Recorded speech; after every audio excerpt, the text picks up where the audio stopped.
In his previous life, the man was the leader of a mercenary group. Due to an accident, he traveled to the interstellar era. Having traveled through time, he enjoyed the warmth of family he hadn't experienced for many years, only to have it completely destroyed overnight. Black Plum and Scarface, two assassins, broke down the door, resulting in the brutal deaths of the parents and the disappearance of the older sister. When Ding Mo woke up again, he was already lying in a hospital bed. Federal agents regretfully informed Ding Mo that due to insufficient evidence, they could not convict the killer. Don't think about revenge. Living your life well from now on is the most important thing. The agent hesitated for a moment, then said, "This matter has the involvement of high-ranking federal officials." When Ding Mo pushed open the long unvisited door to his home, the messy state of the house did not move him at all. Ding Mo, who was a mercenary in his previous life, knew very well that someone was definitely watching him from somewhere. If he shows even the slightest desire for revenge, he will probably just disappear without a trace. In a distant attic, a man observing him through binoculars smirked coldly. He's still just a child, he thought. How could he dare seek revenge? But what the man didn't see was that a glint of hatred flashed in Ding Mo's eyes, which were buried between his knees. 2 days later, Ding Mo passed by the attic as usual, wiped the sweat from his face, and glanced at the attic out of the corner of his eye. The person who was monitoring me has disappeared, so my revenge can begin. Ding Mo has only 2 goals, revenge and finding his missing sister. Back home, Ding Mo habitually began to observe his surroundings. The 2 murderers from that day were clearly searching for something. Ding Mo went to his parents' room and rummaged through everything, finally finding a triangular pendant. There was a tiny crack in the middle of the pendant. He snapped it open with force, and the pendant opened like a box, from which a sliver of blue light flew out and entered his brow. Inside the pendant was a small note. This contains a song crystal from the Abyss Barrier, capable of granting humans unique abilities. Remember, never reveal yourself to anyone, and never seek revenge for me. Find a peaceful place and use your abilities to become a wealthy man. Father, Dingley. No revenge? Father, you've misjudged Ding Mo. For the next 3 years, Ding Mo worked part-time to support his studies while honing his skills.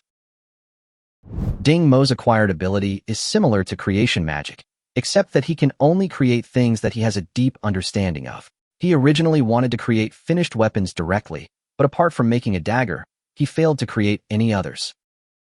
When Ding Mo successfully created his first pistol part, he immediately understood his creative direction to start with parts. Although the items he creates can only last for a maximum of 7 days, he is getting closer and closer to that limit as his skills become more proficient. In front of a somewhat worn wooden table, a pair of slender, neat hands lay flat, palms facing upwards. If someone observed closely, they would notice that the air in his palm was slightly distorted. Gradually, a black part appeared there. A pair of emotionless eyes silently stared at his palm. Ding Mo calculated the time for this attempt in his mind. 33 seconds. He glanced at the old alarm clock on the table. It was 3 minutes to midnight. One last try, he said. Then he began a new round of attempts. Early in the morning, Ding Mo quietly practiced the fighting techniques from his previous life, each strike ruthless and vicious.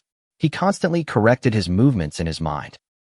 The major families in this world all have their own cultivation methods, but Ding Mo can only rely on his memories from his previous life to desperately train his body. After finishing his morning exercise, Ding Mo changed into his faded old-school uniform and took one last look at the family photo on the headboard of his bed. He wore the triangular pendant close to his body, its cool touch against his heart like a scar that would never heal. At the entrance of the Federal First Academy, a group of thugs were still extorting money from the road as usual.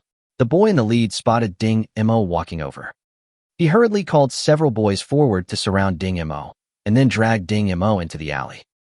Deep in the alley, in a corner unseen by anyone, the tall, fierce-looking boy suddenly lowered his head and said respectfully, "Boss." Ding Mo loosened his collar, his eyes calm and unwavering, but deliberately crumpled his clothes into a mess and then grabbed some dirt to smear his hair. "Speak. Vardy of the higher department has ordered that we, the elementary department, hand over half of the money." "How much per day?" 200 federal credits. Ding Mo said calmly. "No way. But Vardy is very strong, we can't beat him."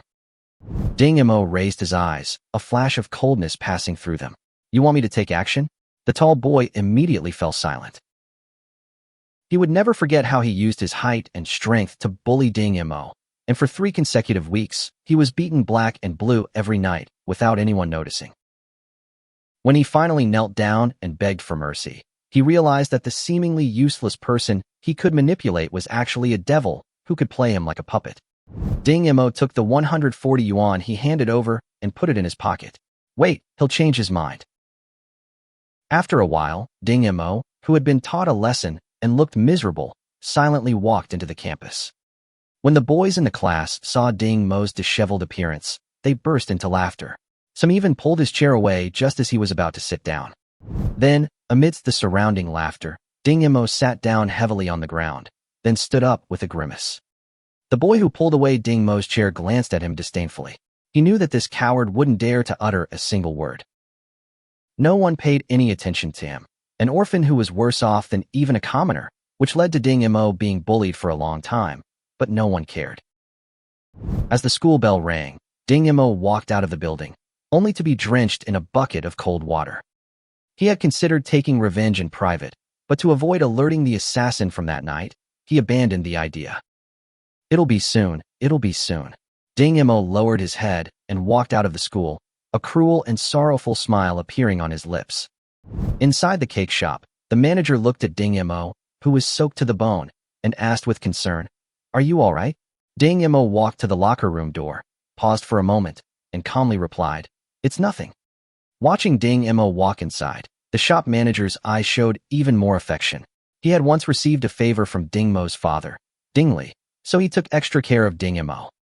He had seen Ding Mo come to work with injuries more than once, and had advised Ding Mo to rest well, but Ding Mo only said one sentence, and he never mentioned it again.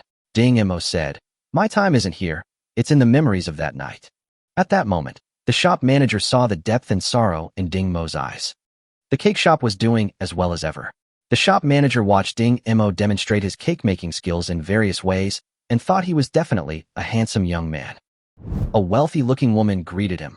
"Young man, you're getting off work soon. How about we grab a coffee together?" Ding Mo looked up and saw the disgusting look in that heavily made-up face, which made no attempt to hide it. The wealthy woman gazed greedily at the handsome young man.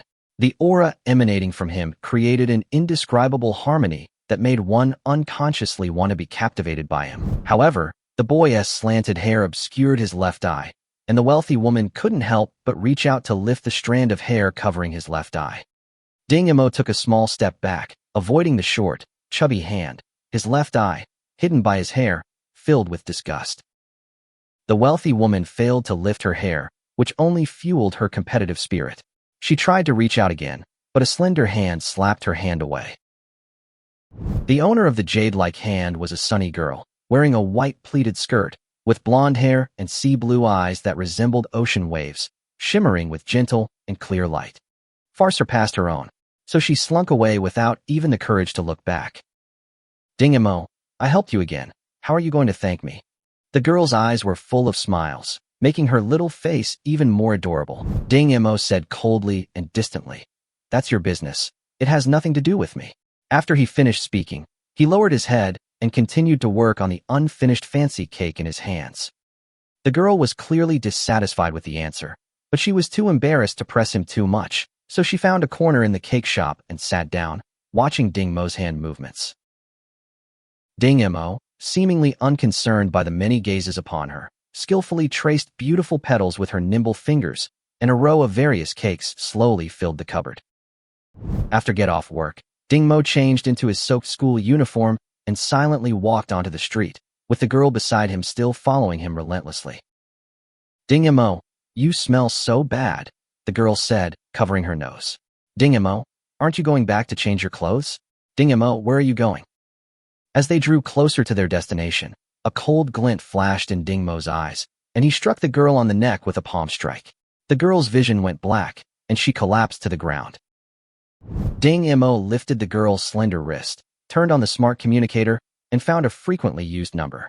The communicator was quickly connected, and a kind, middle-aged woman's voice sounded. "Yin Yin, is something wrong?" Ding Mo didn't speak, but his right hand trembled slightly, and a black, dull dagger slowly slid across the communicator, the piercing sound transmitted to the other end of the communicator. Yin Yin, speak up. What happened, Yin Yin? Soon, Ding Mo heard a conversation coming from the other end of the communicator. Yin Yin is in trouble. You need to think of something right now. A calm male voice came out. Don't worry, I'll contact the police station. Ding Mo slowly stepped back, leaving the blonde girl lying alone on the ground. He stood in the shadows, looking at the watch on his wrist. A patrol car screeched to a halt beside the girl, and Ding Mo turned and left after hearing the agent's report. The door to Jack's shooting range was slowly pushed open, and old Jack said without looking up, "You're late today. Is there something you need?" Ding Mo took off his shirt, revealing his lean physique. Despite his slender appearance, he surprisingly possessed six-pack abs, his muscles resembling steel bars, hard and exuding an aura of battle. "It's nothing," he replied coldly, lifting his foot to walk towards the back of the field. As they passed the front desk, a roll of banknotes was thrown in front of old Jack. 140 yuan. Old Jack grabbed it casually, stuffed it into his pocket without counting, and then handed Ding Mo a key. Same rules as always, 7 bullets. Once you're done, leave. No hiding. Ding Mo walked to the edge of the shooting range, opened the box, and a Desert Eagle pistol and 7 bullets were neatly stacked there. He loaded the bullets into the magazine one by one, then raised his gun and aimed. He maintained the aiming posture, and as time passed, beads of sweat dripped from his forehead onto the ground, forming a small puddle. Ding Mo's chiseled face remained expressionless, his eyes fixed on the human-shaped target in the center of the arena.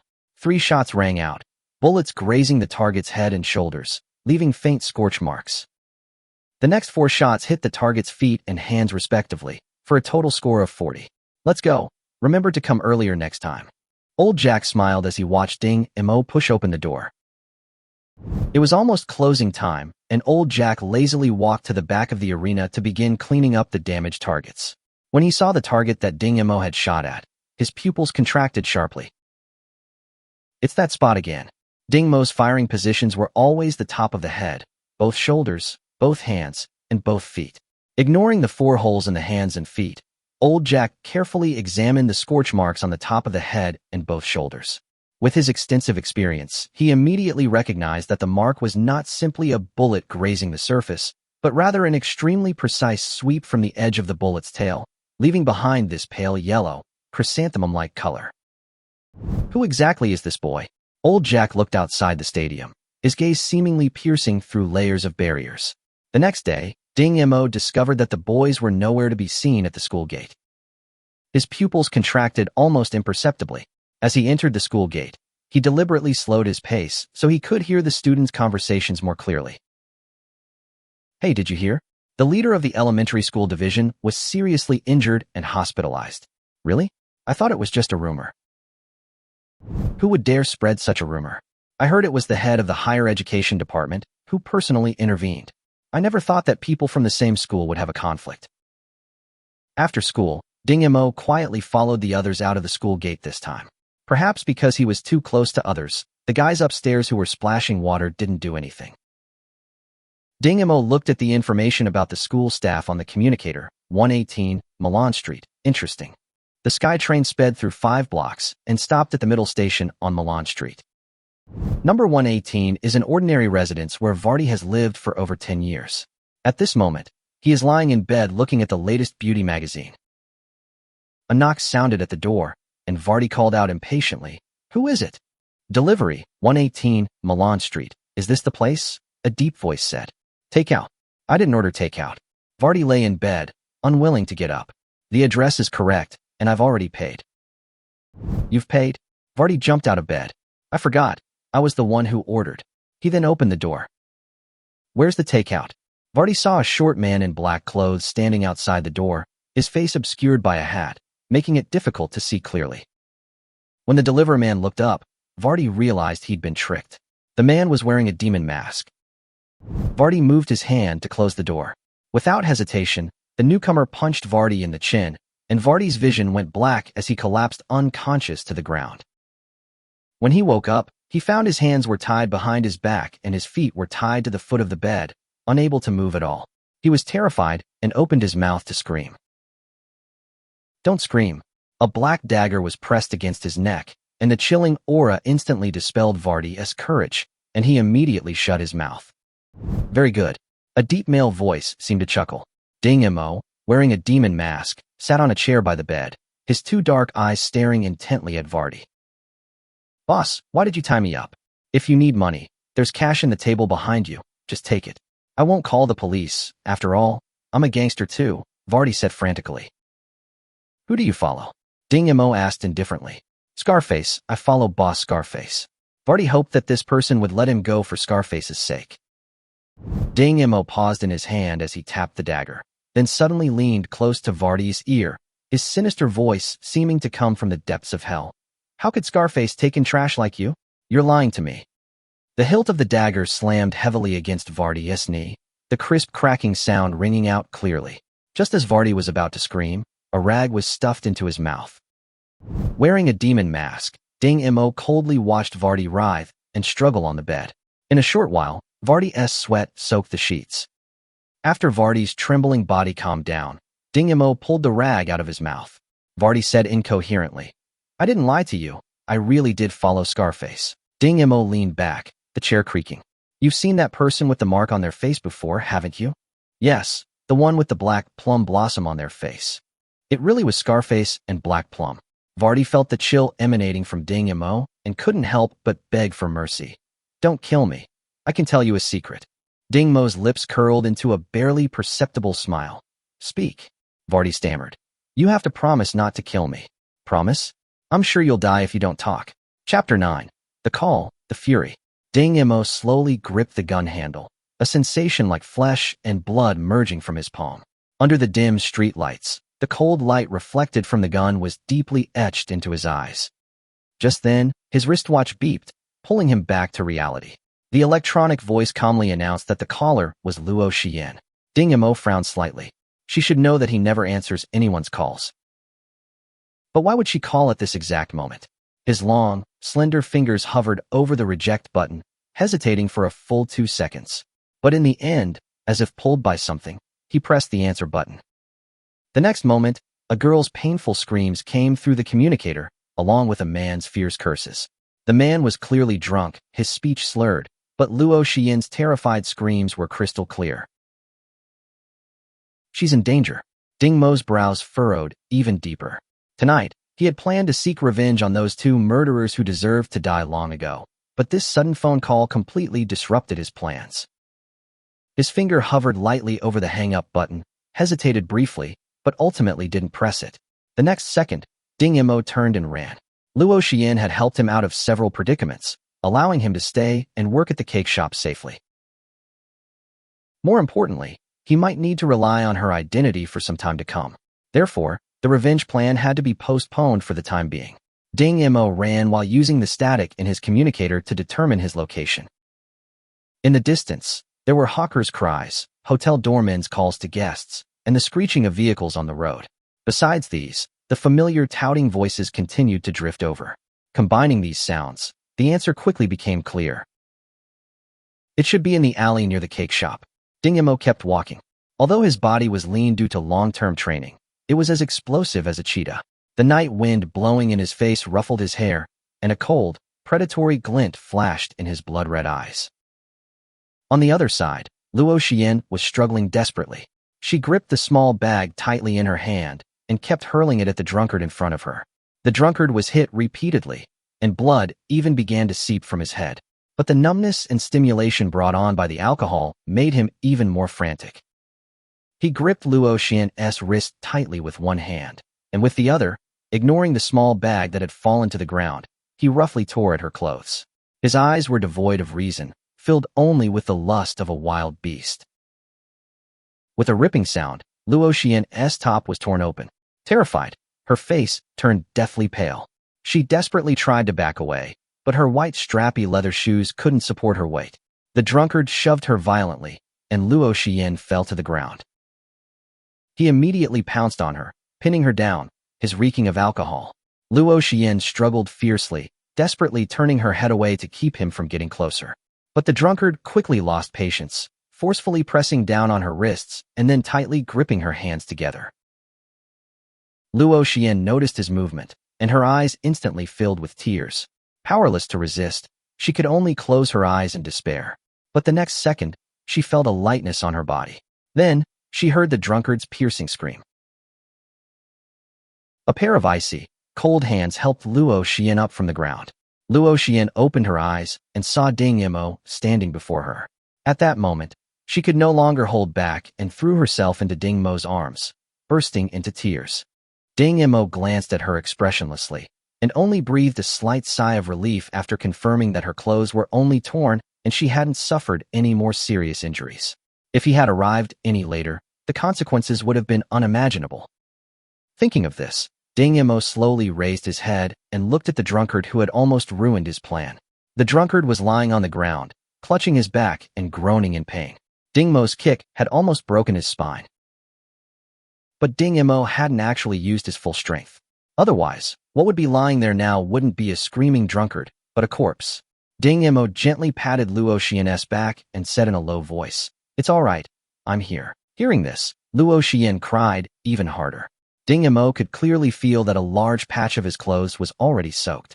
He frowned slightly, then placed his hands on Luo Xian's shoulders and gently pushed her away from his embrace. Luo Xian looked up at Ding Yimo in confusion, tears still streaming down her cheeks. Her already beautiful face looked even more delicate and pitiful, making her seem incredibly endearing and inspiring a strong urge to protect. Chapter 10, Vigilance, Reward. Unfortunately, Ding Yimo clearly didn't appreciate this beauty. He simply looked quietly into the girl's eyes and asked in a steady voice, "Luo Xian, can you hear me?" Luo Xian stared at him blankly for a few seconds before nodding very slightly. Ding Yimo didn't offer much comfort, but simply lifted her arm, helped her turn on her communication wristwatch, and calmly said, "Call home and have someone come and handle it." The call connected quickly, and a middle-aged woman's voice came through. Upon hearing that voice, Luo Xian couldn't hold back her tears any longer and cried out in a choked voice, "Mom." After confirming that she had contacted her family, Ding Yimo slowly walked towards the drunk man on the ground. The drunk man was clutching his waist, his face pale, but the ferocity in his eyes as he looked at Ding Yimo was still undisguised. Ding Yimo looked at him and suddenly laughed. His handsome face was devoid of warmth, instead carrying a chilling cruelty. The drunkard gritted his teeth and threatened, "You wait, I'll remember what you look like." Upon hearing this, Ding Yimo didn't reply. He simply raised his right foot and stomped on the drunkard's knee, gradually increasing the pressure. A scream erupted. The drunkard's knee was crushed to pieces under Ding Mo's foot. Ding Yimo didn't immediately pull his foot away, but instead slowly ground the sole of his shoe. The drunkard, who had been unconscious from the pain, was abruptly awakened by the excruciating agony. Seeing that he was awake, Ding Yimo moved his foot to his other leg. At that moment, in the drunkard's eyes, Ding Mo's smile no longer seemed human, but rather like a demon crawling out of blood. "No!" The drunkard trembled, his voice distorted. The next second, a stream of yellow fluid flowed from beneath him. Ding Yimo glanced at him with disgust before retracting his right foot. Then, he leaned down and whispered in the drunkard's ear, "You should be glad there are other people around, otherwise." He didn't finish his sentence. But those half sentences alone were enough to completely break the drunkard. Looking at Ding Mo's cold smile, fear finally overwhelmed him, and he fainted on the spot. Not long after, Luo Xian's family arrived. At the same time, a police patrol car pulled up outside the alley. Luo Xian's mother almost immediately opened the car door and rushed to her daughter, who was still sobbing softly. Luo Xian buried her face in her mother's arms, and the sobs she had been suppressing began to rise again uncontrollably. A mature and refined middle-aged man also stepped out of the car from the other side. He glanced first at the mother and daughter embracing, a hint of tenderness flashing in his eyes. But when his gaze fell on the drunkard lying unconscious on the ground, that tenderness instantly turned into ruthlessness. He said coldly, "Take him away. I don't want to see him in this city again." As soon as he finished speaking, several bodyguards in black stepped forward and, in front of the detectives, dragged the drunk man up and threw him into the trunk of the car. The nearby detectives witnessed this scene but did not intervene. Luo Jianting simply turned and smiled at them, saying casually, "Give my regards to Director Tian." The detectives quickly smiled ingratiatingly, then drove away as if they hadn't seen anything. Ding Mo stood aside, coldly observing the whole scene. This was the power of authority. Even though the fight took place in the same alley, some people could make the police leave with just a word. Ding Mo quickly made a judgment in his mind, then put on an unusually obedient demeanor and took the initiative to step forward, saying, "Hello, uncle."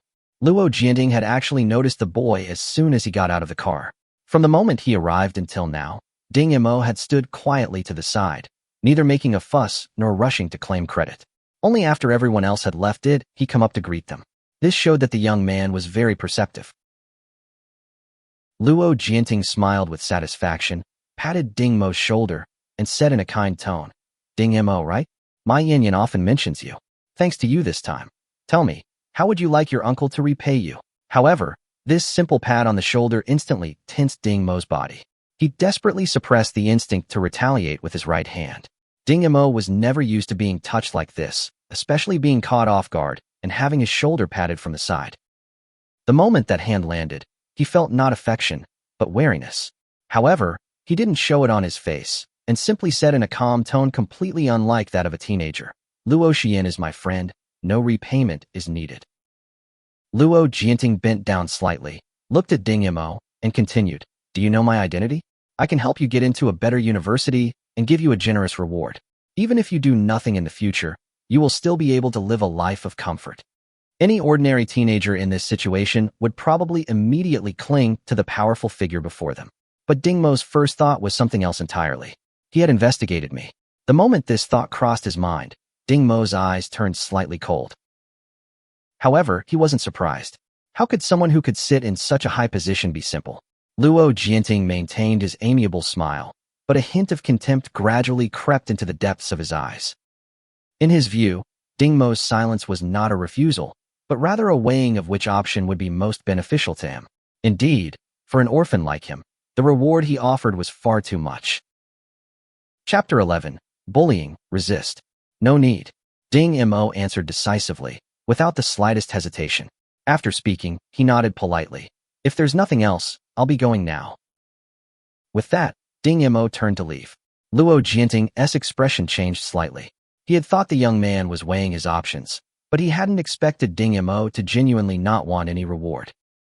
However, Luo Jianting had seen his share of big occasions, and he quickly regained his smile, his tone softening somewhat. "Yin told me you're currently working a part-time job. I happen to have a new part-time job here. Would you like to consider it? It would be beneficial for both you and Yin." Ding Mo stopped in his tracks. He could tell that Luo Jianting's words contained a threat. Whether for Luo Xian's sake or to facilitate monitoring him, Luo Jianting clearly couldn't allow an uncontrollable person to continue staying by his daughter's side. After a brief silence, Ding Mo finally nodded in agreement. He knew very well that he didn't yet have enough power to control his own life. When dealing with someone like Luo Jianting, a certain degree of feigned compliance was essential. Moreover, the part-time job Luo Jianting offered would definitely pay more than the cake shop. As for surveillance, Ding Mo wasn't too concerned. Once he dealt with Scarface and his gang, he shouldn't need to intervene again anytime soon. Seeing that he agreed, Luo Jianting nodded in satisfaction, leaving only one sentence. "Very good, I will send someone to pick you up in 2 days." After saying that, he put his arms around his wife and daughter and got into the flying car. Ding Mo stood there, silently watching the flying car ascend and disappear into the distance. 2 more days. He had to completely eliminate Scarface and his gang within those 2 days. Otherwise, once Luo Jianting sent someone to pick him up, his revenge plan would likely be disrupted. Inside the flying car, Luo Jianting remained silent. Just moments before, when the night wind blew Ding Mo's bangs across his forehead, Ding Mo's face had been briefly exposed to the light. And it was in that instant that Luo Jianting felt a strange sense of familiarity. This feeling made him temporarily change his original plans. Initially, he only wanted to introduce Ding Mo to a part-time job near an affluent area so that he could keep an eye on the boy. But now, he had a better plan. However, this plan might have to make things difficult for Yin. Thinking of this, Luo Jianting glanced at the mother and daughter beside him without showing any emotion, and the tenderness in his eyes was slowly replaced by indifference. The next day, Ding Mo walked into the school gate as usual. On the wide, tree-lined path, students walked in 2s and 3s. A student like Ding Mo, walking alone, stood out conspicuously in the crowd. And because of this, he quickly became a target in the eyes of some people. Suddenly, a burly figure bumped into him from behind. Ding Mo didn't even turn his head. He simply dodged to the side. The man missed his target, lost his balance, and fell to the ground in a sorry state. The next second, he quickly got up, glared fiercely at Ding Mo, and yelled, "You little brat, you deliberately bumped into me, didn't you?" As soon as he finished speaking, two more equally burly boys walked over and stood on either side of Ding Mo, as if afraid he would run away. Ding Mo simply tightened his backpack strap. He recognized the three boys at a glance. They were the same group who had broken his arm before. Back then, these three had made a bet with him, seeing who could break his arm with a single kick. To avoid revealing his strength, Ding Mo had no choice but to endure it, being held back, and then letting them break his right arm. He still remembers those twisted, ugly faces. What's worse, after he fell to the ground, these three deliberately stomped on his injured arm several times. That wasn't just ordinary bullying. They wanted to cripple him completely. If Ding Mo hadn't cleverly dodged the subsequent kicks by feigning a cry of pain, that arm might have truly been crippled. Thinking of this, the coldness in Ding Mo's eyes subtly deepened. In truth, even if they hadn't provoked him today, he would have taken his revenge sooner or later. Now look what's happened. Let's just consider this a warm-up before the real revenge. Faced with Ding Mo's silence, the three mistook it for fear. Their familiar, sinister grins appeared, and the two boys standing on either side of Ding Mo immediately grabbed his arms, one on each side. The boy in the middle deliberately stretched his legs, looked at Ding Mo with a mocking expression, and said with a smile, "Guess which arm I'm going to break? If you guess right, I might let you go." Chapter 12, Prelude. By this time, some students had already gathered around to watch. A bespectacled boy muttered under his breath, "This is obviously bullying. No matter which way you guess, you're wrong. It's all up to him to say something." A fair-skinned young man next to him quickly covered his mouth and whispered a warning, "Don't talk nonsense, or you'll get targeted by the fighting club." The bespectacled man immediately cowered and shrank back quietly. The three men clearly weren't going to wait for Ding Mo's reply. The boy facing him raised his right foot high and kicked Ding Mo's left arm hard. Just from the sound of the kick, Ding Mo knew that an ordinary person would definitely lose their arm if they took that kick. But the next second, Ding Mo grinned. The boys saw Ding Mo, who had been looking down, slowly raise his face, and his smile was even more ferocious than theirs. Especially his black eyes, which were so cold they sent chills down their spines. He didn't know that thing was called killing intent. Just as the kick landed, Ding Mo suddenly pulled with his left hand. The leg that swung down high struck the arm of the boy who was supporting his left arm. With a sharp crack, the sound of bones breaking was clearly heard, followed by the boy's piercing scream. Ding Mo's left arm was free again. Without the slightest hesitation, he swiftly chopped the boy on the right in the throat. The boy's face flushed instantly, and he clutched his neck, collapsing to his knees in pain, his grip on Ding Mo's hand loosening. But Ding Mo didn't let him go. He grabbed the boy's hand and forcefully twisted and pulled it away. With another snap, a small section of bloodied arm bone was forcibly pulled out by Ding Mo. The boy's eyes rolled back, and he fainted on the spot. The boy in front, completely unprepared for this turn of events, finally showed fear in his eyes. But when he saw the people rushing towards Ding Mo from behind, he seemed to regain his courage and kicked Ding Mo in the head. A cold glint flashed in Ding Mo's eyes. He casually threw away the severed arm bone, grabbed the boy's foot with one hand, and twisted it sharply. A crisp cracking sound rang out as the boy's ankle bone was forcefully broken, and a pig-like scream immediately echoed around. Ding Mo straightened his clothes, walked up to the boy, and looked down at him. The boy, drenched in cold sweat, looked up. Sunlight fell behind Ding Mo, his face hidden in shadow, so dark that his eyes were almost invisible. The boy pointed at his face and cried out, "You're not Ding Mo." Ding Mo kicked the boy's outstretched arm joint, and a series of cracking sounds rang out again. The boy screamed again, cold sweat instantly soaking his back. After doing all this, Ding Mo took out a black hairband and gently tied up the stray hairs on his forehead. That incomparably handsome face was now completely exposed to everyone. The sinister look in his eyes quickly faded, replaced by a gentle expression. He looked down at the boy on the ground and said calmly, "I am Ding Mo. You haven't mistaken me for someone else." The surrounding students were all stunned. Huh, it really is Ding Mo. So this is what he looks like. He's so handsome. Pairs of surprised and envious eyes stared at Ding Mo. The boy, who had revealed his true face, merely glanced indifferently at his surroundings, yet many of the girls watching were mesmerized. Ding Mo gave a non-committal sneer and turned to leave. Stop! A loud shout suddenly rang out, stopping him. A portly, bald man walked over, pointed at Ding Mo, and angrily said, "Publicly assaulting a classmate at school. A student like you should be expelled." People nearby whispered, "What's wrong with the vice dean? Why is he reprimanding Ding Mo? Don't make a sound. Let's see what happens." Ding Mo turned around, looked at the man with shifty eyes in front of him, and then glanced at the students around him. He quickly made up his mind. The bald man, Zhao Chongjing, looked at Ding Mo's face, his amazement deepening, and his greed becoming more obvious. He said sternly, "You, come with me to my office. We'll discuss how to handle this." Ding Mo's lips curled into a slight smile. Didn't the vice president just say he was going to fire me? How come it's turned into a discussion now? Zhao Chongjing tried to remain calm. "Considering it's your first offense, we'll treat you leniently." Ding Mo sneered. "First offense? But these guys on the ground shouldn't be first offenses, right? It's more appropriate to call them habitual offenders." Zhao Chongjing's eyes darted around. "Really? How come I didn't know?" Ding Mo didn't continue arguing, but turned to look at the students watching. "Classmates, are you willing to be my witnesses?" His gentle tone, coupled with his handsome face, amplified his allure countless times. Soon, a frail-looking girl spoke up first. Yes, these three often beat up others. With one person taking the lead, the other students followed suit, recounting the three men's usual misdeeds. Zhao Chongjing's expression grew increasingly grim. Ding Mo, hands in his pockets, raised an eyebrow at him. "Thank you, everyone. Vice Dean, do you still dare to protect these three people?" Zhao Chongjing looked at the angry students around him, inwardly seething with resentment. He hadn't expected Ding Mo to resolve the situation so easily.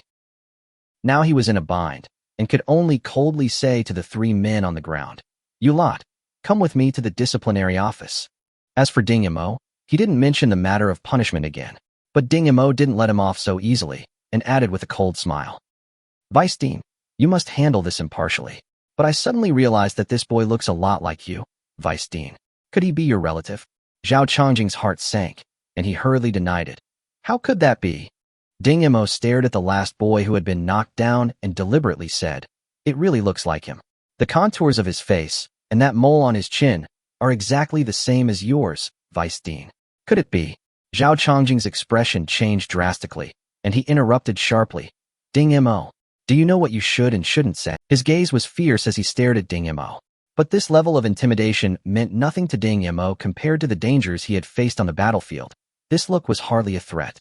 So he still uttered those words. "He's your illegitimate son. You're talking nonsense." Zhao Chongjing was furious. "You insulted your teacher. I will definitely expel you." But the evasiveness and weakness in his eyes had already confirmed Ding Mo's answer. The boy on the ground looked at Zhao Chongjing with confusion and called out, "Uncle." Hearing this address, Ding Mo felt nauseous. Uncle? Close relative? These families in the Federation are truly despicable. He couldn't be bothered to watch this farce any longer and turned to leave. Before leaving, he casually tossed out a sentence. "If you want to expel me, read the school rules first. Also, didn't you notice someone was recording us? I advise you to hurry up and deal with your own business." Zhao Chongjing turned around abruptly.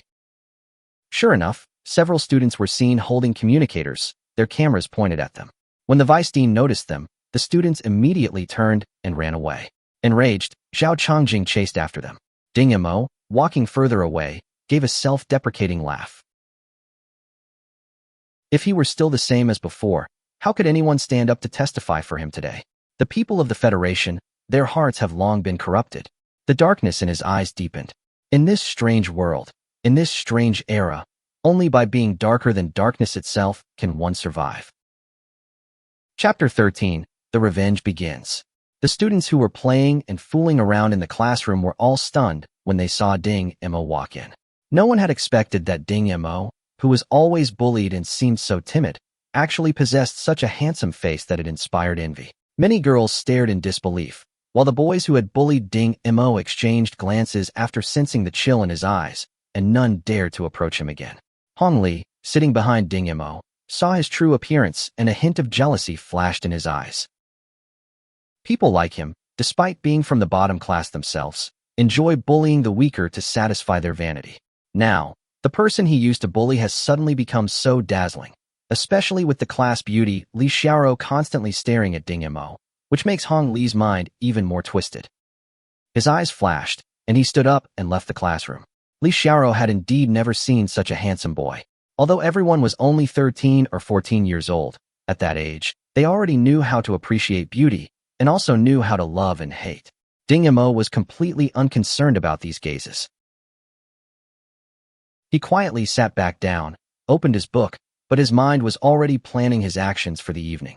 As his thoughts raced, a growing chill settled over him. Then a girl's voice came from beside him. So cool. Ding Mo's lips curled into a slight smirk. If he were still the same as before, who would notice his quiet demeanor? How superficial. Outside the classroom, Hong Li called Xie Jinan over and whispered provocatively, "See? Li Xiaoro is definitely going to be seduced by that kid."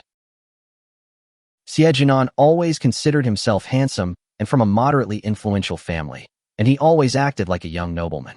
Ever since he took a liking to Li Xiaoro, he had been pursuing her relentlessly, and just when he was about to succeed, Ding Imo suddenly appeared. He followed Li Xiaoro's gaze and was immediately startled. Ding Imo was incredibly handsome. Even in a simple school uniform, he exuded an unfathomable aura. Xie Jinan wondered if this was a core scion carefully cultivated by some powerful family. He patted Hong Li on the shoulder without making a sound, then turned and left. Hong Li was puzzled. He had thought Xie Jinan would rush in and teach Ding Imo a lesson, but he hadn't expected him to just leave like that. After walking a distance, Xie Jinan turned on his communicator and whispered, "Uncle Wang, help me investigate someone." Not long after, Ding Mo's information arrived. An orphan? Xie Jinan sneered. Since he was just an orphan, and yet he looked like this, and Li Xiaoro noticed him, he could only blame his bad luck. He quickly dialed another number. "Boss Xia, I've got some good stuff for you." There was a moment of silence on the other end, then a hoarse voice came through. "Have you got that girl you're pursuing sorted out? When are you sending her over?"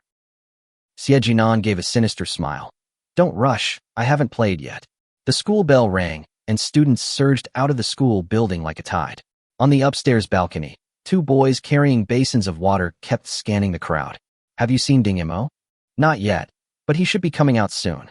Just then, someone tapped them on the shoulder. They turned around and saw a very handsome young man standing behind them, smiling slightly. Ding Imo glanced at the steaming basin of water, his eyes turning slightly cold. Is it boiling water this time? The next second, he swiftly struck out with both hands. The two boys' arms went numb, and the basin slipped from their hands, falling to the ground and splashing a little hot water. Before they could react, Ding Imo had already grabbed their hands and pressed them directly into the basin. The scalding hot water instantly caused the two men to scream in agony. Ding Imo, however, remained calm, watching their hands quickly swell and become covered in blisters. The two men struggled to fight back with their other hands, but Ding Imo raised his hand and pressed down, forcing their remaining hands into the water as the screams grew even louder. "What are you doing? Let go." Ding Imo released his grip, and the two hurriedly pulled their hands back, blowing on them repeatedly. But the next second, Ding Imo placed his hands on their necks and pressed their faces directly into the basin of water. The two men trembled with fear, their faces about to touch the hot water, and could only close their eyes in despair. But Ding Imo stopped, leaving their faces suspended above the water, their skin flushed red from the scalding steam. One of them cried out in a trembling voice, "What do you want? We haven't done anything to you." Ding Imo leaned down and said in a sinister tone in their ears, "My name is Ding Imo. Ding, as in Ding Imo, and Imo as in no longer being silent." The two men's faces changed drastically. Before they could even beg for mercy, Ding Imo used force to push their heads directly into the water. The bubbling sound lasted for a full 10 seconds. After the two men passed out, Ding Imo casually tossed them aside, wiped his hands with their clothes, and walked down the stairs with a smile on his face. That smile was like a drawn blade, sharp and cold. Night gradually enveloped the city, and the streetlights in the ordinary districts flickered on and off. In the middle of Milan Avenue, Ding Imo jumped off the sky rail, took out a demon mask from his bag, and put it on. In an instant, A chilling atmosphere began to spread. His figure moved like a ghost through the streets and alleys, skillfully avoiding all blind spots of the surveillance cameras. He had practiced this route countless times, but never before had he performed with such ease as tonight. Completely unleashing the darkness within his heart, Ding Mo seemed to have become the king of the night. Beneath the demon mask, his heterochromatic eyes gleamed with a chilling light in the shadows. He gently pushed open the roof window, his figure descending into the room like a wisp of smoke. Before entering the darkness, Ding Mo closed his eyes. When he opened them again, his vision had adjusted to the dimness of the room. He had already scouted the place and knew that Black Plum Blossom should be sleeping in the bedroom at this moment. Ding Mo slowly raised his pistol, tiptoed towards the bedroom door. Inside, Black Plum Blossom was nervously pressed against the wall behind the door. Just a moment ago, he had sensed a faint, almost imperceptible, murderous intent. His naturally sensitive nature immediately told him that someone had broken in, but the person outside probably had no idea that he was already awake. Black Plum Blossom tightened his grip on the dagger, his eyes filled with malice. If anyone dared to enter, he would teach them a lesson they would never forget. Ding Mo stared at the bedroom door, so close he could barely move, his eyes narrowing slightly. In the dead of night, he couldn't hear a single breath from inside. Either the owner wasn't home, or... Chapter 14. One dies, one remains. He gently turned the doorknob. A faint clicking sound echoed in the darkness as the lock finally opened. Behind the door, Black Plum Blossom held her breath nervously, quietly raising her dagger, waiting for the person outside to step in. The door was pushed open slowly, almost insanely. A full minute passed before the door was less than a centimeter wide open. But then, the hand holding the doorknob suddenly pulled back, and the door slammed shut again. Black Plum Blossom subconsciously breathed a sigh of relief, but the moment that heavy breath escaped his lips, he realized he had been exposed. Before he could react, Ding Mo outside the door had already calmly raised his gun, aimed it at a certain spot on the wall, and expressionlessly pulled the trigger. A deafening gunshot rang out in the cramped room, followed immediately by a muffled thud as a body fell to the ground on the other side of the wall. A clear hole had been punched in the wall, its edge still stained with blood. Black Plum Blossom could never have imagined that in this cosmic age where energy-powered firearms were commonplace, someone would still use such an antique weapon. Ironically, energy weapons can't penetrate these walls, and ordinary people rarely have access to military-controlled energy weapons. So he was completely unprepared for a shot through the wall, and ultimately died a humiliating death. Ding Mo glanced at his watch. There were still 12 minutes and 40 seconds left. The police detectives should arrive as early as possible. If no one had called the police, it could have taken even longer. He rushed into the bedroom and glanced at the corpse with its head blown off. The plum blossom mark on the corpse's face was clearly visible. A flash of satisfaction at getting revenge crossed Ding Mo's eyes, but it was quickly suppressed by deep sorrow. This was no time to linger. He quickly searched the corpse and found a slender blue key. Ding Mo put the key away, turned, pushed open the door, and walked briskly toward his next target. The biting night wind swept across his cheek, and the coldness in his eyes deepened. On the other side, Scarface slammed the door to the secret passage shut and put the bookshelf back in its original position. At the end of the passage, an old-fashioned box sat quietly on the stone platform. Scarface would come to check it every day, but unfortunately, they had only managed to steal one key back then. The other was now in the hands of someone else. What infuriated him even more was that no matter what weapon he used, he couldn't destroy the box. So, to this day, he still didn't know what was inside. He and Black Plum Blossom had an agreement. He would keep the box, and Black Plum Blossom would keep the key. In short, they were both afraid the other would keep it all for themselves. Scarface sneered. Once he'd scraped together enough money and found the master craftsman on the planet Mecca, he'd definitely be able to open the box. Perhaps, he could even regain his family's acceptance with what was inside. As for Black Plum Blossom, let him dream on with that key. Scarface pushed open the door to the quiet room, sat cross-legged, and his breathing gradually slowed. A gentle aura flowed from his lower abdomen to his limbs, and his muscles trembled slightly. Having been away from his family for too long and lacking resources, his martial arts cultivation had been stuck at the late stage of level 1. In this world, martial arts are divided into 9 levels. Unless one possesses exceptional talent, Reaching that level requires a massive investment of resources. Similarly, the pilot evaluation system is also divided into 9 levels. A pilot's level typically indicates their martial arts cultivation is at least at that level. Otherwise, their body simply couldn't withstand the high-intensity movements of the mecha. Scarface had been stuck at level 1 for 3 years. Every time he thought about that failed mission and the punishment he received from his family, he felt a burning hatred. But engrossed in his training, he didn't notice that a dark figure wearing a demon mask was slowly approaching the optimal attack distance, like a hunter, following his breathing rhythm. Rewind 2 hours. On a small, ordinary spaceship at Blue Star Spaceport, a red-haired, crimson-eyed youth looked at the kneeling guards before him, his voice slow but firm. "This time I'll go myself. You stay here and draw my foolish elder brother's attention." The guard bowed his head and advised, "My lord, if you take action yourself, what if something goes wrong?" The young man's crimson eyes flashed with arrogance. "You think you're safe staying here?" He paused, then lowered his voice to warn, "If you dare to betray me, I'll send you to the center of the Nether Sea." The guard trembled with fear, but dared not utter a sound. The young man snorted coldly, put on his hat, and quietly slipped out of the spaceport. But as soon as he left, the fear in the guard's eyes was replaced by ruthlessness. He immediately sent a message through his communicator. "Yi Kanglin has departed." Upon receiving the message, Yi Songhai sneered, "Pass down the order. If Yi Kanglin is found, kill him without mercy." "Brother, oh brother, blame father for always mentioning you. How can we be at ease if you don't disappear?" At this moment, Yi Kanglin was toying with the red key in his hand. The slender key gleamed, leaving a red line on his retina as he sped away.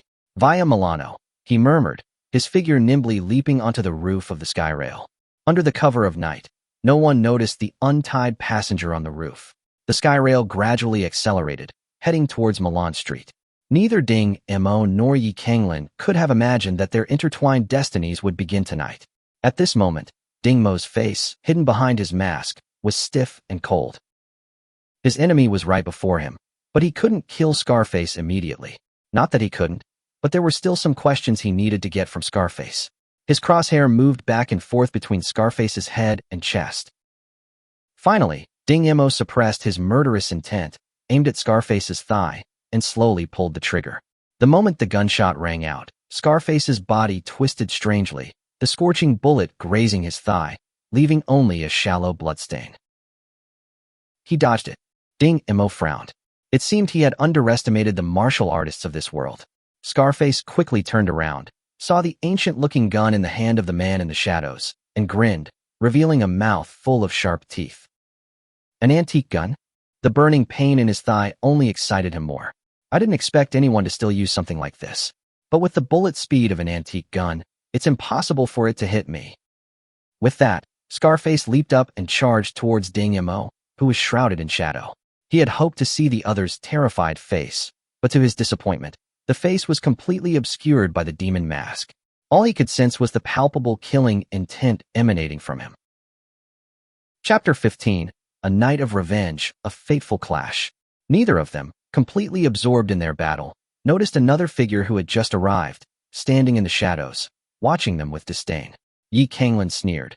"A level 1 martial artist, and a nobody who hasn't even reached the bottom. Is this the kind of trash who found that thing?" Having said that, he didn't rush to attack, but instead quietly crept towards the secret chamber. Ding Mo's hand holding the gun was as steady as a rock. Watching Scarface's frantic figure rushing towards him, he pulled the trigger repeatedly. For gunshots rang out, shaking the quiet chamber.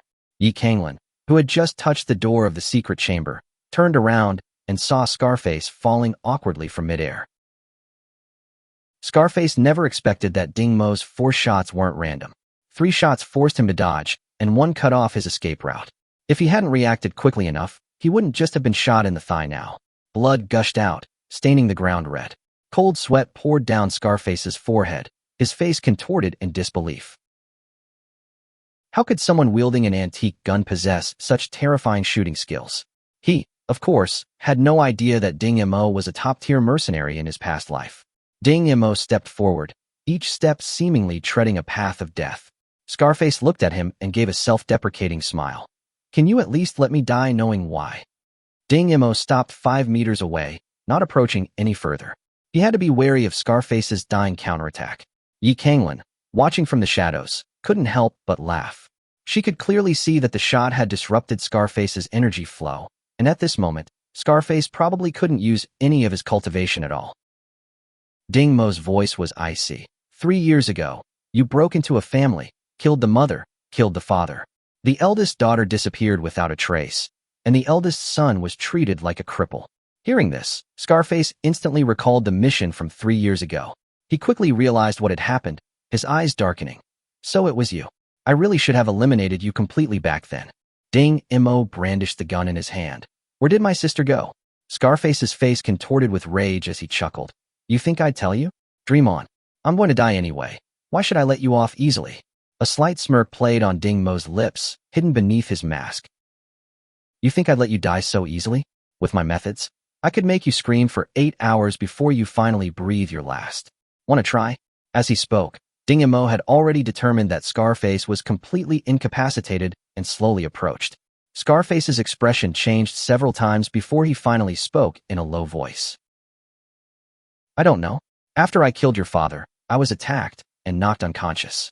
When I woke up, the scene was deserted. Ding Mo lifted Scarface's chin with his toe, only to see a deathly silence. It seemed he wasn't lying. But even so, the hatred in Ding Mo's heart wouldn't disappear. He took out a black dagger and stabbed Scarface through his limbs several times, saying coldly, Then you'll bleed to death slowly. You've killed so many people. You should experience the feeling of your blood slowly draining away and your body gradually growing cold.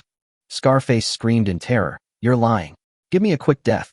Ding Mo stood up and looked at him, his voice completely flat. Liar? No, I've just never considered you a human being. With that, he turned to leave. But the next second, the commotion before him made Ding Mo instantly feel as if he were facing a formidable enemy. A slender figure stood at the door of the secret chamber, the door slowly opening. The man darted inside with a swift movement. Ding Mo broke out in a cold sweat. When did this guy appear? He gritted his teeth and chased after him. The figure moved with incredible speed, reaching the box at the end of the passage in the blink of an eye, and inserting a red key into it. Ding Mo didn't know what was inside the box, but for someone to risk opening it, it must be incredibly valuable. However, the box creaked a few times, but didn't open. The figure suddenly looked up at Ding Mo red. Ding Mo clearly saw that the other person had a pair of crimson eyes, filled with coldness. The man spoke slowly, his tone threatening. Give me the key, or you're dead. Ding Mo's eyes flashed. The key isn't with me. Before he could finish speaking, the man rushed at him with incredible speed and punched him in the chest.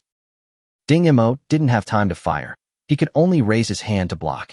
With a bang, he flew backward, a sharp pain shooting through his arm. He knew he was injured without even looking. His pursuers were still trying to finish him off, so Ding Mo used the opportunity to regain his footing, raised his gun, and aimed, but didn't fire immediately. Because there was only one bullet left in the gun. To hit this man who was even faster than Scarface, one had to be absolutely certain. So Ding Mo endured his injuries and charged at his opponent, engaging in a fierce hand-to-hand combat. Yi Kanglin grew increasingly alarmed as the fight progressed. The person in front of her wearing the demon mask was clearly not even a first-rate fighter, yet their fighting skills were so bizarre she had never seen anything like it before. Every time a vital point was about to be struck, the opponent would always dodge with an unexpected movement. If this guy were also a first-rate martial artist, the consequences would be unimaginable. Thinking this, Yi Kanglin's killing intent began to rise. Ding Mo keenly sensed the increasing killing intent and deliberately created an opening. Yi Kanglin fell for it and attacked. Ding Mo seized the opportunity, instantly pointing his gun at her and pulling the trigger for the last bullet. He was absolutely certain that his opponent wouldn't be able to dodge this shot, but Yi Kanglin actually raised her arm to block the muzzle. Ding Mo felt a sense of relief. Even if she blocked it, this shot would be enough to break her arm. However, the next second, a small piece of light membrane suddenly unfolded on Yi Kanglin's arm. The bullet was deflected. Ding Mo finally couldn't help but curse. What the hell is that? Yi Kanglin seemed to be surprised by the attack as well, and unusually explained, it's just a single soldier energy shield. Ding Mo then truly realized that this world was ultimately not the Earth of his previous life. Yi Kanglin seemed impatient and coldly asked, Are we still fighting? Strangely, this time she did not make the first move as she had at the beginning. Chapter 17. Trembling Fingers. No matter how fierce the battle between the mechs and aircraft behind him was, Ding Mo didn't look back. He tried his best to regulate his breathing and desperately fled into the distance until he could no longer hear the sounds of battle, at which point he collapsed to the ground, pale-faced. This extremely tense escape had completely exhausted him. Meanwhile, Yi Kanglin punched the last aircraft to pieces, and watching the federal police approaching on the radar, he couldn't help but curse. Damn it. She knew now was not the time to look for Ding Mo. This planet was no longer safe to stay on. If she were caught by the Federation, tomorrow's big news would likely be that the third prince of the Dragon Empire had sneaked into the Federation's aquamarine star and was unfortunately captured. Yi Kanglin piloted his mecha into the sky, heading straight for the spaceport. Soon, the grayish-white mecha, like a bird returning to its nest, disappeared into the already opened hatch. The hatch slowly closed, and the starship ascended into space. On the bridge, Yi Kanglin looked at the tightly bound bodyguard and sneered. Throw him out. He's annoyed to look at. The bodyguard's mouth was gagged, so he could only whimper and beg for mercy. But soon, he was lifted up and roughly shoved into the ejection compartment. With the press of a button, the unfortunate bodyguard was sent flying unprotected into the darkness of space, disappearing completely. Meanwhile, at Ding Mo's house, several men in jackets emerged from the house. The interior had already been ransacked. Sha Tongtian, the leader, dialed a number and said impatiently, "Why didn't that kid come home today?" Xie Jinan's voice came through the phone. "Impossible. Where else could he go but home?" Sha Tongtian spat. "Anyway, I couldn't find him." Sha Tongtian is ostensibly a middleman, but secretly a human trafficker. People disappear from the slums every day, and if one or two go missing, no one bothers to investigate. Having done this for years, he has long since gone from being apprehensive at the beginning to being quite adept at it. When Sha Tongtian saw the photo of Ding Mo sent by Xie Jinan, he knew he had struck gold. With looks like that, if he gave it to his superiors, it would definitely bring in more resources. His subordinate asked, "Boss, what do we do?" The mole on Sha Tongtian's face twitched, and he grinned, saying, "Wait." Several hours passed. The others, unable to resist their drowsiness, gradually drifted off to sleep. Sha Tongtian was sound asleep when he was suddenly awakened by pain in his... He groggily opened his eyes, and before he could react, another slap landed hard on his face. The burning pain instantly snapped him back to reality. Sha Tongtian was furious and was about to jump up to retaliate when he discovered that his hands were tied behind his back, rendering him completely immobile. Ding Mo stood coldly in front of him and asked, "Who sent you?" Only then did Sha Tongtian realize that the person in front of him was Ding Mo from the photo. He subconsciously threatened, "It's you? Let me go? Do you want to die?" In the slums, Sha Tongtian was always arrogant because he had powerful backers. Even in this predicament, he still wanted to intimidate the boy before him with words. But the next second, with a soft thud, the dagger pierced flesh. Sha Tongtian felt a chill on his arm, followed by excruciating pain, and couldn't help but scream. Ding Mo's tone remained calm. "Who sent you?" A ruthless glint flashed in Sha Tongtian's eyes as he cursed. "If you have the guts, kill me. Let's see what your end will be." The only response was the sound of a dagger plunging into a leg again. Ding Mo calmly repeated, "Who?" Just as Sha Tongtian was about to open his mouth, Ding Mo plunged the dagger into his thigh once more. This time, Sha Tongtian was finally terrified. He had never seen such a ruthless person. The young man before him acted without warning, like an emotionless machine. If Sha Tongtian didn't react properly, the next stab would fall instantly. Sha Tongtian's voice trembled. "I'll give you money. Just let me go, and I'll give you 100,000. 100,000 yuan was enough to buy a property in an ordinary district and live comfortably for many years. But Ding Mo's eyes remained unchanged, and he only asked one word. "Who?" Sha Tongtian couldn't hold on any longer and hurriedly said, "I'll talk. It was Xie Jinan. He's the one who gave me the information." Xie Jinan. Upon hearing this familiar name, Ding Mo was silent for a moment, then waved his hand and cut the ropes binding Sha Tongtian. Sha Tongtian had just regained his freedom, and his first instinct was to run away. But under Ding Mo's icy gaze, a chill ran down his spine, and he immediately abandoned the idea. He glanced around and realized that several of his men were lying motionless on the ground. Ding Imo said calmly. Those people probably won't wake up. Sha Tongtian's heart sank, but he quickly forced himself to calm down. He pulled over a strip of cloth to bandage his wound, only to find that although the wound hurt a lot, there was very little bleeding. This shows that Ding Imo is extremely familiar with human anatomy, and such people are often the most terrifying killers. Having understood this, Sha Tongtian completely abandoned his ulterior motives and asked in a low voice, "What kind of business are you interested in?" Ding Imo sat back in his chair, looking at the ransacked house, and frowned slightly. Then, he took out a piece of paper and drew the pattern he had memorized from the back of Scarface's neck. "Since you're the middleman, help me find out the origin of this pattern." Sha Tongtian took the paper, his eyes flickering slightly. Ding Imo continued, "The reward is that I can help you eliminate someone. Now, you should understand my methods, right?"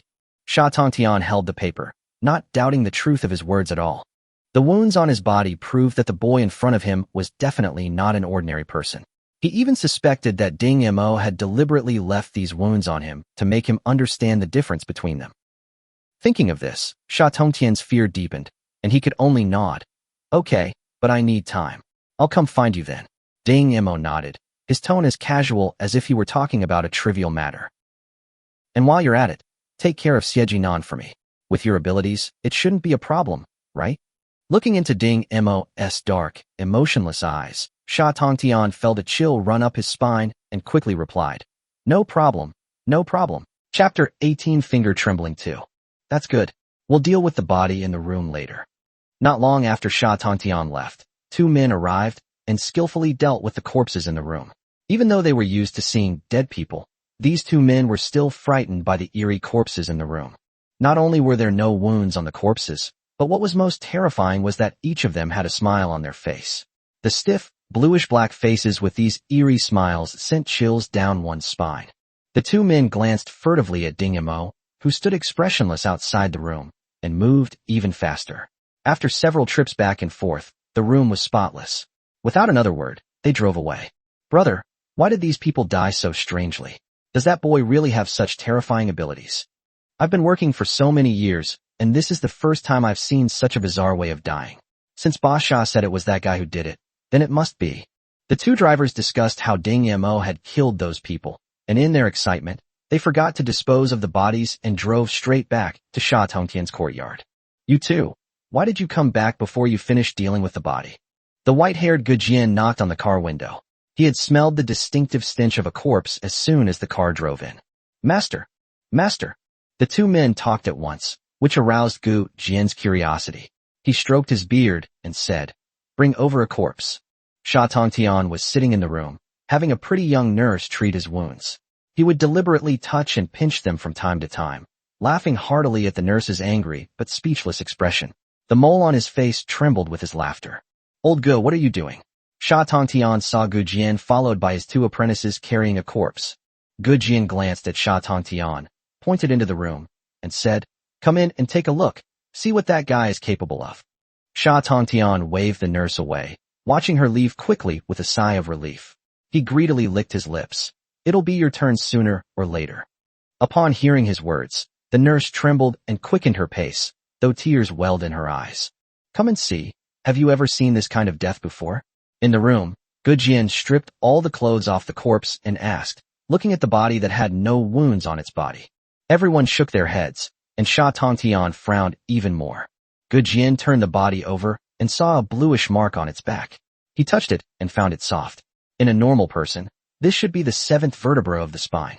After poking it a few times, he exclaimed in surprise, "It actually exists." "What really exists? Explain yourself." After finally calming down, Gu Jian asked, "Have you ever heard of finger tremors?" Everyone shook their heads again. Gu Jian pointed to the bluish mark on the back of the corpse. "If I'm not mistaken, the killer must have punched this spot first. Once the seventh vertebra of the spine is shattered, the person can't move at all, not even make a sound." Then Gu Jian imitated the action of a fist, pressing his fist into the body under the cyan mark. "See? It's exactly the depth of a fist." He continued, "What I'm about to say might be hard for you to understand. Actually, I only have a superficial understanding of it myself. My master once said that there was a school of thought in ancient times that had an extremely sophisticated method of killing, and finger tremors were one of them." Taking a deep breath, Jin suppressed his excitement. The essence of finger tremor lies in the trembling of the fingers after the fist penetrates the opponent's spine. The spine is the nerve center with an extremely developed nervous system. Through the trembling of the fingers, a special stimulus can be generated and transmitted to the severed nerves, thereby causing the opponent's death. People who die from this method often have a strange smile on their face due to the nerve stimulation. It seems you've messed with someone really tough.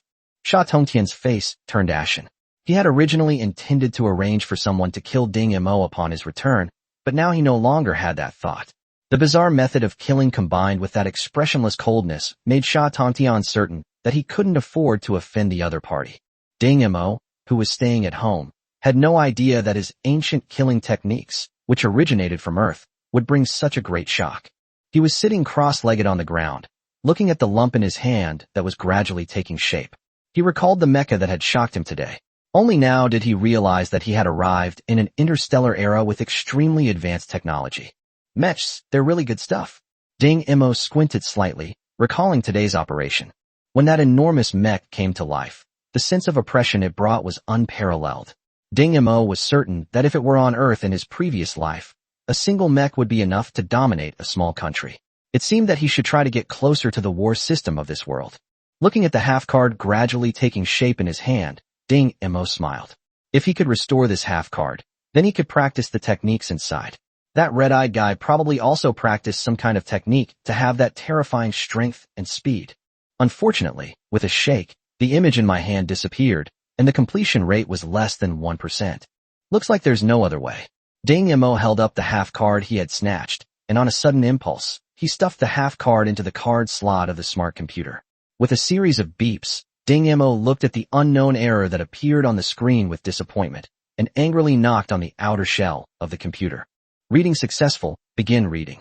But to his surprise, as he slammed his fist down, some information was actually read out. The Qingming Imperial Body Technique, Part 1, Qingming Technique. As the quantum computer read the text, long passages of text began to appear. There was no introduction. It simply stated the method of cultivation. Is this a scam? Ding Mo looked at the interface, which resembled a pirated book from his previous life, and couldn't help but feel suspicious. There wasn't much text. It finished playing after only a dozen pages, and then started playing again. Ding Mo simply took out the card and lay back down on the bed. Being cautious by nature, he dared not practice such an unknown technique lightly, for who knows if there were any hidden traps or anything like that. However, lying in bed, he couldn't fall asleep anymore. His mind was filled with that set of techniques, and Ding Mo immediately realized that he had been tricked. The Qingming technique is clearly designed for the subconscious mind, allowing people to memorize it unconsciously, much like unconscious hypnosis. Ding Mo sat up, the technique rampaging through his mind, as if not practicing it would drive him crazy. Left with no other choice, Ding Mo closed his eyes and began to cultivate according to the description in that text. First step, massage your temples with your fingers. After performing the set of movements step by step, Ding Mo felt soreness and numbness all over his body, but his mind was unusually clear. He carefully considered it and found nothing wrong. Moreover, the words that kept flashing through his mind seemed to have disappeared. Ding Mo breathed a sigh of relief, looked at the already bright sky, and prepared to leave for school, but at that moment he received a call from an unknown number. Chapter 19 Test. After hesitating for a moment, Ding Mo still answered the call. Ding Mo, a deep, resonant voice rang out. Ding Mo was certain he had never heard this voice before, so he remained silent. The silence seemed to have lasted a while, and the voice became slightly impatient. Luo Jianting sent me. I'm downstairs at your house. Come with me. It was Luo Jianting who sent them. Ding Mo knew he had no right to refuse, so he gave a curt reply and went downstairs empty-handed.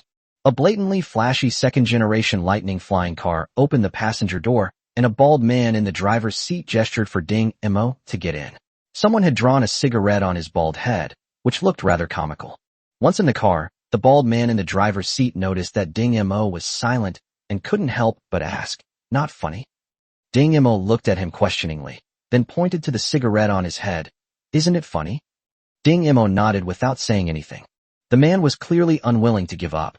Seeing an older woman passing by outside the car, he quickly stuck his head out and called out, "Miss." The older woman turned her head and saw a bald man with a cigarette on his head. She couldn't help but chuckle. The man then pulled his head back with satisfaction, giving Ding Mo a sidelong glance. See? You don't understand. Ding Mo's expressionless face twitched involuntarily. My name is Zizalong. The bald man suddenly spoke. Starting today, I will be in charge of your studies and training for 3 months. During this time, your freedom will be restricted. Once you pass the assessment, you can return to normal society. He didn't mention the consequences of failing the assessment, because he didn't know where those who failed went. Seeing that Ding Mo didn't object at all, Shi Zhilong was defeated by Ding Mo's composure. He was a naturally active and lively person, but this time he had just encountered such an oddball as Ding Mo, who was completely different from the 13-year-old boy he had imagined. He had thought this job would be interesting, but having to spend 3 months with such a taciturn person made Shi Zhilong feel depressed. Can you say something? Shi Zhilong couldn't help but ask.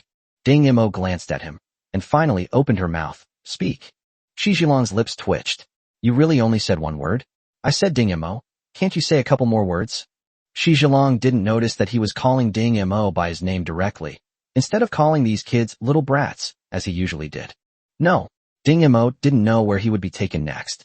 He hadn't slept all night and needed to conserve his strength, so he was sparing with his words.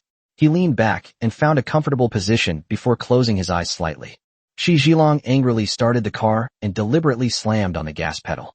The powerful recoil made him shout excitedly, and at the same time he looked to the side with a smug look, wanting to see Ding Mo's panicked look, but found that Ding Mo had already fastened his seat belt at some point and was resting with his eyes closed. The flying car streaked across the sky and disappeared over the slums. In a hidden underground base, Luo Jianting is having a remote call. Are you sure you want to activate Project Z? Luo Jianting nodded. If he can pass the training, with that face, I can guarantee he can get into the military. After a few years, he will likely gain real power. What if he fails the training? Even if it doesn't pass, we can still make use of it and use it to create opportunities for me to get closer to that position. All right, we'll see in 3 months. I just hope these people didn't sacrifice themselves in vain. Luo Jianting saluted. For the light in the darkness. For the light in the darkness. In the empty communications room, Luo Jianting's raised hand remained suspended for a long time.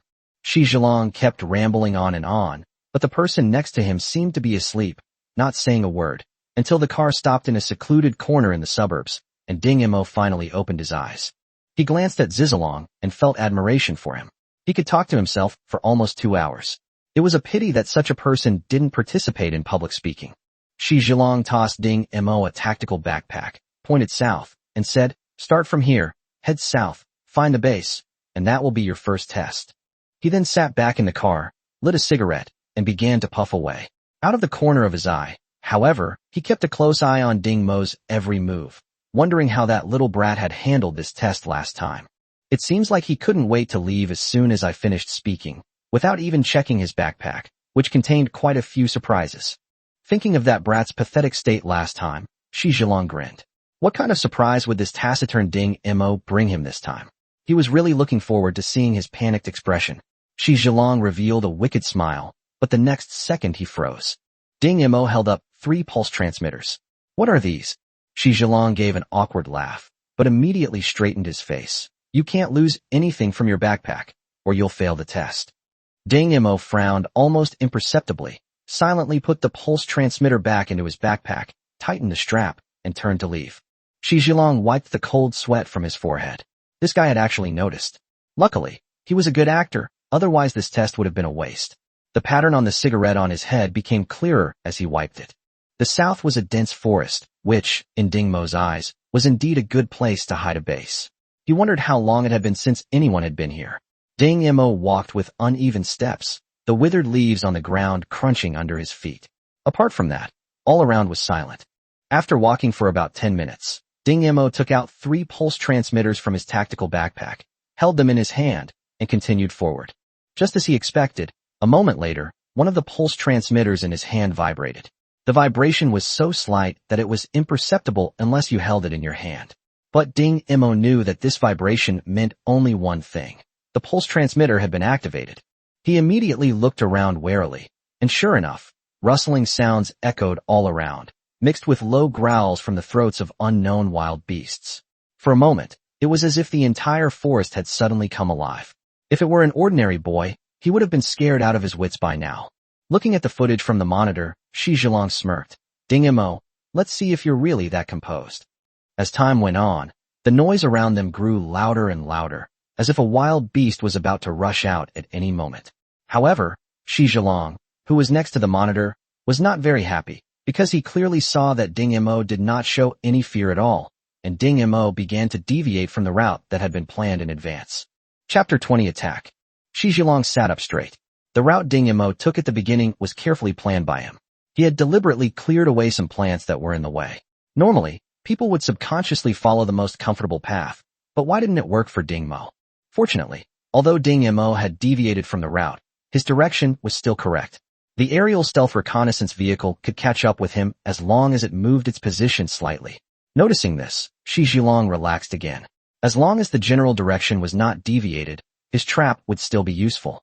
Ding Mo clenched his fist slightly, and when he opened it again, a pitch-black dagger appeared in his hand. He slashed at the dead wood on the side, and sure enough, the inside of the dead wood was a sophisticated electronic structure. The sound he had just heard was produced by these things that were everywhere along the way. So this so-called test must be a problem set up by humans. At this moment, Ding Mo was surprisingly not angry. He was just a nobody. Although he had a small reputation in the mercenary world in his previous life, he was just an unknown person in this life, like dust, at the mercy of those who held the chess pieces, and he could not retaliate. However, this preordained life is not what I want. Looking at the two unactivated pulse generators in his hand, Ding Mo frowned slightly, then made up his mind and deviated far from the right direction. Shi Zhilong, who had been squinting, glanced casually at the surveillance screen and lost his composure for the first time. It's gone. Where the hell is it?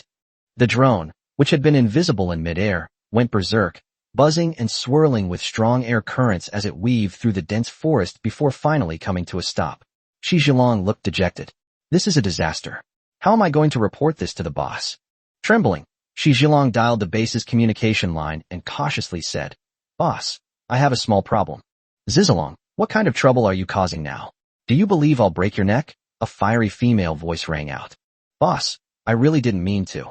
Spit it out already. Stop dawdling like a woman. That kid is gone. Shi Zhilong finally voiced his question. Gone? What happened? What are you up to now? Shi Zhilong briefly described what had happened, then cautiously asked, What should we do, boss?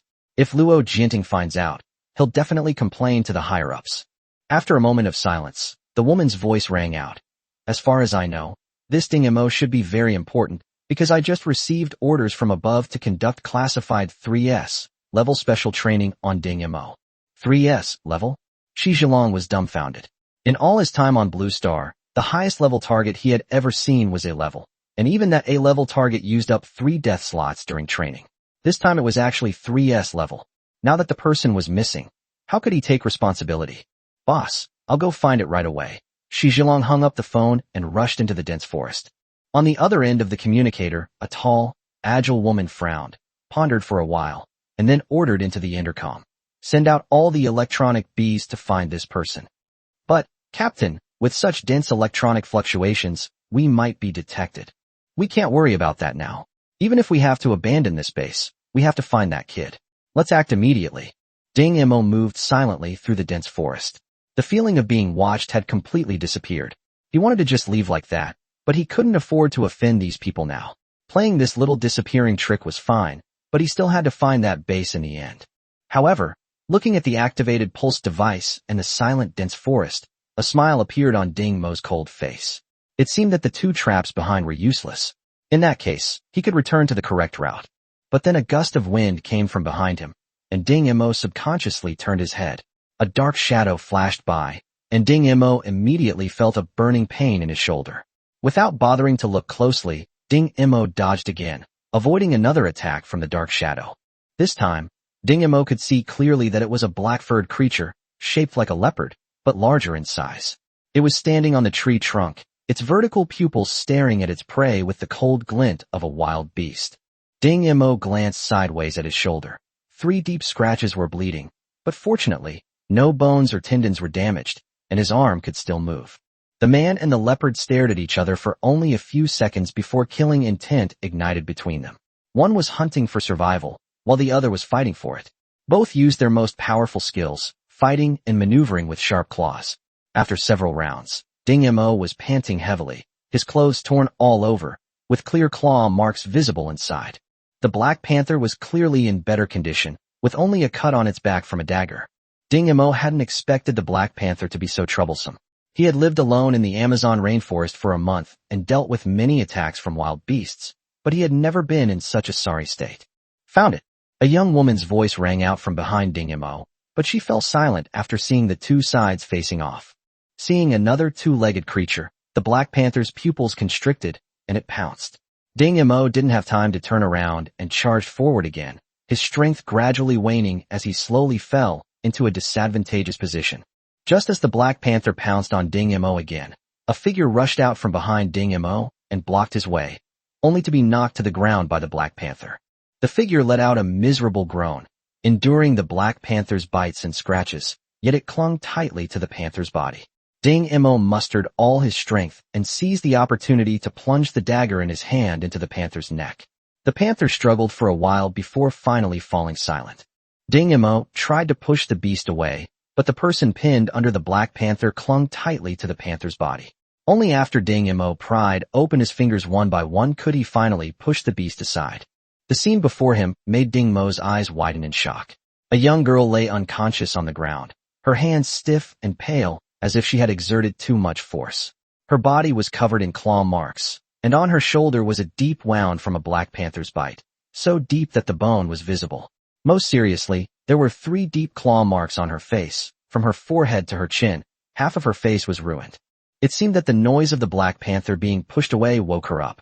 Ding Mo watched as she disregarded her own injuries, immediately confirmed that the person standing in front of her was the target, dialed the communicator, transmitted the coordinates, and then fainted again. He gritted his teeth, squatted down, and bandaged her wound. He didn't know why she would go to such lengths, but it didn't stop him from feeling a sense of admiration. Several footsteps sounded behind him. Ding Mo turned around and saw 3 people. Upon seeing him, they quickly surrounded him, one of them gesturing for him to follow. Ding Mo looked back and saw the girl's body lying there, being carried like a rag doll by 2 people, following him deeper into the dense forest. Chapter 21 Mask. Finally arriving at the so-called base, Ding Mo looked around. The base's exit was blocked by disguised rocks.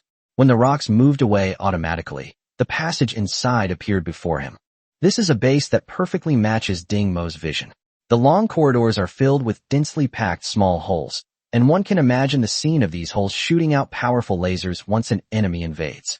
However, Ding Mo had just followed the people in front of him, so the so-called defense mechanism was obviously not activated.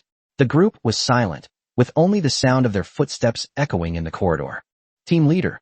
Team leader. Pushing open the door at the end of the passage, a blinding blue light swept across their bodies, and the laser cannon on the roof slowly retracted. The young woman, referred to as the captain, glanced at Ding Mo and then quickly ordered, "Activate medical pod number 3 and put Li Wan inside." The 2 people carrying the injured girl ran quickly into the side door, which then closed automatically. Ding Mo looked around the room. The walls were covered with virtual projection screens, and several rows of quantum computers were placed along the edges of the walls. Several technicians in gray work clothes were operating them. In addition to the door he had come in through, there were 2 other doors on the other side of the wall. One of them was the door through which Li Wan had been carried, and the other door had a bright red sword-shaped symbol painted on it. "I am Su Qingyuan, the person in charge of this base. You can call me Captain." The agile woman with short, slightly blonde hair extended her hand. Ding Mo hesitated for a moment, then tentatively reached out his hand, only to be grabbed by Su Qingyuan and shaken vigorously a few times. This woman named Su Qingyuan had a very strong grip. What surprised Ding Mo even more was that he hadn't dodged her casual grab just now, which immediately raised his vigilance towards this woman to the maximum. Looking at Ding Mo's wary eyes, Su Qingyuan revealed a playful smile. "Being vigilant is a good habit, but I hope you can change the expression on your face in 3 months. Are you Luo Jianting's men?" Ding Mo hesitated for a long time before finally asking, since this place really didn't look like the office of a federal finance department. "Subordinates." Su Qingyuan laughed heartily, as if he had heard a joke. "It seems our little guy doesn't know what's going on yet. Don't worry, you'll find out in 3 months. Now go with him." Shi Zhilong, who had somehow appeared behind Ding Mo, led him through the door marked with a bright red sign with a worried expression.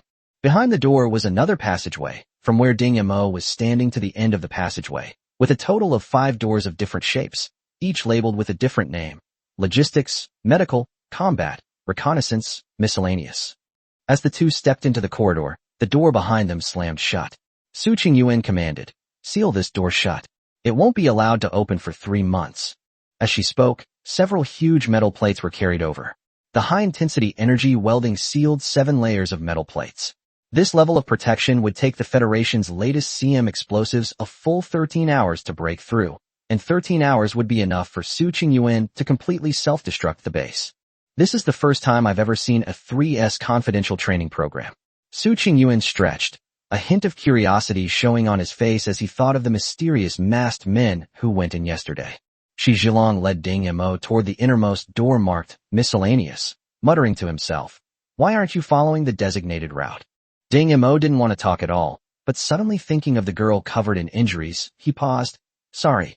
"Huh? What?" Shi Zhilong didn't expect Ding Mo to suddenly speak, and didn't pay attention to what he said. However, Ding Mo fell silent again. Pushing open the door, the scene before him astonished Zhilong.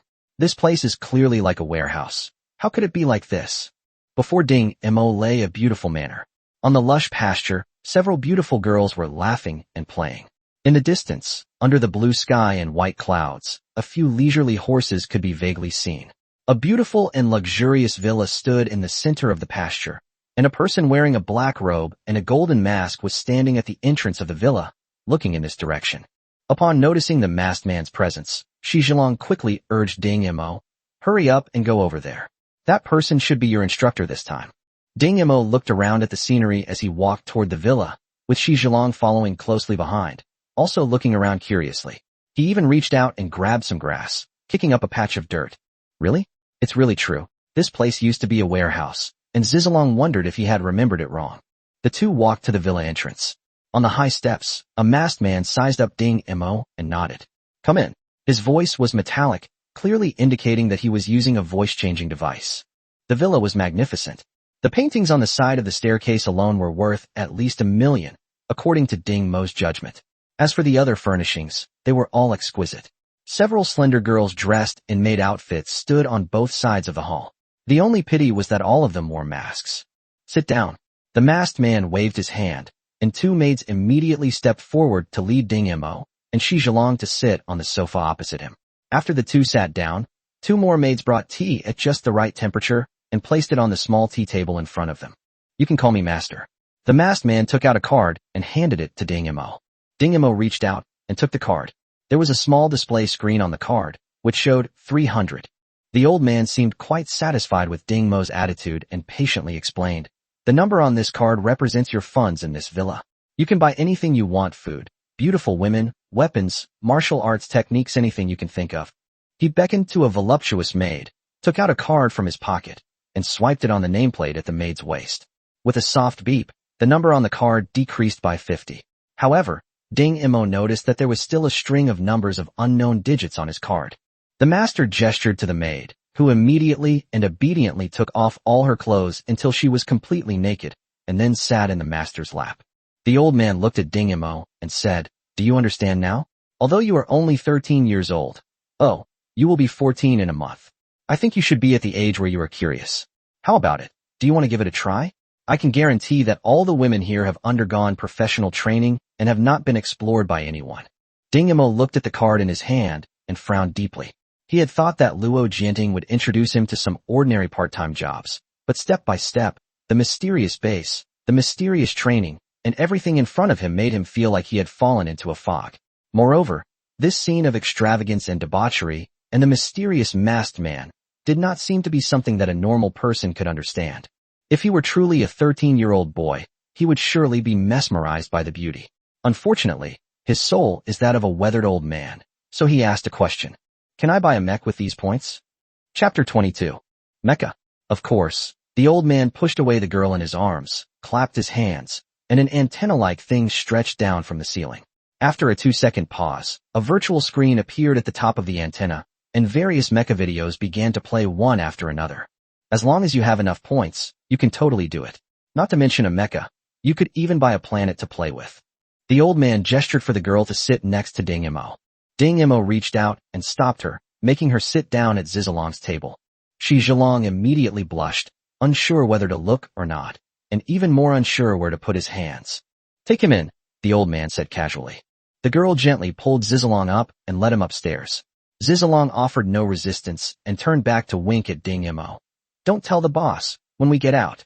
Before long, moans and cries of pain came from upstairs, and then the sounds grew more and more intense, clearly indicating that the two had begun a passionate lovemaking session. The old man looked at Ding Mo's expressionless face and felt a slight stirring in his heart. This young man was unusually calm. According to the information, Ding Mo was an orphan and was at the age when he was most curious about the opposite sex. Why could he be so calm? If the information was not wrong, then it must be his innate temperament. "How many points does one mech require?" Ding Mo asked abruptly, watching the dazzling video. 500,000. "How do I earn points?" The old man seemed to laugh, his shoulders shrugging. "For you, completing each of the special training sessions I arrange will earn you 1,000 points. There are a total of 4 training sessions, so you can earn a maximum of 4,000 points. For items, what will happen if I don't complete them?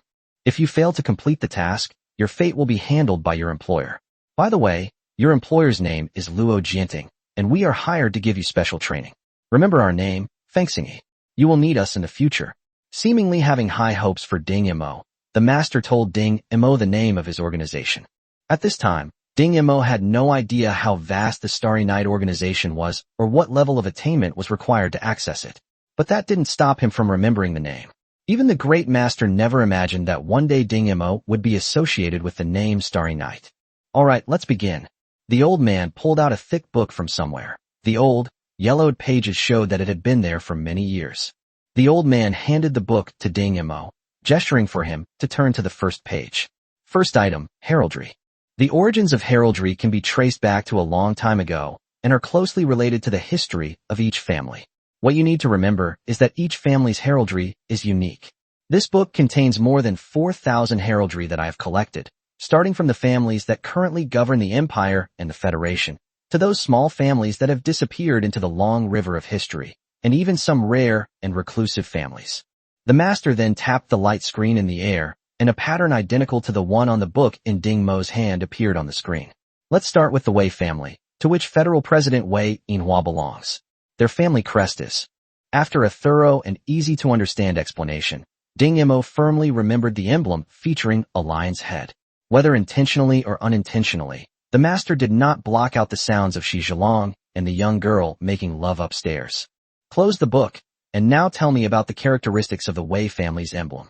Ding Mo remained calm and composed, speaking eloquently and completely matching what the master had said earlier. The old man nodded slightly. Although his expression was obscured by the mask, his actions showed that he was quite satisfied with Ding Mo's level of mastery. Next, we need to speed things up a bit. The master waved his hand, and immediately a well-behaved maid stepped forward and placed a small, dark object on the coffee table in front of Ding Mo. She gently fiddled with it a few times, and suddenly the surroundings fell silent, and the sounds from upstairs ceased to be heard. This time, when the master was explaining, he no longer cared whether Ding Mo could keep up. He spoke fluently and eloquently until the sun was high in the sky, and it was almost lunchtime before he stopped. "Did you remember everything I said before?" The master instructed the maid to start preparing the meal, and casually asked. In his opinion, it would be good if Ding Mo could remember most of it, and then he would be confident that he could finish the special training in heraldry within 7 days. "I remember them all." Ding Mo was also quite surprised. His memory had never been this good before, but today, unexpectedly, he remembered every word the master said clearly. "Oh." The eldest gentleman was clearly somewhat skeptical. "Tell me about the family ranked 13th in the Federation." The 13th in line family, the Messer family, is emblazoned with a white horse and 2 pistols piercing its back, symbolizing the 2 great wars the Messer family experienced. First, 600 years ago, in the Koran starfield, during the 3rd clash between the Federation and the Damar Empire, the eldest son of the Messer family, Sinan Messer, led 2,000 light starships in a surprise attack on the Damar Empire's flagship. The battle ended in total annihilation. In this battle, Bai Zhanshi, the patriarch of the Damar Empire's most powerful family, perished, and the flagship was destroyed in a suicide ramming attack. Sinan's sacrifice breached the Damar Empire's formidable defenses, making him the 367th national hero in Federation history.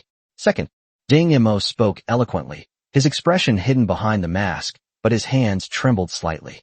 Very good. Next is the second item, etiquette. Whether it's the Empire or the Federation, interactions between high-ranking figures are far more casual than those between ordinary people. From clothing to speech, from the dining table to the bedroom, there is a set of noble and elegant etiquette. The master walked to the dining table. Watch my movements. I'll explain in detail later.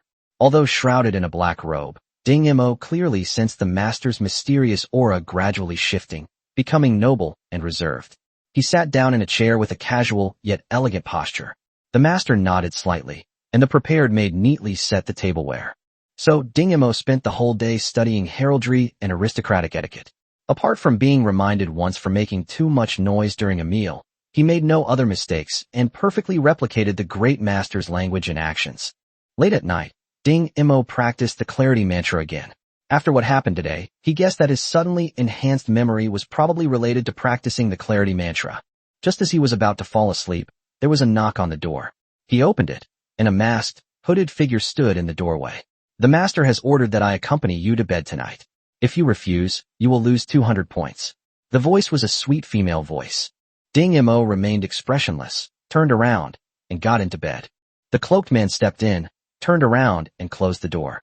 Then he took off his cloak, revealing that he was wearing nothing underneath. He climbed onto the bed naked, pressed himself against Ding Mo, and put his arm around Ding Mo's neck. Chapter 23 is worthwhile. Ding Mo, expressionless, pulled the blanket over both of them, lay straight on the bed, and slept soundly until dawn. As dawn broke, Ding Mo opened his eyes, felt the smooth body beside him, paused for a moment, then sat up and reached out to lift the mask. Beneath the mask was a pretty young girl, about 15 or 16 years old, who was fast asleep. However, before Ding Mo could observe carefully, the door was kicked open violently, and two tall, burly men rushed in, each wearing a mask that completely concealed their true faces. As soon as they rushed in, they pointed at Ding Mo and said, "Get out of the way." Ding Mo frowned, got up from the bed, and the two men showed no mercy. They grabbed the still sleeping girl, ignored her screams, and carried her outside. "Wait," Ding Mo interrupted. "What are you trying to do? Her mask has been removed, and she needs to be disposed of." What to do? Ding Mo never expected that his impulsive act of removing his mask would cause such a thing. Wasn't this too unfair to the girl?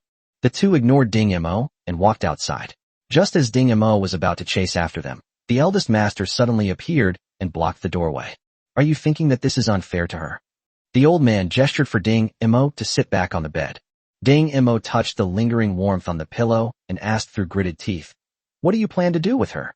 The old man chuckled softly. "According to the usual practice, her memories will be erased, and she'll be left to fend for herself on a garbage planet." "Why? Isn't she one of yours?" "That's right, but unfortunately, she's a consumable. You know what a consumable is, right? If we hadn't adopted her back then, she would have disappeared long ago. Now we're just returning her original fate to her." The old man's words were more desolate than ever before. Ding Mo pursed his lips. "Is there any way to change this decision?" The old man suddenly approached. "Do you want to interfere with our operations? Or are you trying to show your pitiful sympathy? Or was it just a slip of the tongue? Tell me, if you were in power and someone disobeyed your orders, what would you do?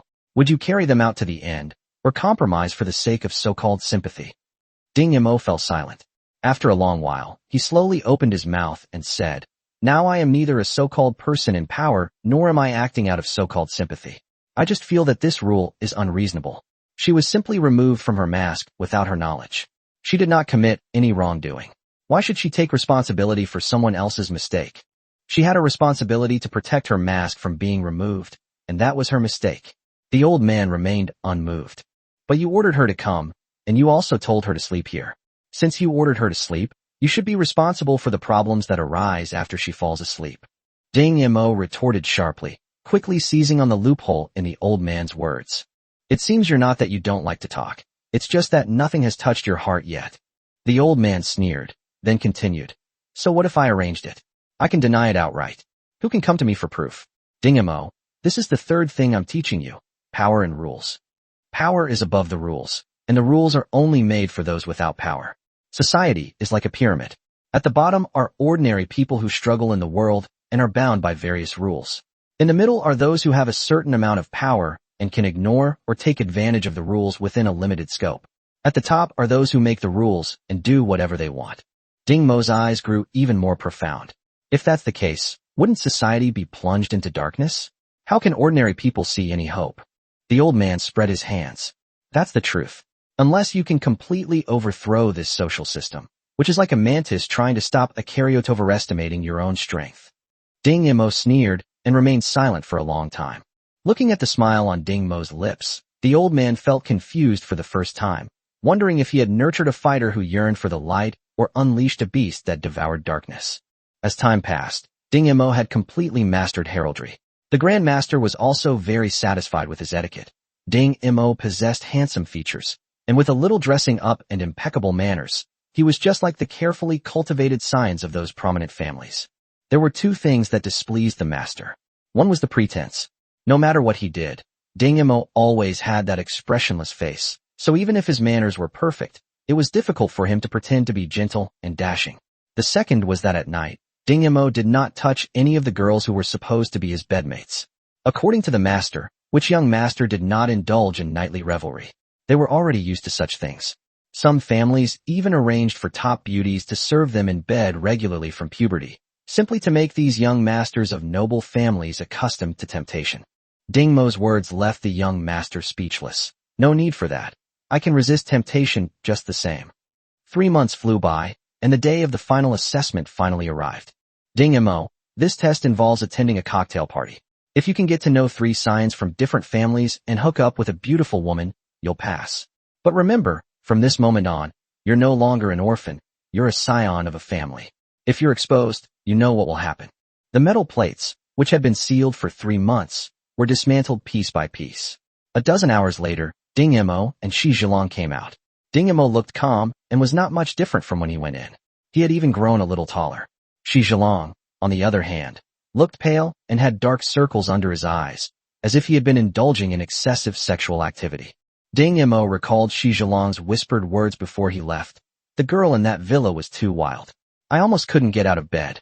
Ding Mo, please don't tell anyone after you leave. Can't get out of bed? You just don't want to get out. Ding Mo remained noncommittal. After coming out, Ding Mo habitually scanned the area, pausing for a moment on a girl with a hideous wound on her face. This was the girl who had been injured by the Black Panther. Are you leaving? Su Qingyuan asked, looking at Shi Zhilong and Ding Mo. Shi Zhilong grabbed Latino's arm and said, Come on, the final test awaits you. Wait a minute, Su Qingyuan said, sounding somewhat surprised. You came out before you even passed the test? Ding Mo nodded, and Shi Zhilong chimed in. His final test is scheduled for another location. That's true. The 3S, level special training, is really strange. There's never been a case of someone coming out without being tested, Su Qingyuan muttered. The car's all arranged, let's go. Just as Shi Zhilong was about to call out to Ding Mo, he saw Ding Mo stroll forward and stand in front of Li Wan, whose face was contorted with rage. Is it worth it? The tone was gentle. Li Wan smiled. It's worth it. Words weigh 1,000 pounds. Ding remained silent, turned around, and followed Shi Zhilong out, his heart filled with the unending fervor of the word, worth it. Chapter 24, Before the Cocktail Party. In the Sky Hotel of Blue Star City, which is 723 stories high, flying cars come and go incessantly. Those who get off are all scions of noble families and high-ranking officials of the Federation. When Zhang Yanzhong, the highest governor of Blue Star, got off the flying car, his accompanying guards immediately protected him. Get away from here, Zhang Yanzhong said. He wasn't used to this kind of close protection, so he rarely attended such occasions. He only came because Luo Jianting invited him. Although the two were not in the same system, Luo Jianting, as the director of the Federal Finance Department, allocated a lot of funds to Blue Star every year, which made him, as the governor, very comfortable. Therefore, the two had always had a good relationship. Seeing Luo Jianting waiting at the door, Zhang Yanzhong smiled and said, What? You've finally decided to let your delicate flower show herself. Luo Jianting hugged the burly old man. Zhang Yanzhong, who had come from the battlefield, was muscular and strong, and his strength only increased with age. Standing next to the slightly effeminate Luo Jianting, they formed a wonderful contrast. Luo Jianting pushed up his gold-rimmed glasses, his narrow eyes full of laughter. Your precious grandson arrived earlier than you, and he brought 2 friends with him. I wonder who they are. Zhang Yanzhong looked around, and, seeing no one approaching, whispered in Luo Jianting's ear. They're young masters from the capital planet. Huayu is studying at the 3rd Military Academy in the capital, right? These two are his classmates. I heard that the one surnamed Wei has some connection with the Wei family. Which Wei family? It's the Wei family, the family of Federal President Wei Yinhua. Luo Jianting understood, a barely perceptible hint of hatred flashing in his eyes. In the reception hall, Zhang Huaiwei chatted with Wesley and James. Wesley casually sipped his red wine, listening to Zhang Huaiwei introduce the guests at the reception, a hint of disdain in his eyes. Blue Star is too far from the capital star system. He came to Blue Star to accompany Huayu this time only because he was really bored and wanted to take a stroll. In the capital star system, he was just an insignificant nobody, but here, his status was probably unmatched by anyone. All the young men were excited to hear that the financial secretary's daughter would be attending the party. This would be the first time the daughter had made a formal public appearance. Moreover, they heard that although she was only 15 years old, she was incredibly beautiful. If he were to catch her eye, wouldn't he have both wealth and beauty? Wesley chuckled inwardly at the excited expressions on their faces. He figured that once he revealed his identity, that so-called finance director would obediently send his daughter to his bed. If she was pretty, he could make do, but if she wasn't, he wouldn't hold back. After shooing away several groups of women who tried to get close, James took a big gulp of red wine. Huayu, don't you have any wine that's strong enough? This red wine is really not strong enough. Huayu smiled ingratiatingly. It seems the master is unaware of young Master Zhang's preferences. Next time I'm hosting, I'll definitely let young Master Zhang taste the strongest liquor on earth. Wesley patted James on the shoulder. Watch your manners. After all, this is a small place. What good wine can you expect here? James muttered a few words, but refrained from speaking out of respect for Wesley. Zhang Huaiwei gave Wesley a grateful look. This young master seemed like a good person, someone worth befriending. Thinking this, Zhang Huaiwei toasted Wesley even more enthusiastically. Wesley had long seen through his little scheme, but he was happy to accept it. After all, Zhang Huaiwei was a local bigwig on Blue Star, and it was easier for him to get things done than for these playboys from the capital planet. Suddenly, the hall seemed to fall silent as everyone was stunned by a young man who walked in slowly. Ding Mo was dressed in a formal suit. Before coming, Zizalong had pulled him aside to do a makeover. With his naturally handsome face and the results of 3 months of special training, everyone would only think that he was a young master from some noble family, not some orphan from the slums. Feeling as if his limelight had been stolen, a hint of jealousy flashed in Wesley's eyes, but he quickly suppressed it. He just had a handsome face, but he looked like he hadn't even grown any hair yet. He was too young. However, this handsome young man was clearly more to the liking of the ladies present, and many women who considered themselves young and beautiful began to gather around him. Although Ding Mo was expressionless, his manners were impeccable, and his elegant speech further accentuated his charm, making these women even more captivated. Ding Mo gracefully took the red wine from the waiter's tray, while accommodating the woman beside him and occasionally uttering a few insightful remarks. At the same time, he subtly began to look for his mission target. 3 people, from different families. His eyes lit up. He had an idea. Wesley watched the handsome young man walk towards him with a nonchalant yet elegant gait, his palms feeling slightly cold. Although he envied the young man's demeanor, he had to admit that such temperament and mannerisms could only be cultivated by the coarse science of powerful families. However, thinking of his own Wei family identity, Wesley straightened his chest again. Ding Mo raised his glass to the 3 men, and their reactions differed. Zhang Huaiwei, wanting to get closer and find out which family the young man belonged to, and whether he could be of any help to him, responded with a friendly toast. James, on the other hand, frowned. He disliked handsome men like this and preferred strong, muscular companions who drank heartily. Therefore, he ignored Ding Mo. Wesley, on the surface, was mild-mannered but inwardly wanted to compare himself to Wesley. So he not only raised his glass in response, but also casually asked, "Hello, may I ask who you are?" Ding Mo nodded slightly, and the voice of the great master sounded from the miniature communicator in his ear, the Ding family in the capital. The Ding family of the capital star. The Ding family? Wesley was taken aback. That was the 2nd largest family, comparable to the Wei family. But he had never heard of such a handsome young man from the Ding family. If he were really from the Ding family, according to the Ding family's way of doing things, they would have pushed the young man in front of them to the forefront long ago. How could they allow him to hide his talents? Every person from the Ding family is sharp and outspoken. Ding Mo seemed to sense his confusion and added expressionlessly, "Branch." Wesley suddenly realized that this made sense. Like himself, This young man belonged to a branch family that was far removed from the main family, so their status was about the same. Wesley rarely smiled. Meanwhile, Jean Huayue's eyes lit up. The Ding family was a top-tier family that was no less powerful than the Wei family. He immediately fawned over them. Brother Ding, is this your first time on Blue Star? My father is Zhang Yanjing, the governor of Blue Star. If you want to know anything or play anything, just come to me.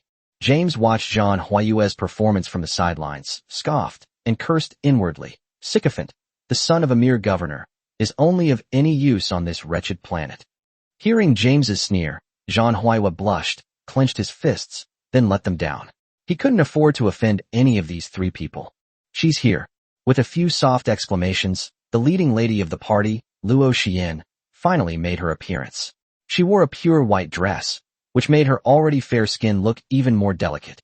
A crystal-clear headband adorned her forehead, making her beautiful face appear dreamlike. Under the spotlight, she stood there gracefully, her beautiful figure on full display. Chapter 25 Competition. Wesley stared greedily at the girl. He never expected that such a beauty could exist on this remote planet. It seemed that the wife of the finance director must also be a great beauty. Otherwise, how could she have given birth to such a fresh and tender daughter? Luo Xian smiled gently and politely glanced around at everyone in the hall. When she looked at Ding Mo, her eyes showed a slight surprise, but that was all. Ding Mo felt very unfamiliar with that gaze, as if she were looking at a complete stranger. Ding Mo suppressed his doubts and chatted casually with the three people beside him. Miss Luo is really beautiful. Hearing what he said, Jean Huayue chimed in. Yes, I just wonder who will have the honor of taking her crown. Luo Jianding and Zhang Yanzheng walked in together. He gestured, then stood side by side with Luo Xian. A waiter handed them a microphone at the opportune moment. Thank you all for taking time out of your busy schedules to attend my daughter's birthday party. Today is my daughter's 15th birthday, Luo Jianting said eloquently. From this moment on, Luo Xian officially entered the social circle of the Blue Star's high-level executives. Now, the party officially begins. As the melodious violin music began, followed closely by the crisp piano music, Luo Jianting quietly stepped out of the spotlight and into the shadows. It's your turn. Ding Mo heard the master's instruction through his earpiece. He straightened the bow tie at his collar, and following the results of his etiquette training, he slowly stepped forward, bowed slightly, placed his left hand lightly on his lower abdomen, and extended his right hand. Everything was so smooth and natural. But unexpectedly, another hand reached out from the side. Ding Mo glanced over out of the corner of his eye and saw Wesley, his demeanor impeccable, clearly showing he had also received family training. Miss Luo Xian, I come from the Star Guardian family in the capital. Would you be so kind as to invite me to dance the first dance? Wesley was now very polite, showing no trace of the greedy expression he had just displayed. The first dance at a party is significant, especially when the main character is a woman.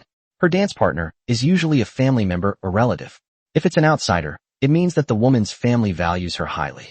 After the party, the person who danced the first dance is often invited back to their room to rest. So when he saw Ding Mo make a move, Wesley finally couldn't hold back and forcibly intervened. Following the instructions transmitted through the earpiece, Ding Mo said in the same way, Miss Xian, I am from the Ding family of the Capital Star. May I dance with you? Luo Xian glanced at Luo Jianting in the shadows. Luo Jianting nodded slightly in Ding Mo's direction, and she immediately understood whose invitation she should accept. This was also customary at the party. After all, young women new to social circles didn't quite know how to choose and needed guidance from their elders. When Wesley saw Luo Xian focusing her gaze on the boy beside her, he immediately narrowed his eyes. Another superficial woman, only looking at outward appearances. But he had to admit that Ding Mo's appearance was far superior to his. Wait. Wesley interrupted Luo Xian's actions. He stood up and looked at Luo Jianting in the shadows. I am new here and have prepared a small gift. Please accept it, Director Luo. A small gift? Luo Jianting's face was expressionless in the shadows, but Ding Mo keenly sensed that he seemed to be communicating with someone. After a pause, Luo Jianting's voice came from the shadows. I wonder what small gift young Master Wei has prepared. Wesley raised an eyebrow smugly. Is there a satellite screen here that can observe the cosmos? Zhang Yanjing leaned closer. Of course, which airspace do you want to see? I'll arrange for someone to adjust the satellite's angle. As the planet's highest ruler, Zhang Yanjing had every right to do so. Thank you. Please bring up the footage of the airspace near Y-1721, Wesley said bluntly. Zhang Yanjing made a communication call, and in less than 3 minutes, a huge light screen slowly unfolded from the ceiling, displaying the scene of the Y-1721 airspace. Director Luo, take a good look. Wesley sent a message, and gradually, 2 sleek starships appeared on the screen, moving at a steady speed. This is the Federation's latest model, a planetary-class destroyer. Zhang Yinzheng, a veteran of many years, had his eyes shining. Nothing excited him more than seeing a newly developed weapon of war. Someone nearby immediately widened their eyes. Really? We don't even have that on our planet. Those old relics on our planet are lucky if they can even fly. Young Master Wei has quite the generosity. No wonder he's from a prominent family on the capital planet. Destroyer? Luo Jianting frowned, but upon hearing the message on his earpiece, he smiled and asked, feigning ignorance. Young Master Wei, what is this? Wesley looked smugly at the surprised looks on the faces of those around him, especially Zhang Yinjing's astonished attitude, which greatly satisfied his vanity. It's just a frigate that the family provided to me. I'll take this opportunity to present it to Miss Xian as a token of my sincerity. After saying that, Wesley glanced at Ding Mo with disdain. He didn't believe that this kid could produce anything better than this. He had gone to great lengths to persuade his older brother to give him these 2 starships. Moreover, the starship is just a bonus. The real value lies in the operators on board. All personnel on a starship undergo extensive training before being allowed to work. It can be said that half the cost of a starship is the training fee. Ding Mo fell silent. In Wesley's view, this kid knew he was no match and was trying to save face. He deliberately asked, I wonder what gift young Master Ding has prepared. His contemptuous gaze was fixed on Ding Mo. He really wanted to see the young man embarrassed. Ding Mo raised his head and said expressionlessly, I've also prepared a gift. Oh, where is it? Wesley glanced at Ding Mo with feigned curiosity. Ding Mo was clean from head to toe and didn't look like he had any gifts. Ding Mo said in a deep voice, keep looking at the screen. Everyone heard Ding Mo's words and looked up. They saw a small black dot grow larger and clearer. It's a mech, someone with sharp eyes exclaimed first. As the camera zoomed in, everyone could see clearly that it was a humanoid mech, entirely black with a few starlight-like points of light, with a uniquely designed energy gun and a beam sword strapped to its back. Apart from that, there were no other markings on its body. Wesley was initially startled, but relaxed after seeing it clearly. He had thought it would be the work of some master, but it turned out to be just a mecha without any markings, and it didn't look like a high-end product. Zhang Yinjing frowned. Even with his years of experience, he couldn't recognize the model of the mecha. He said loudly, planetary-level destroyers can be equipped with mechas. I wonder how many of these 2 destroyers young Master Wei has equipped with. Chapter 26, I have a sword that can sever the galaxy. Wesley was practically cheering for this assist, but he feigned modesty and said, not at all. It's just that each starship is equipped with 5 mechs. Did you hear that? Each starship has 5 mechs. It seems that Ding Mo isn't up to the task. That's right. How can a mere mech compare to young Master Wei's 2 starships? All eyes were fixed on Wesley, who couldn't help but raise his chin, glancing smugly at Ding Mo before looking at Luo Xian. Sure enough, he saw sparkling starlight in the little girl's eyes. Just as he was about to ask Luo Jianting, Ding Mo spoke up. Quantity does not equal quality. This seemingly desperate statement greatly pleased Wesley. Yes, quantity doesn't equal quality, but a mecha that isn't even good quality, huh? He finally couldn't help but laugh. Then let's settle this with our skills. I only have this 1 mech, and I'll fight your 2 starships. Let's see if it's my quality that's lacking, or your quantity that's insufficient. Ding Mo's casual remark was nothing short of a bombshell dropped into the crowd. Zhang Huaiwa tried to smooth things over, saying, Young Master Ding, isn't what you're doing a bit too much? After all, training a mecha pilot is no easy task. Ding Mo shook his head. I believe I won't lose. Wesley secretly spoke with James. What do you think of that mech's capabilities? James stared at it for a while. It probably can't be higher than level 5. How could there be any experts in such a remote place? A level 5 pilot is considered an elite in the military. A level 5 mech paired with a level 5 pilot can take on dozens of mechs below level 4 without being defeated. Hearing this, Wesley felt reassured. He also had a level 5 pilot hidden in his starship. He quietly sent a signal. Kill. But he said to Ding Mo, let's have a contest. But guns don't have eyes, and there will inevitably be friendly fire. Ding Mo remained expressionless and coldly stated, I will not lose. Although the master told him to say that, he didn't really think that mech was a match for the 2 starships, and he secretly clenched his fist. Wesley sneered, since that's the case, Let's have a match. Life and death are in the hands of fate, so don't blame me for the outcome. Everyone saw the two starships simultaneously open their ejection bays, and 10 mechs were ejected in succession, forming two wedge formations and rushing towards the lone black mech standing in midair. The black mech drew its beam saber with a backhand motion. At the same time, Mr. Da's voice came through Ding Mo's earpiece. Ding Mo, I've taken back the 4,000 points. Now I'll show you what real mech combat is like. As the distance closed, the onlookers grew tense. The 10 mechs pulled out their beam guns and took turns firing at the lone black mech. The black mecha was surrounded by twinkling stars, like stars shining in the dark night sky. It traced an eerie arc, dodging the enemy's shots, and the distance was quickly closed. Looking at it, Ding Mo suddenly understood the origin of the name Starry Night. Having a gun and not using it? Are you just going to your death? James said disdainfully. As a fanatical combat enthusiast, he believed in using every advantage to defeat the enemy. Everyone believed James's words without a doubt, since he came from the military academy in the capital and his perspective was naturally better than theirs. Only Ding Mo and Luo Jianting saw disdain and pride in the movements of the black mecha, which resembled a constellation of stars. The black mechs rapidly approached, and the 10 mechs immediately responded, with 2 heading straight for them and the other 8 hovering behind, waiting for their chance to strike. Suddenly, a sound came from the lobby speakers. A clear and chilling female voice rang out, and at the same time, Ding Mo and Luo Jianing both heard the same sound in their headphones. I have a sword that can rip out a man's heart. With a single swing of its sword, the black mech left a crescent moon mark on everyone's retinas, instantly cleaving the first 2 mechs in half, their shattered fragments flying far away. Seeing that the situation was not good, the remaining 8 mechs surrounded 6 more and bombarded them with various weapons. I have a sword that can slay all directions. The 6 mechs didn't react at all.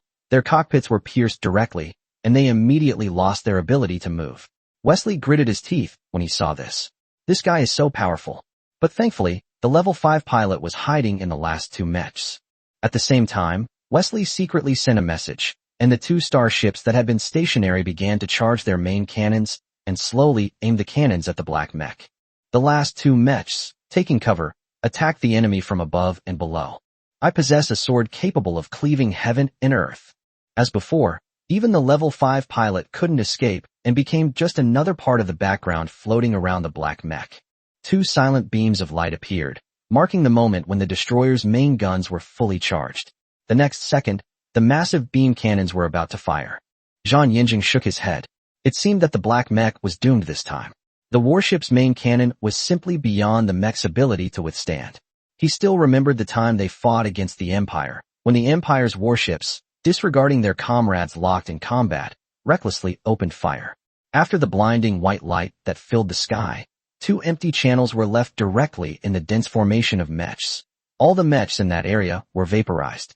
Under such a locked-on condition, the black mech was doomed.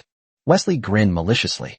Although he was heartbroken to lose a level 5 pilot, he would still be the ultimate victor as long as he destroyed the black mech. No one noticed that Luo Jianting's hands were trembling slightly, and his eyes revealed an uncontrollable worry. Ding Mo silently looked up. He hadn't expected that the one piloting the mecha would be Master Da, let alone that Master Da was a woman. In the current situation, he didn't know where the hope lay. But since Master Da had asked him to watch, he had to keep his eyes glued to the screen and not miss a single detail. This was a scene of a true mecha master's battle. Others might have looked elsewhere, but he never left the black mech from beginning to end. The warship's main guns fired fiercely, and everyone thought it was over, but then that sound suddenly rang out. I have a sword that can cleave the Milky Way. The voice was not loud, but it was clearly audible. Amidst the beam of light from the beam cannon, the black mech raised its sword. A blinding white light spread forward along the blade, instantly traversing most of the distance, transforming into a colossal lightsaber. It slammed into the 2 starships, splitting them into 4 pieces before finally turning into several bursts of fire in space. Wesley was stunned, James was stunned, Ding Mo, Luo Jianting, Zhang Yinjing, and everyone in the hall were stunned. After a long while, Zhang Yinjing was the first to wake up. This is a super pilot. It must be a super pilot. That move just now was definitely a killing move involving energy leap. Wesley was startled awake by Zhang Yinjing's voice and shouted, "Impossible! How could this be? How could you have such a pilot as your subordinate?" Ding Imo glanced at him with disdain, a look that plunged Wesley into despair. Yes, if he had such a subordinate, then this kid's identity was definitely not one he could afford to offend. Wesley's face turned pale and then purple. After hesitating for a long time, he pulled the equally embarrassed James along and left the party without looking back. He was heartbroken. The losses were enormous. He hadn't gained anything, and everyone was dead. How was he going to explain this to his elder brother? And that kid named Ding Mo actually had such capable subordinates. Thinking of how pathetic he was, Wesley wanted to slap himself a few times. James reminded Wesley, "You'd better find out more about this guy named Ding Mo, and then you can get your revenge when the opportunity arises." Yes, Wesley's eyes flashed with malice. He would make this kid suffer sooner or later, otherwise he would not be able to quell his hatred. Chapter 27 Assessment passed. Zhang Yanjing didn't notice Wesley and the other leaving at all, and continued to say incredulously, "I felt something was strange when I heard that voice just now. She likes to recite poetry during battle, and she's a female pilot. Could it be, his voice suddenly trembled, that she is the legendary only female superpilot, Feng Qingying? The only female among the top 10 superpilots. She once single-handedly scared off the border patrol fleet of the Dragon Empire." However, Zhang Yanjing remembered that the mecha she used was pure white, not the black one she wore today. He grabbed Ding Imo, demanding, "How do you know her? How do you know her?" Ding Imo struggled free and coldly replied, "She isn't." Zhang Yanjing lowered his eyes in disappointment. Feng Qingying was once the war god of the Federation, and was known as one of the Federation's twin stars along with Ding Chang'e. Unfortunately, she retired from the army for some unknown reason and started her own business. At this moment, the voice of the woman was clearly without the voice changer, and a clear, cold female voice rang in the ears of both Ding Imo and Luo Jianting at the same time. "Ding Imo, I left something with Luo Jianting. Remember to ask him for it." "Luo Jianting, I have repaid my debt to you, farewell." Luo Jianting smiled bitterly. "You're still so heartless." But no one responded. After this ordeal, Luo Xian and Ding Imo performed the opening dance. Everyone watched the two dancing gracefully with admiration. The man was handsome and the woman was beautiful, a perfect match. Only Ding Imo noticed something was wrong. Luo Xian's state was completely different from usual. It was as if a sudden thought had flashed through his mind, and he felt like one of the maids in the villas. He had a feeling of being hypnotized, and the way Luo Xian looked at him was as if she were a stranger. Thinking of this, Ding Imo felt a chill in his heart. Only Luo Jianting could do this. Otherwise, without his consent, who would dare to harm his daughter? Even tigers don't eat their cubs. How could Luo Jianting be so ruthless? After the song ended, Luo Xian invited Ding Imo to go up and rest for a while. Ding Imo did not dare to refuse. This was a common practice among the higher-ups of aristocratic families. If he refused without a proper reason, people would definitely notice the loophole. Once inside the room, Luo Xian reached behind her back and began to unzip her dress. Ding Imo grabbed her hand and looked around. Sure enough, he found surveillance cameras in several hidden corners. He tapped Luo Xian on the back of the neck expressionlessly, and Luo Xian immediately slumped into his arms. He placed her on the bed and sat on the sofa to wait patiently. As he expected, Luo Jianting pushed open the door and entered shortly afterward. Seeing Ding Imo, who was not surprised at all, Luo Jianting's expression remained unchanged. "Did you know I would come?" "I was just guessing. I didn't expect Uncle Luo to actually come," Ding Imo replied politely. "It seems they've trained you well." Ding Imo remained silent, waiting for Luo Jianting to continue. Although he had a general idea, it would be better if Luo Jianting could explain it clearly. Looking at the silent Ding Imo, Luo Jianting recalled the scene he had just witnessed on the surveillance footage. He hadn't expected that even Yin Yan's beauty hadn't been able to seduce him. At this moment, Luo Jianting slowly realized that Ding Imo was difficult to control. If he knew that Ding Imo hadn't made a move on the maids who were at his mercy during his special training, his wariness of Ding Imo would probably increase even further. The two remained silent for a moment. Then Luo Jianting suddenly handed Ding Imo a card, saying, "This was left by that person." "Is that you, Master?" "Master? So that's what she's always called." Luo Jianting's eyes glazed over for a moment, but he quickly regained his composure. "I want you to go to the Blue Star Military Academy." "Okay," Ding Imo readily agreed. "Aren't you curious about what I want you to do?" Ding Imo looked at Luo Jianting's narrow eyes behind his gold-rimmed glasses and smiled for the first time in front of him. It was a smile full of sarcasm. "Do I have the right to refuse?" "Of course you don't," Luo Jianting said bluntly. But if you do as I say, you will enjoy the life of the upper class. Ding Mo resumed his expressionless demeanor. Then, is there anything else? In the academy, unless someone threatens your life, I will not interfere in anything else. There, your identity is that of the Ding family's illegitimate son who has been living away from home. Good. Luo Jianting stood up and gestured for Ding Mo to leave, saying, someone is waiting for you outside. From now on, he will be your attendant. Ding Mo readily agreed and prepared to leave. Have you forgotten something? Luo Jianting suddenly asked. Ding Mo turned around, slowly unbuttoned his collar, and several conspicuous lip prints remained on his collarbone, which he had made with his fingers. How could I forget? He said, and then went downstairs with his clothes disheveled. Neither of them asked, nor did the other say anything, but they both knew perfectly well that Ding Mo had passed the test. Luo Jianting walked to Luo Xian, who was lying on the bed, and slowly reached out to stroke her furrowed brows, his eyes flashing. Young master. A familiar voice, a familiar bald head, a familiar cigarette pattern. Without a word, Ding Mo managed to shake off the women's entanglement in the hall and sat in the back seat, leaving behind a group of annoying beauties. For the first time, he felt troubled by his appearance. This trouble wasn't about the women's entanglement, but rather that Ding Mo guessed that the series of unbelievable events he had experienced were most likely due to his appearance, and that Luo Jianing had probably had designs on him from the very first time he saw him. After straightening his disheveled clothes, Ding Mo looked at the silent Shi Zhilong and suddenly felt a surge of curiosity. Zizalong, why did you get a cigarette tattoo on your head? Shi Zhilong glanced at Ding Mo in the rearview mirror with surprise. He seemed not to have expected Ding Mo to take the initiative to ask a question. After hesitating for a moment, he couldn't suppress his habit of rambling and began to talk incoherently. Well, this all started with my last injury. Shi Zhilong observed Ding Mo for a moment, and seeing that he didn't seem impatient, he continued. I was originally a scout in the action team, and I was the fastest in the whole team. But during the last mission, we fell into a trap and a piece of shrapnel was shot into my head. After it was removed, I couldn't control my balance, so I retired from the action team and went to the logistics team. I got this cigarette tattoo to cover up the scar. Then, have you ever regretted it? Ding Mo's expression was dimly lit by the car lights, making it difficult to see clearly. Regret? What's there to regret? Shi Zhilong said with a smile, but his voice suddenly became low. The captain was blown to pieces to save me. What do I, who survived by sheer luck, have to regret? The captain said that the most important thing in life is to be happy. I experienced too many unhappy things in the slums when I was a child. It wasn't until I followed the captain that I realized there was such a happy life. Every time I smoked, the captain would always smile and say, little kid, you've actually learned to smoke. I'll let you try my homemade cigarettes later. Unfortunately, I never got to try them. Shi Zhilong touched the cigarette pattern on his head and smiled again.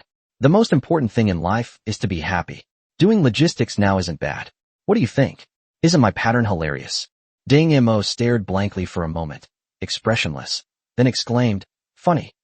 Oh, I say your cigarettes are hilarious. Ding Mo even forced a few awkward smiles, and Shi Zhilong laughed heartily, tears streaming down his face. News of Ding Mo's appearance at the party gradually spread as the party ended. Chapter 28 Flexibility Training. The flying car quickly arrived at the wealthy district, which was divided into 3 layers in a fan shape. Apart from the access towers, the only way to reach between the layers was by flying car. As for the sky rails, those were only available in the slums and ordinary districts.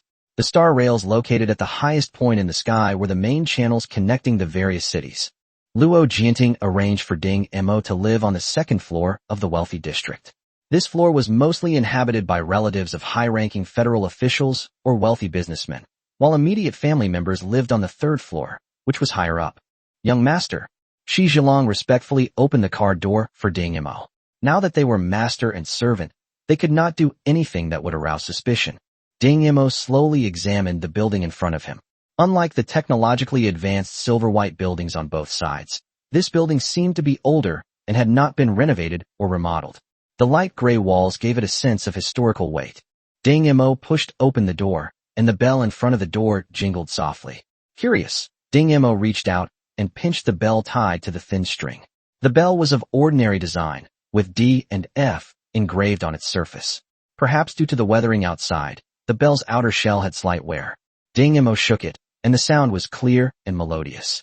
Seemingly startled by the sound of the bell, A window of the building on the left suddenly opened, and a short-haired girl with a buzz cut poked her head out. She saw Ding Mo standing outside, and her eyes flashed with amazement. Ding Mo noticed that someone was watching him, so he looked up abruptly and met her gaze. The girl blushed, smiled shyly, revealing 2 small dimples, and quickly withdrew them. Ding Mo turned around and stepped into the house. The house has 3 floors. The first floor contains servants' quarters, a kitchen, a dining room, and a hall. The second floor contains a study and bedrooms. The third floor is a viewing platform with a transparent cover to protect it from the wind and rain. Standing in front of Ding Mo were 2 elderly maids and an old butler. It was unclear where Luo Jianting had found these people. The old butler's eyes lit up when he saw Ding Mo. "Young master, you're finally back." Ding Mo didn't understand why he used the word finally and gave a nonchalant reply. He waved to Shi Zhilong. "How long am I supposed to stay here?" "What do you mean, how long?" "Young master, you're back and you're leaving again." The old butler looked surprised. Ding Mo didn't look at him, but stared at Shi Zhilong. Shi Zhilong shook his head, indicating that he didn't know. Ding Mo glanced at the layout of the house and pointed to a room on the first floor. "You'll stay in this room." Then he went up the stairs and said to the old butler, "Come up." The old butler, unfazed by Ding Mo's indifference, followed him upstairs with a beaming smile. In the study, Ding Mo and the old butler sat facing each other. Ding Mo spoke first. "Do you know who I am?" The old butler was not surprised that Ding Mo would ask this question. "You are the young master of the Ding family. We are all elders of the Ding family. We have been looking for you ever since the master and madam passed away. Fortunately, Director Luo helped us so that we were able to see you again." As he spoke, the old butler actually burst into tears. "Master? Madam?" Ding Mo frowned. "What are their names?" "I don't know. Back when we were working for the master, we were only allowed to call him Master Ding." The old butler replied succinctly. Ding Mo looked at the arrangement of the study. "Was all of this arranged by my father back then?" "Yes." The old butler replied respectfully. "All right, you can go now." The old butler rose and bowed. "Young master, what would you like to have for dinner?" "Casual." The old housekeeper went downstairs to prepare dinner, and Ding Mo began to look around the study. It was called a study, but it was more of a painting room, with bundles of paintings placed in a corner. Because it was cleaned regularly, there was no dust on them. In addition, several stands and easels were neatly arranged by the window, and Ding Mo could imagine the person holding the brush freely painting in the warm sunlight. At the far north end of the study was a somewhat worn wooden table, on which sat the latest generation of optical computers.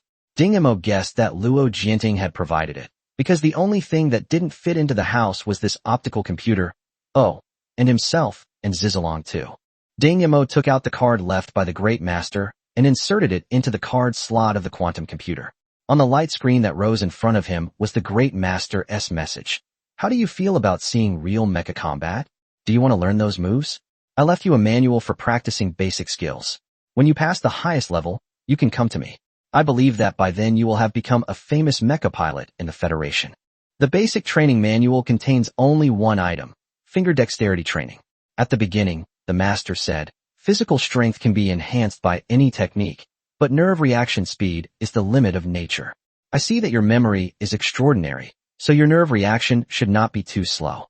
Therefore, what I leave you is a method to simply practice finger dexterity. Fingers are the soul of a pilot operating a mecha. The next step is to practice finger dexterity techniques. The manual divides it into 4 levels. The first layer controls 8 coins simultaneously to prevent them from falling to the ground. The second layer controls 16 at a time. The third layer contains 32 pieces. The fourth level still has 32 pieces, but it requires practicing with only one hand, and then practicing with the other hand after completing the first level. All levels have one suggestion. Once you start practicing, try to develop the habit of practicing anytime. In other words, it's best to stay in a state of practice at all times, whether you're eating, going to the toilet, or sleeping. You should be battling these coins at any time. The manual was short. After reading it, the computer's card slot popped open with a puff of smoke. Ding Mo hurriedly pulled out the card, but it was already riddled with holes and beyond repair. Although he didn't understand the purpose of this strange training method, Ding Mo knew that this was his first time encountering training related to mechas. He went downstairs to ask the butler for 8 coins and began to practice. "That's easy." Ding Mo watched the coins fly up and down in his hand, bobbing up and down on his palm, tracing graceful arcs in the air with a gentle flick of his fingers. Feeling he still had some energy left, He tried closing his eyes and controlling the coins by feel alone. In less than 10 seconds, the coins flew out one after another, leaving him with only 3 in his hand. Ding silently picked up the scattered coins and tried again, failing again and again. He lost count of how many times he failed, his clothes soaked with sweat. Finally, the coins began to obey him, and slowly, the number of failures decreased. What followed was a natural progression. When Ding Mo casually flicked the coin downstairs, the night was already deep. Eating was also a difficult task for Ding Mo, because he had to keep the coin in motion while eating. He knocked over the bowl again and again, and finally finished eating in the early hours of the morning. Before going to sleep, Ding Mo practiced the clarity mantra as usual. He noticed something strange. While practicing, the coin seemed to obey him more, and its speed appeared to slow down slightly. Ding Mo was certain this wasn't his imagination. Could the clarity mantra improve his thinking and reaction speed? Ding Mo was startled by his own conjecture. The great master said that nerve reaction speed was innate, so wouldn't this technique be defying the heavens? Ding Mo was both relieved and fearful. He was relieved that he hadn't let go of this technique, but fearful because he had almost made a deal with that mysterious opponent to hand over the card in order to escape. So what did that red-eyed guy get? The Qingming Imperial Body Technique. He got the Qingming Technique. Could that guy have gotten the second half of the Imperial Body Technique? Chapter 29. One word: robbery. The next day, Zizalong brought Ding Mo to the Blue Star Military Academy. The dean was a rather dignified old man with an eye patch over his left eye and a sharp right eye that scrutinized Ding Mo like an eagle. Although you were introduced by Luo Jianting, you still have to abide by my rules here. The old man, Gong Qianhan, said sternly, trying to give Ding Mo a hard time. However, Ding Mo had already seen through his tricks. He stood silently in front of him, fearless and without smugness. Gong Qianhan stared for a while, then seemed a little embarrassed and coughed lightly. Let me see, you should be in the logistics and repair department. Her voice sounded somewhat surprised. Logistics and repair? Ding Mo was also somewhat surprised. Given Luo Jianting's personality, he should have been placed in the command or mecha piloting department. Why was he in the logistics and repair department? In fact, Ding Mo's guess was correct. Luo Jianting had arranged for Ding Mo to enter the warship command department, but someone interfered. That person was Wesley. After he sent someone to find out that Ding Mo was about to enter the command department, he deliberately had his major changed to avenge the party. Neither Ding Mo nor Old Man Gong knows the reason behind this, and Luo Jianting is unaware that someone has changed Ding Mo's major. And so, by a twist of fate, Ding Mo entered the logistics department. After bidding farewell to the dean, Ding Mo turned and left. The coin appeared and disappeared between Ding Mo's fingers with a deft movement. Gong Qianhan, who saw this, was about to wave to stop Ding Mo from leaving, but then, as if she had thought of something, she lowered her hand. Look, what a handsome guy. Yeah, he's really handsome. Several girls saw Ding Mo, and all showed infatuated expressions. A girl with a buzz cut glanced at him casually and immediately froze. Isn't that the boy from next door? He's actually in this college too. We're so destined to meet. Seemingly remembering something embarrassing, the girl blushed and ran away. Ding Mo was completely unaware, looking at the instructions in his hand as he headed towards the logistics and repair department. As time went by, more and more girls gathered around. It has to be said that the girls in the military academy were of very high quality. Any one of them would be considered a beauty outside.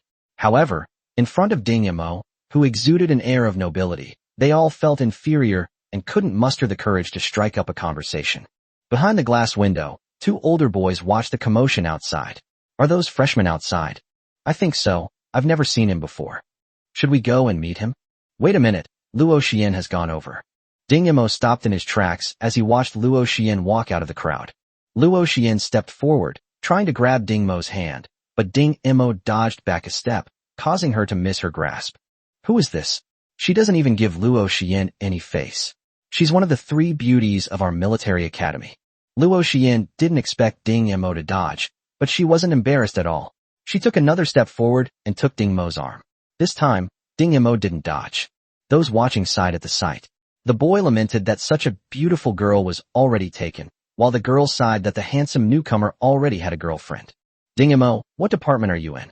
I'll take you there, Luo Xian said softly. Logistics and repair department. What? Luo Xian doubted her ears, and the people around her also pricked up their ears with curiosity. Ding Mo calmly repeated, logistics and repair department. TCH. The crowd scattered in a huff. The logistics and repair department was widely recognized as the least promising major.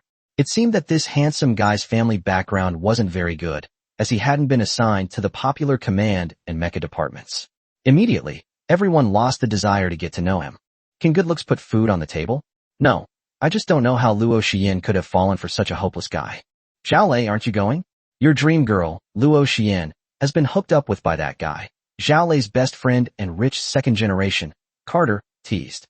Zhao Lei looked at Ding Mo, who was walking towards the logistics department, with disdain and sneered. A mere kid from the logistics and repair department. Do you think I need to care about him? Just wait. Once Luo Xian's novelty wears off, she'll definitely dump him. Carter looked outside and said, I think Luo Xian is serious this time. I've never seen her this happy before. Zhao Lei frowned upon hearing this. If this kid doesn't know what's good for him, then I'll personally teach him a lesson and show him what this academy is all about. Logistics department, what a bunch of trash. Looking at the dilapidated sign and old school buildings, Ding Mo confirmed with Luo Xian once again that this was indeed the area of the logistics department. Ding Mo, this place is so run down. How about I talk to my father and ask him to arrange for you to change your major? No need. I can go in by myself. You go ahead and do your work. Ding Mo shook his head, declining Luo Xian's suggestion. Luo Xian was a little unhappy, but she immediately smiled and said, I'll come find you after class. With that, she walked back the way she came with light steps. Ding Mo called out from behind, Luo Xian. What's wrong? The girl asked, turning around. How many times have we met? The second time. It's all right, you can go now. Ding Mo's expression was somber. Hey, is that little girl your woman? A sudden voice rang out from next to Ding Mo. Ding Mo was horrified. He turned around and leaped up, kicking at the person next to him, but the person grabbed his ankle. Ding Mo hardened his heart, disregarding the danger of breaking his ankle, and kicked the other person in the head with his other foot. However, he was also caught and could not move at all. Why is this young man so murderous? The newcomer didn't seem to intend to make a move. Ding Mo looked closely and saw a disheveled old man with an oily face, wearing technician-style goggles, and a head of gray hair that looked like a bird's nest. The most striking feature was his red nose. Realizing that Ding Mo had no intention of continuing, the old man released his grip, and Ding Mo straightened up and stood up. Speak, what brings you here? No one has come here for 3 years. Ding Mo took out a letter personally signed by the dean. I am a freshman in the logistics and repair department, here to report for duty. Freshman, as if he had heard a joke, the old man burst into laughter. You've been tricked, haven't you? The logistics department is the worst department ever. It hasn't had any new students for 3 years. Ding Mo remained expressionless and handed over the letter. The old man initially disdained to take it, but when he saw Ding Mo still controlling the coin between his fingers even while holding the letter, he became interested. He reached out and snatched the letter, crumpling it into a ball without even glancing at it. Are you sure you're not a student in the mecha department? Ding Mo confirmed. All right, the old man inexplicably conceded. I'm the only teacher in the logistics and repair department. You can just call me Teacher Donlon. As you can see, this place is dilapidated, so if you want to get teaching resources, you have to cooperate with me. Teaching resources? Ding Mo was puzzled. Wasn't this the kind of teaching model where students lectured and listened to lectures? Idiot. Danrin turned and walked towards the dilapidated school building. How are you going to fix it without tools and materials?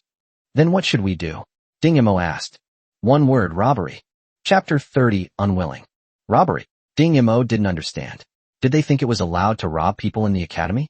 If that were the case, he was quite skilled at it.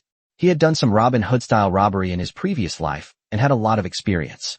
Seemingly knowing what he was thinking, Danrin pushed open the oil-stained school building door, which was filled with the wreckage and parts of various types of weapons and mechs, resembling a military factory.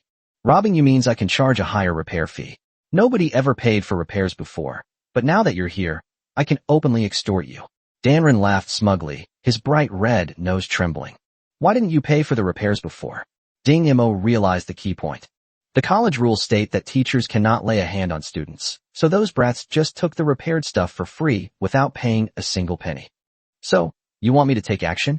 Ding Mo understood. Donlin smiled but didn't say anything. A few days later, the news that a handsome guy had entered the logistics and repair department spread throughout the entire college. Carter looked at Zhao Lei and admired him immensely. Dude, that's impressive. I didn't know you knew this trick. Zhao Lei smiled smugly. Once those women with ulterior motives come knocking on the door and start pestering me, I'm sure Luo Xian will realize she shouldn't get too close to that kid. Luo Xian went to see Ding Mo every day, and Zhao Lei saw it all. He originally thought that Luo Xian was just having a whim, but now it seems that Carter might have been right. So he came up with this crooked idea. At the entrance of the logistics and repair department, a group of girls crowded around, eager to catch a glimpse of the rumored handsome guy. Although it was the logistics and mecha department, many girls didn't care, and many girls from wealthy families even wanted Ding Mo to be their plaything. Old Donluan walked over impatiently. Get out of the way, don't crowd around here, or I'll tell the enforcement team.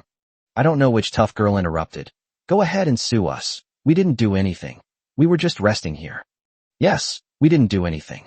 Old Danren angrily ripped off his goggles and threw them on the ground. His red nose bulged with anger. He couldn't hit these girls, nor could he scold them. He was extremely frustrated. He strode into the school building and grabbed Ding Mo, who was examining the wreckage of the mecha, saying, You go and deal with those people outside, or don't expect me to teach you anything real.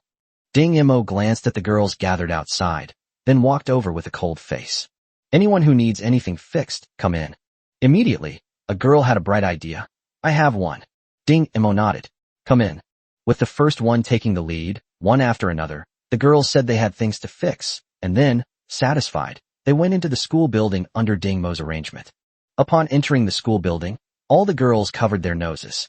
The place was filled with the smells of cooking oil, rusty metal, and the pungent smell of electrolytes. Several girls couldn't help but vomit, which made the smell even more unpleasant. Get out of here, it smells awful. Women are naturally sensitive, and they didn't want to stay in this stinky environment for even a second longer. However, the door was locked by Ding Mo, who was the last to enter. What are you doing? Let us out. Ding Mo, what are you doing? Are you trying to suffocate us? Ding Mo looked at the noisy girls in front of him, smiled coldly, and threw the key in his hand with force. The key drew a beautiful arc and landed in the greasy garbage pit. The key is there, and I can't do anything about it now. Ding Mo spread his hands and went off to study the wreckage of the weapons and mechs, only keeping an eye on the girl's movements out of the corner of his eye. Danren watched this scene from the side, grinning. This kid is really interesting. Then his gaze lingered on Ding Mo's hand as he kept fiddling with the coin, and he has good perseverance. Many girls now hate Ding Mo to the core, but in order to leave this place as soon as possible, they can only pinch their noses and futilely scoop the trash can with sticks. As they stir, a pungent smell wafts out, and many girls turn pale, some even with tears in their eyes.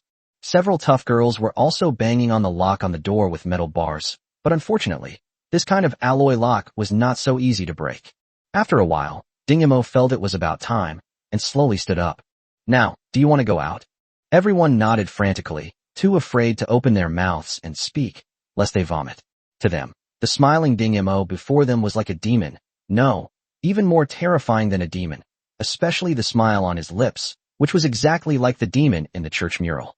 Ding Mo smiled, took out another key from his pocket, and waved it in front of everyone. You lied to us. Ding Mo glanced at the girl who had spoken. This is really the last round. If you don't want to leave, I can throw this one away. As he spoke, he made a gesture as if to throw it away.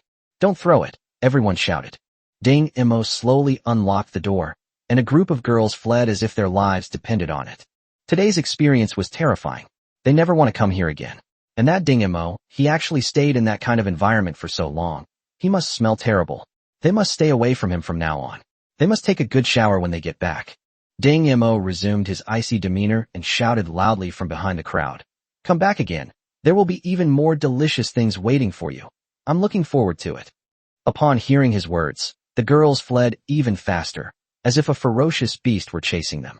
Zhao Lei watched the girls flee for their lives, grabbed one of them and questioned her about what had happened, then reluctantly let go.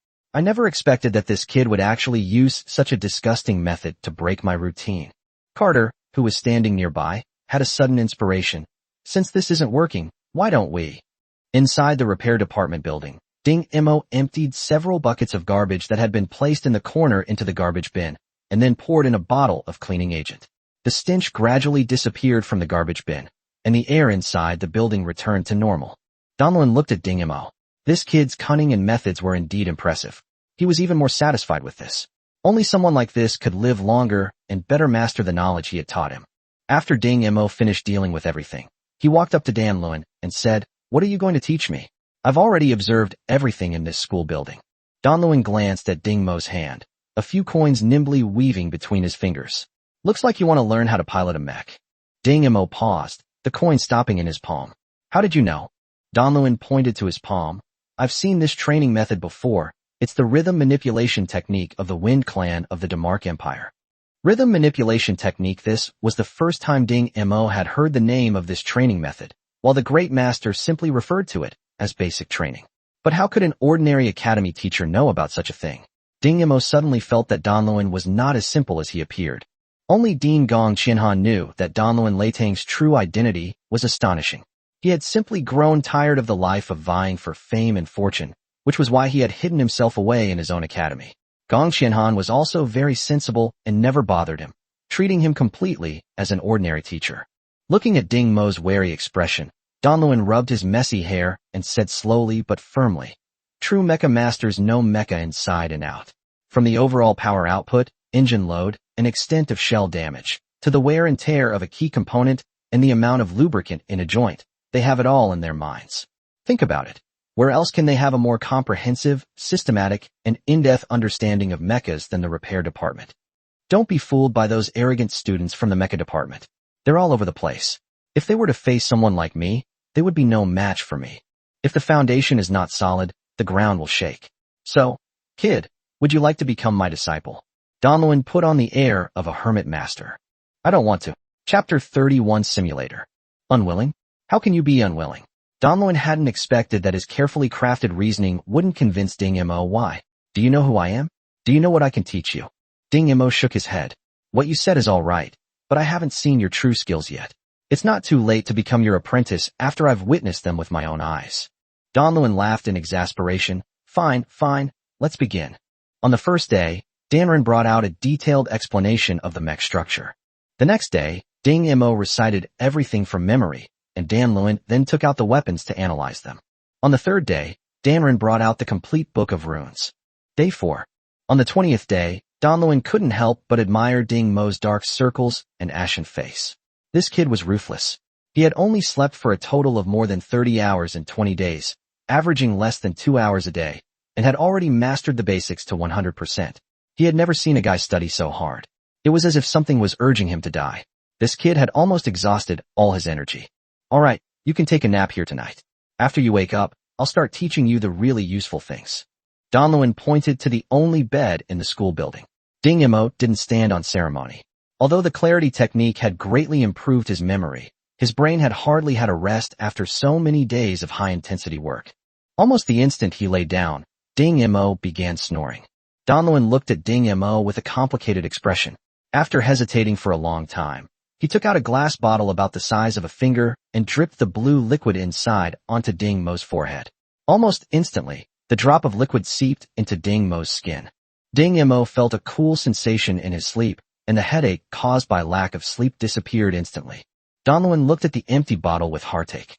"Ding Mo, I used up all the spirit heart elixir I had collected. If you don't study hard, I'll beat you to death." In the afternoon, Ding Mo woke up, and Dan Lewin began to teach him some truly useful things. But before that, the two had a conversation. "Have you been using anything I've been making you memorize these past few days?" Ding Mo thought for a moment. "It's useful. But those things are so different from the real thing. How can they be useful? Though they change in countless ways, they remain true to their essence. Though they take on countless forms, they remain true to their shape." "You passed, kid." The howling body tempering technique was the first skill that Dan Lewin taught Ding Mo.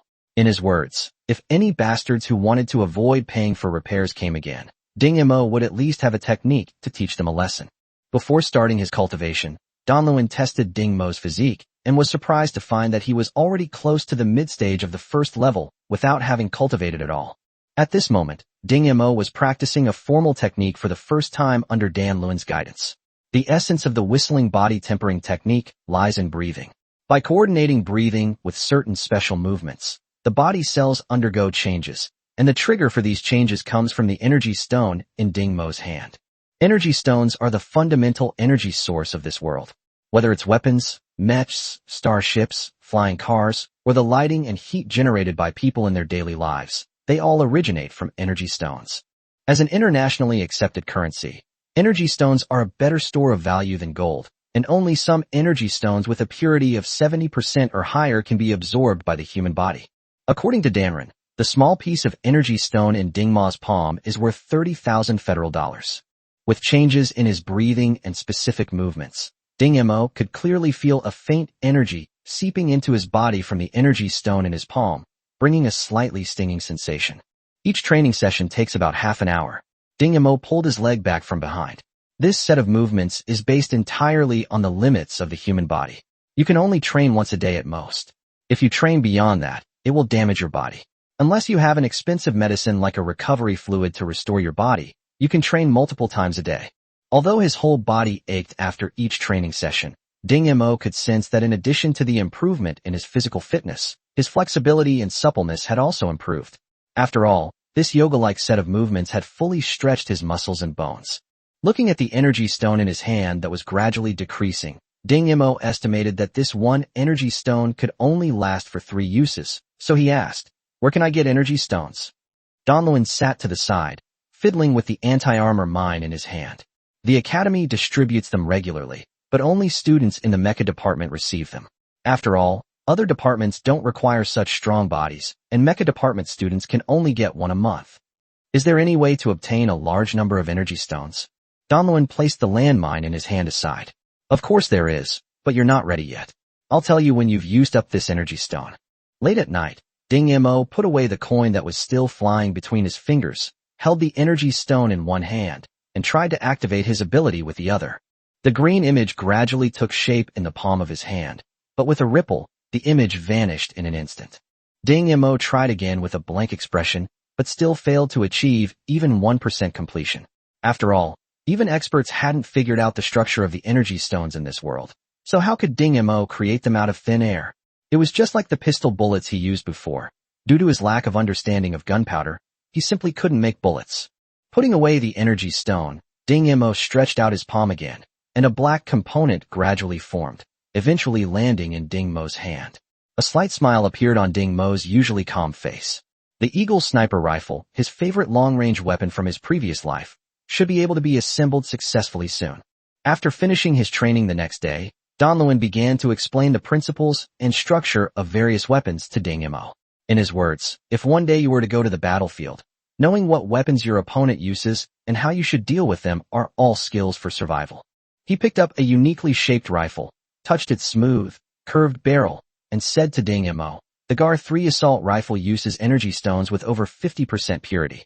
When fully powered, it can fire 700 times. A single shot can easily penetrate an infantryman's body armor. Its only drawback is its high cost, so it is mostly equipped on elite troops. He then picked up a relatively simple-looking gun. This gun is the most common GAR-1, used by ordinary troops. It can be said that 70% of the orders for the Federal Arms Factory are for this type of gun. It has a simple structure and low power, but it has only one advantage. It is cheap. If compared with the GAR-3, one GAR-3 can be exchanged for 60 GAR-1s. Anti-personnel stun grenade. Donluin talked nonstop all morning, and Ding Mo listened with rapt attention.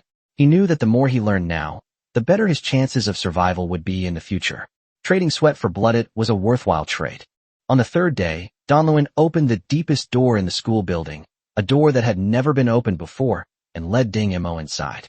Inside was a tall, cabinet-like machine with intricate patterns and various parts, which made Ding Mo realize that this was definitely not a simple piece of equipment. This is the latest simulator I've developed over the past few years, Danlin said proudly. Simulator? That's right. This is a simulator that can completely simulate all the reactions of a mech. It can even simulate gravity and acceleration loads.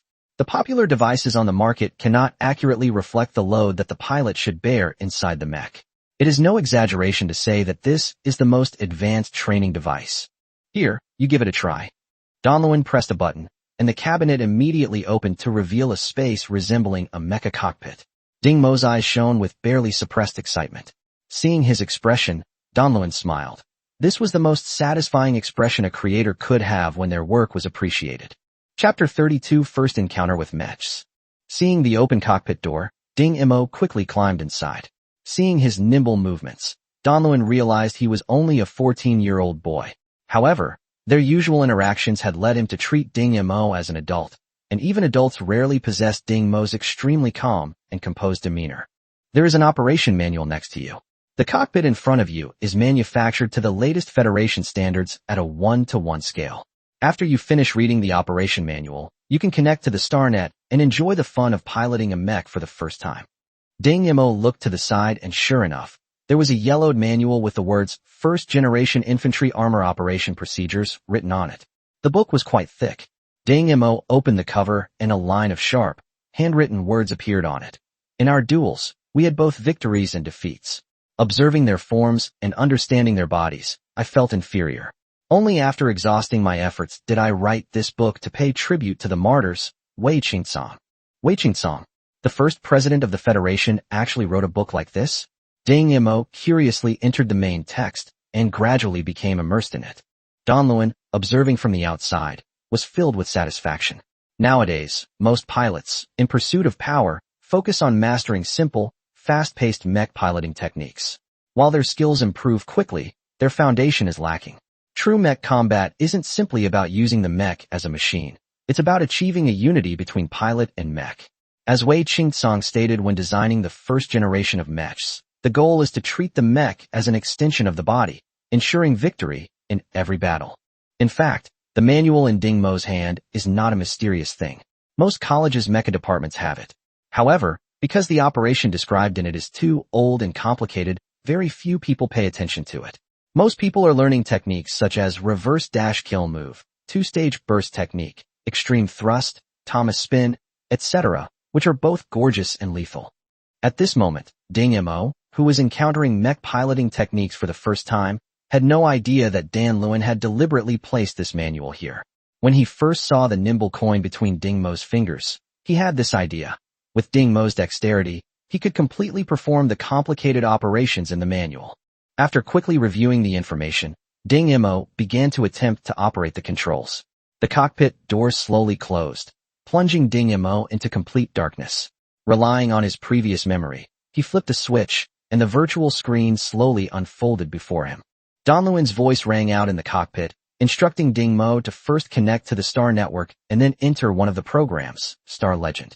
This was a massively multinational game developed by the Cortez Business Alliance, spanning the entire human star system. It was a completely virtual world that perfectly recreated the power distribution of the two great empires and the Federation, and the core of the game was combat. Whether it's small-scale individual combat, large-scale fleet confrontations, or even planet-destroying weapons, it's all exactly the same as in reality, thus attracting a large number of enthusiastic fans to join in. The game is even used as a training aid in the military. At this moment, on the light screen on the outer wall, it was displayed that Ding Mo was piloting a dusty gray mech standing on the training ground.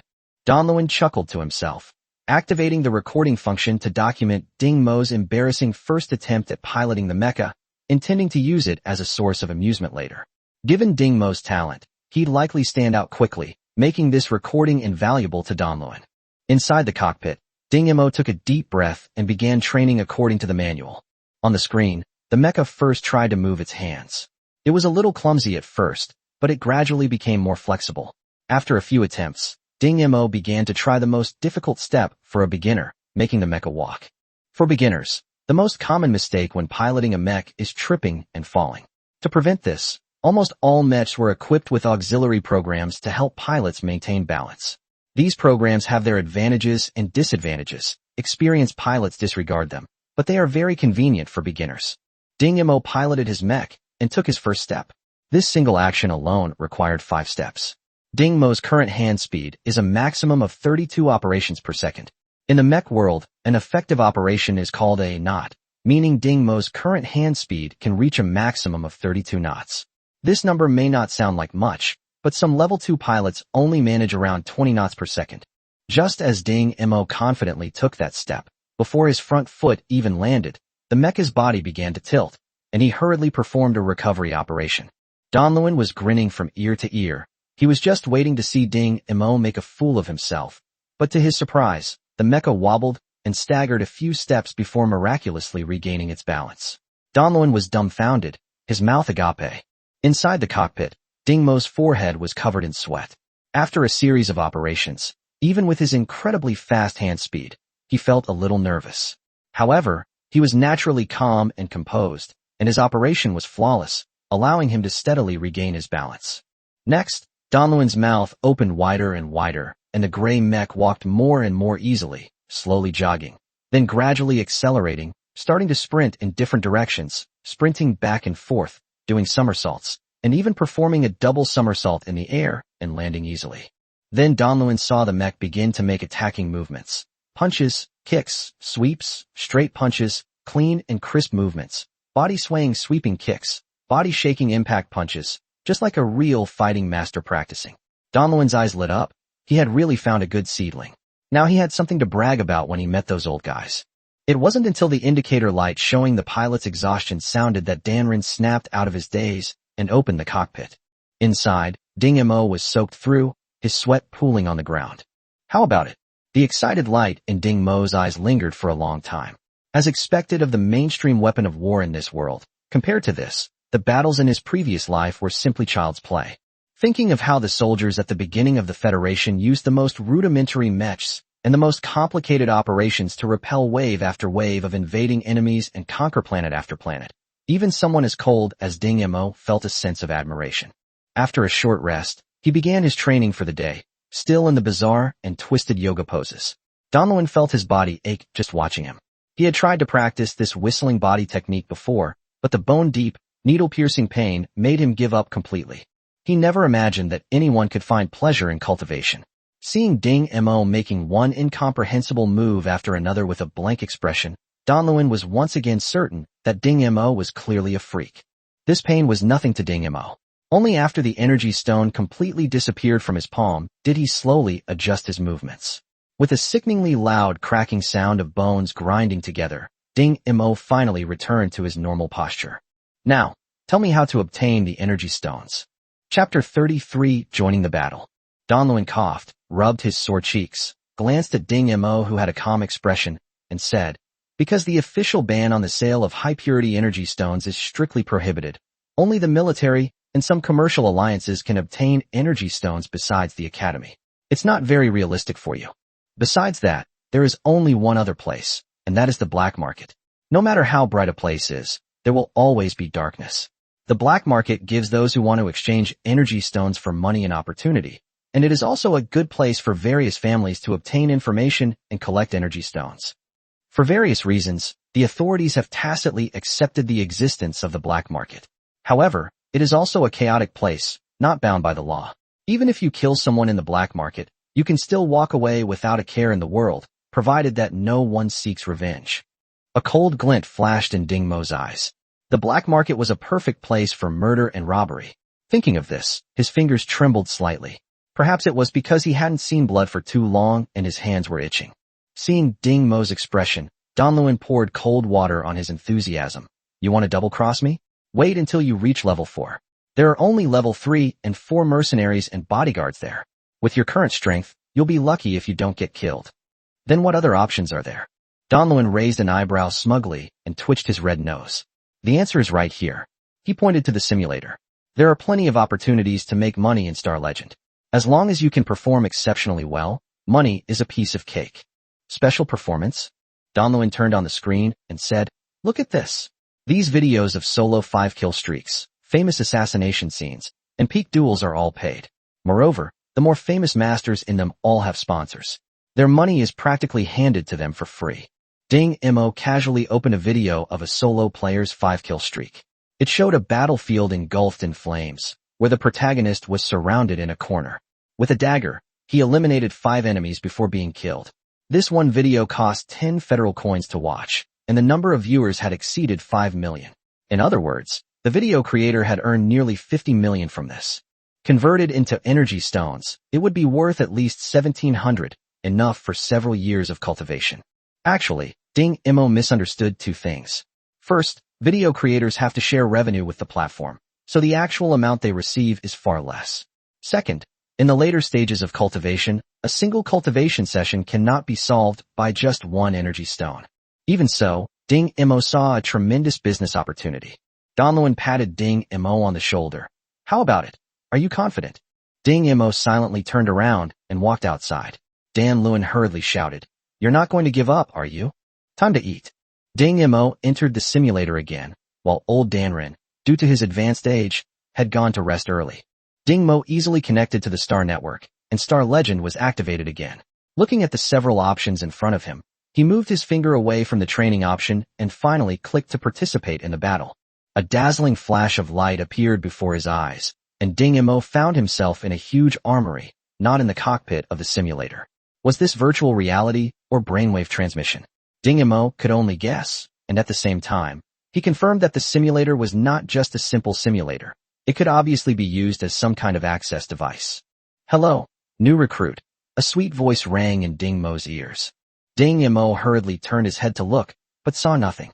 Seemingly amused by Ding Mo's actions, the voice beside him was filled with laughter. As a new recruit, you can choose Tier 1 weapons and equipment.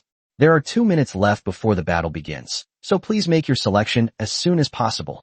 Ding Mo looked at the enormous armory, stood quietly for a moment, and then asked, Could you remove all the ones I can't choose? A voice rang in my ears. Of course you can. As soon as the words left my lips, more than half of the items in the armory disappeared. Ding Mo glanced at them and then said, Keep the ranged weapons with the highest damage output, and discard the rest. Backstage at the Cortez Alliance headquarters, a young girl watched the recruit on the screen with a hint of amusement. After a few casual maneuvers, only 3 weapons remained in front of Ding Mo. Individual mortar, Eagle sniper rifle, Gar-1 assault rifle. Without a second thought, Ding Mo casually picked out his most familiar Eagle sniper rifle and waited quietly for the game to begin. Miss, this is not in accordance with the regulations, the older assistant said to the young lady sitting in front of the screen. It's all right. I just provided him with some conveniences. Besides, the fact that this guy chose such an antique firearm, don't you think it's interesting? I think it's time to release a video about ancient warfare weapons. The silver-haired girl turned off the screen and leaned back lazily. The armory door swung open with a bang, and Ding Mo rushed out. Once outside, he found himself inside a circular city wall, surrounded by people and machines, some armed with guns, some carrying bombs, some in mechs, some with photon cannons, and some with energy shields. Dude, what kind of gun is that? A fat man holding a Gundam 3, who seemed to have never seen the gun in Ding Mo's hand before, came over and asked. Ding Mo glanced at him and casually said, Eagle sniper rifle. Eagle. I remember now. It's that antique gun that no one has ever used before. You're not here to cause trouble, are you? The fat man shouted, attracting the attention of many people. However, when the people around saw that it was just 2 new recruits chatting, they chose to ignore it. He was just a new recruit. No matter what, he would just be cannon fodder anyway. The fat man was obviously a natural at making friends. He patted Ding Mo on the shoulder and said, Look at my Kungu 3 sniper rifle. Do you want to try it out? By the way, see those 2 mechs, one black and one red? Those are equipment that only Tier 4 vanguards can choose. We're relying on these 2 big shots for this battle. Ding Mo resisted the urge to throw the fat man over his shoulder, silently removed the fat man's hand from his shoulder, and walked away into the distance. Soon, the plot introduction begins. 700 years ago, a conflict broke out on the border between the Federation and the Damar Empire. Taking advantage of the Federation's lax defense, the Damar Empire launched a surprise attack on Seawolf Star. The current battle is the defense of Seawolf Star's capital. As a Federation citizen, Ding Mo is naturally assigned to the Federation camp. A man with a 5th-rank colonel badge on his shoulder in the crowd frowned deeply as he looked at the comparison of the 2 sides' strengths on the virtual sand table. Mo, you want me to command this kind of battle that we're bound to lose? I should have chosen mechs instead. At least we could have fought openly and honestly. A mocking voice came from inside the black mech. Who knew there were so few players on our side this time? But anyway, you're a top student in the command department. Isn't winning against the odds your forte, Onlai? Onlai gave the black mech the middle finger and immediately opened the commander's channel. I am Onlai, the commander of this battle. Everyone, follow my orders. Chapter 34 The Real Feeling. A cheer erupted from the crowd. Ding Mo turned around and saw that the fat man had also joined them at some point. Dude, we're in luck this time. We even have a level 5 or higher command expert participating.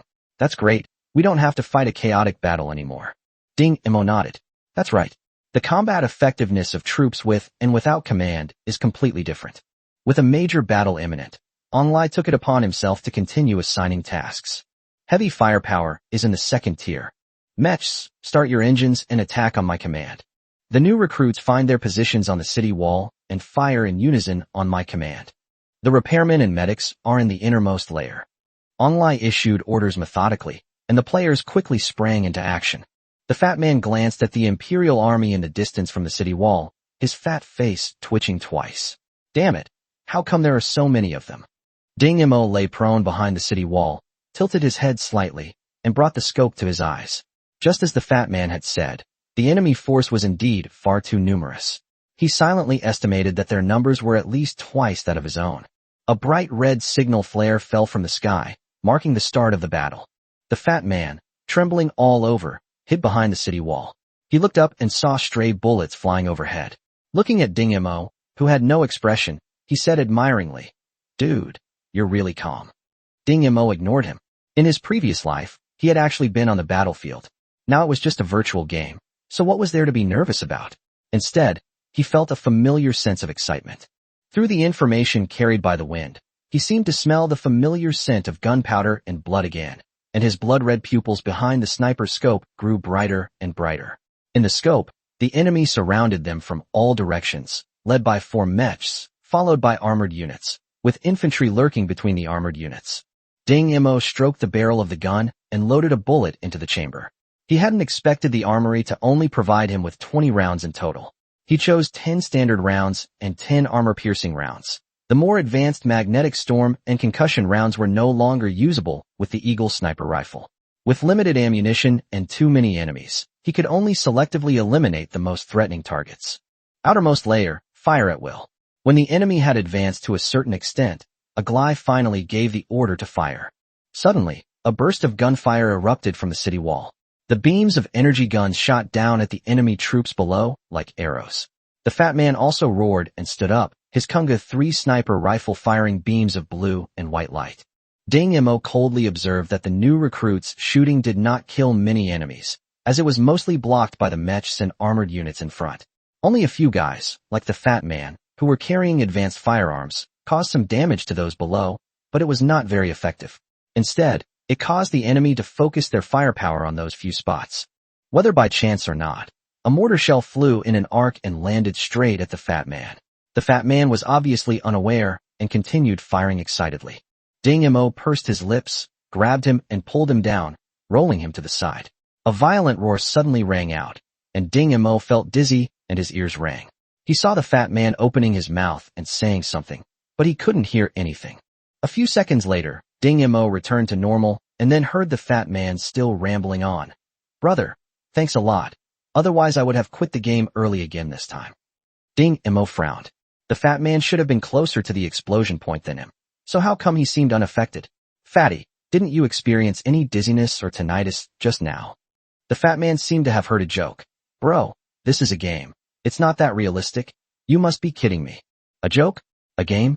Ding Mo looked around and saw that someone with a broken arm was still fighting relentlessly, someone with a broken leg was still aiming and shooting, and someone covered in blood was still jumping around. He immediately understood. It seemed that the simulator he was using was different from others. This simulator was indeed extraordinary. Its level of realism was almost indistinguishable from the real world. However, he seemed to enjoy this realism even more. Ding Mo smiled and a crack appeared at the corner of his mouth, his white teeth gleaming coldly. As Ding Mo felt the intensity of the battlefield, the corners of his mouth slowly straightened. He aimed his sniper rifle at an enemy driving a tank and pulled the trigger. As the enemy's head exploded through the scope, Ding Mo's blood began to boil.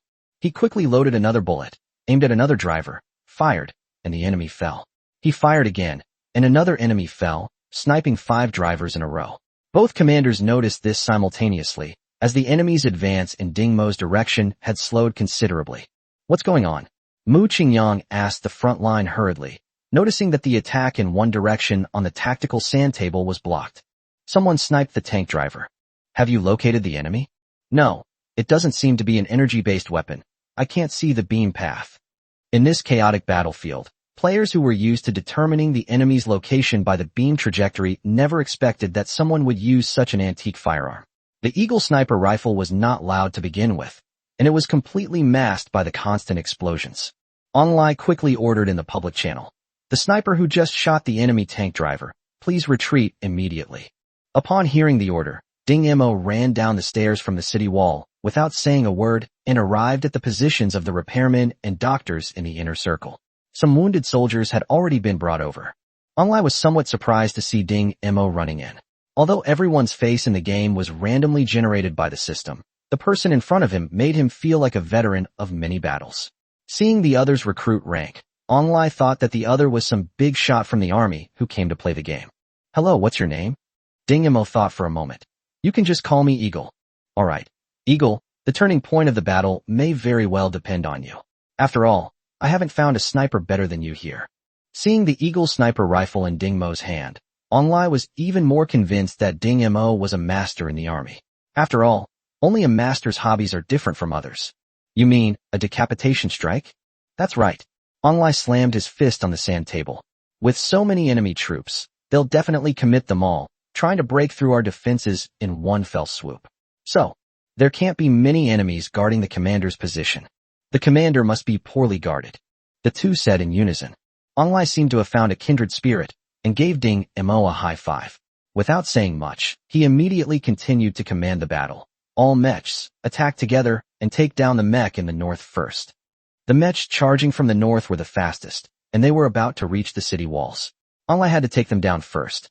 Mo's flippant voice came through the communication channel. Understood, Commander. Wait for my good news. Two mechs, one black and one red, quickly rushed out of the defensive perimeter and met the enemy mechs. Chapter 35 Turbulence. Mu Qingyang saw two huge red dots appear on the sand table and sneered. They were so eager to send out the mechs. All mechs, go all out to destroy those two enemy mechs. Once these two mechs are destroyed, the enemy will have no more equipment to stop their attack. Even if our side is reduced to only one mech, we can still rout the enemy. Mo never expected that the enemy commander would take the initiative to eliminate them. Therefore, when he was surrounded by four mechs, he was taken aback. He hesitated for a moment and was hit by several attacks. Smoke immediately rose from the bullet holes on the mechs. The red mech next to it fared even worse, its lightsaber being knocked away. Onlai also realized the situation here, but he could not order Mo and the others to retreat. The enemy's move was an open scheme, and it was not easy to do it no matter what. Ding Mo watched as sweat gradually beaded on Ang Lee's forehead, knowing he was struggling to make a decision. After a moment's thought, he turned and climbed back onto the city wall, where he saw 6 mechs engaged in a fierce battle outside. With the 6 mechs mounted in the sights, Ding Mo lay motionless on the ground, silently observing their movements. When throwing a right punch, I habitually step back to the left. I tend to lean back when shooting. Slow turning speed. Ding Mo was unaware of his current state. His extremely calm mind quickly processed the signals from his eyes through observation and drew a series of conclusions. Whether it is correct or not needs to be verified. Onlai, connect the Mo communications to the channel. Sweating profusely, Onlai was startled when he suddenly heard that sound. Then he realized it was the eagle's voice. What do you want? Ding Mo's crosshair was firmly locked onto an enemy mech. I have a way, hurry up. The last sentence was delivered with a commanding tone.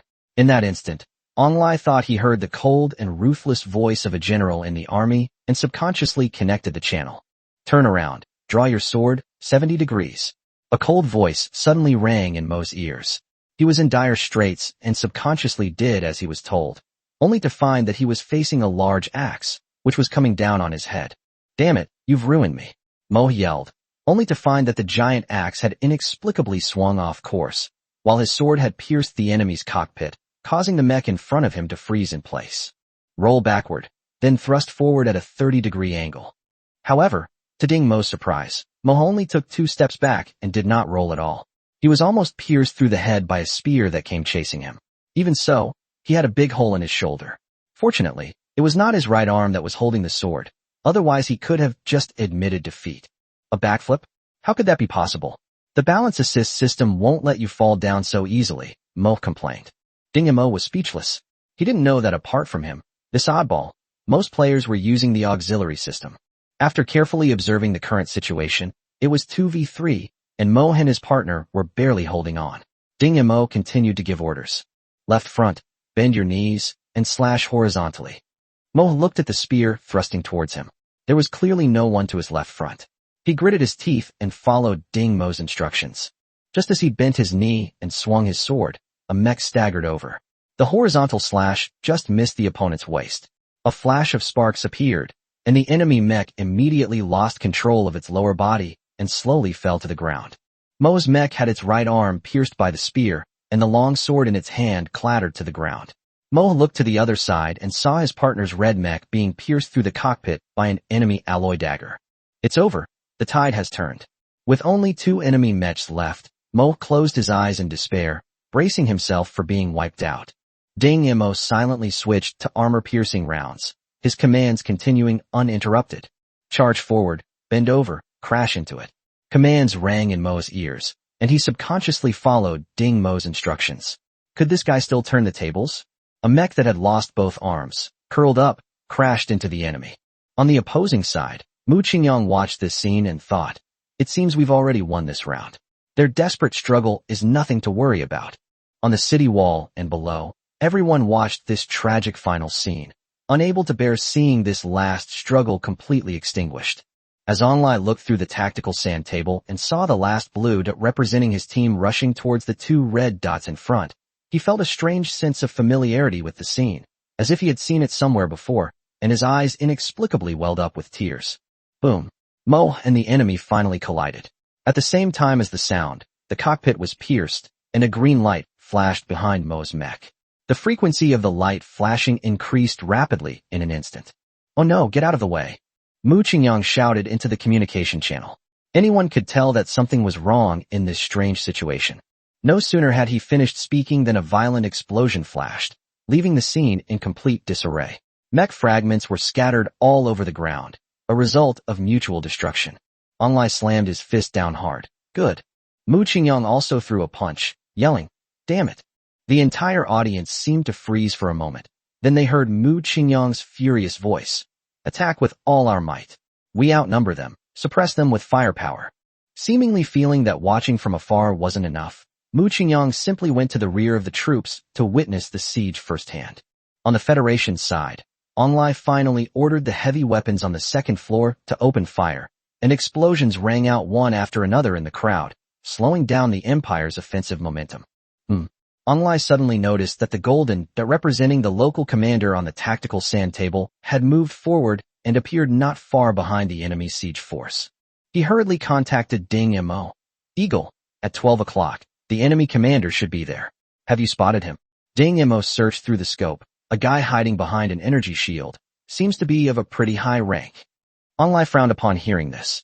He hadn't expected the enemy commander to be so cautious, hiding behind an energy shield. Now, even if he wanted to snipe the enemy commander, he wouldn't know where to start. But instinctively, he still asked, Eagle, is there any way to deal with him? There was no reply in the channel for a long time, and just as Ang Li's heart was sinking, Ding Mo's indifferent voice rang out. Yes. Onlai initially thought he had misheard, then threw down the tactical sand table and charged up the city wall. The battle had raged on until noon, and now it was sunset.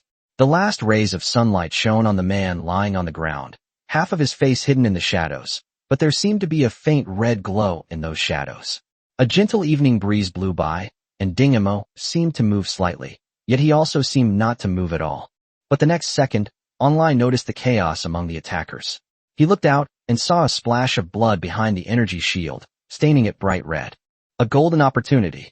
As a commander, Onlai keenly sensed the only turning point in this battle. Without saying a word to Ding Mo, he rushed down, grabbed the tactical sand table, and follow my orders. The battle ended in a Federation victory, but its aftershocks reverberated across the starnet. Chapter 36 Reversal. Less than an hour after the battle ended, a post titled Federal Classic Defense Battle, Strongest Commander, was pushed to the top of the list, and All-Star Ocean Legends fans downloaded and watched it. This commander must be a top student from a military academy. I think it's very likely. He might be an active duty soldier from the military. It's truly exhilarating to see a weaker force defeat a stronger one. Am I the only one who realized that the pilot of that black mecha is also very skilled? As more and more people watched, Onlai and Mo's names became increasingly popular. When they walked around the academy, beautiful senior and junior female students would often come up to greet them, their eyes full of admiration. Even the college's teachers treated them differently, using the video of the battle as material for their lectures. Mo said smugly, see? There were benefits to joining that lopsided battle last time, didn't there? Onlai, however, had a cold expression. He knew that the key turning point of that battle was the figure of the man called Eagle, and that his own command was merely icing on the cake. Mo, do you know what I was reminded of when you charged into the enemy at the end? What did you remember? Onglai opened his mouth, but hesitated. He felt it wasn't appropriate for him to bring this up himself, since the glory of the Doyle family had been gone for hundreds of years, and what would be the point of mentioning it? Cortez Union Headquarters. Miss, are you really going to personally narrate this low-level combat video? The silver-haired girl glanced at her assistant. What? Is there a problem? But as the only female commentator for a major competitive event, isn't it beneath your dignity to personally commentate on this kind of video? The silver-haired girl smiled slightly. You forgot, I'm also one of Cortez's shareholders. You'll know why once the video comes out. A few days later, a post titled Ghosts on the Battlefield, the ingenious use of antique firearms, was pushed to the top, echoing the post below it titled The Strongest Commander. Both posts used the same battle, but the video footage was from a perspective that no one had ever seen before. Hey, look at the poster, it's Silver War Maiden. What? My goddess can actually narrate this kind of video? Quickly tell others. Hurry up, this is the first time the goddess has ever commentated on a recording outside of esports, her very first time. Don't you want to see the goddess's first time? Unlike the post about the strongest commander, this video was viewed by more professionals, all of whom were top players in the competitive league. Under their influence, more and more ordinary players flocked in. The goddess's voice is still so beautiful, I love it. Shut up, you upstairs, pay attention. A sweet, gentle female voice analyzed the video in a professional tone. There were 3 turning points in this battle. The video quickly advanced to the scene before Ding Imo sniped the drivers of 5 tanks, where the person lying motionless on the ground became the focus of everyone's attention. First location, the video feed split in 2, one showing the man still lying there, motionless, and the other showing the armored forces swarming in and gradually advancing. Given the current situation, it will be difficult for the defenders on the city wall to stop the enemy's offensive, but pay attention to the following scene. In the video, the person who had been stationary began to fire, loading and firing in a cycle. After 5 cycles, the 5 tanks in the other half of the screen suddenly stopped moving forward, and the camera quickly zoomed in to show the driver's body. That marksmanship is amazing. Look closely at his guns, I've never seen them before. Didn't you notice how quickly he switched targets and aimed?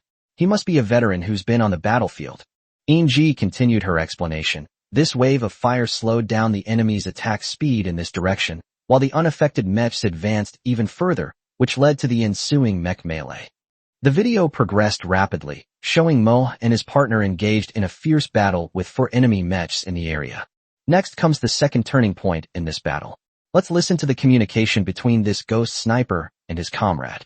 Turn around, draw your sword, angle 70. The attack, aimed at the axe, struck the enemy's cockpit. The video then followed a bullet until it hit the enemy mech's vision sensor. Only then did everyone watching the video understand why the axe had suddenly veered off course. Mo, who was watching the video, blushed immediately. So, it was him who helped me. Many people were saying, that was a brilliant strike, the coordination was perfect. To accurately hit the vision sensor of a moving mech, that requires incredibly precise prediction.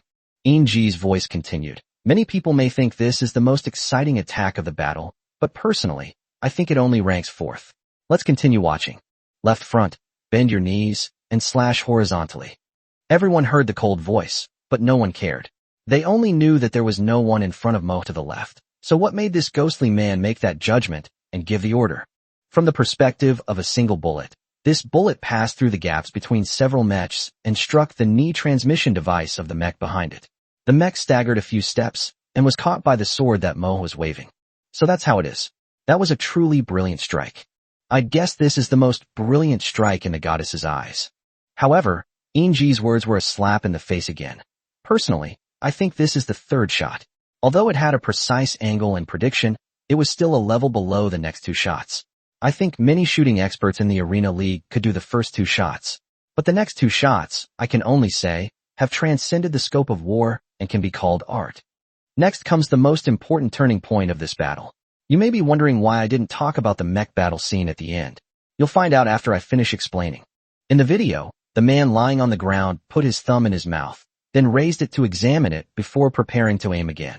Can anyone explain what that action just now meant? Ask the same question. Same question +1. Inji's calm voice reached everyone's ears. If I'm not mistaken, this should be a wind speed test. Testing wind speed. Such a rudimentary method? Don't be so sarcastic, upstairs. Maybe this method really does exist on the battlefield. I don't believe it. What does testing wind speed have to do with shooting? I don't believe it either. Can a bullet be blown around by the wind? However, the reality was that these people were once again severely embarrassed. In the video, the ghostly sniper slightly shifted the muzzle of his gun, and at the same time, everyone heard the conversation between the commander and that person. Eagle, is there any way? Everyone could hear the despair and a glimmer of hope in the commander's voice. A cold, indifferent voice. Yes. The answer was firm and unwavering, leaving no room for negotiation. Chapter 37, Those That Are Remembered. A faint flame shot from the muzzle, and the bullet spun as it left the muzzle, leaving a bright yellow straight trajectory in the video. This is the trajectory I specifically marked. If there were no interference, the bullet should have flown past the energy shield at a distance of 2 meters. However, the actual situation was like this. In slow motion, the smoke and dust produced by the bullet as it cut through the air were clearly visible. With a slight disturbance from the wind, the bullet's trajectory gradually shifted, moving closer to the energy shield. Now, everyone watching the video could clearly estimate that the bullet would likely graze the energy shield. But from this angle, you can't shoot the people behind you. Shut up, trust the goddess's explanation, or you'll be proven wrong again. Now everyone was smarter and watched the video quietly. At this angle, the bullet would have just grazed the energy shield. At this point, the video showed a small detail. Ding Imo rubbed the bullet against the muzzle before chambering it. Then, when the video was zoomed in, the details on the bullet were clearly visible, and a ring of wear marks was clearly visible to everyone. What's this for? What's it used for? I don't know. Let's wait for the goddess to explain. Uni's sweet voice rang out as everyone had hoped. At first, I didn't know what these scratches were for, but after seeing what happens next, I think you all will understand, right? Uni's voice was also a little playful at this moment. As expected, the bullet grazed the edge of the energy shield in the video. Just when everyone thought the bullet would continue flying out, the video suddenly slowed down and the perspective widened. Only then did everyone realize that the friction mark had just grazed the edge of the energy shield. The bullet was affected by this force, and its angle changed, hitting the person behind the energy shield in the head. Is this even possible? Please forgive me, am I seeing things? An unbelievable blow. Inji's laughter stopped abruptly. I looked up some information. This shooting method is called chrysanthemum coloring. It is said that only members of special forces who specialize in shooting can fire this shot. It is no exaggeration to call it an art. In a family room, someone asked, "Brother, can you shoot something like that?" The young officer shook his head awkwardly. The same question was asked in every corner, and with the exception of a very few people, everyone shook their heads in response. Find out who this guy called Eagle is.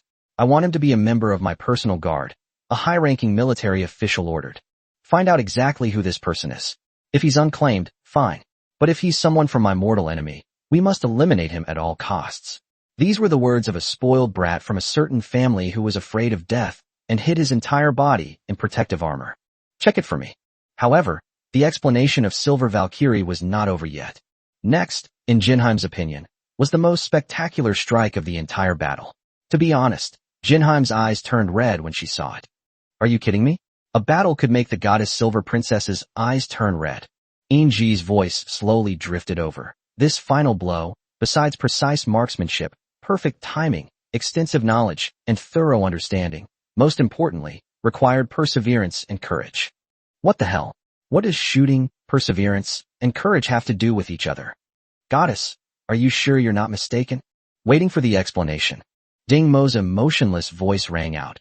Charge forward, bend over, and crash into it. A bullet struck Mo's back armor precisely as he bent over, penetrating it. His back then began to flash green before exploding. Did everyone not understand?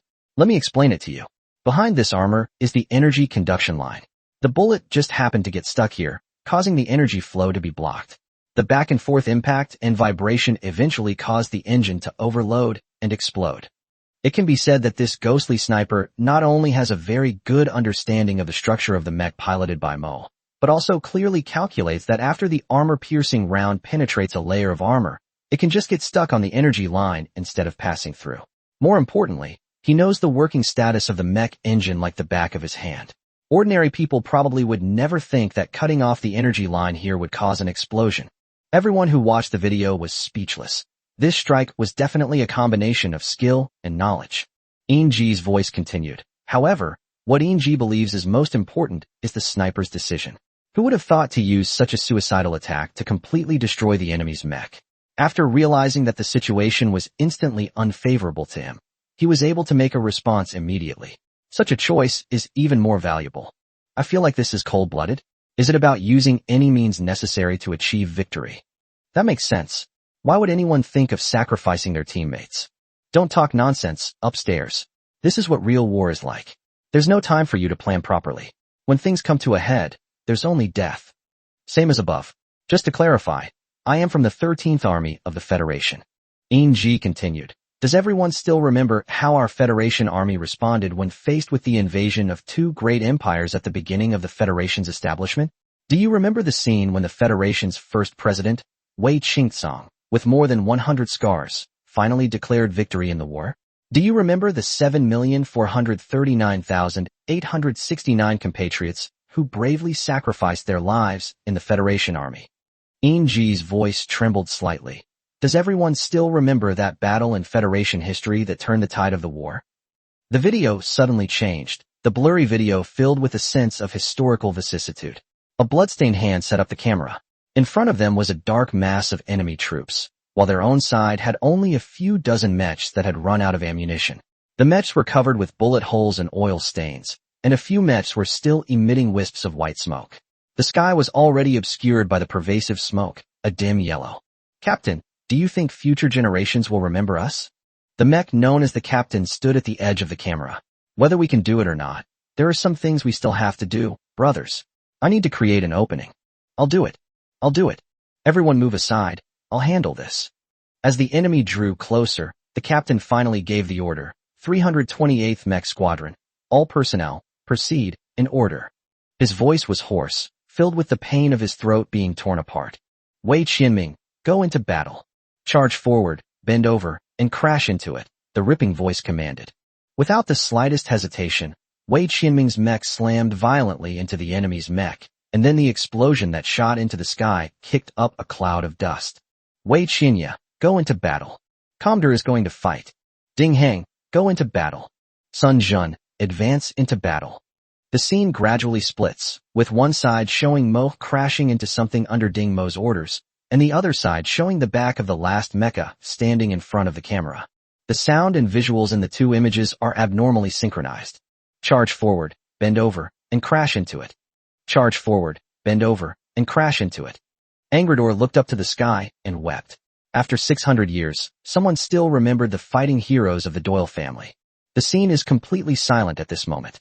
Off-screen, the viewers remained silent. Finally, someone spoke up.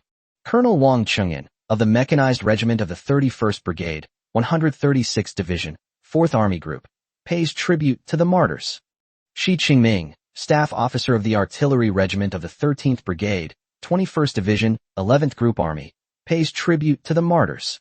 Lookout Chi Mu of the 7th Fleet's starship Wei Yuan pays tribute to the fallen heroes.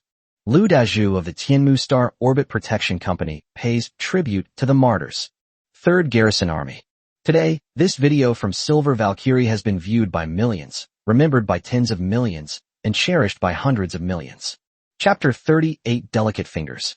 The turmoil caused by this video goes beyond that. Beneath the surface of federal peace, an undercurrent is slowly brewing. People on the capital planet, Sirius, Tukin, and even some locals on Blue Star were eager to make a move, not just for Ding Mo, but also for the Silver War Princess. After all, the Silver War Princess's identity had always been a mystery, but this video completely exposed her Federation nationality. The revelation that the young princess of the Cortez group, Inji, is actually a member of the Federation has prompted executives from the Dragon Empire and the Dingmar Empire within the group to take action. Ding Mo, who caused all of this, is unaware of the impending upheaval. He is currently checking the simulator with Danluan. You mean the real feedback, like gravity load, suddenly disappeared? Danluan asked while checking the wiring. Yes. Not long ago, when Ding Mo was practicing with the mecha, he suddenly lost that real feedback. It felt like there was a layer of membrane between them. No matter what he did, he felt no pressure. It became like playing a game. Donluin slowly disassembled the device, and, upon seeing an unusually smooth groove, finally understood the problem. The org metal is all used up. Ding remained silent. He was only a beginner in repairs, and compared to Donluin, he was like an ant compared to an elephant. Donluin put down his tools and said to Ding Mo, "It seems we have to go to the black market. Auger metal is a military-controlled resource and can't be found on the regular market." As the two were talking, the school administration delivered a large batch of equipment that needed repair. Donluin wiped his thick fingers on the tip of his red nose, which immediately became greasy. "Come on, I'll start teaching you how to repair these toys. You can also review what you've learned before." In fact, Ding Mo didn't need to review at all. The memories of those things were as if they were engraved in his mind. Danren picked up a Kurt 1 anti-personnel mine. "You have to be very careful when disassembling this. There have been repairmen who were blown to pieces while handling decommissioned mines. Watch me do it." Donluin paused, and Ding Mo, waving the disassembled mine of the same model in his hand, looked bewildered. "Is this how you disassemble it? How did you know?" Ding Mo pointed to the mine's casing. "The casings of these general-purpose mines are basically the same. Only the material after activation is different. Besides, didn't you already give me the structural diagram? Find the insertion point, use a tool to remove the retaining clip, and it'll be easy to remove, right?" Donren's lips twitched a few times. When he was learning to disassemble this thing, it took him a full 4 hours to remove the outer shell. This boy in front of him, on the other hand, did it as easily as breathing. However, he was confident. Ding Mo was young after all, and he didn't believe that Ding Mo would be able to have it so easy in the future. The characteristic of this type of anti-personnel mine is its triggering mechanism, which is generally pressure-triggered. You must be very careful when disassembling this thing, otherwise. Donluin stalled again, and Ding Mo smoothly removed the pressure-trigger device, his fingers moving with the dexterity of dancing, without touching any other part. Besides pressure triggering, there's also the explosive material inside these landmines. You must remove it slowly and avoid any impact. As he spoke, Donluin took out a straw, a tool specifically designed to remove explosive material. When Danren looked up, he saw Ding Mo's fingers tremble slightly as the dark yellow explosive material traced a graceful arc and landed on the smooth steel disc, immediately piling up into a small heap. For Ding Mo, this kind of delicate work was a piece of cake, not even as strenuous as when he practiced with coins. Donluin simply handed over the tools in his hand and instructed Ding Mo, "You are to disassemble all of these things. If you don't know how, come and ask me." He looked very serious. However, once he hid in his room, he secretly rejoiced. This apprentice was worth it. He could finally relax. Suddenly remembering Ding Mo's initial reluctance, Donluin's face immediately fell. This kid had wasted so much of his teachings, yet he didn't even take the initiative to become his disciple. Did he expect Donluin to beg him? Danlen, leaning back in his chair, had an unpredictable expression on his face, sighing repeatedly. What a promising talent. Why is he so stubborn? He was awakened by Ding Mo's knocking. Donluin subconsciously glanced at the time.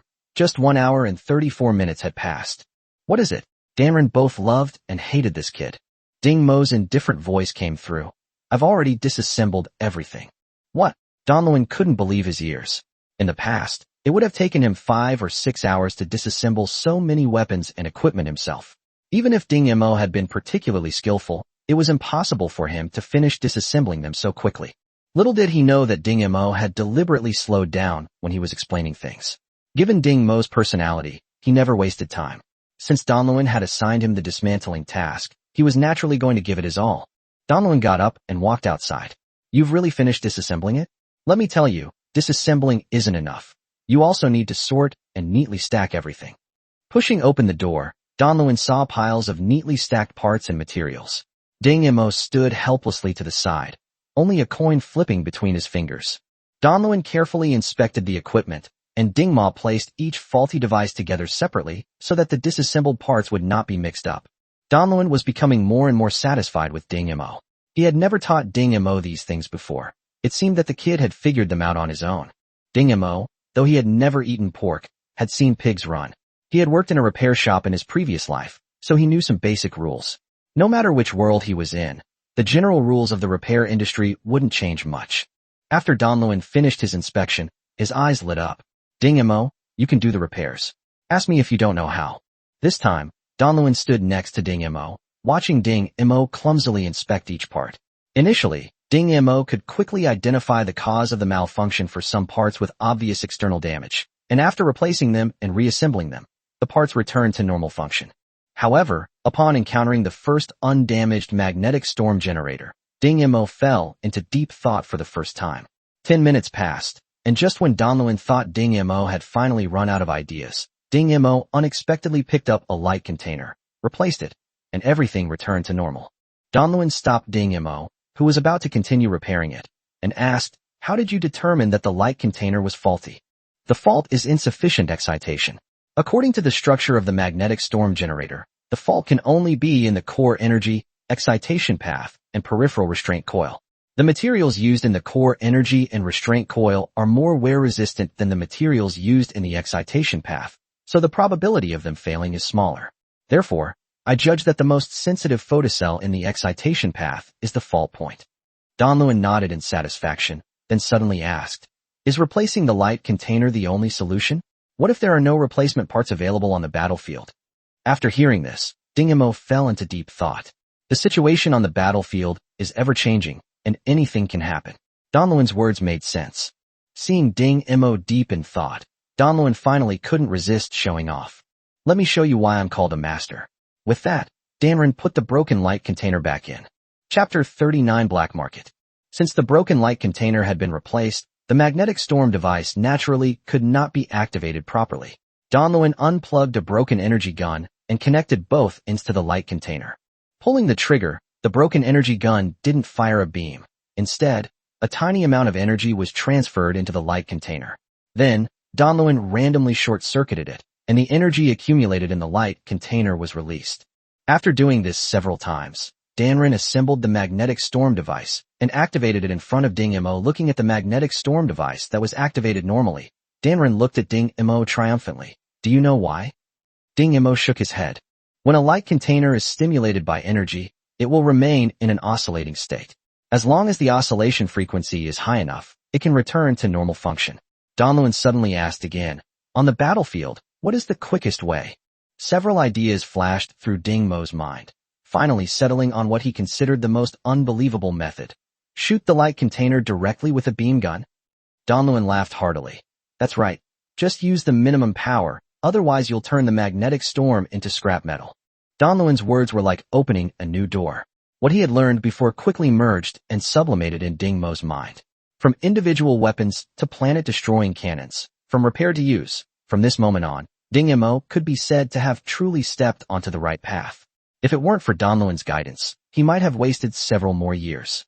When Ding Mo first bowed to Master Donluan, it wasn't the aristocratic etiquette he learned on Blue Star, but rather the 3 kneelings and 9 kowtow ceremony from his previous life on Earth. "Master." Although he didn't understand the meaning of Ding Mo's etiquette, Donluan could sense Ding Mo's sincere and earnest heart. "All right, today I will formally accept you as my disciple." On one hand, Donluan was relieved that his spirit heart elixir had not been wasted, but on the other hand, he didn't know what to give as a gift. After thinking for a long time, Donluan took out a small plaque. "This is a nameplate that I used to use. I don't know if it can still be used after so many years. If you have the opportunity to go to the Machine Shell Star, try your luck at the craftsman's headquarters there." Ding Mo carefully took it and examined it. It was a chip-like tag with a small number on it, number 21. Ding Mo took off the necklace pendant from his neck, opened the cover, and carefully placed the chip inside. Seeing Ding Mo treat the plaque with such seriousness, Donluan was greatly pleased. His eyes inadvertently fell on the necklace pendant. "Wait," he stopped Ding Mo, who was about to put the pendant away. "Where did you get this necklace pendant?" Ding Mo paused, holding the necklace, without answering Donluan's question. "Teacher, do you know her?" Donluan leaned closer for a closer look. The craftsmanship seems to be from the Damar Empire, but the engravings and patterns on it resemble the Federation's craftsmanship. The pattern on it looks familiar, but I can't quite place it. Ding Mo carefully put away the necklace. "This was left to me by my father." "Your father? What's his name?" Ding Mo remained expressionless. "I don't know. I was raised by someone else." Donluan couldn't discern this lie, and Ding Mo couldn't tell him the truth. He didn't want to involve Master Donluan in Luo Jianting's conspiracy. Donluan was surprised by Ding Mo's difficult background, but he still thought highly of him, saying, "It seems your adoptive father did a good job educating you." Ding remained silent. As dusk settles and the night begins to fall, the city lights begin to twinkle. Ding Mo and Dan Lewin sat in the flying car and headed towards the slums. Why does the black market exist in the slums? Ding Mo asked, looking at the familiar scenery. Isn't that simple? Dan Lewin rubbed his red nose. The black market is often rife with fighting, and it's inevitable that outsiders will get hurt. If a rich man or a high-ranking official is hurt, that would be bad. But if someone from the slums dies, they just die, and nobody will bother them. Ding remained silent, but suddenly recalled a massive explosion in a slum 2 years ago, reportedly caused by an overflow of energy pipes, which resulted in more than 3,000 deaths. But now he knows that the overflow of energy from the pipes will not cause an explosion. It will only dissipate into the air. Ding Mo lowered his eyes, his gaze growing increasingly dark. We've arrived. Danren signaled to the driver to land. What appeared before Ding Mo was a dilapidated building. The windows, which could not be closed properly, rattled in the evening breeze. At the front of the building was a large, rusty metal door. Dan Lewin pushed the door open and beckoned Ding Mo to come in. As he walked through a dilapidated corridor, Ding Mo looked to both sides. The windows seemed to be sealed off, and he couldn't see anything outside. Judging from the direction he was heading, he should have entered the vicinity of the sewage treatment plant in the southernmost part of the slum. At the end of the corridor was another metal door, but unlike the outer door, this door had a sophisticated scanning device and 2 rows of dark gun barrels. Dan Lewin took out a card. A pale blue light flashed by, and the door slowly opened, revealing a row of burly men with a cold-blooded aura standing in front of Ding Mo. Danren easily picked out 2 people who looked agreeable, and the 2 didn't say much, silently following Danren behind. Passing through this wall of people, you finally reached the real black market. Ding Mo felt as if he had returned to a market on Earth in his previous life. Small shops lined up one after another, and people even set up stalls in the gaps between the crowds. If it weren't for the fact that the shop signs were all in the form of light screen advertisements, Ding Mo would have really thought he had returned to his original world. He looked around and saw that many people were wearing masks, especially some lone travelers who completely covered their bodies, making them look mysterious. Dan Lewin had expected Ding Mo to have many questions, but Ding Mo remained silent the whole way without making a sound. Dan Lewin knew Ding Mo's composure, so he wasn't surprised. However, the 2 people following behind them showed a hint of curiosity about Ding Mo. The black market was quite large. Ding Mo calculated that he had walked for at least 15 minutes, and estimated that he had walked nearly 2 kilometers in a straight line.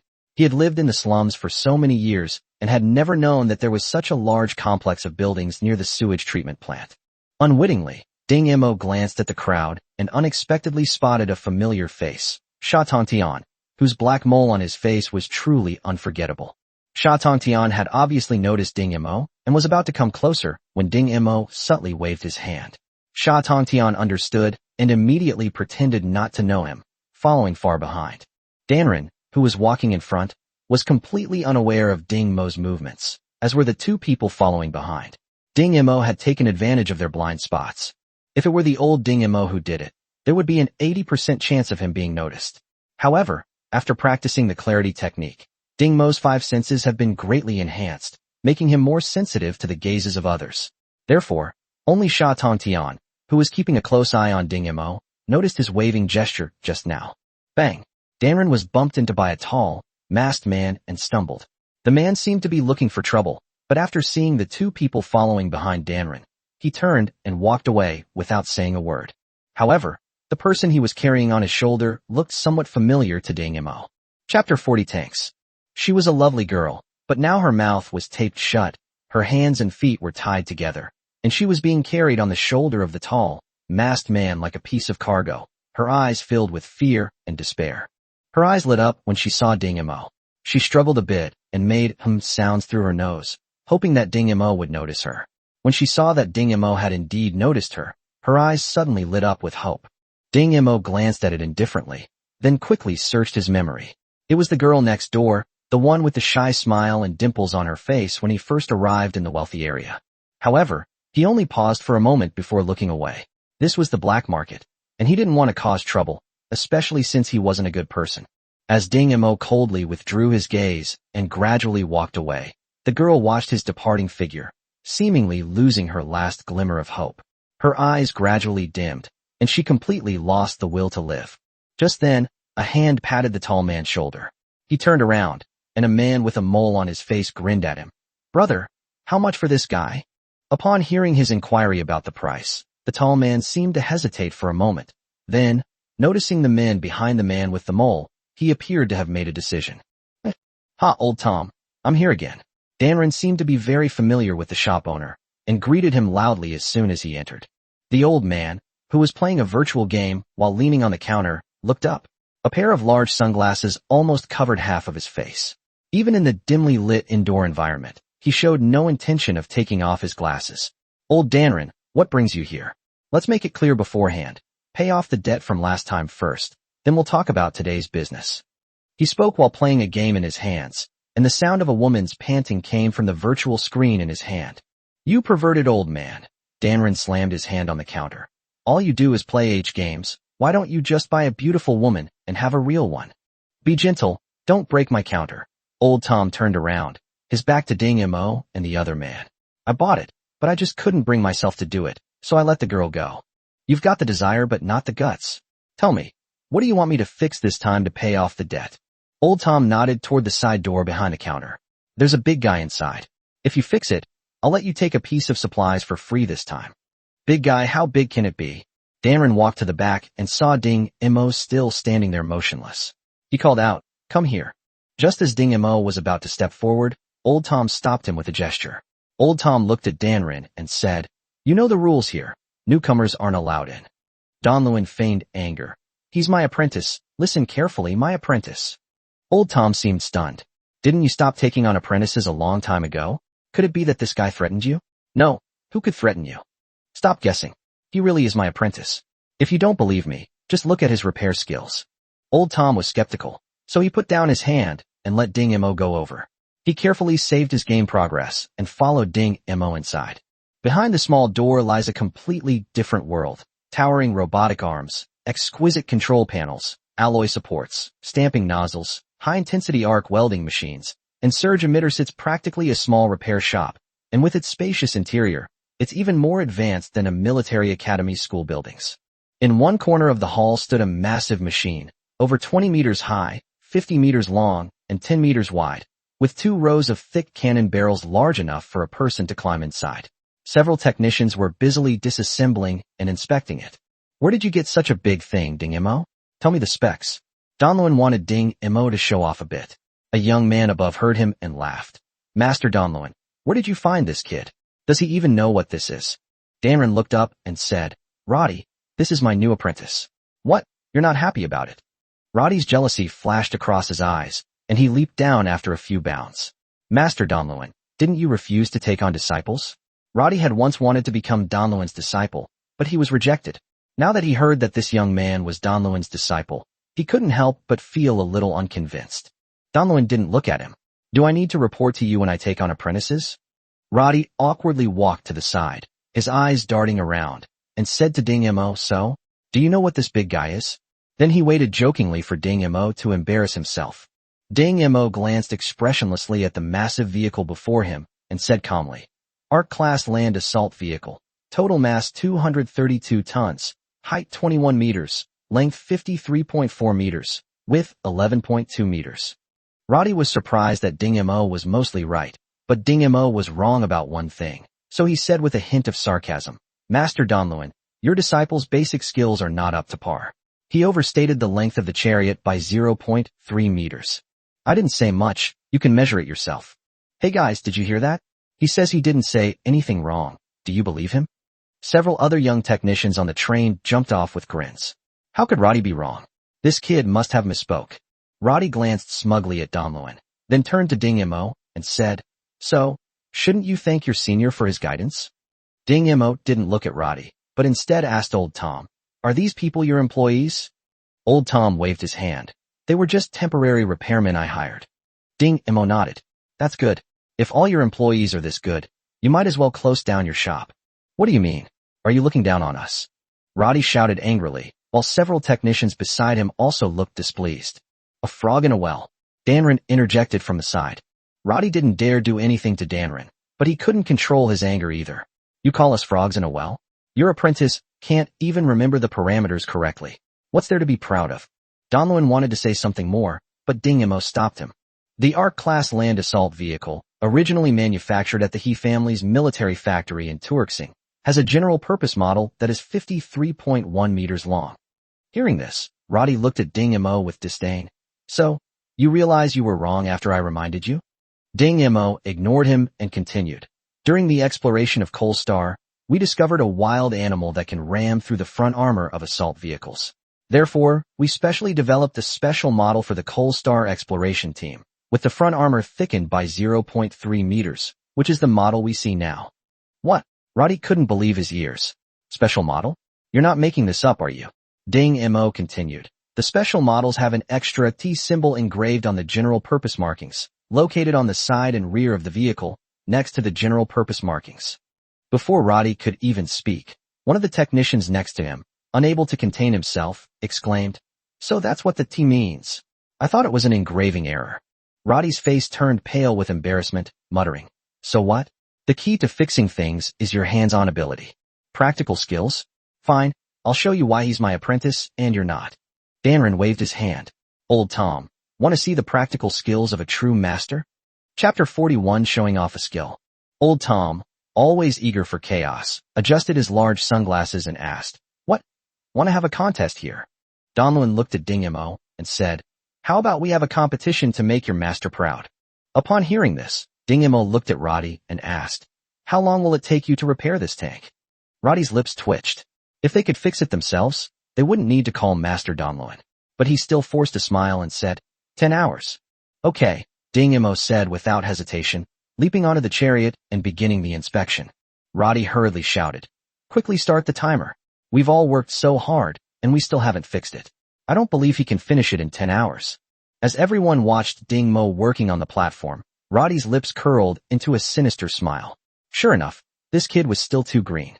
The center console of the tank couldn't be disassembled by one person alone.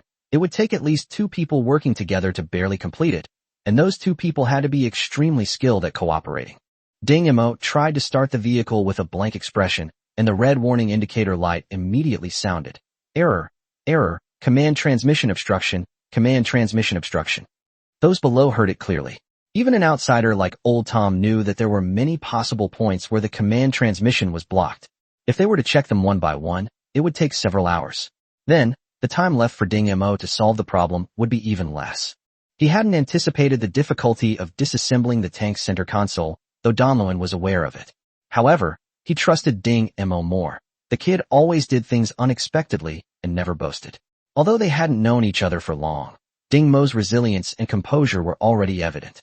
Ding Mo climbed into the driver's cab of the tank, thought for a moment, and began to disassemble the center console. The box-shaped center console was slowly pulled out. According to Roddy's imagination, when the center console was pulled out, it would naturally tilt downwards under the action of gravity. Under this tilt, it was impossible to maintain balance while pulling it outwards and removing the fixing screws at the same time, so it usually required 2 people to operate. But in reality, Ding Mo calmly reached one hand into the bottom of the center console, while the other hand smoothly removed the fixing screws. On the surface, everything seemed perfectly normal, but if you looked closely at Ding Mo's hand supporting the bottom of the center console, you would see that his 5 fingers were moving like they were playing the piano, creating a blur of motion as he tapped, touched, dragged, and rubbed, until the entire center console was completely pulled out little by little. Ding Mo easily removed the circuit board behind the center console, short-circuited 2 of the transparent conductive wires, and tried to start the vehicle again. The roar suddenly rose high and then gradually subsided to silence. With just this unconventional experiment, he was able to determine the approximate problem. Ding Mo climbed out of the driver's seat, grabbed the center console, and jumped down. The problem is with the center console. The rest of the parts are fine. Roddy and the technicians behind him couldn't believe their eyes. This guy had disassembled the center console all by himself. How did he do it? They should have followed him up to see. This move was beyond their imagination. However, Roddy was still confident. Even though the fault was on the center console, it was very difficult to determine which part was causing the problem. It required carefully checking each and every wire. And the highly integrated center console had thousands upon thousands of wires. It would be impossible to check them all in less than a few hours. However, reality slapped him hard once again. Ding silently connected the energy tester and started testing one by one, then 5 at a time, then 10, and finally stabilized at 60. Everyone stared in astonishment at the row of blue lights flashing by every second. How could this be an operation that a human could perform? Putting aside the operation itself, just memorizing the routes of those lines and possible points of failure would take a long time. How could someone remember everything so clearly after a fleeting test energy wave had passed? Roddy knew he wasn't up to the task.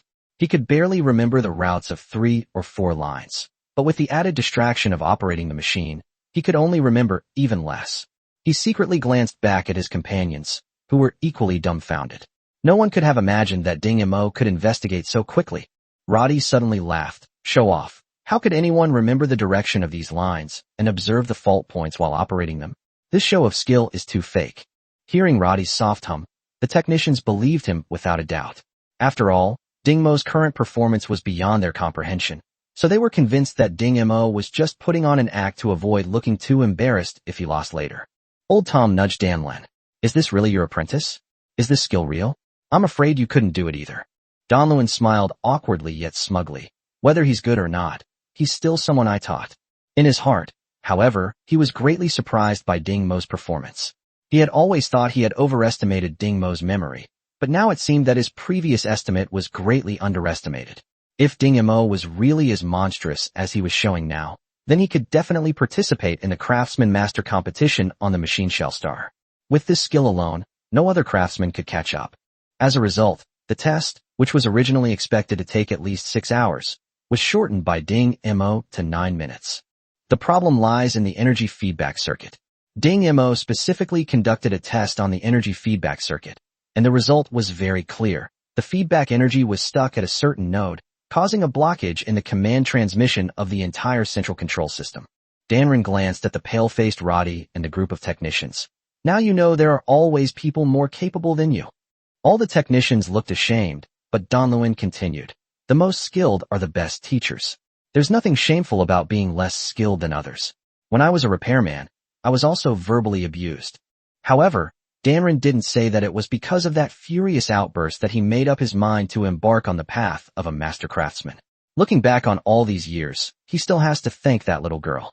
The technicians' shame vanished, replaced by a strong desire to learn, and they all crowded around to observe Ding Mo's operation. Only Roddy remained where he was, his face grim. What's he so smug about? He hasn't fixed it yet, has he? Faults in feedback lines aren't so easy to fix. A technician who was slightly older than him said, "They've done this much. Whether or not it can be fixed, I'm ashamed of myself." Yes, me too. This young man is really amazing. Some people retorted to Roddy, "Can you fix it?" There's no way to fix this feedback circuit except by replacing the parts. Old Tom doesn't have any spare parts for the tanks right now. You can't cook without rice. No one can handle this. Roddy retorted, "So what?" He said he'd fix it within 10 hours anyway. Now he can't do it, so he's lost. Who says I can't do it? Ding Mo glanced at Roddy indifferently, his eyes not showing contempt, but rather a superior indifference, as if Roddy was no different from the dust on the roadside to him. That look was more infuriating than contempt. Roddy gritted his teeth. "If you can fix it, I'll retire from being a technician. Do you dare take that bet?" Chapter 42 Success. Okay, Ding Mo replied casually, as if it were nothing important, but it only made Roddy more embarrassed and annoyed. Before anyone could stop them, the two had already made a bet. Aside from Danlin, no one had high hopes for Ding Mo. Aside from the manufacturer, the usual method for repairing feedback circuits was simply to replace parts. This was because manufacturing feedback circuits required specialized equipment, and no one ever purchased a dedicated production line just to repair a single feedback circuit. Danlin frowned slightly. According to his idea, the corrosive liquid could be used to open up the blocked nodes in the feedback line. The only drawback was that after the corrosive liquid corroded the nodes, the transmission efficiency would decrease by 30%, which meant that the maximum speed of the assault vehicle could only be maintained at 70% of the original speed. There was also the risk of energy leakage. The best solution to resolve this hidden danger is to use engraving technology to engrave branch circuits next to the nodes, which can restore 100% efficiency. However, Ding Mo has not yet learned engraving technology. Danlin didn't think Ding Mo was more experienced than him, so he was also very curious about which method Ding Mo would use to deal with the situation. If Ding Mo lost, he could simply take Ding Mo to another city, or just make Roddy disappear. Thinking of this, a cold glint flashed in Danlin's old eyes. Ding Mo looked at old Tom. "Do you have any Quitswood sap or Wolverines?" Old Tom certainly had them, and immediately found them and handed them to Ding Mo, but he didn't know what Ding Mo needed these two things for. Donluin knew that the sap of the Ket's tree was a moderately strong corrosive agent. It was said that the first person to discover it was named Ketz. Almost half of his face was corroded by the sap of this plant, but he still managed to finish writing his experimental records before taking his last breath. Therefore, this plant was named Ket's tree. As for the Wallman bug, it is a small creature that checks whether the channels are clear. It is usually used to unclog the screens of sewage treatment equipment. Everyone watched Ding Mo's actions with bated breath, unable to believe that he could handle the node failure of the feedback line with just his hands. Ding Mo used specially made alloy tweezers to drip the sap of the Ketzwood onto the nodes little by little. The dark golden patterns on the nodes gradually became sunken. Ding Mo was completely focused and dared not relax for a moment. This kind of manual operation is more laborious than mechanical operation. After all, operation with a precision of micrometers is almost close to the limit of human beings. Even the slightest tremor of the fingers will ruin the whole work. Clang! A loud noise suddenly rang out, startling everyone. They turned around and saw Roddy idly tapping the tank's exterior with a metal wrench. Roddy, you're doing this on purpose. Old Tom was furious this time. After all, Ding Mo was repairing his things, and if he fixed them, he could make a fortune by reselling them. Roddy was clearly sabotaging him. Roddy awkwardly put down the wrench. He hadn't expected Old Tom to be so angry. He had only wanted to cause trouble for Ding Mo. Everyone realized this, and their gazes toward Roddy became even more hostile. They then turned to look at Ding Mo. They had all been startled just now, and if Ding Mo had been affected by the sound and his hands had trembled, all their efforts would have been in vain. Huh? It's nothing. Yeah, how come this kid is so calm? Ding Mo, without changing his expression, dripped the last drop of liquid. After the corrosive smoke dissipated, he checked it with the energy testing device. Sure enough, it was connected, but the node was a bit obscure, and the energy flow was obviously attenuated when it reached there. At this moment, Danrin just wanted to know what Ding Mo had chosen the wandering worm for. He had never heard of this kind of worm before. He had just asked Old Tom and learned that it was a special organism used to treat sewage filtration screens. Ding Mo carefully picked up a roaming worm. The worm's appearance was like a silkworm egg, small and oval, less than half a millimeter in diameter. As soon as the roaming worm touched the feedback circuit, it immediately trembled and crawled upwards against the energy flow. Ding Mo watched it crawl to the node, then crushed it with lightning speed. The crystalline fluid flowed down, drawing a thin silver line at the node. After the silver thread solidified, he repeated the process, and soon the silver thread filled in the shallow corrosion marks, making it look as smooth as before. Donluin was moved. This was clearly a field he was unfamiliar with. What kind of repair method did Ding Mo use? Ding Mo glanced at the teacher in surprise and explained, the body fluids of the wolverine have superconductivity in corrosive environments, which was discovered in environments like sewage treatment plants where there are corrosive liquids. This is a biological material, Donluin said, not expecting Ding Mo to apply the characteristics of living organisms. Even he himself had only studied materials such as plants and chemicals, and had never thought that biological materials could also be used in equipment. Old Tom interrupted his reverie. Let's see if it works first. At your age, shouting like this is embarrassing. No matter what, you're still better than an old man who plays H games. The two old men started arguing. Ding Mo silently picked up the center console, climbed into the vehicle, and this time several technicians followed him in. They wanted to see how Ding Mo managed to install the center console all by himself. Then, they witnessed once again Ding Mo's piano-playing technique as he steadily and powerfully pushed the center console in little by little. Several people looked at their fingers, and finally one of them couldn't help but say, was that an illusion just now? Is this kid an AI? Even intelligent humans can't do this. His finger movements look more like those of a pilot. Don't joke around. Pilots don't do such rough work. They're just exceptionally talented. Regardless of the people behind him, Ding Mo started the engine, and the roar of the engine came wave after wave. The tank was indeed repaired. Ding Mo jumped off the chariot. How long? Old Tom beamed. 2 hours, he said. Excluding the 15 minutes spent on disassembly, installation, and inspection, the rest was all time spent on handling the key points. Danrin looked at Roddy, whose face was deathly pale. Isn't my apprentice quite good? Anything you want to say? Roddy gritted his teeth. I'm quitting the technician profession. With that, he took off his goggles, threw them hard on the ground, and hurriedly walked out. But the last glance he gave before leaving revealed the sinister look in his eyes to Ding Imo. Ding Imo glanced at him indifferently and then looked away. He would kill the kid if he had the chance to see him again. Ding Imo didn't consider himself a good person. Since someone had his eye on him, he might as well make his move sooner rather than later. Old Danron, not bad. You've gained such a disciple in your later years. I think all the old guys on Mechshell will envy you in the future. Donlewin didn't stand on ceremony. You promised to give me something for free. Old Tom generously pointed and said, take whatever you want, as long as you can carry it. Danlin chuckled and uttered a name that made Old Tom's heart pound with fear. Augmetal. I need at least 300 grams of augmetal. Old Tom's eyelids twitched. I told you nothing good would come of it today. Fine, the goods just arrived yesterday, so you can have them for free. Donlewin was unmoved.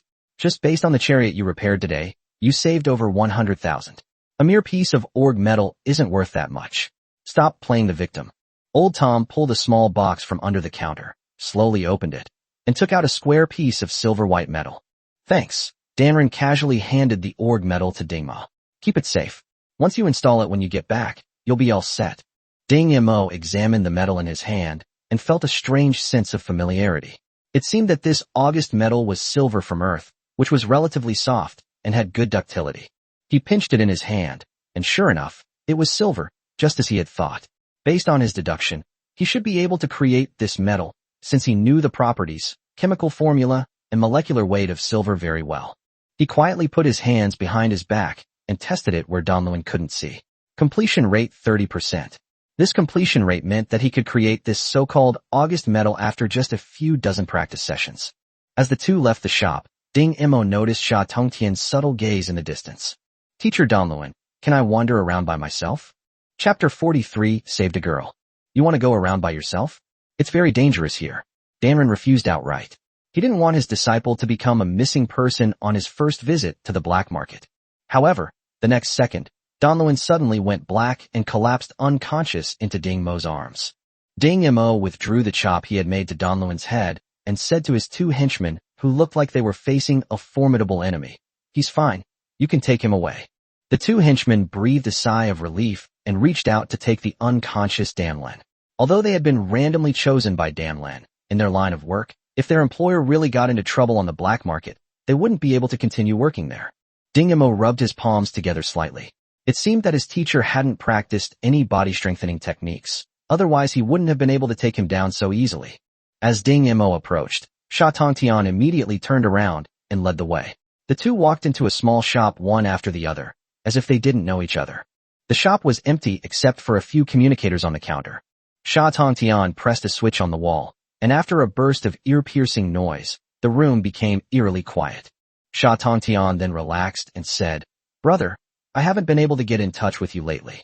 It seems rather incongruous for a man nearing middle age to address a teenager as elder brother, yet the man himself doesn't find anything wrong with it." Ding Mo shook his arm. The communicator has been changed. His old communicator had been taken away by Luo Jianing and replaced with this smaller and more sophisticated gadget on his arm. The communicator is linked to each person's identity, and changing it requires a rather complicated process and confirmation from several departments. Sha Tongtian clearly understood the intricacies of the situation, and his eyes showed even greater apprehension and respect. He turned on the light screen and played a video. In the video, Xie Jinan is beaten to a pulp, then stuffed into a sack and disappears into a truck. "We sold this kid to a mining planet. He'll probably never get out of here in his lifetime." Ding Mo nodded. "And the other thing?" Sha Tongtian hesitated for a moment before continuing. "It seems that someone has been watching us recently. From the very first day we started investigating that pattern, I inexplicably lost several of my men. However, they probably don't know that it was you who was investigating it." Ding Mo pondered for a moment, then said, "Go to the Blue Star Emblem Memorial Hall tomorrow and see if there are any similar patterns." He paused, then added, "Do you have a target you want to eliminate?" Sha Tongtian chuckled a few times, and the mole on his face twitched. "Not yet. Oh, by the way, I've prepared a gift for you. I don't know if you'll like it." Ding Mo followed the mysterious Sha Tongtian into a side room, where a girl with her hands and feet bound lay on a large, soft bed. Ding Mo's sharp eyes had already recognized the girl. She was the girl next door with dimples when she smiled. Still shaken, Shun Chi-Chi stared at the door with terrified eyes. The two people who entered were backlit, their faces completely dark. As one of them approached, Shun Chi-Chi trembled with fear. She could imagine what was going to happen next. She would probably disappear from this world silently, like those missing persons in the news. Ding Mo frowned and walked up to Shun Chi-Chi. He didn't know if Shun Chi-Chi had seen his face when he pushed the door open. He didn't want others to know about his relationship with Sha Tongtian. His hand gradually moved up to Shun Chi-Chi's neck, slowly increasing the pressure, while his displeased gaze fell on Sha Tongtian, who was standing at the door. Sha Tongtian couldn't help but shudder. It seemed that his attempt to flatter had backfired. This guy was indifferent to women. Ding Mo withdrew his gaze, looking at the girl's face gradually turning red. A thought struck him, and he withdrew his hand, casually tearing off the seal from the girl's mouth. Shun Chi-Chi gasped for breath. For a moment, she truly thought she was going to die. Finally catching her breath, she looked up and exclaimed, "It's you?" Ding Mo untied her without saying a word, and Shun Chi-Chi moved her hands and feet. "Thank you, you saved my life." "Do you know me?" Ding Mo asked out of the blue. "Aren't you Ding Mo? Who in the academy doesn't know you?" This was the first time Shun Chi-Chi had observed Ding Mo up close, and she thought the boy in front of her was indeed very handsome. Ding Mo frowned and looked at Sha Tongtian. "Get her out of here safely." Sha Tongtian removed the shop's shield, called in 2 of his men, and took Shun Chi-Chi out. "My name is Shun Chi-Chi, don't forget." Before being taken away, Shun Chi-Chi turned back to tell Ding Mo her name. Ding Mo watched her leave silently. Sha Tongtian came closer and asked, "Why didn't you just kill her?" Sha Tongtian could see clearly that Ding Mo's indifferent gaze and the hint of murderous intent at the beginning indicated that he had indeed intended to kill her. Troublesome. Ding Mo thought that after the girl went missing, he, who lived next door, would definitely be investigated by the police. In order to protect his identity, he could only try to deal with such departments as little as possible. After all, the federal agents were nicknamed Mad Dogs. Once there was a clue, they would relentlessly pursue him, which would be very troublesome to deal with. As for his relationship with Sha Tongtian, I believe that after tomorrow, they will no longer have any connection. Ding Mo did not go to Donluan. Instead, he put on a hood to cover his face and returned to his former residence after leaving the black market. The scene before him made him pause slightly. The site of the former house was now a dilapidated warehouse, with mottled walls and rusty iron gates telling the story of its long history. Ding Mo gave a cold laugh and walked past the warehouse without pausing, as if he were just a passerby. Arriving at the cake shop where he used to work, Ding Mo felt an uncontrollable chill. The cake shop was still there, but the owner had become a middle-aged woman, and all the employees were unfamiliar faces. With a cold expression and a murderous intent lurking beneath, Ding Mo walked into a small alley and quietly sat down against the wall. Deep in the alley, several burly men were extorting money from a man who looked extremely thin. Seemingly noticing someone passing by at the alley entrance, the man briefly cried out for help, but his voice immediately disappeared. This cry for help, ironically, became his death warrant. Throwing down the bloodstained stone, the 3 burly men dragged the body deeper into the area, hastily covered it with a tattered newspaper, and then emerged laughing and joking. "This fat sheep is pretty good today. It has quite a few valuable things on it. Let's go have a drink." As the group approached Ding Mo, who was sitting at the alley entrance, one of them pulled back 2 of his companions, gesturing for them to look at Ding Mo. "This kid's clothes aren't cheap. Is he some runaway young master? It's lucky for you guys today. Kid, get up." A burly man dragged Ding Mo into the depths of the alley. The man's lifeless body, still warm from his unseeing death, lay on the ground. Several burly men mocked, "Take out all your valuables, or you know what will happen. And why are you wearing a hood? Are you too ugly to show your face?" Ding Mo's lips curled into a cold smile, his slightly exposed teeth gleaming with a bloodthirsty sharpness as he slowly removed his hood. Chapter 44: Modified Memories and the Dead. "Wow!" the 3 burly men exclaimed in unison, stunned by Ding Mo's appearance. One of them reached out to touch Ding Mo's face. "Are you a man or a woman? This face is quite handsome. How about you play with us for a bit? You guess." After a few muffled thuds, Ding Mo stepped on the neck of a burly man and said, "I ask, you answer." The burly man looked at the corpse beside him whose neck had been twisted, and a foul odor emanated from his pants. Ding Mo frowned. "How many years has that cake shop not far from the alley entrance been open?" "It's been more than 10 years. "Who is the boss?" "I don't know her. She's a woman in her 40s. "What happened to the male boss from before?" "No, it's always been a woman." After a moment of silence, Ding Mo suddenly asked, Has the government taken any action recently? The burly man thought for a moment. Not long ago, the Federal Energy and Environmental Protection Agency suddenly conducted a physical examination, saying that there was a virus spreading, but they left without finding anything. Ding Mo stomped his foot, and with a crack, he realized that the Energy and Environmental Protection Bureau must have Luo Jianting's accomplices. The fact that they could modify people's memories on such a large scale showed that Luo Jianting's organization was quite powerful. Having not slept all night, Ding Mo dispersed the image of the 50% ogre medal in his palm, got up and disappeared into the alley. As for the few corpses deep in the alley, he believed no one would bother to call the police. The Herald Memorial is located on the edge of the slums. When Blue Star was liberated, some families perished, including many ordinary people. To commemorate these sacrifices, the Herald Memorial was specially set up in the slums. Of course, people often say that one of the emblems in the picture was used by their family, but most of the people who say this come from poor neighborhoods, and not many people believe them. At this moment, Sha Tongtian was on his way to the Emblem Memorial Hall. The pattern Ding Mo had given him did indeed resemble the emblem of a certain family. In his haste, he didn't notice that a kind-looking man was following him. Ding Mo recognized him at a glance. It was a federal agent whom Ding Mo had seen a few times when he woke up in the hospital. Ding Mo watched them walk to a corner, when the broad-skinned man suddenly rushed forward, his huge hand grabbing Sha Tongtian's neck. With an effortless squeeze, a visible indentation appeared on Sha Tongtian's neck. The man tossed Sha Tongtian's body into a corner, glanced around, and before he could even look over, Ding Mo had already hidden himself in the corner. Why did the federal agents kill Sha Tongtian? Was it because of the pattern he was investigating? But why didn't Sha Tongtian kill him back then?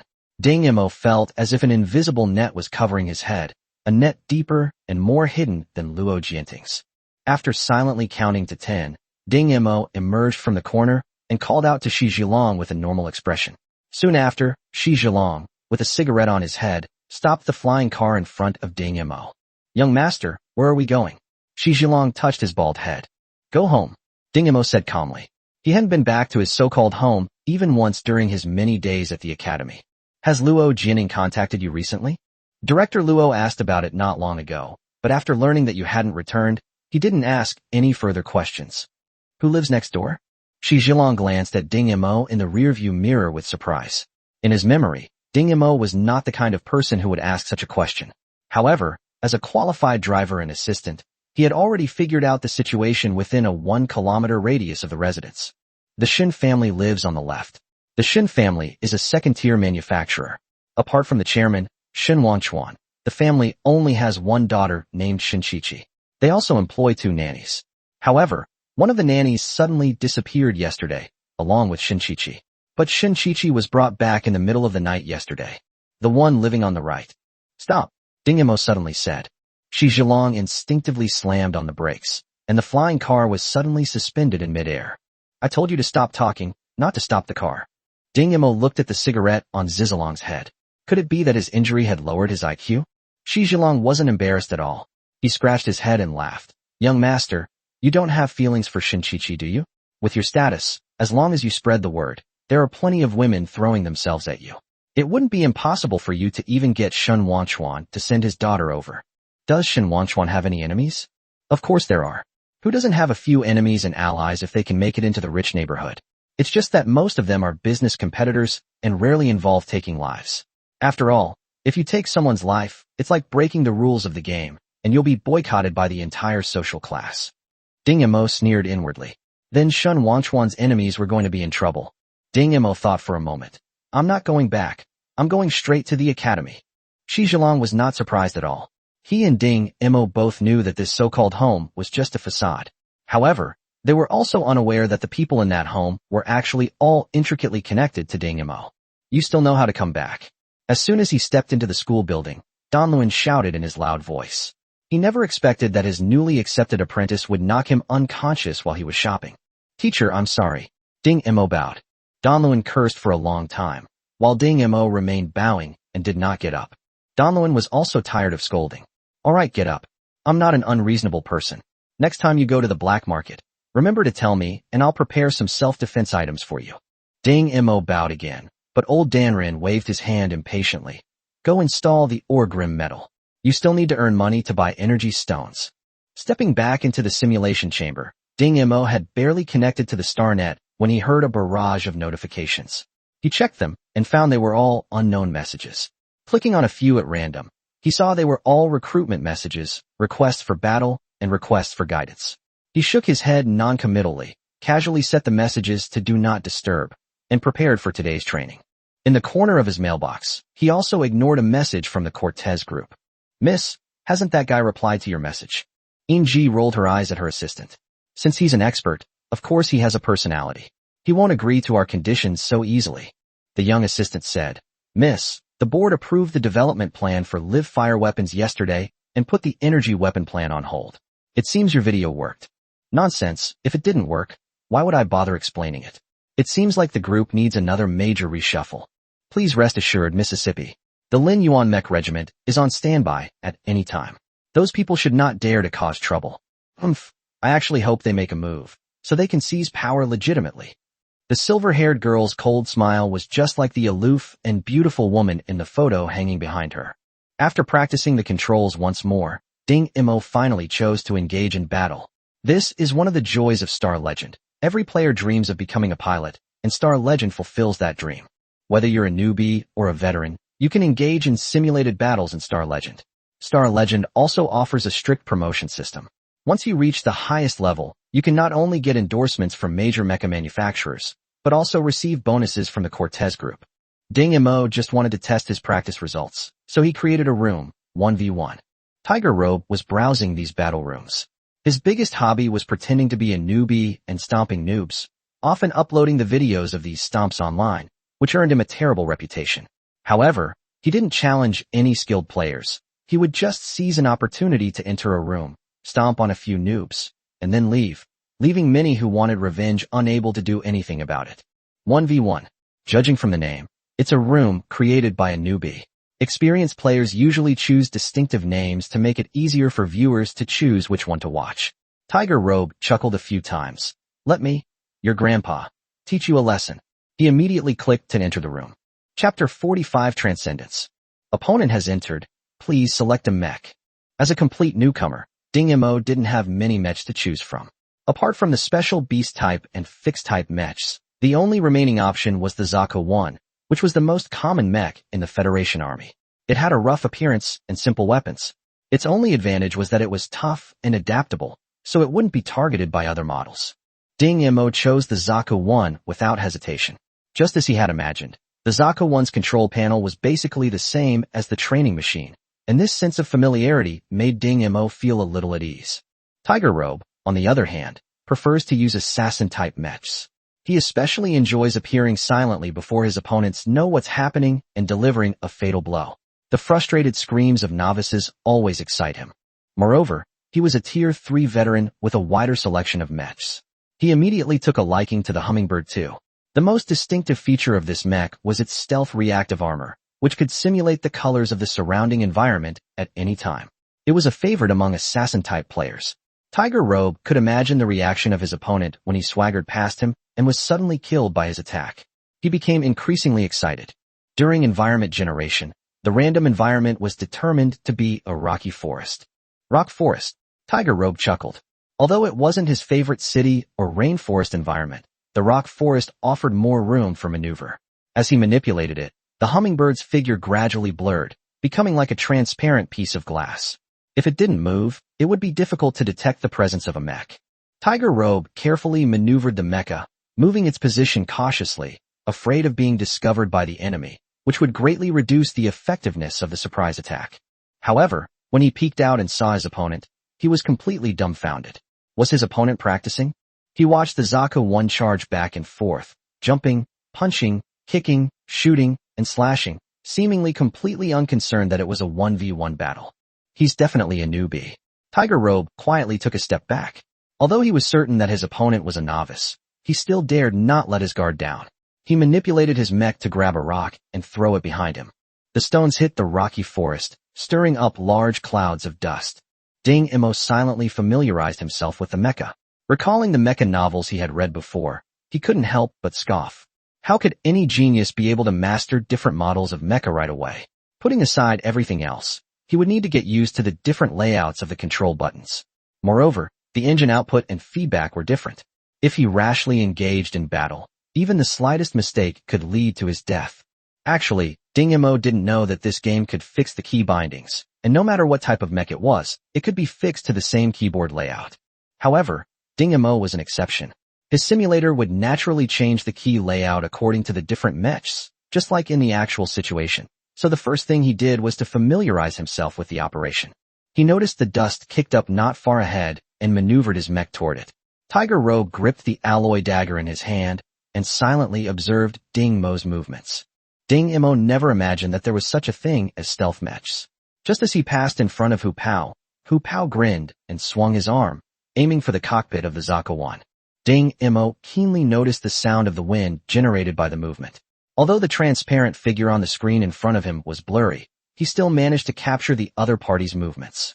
With a flick of his fingers, Zaku-I's forward motion came to an abrupt halt.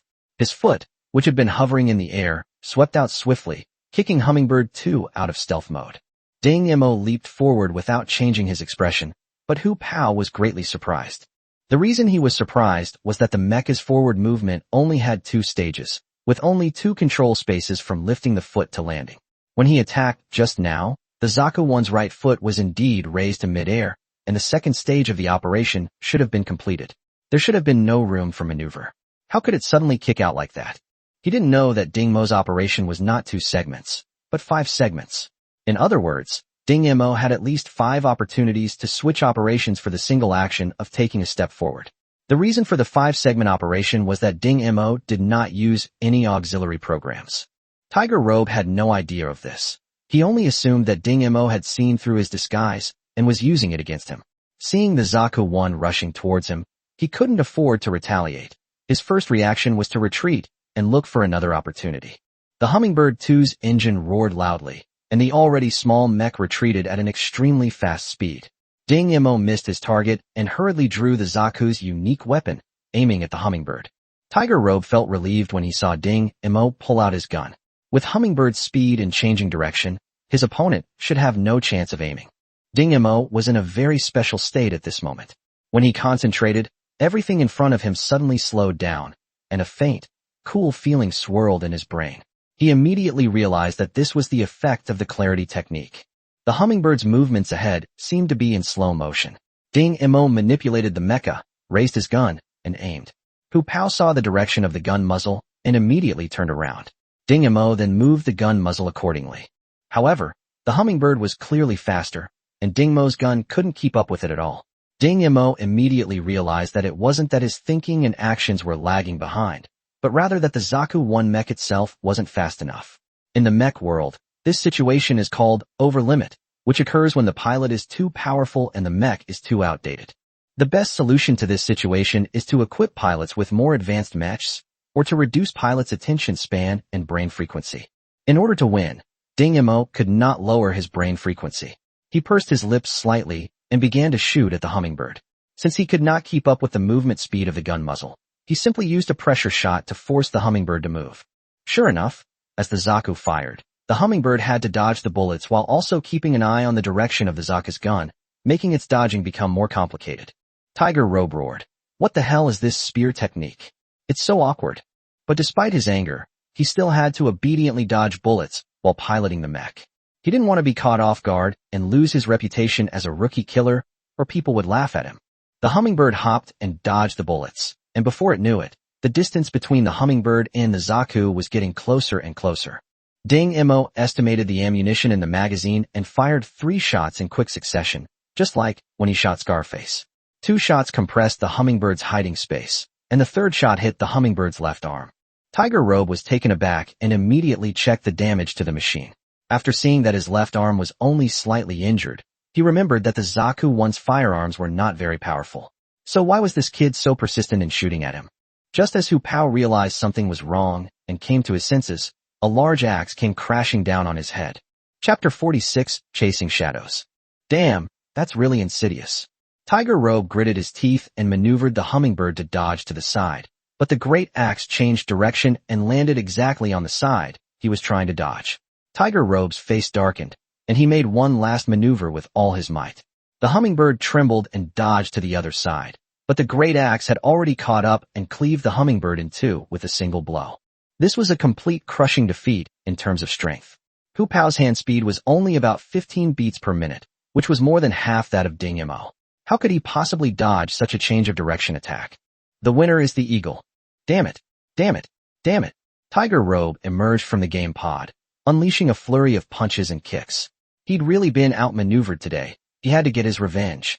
He had just heard the other person's name. Eagle, huh? You just wait. Tiger Robe took out a blue card and recharged his game account with 500,000 yuan, which was 3 months' income. As a celebrity who specializes in crushing noobs, Tiger Robe often has people watching him crush noobs. So Tiger Robe sometimes simply sets up paid viewing. People who want to observe his perspective sometimes don't hesitate to spend money to satisfy their dark side, and even give him tips when Tiger Robe is having a good time crushing noobs. Tiger Robe jumped into the game pod and couldn't wait to re-enter the game. There was a mech he had been eyeing for a long time, but he hadn't made up his mind to buy it. After all, not everyone has the courage to spend so much money in a game. The Shadow Chaser. This mech has no other models. The manufacturer only produced this one, and it has already made a fortune. This is because the Shadow Chaser's design is truly the pinnacle of Tier 3 mechs. As a pure speed-type mech, it is even faster than some Tier 4 mechs, and it is equipped with a highly lethal shock sword that can easily penetrate 3 layers of alloy armor. At the same tier, almost no mech can withstand a single blow from it. Therefore, the Federation's elite assault forces are almost all equipped with the Shadow Chaser, a speed-type mech. What's even more enviable is that the manufacturer has spent a lot of money to equip the Shadow Chaser with an automatic operation command. By simply pressing a special key, it can automatically complete a whole set of combos. This excites many mech enthusiasts, after all, who wouldn't want to be able to perform an extremely exciting combo. The 500,000 was spent in an instant. Tiger Robe couldn't wait to search for battle rooms and open the viewing channel at the same time. Hey, Tiger Robe's crushing newbies again. Let's go check it out. I wonder who's unlucky enough to run into such a rookie killer today. Tiger Robe quickly found the extremely simple room name and immediately clicked on it. As usual, both sides chose mechs. Coincidentally, the map was still a rocky forest, with tall, densely packed rock pillars full of the vicissitudes of being eroded by wind and sand. Tiger Robe eagerly started the engine, and in a flash, Shadow Chaser had already sped off. Damn, at that speed we can't even see the road. We're going to crash, someone among the spectators said. Probably not. Since Tiger Robe chose this mecha, he must be confident in his abilities. A rock pillar suddenly appeared before them, startling Tiger Robe. He instantly reduced his speed, barely avoiding the impact. He was quite frightened afterward, and the spectators booed. This is speed over life. It's impossible to operate. Forced to proceed at only 70% speed, this was his limit. At this speed, he could only focus all his actions on advancing and dodging, as his 15-knot hand speed was still somewhat slow. In the army, the Shadow Chaser technique required at least 20 knots of hand speed, with 30 knots being the most suitable, ensuring no wasted actions while fully utilizing the Shadow Chaser's capabilities. The onlookers chatted as they watched Tiger Robe gradually approach the other side of the rocky forest. The sound of leaping and climbing attracted everyone's attention. What is this thing? What appeared before everyone was a leopard with a metallic sheen all over its body. It nimbly climbed the rock pillar, looked down at the shadows chasing below, and opened its mouth to let out a silent roar. This is a beast-type mech. Finally, someone realized. But aren't the operation of beast-type mechs extremely anti-human? Perhaps newcomers find this beast-shaped mech novel. Ding Mo frowned inside the mecha. The leopard's silent roar was actually the mecha's infrasound weapon. Infrasound is different from ultrasound. It has stronger penetrating power. Moreover, the frequency of infrasound is close to the human body's resonance frequency, which can easily cause nausea and vomiting. High-energy infrasound can cause internal bleeding, fainting, or even organ rupture. But he forgot one thing. This is a game. Even if the sound waves penetrated the mech's shell, it wouldn't cause discomfort to the player. After all, not everyone has a realistic simulator like his. Having figured this out, Ding Mo immediately controlled the leopard to pounce. Through the practice just now, he had become proficient in operating this beast-type mecha. The only thing he wasn't used to was the field of vision. Compared to humanoid mechs, beast-type mechs have a lower field of vision, but a wider field of view.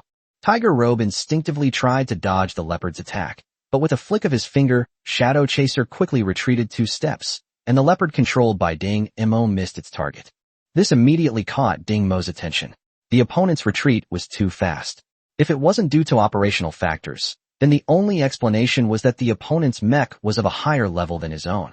Ding Mo calmed down and calmly maneuvered the leopard-shaped mecha around his opponent, his lifelike movements just like a real leopard. Some knowledgeable viewers remarked, "Is this guy so skilled at operating the beast-type mech? Look at its movements. There's not a single moment of hesitation." Players who are used to humanoid mechs rarely practice beast-type mechs. The main reason is that beast-type mechs require all four limbs to maintain balance, which increases the difficulty of maneuvering. Furthermore, because they are not humanoid, many familiar attack moves cannot be performed. For example, a humanoid mech can perform the black tiger pulls out the heart gesture, but if you switch to a beast-type mech, it becomes a bow with both claws. After dodging Ding Mo's attack, Tiger Robe noticed the difference in speed between the two mechs. He sneered and pounced on Ding Mo, his vibrating sword humming. Ding Mo narrowed his eyes, maneuvering the mecha to the side. With a light tap of his finger, Tiger Robe's Shadow Chaser suddenly increased its speed, grazing the back of the leopard-shaped mecha with his sword, leaving a deep cut. Ding Mo's pupils shrank sharply. The sudden acceleration just now had far exceeded the speed of the leopard-type mecha, so even though he made the dodge first, he still couldn't completely avoid it. The spectators immediately burst into laughter. "Looks like this kid is doomed." That's right. With Shadow Chaser's speed, there's no way he could dodge that leopard. Tiger Robe's smile widened as he charged forward once more, this time unleashing his most powerful strike. However, after this attack, the leopard-type mech was completely unharmed. Missed it. Tiger Robe couldn't believe his eyes. He had clearly slashed at the spot where his opponent was dodging. How could this have happened? The onlookers were also confused. At this moment, a newcomer spoke in the audience channel. Tiger Robe was scammed. Chapter 47 Ding Shima's Method. Scammed? What do you mean? Someone asked, puzzled. The newcomer snorted coldly. You'll find out soon enough. He's here for revenge. As soon as Tiger Robe finishes this battle, he'll immediately launch a force challenge. Although it will cost 100,000 federal credits, it's worth it to avenge the humiliation he suffered. Sweat beaded on Ding Mo's forehead. In the nick of time, he had a flash of inspiration and made a feint to dodge to the left. His opponent fell for it and seemed unable to stop, striking directly into the empty ground. Shadow Chaser, with a top speed of 100 meters per second, it seems this opponent can't fully control this mech. Ding Mo recalled the opponent's speed just now and quickly concluded that 70% was the limit of what the opponent could control. If that's the case, then as long as he withstands the opponent's attack, the opponent should use that move. It's a sophisticated killing move that's solidified in the Shadow Chaser mech's program. Even a novice can use this killing move to take down a Tier 2 enemy. Someone once specifically researched this killer move and published a method to counter it, causing a sensation on the Starnet at the time. The manufacturer of the Shadow Chaser almost went bankrupt because of it. However, their chief designer, after analyzing it, scoffed at it, believing that the Shadow Chaser's inherent operation did not need any changes. Everyone thought this designer was crazy and waited to see him proven wrong. However, after millions of practical exercises, it was discovered that while the solution was ingenious, it was beyond the capabilities of pilots below level 5, and pilots above level 5 had no need for such a solution. The matter quickly became a laughingstock, and that mech tactics analyst who rose and fell like a comet was named Ding Shima. Before retiring, she left the outside world with only one sentence: a bunch of idiots. If it weren't for her background with the Ding family, she probably would have been taught a lesson long ago. But so many years have passed, and no one has discovered the secret behind the solution she provided back then. At this moment, Ding Mo, in desperation, could only think of that method. He had practiced in the training ground before, and without an opponent, he could only succeed once in 10 attempts, all of which were barely completed with his hand speed at its limit. Now that an opponent was in front of him, he had to push himself. Tiger Robe launched another attack, but missed again. After one attack after another, Tiger Robe became a little anxious. At this moment, the audience realized that the beast-shaped mecha had used extremely realistic feints to deceive Tiger Robe into misdirecting his attacks. Tiger Robe gritted his teeth. Since that's how it is, he'd let him taste this. He slammed his finger down hard, landing on a special key. Ding Mo stared intently at Zhuing's movements. When he saw Zhuing's right foot arched as he gathered strength, he immediately knew that his opponent had activated Zhuing's Shadow Kill third form. Tiger Robe sneered. To die from this move is an honor for you. At this point, he was completely unable to operate the mecha, and the remaining attack actions were all completed automatically by the program. With a horizontal slash, Ding Mo maneuvered his leopard-type mech to lie prone on the ground, barely dodging the attack. However, the subsequent vertical slash accelerated once more. The leopard-type mech stretched its arms forward and jumped up simultaneously, its two hind legs curling up, and all four claws met the vibrating sword at the same time. The audience laughed when they saw this. Is this kid stupid? Is he going up there to die? He thinks his mech can withstand the shockwave sword's attack? TSK. An untimely voice rang out. Could it be that this guy is planning to use that move? No way. That's not something a novice could use. Which move? What move is it? Tell me. You can find out for yourselves by looking up Ding Shima. Inside a high-end gaming pod, Ralph, dressed in a garrison uniform, watched Ding Mo's actions with bated breath. He was the one who had spoken earlier, and he simply couldn't believe that a novice could perform such an unbelievable maneuver. Just as he expected, although Ding Mo successfully jumped behind Jue Ying by using his limbs as cover, all four limbs of the leopard-type mecha were severed, completely rendering it powerless to retaliate. According to Ding Shima's method, 3 limbs should have been sacrificed, leaving only the left or right arm for a counterattack. The novice in front of him clearly failed to do it, and Ralph was both relieved and somewhat disappointed. Ding Mo's hands moved across the keyboard with blurry afterimages, sweat dripping from his forehead and down his chin. At this moment, he had no distractions. He had to ensure that there was not the slightest mistake. Faster, faster, even faster. Ding Mo, whose hand speed had reached its limit, felt that his movements were so slow, completely unaware that his brain frequency had already exceeded his usual limit. A sudden boom echoed in his mind, as if he had broken through some limit. Ding Mo only knew that his hand speed had increased by a tiny bit.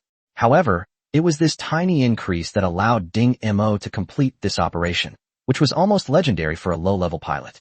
As the leopard-type mech leaped behind the shadow chaser, the engine at its waist roared rapidly. Following Ding Mo's instructions, the energy transmission channel was temporarily blocked, and all the energy was channeled to the last movable part of the mech, its tail. The tail, swift as lightning and crackling with electricity, swept fiercely towards the cockpit of Chasing Shadow. Tiger Robe was helpless and could only watch as Chasing Shadow continued its next move, a forward thrust.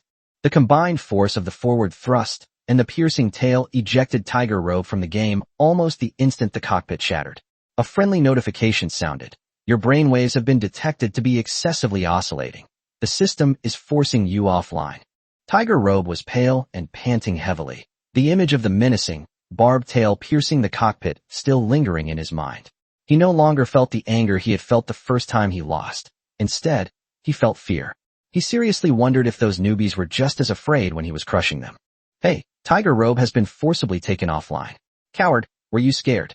I didn't expect Tiger Robe to be so easily scared. It's just a game. It's all fake. What's there to be afraid of? Ralph sat in the game pod, his face also pale. If he had been in Tiger Robe's position, he probably wouldn't have fared much better after that attack. That sharp, deadly strike, imbued with the full power of his body. Even he could feel the overwhelming killing intent emanating from it. Aside from those directly involved, only those who have truly faced life and death can comprehend this, and he happened to be one of those people. He looked at the sole winner in the arena. Although Ding Mo's actions weren't entirely based on Ding Shima's method, they were only slightly modified, and the core idea remained unchanged. Taking a deep breath, Ralph saved the recording and uploaded it online. Ding Shima is right. The nonsensical title did not cause any stir. A few people who did read it were simply amazed by Ding Shima's sharp actions. However, as time went on, a middle-aged man was the first to see the name. His expression changed, and he immediately clicked on it. As a professional mecha tactics analyst, he immediately recognized that the core concept behind Ding Mo's operation was the same method used by Ding Shima back then. I never thought that after all these years, someone would finally be able to fulfill your dream. The middle-aged man logged out of the game, sent a message, and it was transmitted to the distant Dragon Empire. Ding Mo's hands trembled as he tried desperately to grasp the fleeting inspiration in his mind. What was it? Before he could fully understand, shouts and screams suddenly came from the maintenance room outside. Ding Mo, get out here. Ding Mo, stop being a coward and get out here right now. Chapter 48 Despicable. Zhao Lei and Carter exchanged a glance and a sinister smile as they looked at the repaired training firearms. They picked up the weapons and loaded the tranquilizer darts they had prepared beforehand.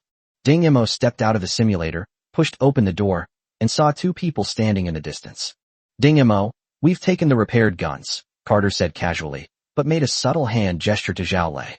Zhao Lei understood and deliberately turned to walk away, saying, "We don't plan to pay for the repairs. If you want it, then follow the rules." Hearing the commotion outside, Donluin covered his mouth and chuckled. These two students dared to provoke Ding-mo. They really didn't know the meaning of death. Oh, Donluin suddenly remembered that the use of lethal weapons was prohibited within the academy. Ding-mo had specially prepared quite a few good things yesterday. This was going to be interesting. Zhao Lei was getting anxious as he was almost out the gate, and Ding-mo still hadn't made a move. According to the rules, they didn't have to pay for the repairs, provided they safely exited the logistics area and weren't attacked or captured by the logistics students. However, they cannot strike first. They can only retaliate after being attacked. This rule is also to protect the students in the logistics department. Carter had been hiding nearby, quietly raising his gun and aiming it at Ding-mo, but the kid stood there motionless, like a statue. "Damn, he's got patience," he spat. Zhao Lei is now in a dilemma. He and Carter had originally planned to defeat Ding-mo and then humiliate him severely, but who knew that this kid would act unpredictably and not intervene? "I really went out," Zhao Lei shouted again as he turned around. When he saw that Ding-mo was still standing there, silently watching him, a chill inexplicably rose in his heart. He shook his head and reached out to push the door, but a strong electric current instantly surged through his body, and he fell to the ground, unable to move. "What happened? Zhao Lei, how are you?" Carter was shocked and hurriedly asked Zhao Lei, while pointing his gun at Ding-mo, about to pull the trigger. Ding-mo said coldly, "I haven't even made a move yet. If you shoot, you'll be violating school rules. According to Article 231 of the punishment regulations, you'll be punished by cleaning toilets for a week." He didn't make a move? He actually didn't make a move? Carter's finger on the trigger loosened involuntarily, pointing at Zhao Lei. "You said you didn't make a move. What's going on?" Ding-mo walked forward slowly and said casually, "Of course it's a trap. There's no rule in the school rules that says you can't set traps." He installed a powerful stun gun on the gate. Once activated, anyone who touches the gate will be electrocuted. A trap? Carter hadn't expected Ding-mo to have this trick up his sleeve. Now he was at a loss and could only say to Ding-mo, "Open the door and let's have a fair fight." Ding-mo ignored him completely, walked up to Zhao Lei, bent down, took the training gun from him, and broke it in half. "Now it seems you'll have to pay double the repair fee." Carter looked at Ding-mo, who was sneering, and said, "Are you a devil? How could you come up with such a despicable method? Open the door and let me out." Ding-mo gave him a cold glance. "Are you going to pay for the repairs or not?" Carter really wanted to refuse to pay, but if he didn't pay, he wouldn't be able to leave the house. What should he do? During the stalemate, Zhao Lei rested for a while and regained his ability to speak. "Carter, give him the points, let's go." Carter, who always relied on Zhao Lei as his backbone, immediately transferred the repair fee to Ding-mo's communicator. As a personal identification device, the communicator can also be used as a storage medium, so the Academy's points are all traded through the communicator. Ding-mo casually turned off the controller in his hand, signaling the two to leave. Carter, supporting the limping Zhao Lei, was indignant. This kid got off easy. I never expected him to be so cunning. Zhao Lei's face was grim. "It's all right, didn't you notice that mecha?" Carter's eyes lit up. "You mean the mecha students are also here repairing equipment?" "That's right. If I'm not mistaken, that mech belongs to Rommel. If Ding-mo were to face Rommel, what do you think his chances of winning are?" Carter laughed. "Does our academy have any rivals for Rommel? He's already a level 2 pilot and will soon be a level 3 pilot." Zhao Lei smiled slyly as well. "Just say that when we get back." In an exceptionally luxurious private training ground, a slender boy with muscles like steel bars was desperately attacking the sandbag in front of him. Despite being called a punching bag, he was actually a burly middle-aged man. He was wrapped in thick protective gear and was desperately dodging the attacks from the boy in front of him. This was his third day as a punching bag. He originally thought that being a punching bag for a little boy was no big deal, but who would have thought that the boy's attacks would be so sharp and penetrating? He knew without even looking that he was definitely covered in bruises. Seeing the murderous intent in the boy's eyes, he couldn't help but shudder. After today's sparring session, he would quit. If things continued like this, he would be beaten to death by this boy sooner or later. Rommel's disheveled hair was soaked with sweat as he carefully observed the sandbag's movements. It seemed quite experienced, dodging as much as possible and using the least damaging parts of its body to block when it couldn't. Rommel slightly curled the corners of his mouth, about to continue his attack, when the communicator placed to the side suddenly beeped a few times. He casually took the towel handed to him by the maid, wiped his sweat, and then reached out to take the communicator. However, after just a couple of glances, his expression changed slightly. Speaking such nonsense, it seems there are still some people who don't know how powerful I am. He casually handed the communicator to the maid serving him. The screen, still partially lit, displayed half a headline. Rommel also has to pay for repairs. The middle-aged man being used as a punching bag clearly sensed something was wrong. Why was this boy always aiming for vital points? Stop hitting me. I can't take it anymore. While he still had the strength to speak, he hurriedly begged for mercy. Can't handle it? Then go die? You think Rommel's money is so easy to take? Hearing the man's words, Rommel struck even harder. Caught off guard, the man was punched hard in the ribs. A sharp pain shot through him, and he spat out a mouthful of blood. He knew without even touching it that his ribs were broken. Help! Stop hitting me! Help! The man looked pleadingly at the servants and doctors standing around him. But he quickly despaired.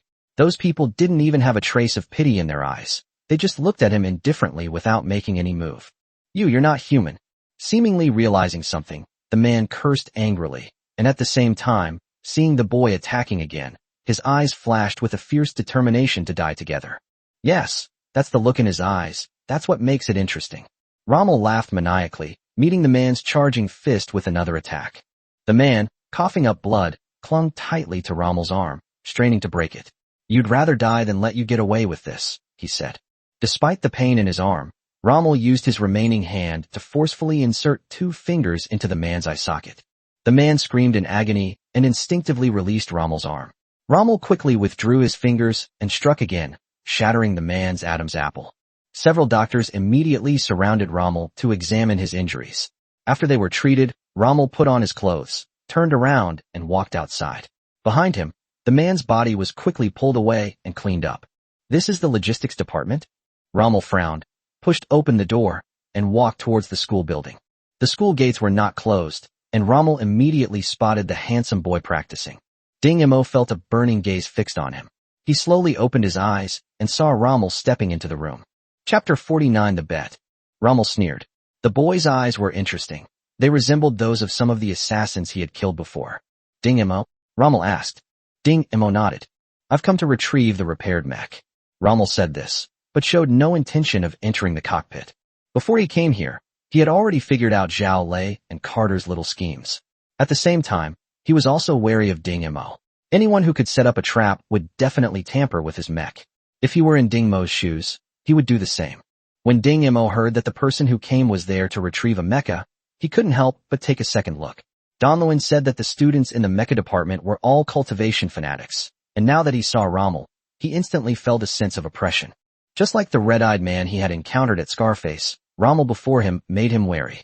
Pay the repair fee first, Ding Mo said. I have no money. Ding Mo's eyes turned cold, and Rommel's smile froze. The two said no more, as if they had reached a tacit understanding. They walked out of the school gate one after the other and stood facing each other in the open space outside the gate, no more than 3 meters apart. This distance puts both of them right at the edge of their attack range. If one of them moves forward even slightly, it will trigger the other to attack. Look, Rommel is there. That Ding Mo actually dared to challenge him. He really doesn't know what death means. The noisy commotion made both of them frown. Ding Mo turned his head and saw a large group of people watching a good show outside the gate of the logistics area. Zhao Lei and Carter were squeezed in the crowd, looking at Ding Mo with schadenfreude. Luo Xian was squeezed to the side. When she saw that Ding Mo had noticed her, she hurriedly called out, Ding Mo, don't fight with him. He has killed people before. A flash of jealousy crossed Zhao Lei's eyes. He squeezed next to Luo Xian. Luo, there are school rules. Ding Mo shouldn't be hurt. You must have believed some rumors. How could Rommel be that kind of person? Oh, what kind of person am I? A gloomy voice suddenly rang out.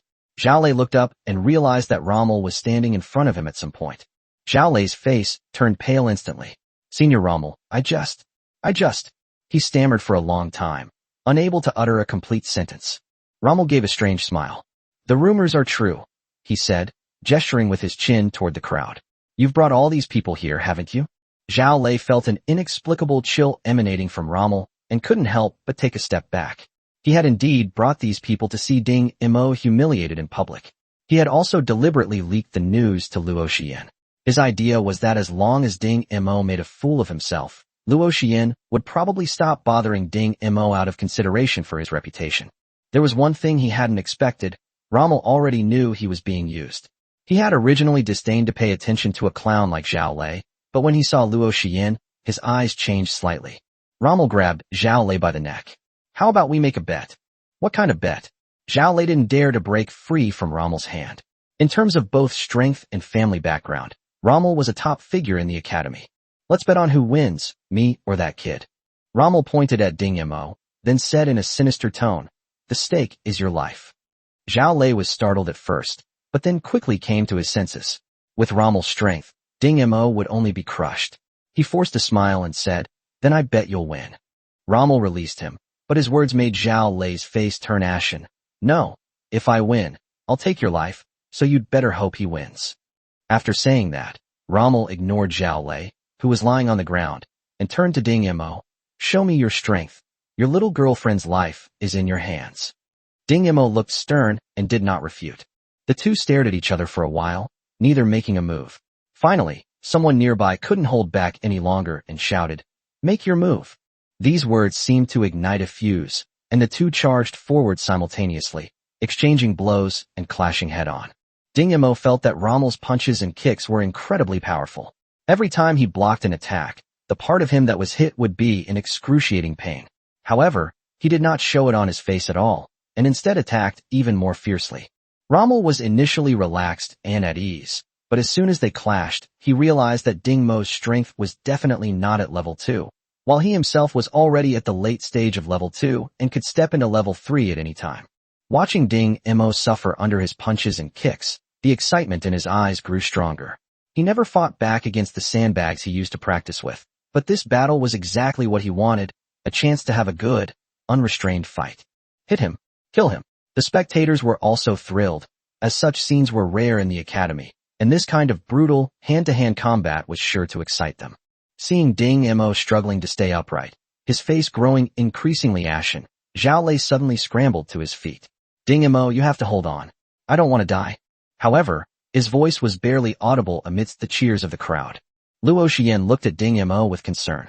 She felt that Ding Mo seemed very familiar, as if she had known him for a long time, but no matter how she thought about it, she had no memory of him. Gradually, Rommel sensed something was wrong. Although he was stronger than Ding Mo always managed to avoid fatal blows and achieve the greatest results with the least cost. So, although Ding Mo appeared disheveled, Rommel knew that his ribs were throbbing with pain, a result of Ding Mo taking a punch to the shoulder that had struck him there. Because he was hit here, Rommel felt his punching speed slowed down slightly. On the other hand, Ding Mo dodged more and more easily, as if the first few hits were intentional. Rommel was right. Ding Mo was doing it on purpose. After practicing the body tempering technique for so long, he had already reached the late stage of level 1. More importantly, whenever he concentrated, everything in front of him became somewhat slow. He knew this was because his thinking speed had exceeded the human limit of this world due to his long-term practice of the clarity technique. Therefore, even if there is a difference in strength between him and Rommel, it is only a difference in physical fitness. With his reaction speed, he can completely prevent Rommel from touching him at all. The reason he did this was twofold. Firstly, to conceal his true abilities. He did not want to reveal the secret that the clarity technique could enhance the speed of human nerve reaction and thinking. After all, the great master had once said that human nerve reaction speed was innate, and there was no cultivation method that could increase these through practice. The second reason is to test the difference between level 1 and level 2. After all, it is very important for a mercenary to understand the strength of the enemy, so that he can have a reference in case he needs to face a higher level enemy in the future. Rommel grew increasingly excited, his blood seemingly boiling. He had never encountered such an evenly matched opponent before. In an instant, he roared, and his bones and muscles underwent a more intense transformation. At that moment, he knew that he had reached level 3 through this battle, and a sense of power welled up within him. He looked at Ding Mo and smiled happily for the first time. I'm level 3 now. Do you want to admit defeat? As long as you become my subordinate, I can let her go. Zhao Lei watched Rommel break through to level 2 in despair, feeling that his chances of survival were almost zero. I refuse. Ding Mo rubbed his sore arms, but the corners of his mouth turned up. Come on, let me show you my true strength. Chapter 50 Draw. Rommel admired Ding Mo even more after hearing his refusal. He decided to just knock Ding Mo unconscious and not kill him. Ding Mo keenly sensed the change in Rommel's aura. The chilling killing intent had vanished. It seemed the other man had abandoned his plan to kill him. However, there was no difference. Ding Mo's smile hardened, and he pounced on her expressionlessly. Is this kid stupid? Why doesn't he just admit defeat? Does he really want to be beaten to death? Senior Rommel, kill him. This was the person who saw Ding Mo take the initiative to attack. Ding Mo, just admit defeat. This was said by an unknown girl. However, most people were looking forward to seeing Ding Mo be killed by Rommel, but Luo Xian couldn't help but shout, Ding Mo, admit defeat. Before she could continue shouting, a hand covered her mouth. She turned around and saw Zhao Lei staring menacingly at the field. Ding Mo, charge forward. You absolutely cannot give up. Even if it means dying together, you cannot give up. This is truly the greatest irony. Those who hate Ding Mo to the core are precisely the ones who don't want Ding Mo to lose. Rommel looked at Ding Mo rushing towards him, put a little force into his foot, and threw a punch. After throwing the punch, Rommel immediately realized something was wrong.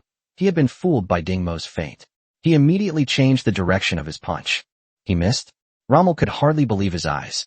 This guy had actually used 2 feints, perfectly fooling his reaction. Ding Mo kicked Rommel in the back of the knee, and he involuntarily knelt down. Enraged, he turned and threw a punch, but felt a numbness in his elbow, reducing his original full force to only 3/10, and was then easily suppressed by Ding Mo with one hand. With a simple twist, Ding Mo forced Rommel into a pincer movement behind his back, rendering him immobile.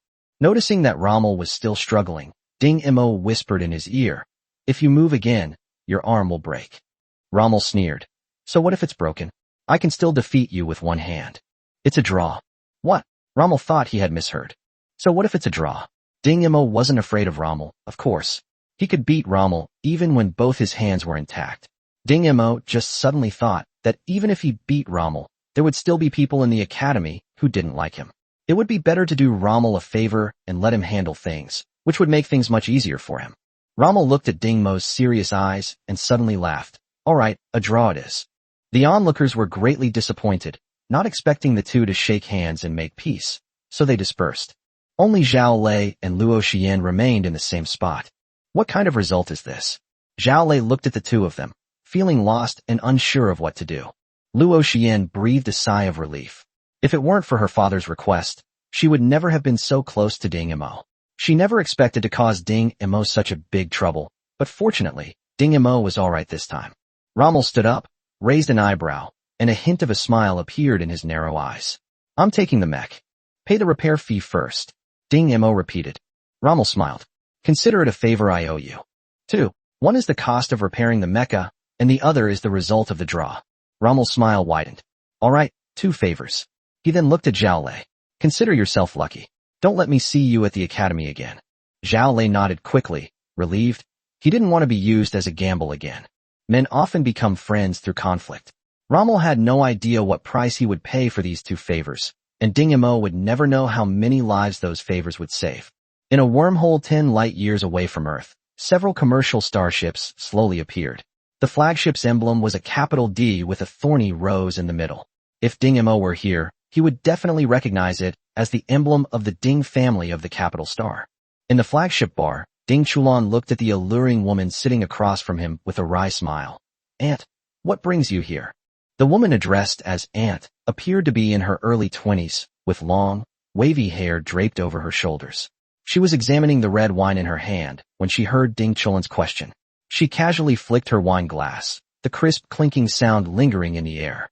What can I come? Ding Chulan said helplessly. Auntie, didn't the family forbid you from leaving the capital planet? It's hard for me to explain how you sneaked out like this. What's so difficult about it? Just say you've never seen me before. Ding Shiji downed a glass of red wine in one gulp. Besides, you might need my help. You know, it's not just our family that's eyeing that guy. Quite a few demons and monsters have already shown their faces. Ding Chulan felt a surge of tension upon hearing this. His family had given him 2 choices, bring the person back or kill them. The decision was up to Ding Chulan. As the starship engines pulsated, several starships once again entered warp state, and moments later, Earth was right before their eyes. As soon as the starship docked at the spaceport, Ding Shiji jumped out impatiently, and said to Ding Chulan, "I'm going to see someone, so don't send anyone to follow me."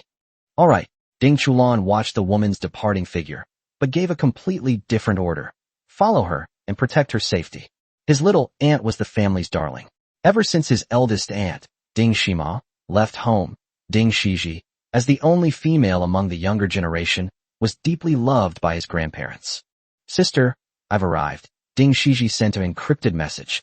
In the distant dragon soaring empire, a woman in her 30s picked up her communicator and replied to a message. Then, leaning back lazily in her chair, she watched Tiger Robe being defeated, a smirk playing on her lips as she muttered to herself, "Now that you've broken through your limits, you must have grasped the secret of my method." As if remembering something, she parted her red lips slightly. "A bunch of idiots." Ding Shiji quickly received a reply. "Go find a man named Ralph. He should be in the Blue Star garrison." Shortly after the Ding family's starship arrived, 2 more starships arrived at the spaceport, this time carrying a group of mercenaries dressed in various styles. "This is Earth," sighed a man chewing gum. "It's really dilapidated." "Keep your mouth shut," said a serious-looking man in a blue, tight-fitting combat suit who was the last to emerge from the starship. Seemingly out of respect for the men's authority, all the mercenaries remained silent. The man quickly issued the order. "Team 1, find the whereabouts of that illegitimate son of the Ding family. Bring him back alive. Group 2, find the player in this video, known as Eagle, and bring him back, dead or alive." 2 seemingly unrelated groups of people have no idea that they are actually looking for the same person, just like Ding Chulan and Ding Shiji, who are unaware that they are also looking for the same person. This person is named Ding Mo. After the breakthrough he achieved in his battle against Hu Pao a few days ago, Ding Mo had increased the number of coins he used for practice to 12. As he watched the coins swirling and disappearing between his fingers, Ding Mo suddenly grasped a fleeting spark of inspiration. With an unprecedented eagerness, Ding Mo entered the simulator and quickly chose the training ground. When selecting the training mech, he hesitated for a moment and chose the Tier 2 fighter. As the only pure melee mech among the Tier 2 mechs, the fighter is very well balanced in terms of power and speed. After performing a few standard maneuvers, Ding Mo began to attempt some maneuvers that only Tier 2 pilots could perform. Thomas spin, backhand kill, cross-shaped kill. On the surface, Ding Mo's movements appeared perfectly normal, but only Ding Mo in the simulator knew that his body was not yet capable of handling such intense movements. After all, he wasn't yet at level 2. After just a few movements, his nose was already bright red, and his vision was blurring. However, if we use that method, the method created by Ding Shima, then none of this will be a problem. Ding Mo flexed his fingers and touched the control buttons once more. Chapter 51 Overload. Ding Mo performed the Thomas flare again, but this time, his hands became a blur as he executed the move. A cacophony of key presses and lever clicks filled the air as the fighter executed the maneuver perfectly, though the mech's torso trembled slightly. This time, Ding Mo no longer felt the pressure from the overload, as if his physical fitness had reached level 2. However, Ding Mo knew that this was related to his last few operations. The load that should have been borne by the pilot was gradually distributed to the machine. This is the secret hidden in Ding Shima's method Bakthina technique that allows pilots to leapfrog in controlling mechs. In today's world where mechs and pilots are strictly matched, this technique is tantamount to creating a new school of thought. It's just a pity that those people back then couldn't fathom its mysteries. Ding Mo smiled and softly uttered, "What a bunch of idiots." Donluin tapped on the emulator's casing. "Ding Mo, did you release a paid video? And a really popular one at that." Ding Mo climbed out of the simulator with a bewildered look on his face and watched Donluin fiddling with his communicator. A screen appeared above the communicator, which looked like a wristwatch, and a row of numbers on it made Donluin grin from ear to ear. "Not bad, kid. You've made so much money without making a sound. Which video did you post?" Donluin patted Ding Mo on the shoulder. "It has never been released." "No. Then where did this money come from?"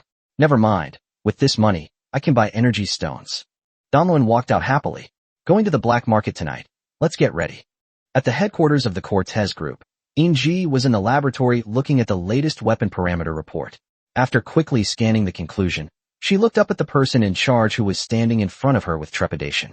The attack strength of this ammunition is a bit low. It can be used against ordinary warships, but against high-end mechs and starships of the stellar class or above, it probably won't even be able to penetrate the outermost layer of skin.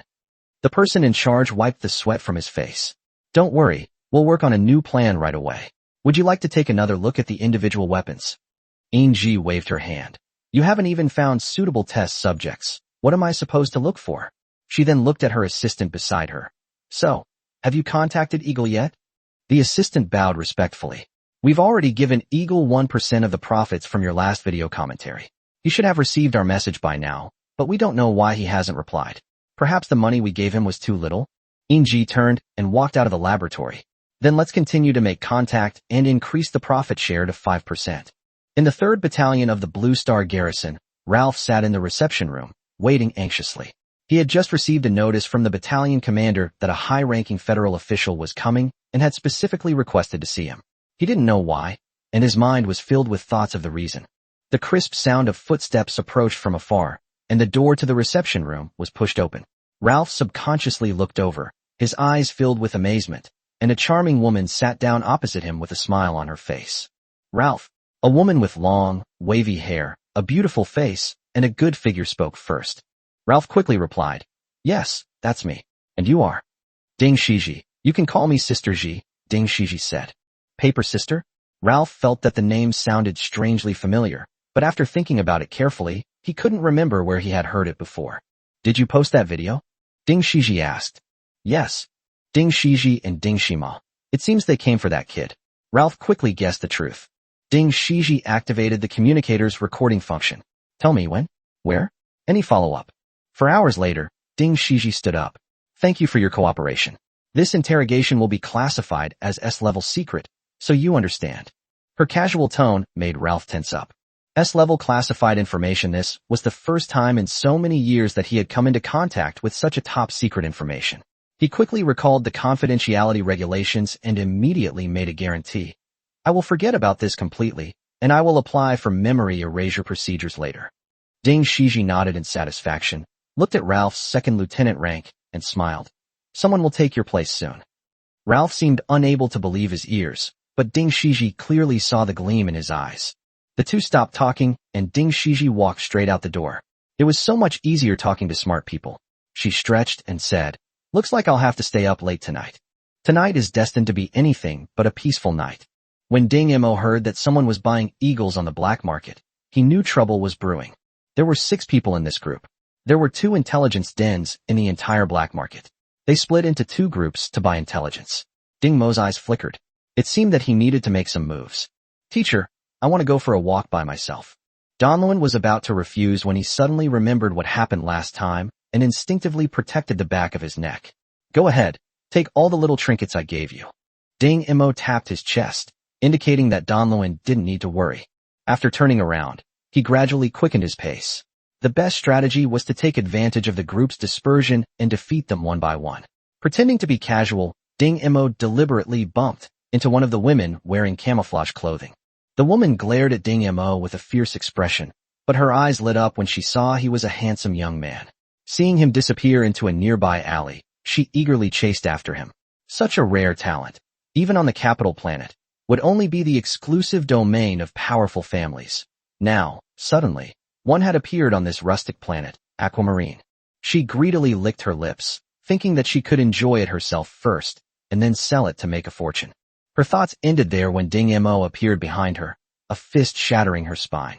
With a tremor of his fingertips, a strange smile appeared on her face as she slowly collapsed to the ground.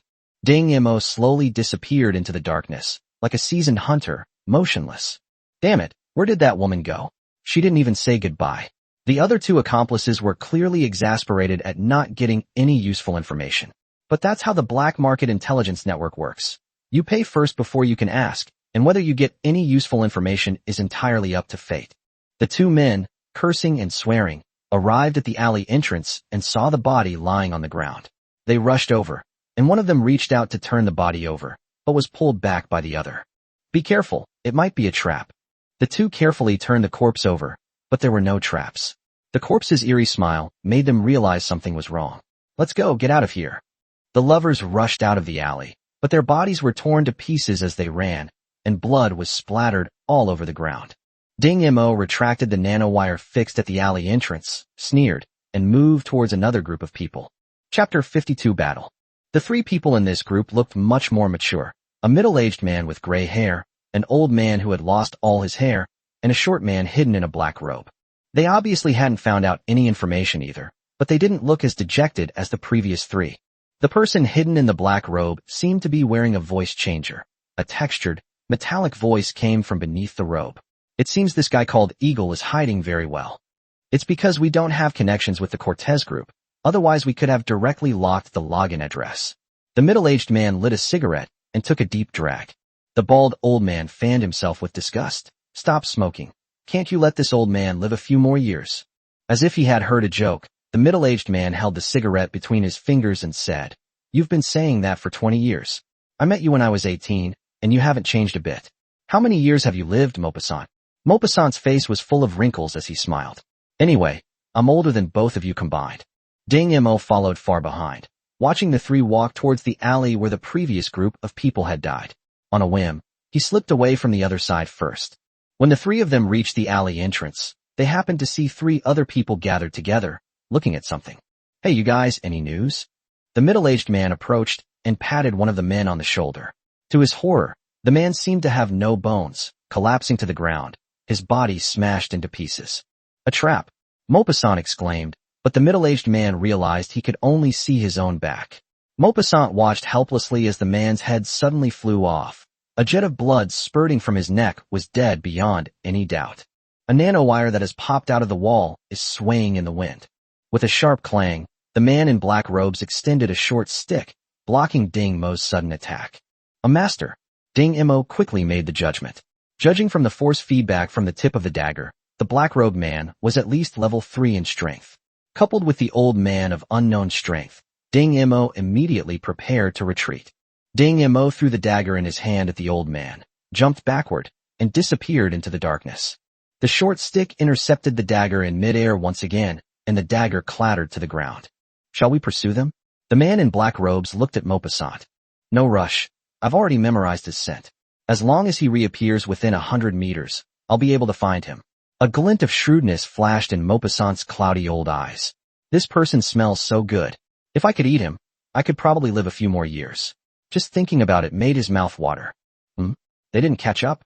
Ding Mo slowed his pace and crept towards the two of them again. Maupassant twitched his nose twice. "He's coming over again." The man in the black robe acted as if he hadn't heard anything and continued walking unhurriedly beside Maupassant. "You want to use me as bait?" Maupassant instantly understood the man in black robe's idea. He chuckled twice and took a few steps away from the man in black robes. Ding Mo looked at the two people in front of him and behind him, considering his target. It was a pity that he hadn't collected enough parts for his sniper rifle, otherwise he could easily take care of these two people. Now, he can only fight at close range, but fortunately, he has some small items given to him by Don Luan. If used properly, he might be able to catch the enemy off guard. Having made up his mind, he moved closer, but when he noticed Maupassant's suddenly tense shoulders, he immediately realized that they had already discovered him. However, he did not retreat immediately, because he was still dozens of meters away from his opponents, and the narrow streets of the black market were not so easy to cross. Maupassant slowly turned around, his aged face full of excitement. "It's such a top-quality item. Young man, wait for me to come find you." The man in the black robe and Maupassant slowly walked towards Ding Mo. Ding Mo hesitated for a moment, then turned and left. "They've run away again," the man in black said. "It's all right. From now on, the roles of prey and hunter have been reversed." As Ding Mo walked out of the black market, a faint sense of crisis made him dare not stop. Experience told him that the two people behind him had already set their sights on him. He walked briskly, as he was very familiar with everything in the slums, having lived there for many years. Upon seeing a dilapidated building at the end of the street, Ding Mo immediately had an idea. Maupassant and the man in black robes walked downstairs unhurriedly. Maupassant sniffed and said, "Here it is. It seems our little brother wants to have a match with us." The dilapidated building appeared even more somber in the night. Maupassant stepped inside, his body trembled, and he underwent a transformation. He slowly straightened up, his height reaching a staggering 2 meters. However, his sharp claws and wolf head made him look nothing like a normal human. He glanced at the man in black robes. "Leave the rest to me. Don't worry, I'll bring his body back. I won't eat it all." The werewolf strode forward with agile steps and began its search within the building. "Little baby, where are you? Stop hiding. Come out quickly. I promise I won't hurt you, as long as..." The werewolf slurped back his saliva. Just let me take a bite. Just one bite. Ding Mo leaned quietly against the pillar, listening to the chilling sounds coming from below, his eyes darting around. Judging by the speed of that guy below, he should be hitting the first trap soon. A blinding flash of lightning illuminated the scene, followed by Maupassant's agonizing scream and then silence. Ding Mo silently counted to 50 and cautiously made his way downstairs. Normally, few people can withstand a severe blow without making a sound, even those who can usually manage a sigh-like sound during a 30-second pause in the pain. Considering the physical limitations of the people in this world, Ding Mo deliberately counted to 20, making sure he heard no noise before finally heading downstairs. The building, drafty on all sides, resembled an abandoned construction site from a previous Earth. Between two pillars crawled a beast-like corpse. Half of its fur was singed, and the cool night breeze carried the smell of roasted meat. Ding Mo walked slowly forward, and when he was about 10 meters away, he noticed something amiss, because there were no signs of struggle on the ground.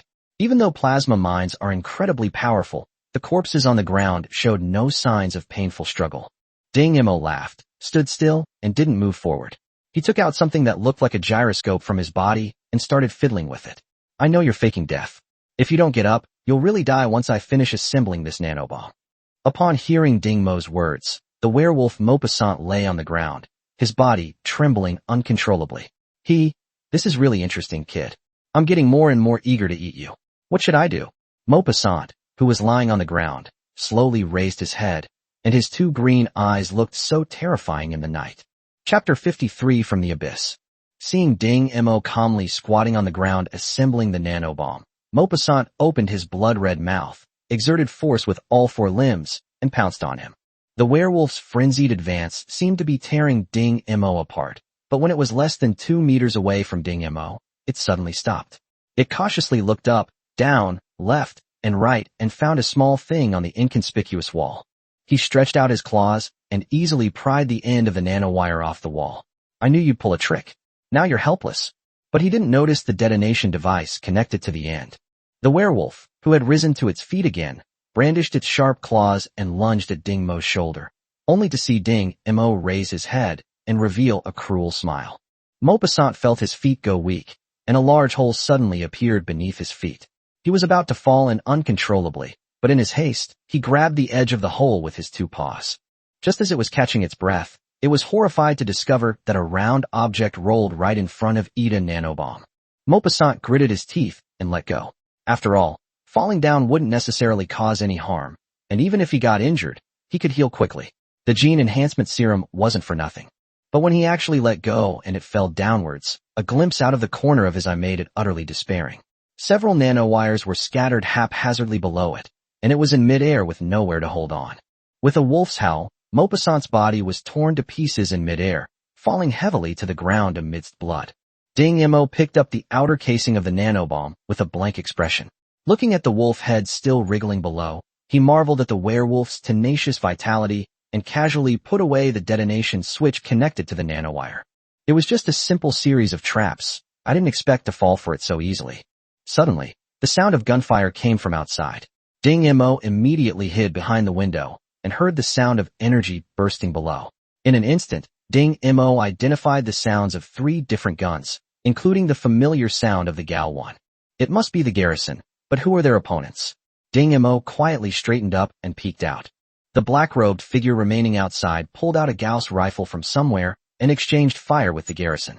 The 3 garrison soldiers, holding large protective shields, occasionally peeked out from behind and fired a shot. Ding Mo clearly saw that the black-robed figure had been hit at least 3 times, yet remained vigorous and unaffected. On the garrison side, a member was hit in the shield by a Gauss rifle and fell backward along with the shield. Ding Mo judged that at least his arm was broken. Are there any electromagnetic interference missiles? The one who was thrown out was clearly the squad leader among the 3. Boss, I didn't bring it. The other person also shook his head, firing a shot every now and then to disrupt the other's actions. Damn, how did this guy sneak in? How did the guys at the spaceport check him? The man called the boss clutched his arm, standing behind a shield with another man, the 2 of them holding the shield together. Electromagnetic jamming missiles? Ding Mo knew this was an excellent way to deal with machinery, but why would they use electromagnetic jamming missiles here? Could it be? Ding Mo thought of a possibility. He carefully observed the movements of the man in black robes. Beneath the black robes that had been blasted with several holes, there seemed to be a metallic luster reflecting off them. It's no good, boss. Our weapons can't even scratch it. So, we're left with nothing but close combat? The leader muttered to himself, picking up the fallen alloy axe from the ground, hesitant. Upstairs, Ding Mo quickly disassembled the toys in his hands. These were all given to him by Donluin for self-defense, including nanowires, plasma mines, miniature explosive grenades, energy shield activators, and so on. Use this as a fuse, add a pressure trigger point, a negative charge generator, attach a sensitive coil, and finally pour in some energy stone powder. A strangely shaped pot-shaped device was successfully manufactured. Ding Mo estimated the landing point, then swung his arm forcefully, sending the object in his hand flying towards the man in black robes. The 4 people on the ground simultaneously saw what was falling from the sky. This is a pressure cooker? Whatever it was, the man in black robes shot it through, then dodged to the side. The pot fell to the ground, bounced a few times, and then fell silent. What on earth is this thing? A rice cooker? One of the garrison soldiers asked, seeing the sensitive coil protruding from the pot. Wait. The leader suddenly spoke, and then the pot in everyone's eyes suddenly burst into a ball of blue sparks and turned into ashes. That's it. What are you waiting for, boss? The panicked soldier didn't notice that with that strange spark of electricity, the man in black robes twitched and then froze.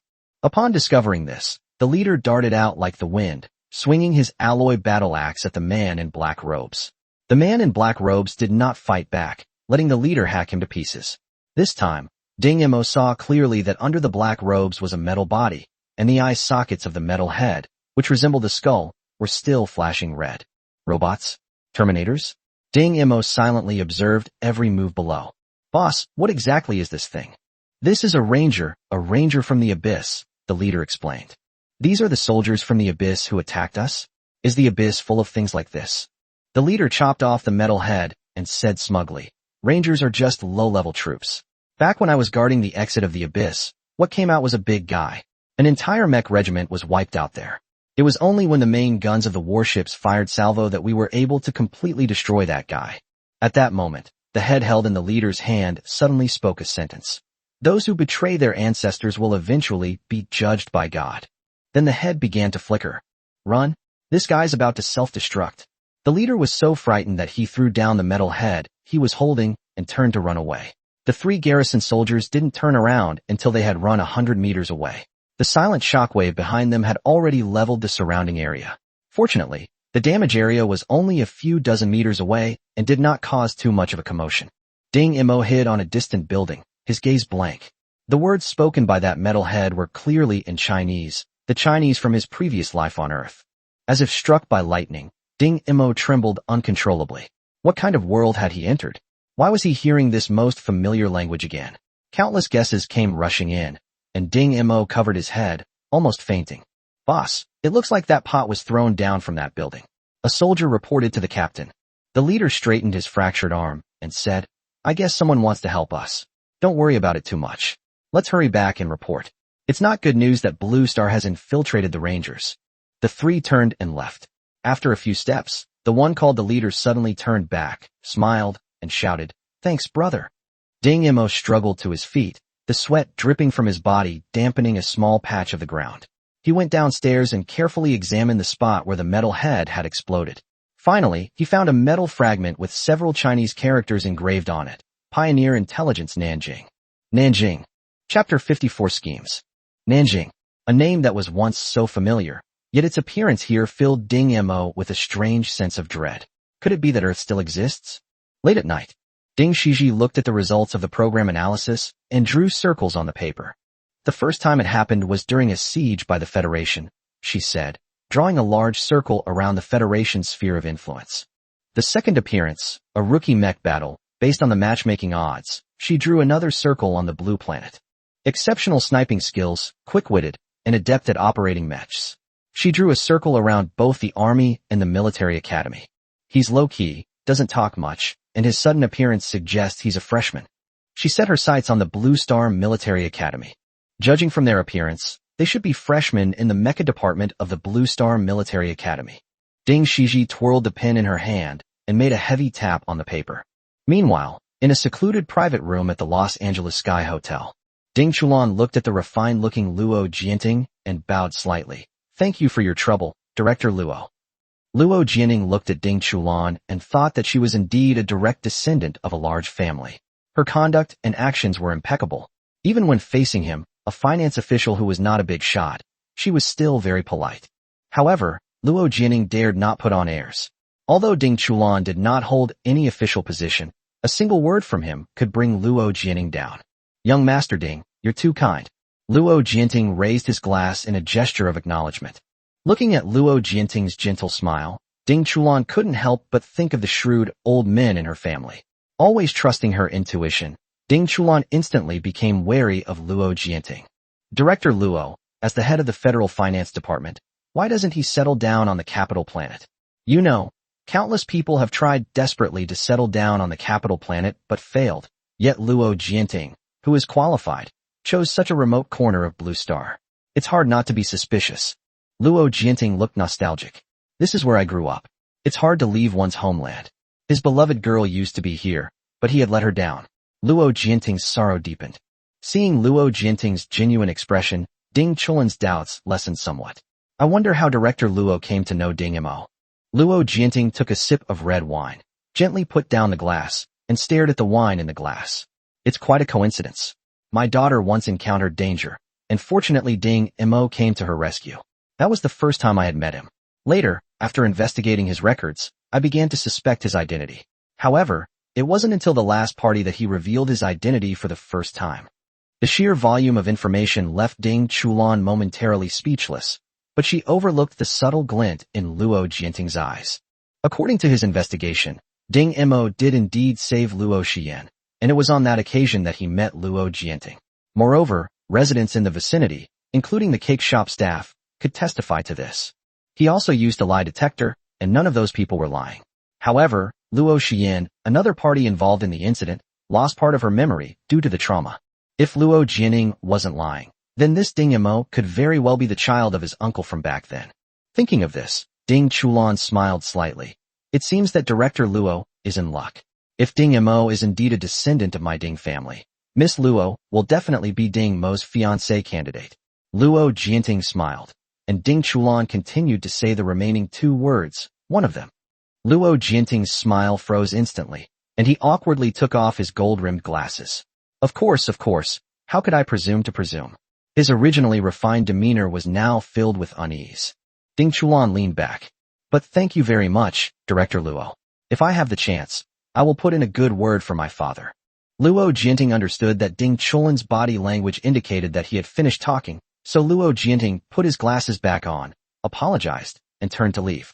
Ding Chulan idly toyed with his wine glass, then abruptly asked, "What do you think?" A voice came from the dark corner behind him. This person seems refined and unassuming, but he is actually very ambitious.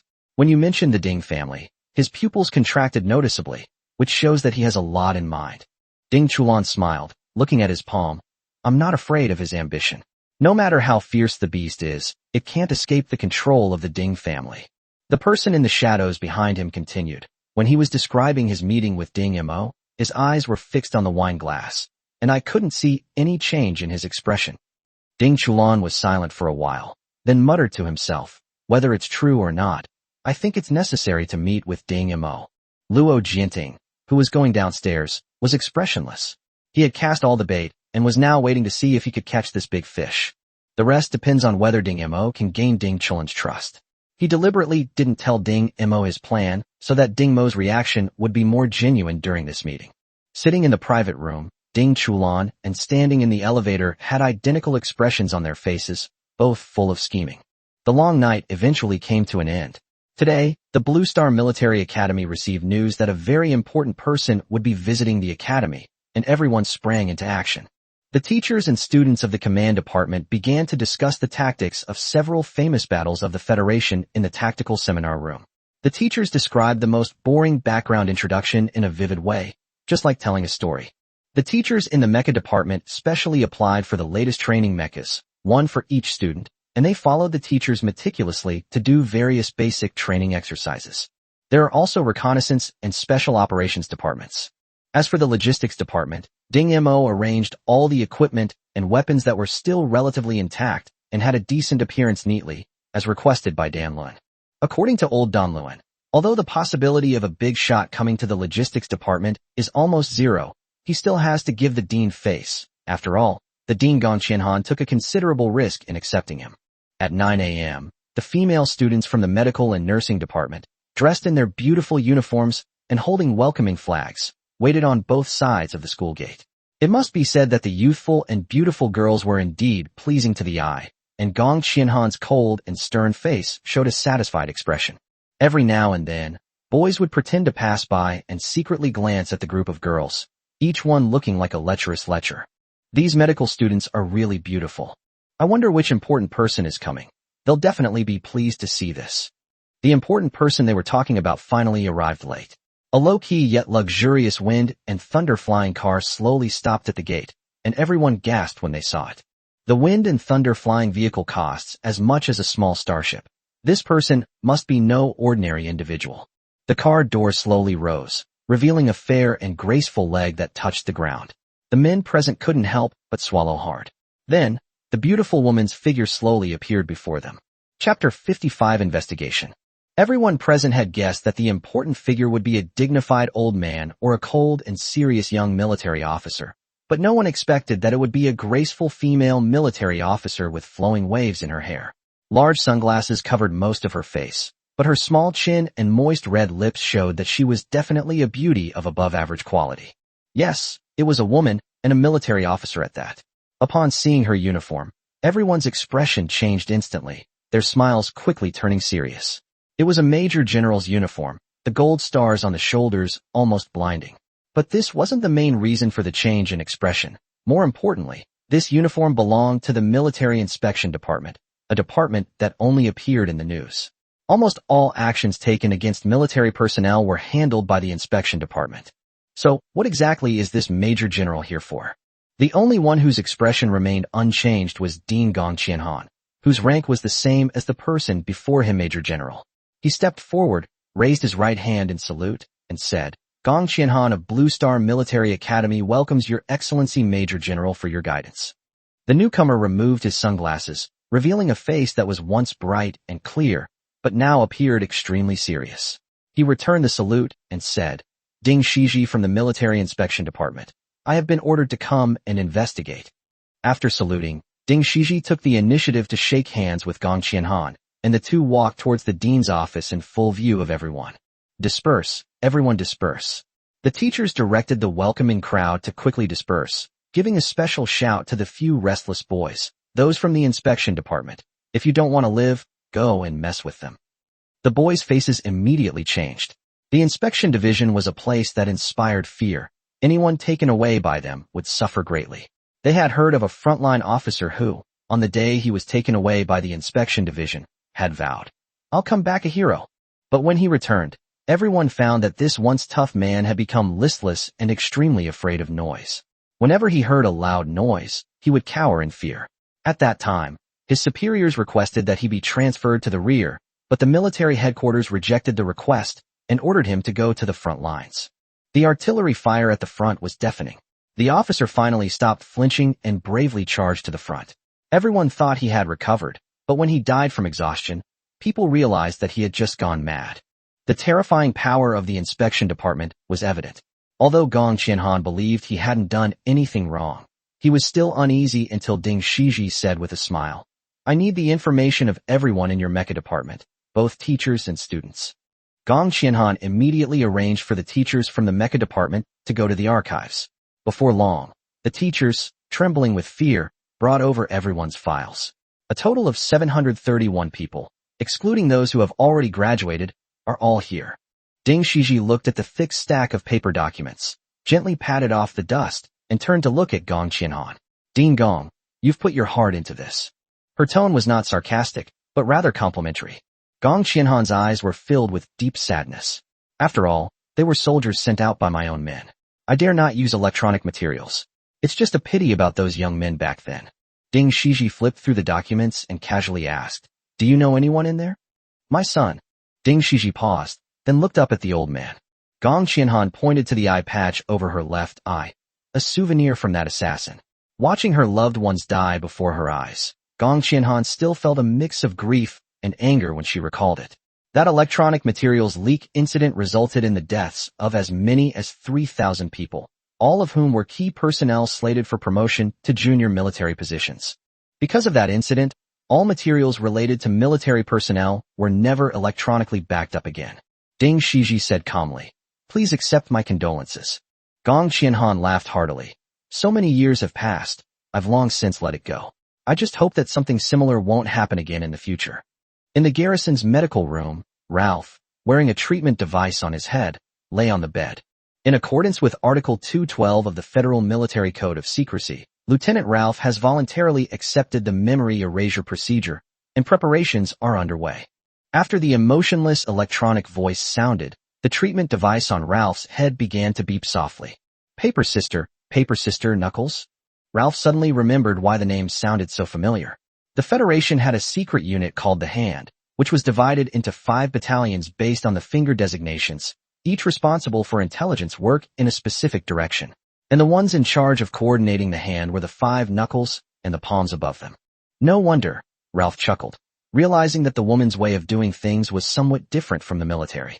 Then a flash of white light swept through his mind, and he gradually drifted off to sleep. When he woke up again, a nurse was holding a brand new uniform beside him. "Captain Ralph, please get dressed." With a slight sense of unfamiliarity, Ralph put on his uniform, looked at himself in the mirror, and slowly smiled. Ding Shiji frowned as she read through everyone's information, her fingers lightly tapping the table as if she were deep in thought. "Is everyone's information here?" Before Gong Qianhan could answer, Ding Shiji stood up, her female Major General uniform perfectly wrinkle-free. "Take me to the Mecha Department's training ground. Everyone needs to gather there in 15 minutes. 15 minutes later, Ding Shiji looked at the 730 teachers and students standing in front of her and frowned. Who hasn't arrived yet? No one dared to answer. Ding Shiji pointed at the instructor leading the team. "You tell us." "Yes, it's Rommel." Ding Shiji frowned even more upon hearing the name, but then a lazy voice came from behind her. "Beautiful sister, I've arrived." Ding Shiji turned her head away. Rommel was about to speak when he saw Ding Shiji's face.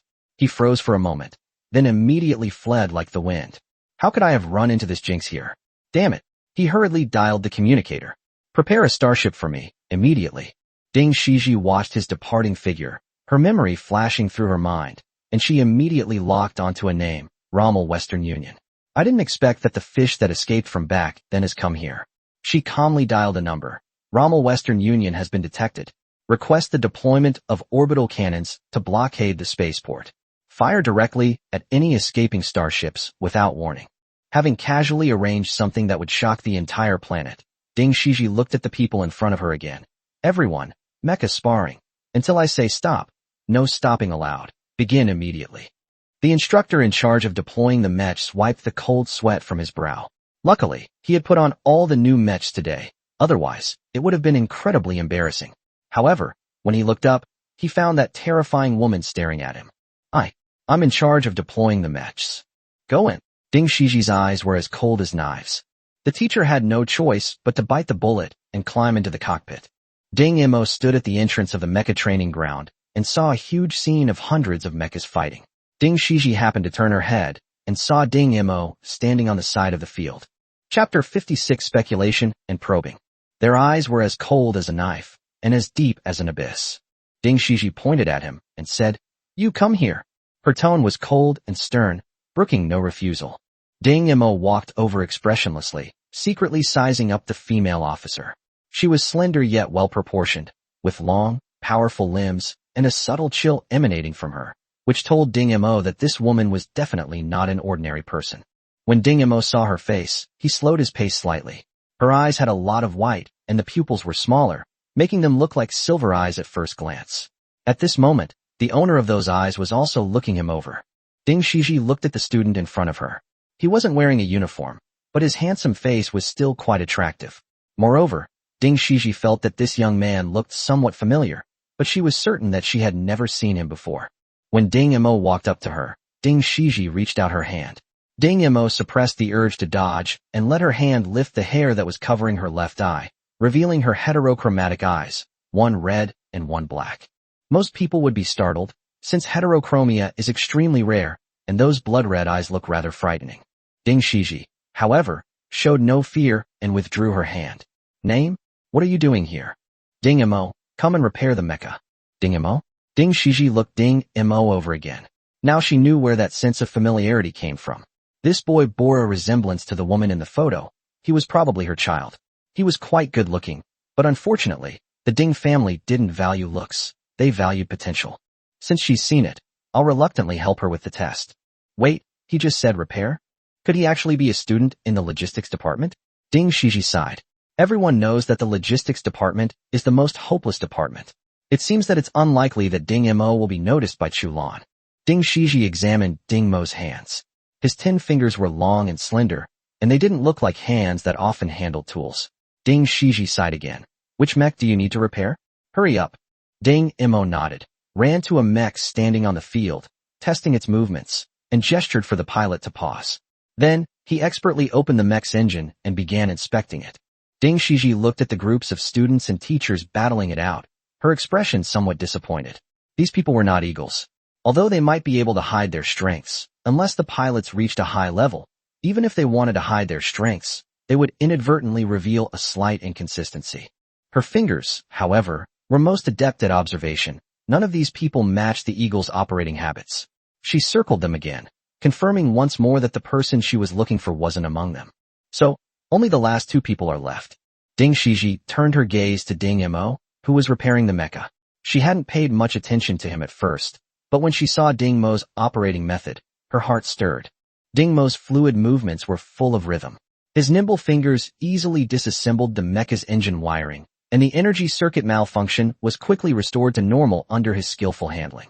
The 2 mechs quickly engaged in battle, but Ding Shiji's mind was filled with the movement of Ding Mo's fingers when he was dealing with the malfunction. The movement was as nimble as playing the piano. If this kind of rhythmic operation were applied to a pilot, he would definitely be a good candidate for piloting.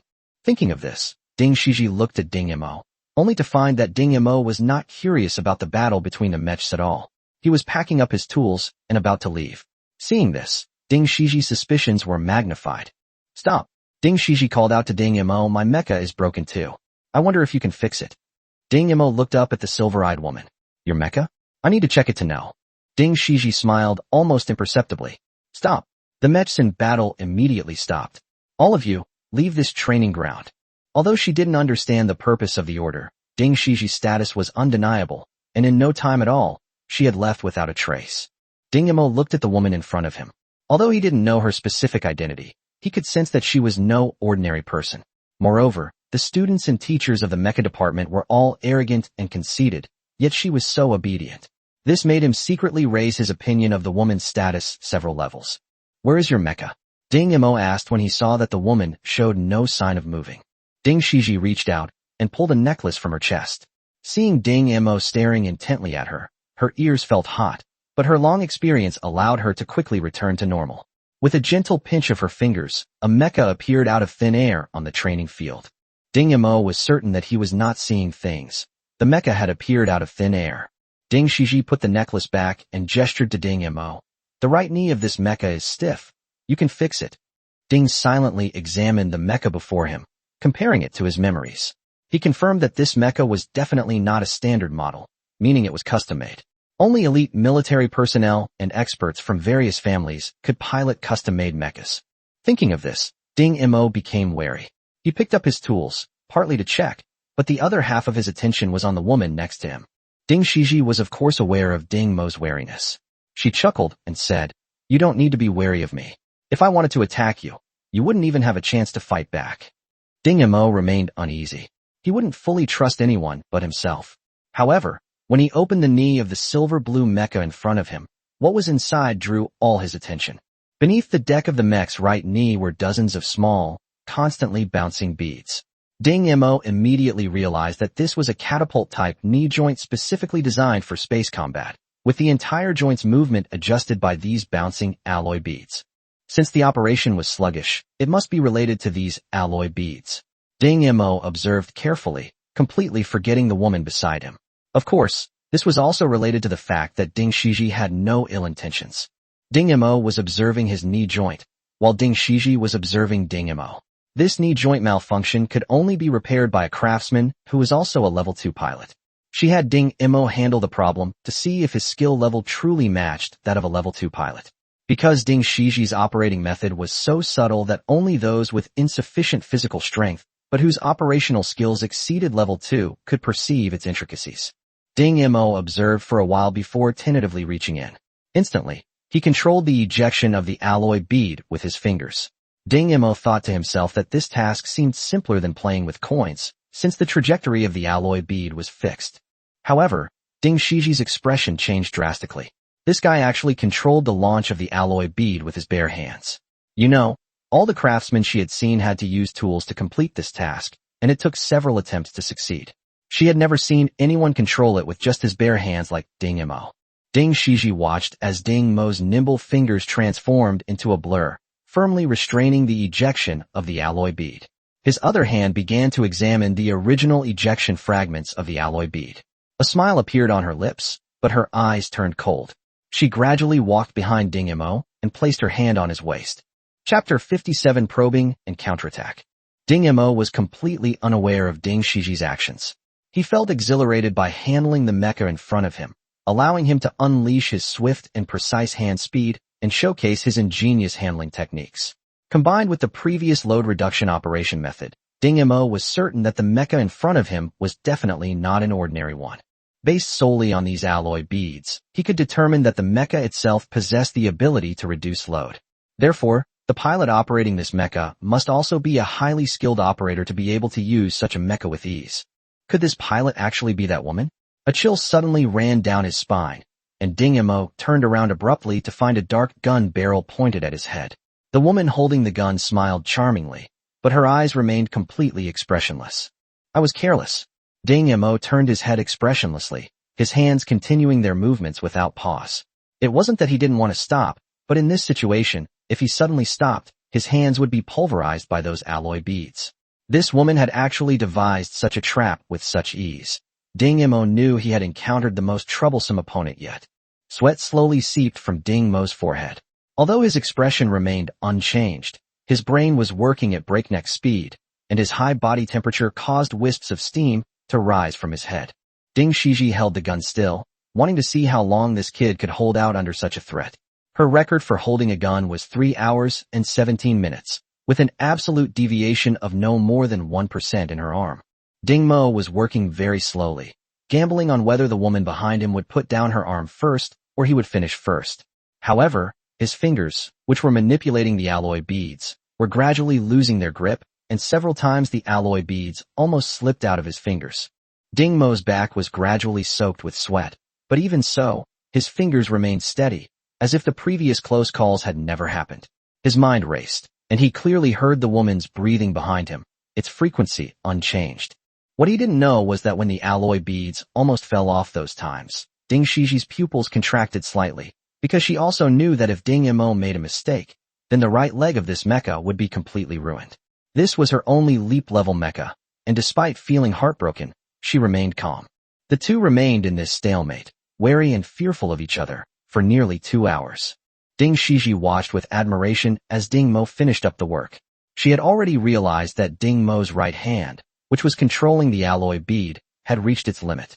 For him, the best solution was to finish as quickly as possible.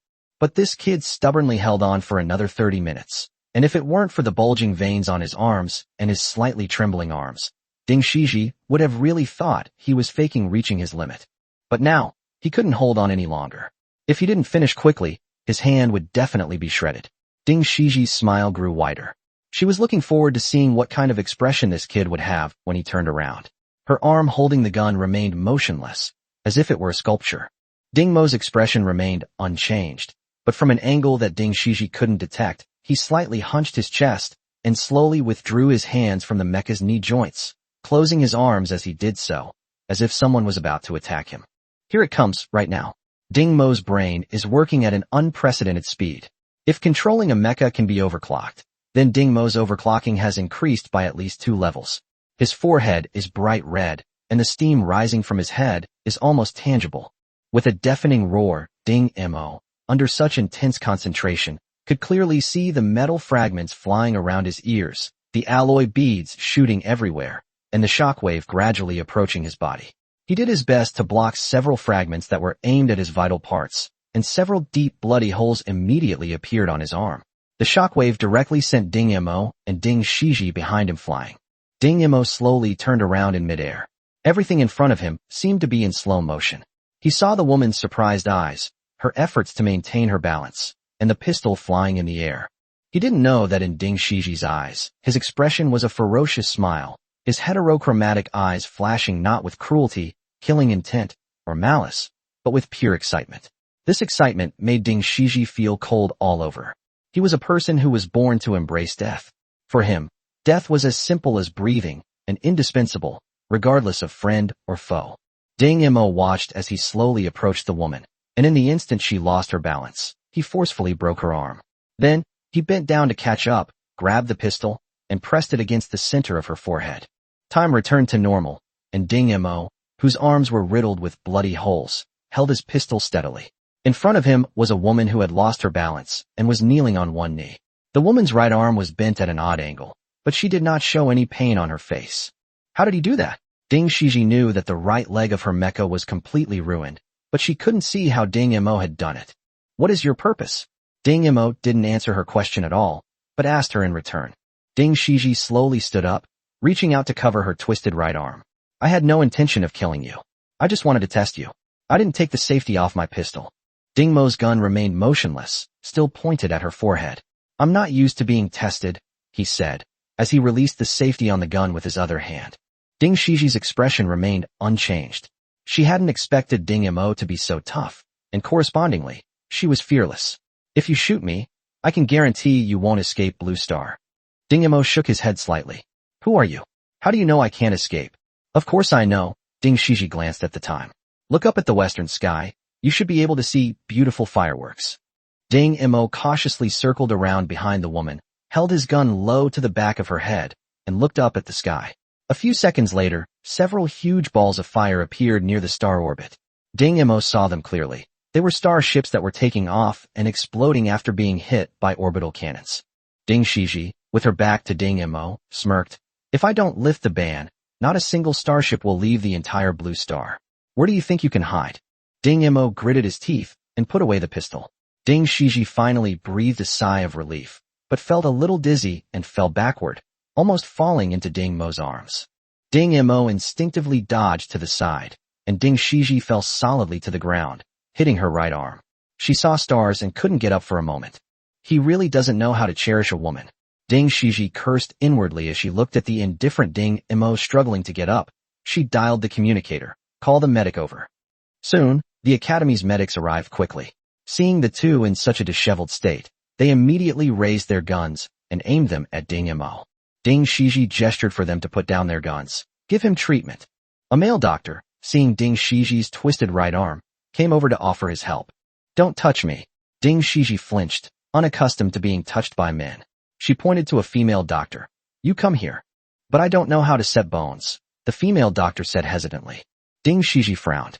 Ding Mo's eyes flickered slightly. He raised his arms, which were still healing their wounds, grabbed Ding Shiji's arms, and before she could react, he twisted them hard. She hissed in pain, but the bones were clearly straightened. Who told you to touch me? Ding Shiji shouted angrily, but a group of nurses immediately surrounded her and began spraying her with a fast-acting healing agent. An eagle? Ding Shiji suddenly exclaimed. When she saw Ding Mo pause slightly, she immediately knew she had guessed correctly. Ding Mo immediately realized he had been exposed. He hadn't expected this woman to still be testing him at a time like this. However, he touched the card in his pocket and realized he hadn't come away empty-handed. Ding Shiji took off the necklace from her neck with her intact arm and tossed it towards Ding Mo. Catch. Ding Mo caught it in surprise. Ding Shiji smiled and said, You can have that beat-up mech. However, she was surprised when she saw Ding Mo hesitate and take out a familiar card. When will you? Chapter 58 Craftsmen and Warriors. Ding Mo didn't speak, but simply tossed the card over expressionlessly. He had casually searched the woman's pockets while setting her beneath a simple trick he'd used on Earth. My name is Ding Shiji. I think we'll meet again soon. Rommel looked at the starship behind him, shattered by the orbital cannon, and felt a chill run down his spine. It really was that woman's style. Thinking of the merciless massacre 3 years ago, Rommel accelerated the escape pod once more. At this moment, several corpses slowly floated out of the shattered starships. If the staff of the spaceport were here, they would immediately recognize that these mercenaries were the group searching for the Ding family's illegitimate son. These mercenaries never dreamed that the target of the blockade of the spaceport was not them at all. They were merely secondary targets who were mistakenly hit and even took a shell for Rommel. "You're too ruthless, kid." Old Danrin examined the right leg of the silver-blue mech. There was a huge hole at the knee, and the exposed threads and metal frame were covered with charred marks. "With your operation, you could have used only half the explosive force." Ding Mo assisted from the side, saying, "Sometimes, to survive, you have to be ruthless." Old Danrin nodded. "You're right. I should have been tougher on you. Now you can handle the rest yourself." After saying that, without paying attention to Ding Mo's expression, he put his hands behind his back and walked out leisurely.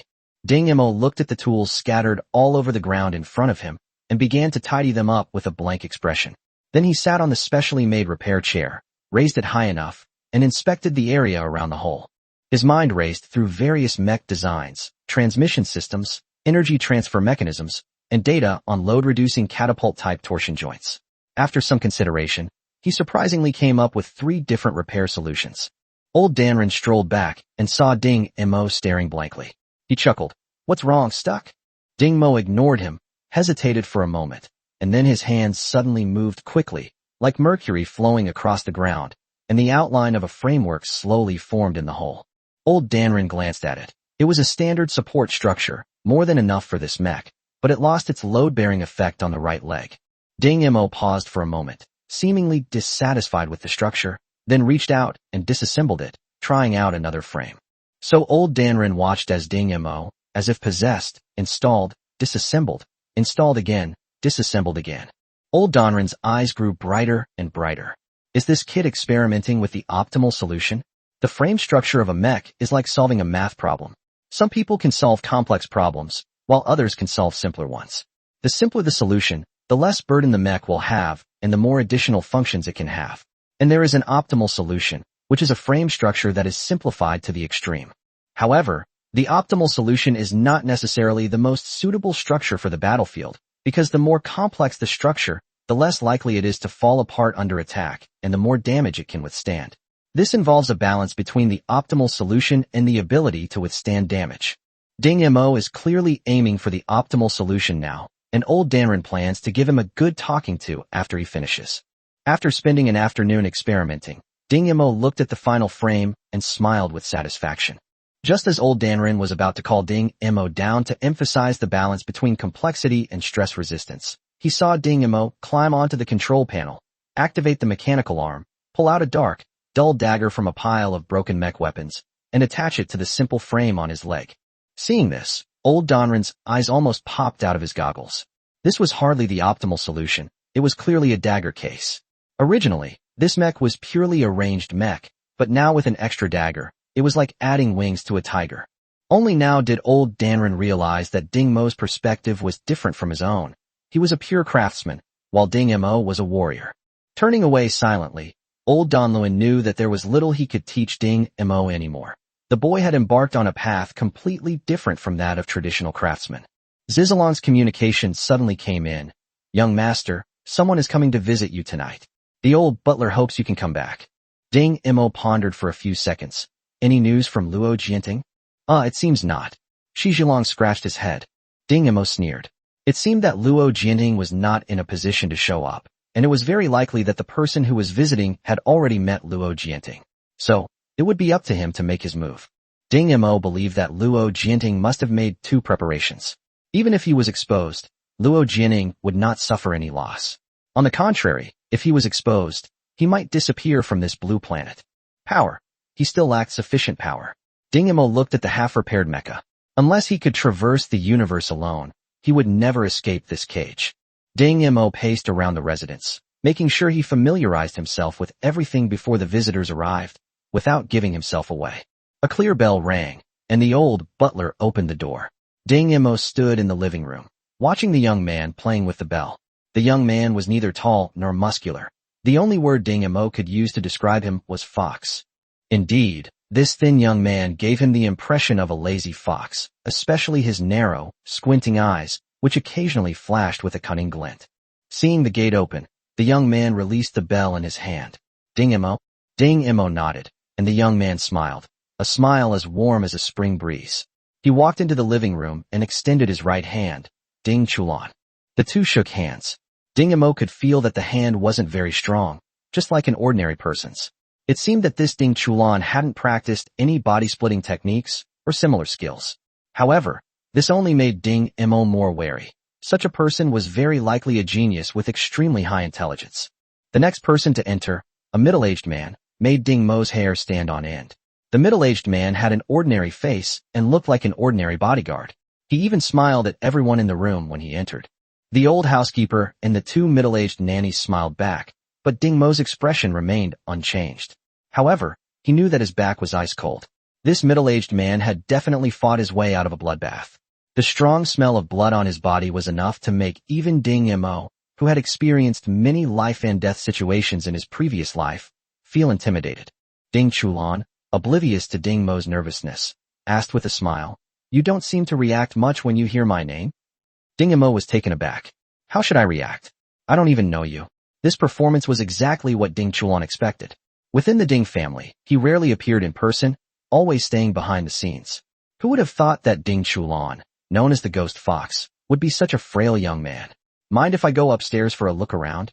Ding Imo turned and walked upstairs first, saying, "Isn't your request a bit rude?" Ding Chulan wasn't embarrassed at all. "There's nothing we can do. We both know the truth."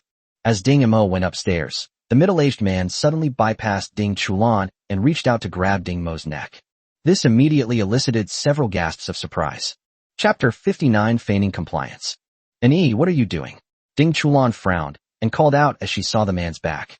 Ignored him completely, his hands moving without pausing for a moment. A cold glint flashed in Ding Mo's eyes, and he quickly ran upwards. A slight cracking sound came from behind him. Ding Imo didn't turn around. He rolled forward to dodge Yi's grab and quickly pressed a button. A light screen rose up behind him. "What happened?"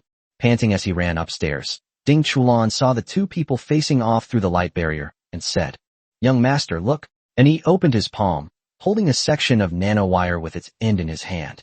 "This is what I just grabbed." Ding Chulan looked back at the stairs and even went over to touch the end of the nanowire. He said to "It's okay. Only you would reach this height. I can't reach it at all." Indeed, the nanowire was a full head taller than Ding Chulan, and only a big guy like could reach it. Tossed aside the loose change in his hand and walked expressionlessly behind Ding Chulan. Ding Chulan coughed twice, seemingly out of breath from climbing the stairs too quickly. "Ding Imo, I'm sorry, this is how the guards my family arranged are." He seemed quite embarrassed, but Ding Imo knew he was just feigning weakness to lower her guard. Ding Imo removed the light shield and opened the study door. "Come in, this is the study." Ding Chulan strolled in slowly, looking around, and suddenly asked Ding Imo a question. "How long have you been living here?" 3 years. Ding Chulan responded with an, "Oh," and said, 3 years, that makes sense. "You know Luo Jianting?" Ding Imo drew back the curtains, his movements completely unremarkable. "Of course I know him. Isn't he Luo Xian's father?" The implication is that I met his father through Luo Xian, and that I am more familiar with Luo Xian than her. Ding Chulan walked up to the easel and the pile of paintings. "You and Luo Xian have a good relationship, right?" "I'd say she's my girlfriend now." Ding Chulan seemed intrigued. "I heard she's very beautiful. You must introduce me to her if you have the chance. But there are very few people who are perfect. I wonder if she is the same." "Flawless?" Ding Mo's gaze turned cold. This was a deeper level of probing. He smiled and said, "No one is perfect. Luo Xian has a small pink birthmark in the center of her back. He saw it at the party when Luo Xian was about to take off her skirt after going upstairs. Also, she has a mole on her inner thigh. But compared to her beauty, these are hardly flaws." Ding Imo still remembered the drunkard, and the way Luo Xian lay on the ground with her skirt lifted up. "That mole must definitely be there." Ding Chulan said with a smile. "It seems you two have a close relationship, but considering your appearance and age, it's not surprising." Ding Imo looked at Ding Chulan, whose eyes were narrowed like a fox's, and forced out what he thought was an awkward smile. But since he rarely smiled, this smile looked rather strange. Seeing Ding Mo's smile dispelled Ding Chulan's doubts. After all, very few people could still smile after what happened 3 years ago. He gently pulled out a scroll, ran his hand over it, and saw no dust. Did your father paint this? Ding Mo shook his head. I've never opened it because I have no memory of my parents, so I've never touched their things. He had no recollection of it, which matched Ding Chulin's investigation. He slowly unfurled the scroll in his hand, which depicted a woman dressed as a pilot. Do you mind if I take a picture? Ding Chulin asked, his hands already starting to move. Ding Mo knew that even if he said he minded, he still wouldn't be able to stop the other person from doing it, so he simply waved his hand. Ding Chulin quickly snapped a few photos and then pulled out a few scrolls to look at. All the paintings depicted the woman. He smiled, never expecting that his uncle was such a romantic. Upon seeing these paintings, he was basically certain that regardless of whether Ding Mo's identity was real or not, this must be the place where his uncle had once lived, because the painting technique was exactly the same as the brush and ink of his uncle that remained at home. He just needed to confirm the person in the portrait again.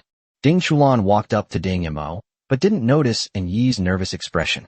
He smiled and said, there are 2 more things I need your help with. Ding Mo looked at Ding Chulin, who was smiling like a fox, and pursed his lips.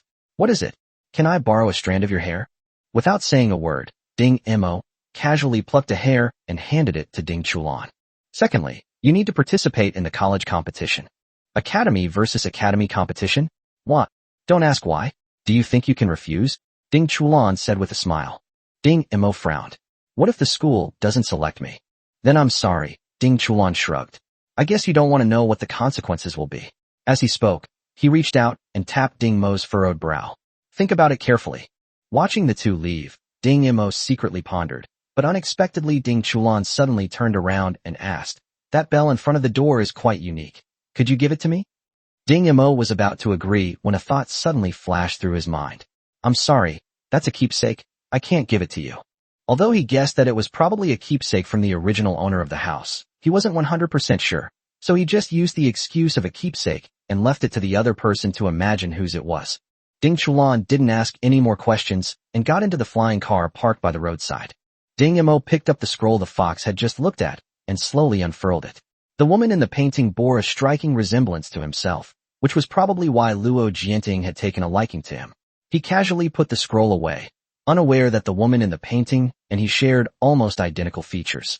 On the flying car, an Yi said to Ding Chulin with a gloomy face, just now in the study, you were a little too close to him. If he wanted to make a move, I'm afraid I wouldn't have been able to save you in time. Ding Chulin remained silent for a long time before muttering to himself. That's what makes it interesting. The capital has been too peaceful for far too long. He casually tossed the strand of hair he was holding into the car window, smiling as he watched it drift away in the wind until it disappeared from sight. Have you heard? A few top students have come to the capital planet to challenge us in an academy competition. I heard about it. Didn't you see how arrogant those guys were? They made me want to beat them up. Come on, someone like you would be more likely to get beaten up. I wonder if any of the top students from our college will participate. Will there be an internal selection process or something? Ding Chulin looked at Gong Qianhan and bowed. Ding Gong, thank you for your help with this competition. Gong Qianhan chuckled. No trouble at all. It's time to let these kids know that there are always people more capable than themselves, and that there's always something beyond their understanding. You're going to participate too? Old Danren looked at Ding Mo sitting in the operator's chair with disbelief. Ding Mo nodded. I have a reason why I absolutely have to participate. What's your role in the competition? A logistics repairman? People will laugh at you if they find out. Ding Momo's identity is indeed a problem. The academy probably wouldn't agree to a logistics repairman participating in the competition. I can let you participate, a cold female voice suddenly rang out. Chapter 60 Momentum and Calmness. Ding Mo and Lao Donluan looked up and saw Ding Shiji in her military uniform, looking calm and composed. Compared to before, she had lost some of her allure and gained a more stern and imposing air. Ignoring the oil stains in the repair room, she strode lightly to the mecha that was still under repair, glanced up at Ding Mo above, and said, I can arrange for you to participate in the competition on only one condition. Ding Mo put down his tools and jumped down. What are the conditions? The glamorous woman in military uniform smiled slightly. I've arranged a partner for you. You two will compete as a team. Okay, Ding Mo readily agreed. Old Danren glanced at the woman who had commanded an army to slaughter 30,000 people when she was only 17 years old, then looked at Ding Mo, his cheeks twitching. This woman definitely had ulterior motives. and he wanted to warn Ding Mo. Ding Shiji glanced at old Donluan with her eyes, which were mostly white with little pupil. The warning in her eyes was self-evident. Donluan immediately suppressed the thought in his mind. Fine, let the young people handle their own affairs. He believed Ding Shiji wouldn't take Ding Mo's life, but some things are more painful than death itself. Ding Shiji understood Donluan's thoughts perfectly. After all, micro-expression analysis and psychology were essential skills for anyone interested in this. She smiled slightly with a hint of sarcasm. The old man had no idea what kind of person Ding Mo was. She knew from that encounter that Ding Mo's biggest concern was survival. Nothing else mattered. Come with me. Ding Shiji turned and walked away, confident that Ding Mo would follow. In the same training ground for the mecha department, Ding Shiji once again used her privileges to clear out all irrelevant personnel. Besides her and Ding Mo, there was another person on the field wearing a helmet and combat uniform. Their curvaceous figure revealed their gender. This is your partner. Her name is Zero, Ding Shiji introduced to Ding Mo. I have already spoken with Gong Qianhan. You can skip the normal selection rounds and go straight to the final selection. In exchange, you need my tactical guidance. Ding Mo looked up in surprise. Your tactical instruction? Ding Shiji looked at Ding Mo's slightly surprised eyes without explaining. You've really gotten a great deal. Zero, you'll be his opponent. You'll each choose a training mech and gather here. This was Ding Mo's first time experiencing a real mech cockpit. When he tried to move, he realized how useful the simulator training had been. He felt completely at ease, just like in the game. He had experienced the same force and slight vibrations as he had in the simulator before. Ding Shiji looked at the two mechs walking side by side, a glint of light flashing in her eyes. She hadn't expected that Ding Mo, who was using a mech for the first time, would be just as good as a veteran. It seemed that this kid really had talent. If he received her tactical guidance, he might become a person who could take on 100 people in a few years. Ding Shiji stood on the command platform, and her voice rang out in the cockpits of the two mechs, stand facing each other, an arm's length apart. The two mechs were made exactly the same. On my command, throw your right fist at the opponent's head. Ding Mo didn't understand the meaning of Ding Shiji's order, but seeing that the armored vehicle opposite was already charging up, he hurriedly followed up. With his faster hand speed, the two of them threw punches almost at the same time. Stop! The Zero mech stopped moving almost instantly upon receiving the command, but after throwing a punch, Ding Mo entered his usual excited state, only thinking about knocking down his opponent with one punch, and his response to Ding Shiji's command was a little slower. It wasn't until he delivered a powerful punch that knocked down the unresponsive mech that Ding Mo belatedly realized what was happening, and a hint of embarrassment crept onto his usually calm and composed face. The Zero mech pilot, who had been knocked down, quickly got up. Ding Shiji gave another order. On my command, strike with your right fist at the opponent's head. Both of them moved at the same time again. This time, Ding Mo listened carefully to Ding Shiji's instructions, but he did not hear Ding Shiji call to stop until they both fell to the ground at the same time. Without prior arrangement, both sides stood up again. Ding Mo wiped the blood from his mouth. The collision had already injured him somewhat, but Zero on the other side should be more seriously injured, since Ding Mo hadn't held back at all the first time. Ding Shiji's cold voice rang out again. Throw a left punch. Aim for the opponent's chest. At the same time, the mech swung its fist again, aiming for the opponent's chest. Ding Shiji's command rang out again. Speed up. Ding Mo and Zero simultaneously increased the engine's output power, and the already heavy fist accelerated even further, and the two mechs were about to collide fiercely. Stop. This time, Ding Mo reacted even faster. His fist stopped when he was still a short distance away from the opponent's mech. Zero's maneuverability was obviously not as high as Ding Mo's, but he also managed to stop. Ding Shiji looked at the mecha piloted by Ding Mo again. There was a clear difference in the distance between their punches, and Ding Shiji suddenly smiled. I didn't expect you to be able to control your thoughts so quickly. You remember the first punch, right? I think you were definitely driven by the desire to win back then. From the second punch onwards, you were consciously trying to control yourself. Judging from the punch just now, you were already able to follow instructions. Ding Mo remained expressionless as he listened to Ding Shiji's words, feeling that something was off about that punch just now. Ding Shiji's tone changed abruptly. But in my opinion, the last punch was utterly worthless, not even as interesting as your first punch. Do you know why? Why? Ding Mo's indifferent voice rang out on the channel. You lack that indomitable spirit. Ding Shiji bluntly pointed out Ding Mo's flaw. You take my orders too seriously, which makes you hesitant and timid.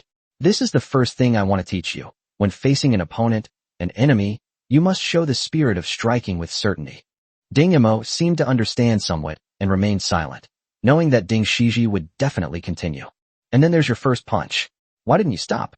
It's because your mind was only focused on knocking down the enemy, ignoring the commands in your ears, and consequently, ignoring your surroundings. Mech combat is actually the same as human combat, especially the information transmitted from the mech's sensors to the cockpit, which requires the pilot's brain to process. And a pilot who loses his composure will be strangled on the battlefield. These cold words served as a wake-up call for Ding Imo. You have to understand that battles are often not fair. No one will follow your chivalry. In a 1v1 battle, if you have the numerical advantage, most of the time you'll just swarm in.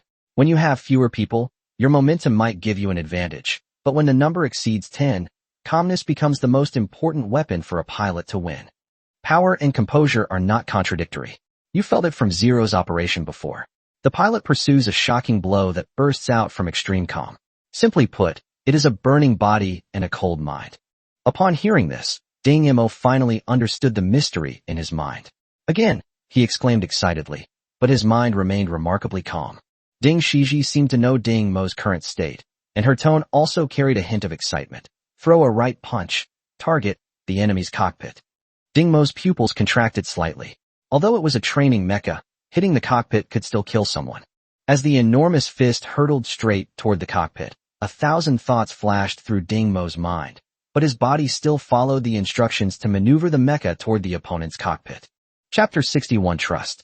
Ding Imo watched the approaching mechanical fist and braced himself for the impact. Ding Shiji's command finally came. Stop. At this moment, Ding Imo, who was completely focused, had already taken his hands off the control panel and was blocking his way. Suddenly hearing the command, he hurriedly pressed several keys.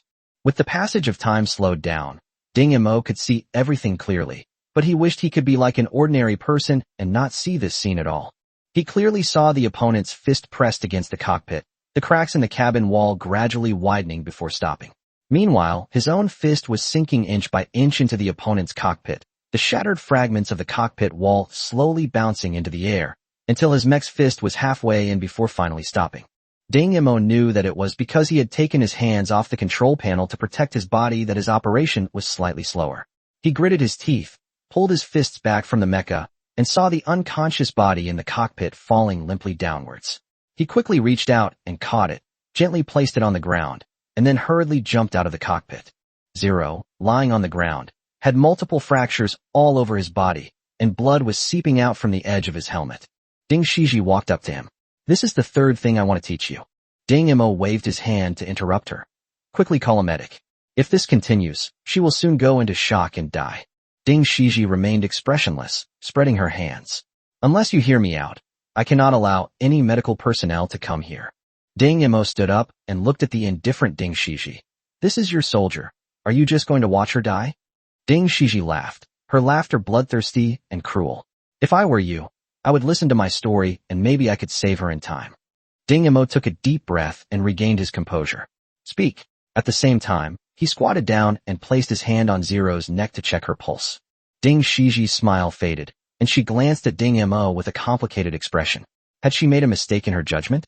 Ding Imo, someone who embraces death, shouldn't care so much about Zero.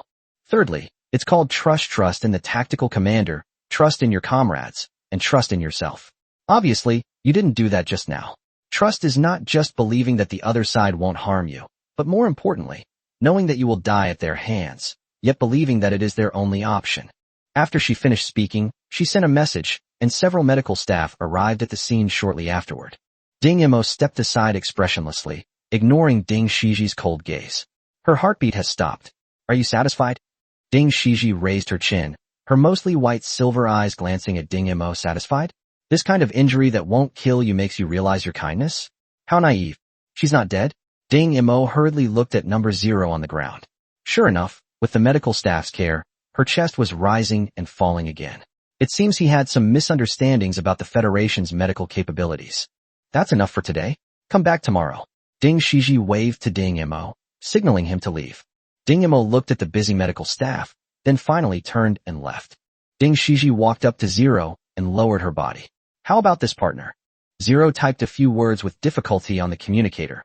A bit green, but not bad. Ding Shiji stood up with a smile, her eyes slightly red. In the greasy repair shop, old Danren looked at Ding Mo, who had returned without saying a word and was engrossed in repairing the mech, and rubbed his red nose. Ding Mo, that woman didn't do anything to you, did she? Ding Mo rolled his eyes at old Donluan. Woman, why don't you dare say that to her face? But he hadn't forgotten the flirtatious glances between Ding Shiji and old Donluan before. The two were clearly old acquaintances. This woman, Ding Mo paused for a moment, is very cold-hearted. He thought about it and gave this assessment. Old Donluan chuckled. Accurate, but not quite right. Back then, she was ruthless and single-handedly stirred up trouble throughout the entire Southeast Star region. Ding silently repaired his own mech, waiting for old Danren to continue. Once old Danren started talking, he wouldn't stop until he made sure he understood everything, which was somewhat similar to Zizalong. He usually talks about blueprints and designs, but it's rare to hear him discuss other people today. It seems that Ding Shiji left a very deep impression on him. Old Danren sat cross-legged on the ground, took off the goggles he had worn for years, and held the old goggles in his hands with his cloudy eyes. Back then, she was the commander of the 3rd Fleet in the Southeast Star region. She killed all the space pirates in the Southeast Star region and made them hide everywhere. Later, the space pirates joined forces to design a trap and sent people to carry out a suicide attack. The attack was half successful. The pulse bomb was on its countdown for 3 seconds, and the person standing between the bomb and her was her master. Nobody knows why the bomb didn't explode. Later, survivors said during the investigation that she shot her master through the heart, and that shot also shattered the detonator, saving everyone on the flagship. In that battle, the last pirate fleet in the Southeast Star region was completely wiped out, with no survivors. Those who surrendered were also blown to pieces by her expressionless order. Ding Mo's hands didn't stop moving at all. Watching the holes in the mecha being filled little by little, he asked, "How did you know?" Old Danren put on his clean goggles. He still remembered the 17-year-old girl, who, after ordering the killing of the prisoners with a blank expression, hid alone in the maintenance bay of the logistics area and vented her anger wildly. He also remembered her putting goggles on him so that he could pretend he couldn't see them. She laughed and said, "Master Donluan, these goggles will cover your eyes." He could clearly see a hint of sadness and a trace of unease in that smile. Upon hearing Ding Mo's question, old Danren, unusually humorous, replied, "Guess." Huh. The next morning, Zero arrived alone in the school building in the logistics area. Ding Mo was taken aback at first, then walked over with a slightly surprised look. "Your injuries are all healed?" Zero nodded, patted her chest to indicate that she was completely normal. Then she turned on her communicator, which displayed a message. "Come with me. Today's training is outside." Ding Mo asked, "Can't you speak?" Zero nodded, signaling Ding Mo to follow her. The mode of transportation prepared by Zero this time is a 2-person flying shuttle. The difference between a flying shuttle and a flying car is that the flying shuttle is faster and smaller. Ordinary people cannot buy it at all. It is only issued to the military. Ding Mo sat slightly awkwardly behind Zero. The cramped space forced their bodies together, and Ding Mo couldn't control some of the reactions expected of a 14-year-old. He tried his best to lean back, but to little avail, which only proved that friction doesn't necessarily generate heat, but can also produce hardness. Zero noticed Ding Mo's actions, merely tilted his head slightly, and raised the communicator in his hand, which read, "Naive." Provoked by this word, Ding Mo began to ponder Ding Shiji's thoughts. Why did this woman arrange a partner for him? What was her purpose? Although no results were obtained, thankfully the awkward reaction disappeared. The shuttle sped across the city's border at incredible speed, heading towards a rocky forest, which would be today's training ground. However, just as they reached the sky above the rocky forest, a beam of light suddenly shot from below, hitting the shuttle squarely. The shuttle immediately spun and crashed into the rock pillar. Ding Mo was left with only 2 choices: crash into the rock pillar with the shuttle and gamble on the less than 1% survival rate, or jump off the shuttle and gamble on the 50% survival rate if he fell to the ground. Chapter 62 Attack. Just as Ding Mo was about to jump out of the car, Zero gave him a third option. She grabbed Ding Mo, who was about to get up, with one hand, and quickly controlled the shuttle to adjust its direction with the other. It's unclear how Zero operated it, but the shuttle spun slightly off course, grazed the rock pillar, and then plunged into the ground. Zero waved his arm at Ding Mo. "Trust me." Ding Mo was stunned for a moment. If Zero hadn't held him back, he would have jumped. Thinking of the trust Ding Shiji had mentioned yesterday, he gradually understood. Despite the pain all over her body, Ding Mo quickly jumped down. Looking back, Zero reached out a hand, signaling Ding Mo to pull her out. Ding Mo quickly grabbed her hand and pulled hard. Zero's ankle, which was stuck, made a crisp cracking sound, indicating that it was dislocated. However, at least she escaped from the shuttle. Otherwise, if she had been trapped inside, she would have become a target for the enemy. Ding Mo crouched down, about to carry Zero away, when Zero patted his shoulder, signaling him to open the storage compartment on the side of the shuttle.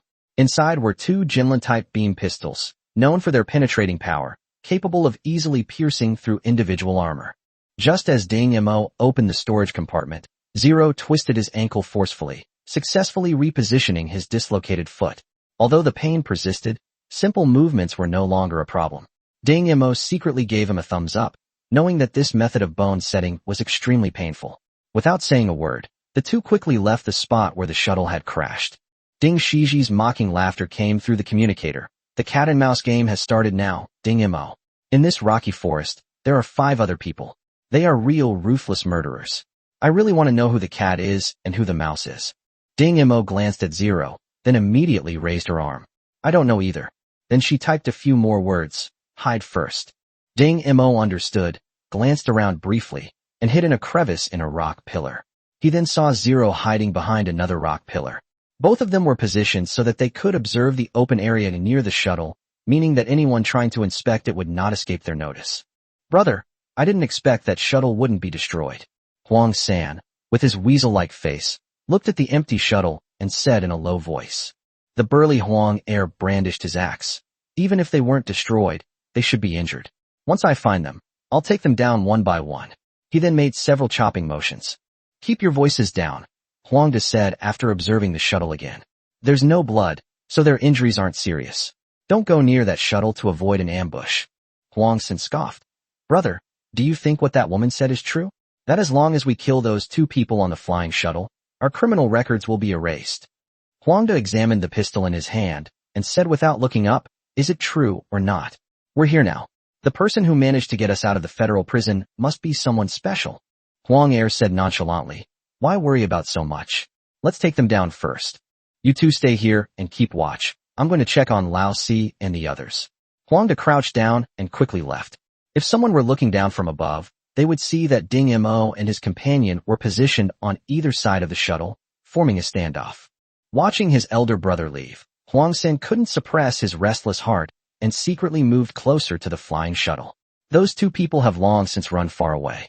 Falling from such a height, they're probably scared to death and wouldn't dare stay here. Huang San looked around and, finding nothing unusual, boldly approached the shuttle. Ding Mo had just opened the shuttle's storage compartment and taken the pistol, but left behind some valuables such as jewelry. Huang San's eyes were dazzled. Having just been released from prison and penniless, he hurriedly reached in to grab something. Suddenly, a boy's figure appeared behind him, grabbing his neck. Huang San struggled desperately but couldn't make a sound, watching helplessly as he was dragged into the shadows behind the rock pillar. Huang San. Huang San. Huang Er turned his head but couldn't see Huang San. He called out a few times, but no one answered.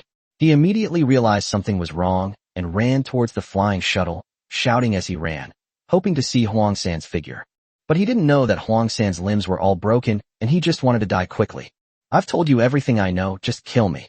Huang San, his skin already ripped apart, drool dripping from his mouth, slumped on the ground, begging the demonic boy for a quick death. Ding Mo heard Huang Er's voice, but he wasn't in a hurry. With Zero there, the opponent shouldn't be able to get here so easily. This was the first time he had trusted someone so much, but the feeling of having a partner was really good. He looked down at Huang San and said with a smile, there's still time. Say it again, how many people came, and what weapons do you have? Zero, watching Huang Er approach, pulled the trigger. Although Huang Er was quite old, his innate intuition still allowed him to sense Zero's shot. With a lunge, he not only dodged the shot, but also closed the distance between himself and Zero. Little mouse, so you were hiding here? Huang Er grinned from ear to ear. Finally, there was someone he could unleash his fury on. He lunged forward, and Zero fired a barrage of shots, which he dodged thanks to his innate instincts. As the giant axe came crashing down, Zero had no choice but to meet it with his fist. Ding Mo confirmed Huang San's words again, then casually choked him and ran towards Zero. The commotion here was quite loud, and everyone else would probably notice and surround them soon. He wasn't afraid of the others, but there was a sniper among them. This kind of long-range shooting was extremely difficult to defend against.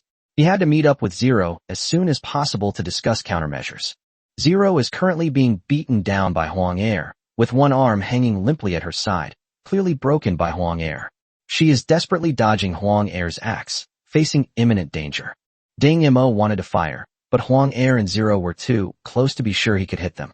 He had no choice but to leap forward. Huang Er looked at Ding Mo charging towards him, his smile widening. When it came to close combat, he had never been afraid of anyone. Ding Mo used the same tactic he used against Rommel, relying on his superhuman reflexes to feint and lure the enemy. However, Huang Er ignored his feint and, relying on his intuition, swung his axe down at Ding Mo. Ding Mo had no choice but to dodge and then parry Huang Er's follow-up heavy punch. His feet left a long mark on the ground before the force from his arm completely disappeared. This guy must be level 5, Ding Mo thought, narrowing his eyes. This was the first time he had encountered an opponent who wasn't fooled by feints. Zero, who was also knocked back, was in a worse state, struggling to get up from the ground. Ding Shiji, who had witnessed everything through the stealth device, crossed her legs and muttered to herself, "Since you say he's not bad, then don't disappoint me, Zero." Zero suddenly swung his arm at Ding Mo, and Ding Mo could clearly see the text on the communicator, "Attack his neck." Huang Er was rushing over at that moment. Zero turned to look at Ding Mo, and then leaped to meet him.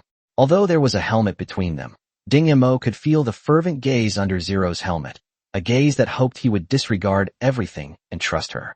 As Zero's slender figure met the massive body, Ding Mo gritted his teeth, exerted force with his feet, and instantly overtook Zero, attacking Huang Er's neck. Chapter 63, Frenzied Killing. Huang Er looked at the reckless kid charging forward and grinned maliciously. He swung his axe with all his might, chopping down faster than Ding Mo. Just as it was about to hit Ding Mo's head, a foot kicked the axe from the side. Zero took advantage of the situation and clamped Huang Er's right arm, holding the axe between his legs. The axe was deflected by Zero and grazed Ding Mo's shoulder, leaving a trail of blood. Ding Mo's fist was about to hit Huang Er's neck. Huang Er slammed his right hand into the ground and simultaneously struck Ding Mo's head with his left fist. Based on his speed, he should have been able to hit his opponent a little faster than Ding Mo. A bloodthirsty and excited light flashed in his eyes. According to the world's ranking system, Huang Er is firmly at level 5. Even if Ding Mo hits him, his physical abilities can withstand it. Moreover, his attack is faster and more powerful, and it is more likely that he will knock Ding Mo down directly without being injured himself. Having crawled out of piles of corpses several times, Ding Mo knew this all too well.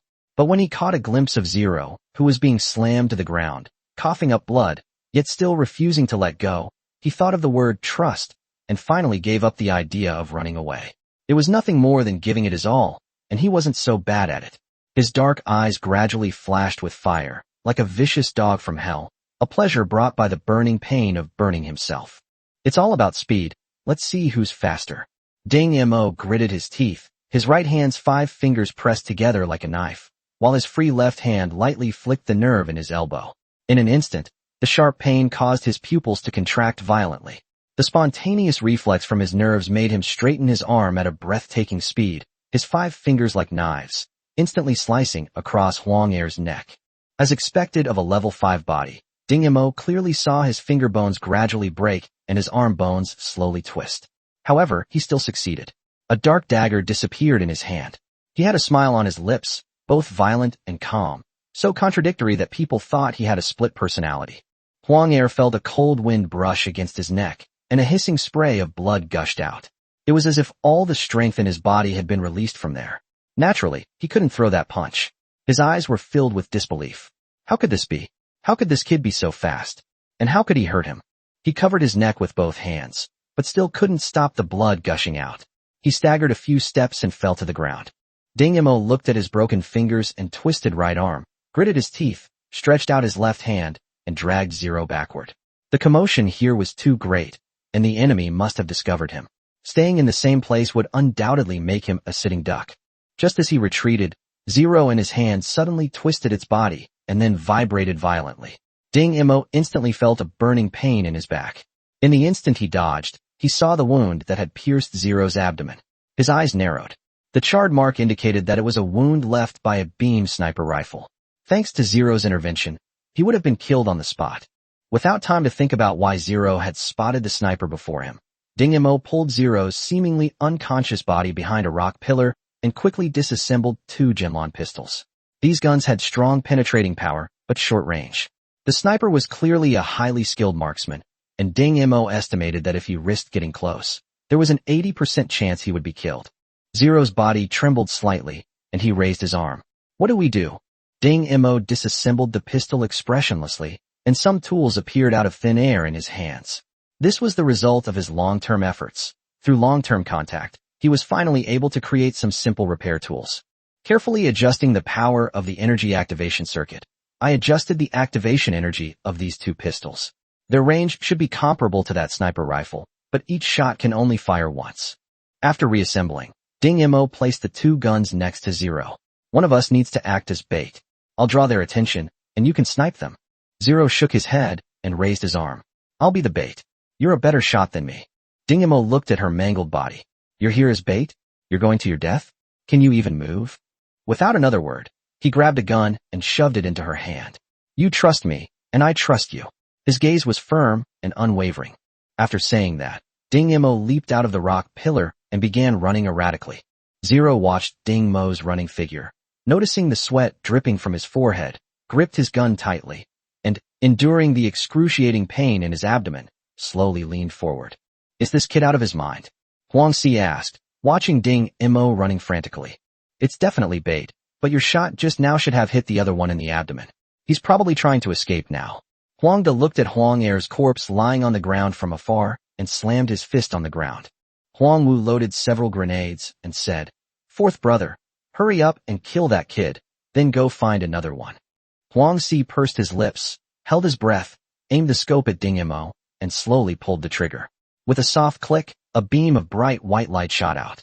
Ding Mo narrowly dodged the attack, but did not hear the sound of Zero firing. He did not know what had happened and could only continue to dodge. His steps were a little unsteady and his strength was slowly running out. Huang Si clearly noticed this as well and laughed. The little mouse is out of energy. You wait and see. In Zero's field of vision, Huang Si's figure was blocked by Huang Wu. She held up her gun, waiting for the opportunity to shoot. She could feel her life slipping away. Huang Er's previous shot and the bullet that pierced her abdomen were gradually eroding her vitality. But thinking of Ding Mo's look earlier, she simply leaned against the rock pillar, using all her strength to maintain her shooting posture. Snap! Another beam of light grazed Ding Mo's shoulder, and the smell of burnt meat instantly filled Ding Mo's nose, followed by intense pain. He staggered and almost fell to the ground, but he mustered his strength and sprinted forward again. Damn missed. Huang Wu moved closer and saw Ding Mo, who was still lively and energetic. As he moved away, Zero finally pulled the trigger. Huang Wu was unaware that a beam of light had grazed his back. It was neither thick nor bright, but extremely thin and dark, yet it had just pierced through Huang Si's head. Zero lay limply on the ground, her hands hanging down. She had no strength left, and darkness washed over her. In a daze, she seemed to see Ding Mo's back, wounded on his back, charging forward frantically, before darkness completely engulfed her vision. After an unknown amount of time, Zero opened her eyes again and saw a clean white ceiling. She tried to move her body and found that it had been repaired. The door to the medical pod opened automatically, and Ding Shiji appeared in the doorway. She walked to Zero's bedside, saw Zero sitting up, and smiled. You chose a good partner. I misjudged you. Ding Shiji turned on the light screen, allowing Zero to see the previous and subsequent developments. Ding Mo charged straight toward the remaining 2 men. After dodging several gunshots, he was sandwiched between them. In my judgment, the safest approach is for him to retreat now and find another opportunity to defeat them one by one, Ding Shiji said. Zero nodded. Ding Shiji was right. Even the worst tactical analyst could see Ding Mo's current predicament. However, the boy in the video clearly did not choose to back down. He risked being shot in the left arm and kicked the man with the pistol, breaking his neck. With both arms severed, Ding Mo seemed powerless to fight back, but the man still threw several grenades before hastily retreating to the back. Ding Shiji patted Zero's slightly trembling shoulder, signaling her to continue reading. If Ding Mo retreated at this moment, he could open up the blast radius of the grenade. This was also the last guy's idea. As long as he created distance, Ding Mo, whose arms were both useless, would have no chance to catch him again. However, Zero once again misjudged Ding Mo's actions. He bypassed the grenade, and, using the force of the grenade exploding behind him, smashed the seemingly solid rock pillar with his knee. Zero saw him rolling around with the last enemy, his back covered in wounds. A few seconds later, he lay to the side, his mouth full of blood, leaving behind the enemy's corpse with a large hole in his neck. Ding Shiji closed the screen. When we finally found him, I asked him why he went to such lengths. Guess what he said? What do you mean? Zero didn't know what she was expecting, but she knew her voice was trembling slightly. He said he had to be faster, or you'd really die. Zero put on the helmet expressionlessly, a few streaks of water seeping from his chin. Ding Shiji took out a metal nameplate and played with it in her palm. There seemed to be words engraved on it. She smiled as she looked at Zero. Chapter 64 Selection Tournament. It seems I really misjudged him. Ding Shiji stroked the metal nameplate and emphasized again. Ding Mo, how much of a surprise can you bring me? Zero reached out her hand, and Ding Shiji understood, placing the nameplate in her palm. Engraved on it was the name Chi Nanin. Zero carefully stroked it for a moment before returning it to Ding Shiji. Ding Shiji smiled and said, it seems that it will be a long time before this nameplate can be hung up. Congratulations. You have a good partner. Your wish should be fulfilled by now. At the headquarters of the most mysterious organization in the federal military, the Palm of Hand, a burly old man with a full head of silver hair looked at the wall covered with plaques and, as is customary, solemnly saluted, lingering there for a long time. In another medical pod, Ding Mo opened his eyes. He had woken up even earlier than Zero, but the pain in his body had kept him lying in bed a little longer. He tried moving his limbs, and there was no resistance or sluggishness. It seemed that the medical technology of this world was indeed very advanced. A pain originating from within his body made him somewhat uncomfortable. This pain was like a persistent, bone-deep ailment. It didn't hinder his movements, yet it was relentless and utterly torturous. The hatch opened automatically, and Ding Shiji stepped inside. How are you? Is there anything else that's bothering you? Ding Mo stood up and turned around. No, that's all. It's just a little painful, right? Ding Shiji patted Ding Mo's shoulder, and the latter clenched his fist and then relaxed it. Ding Shiji chuckled. Since the injury is healing so quickly, of course there will be side effects. This kind of pain is unavoidable, but it will be fine by tomorrow. Ding Mo looked down at the area where he had been injured, without saying a word. The final round of the Academy's selection competition was about to begin, and 5 senior students chatted idly in the competition hall with unfriendly expressions. What? We fought tooth and nail to get this far, and they just jumped straight into the finals. There's definitely something fishy going on here, said the girl in the blue and white uniform. She had an ordinary appearance, but a certain air of heroism about her. Don't worry, I heard there are only 2 of them. If we coordinate well, they won't be a match for us, the shrewd-looking boy reassured him. All right, this time we'll use numbers to bully the few. Since they're not playing by the rules, let's not hold back. The 4 men and 1 woman made their decision. Ding Mo and Zero walked into the selection hall together. There were 5 sets of login devices on each of the 2 rows on the left and right sides of the hall, which clearly indicated that this competition would be held in the virtual world. In the center of the hall stood 5 college students, 4 men and 1 woman. Although the 4 boys looked unwell, they didn't seem to have any ill intentions. Only the girl looked resentful, and her expression turned even uglier after she saw Ding Mo's face and the tall, graceful Zero next to him.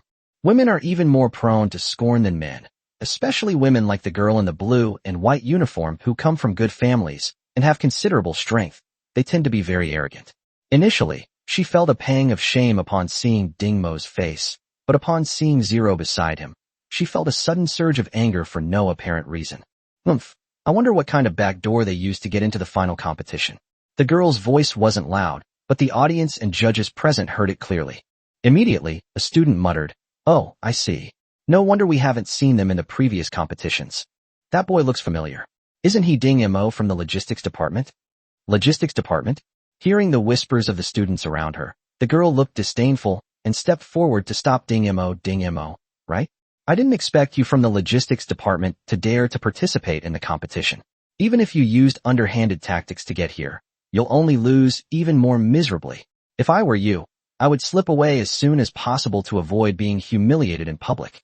After saying that, the girl glared at Zero with her eyes, turned to leave, but then turned back. It must have been you who did this behind my back. It's a pity that the man you found, although good-looking, is in the logistics department. You should leave him as soon as possible. Her words were full of provocation and malice. Ding Mo calmly looked at the girl with a defiant expression, then suddenly laughed. The girl was stunned when she saw Ding Mo's smile. Her cheeks flushed, but when she heard Ding Mo's words, her face instantly turned ashen and extremely ugly. Ding Mo said, "Idiot."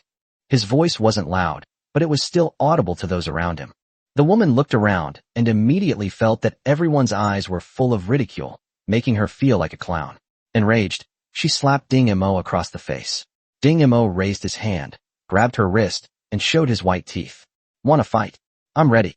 The girl felt as if her wrist was about to break and couldn't help but cry out in pain. Her companions, angered, stepped forward, shouting, "Ding Mo, have you no shame?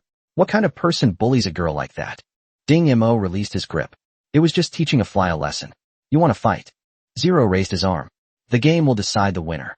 The girl, hiding behind, saw Zero's actions and couldn't help but mock, "So he's mute. Mute and good for nothing, quite a match." Ding Mo glanced at Zero, who ignored him and walked past the crowd toward the login device. Ding Mo followed, but as he passed the girl, he glanced back at her.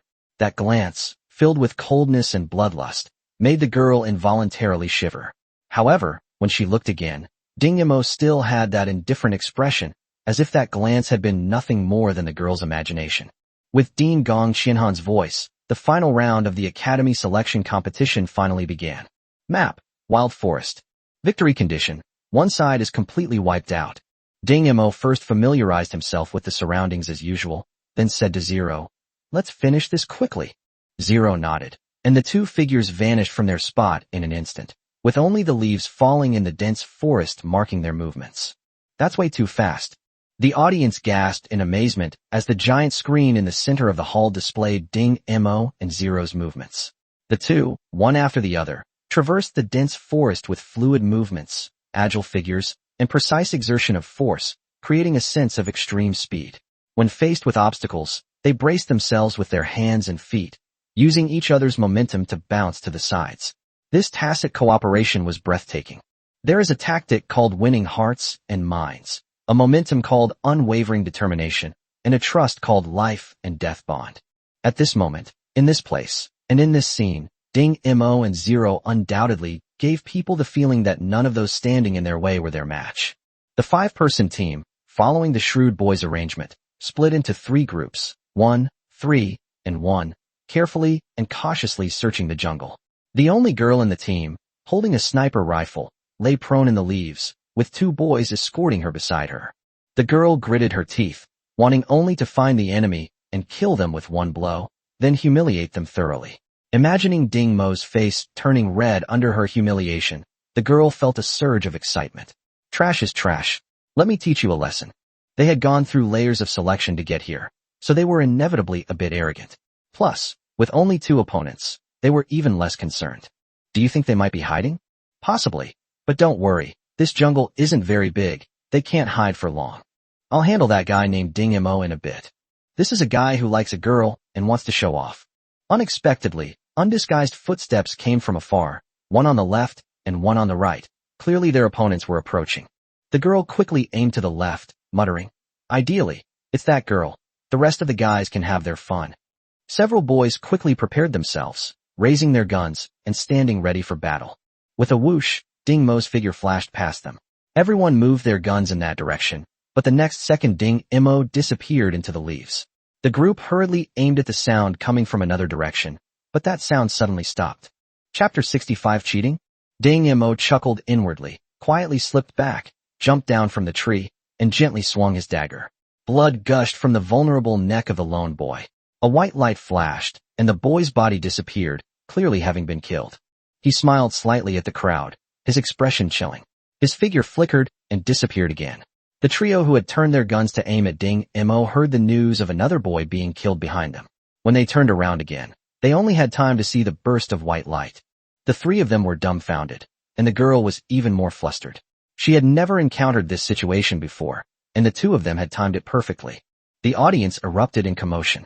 The way Ding Mo and Zero had moved and remained still, and then moved and remained still again, was incredibly well coordinated. Zero put away her weapon, looked at the remaining three, and suddenly made an unexpected move. She charged straight at the three of them, as if the weapons in their hands were just toys. The trio had no choice but to hastily turn their guns around, aiming at Zero, and about to pull the trigger. Bang! A cloud of smoke suddenly exploded in front of them, and the three men, who had lost sight of the danger, panicked and started wildly swinging their guns. The surrounding spectators saw it clearly. Just as they turned to the woman, a smoke grenade was thrown at their feet, and the woman's charge was merely to conceal the smoke that was about to explode.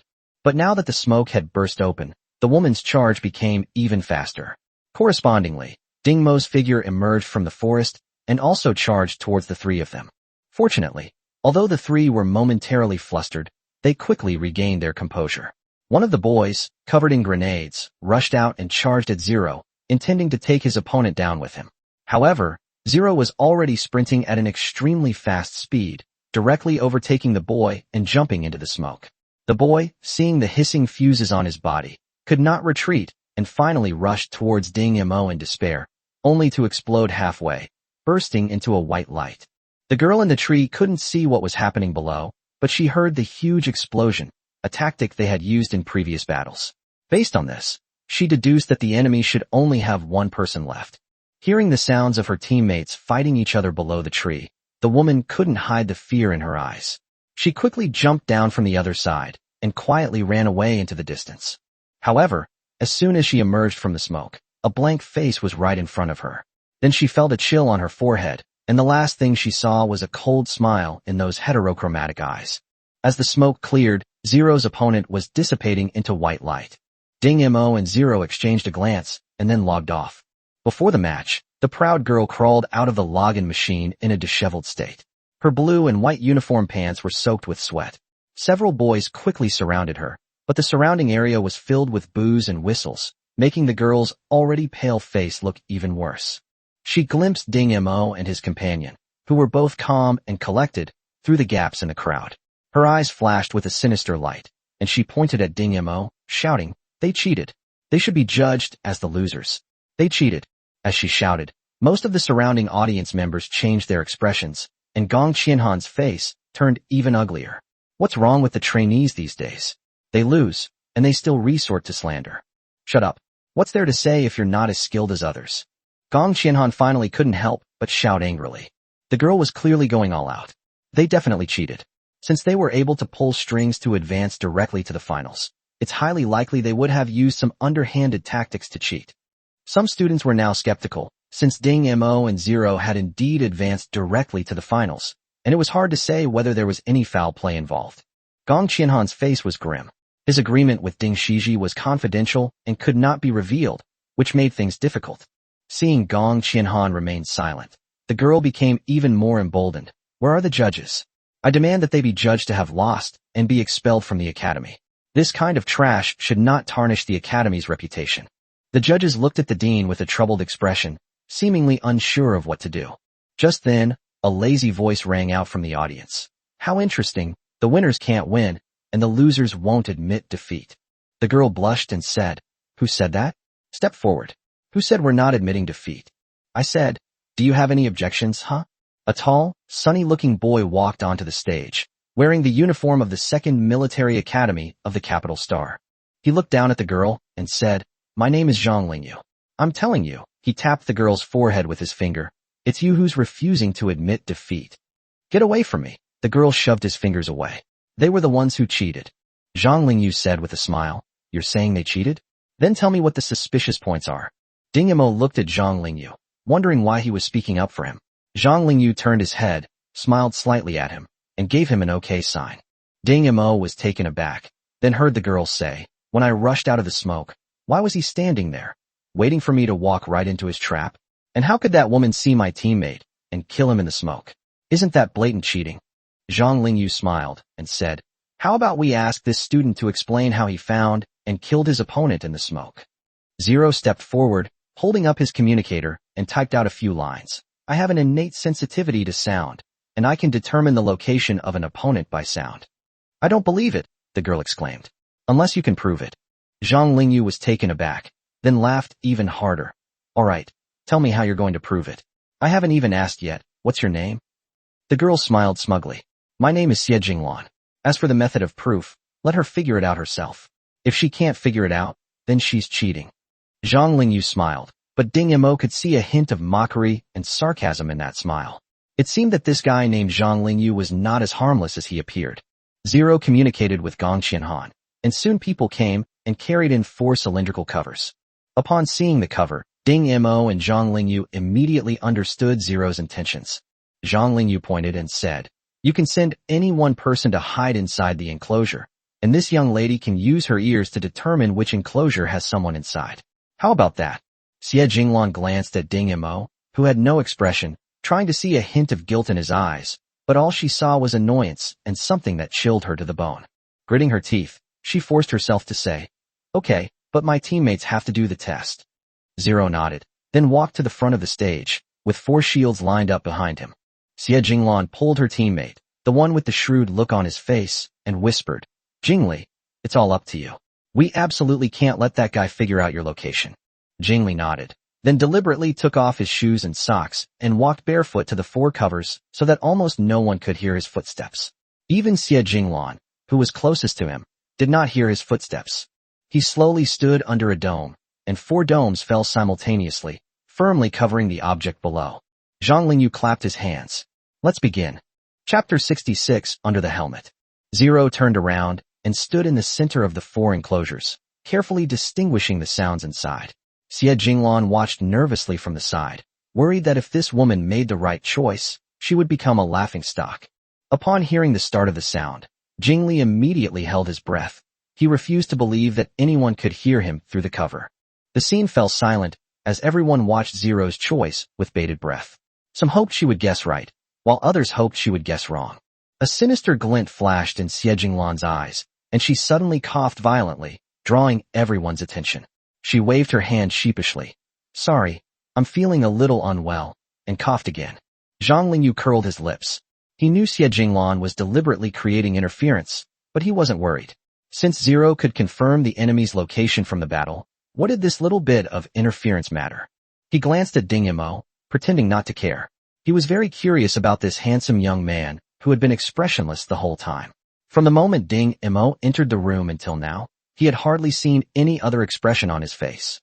The reason he said, "almost," is because he saw the look Ding Mo gave Xie Jinglan before the match, a look that was brimming with malice that was completely at odds with his current quiet and handsome appearance.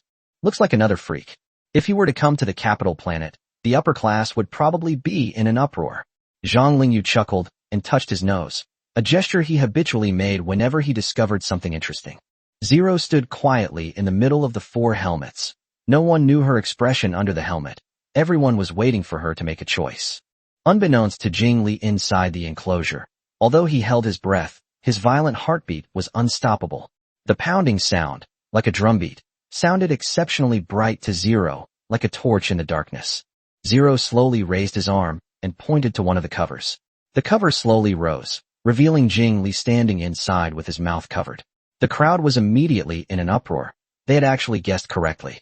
Xie Jinglan's coughing stopped abruptly, but the sudden cessation of breathing triggered an even more violent coughing fit, this time so severe that she couldn't even speak. Zhang Lingyu looked at Xie Jinglan with a mocking expression. "Well, anything else to say?" Xie Jinglan tried her best to calm her breathing, glanced at Zero's helmet, and deliberately pursed her lips. "So what if we guessed right? Who knows if she has any equipment under that helmet? She should take it off and let us check it." Not only her, but everyone was curious about what Zero looked like under the helmet. After all, her figure was top-notch, and if she had a stunning face, she would definitely be a goddess. Zhang Lingyu looked at Zero and said, "How about we take off our helmets and let them check them?" Ding Mo noticed that Zero's hands were clenched tightly, clearly making it very difficult for her to remove the helmet. Noticing Zero's hesitation, Xie Jinglan perked up immediately. "How about it? Don't dare to take it off, huh? I told you there was something fishy about that helmet." Zhang Lingyu spoke again. "Can't you take your helmet off?" Zero stood there stiffly, without making any move.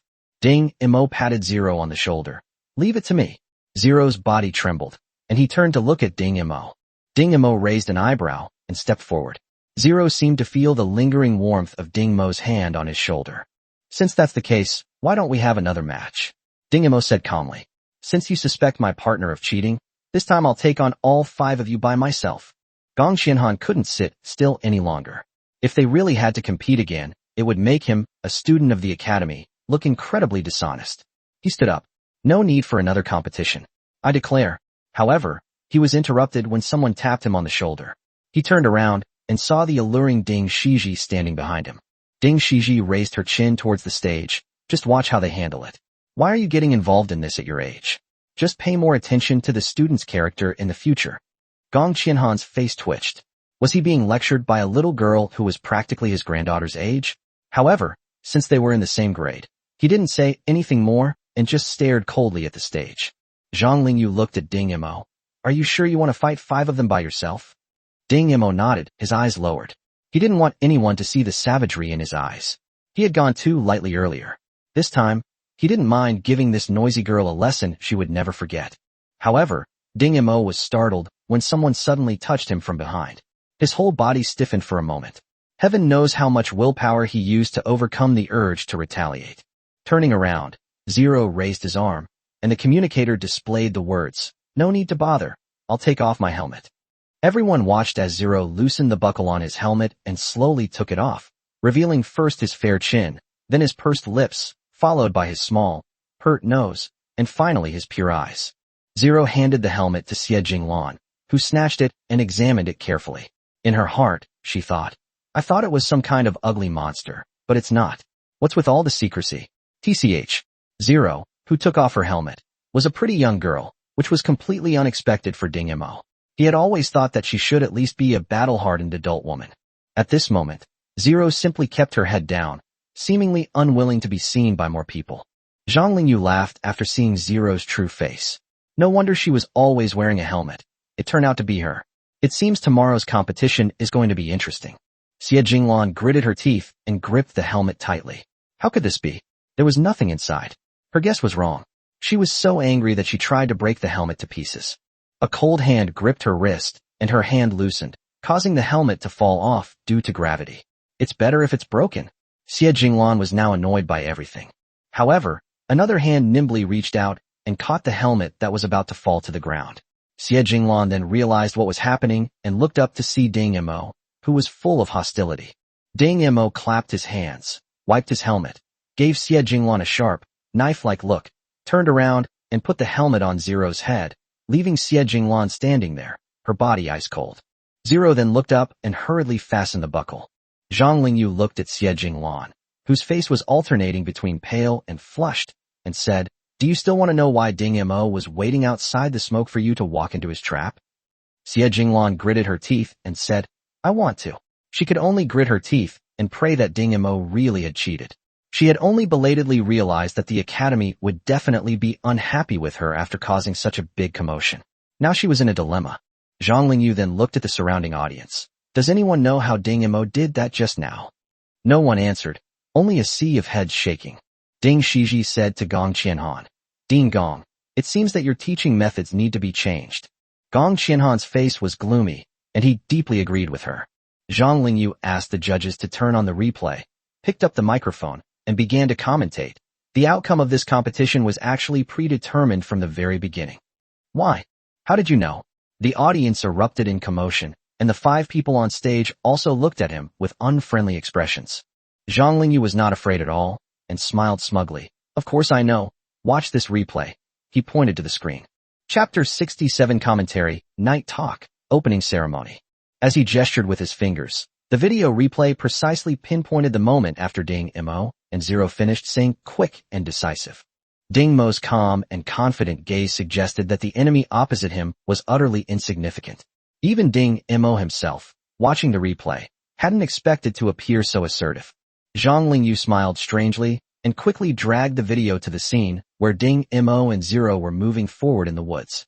Did you see that? Such smooth movements and perfect teamwork. Zhang Lingyu turned his attention to the group of 5. Their clumsy forward movements and Xie Jinglan's bizarre tree-climbing actions made a natural comparison in people's minds without Zhang Lingyu saying a word. Those watching the replay couldn't help but laugh. It's obvious who will win between 2 people who are very familiar with the jungle and 5 novices, Zhang Lingyu quipped. Looking at the expressions on the faces of the 5-person group, Zhang Lingyu chuckled inwardly. They really are rookies.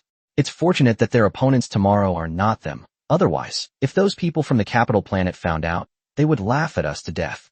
He casually dragged the video to the part where the smoke grenade exploded, showing Ding, Mo, and Zero sprinting. Did you see that? When Zero accelerated into the smoke, Ding, Mo deliberately slowed down. In that instant, the two understood each other's thoughts without exchanging a word. This kind of tacit understanding is something you can't learn. And in the smoke, Zhang Lingyu turned on the filter to remove the smoke effect. The fight between Zero and the boy under the tree was deliberately lured to the other side of the tree, and Xie Jinglan, as the sniper, naturally thought of escaping from the side without enemies, which just happened to fall into Ding Mo's trap. At that moment, the screen showed Xie Jinglan jumping down from the tree, bursting through the smoke, and crashing into Ding Mo's dagger. It's fair to say that you were led by the nose from the very beginning, and the opponent's brilliant teamwork only accelerated your defeat. That concludes my explanation. Zhang Lingyu bowed to the audience, raised an eyebrow at Ding Mo, and walked off the stage. This time, everyone understood the cooperation between Ding Mo and Zero, and someone started clapping. Gong Qianhan stood up with a smile. Now, does everyone have any objections to the winning team? He coughed and continued. The Academy has one more decision. Xie Jinglan is narrow-minded and insulted her colleagues. She is expelled from the military academy and will never be recruited again. Xie Jinglan collapsed to the ground. No, I have to make something of myself. I have to become a high-ranking officer in the military. No way. Two teachers supported her, and her voice gradually faded outside the door. Ding Shiji saw Ding Mo and Zero give each other a light high five, and her red lips curved slightly. Brother Lingyu, did you go to the scene today? The muscular young man, whose arm was wrapped in bandages and who was doing push-ups, looked up and asked when he saw Zhang Lingyu push the door open and enter. A thin man sitting cross-legged on the ground next to him opened his eyes and said, "What's so interesting? It's just a bunch of newbies pecking at each other." His tone was full of disdain. "You're wrong this time. We've met two very interesting people." Zhang Lingyu closed the door and changed into a tight-fitting outfit. "Two people? Interesting." Feng Suyen stretched out his legs, flicked his fingers, and sprang up from the ground. "So, these two are our opponents tomorrow?" Zhang Lingyu nodded, then looked at the twins playing games on the bed. "Have they not rested at all?" Feng Suyen took a long sword from the wall, drew it from its sheath, and twirled it. "Without you here, who can manage everyone in this room? But it doesn't matter. I'm enough as long as I'm on my own." After finishing his push-ups, the muscular young man did a somersault, his strong body nimbly stretching in the air before landing steadily on the ground. Seeing Zhang Lingyu's tight-fitting clothes, he asked, "Brother Lingyu, are you going to training?" Zhang Lingyu smiled and said, "I think I should play tomorrow and get back into the game." Feng Suyen paused in his actions. Zhang Lingyu was about to go on stage. It seemed that these two were really interesting. He looked at the twins who were still playing the game, curled his lips in disdain, and lightly slid his finger across the blade, leaving a faint red mark on his fingertip. "Oh, right." Zhang Lingyu seemed to remember something, clapped his hands, and called the four people over. "I've decided to cancel tomorrow's team battle and change it to a 3-match format." The muscular young man's eyes were full of questions. "Why?" Zhang Lingyu patted him on the shoulder. "Lion Tiger, sometimes we need to put some pressure on ourselves. You'll understand in the future." Feng Xian scoffed. "What grand principles are you talking about? It's just that we don't want to rely on our numbers so outsiders won't gossip and say that our second military academy is shameless." Zhang Lingyu gave a wry smile, nodded, and said, "You're right." Then he pushed open the door and left. The young man, surnamed Zhang, nicknamed Lion Tiger, looked at the thin and small Feng Su Yin and said, "Brother Yin, why does Brother Lingyu seem a little strange today?" Feng Su Yin tossed the blade aside in a huff. The gleaming blade spun around and instantly disappeared into the scabbard hanging on the wall without making a sound. This skill alone was enough to demonstrate Feng Suyin's talent in cold weapons. "How would I know you're not his younger brother?" Feng Suyin sat down cross-legged again, closed his eyes, but Zhang Lingyu's slightly excited eyes were still in his mind. Feng Suyin had only seen that look in Zhang Lingyu's eyes once before, on the eve of Zhang Lingyu's challenge to Byron Sonar, the genius of the first military academy. Zhang Lingyu had the same look in his eyes. Just when everyone thought he was doomed to lose, he defied all odds and fought Byron to a standstill, earning him the nickname Madman Zhang Lingyu. That was the excitement of seeing a prey, and a smile appeared on Feng Suyin's lowered face. Aren't you afraid your family will find out you're faking it? Ding Shiji leaned against the balcony railing. Ding Chulan put away the DNA identification and homogeneous particle detection reports in her hand, squinted her eyes, and smiled. Nothing can be hidden from my little aunt, but I believe you won't tell anyone. Ding Shiji laughed too. The family told you to assess his potential before making a decision. Have you changed your mind? Of course, the moment I saw him, I knew he was definitely not a law-abiding person. Such a person is more suitable for the Ding family now. After all, stagnant water always needs a few live fish to stir it up. Ding Chulan took out a glass of red wine, poured it, and handed it to Ding Shiji. Ding Shiji didn't answer, but instead asked, "Then why are you asking him to participate in the academy competition?" Ding Chulan smiled and put down what she was holding, then took out a bottle of baijiu. "I'm doing this for you, aunt. Don't you want to see his potential? Otherwise, I would have taken him away long ago." Ding Shiji reached out and snatched the wine bottle. "Nephew, you did a good job this time, but let me make it clear beforehand that I'm taking him to see your aunt." Ding Chulan's expression hardened. "Is auntie all right?"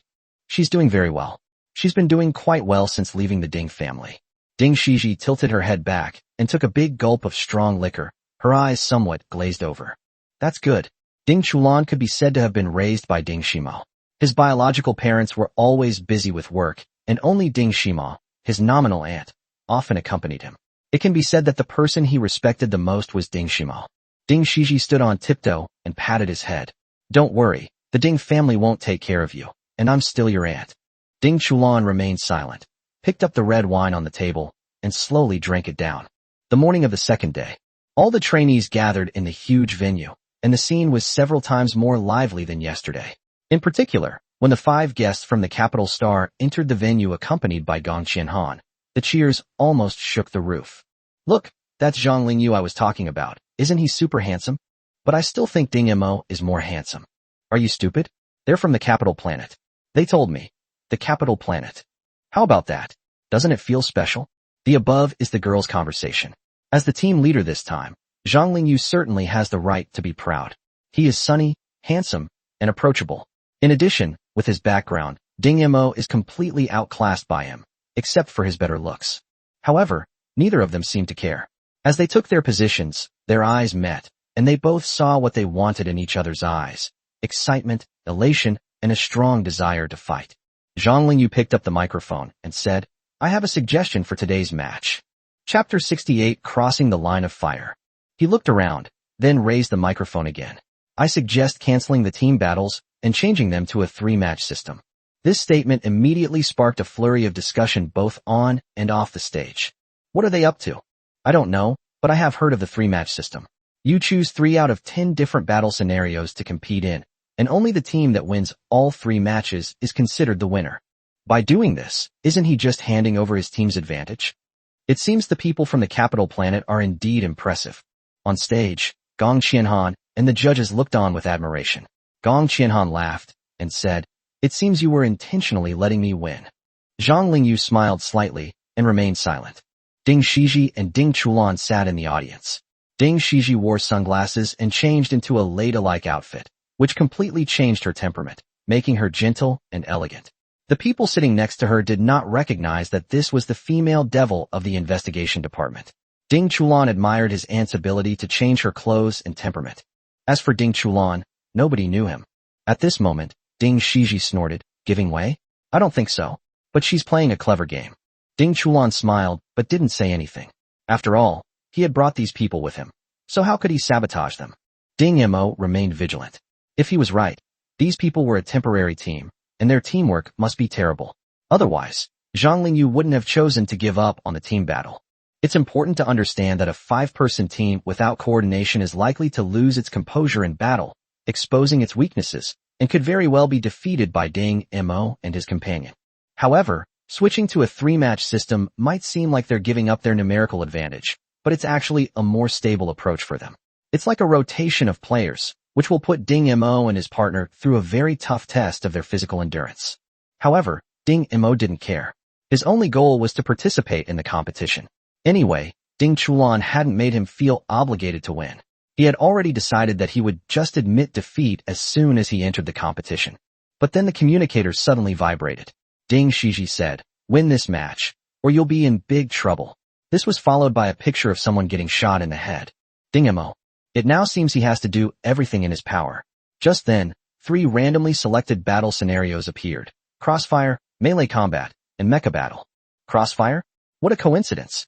Zhang Lingyu smiled and looked at Zero, then casually said to the twin brothers, "This is your specialty. Chi brothers, you two go." The Chi brothers, whose names were called, confidently stood on the stage.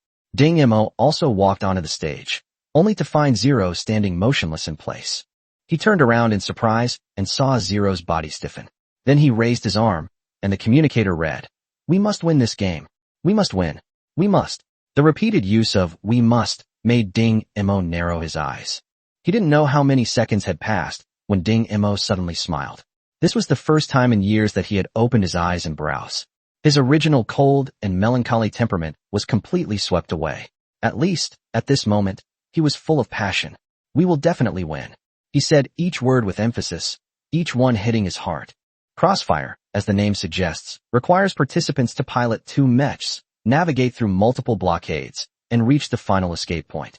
Success is achieved as long as 1 mech escapes. Both sides quickly entered the virtual pod and began selecting mechs. Soon after, the selection was completed and the countdown began. 3, 2, 1, depart.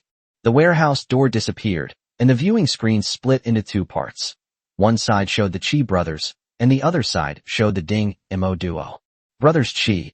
I remember now, aren't these the twins? The record holders in the Crossfire event. Really? Does that mean they're guaranteed to win this time? I estimate that Ding-Emo and his team have no hope of winning. The Chi brothers are recognized as the best team. In the Crossfire project, they ranked in the top 3 of the top 10 team shots. Brother Chi, Ding Shiji glanced at Ding Chulan, who was smirking beside her. How could the scene you randomly chose be Crossfire? Did you pull some tricks? Ding Chulan looked innocent. How could that be? But in his mind, he was recalling what Zhang Lingyu had discussed with him yesterday. He could take this opportunity to promote the 2nd Military Academy of the Capital Star. Ding Shiji crossed her legs and said, "Don't be so smug. We don't know who will win yet." Ding Chulan looked surprised. "You think so highly of that Ding-Emo?"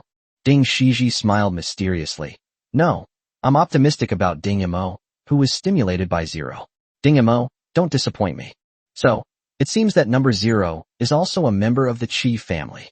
Ding Chulan said casually, looking at the 2 groups of people on the screen. "It was true before, it's not true now, but it should be true in the future." Ding Shiji spoke as if she were speaking in riddles. Ding Chulan smiled. "I know, she must be the little girl who lost her partner back then. I heard her partner was her twin sister." Ding Shiji rolled her eyes at him. "Stop talking nonsense and watch the game." The Chi brothers chose 2 melee mechs. When they passed through the first 2 lines of defense, they provided cross-cover and deflected stray bullets and beams from each other. Their coordination was indeed exquisite. The firepower net formed by the first 2 tank defense cannons only held them off for 20 seconds. The 2 exchanged a smile and charged toward the 3rd line of defense. However, they didn't know that Zhang Lingyu, sitting on the sidelines, had a serious expression on his face. Ding-Emo and Zero chose 1 melee and 1 ranged mech. The ranged mech was the Bulwark Type 2, equipped with an ultra-long-range sniper rifle and 3 high-explosive rounds. This unconventional choice has appeared before in Crossfire competitions, but it has never yielded good results. Just as the audience was in an uproar, Ding-Emo and his companion crossed the first 2 lines of defense only 0.2 seconds slower than the Chi brothers. The fortified defenses cleared the way, while the melee fighters charged swiftly, each shot precisely hitting the most threatening enemy positions along their route, while the charging melee mechs perfectly eliminated any fire that could damage the fortified defenses. Compared to the Chi brothers, this kind of cooperation is not complicated, but it tests the level of understanding between the 2 sides even more. Damn, that's really strong. Both sides are incredibly powerful. The audience was thrilled. However, the 3 lines of blockade behind them are not good for Ding-Emo and his team. Look, the distance between their 2 mechs has already increased.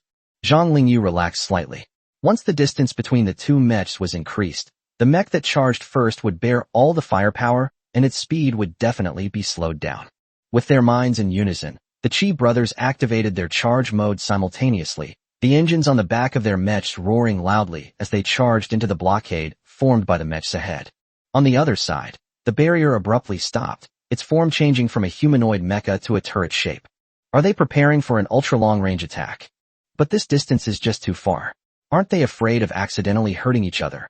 At this moment, everyone's attention was focused on Ding Mo. They were very curious about what method this combination of close and long-range attacks would use to break through the blockade. Chapter 69 Desperate Assault. Inside the barrier mech, which had been converted into turret mode, Zero's hands were firmly on the fire button. He could almost hear Ding Mo's voice before the charge. Listen to my orders. Fire when I tell you to. Don't worry about friendly fire. This is the only way we can win. The barrier stood silently in place, while a melee mech plunged into the dense formation of mechs. A command rang out. Fire. The long cannon barrel of the barrier suddenly retracted, and a huge ball of light shot out from the muzzle, flying rapidly towards the melee mech in front. Has this pilot gone mad? Is he even willing to blow up his own people? Even if it destroys a lot of mechs, if it's left alone, it's impossible for it to break through the blockade.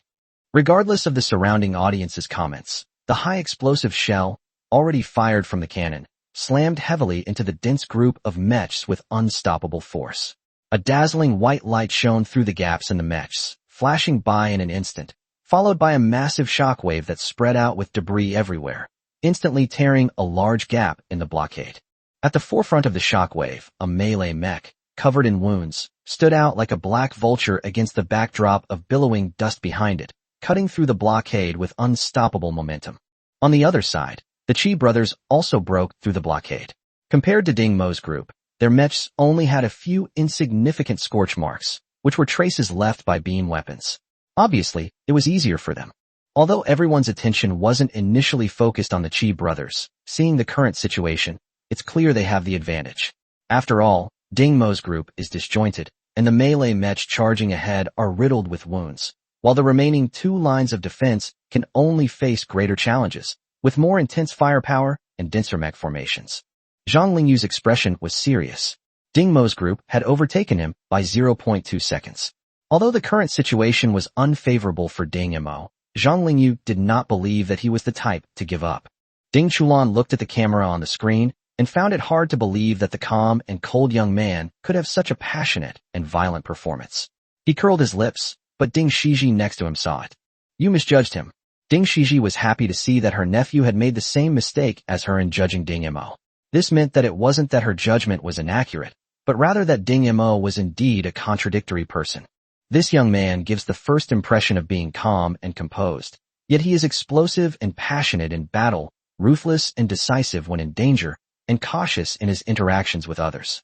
Combining all these traits, Ding Shiji, through extensive calculations and analysis, concluded that Ding Mo's essence was like that of a newborn animal, gradually testing the world's reactions. All his outward expressions seemed to be attempts to conceal his inner fear, as if he did not belong to this world and was full of unstable factors. The reason for assigning Zero to him was to give him a foothold in this world. Thinking of the excited and bloodthirsty expression on Ding Mo's face when she tested him, Ding Shiji knew that if no one guided Ding Mo, he would fall into that unfathomable darkness and become a lone wolf in the night. The competition on stage continued, and Gong Qianhan stood up excitedly. The teachers sitting around him didn't understand why he was so excited. Only he knew that in that figure advancing amidst gunfire, he saw his former comrades, the battlefield where flesh and blood flew, and the captain who once led the charge with unwavering determination. Here it comes. Next should be 2 high explosive shells fired in quick succession. Gong Qianhan muttered to himself, unaware that his voice was overheard by the teacher next to him. The teacher was very curious as to how Dean Gong, who had always worked in administration, could make such a judgment. At the same time, Ding Chulan made the same judgment as Gong Qianhan. 2 consecutive bombs. It really is a desperate attack. The audience watched as the barrier fired again. This time, the cannon barrel contracted twice in succession, and 2 orbs of light flew out one after the other, tracing high curves before falling heavily. There's no hope. The many trainees below the stage shook their heads. The power of the double explosive bombs was not something that mechs could easily block. It seemed that the pilot of the barrier was too impatient. His partner hadn't even charged into the enemy lines before he opened fire. Ding Mo was surrounded by artillery fire from behind and interception from the front. He probably failed the test. Zhang Lingyu pursed his lips, looking at the huge light screen that had been split in 2. He didn't need to care about the Chi brothers' side. as the twins had always maintained their best performance. On the other hand, he didn't quite understand Ding Mo's group. Seeing the two explosive missiles launched ahead of schedule, Zhang Lingyu couldn't help but smirk. This time it's a sure thing. The opponent's mech is probably going to be destroyed in this wave. It seems that the Qi family's little girl still hasn't been able to overcome her bad habit. Look, he changed direction. Suddenly someone in the audience exclaimed. Zhang Lingyu quickly looked up and saw that the melee mech at the front had suddenly changed its direction of travel, drawing a huge arc. Attracted by it, many mechs on the blockade line turned and chased after it, unknowingly gathering in a group behind it. This is... Zhang Lingyu's pupils contracted sharply. Gong Qianhan clenched her fists excitedly. Ding Chulan nodded slightly. The audience members stared in disbelief. After the violent explosion, the clustered mechs were shattered, while the melee mech used the shockwave to quickly advance to the middle of the blockade line. One more shot. Yes, there's another high-explosive bomb about to hit. At this point, there were no more cannon fodder behind the melee mech to block the force of the explosion, and no one knew what the mech would do to salvage the situation. Ding Chulan smiled slightly. Now it's up to you to make your move. He stuck out his tongue and licked his lips, as if he had discovered a new prey. Zhang Lingyu gritted his teeth. It's a desperate assault. How could anyone at this level be able to pull it off? He finally recognized it as a typical battle example recorded in the back of the Mecha Operation Manual. If he hadn't been in the habit of reading more books, he probably wouldn't have imagined that anyone would use such a desperate tactic. Gong Qianhan laughed, his one eye wide open, completely ignoring the surprised looks from the teachers around him. With his mouth agape, he hoarsely shouted, "The time to fight to the death has come. Charge!" His voice was more intense and resonant than ever before, and everyone who heard it heard the tragic grandeur of gunpowder and war in that tearing roar. Fighting for one's life. Yes, life and death are separated by a hair's breadth. Success means life, failure means death. Under the watchful eyes of everyone, Ding Mo put on a classic high-speed chase scene, charging headlong towards the mech blocking his way, his figure skillfully drawing a semicircle, the jets on the mech's feet exerting force again, circling the opponent behind him in a Thomas spin. With a quick sway to the left and right, he slipped through the gap between the two mechs in the blink of an eye, using the phantom step. Charge your right foot, strike with your left fist, and throw yourself backward the instant you hit the enemy, in a soft bow stance. With 3 layers of mechs blocking his way behind him, the bombs landed just in time. Ding Mo piloted his mech, stepping on the shockwave, and charged towards the last layer of enemies in this blockade line, using the burst step. In slow motion, you can see the shockwave eroding the back of the melee mech, with the constantly shattering shell indicating a dangerous situation. Chapter 70 Assault. A desperate gamble. The collapse finally stopped when it reached the critical point, and Ding Mo had already broken through the blockade. The mech was emitting white smoke, and the mottled shell made cracking sounds. Small fragments fell from time to time. It stood there, looking at the last blockade in front of it. It's about to start 0. Zhang Lingyu was not surprised to see that Ding Mo was 0.5 seconds faster than the Qi brothers. The real key was the last layer of defense. At this time, the barrier had run out of explosives, and they could only use that one move, which had a success rate of less than 0.1%. Ding Chulan was also focused on the task at this moment. 0.1%. No, it should be 3%. Ding Mo is a repair master. Based on his understanding of mecha structure, this success rate is reasonable. Ding Shiji smiled, her unrestrained and heroic spirit still shining through despite her ladle-like attire. Gong Qianhan's roar just now seemed to have exhausted all his strength. At this moment, he could only stand there trembling, and the figure in his eyes and the figure in his mind gradually overlapped. Fire! Ding Mo squeezed out the words through gritted teeth, his whole body tensing up. His brain was working at an unprecedented speed, and everything around him seemed to slow down. He watched as his mech gradually charged up, then a cloud of dust rose from his feet as he charged towards the dark mass of enemies ahead. The cannons on the ramparts were no longer effective. What she was holding was a long-range sniper rifle. Ding Mo was now too far away to be more than a small dot in the sniper's field of vision. Zero finally pulled the trigger. Inside the cockpit, she clasped her hands together and closed her eyes. In Ding Mo's vision, the parameters transmitted from the mecha's sensors transformed into a waterfall. Amidst the chaotic data, he keenly noticed that the shots coming from behind him were slightly off-angled. It missed. This was a question from an audience member. It missed. This was the assessment of Zhang Lingyu, Ding Chulan, and Gong Qianhan. No, it didn't miss. That was Ding Shiji's voice. Ding Mo's hands swept rapidly across the keyboard. The charging mech crouched slightly, then straightened its legs and leaped forward, the beam of light striking the mech's back. The engine emitted a strange roar, and a flickering light appeared behind the mech. At the same time, the mech used the impact to rush towards the enemy at an even faster speed. It's been hit in the engine. Is it going to self-destruct? They're about to self-destruct. Gong Qianhan recalled that battle from back then, the breakout battle of Burning Serpent Valley, where the enemy's commander was huddled at the very back of the formation, with densely packed mechs filling the canyon completely. His captain took the lead. The final line of defense. Qianhan, remember to take care of my mom. The captain's mech slightly shifted to the side, pointed his long spear, and charged forward.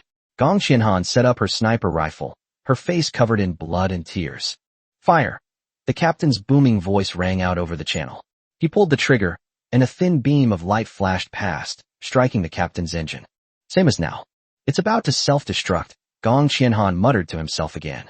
Ding Mo pushed the control stick all the way down, and as the engine's energy exploded, the mech rushed toward the enemy at a speed far exceeding its design limits. There was no time to dodge. There is no way to retreat. All that remains is attack, Ding Mo said calmly. Attack, Gong Qianhan whispered. Charge. The captain's voice was as firm as ever. Desperate to the death, the captain laughed. I'm ready to die. Gong Qianhan's eyes were red. Determined to fight to the death. Ding Mo's lips curled into a smile. The engine, bursting with energy, gave the mech an incredibly powerful impact. Facing the dark mass of enemies, the mech was like a meteor or a raging beast, forcefully pushing through the blockade and reaching the checkpoint. 0.3 seconds later, a deafening explosion rang out, filling the sky with smoke and dust. No one survived. A desperate assault. An assault. A desperate charge. The scene fell silent for a few seconds. Did we win? We won. We won. We won. The excited trainees clenched their fists and roared. A full second faster. Ding Mo was a full second faster than the Chi brothers, completing the Crossfire mission. This moment signifies that the record set by the Chi brothers will be broken once again, that a large number of people will come to observe and learn, that the desperate assault tactics that have been buried in the dust of history will reappear in people's sight, and that the heroes who once charged ahead and never returned will be remembered once again. Outside the training ground, a video titled Desperate Struggle quickly appeared on the Starnet. The people of the Dima Empire were terrified when they saw this. The Federation was thrilled by what they saw. A large number of enthusiasts quickly emerged, attempting to recreate the tactic, and within the military, the video became a mandatory part of combat training. Zhang Lingyu patted the Qi brothers on the shoulder. Don't be discouraged. Your opponent is also from the Qi family. The Qi brothers both looked at Zero. After seeing Zero communicate with her teammates via communicator, they seemed to guess her identity, and couldn't help but sneer at her. She's not a member of the Qi family, at least not now. Without saying anything more, the Qi brothers simply left the competition venue. The second match was a melee combat using cold weapons. Feng Suyen looked at Ding Mo standing on the stage and made a throat-slitting gesture with his hand. Zhang Shihu smiled innocently, but Feng Suyen slapped his face and wiped the smile off.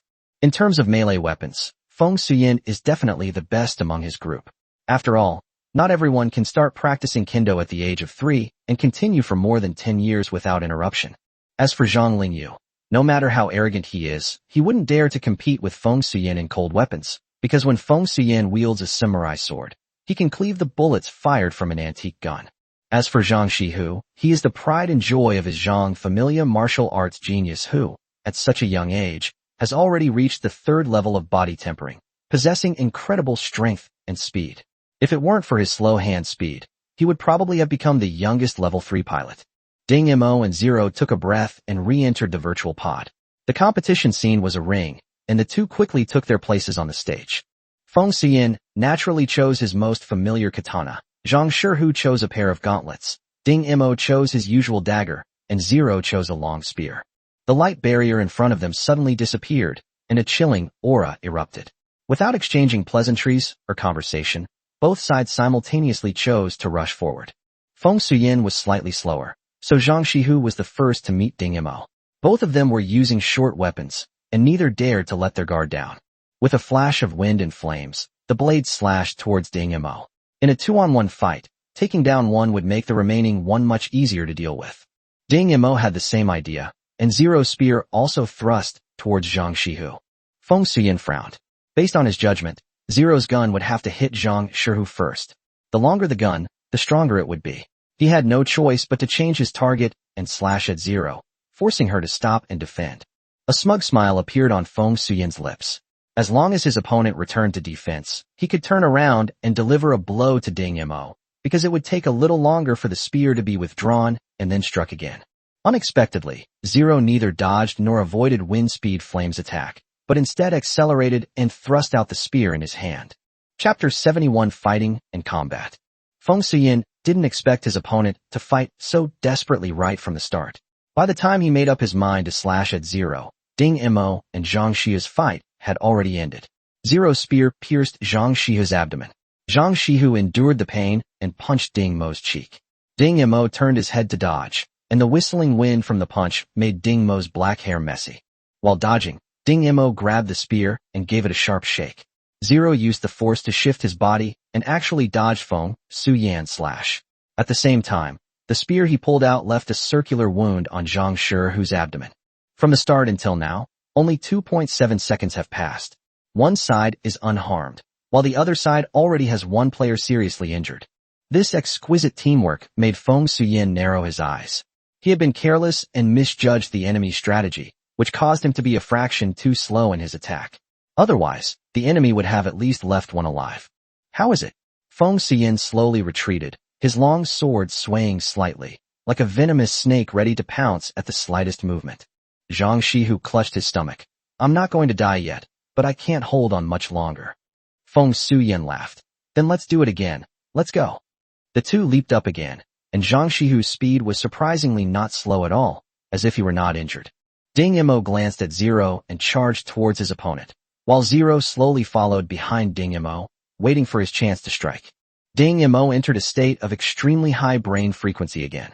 Under this state, his opponent's moves and attack paths were crystal clear to him. To Feng Suyin and Zhang Shihu's surprise, Ding Mo wielded his daggers with both hands, blocking all of their attacks without missing a single one. Feng Suyin never expected that someone could actually block his attack on this remote blue star. He secretly clenched his teeth and attacked again. This time, he used his family's secret technique. He slashed down with his sword and used the momentum to strike again. The power of each strike gradually increased. He could see that Ding Mo's face had turned from red to white. Obviously, his stamina was about to run out. Meanwhile, Zhang Shihu launched a frenzied attack, feeling his stamina draining away, so he spared no effort. But to their surprise, the dagger in Ding Mo's hand trembled slightly and actually blocked their attack. In particular, the force released by Feng Suyin after stacking 3 strikes was enough to send a strong young man like Zhang Shihu flying, but Ding Mo blocked it in a strange way. Ding Shiji's eyes lit up. That was the move, Ding Shima's method, the load reduction technique.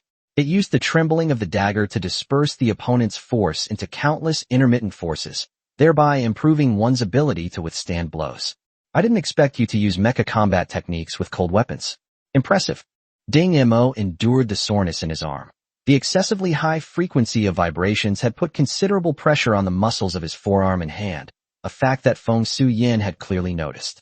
Although this guy had used strange techniques to block his and the Lion Tiger's attacks, he was obviously at his limit and had no strength left. Swallow return, whirlwind strike. Feng Suyin exclaimed softly, his longsword tracing a graceful arc as it circled from behind to in front of him. The extended acceleration distance allowed the speed and power of this strike to reach their peak. He knew Ding Mo definitely couldn't withstand this attack, and finally a smile appeared on his face. I never expected this little guy to be a swordsmanship master. Finally, someone saw Kazukazuki's moves and made a fair assessment. Ding Mo probably can't withstand this move, but it's not shameful to lose to a sword master. Everyone, including Ding Mo himself, knew they couldn't withstand that strike. Ding Mo also knew that if he were to fight Feng Suyin one-on-one in a melee combat duel, he would definitely lose. But now, it's not 1 against 1, but 2 against 2. More importantly, a familiar cold glint appeared in Ding Mo's eyes. This isn't a fight, it's a brutal battle, a killing field where the ultimate goal is the death of one side. Ding Shiji saw Ding Mo's expression. It was the look of someone who had already seen their opponent die, like a death god from hell, murmuring as he looked at his opponent's soul. Ding Mo suddenly abandoned the dagger and reached out to meet Feng Suyan's blade. One of his hands, from palm to arm, was cleaved in two like firewood. The other hand suffered the same fate, but both arms completely blocked Feng Suyan's attack. Meanwhile, under the puzzled gazes of Feng Suyan and Zhang Xiu, Ding Yimo crashed head-on into a sharp blade, the tip of which pierced deeply into his body. Feng Suyan didn't understand why Ding Yimo was willing to die, but he was horrified to discover that a bright spearhead was about to reach him. The sword master's instincts made him try to parry with his sword, but unexpectedly, the blade was firmly stuck in Ding Mo's body and could not be pulled out. In that instant of delay, Feng Suyan's head was pierced by a spear, and his body was sent flying. At the same time, Zhang Shihu's fist also knocked Ding Yimo to the ground. Ding Yimo tilted his head and gushed out a mouthful of blood. "Run!" These were the last words he left for Zero. Zero did not hesitate and turned to leave. Zhang Shihu chased after him, but could not catch up and eventually died from excessive blood loss. From start to finish, it only took a dozen seconds. But who could imagine how much effort both sides had to put into those few seconds? In melee combat, it's rare for a fight to go on for dozens or even hundreds of moves before a winner is decided. A slight difference in skill can mean the difference between life and death. The more people involved, the more unpredictable the outcome. It's not that having superior kung fu skills guarantees victory. As the saying goes, no matter how skilled you are, a single brick can knock you down. That's the difference between a free-for-all and a one-on-one fight. Feng Suyan emerged from the virtual pod with a grim expression, unable to understand why his sharp blade was stuck in Ding Mo's body. Zhang Shihu looked at Ding Mo and the other with admiration, saying, "You two are very capable. I hope to have the opportunity to fight again." "Wait a minute." Feng Suyan walked over, looked at Ding Mo, and asked the question that had been bothering him. "Why is my knife stuck in your body? With its sharpness, it should have been easy to pull it out." Ding Mo pointed at the judges expressionlessly. "Replay." Feng Suyan nodded, not annoyed by Ding Mo's indifference.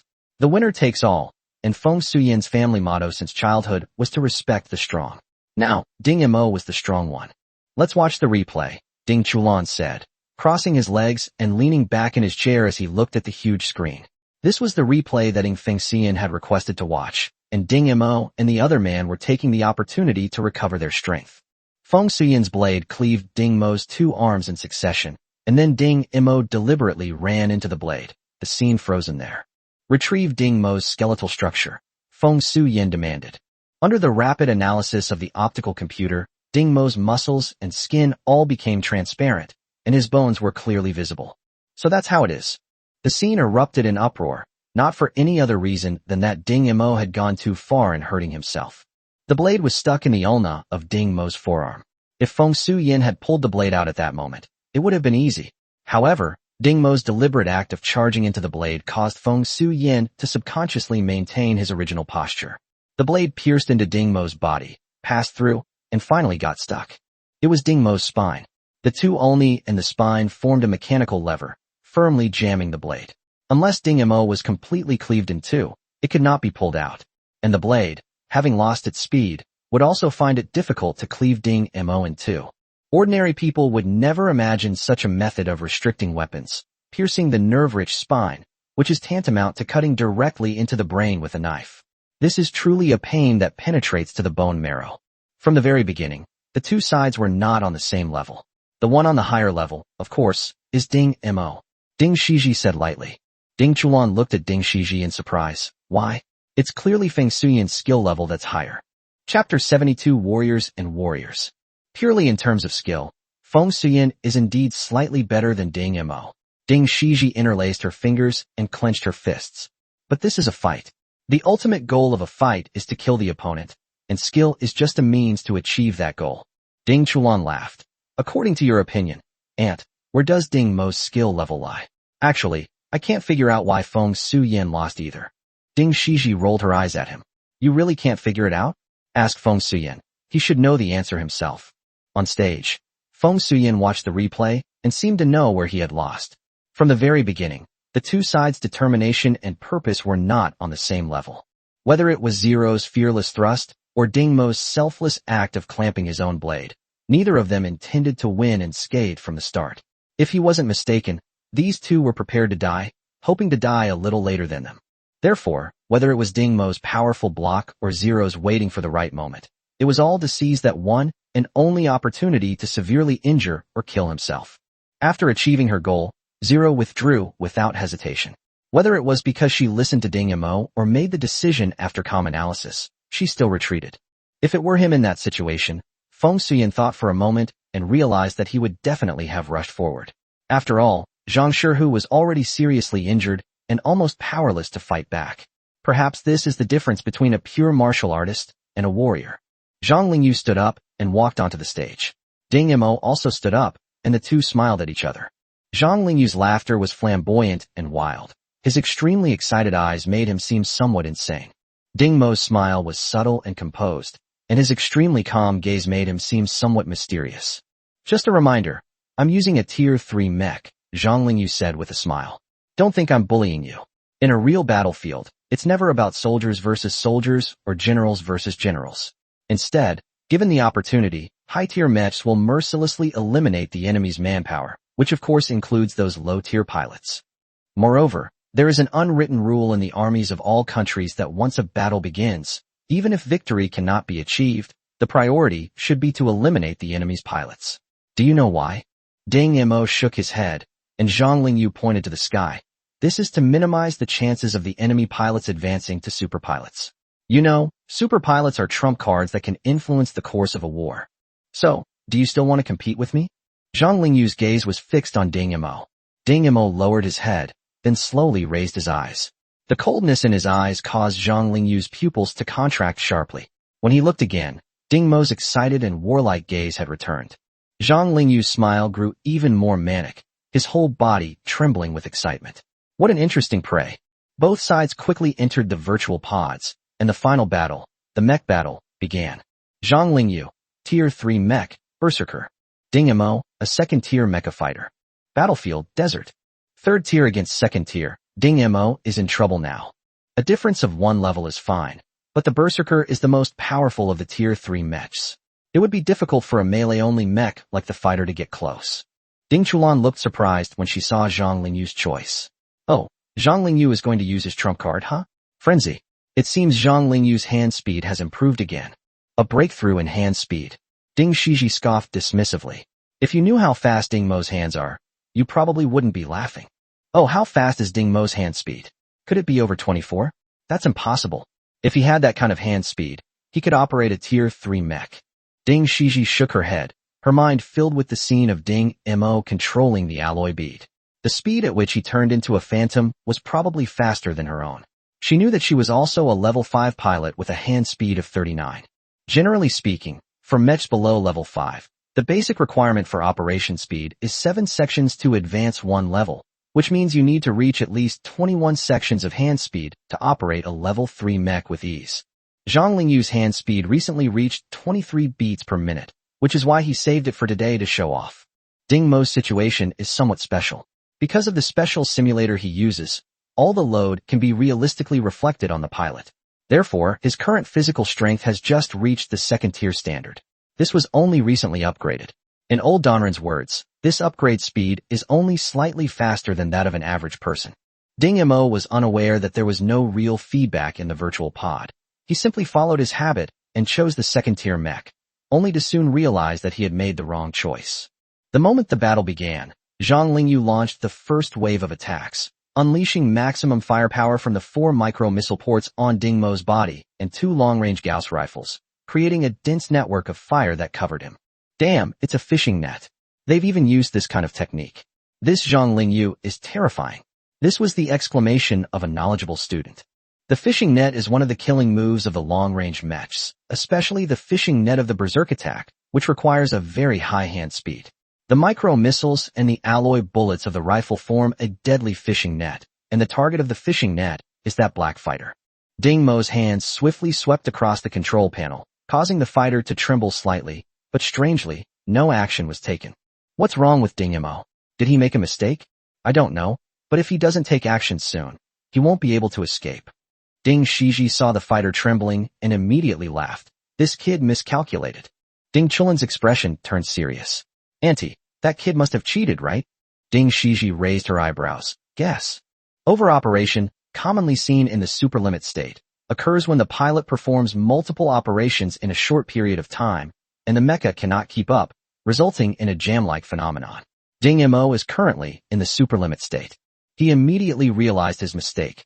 This wasn't his usual simulator, and he should have chosen a higher-level mech. Now, with the attack imminent, Ding Mo once again performed an unbelievable maneuver. The fighter mech burrowed into the sand dunes beneath its feet. After a barrage of bombardments, the fighter emerged unscathed. Hey, am I seeing things? That guy just crawled in headfirst, didn't he? That's right. How could such a movement be possible? Wouldn't the auxiliary program automatically correct it? Unless he didn't use any auxiliary programs. These days, is there anyone who doesn't use helper programs? Are they an idiot? You're the idiot. High-level pilots don't use auxiliary programs. Only rookies like us use them. Zhang Lingyu's expression became even more excited. You didn't use any auxiliary programs? It seems you're quite confident in yourself. He casually turned off the auxiliary programs for the rampage, because some operations couldn't be performed with the help of these programs. Come on. Zhang Lingyu fired rhythmically from his 2 Gauss rifles, while the fighter rolled and dodged, swaying left and right. For a moment, the 2 sides were locked in a stalemate. A trap. Ding Mo has fallen for it. Ding Chulan crossed his legs again. Chapter 73 Calculation and Miscalculation.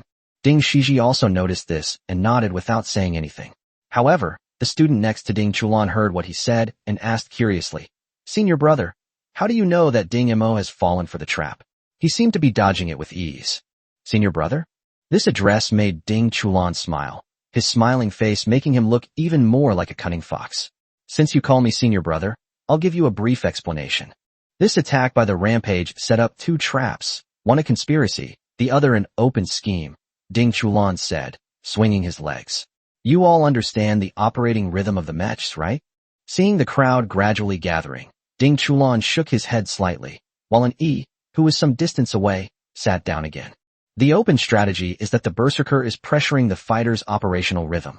Have you noticed that the fighter's dodging rhythm is gradually becoming consistent with the berserker's shooting frequency? Everyone looked at the screen and nodded.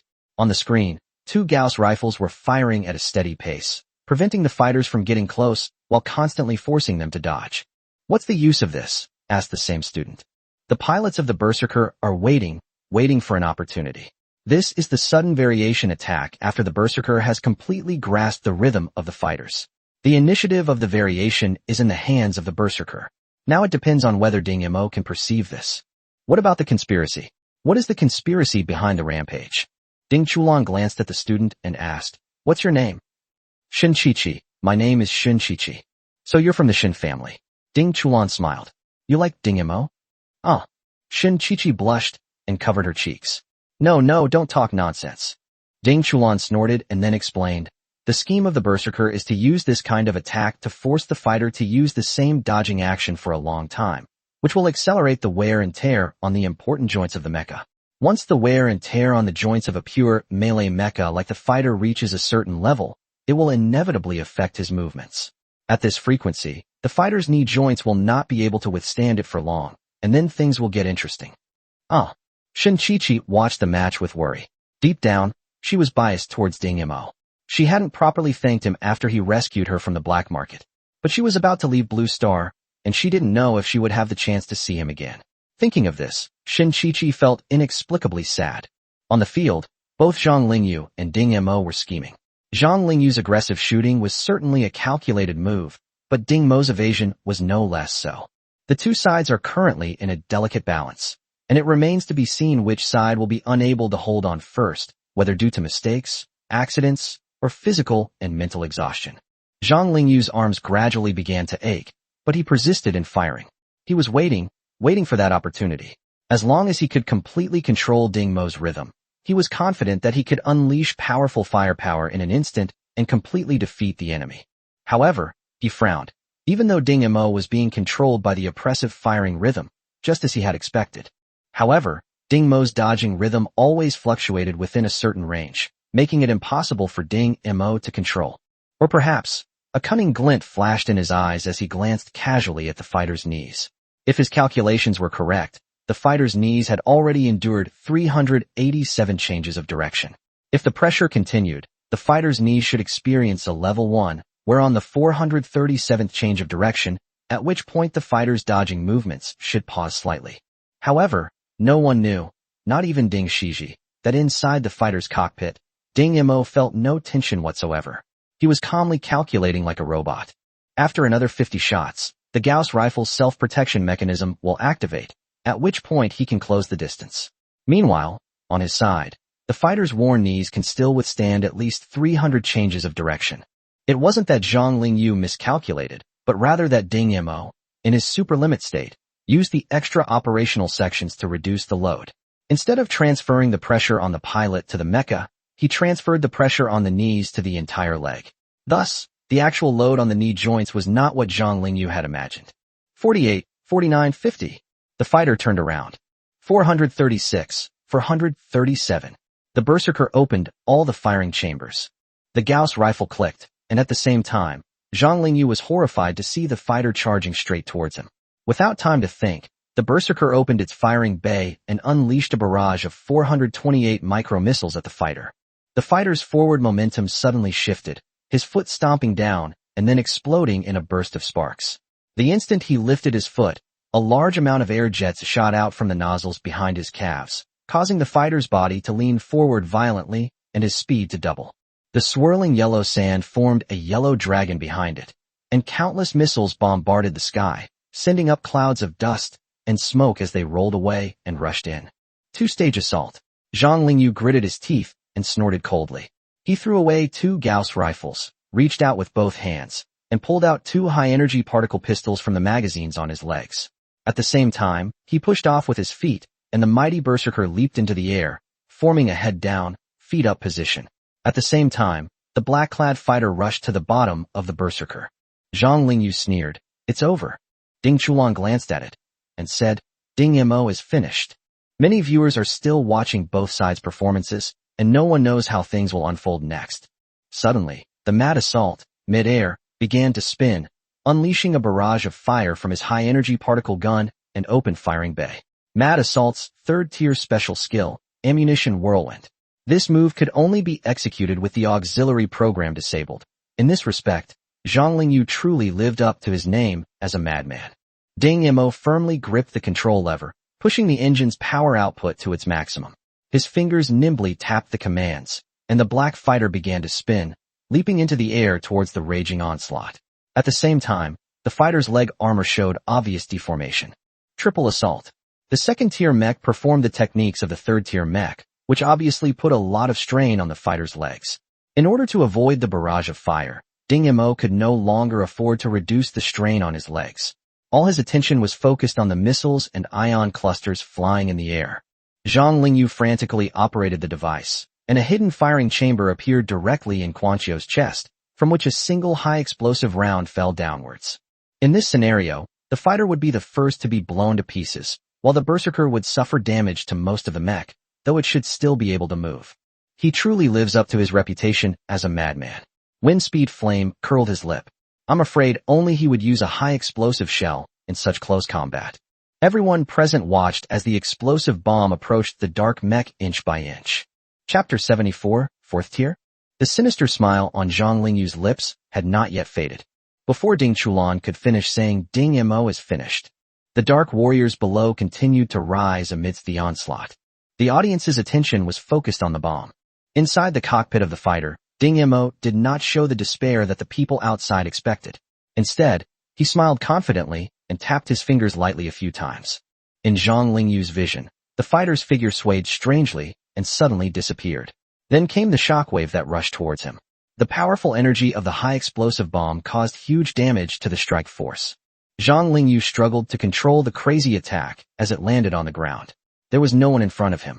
Just as he was looking around in confusion, a dark arm reached out from behind Zhang Lingyu, grabbed his cockpit, and squeezed it tightly. Zhang Lingyu was ejected from the scene. Tier 4 skills.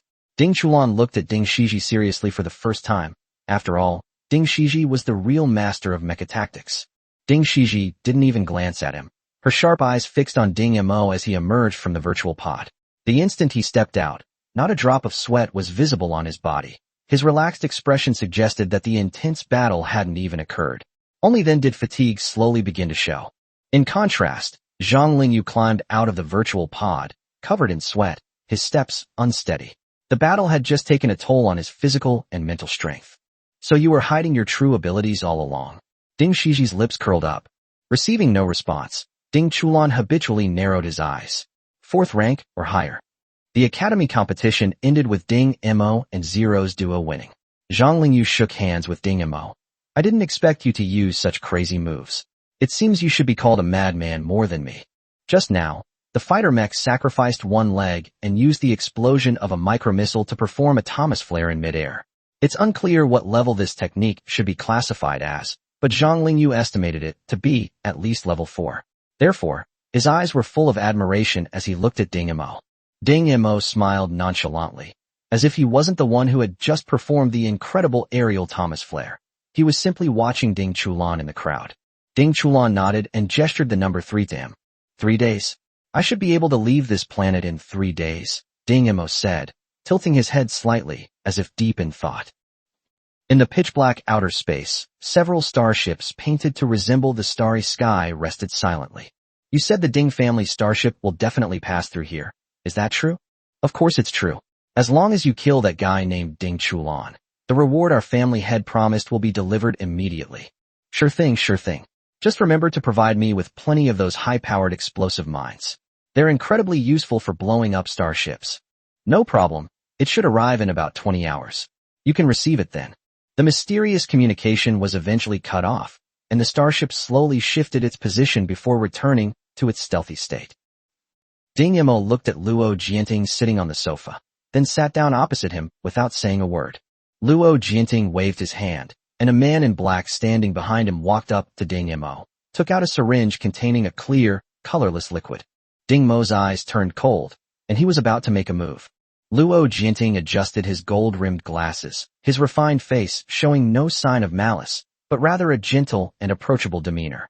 If I were you, I would stay still. Or, you can try to kill me, but if I die, others will come looking for you, and those people might not be so easy to talk to. Ding Mo clenched his fist, then relaxed and clenched it again, then relaxed it once more. What exactly do you want me to do? Luo Jianting smiled and said, we'll talk about it once you've established yourself on the capital planet. We might contact you soon, or we might never see you until you die. Ding Mo looked at the syringe. What's this? Luo Jianting waved his hand, and the man in black inserted the needle into Ding Mo's arm, where the liquid gradually decreased. This is just in case. As long as you don't disobey our orders, nothing will happen. But if you do disobey, Luo Jianting waved his hand again, and a light screen rose up on the table, displaying a writhing piece of flesh. Look, you see, this is the consequence of resistance. Ding Mo's expression gradually turned cold, but Luo Jianting seemed oblivious. That's it. If you still have unfinished business on Blue Star, hurry up and finish it. Ding Mo watched Luo Jianting get up to leave, gritted his teeth, and said, help me investigate someone. This person is a federal detective. Luo Jianting nodded. I'll have someone tell you tomorrow. Wait. Ding Mo stopped Luo Jianting again. Do you regret erasing Luo Xian's memories? Luo Jianting chuckled softly. Although I'm unwilling, I don't regret it. If necessary, even erasing my memories wouldn't be out of the question. Seemingly remembering something, Luo Jianting walked up to Ding Mo and said in a firm tone, some things have to be done by someone. Do you think I want to be a bad person? He chuckled again, whether mocking Ding Mo's perception or his own arrogance. It was unclear. Luo Jianting's figure disappeared into the dark night. 3 days later, Ding Mo stood on the bridge, watching the blue star gradually recede into the distance, his gaze deep and distant. A hand suddenly patted his shoulder, and Ding Chulan said with a grin, what? Reluctant to leave this hometown. Hometown. There is only one place that can be called hometown. Ding Mo smiled self-deprecatingly, but the sadness in his eyes did not escape Ding Chulan's notice. He put his arm around Ding Mo's shoulder and said, okay, let me introduce you to some of my buddies. Let's have a drink together. In the bar on the starship, Ding Chulan sat in the center, with Ding Mo beside him, and several people standing or sitting opposite him. You should know all of these people, right? They're all my classmates from the academy. Once you're in the academy, you'll have a few brothers to protect you. You'll be able to do whatever you want without any problems. Feng Suyin curled his lip in disdain. Keep bragging. You think you can afford to mess with those people from the Zhang family? Ding Chulan's expression changed slightly. If I can't afford to offend you, I'll resort to underhanded tactics. That's my forte. When it comes to strategy in the command department, if I'm second, no one dares to say they're first. Zhang Lingyu chuckled. We're always the ones who make the moves, and all you do is stand back and cheer us on. But you're always the first one to run away. Ding Chulan, whose secrets had been exposed, was not embarrassed at all. So what? If I can't beat them, can I at least run away? This is military strategy, understand? Military strategy. Zhang Shihu, looking rather simple-minded, said, all I know is that this is embarrassing. You, Ding Chulan said with a hint of pride, forget it, let's drink. Anyway, when I go back this time, my father promised to equip me with the latest model of a starship. Really? Your dad's being so generous this time. Zhang Lingyu raised his eyebrows. Of course it's true, Ding Chulan said, taking a big gulp of baijiu. Seeing Ding Mo standing silently to the side, she said, come on, having a drink will make things less awkward. Ding Mo gave a wry smile. He wasn't embarrassed. He just thought these people were too childish. Although the body in his body was only 14 years old, his mental age was over 30. Nevertheless, he readily picked up his glass and downed the liquor in one gulp. Then, within seconds, he felt everything go black and he passed out. This was his first time drinking alcohol, and he was drinking with the same gusto he had on Earth in his previous life. Everyone was excited by his hearty drinking. Looks like our young brother is quite the sentimental fellow. Come on, Ding Mo, I'll go one more round with you. Ding Mo? Ding Mo? The group looked at the unconscious Ding Mo and exchanged bewildered glances. His alcohol tolerance was far too low. Although it was called baijiu, the liquor that Ding Chulan was interested in was actually high-end and had a very low alcohol content. Just then, the starship shook violently, spilling bottles of liquor from the table and blaring a piercing red alarm. Chapter 75 Space Pirates. They actually came. Ding Chulan sneered and immediately communicated with the bridge. Attacked by an unidentified starship, shield energy decreased by 5%, the observer reported. Ding Chulan walked toward the bridge and methodically issued orders. Start charging the main guns. Remove the camouflage decks. He then looked back at his buddies. This time, we might really be risking our lives. Zhang Lingyu stood up. I'll go to the engine bay. As the only pilot on the ship with a mech, he naturally took the lead in guarding the engine bay, which was the most important part besides Cambridge. The other four also hurriedly got up. Although they had no official positions on the starship, they could still be useful in the battle inside the starship should a landing ship forcibly break in. Zhang Shihu glanced at Ding Mo, who was completely drunk and unconscious, and kindly used a safety buckle to secure him to the sofa so that he wouldn't be thrown off even if there were bumps. Damn it, wasn't this supposed to be a commercial ship? What the hell is that main gun? And that shield, it's like a turtle shell. How the hell are we supposed to fight it? Looking at the starship with its camouflage deck removed, revealing the main gun charging, Rog, with his full beard, slammed his hand heavily on the command chair. The adjutant beside him quickly stepped forward. Boss, we have 4 starships. We can wear them down slowly. You think I don't know? But this main gun looks pretty powerful. Roger hesitated. Boss, we can take advantage of the dissipation of the energy shield and send landing ships to force their way up. That way, his main guns won't have time to fire. With so many of us, we can just seize their starships and make a fortune. Roger grinned menacingly. Good. Pass down the order. Use all the explosive grenades and break this turtle shell. Report. The enemy has released a large number of explosive mines. There is no way to avoid them. There is no way to avoid them. Ding Chulan narrowed his eyes. Explosive grenades were something only the military possessed. Where did these guys get their hands on them? It seems quite a few people are eyeing the Ding family covetously. Order the main gun to stop charging and use all its energy on the shield. Ding Chulan gave the order calmly. Auntie, you'd better hurry up and come over, or I'll really be swallowed up as bait. Violent explosions echoed outside the starship, turning the dark cosmic backdrop into fireworks. The protective shield became transparent at a visible speed, its color fading until it finally vanished into nothingness. Charge. All of you, charge up there. I only want the starship. You can take whatever you want from inside. Upon hearing Rog's order, the numerous space pirates could no longer contain their excitement, and the densely packed landing ships flew towards the enormous piece of meat before them. The enemy has dispatched a landing ship. All personnel on board, please prepare yourselves. The compartments have been opened, the access tunnels have been closed, and the automatic defense system is now online. Please wear your IFF, identification friend or foe, identification tags. The bloody and brutal boarding action was about to begin, and Ding Chulan tiptoed anxiously. Behind him, in the shadow of the Blue Star satellite, 2 starships were quietly awaiting orders. Starships, tens of kilometers long, are nothing more than tiny specks of dust in the universe. Hidden in the shadow of the satellite, it would be difficult to detect the existence of these two war machines in the shadow unless a special scan was conducted. Haven't we received any signals from the front yet? Ding Shiji, dressed in military uniform, looked at the star map in front of her. Report. No information has been transmitted. Could it be that we miscalculated this time, and the enemy didn't send anyone at all? Ding Shiji frowned, her silver eyes fixed on the corner of the star map. As the landing ships advanced, half of them were destroyed by the starship's defensive firepower. However, space pirates are known for their greed and disregard for life. As long as they have money, they are willing to risk their lives at any time. In this reckless charge, the remaining half of the landing craft plunged headfirst into the starship, smashing several holes in its hull. Quickly, this is a starship from the famous Ding family of the Federation. There must be a lot of good stuff on it. Greedy space pirates, drawn by the scent of blood, filed into the hole one after another.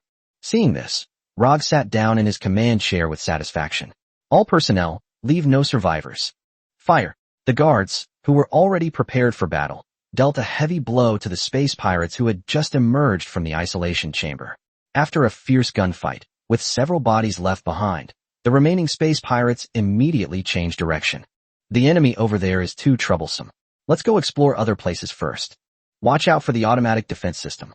After several of their companions were eliminated by the laser turret that shot out from above, the space pirates hurriedly fired wildly and destroyed the turret. They then discovered that the internal defenses of this so-called commercial starship were actually stronger than some of the warships they had ever seen. However, the pirates outnumbered the ship, and more of the defense systems were destroyed, with alarms blaring across the bridge. Ding Chulan checked the time. If his aunt had received the message, she should have arrived by now. Why was the observer not responding at all? He couldn't wait any longer. Adjust engine power to 50%, turn towards Blue Star. Ding Chulan prepared to turn back to Blue Star's defense perimeter. Once inside the defense perimeter, these space pirates would definitely not follow. A planetary-level starship would be severely damaged if hit by an orbital cannon. Boss, they're trying to escape. Noticing the other side's movements, the adjutant quickly reported to Roger. On my command, everyone attack the engine room and blow the engine to pieces first. Roger clenched his fist fiercely. Upon hearing the order, the space pirates immediately ran towards the engine bay, but when they entered the engine tunnel, they were dumbfounded to find a fully armed mech already standing in the tunnel. Zhang Lingyu's eyes reddened slightly, and he smiled excitedly. We've finally waited for you.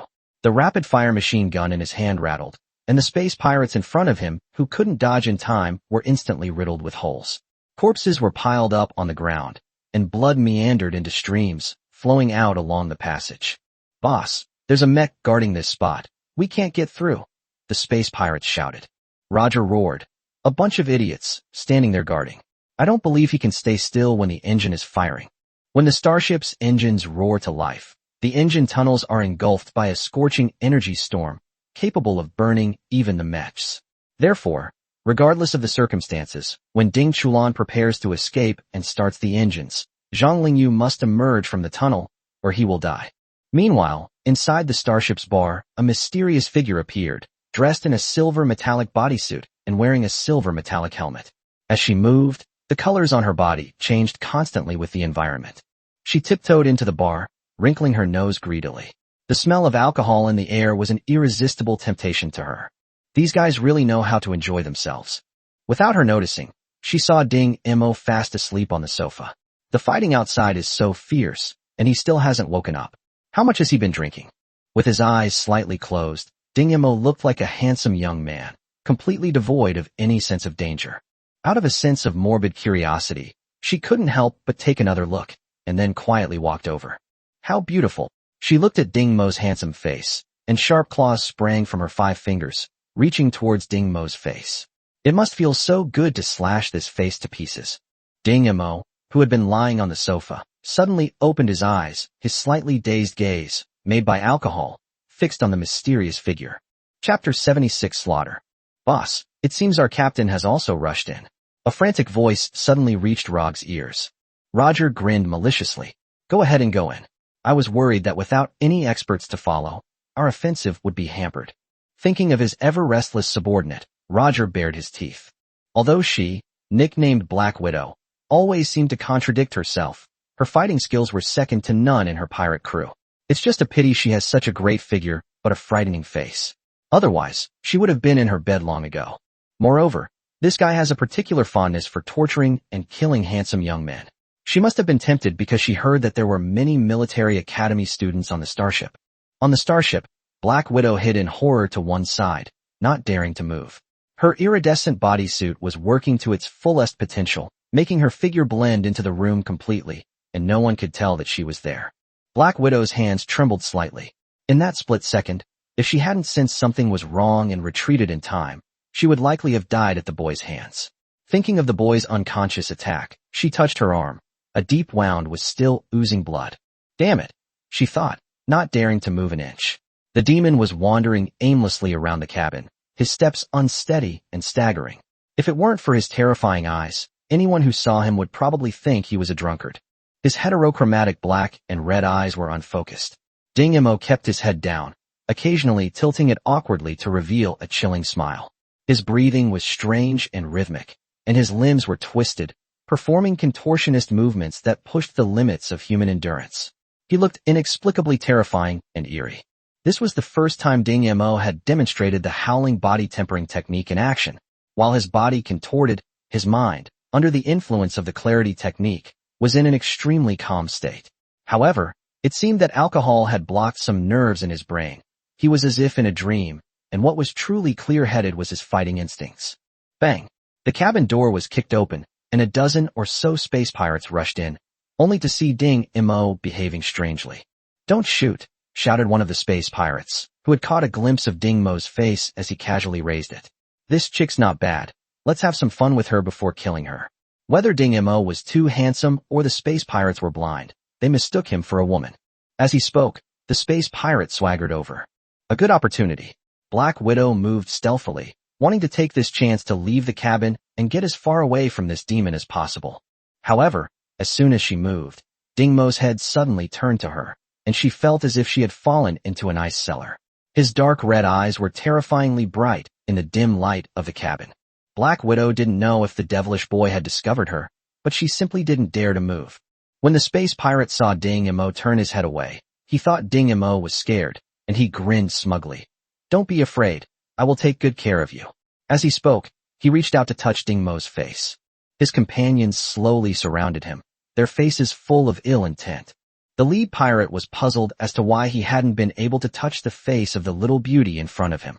It wasn't until he saw a red line slowly appear on his arm, and his hand, along with most of his forearm, slid down the red line that he belatedly realized what was happening and screamed in agony.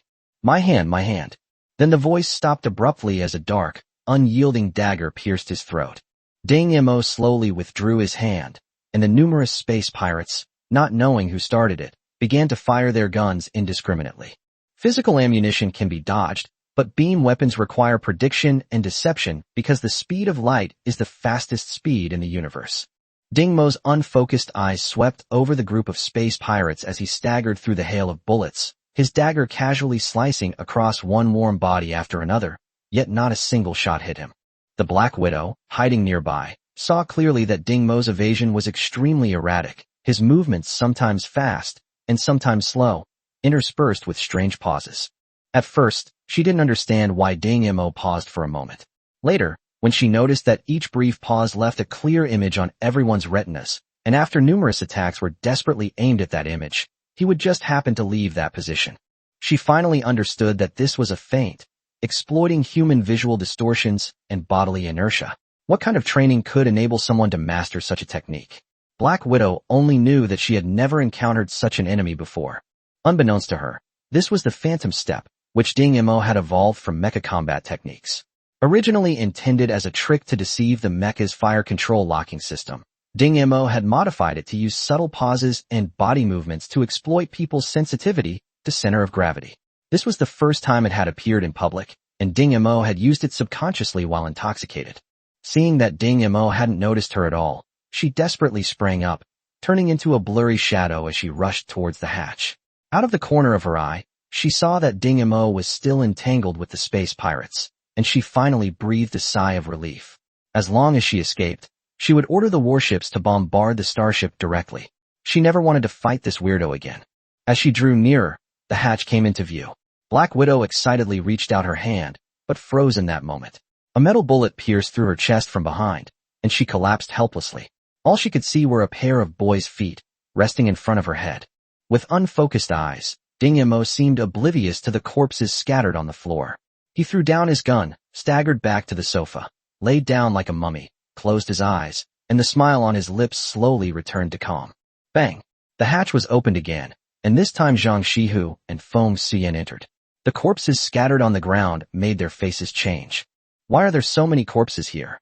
Zhang Shihu frowned, rushed to the sofa like a gust of wind, and breathed a sigh of relief when he saw Ding Mo sleeping peacefully. Feng Xian examined the corpses on the ground. They were all killed with a single blow, but the locations of their injuries varied, including the throat, temple, and chest.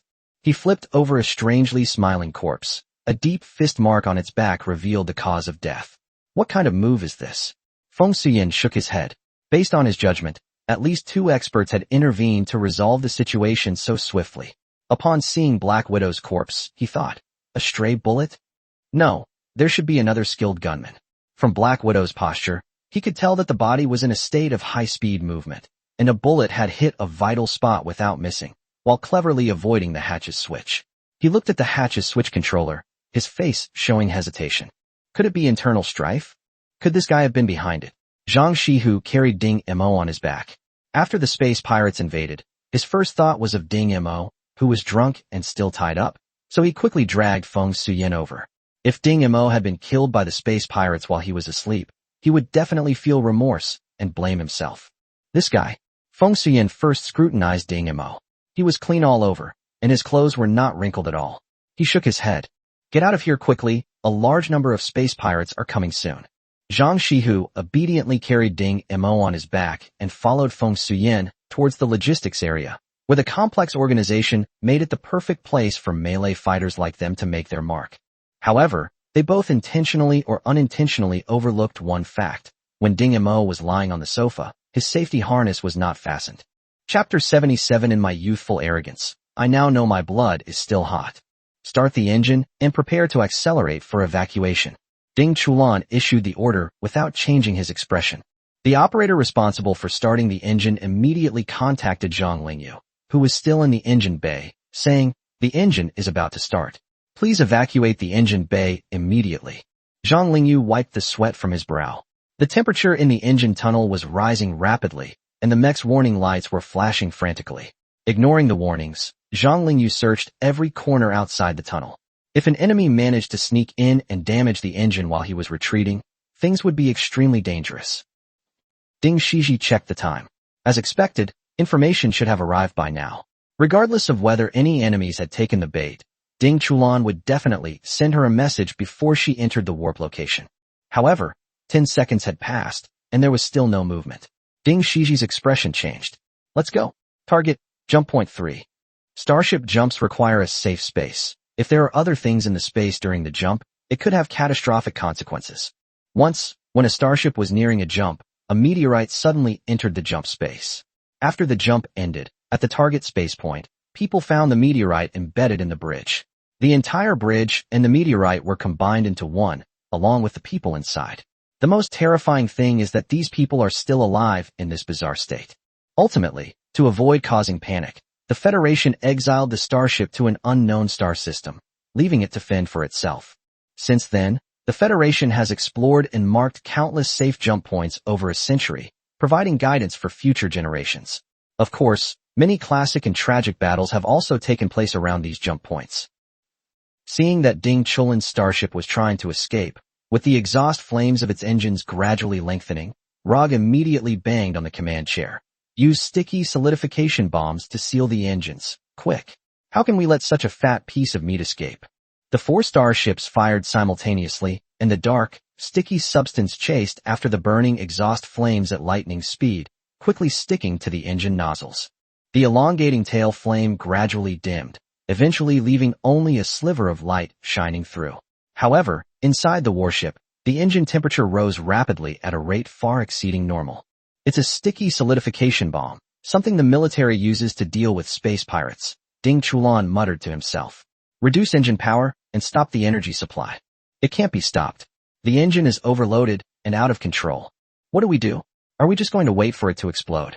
Zhang Lingyu looked at the passageway that was gradually becoming filled with heat and smoldering, and slammed his fist hard against the bulkhead. Ding Chulan thought for no more than 3 seconds and immediately made a decision. Everyone, get into the nearest escape pod immediately.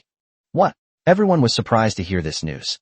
This meant that they had completely given up resistance. When had Ding Chulan, the ghost fox, ever been in such a sorry state? The people on this starship were all veterans who had followed Ding Chulan for many years. Ding Chulan, who had always been a master strategist, was actually giving up this time. We can't give up, Commander. If they get into the escape pods, we won't even have a chance to fight back. We'll be completely at their mercy. But I can't just watch you die. The engine is about to explode, and the energy from the explosion will soon spread to the bridge. Then there won't be anything left. Seeing Ding Chulan's furrowed brows and everyone's unwilling to give up expressions, Huang Yang made a decision. There's still a way, Huang Yang, the ship's maintenance officer, suddenly said. What method? Ding Chulan asked abruptly. Manually close the energy shutoff valve. Huang Yang gave this answer without hesitation. Then let's go, and hurry up. Huang Yang didn't say a word and quickly ran to the cabin door. No one but him knew that the danger of manually closing the shutoff valve was not only the energy that could leak out at any time, but also the increasingly difficulty of the gradually rising temperature. Gritting his teeth, he opened the hatch. At this temperature, you probably can't get in. Zhang Lingyu's voice suddenly rang out. The engine compartment had turned a dark red color, and the temperature had reached over 1,000 degrees. Someone has to go. Huang Yang began putting on his heat-resistant suit. Stop using that stuff. You can't handle it. I'll come with you. Zhang Lingyu piloted his mecha back a few steps and opened the cockpit. Let's go together. Huang Yang looked at the mecha standing there, ran over, and then squeezed into the cockpit with Zhang Lingyu. We might die. Where's the shutoff valve? Show me the way. Zhang Lingyu seemed not to hear him.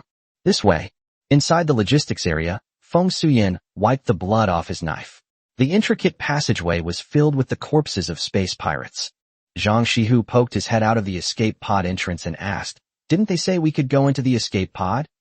Feng Suyin shook his head. There have been no follow-up reports during this period. It seems that Chu Lan has come up with another way. Oh. Zhang Shihu's broad body climbed out of the escape pod exit and closed the pod door behind him.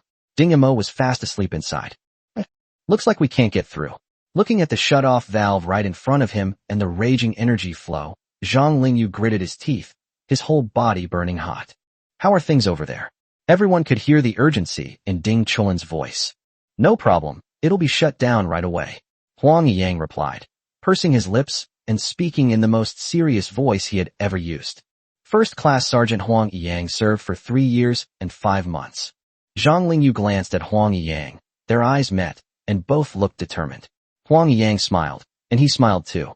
Zhang Lingyu, 2nd Military Academy, Mecha Department, not yet in service. Wait, what are you two doing? Ding Chulan suddenly shouted. He had a bad feeling. Zhang Lingyu maneuvered the mecha forward against the energy flow, each step requiring tremendous effort. At this moment, besides the task of shutting off the stop valve, his mind was filled with fragments of memories from back then. My name is Ding Chulan. This was the first friendly hand extended to him.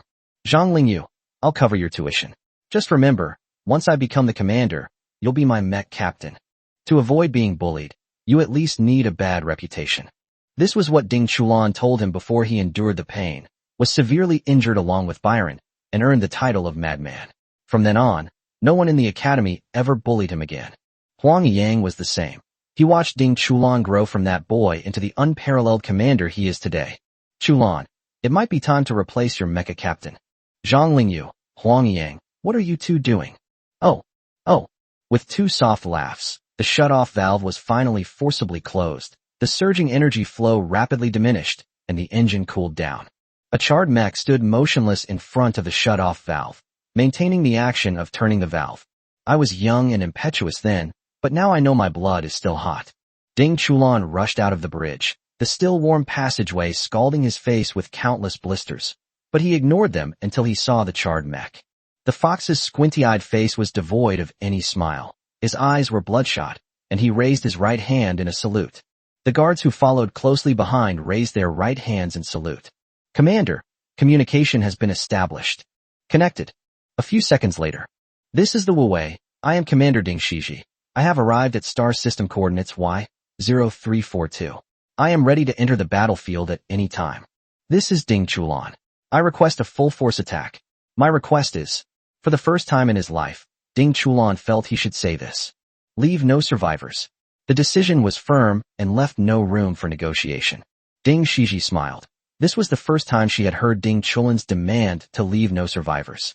Although she arrived late, who knows if it's a good thing or a bad thing? A person's growth always comes at a price, just like she did back then. But who could have imagined that the moment the engine shut off, the violent jolt would eject an escape pod, its occupants fast asleep. Chapter 78 Wandering in Space. The battle outside was nearing its end. To Rog's horror, the two starships belonging to the Federation forces completely ignored his surrender signal. Their Azure main cannons fired again, hitting his flagship. His last memory was a blinding flash of light. Zhang Lingyu should be happy. Ding Shiji patted Ding Chulan on the shoulder. Ding Chulan didn't turn around. He held a piece of mecha fragment in his hand and forcefully carved words on it. First Class Sergeant, Huang Yang. Not yet in service, Zhang Lingyu. He then handed the fragment to the starship's logistics personnel, saying, when you get back, hang this fragment on the wall of the operations hall. As he watched the fragment being taken away, the bloodshot veins in his eyes spread uncontrollably. Ding Shiji didn't speak, but she knew that from this moment on, a new memorial wall was created from the moment these two people's names were hung up. This was also a sign of true maturity for Ding Chulan's subordinates, including himself. Ding Mo is missing? Ding Shiji grabbed Feng Suyin's collar tightly. Explain yourself clearly. What exactly happened? Zero stood beside Ding Shiji, her toes constantly grinding against the alloy floor. Although she couldn't speak, her actions revealed her worry. Feng Suyin led everyone to the logistics area, pointed to the empty escape pod launcher, and helplessly spread his hands. Ding Shiji stepped forward, opened the circular entrance of the launcher, checked it, and said to Ding Chulan, it should be the violent vibration that caused the launcher to pop out automatically. This was designed as an automatic program to prevent people from fainting and not being able to launch manually. Zero raised his arm. What do we do now? Ding Shiji looked at Ding Chulan and said, go back and report. I will search for his whereabouts in this star field. Ding Chulan nodded and patted Zhang Shihu on the back. Your brother is watching us from heaven. Don't embarrass us. Zhang Shihu gritted his teeth, pursed his lips tightly, and clenched his fists fiercely.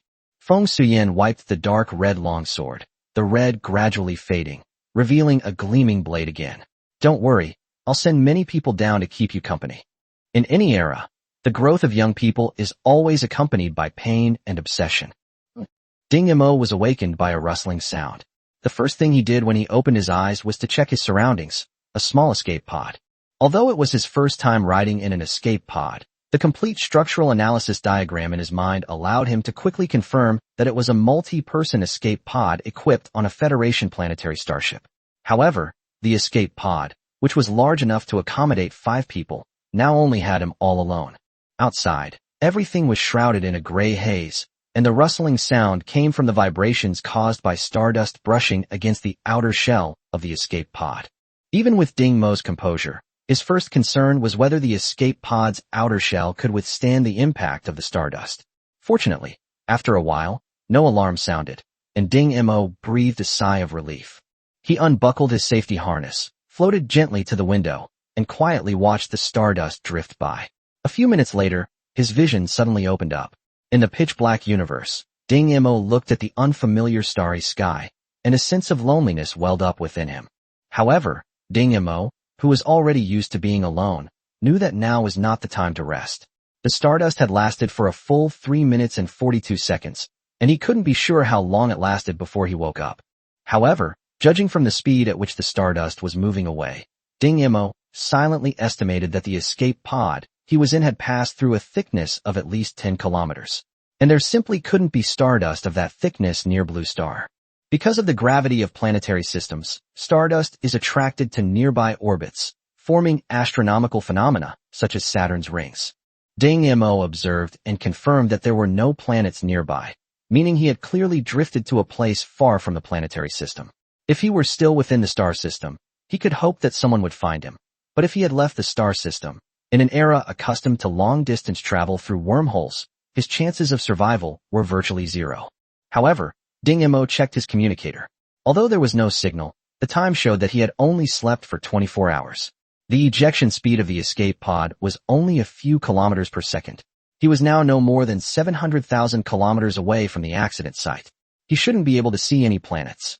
Unless he left in the wrong direction and did not drift towards the Federation, but instead drifted out of the Federation territory and into the void zone at the border between the Federation and the Dragon Empire. Ding Mo gritted his teeth, and a set of repair tools appeared in his hand. He was truly grateful to the father who raised him in this world for giving him the song crystal. Otherwise, his lifespan would have been greatly shortened. Now, he methodically disassembled the energy panel, reducing the power of the temperature control system and oxygen circulation system by 70%. The energy that was originally enough to supply 5 people was used sparingly, allowing it to last for dozens more hours. Having reached this point, he was at his wit's end. He silently lay down, fastened the safety buckle, and consciously slowed his breathing, entering a state between sleep and wakefulness. This would reduce energy expenditure, allowing him to endure longer without food or water, and also enable him to react quickly in case of an emergency. Hundreds of thousands of kilometers away from Ding Mo, dozens of small search and rescue ships traversed the star system, but apart from the debris left over from the previous battle, they found nothing at the scene. Ding Shiji finally coldly issued the order to withdraw. 72 hours had passed. Even if the escape pod had not crashed, it had long since run out of energy.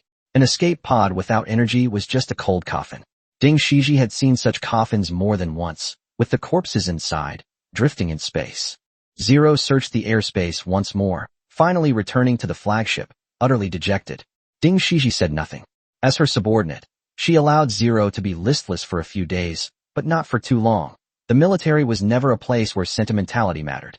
Luo Jianting opened the remote communication and reported to the black figure on the screen. No findings were found in the vicinity of the airspace, and the probability of death is estimated to be 97%. An aged voice rang out. There's still a 3% chance. Luo Jianting pushed up his glasses. If his escape pod drifted towards the Dragon Empire, he might still have a 3% chance of survival. You mean, if Ding Mo encounters the gold prospectors on the border or those smuggling fleets, he might still have a glimmer of hope. At that moment, a white light flashed before Ding Mo's eyes. His expression, which had been blank, suddenly became active. He used his legs to lift himself up and floated to the window, trying to look outside. Chapter 79 Rescue and Disguise. Outside the window, a narrow path of meteorites was gradually approaching. At the speed of the escape pod, if it were to collide with a meteorite, it would only be torn to pieces. Ding Mo was at a loss. He nervously looked out the window. The flash he had just seen was definitely not an illusion. The nearest star was quite far away, so it couldn't possibly have been the light of a star. Suddenly, a bulky mech appeared from the asteroid belt. Ding Mo recognized it at a glance. It was an engineering mech specifically designed for collecting materials. A glimmer of hope rose in his heart. However, the engineering mech seemed unaware of the escape pod and continued tirelessly breaking apart the meteorite, searching for any metals or other rare minerals that might be present within. Ding Mo turned around and floated back to the control circuit, immediately activating the external distress signal light on the escape pod. He watched silently as the escape pod slowly drifted towards the meteorite. Tiny fragments of the meteorite had already grazed the pod's outer shell, but fortunately, the impact was minor and hadn't damaged its structure. The engineering mech seemed to have detected the escape pod's presence and was slowly drifting towards them. Ding Mo calmly returned to the energy control circuit, restored the energy supply to its original state, and after thinking for a moment, disassembled the communicator in his hand into parts and added them back into the original control circuit piece by piece. After doing all this, he looked down at his clothes. Fortunately, they weren't made of materials or designed in a way that was unique to the Federation. He felt a little relieved, slowly lay back down, and fell asleep again. Hebrew father, look what I've found. The bulky engineering mech, dragging an escape pod almost as tall as itself, skillfully navigated through the asteroid belt. In this place, you can't find minerals without some agile piloting skills, and Abel just happens to be one of the best at it. He hadn't found any mineral deposits that day, but now, with such a great discovery, he was overjoyed and reported it to his father. Huh, there seems to be someone inside. Abel glanced over casually and noticed a pretty little woman lying inside. Stop talking nonsense. The escape pod's energy hasn't run out yet. It must be the work of those smuggling fleets again. Hurry up and rescue them. A voice, like the scraping of metal, shouted, making Abel frown. On a mining ship riddled with patches, Hebrew, pipe in hand, watched as Abel slowly dragged the escape pod into the cargo hold. He closed the entrance, and the cargo hold gradually filled with air. Abel jumped out of the mech and searched for the switch to the escape pod. Bang! The Hebrew pipe slammed heavily on Abel's head. What's the rush? You forgot the instructions in the rescue manual. Oh, right. Abel said, taking 2 steps at a time. He turned on the scanning device, and, after confirming that there were no viruses or toxic substances in the escape pod, finally opened the hatch. Ding Mo pretended to be asleep, but he would suddenly kill if anything seemed amiss. During his observation, the engineering mech had no markings, so it was very likely that it was no longer in the Federation's territory. Wake up! Abel shook Ding Mo's shoulders, only then realizing that this wasn't a little beauty, but a handsome young man. Although this discovery made him a little disappointed, he still kindly called out to Ding Mo. The old Hebrew father limped into the cabin and tossed over a bottle of nutrient solution. Give him some when he wakes up. I wonder how long this kid has been floating around. Ding Mo frowned.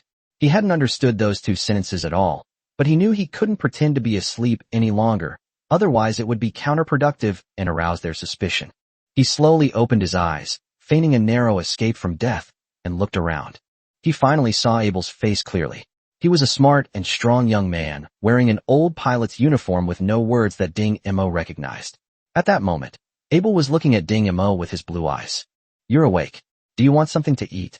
Abel pulled Ding Mo out of the escape pod with a forceful tug, tearing off all of Ding Mo's safety buckles.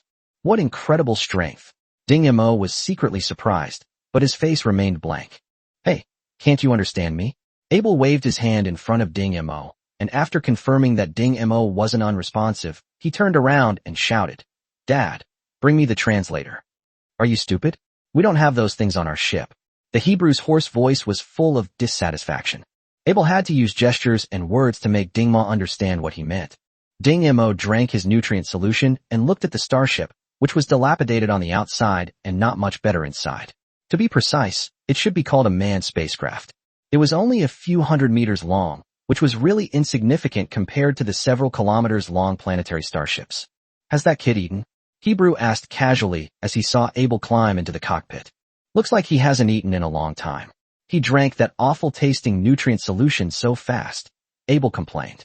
Idiot, how many times have I told you? As long as it's edible, you don't care if it tastes good or bad. If you were starving for days, you'd probably eat even a pile of shit in front of you. Hebrew exhaled a long plume of smoke. And so, Ding Mo settled down on the fishing boat. Dad, do you think he might be a spy from the Federation? While Ding Mo was sleeping, Abel secretly discussed this with his father. Belated realization. Hebrew tapped Abel's head again with his pipe. I checked it out. This escape pod is a common type used on commercial starships. And judging from the remaining energy, he must have drifted over from a nearby star system. Moreover, he has no identification markings or equipment on him, so it's obvious that he was captured from somewhere by a smuggling ship. As for this escape pod, it was only much later that people noticed an extra, useless structure in its control circuitry, but by then no one could connect it with Ding Mo. Could he be royalty? He has one red eye. Abel persisted. Bang! The pipe slammed down on his head again. Have you ever heard of any royalty with one red eye? Stop with your little schemes. I promised your father I'd take care of you, so just stick with me and be a gold digger. Stop dreaming about wars and espionage. Abel scratched his head and chuckled sheepishly. After observing for the past few days, Ding Mo confirmed that there were only 3 people on the ship, including himself, while the other 2 were clearly gold prospectors. It seemed that he would have to hide for a while longer, since he was considered an illegal immigrant in this country. Hey, you give it a try. Abel led Ding Mo to the engineering mech and handed him the start key. Although the 2 still couldn't communicate verbally, Ding Mo could guess most of what was going on through words, expressions, and body language. Is this a way of getting involved in the gold rush? Ding Mo watched Abel demonstrate the gestures below and then activated the mech. Chapter 80 Changes in Engineering Mechs. Hey, be careful. Abel gestured, and Ding Mo manipulated his mecha to make a V sign, though he could only make a V sign because the mechanical arm he raised was equipped with a pair of pliers. Almost the instant he flew off the fishing boat, Ding Mo pushed the control stick all the way down, simply because in his eyes, the mecha's speed was far too slow. Hey, slow down. Abel's voice rang out in the channel. Ding Mo had gradually come to understand simple words over the past few days, but he still couldn't have a complete and fluent conversation, so he simply hadn't spoken a word, which led the old man and the young man to think that he was mute. Hearing Abel's words, Ding Mo remained unmoved. With his skill level, it would be a joke if he could make a mistake while piloting this slow-moving engineering mech. But he soon realized something was wrong. The original thrust gradually disappeared, and the mecha lost control. He tried several operations, but he couldn't get out of this situation. What was going on? Ding Mo's expression grew increasingly grim. Ouch! Abel cried out from behind. Damn brat, he actually broke my mech. Abel hurriedly activated the mechanical cable and pulled the engineering mech back. Ding Mo then realized that because he had turned the engine power up to the maximum, the old engine could not withstand the load and finally shut down. Without power, the mecha could not perform any operations. He then remembered old Donran's words, a pilot who doesn't understand his mech cannot grow. Ding Mo chuckled self-deprecatingly. All that memorizing of parameters and values was for nothing. He never expected his first defeat in practical application would happen here. You're still laughing? Abel glared at Ding Mo, annoyed. Dad, it looks like we have to go back early this time. The mech's engine is broken. Hebrew put down his pipe and crawled over. What happened? This kid broke it on his first try to drive. Abel scratched his head. Sorry, Dad, I forgot to tell him. All right. This is a good opportunity to get a better engine when we get back. This engine has been used for 3 or 4 years and should have been replaced a long time ago. Hearing Abel defend him, Ding Mo thought for a moment and suddenly interjected, I can fix it. Although he spoke slowly, his pronunciation was clear. You can fix it? Hebrew looked at Ding Mo suspiciously. His slender hands had no calluses at all, and he didn't look like someone who had ever done repairs.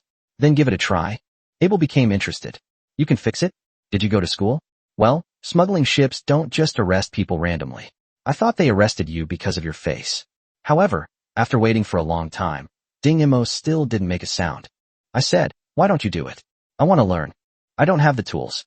Ding Mo didn't want to reveal his abilities. He understood the principle that a common man is innocent, but possessing a treasure is a crime. Hebrew tossed the toolbox over, saying, everything's here. If it's not enough, then there's nothing we can do. Ding Mo calmly opened his toolbox, glanced through it, and had a general idea of what to do. With several tools laid out in a row, Ding Mo methodically disassembled the engine cover of the engineering mech. Hebrew nodded to the side.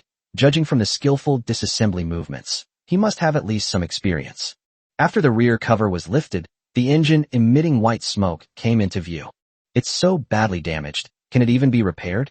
Abel said disappointedly, looking at the burned-out energy lines. Hebrew shook his head. Although he had never studied engine repair, he knew that this situation was beyond the capabilities of an ordinary mechanic. It seemed that this kid was no match for him. However, he did not see any frustration or desire to give up in Ding Mo's eyes. Ding Mo quickly searched for nodes with intact energy lines and dismantled the lines under the nodes one by one. His focused movements were full of artistic beauty. Abel felt a little guilty seeing Ding Mo still working so diligently. I told you, if it's not working, don't bother fixing it. You can just buy another engine. It's not like you're losing money. But when he focused his attention back on the engine, he exclaimed in surprise, how did you finish disassembling it so quickly? Ding Mo expressionlessly tossed the disassembled energy lines aside, then took out a roll of commonly used energy circuit cables from the toolbox and began connecting each energy node one by one. What are you doing? Abel didn't understand Dingmer's actions. Hebrew watched Ding Mo's actions with a serious expression. If he guessed correctly, Ding Mo was rebuilding the energy circuits, which consisted of thousands of circuits. If Ding Mo could rebuild them all, his repair skills would be comparable to those of the craftsmen on Huangxing.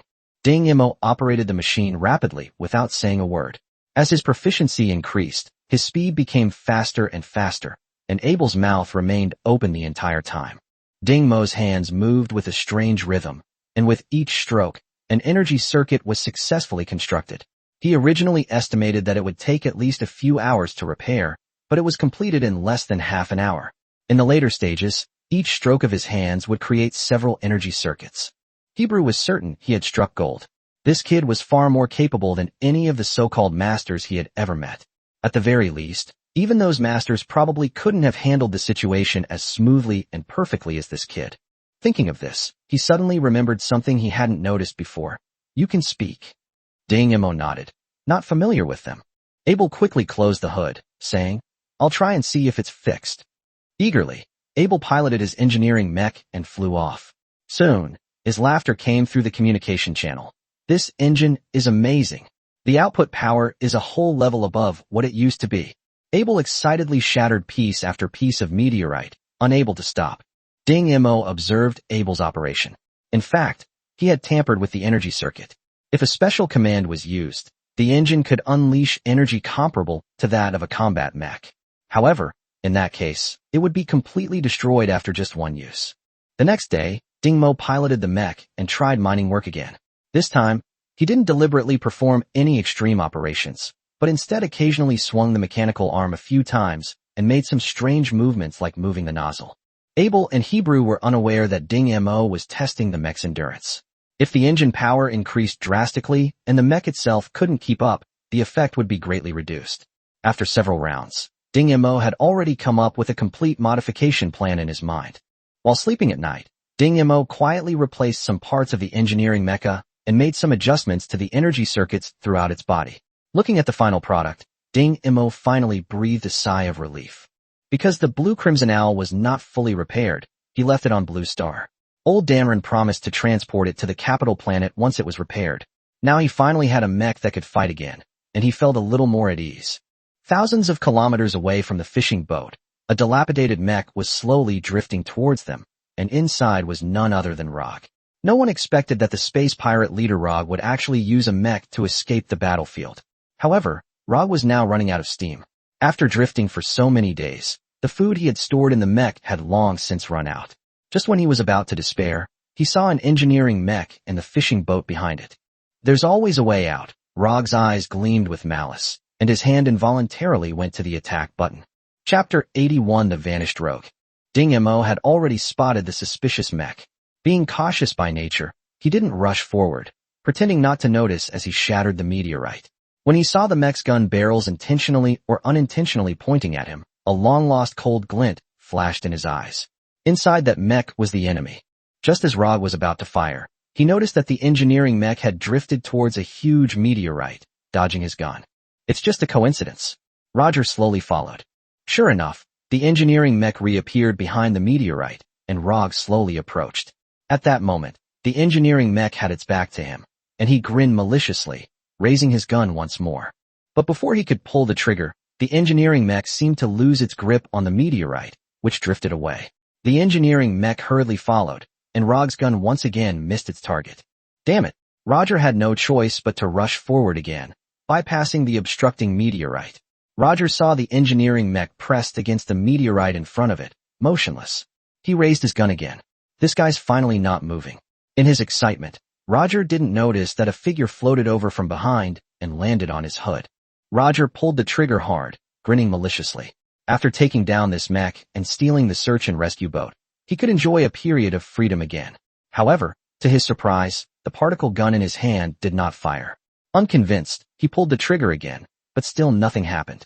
At the same time, all the displays in the cockpit disappeared one by one, finally plunging into complete darkness. What the hell is going on? Roger pounded on the control lever, finally realizing with despair that he was trapped here. Ding Mo emerged from behind Rog's mech and floated silently beside his cockpit. The tools in his hand slowly disappeared. Behind Rog's mech, the cover over the engine had been removed, and the energy circuit emitted the flashes characteristic of a blocked state. It can last for 2 hours. Based on the size of Rog's cockpit, Ding Mo accurately estimated the remaining oxygen supply in the cockpit for how long. Rog frantically pounded on the inside, but the mech, deprived of power, was like a metal shell, unresponsive. Rog fumbled for the manual switch, forcefully pried open the cockpit door, and with a powerful kick, floated out. The instant he floated out of the cockpit, a dagger lightly sliced through his protective suit, and a large amount of oxygen was instantly ejected. The extremely low temperature of space caused Roger's face to change color instantly. He desperately covered his protective suit with his hands, and at the same time, he saw Ding Mo floating beside him. Voice communication is impossible in space, so Rog could only gesture for help. However, to his despair, the man simply sat there silently, watching his movements grow slower and slower until finally, darkness enveloped Rog's vision.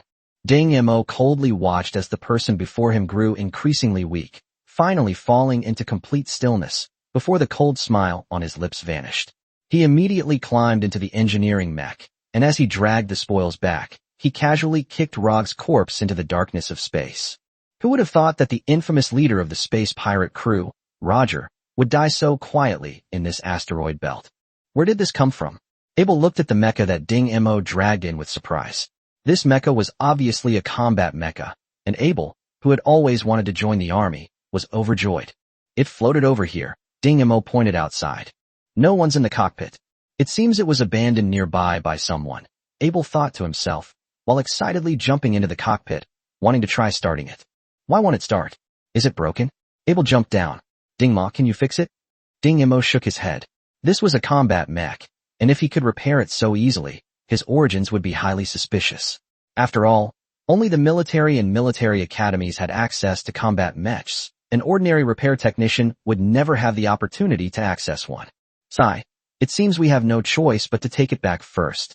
Abel then became excited again. This mech is worth a lot of money, enough for several round trips. As the two were talking, Ding Mo noticed the water in the glass beside him slowly rising to the surface. He and Abel instantly felt a lightness in their bodies. This distinct feeling of weightlessness only occurs when a very large object is brought near. Something big is coming. Abel was clearly not experiencing this for the first time. This is the reaction when a massive object approaches. According to the theory of universal gravitation, the greater the mass of an object, the stronger its gravitational pull. The only thing capable of producing the phenomenon Ding Mo and Abel witnessed was at least a nebula-level starship. Ding Mo and Abel immediately rushed to the window, and the sight outside made Ding Mo hold his breath. The enormous warship, which had completely blocked Ding Mo's view, slowly passed by the fishing boat. Like a silent movie, the huge starship obscured the entire starry sky. Ding Mo estimated the time, and it was about 10 minutes later that he could see the familiar space again. 130 kilometers. He was quite certain that the starship he had just seen was at least 130 kilometers long, comparable to a small city. Dragonbeard 1. It's magnificent. Abel exclaimed. Ding Mo silently watched the starship gradually disappear into the distance. The military power of this world was simply too strong. No wonder humans occupied so many planets. In the face of such a catastrophic force, the indigenous life that dared to resist was probably no more than an ant. Ha ha. The Hebrew father's laughter suddenly rang out, and Abel's eyes lit up as he hurriedly squeezed through. What kind of wine did you bring this time? Hebrew patted the middle-aged officer on the shoulder. I knew you were thoughtful, always stopping by to see me whenever you pass by. Reggie, dressed in a dark green lieutenant colonel uniform, smiled as he put down his briefcase on the table and opened it, revealing it filled with white liquor bottles. TSK, Violet, this is a bottle that cost me a month's income. When did you become so rich? Just as Reggie was about to speak, Abel rushed over from the back cabin. Uncle Reggie. Abel, let me see if there's any change. Reggie looked Abel over several times and pinched his arm. Not bad. You've grown into a strong man. Abel proudly flexed his arm, flexing his muscles. Dad, what do you think? Uncle Reggie said I'm a grown man now, so I should be able to join the army, right? Hebrew hit him hard on the head with his pipe. Why join the army? Just stick to your job as a gold prospector. But, no buts, go to the back and get to work. Abel walked away dejectedly. Reggie opened a bottle of wine, poured 2 glasses, and asked, Captain, are you really not going to let Abel join the army? Hebrew sighed heavily. His father entrusted me with his care on his deathbed, and I don't want him to follow in his father's footsteps. But is it fair to let him spend his whole life as a gold prospector to his father? Reggie shook his head and downed his drink. I think it's better to let him try things out for himself. Even if he gets hurt, it's better than him staying here. The Hebrew looked bewildered and remained silent. Huh? What's that? Reggie seemed to see a combat mech through the crack in the hatch. He walked forward, pushed open the hatch, and turned to look at Ding Mo, whose eyes met his instantly. Chapter 82 Testing. Who are you? Reggie's first reaction was to pull out his pistol and point it at Ding Mo. He didn't know why he had this subconscious reaction, but even so, he felt as if he were being stared at by a wild beast, his adrenaline soaring and his pupils contracting violently. He's a homeless man I rescued. Look, his escape pod is still here, Abel hurriedly explained, seeing Reggie's alarmed expression.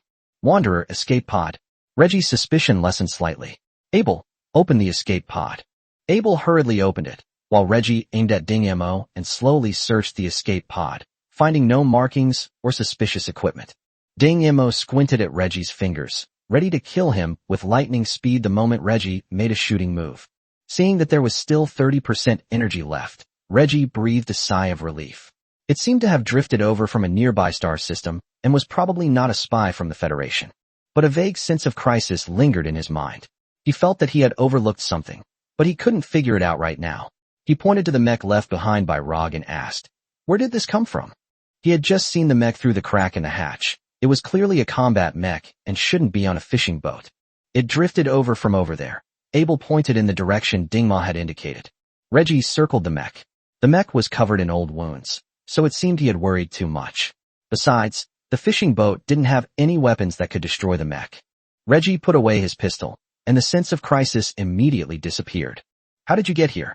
Reggie walked up to Ding Mo and asked, looking down at him. Ding Mo shook his head. "I don't know. He's a stutterer." Reggie glanced at Ding Mo's appearance with pity. With that face alone, he could charm countless women. Reggie turned to leave, a cold glint in his eyes, and suddenly kicked Ding Mo in the stomach. Ding Mo immediately arched his body and slammed heavily against the cabin wall. Startled, Hebrew crawled in. "Reggie, what are you doing?" Reggie frowned, then relaxed. "I'm sorry, Captain. As you know, His Highness the Third Prince has been inspecting the border recently, so I have to be careful." Ding Mo could tell that Reggie's kick just now was definitely not a test. If it had been an ordinary person, that kick would probably have killed them instantly, and Ding Mo, with his level 2 physical strength, had only just been injured. He had suppressed the urge to attack and endured the blow, but this performance should have reassured Reggie. Level 2 strength, Reggie chuckled. It seems like some minor family member was abducted here by a smuggling fleet. He gave Ding Mo an apologetic smile and then said to Heber, "I'll handle this kid's identification. You can go back and find the garrison office." With a combination of punishment and reward, Reggie's methods of managing people became increasingly sophisticated. After exchanging pleasantries with the Hebrew for a while, Reggie climbed into the small frigate, which gradually accelerated and flew towards the dragon-beard one. "Let's go. This has been long enough. It's time to go home." Hebrew took a sip of wine with relish and let out a hiccup. Abel piloted the old fishing boat toward Yellow Star. As they got closer to the Yellow Star, more and more similar fishing boats appeared, gradually becoming densely packed and shuttling between the planet and space. "Hebrew, how was the harvest this time?" "Haha, not bad. I found something good." "Abel, my daughter is waiting for you." "Get out of here. Isn't your daughter only 3 years old?" "Dad, can I borrow your engineering mech? Our mech was just smashed by a meteorite." "It's good that everyone is alright. Come and get it." A lean young man trotted over from the other side, seemingly very familiar with Hebrew and Abel. "Dad, I'll treat you to a drink when I get back." "Get lost. Can you even call this wine? I bet you just want to take this opportunity to see Elsie." Hebrew tapped his pipe a few times, changing the tobacco inside. The young man, who left with an embarrassed smile, blushed, but his face still wore a happy smile. Ding Mo silently observed all of this. The people here seemed different from those in the Federation. They seemed to be more humane. There aren't many spaceports on Yellow Star, but they are much larger than those on Blue Star because they are filled with fishing boats, and occasionally some military starships patrolling Yellow Star are mixed in among them. The entire surface of the planet is covered in yellow sand.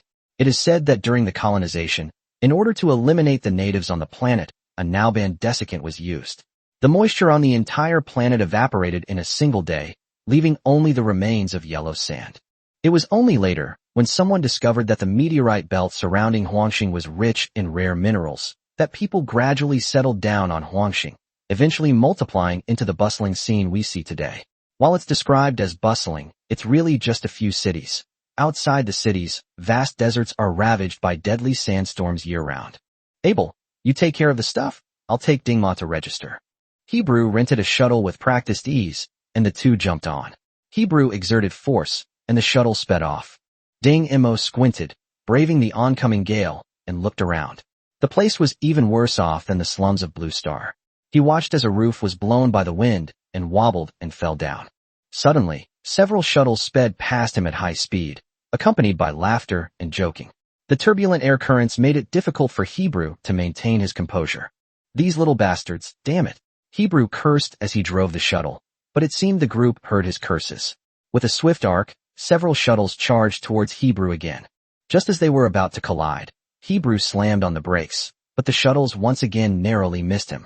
Old man, watch your mouth, or next time we'll just run you over. The Hebrews angrily retorted. When I was a soldier, you were not even formed yet. Damn, is this old man looking for trouble? The blue-haired kid in the lead turned around again and charged at Hebrew. Hebrew steeled his resolve and accelerated, intending to crash into the other party. However, the other party nimbly dodged, and Hebrew was unable to stop in time, scraping hard against the wall, leaving a bloody mark on his arm. The blue-haired boy used the same trick again, and Hebrew seemed to be provoked, entangled with him relentlessly, but was repeatedly tricked, while the men and women watching on the side cheered. Wu Kunin, one more. Look at that old man. He's being amused like a fool. Ding Mo patted Hebrew on the shoulder from behind. Dad, identification. Hebrew then belatedly realized that he should take Ding Mo to handle important business first, so he simply ignored the other party's provocation and drove straight towards the office. To everyone's surprise, the other party seemed to have gotten hooked. As soon as Hebrew and Dingma went into the office, two bald men dressed in punk clothes jumped off the shuttle and walked into the office. Stop, a bald man said to the office officials, pointing at Hebrew and Dingma. Whatever they do, you can't do it. That's the governor's order.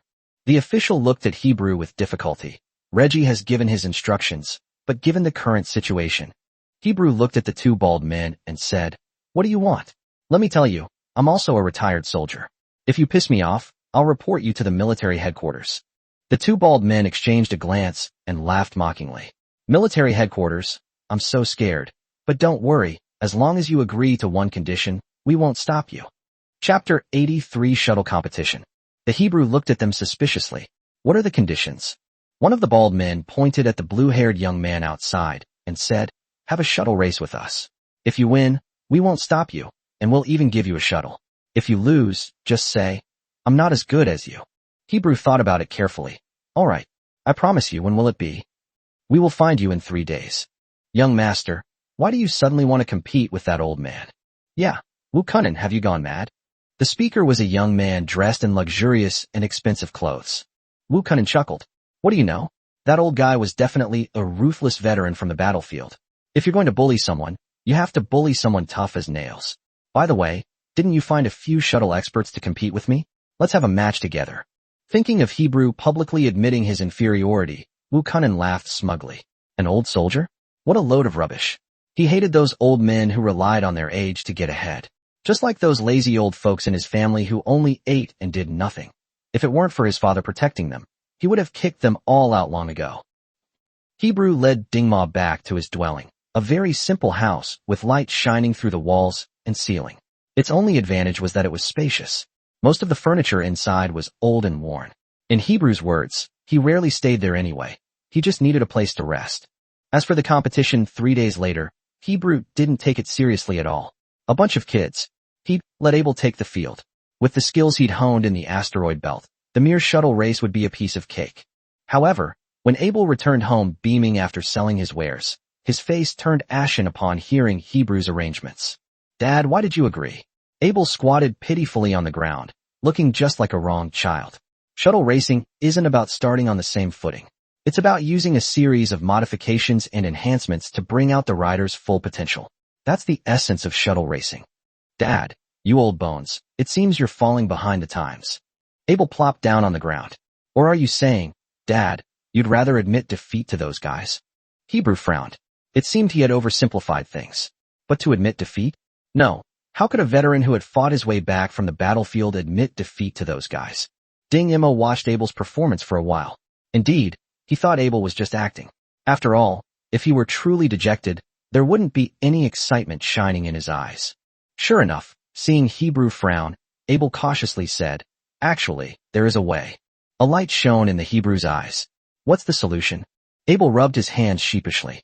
First, I need to buy a flying shuttle, then find a craftsman to modify it according to my operating habits. He then looked at Hebrew. It shouldn't cost much. Hebrew took a drag of his cigarette. How much money do you need?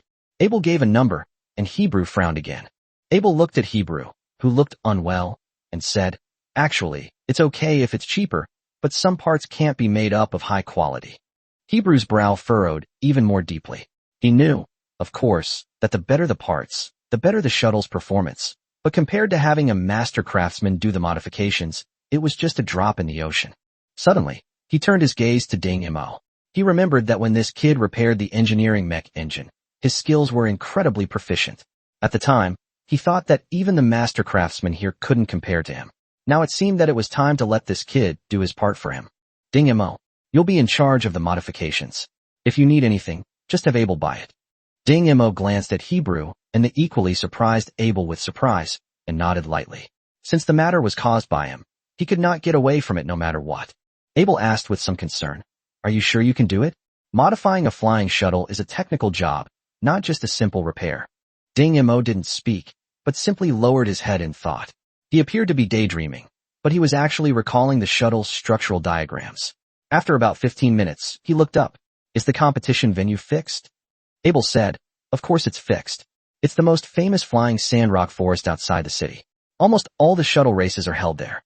In the past, when talking about shuttle races, Abel spoke fluently and eloquently, completely different from his usual self. Clearly, he was no novice. "Let's go take a look." Ding Mo got into the flying shuttle and asked Abel to take him to the scene. "Here you go." Abel handed him a helmet. "I'm pretty fast. If you don't wear a helmet, you might be too scared to open your eyes."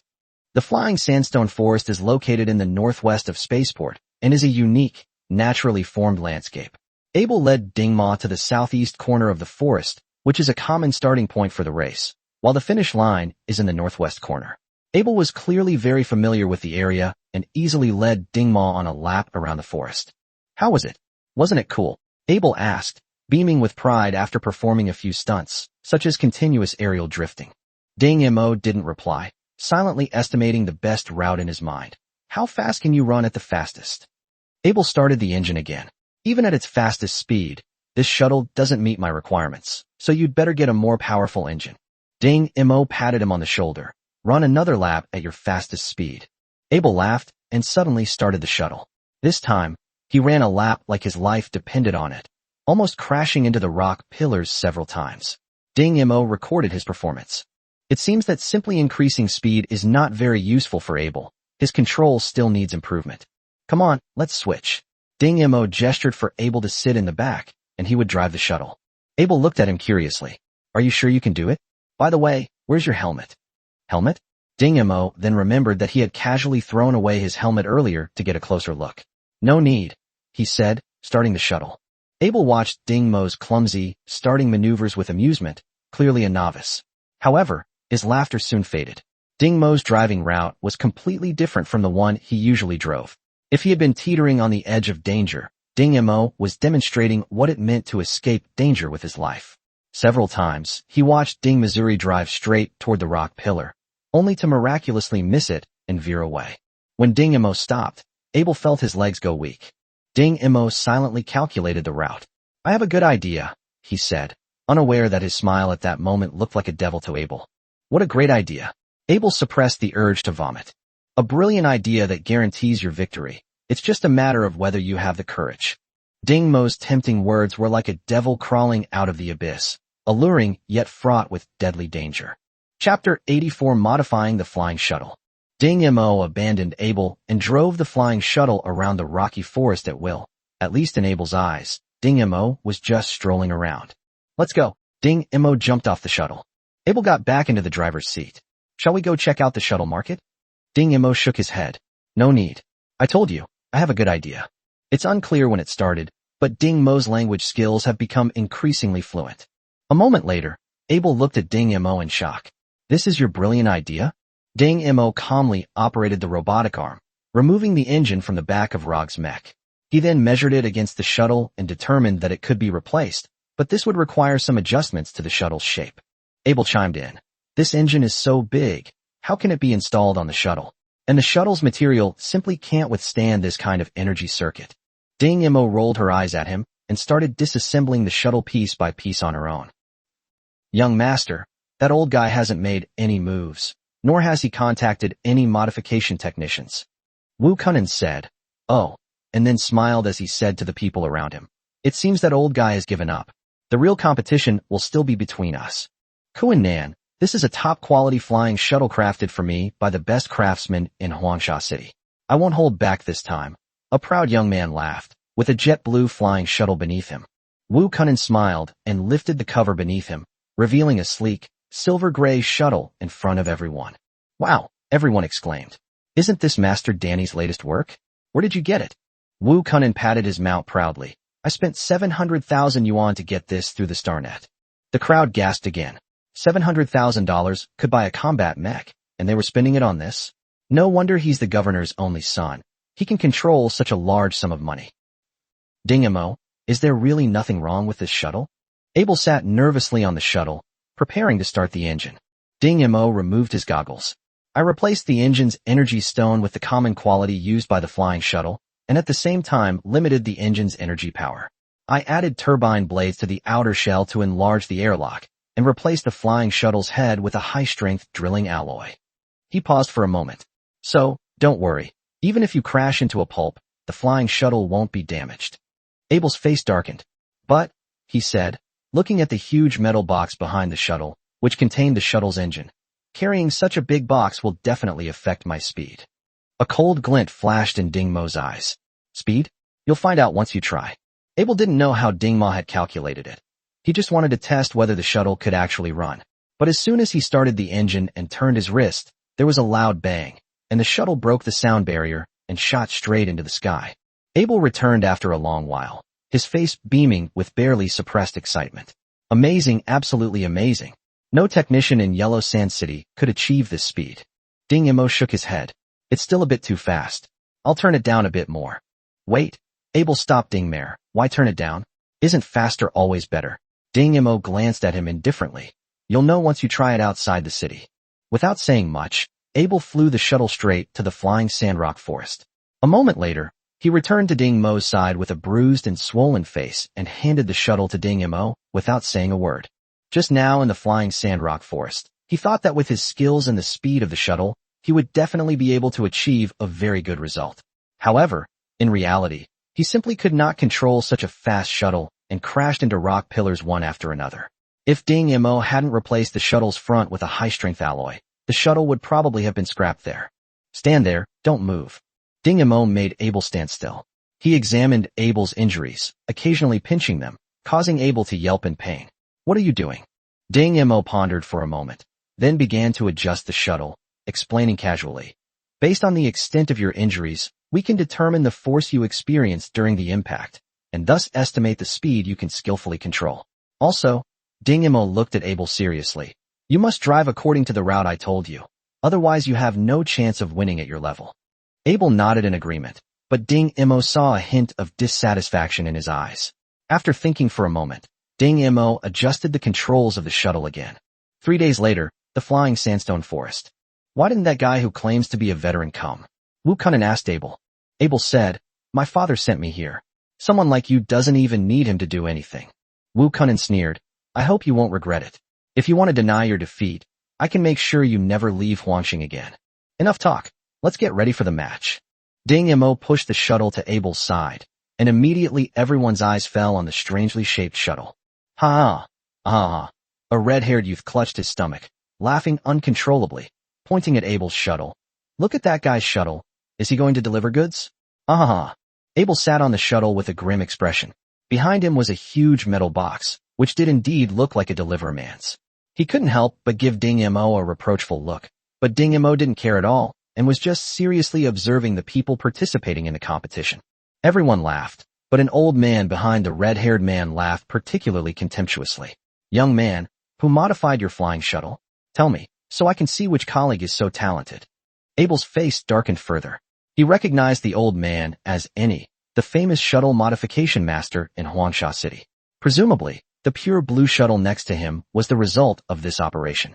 And Wu Kunin's silver-gray shuttle had an unprecedented appearance. Any of them were much cooler than his own huge delivery truck. Dingmo patted Abel on the shoulder. Don't forget what I told you. Abel nodded. Now the die was cast, and there was no turning back. Eni looked at Dingmo with some surprise when he saw his actions. It seemed that this boy was the one who modified that strangely shaped flying car. Back when he was that age, he was still an apprentice. He never had the chance to get hands-on experience. He was just wasting his time. Eni made a mental judgment about Dingmo. Driven by jealousy, Eni said provocatively, You're the one who modified this flying car? Who's your master? Ding Mo glanced at him casually and then ignored him, focusing instead on observing the silver-gray shuttle. If his observation was correct, the shuttle should be using a 3-stage load-changing engine, which is why it needed to use this special pressure-resistant alloy for the outer shell. It also features a 3-injection nozzle design, which can reduce engine pressure at critical moments and further increase speed by using energy flow injection. It was definitely a genius design. Hey, I'm talking to you, kid. Don't you know the rules? Annie was furious when Ding Mo ignored him and walked up to grab Ding Mo's collar. Chapter 85 Competition. Ding Mo dodged the large hand slightly and stared coldly at Annie. Annie was startled by the coldness in Ding Mo's eyes. His heart began to pound uncontrollably, and he took several steps back, his face turning red and white. Ding Mo suppressed the killing intent he had inadvertently released earlier and looked at Wu Kunin. If we win, will you give us that flying shuttle? Wu Kunin gave a strange smile. Before he could speak, Annie couldn't contain his embarrassment and shouted, "Do you know how much that flying shuttle costs? 700,000. That's enough to buy dozens of your weird flying shuttles. Kid, you're all talk and no action." Wu Kunin raised his eyebrows and patted his own shuttle. "This is Master Danny's work. Are you sure your modified shuttle can beat mine?" "Yeah, kid, you'd better beat my modified version first." Annie took the opportunity to belittle Ding Mo. He found the kid utterly annoying. Ding Mo examined the blue shuttle closely and chuckled softly. The engine has been adjusted, increasing its power and incorporating streamlined feathers to overcome air resistance, which greatly improves the shuttle's speed. Annie raised his eyebrows smugly. "How about it, feeling guilty?" Ding Mo patted his modified shuttle. "No, I still think this shuttle is the ultimate winner." His words immediately drew another burst of laughter. Annie smiled sinisterly. "How about we make a bet? If you win, you can take my shuttle with you. If you lose, you won't be allowed to modify the shuttle again on Yellow Star. How about it? You dare?" Wu Kunin, watching the two make a bet, added fuel to the fire, saying, "If you win, you can take my flying shuttle with you." They're just two weaklings. With Master Danny's work, how could he possibly lose? So Wu Kunin didn't think Ding Mo would agree. But surprisingly, Ding Mo just pursed his lips and said, "Okay." Wu Kunin's sarcasm, Annie's sinister smile, Ding Mo's indifference, and Abel's tension all froze in that instant. A line of shuttles quickly took their places, ready to depart. Abel nervously rubbed his hands together. This was his first time participating in such a competition. He had always practiced here secretly by himself before, but now he had finally made it into the mainstream. Suddenly, Ding Mo's voice rang out from behind, "Don't forget." Startled, Abel's hand tightened, and he almost rushed out. "I know. I remember," he hurriedly replied. If Ding Mo did this a couple more times, his heart wouldn't be able to take it. Who knew how Ding Mo could do it? Always managing to say something like that when he was distracted. The short-skirted beauty in front of the shuttle waved the flag forcefully, and instantly the roar of engines rose and fell, as a row of shuttles rushed rapidly toward the first turn. Ding Mo instantly entered overclocking mode, and the dust kicked up by the row of shuttles in front of him was clearly visible. Obviously, the shuttles he had slowed down were in the middle to back of the line. At the front was Wu Kunin's silver-gray shuttle, and following closely behind was not the one modified by Annie, but a red shuttle. The pilot was a slender woman, but she was wearing a helmet, so her face could not be seen. Ding Mo's attention was focused entirely on the first bend. The rock pillar had clearly been hit many times, and the mottled marks on it were very obvious. Wu Kunin took the lead and instantly entered the bend. He easily twisted the handlebars, turning into a silver-gray arc and smoothly passing through the bend. Ding Mo noted down his angle, 60 degrees. The red shuttle followed closely behind at an angle of 57 degrees. Then a large number of shuttles crowded around the bend, none of them less than 70 degrees, while Abel's bend angle was 63 degrees. Ding Mo secretly calculated that, based on the road conditions ahead, Abel should be able to secure a top 3 finish. The smaller the cornering angle, the stronger the person's control over the shuttle.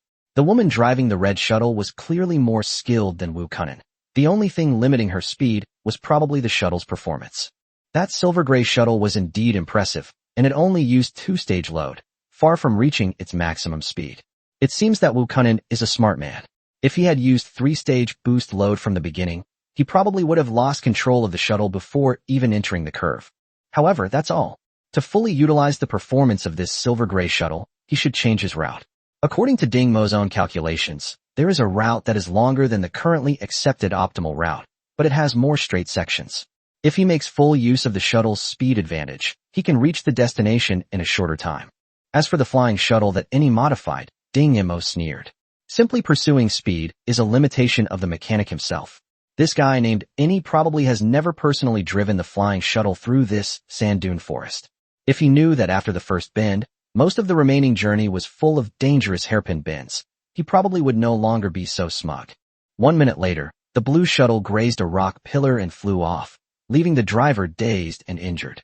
Upon receiving the news, Any's face immediately fell, radiating an aura of keep away, and he glared at Ding-Mo through gritted teeth. He now hoped that Ding-Mo's modified shuttle would also suffer an accident.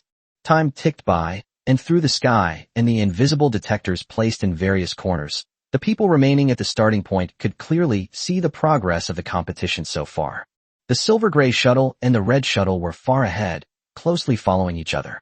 With each bend, the red shuttle would close the gap, while on the straightaways, the gap would widen again. Further on, the delivery truck that everyone had been mocking, driven by Abel, finally broke away from the second group and silently trailed behind the first two shuttles. Ding-Mo looked at the images transmitted back and began to move his fingers. He had left some small trinkets in this rocky forest. If Abel was pulled too far away, he wouldn't mind using some underhanded methods. After all, he wasn't a good person. Fortunately, the difference is within 7 seconds, which is within his calculations. Nearly a minute passed, and the two shuttles ahead were still 5 sharp S-curves away from the finish line. These 5 curves were the most challenging for the drivers. The silver-gray and red shuttles slowed down slightly, but the delivery truck continued to speed up without slowing down. A smile appeared on Any's face. It seemed that this guy's shuttle was going to be destroyed too, so he wouldn't have lost. Remembering Ding-Ma's plan, Abel gritted his teeth, piloted the shuttle off the usual route, glided in an arc, and aimed at the finish line. Now, 3 towering rock walls blocked his way. Unless he returned to the original route, he would have to spend more time going around the rock walls. Everyone witnessed this scene. Some felt regret, some were happy, but most were watching Ding-Mo, anticipating his reaction, hoping to see him regret his actions. However, to their disappointment, Ding-Mo maintained his expressionless face. However, when everyone turned their heads back, a hint of excitement suddenly flashed in Ding-Mo's eyes. The most crucial decisive moment had arrived. Chapter 86 Air Explosion. Abel's hands were bulging with veins as he gripped the handlebars of the shuttle tightly. This was the final sprint point Ding-Mo had told him about. All he had to do was crank the engine to maximum power and crash into the rock wall. He felt his blood boiling and tried to move his hand, but it didn't move. He wasn't sure himself, but his shuttle crashed into the rock wall at an extremely fast speed. Is that kid courting death? There's no way to dodge at that speed. Any's old face flushed with excitement, and he gritted his teeth as he shouted, "Hit it." Yes, just like that. Everyone watched with bated breath as Abel drew ever closer to the rock face. Ding-Mo looked at the images transmitted back by the probe, and a cold smile suddenly appeared on his lips. This Abel as expected. Abel steeled himself and watched as the rock wall drew ever closer. Finally, his boiling blood cooled down, and he could no longer suppress the fear in his heart. He instinctively tried to cancel the energy supply, but to his horror, the shuttle's speed not only did not slow down, but instead increased by 1 level. What's going on? Is it malfunctioning? Abel frantically slammed on the brakes, but the shuttle had clearly slipped out of his control. Bang! The shuttle went beyond a sonic boom, leaving a trail of white shockwaves behind it. Is this guy trying to crash through this rock wall? Finally, someone saw through Abel's actions. Any laughed mockingly. Trying to smash through this rock wall would probably be impossible even if the shuttle fell apart. Moreover, he clearly saw the expression on Abel's face. That guy didn't seem like such a brave person at all. Instead, he seemed to be screaming in agony. He was right. Abel was screaming in agony. He had completely lost control of the shuttle. Just as it was about to reach the rock wall, the shuttle accelerated again and plunged headfirst into the rock. Everyone stared in horror at the transparent hole. We went through it. We really went through it. Any gritted his teeth. He had actually made it through, damn it. But he quickly cheered up again, because the shuttle didn't slow down at all. Instead, it crashed into the second rock wall. Is he going to come again? We must run him over this time. Ernie shouted uncontrollably. Abel, still reeling from the shock, immediately saw another large expanse of rock wall appear before him, and he couldn't help but scream again. This time, the speed was even faster, and another transparent hole appeared in the rock wall. Abel once again smashed through the second rock wall. At this point, his shuttle was in bad shape. The front of the vehicle was wobbling and about to fall off. But what appeared before him was the final, highest, and thickest rock wall. Abel no longer had the strength to scream. He groaned in despair, resignedly following the shuttle as it crashed into the seemingly indestructible rock wall. This kind of power doesn't seem like something a flying shuttle could generate. Yes, even ordinary quality energy stones cannot provide such a huge energy consumption. Listening to what the people around him were saying, Ding Mo hid the low-quality energy stone in his pocket even deeper, a faint smile playing on his lips. Now, it should be the last journey. Amidst the incredulous gazes of the crowd, Abel finally completed this classic maneuver. The shuttle's front end completely disintegrated as it passed through the third layer of rock wall, but the turbine blades, originally designed to increase wind resistance, suddenly closed up, transforming into sharp blades that cut through the wind. The front of the shuttle, which accounts for half of the shuttle's total mass, fell off, and the shuttle's speed increased to another level, rushing towards the finish line at a speed imperceptible to the naked eye. Wu Kunin and the red shuttle were locked in a fierce battle, and with the finish line in sight, he suddenly started the engine at full power. The silver-gray shuttle instantly left the red shuttle behind, and a smile of victory slowly appeared on Wu Kunin's lips. The red shuttle behind couldn't catch up, and the driver angrily slammed his fist on the dashboard in front of him. However, a loud roar came from behind, and a gray light instantly overtook the red shuttle. In the next instant, it overtook Wu Kunin again and crossed the finish line in a commanding manner. That's a flying shuttle? Wu Kunin stared in disbelief at the gray light in front of him, while the expressions on the faces of the people watching the race from the starting point behind him were exactly the same. Wu Kunin wasn't sure if it was just his imagination, but he thought he heard a faint groan coming from the shuttle.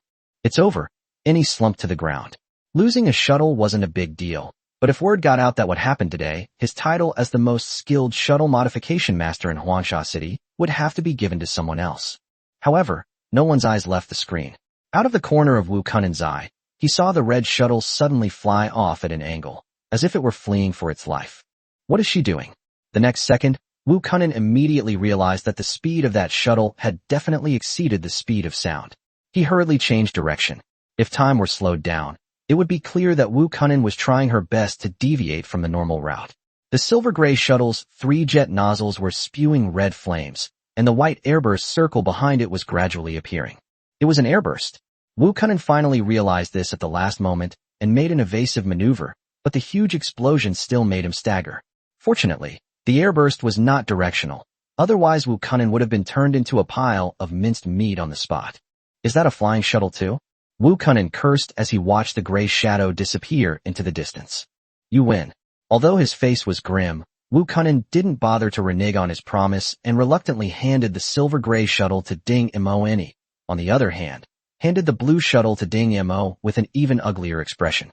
The red shuttle pilot didn't disembark. Instead, he observed Ding Ma and Abel from the air, seemingly wanting to see what kind of pilot and modification master could carry out such a whimsical plan.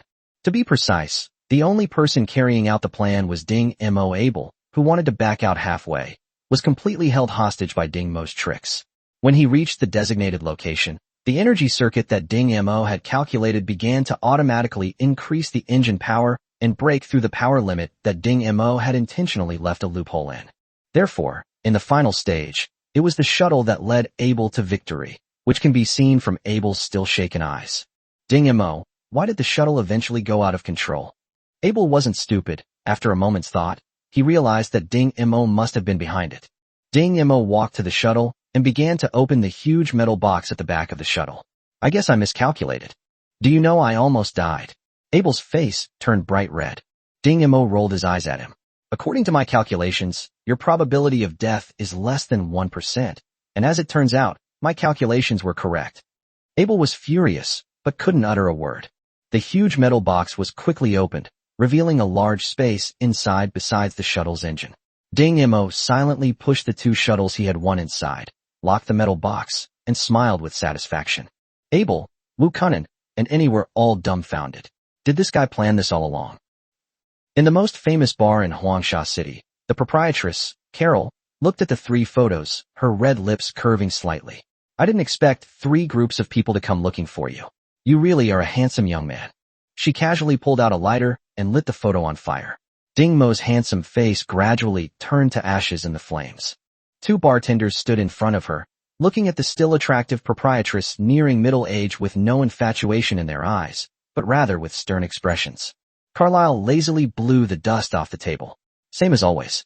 Requests from the Federation will have their fees halved, while requests from the Domar Empire will have their fees doubled. If you can't find a client within a month, we'll abandon the project. Is it dead or alive? A waiter asked. Carlyle narrowed her eyes. Do I need to remind you?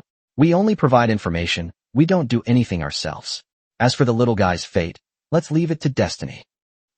On the way back to the city, at the intersection before entering the city, Ding Mo saw the red shuttle parked casually in the air. As if it had noticed Ding Mo, the shuttle quickly approached, and Ding Mo immediately became alert, coldly staring at the woman piloting the shuttle. Chapter 87 Simulator. The woman on the red shuttle took off her helmet and smiled at Ding Mo and his companion. Elsie.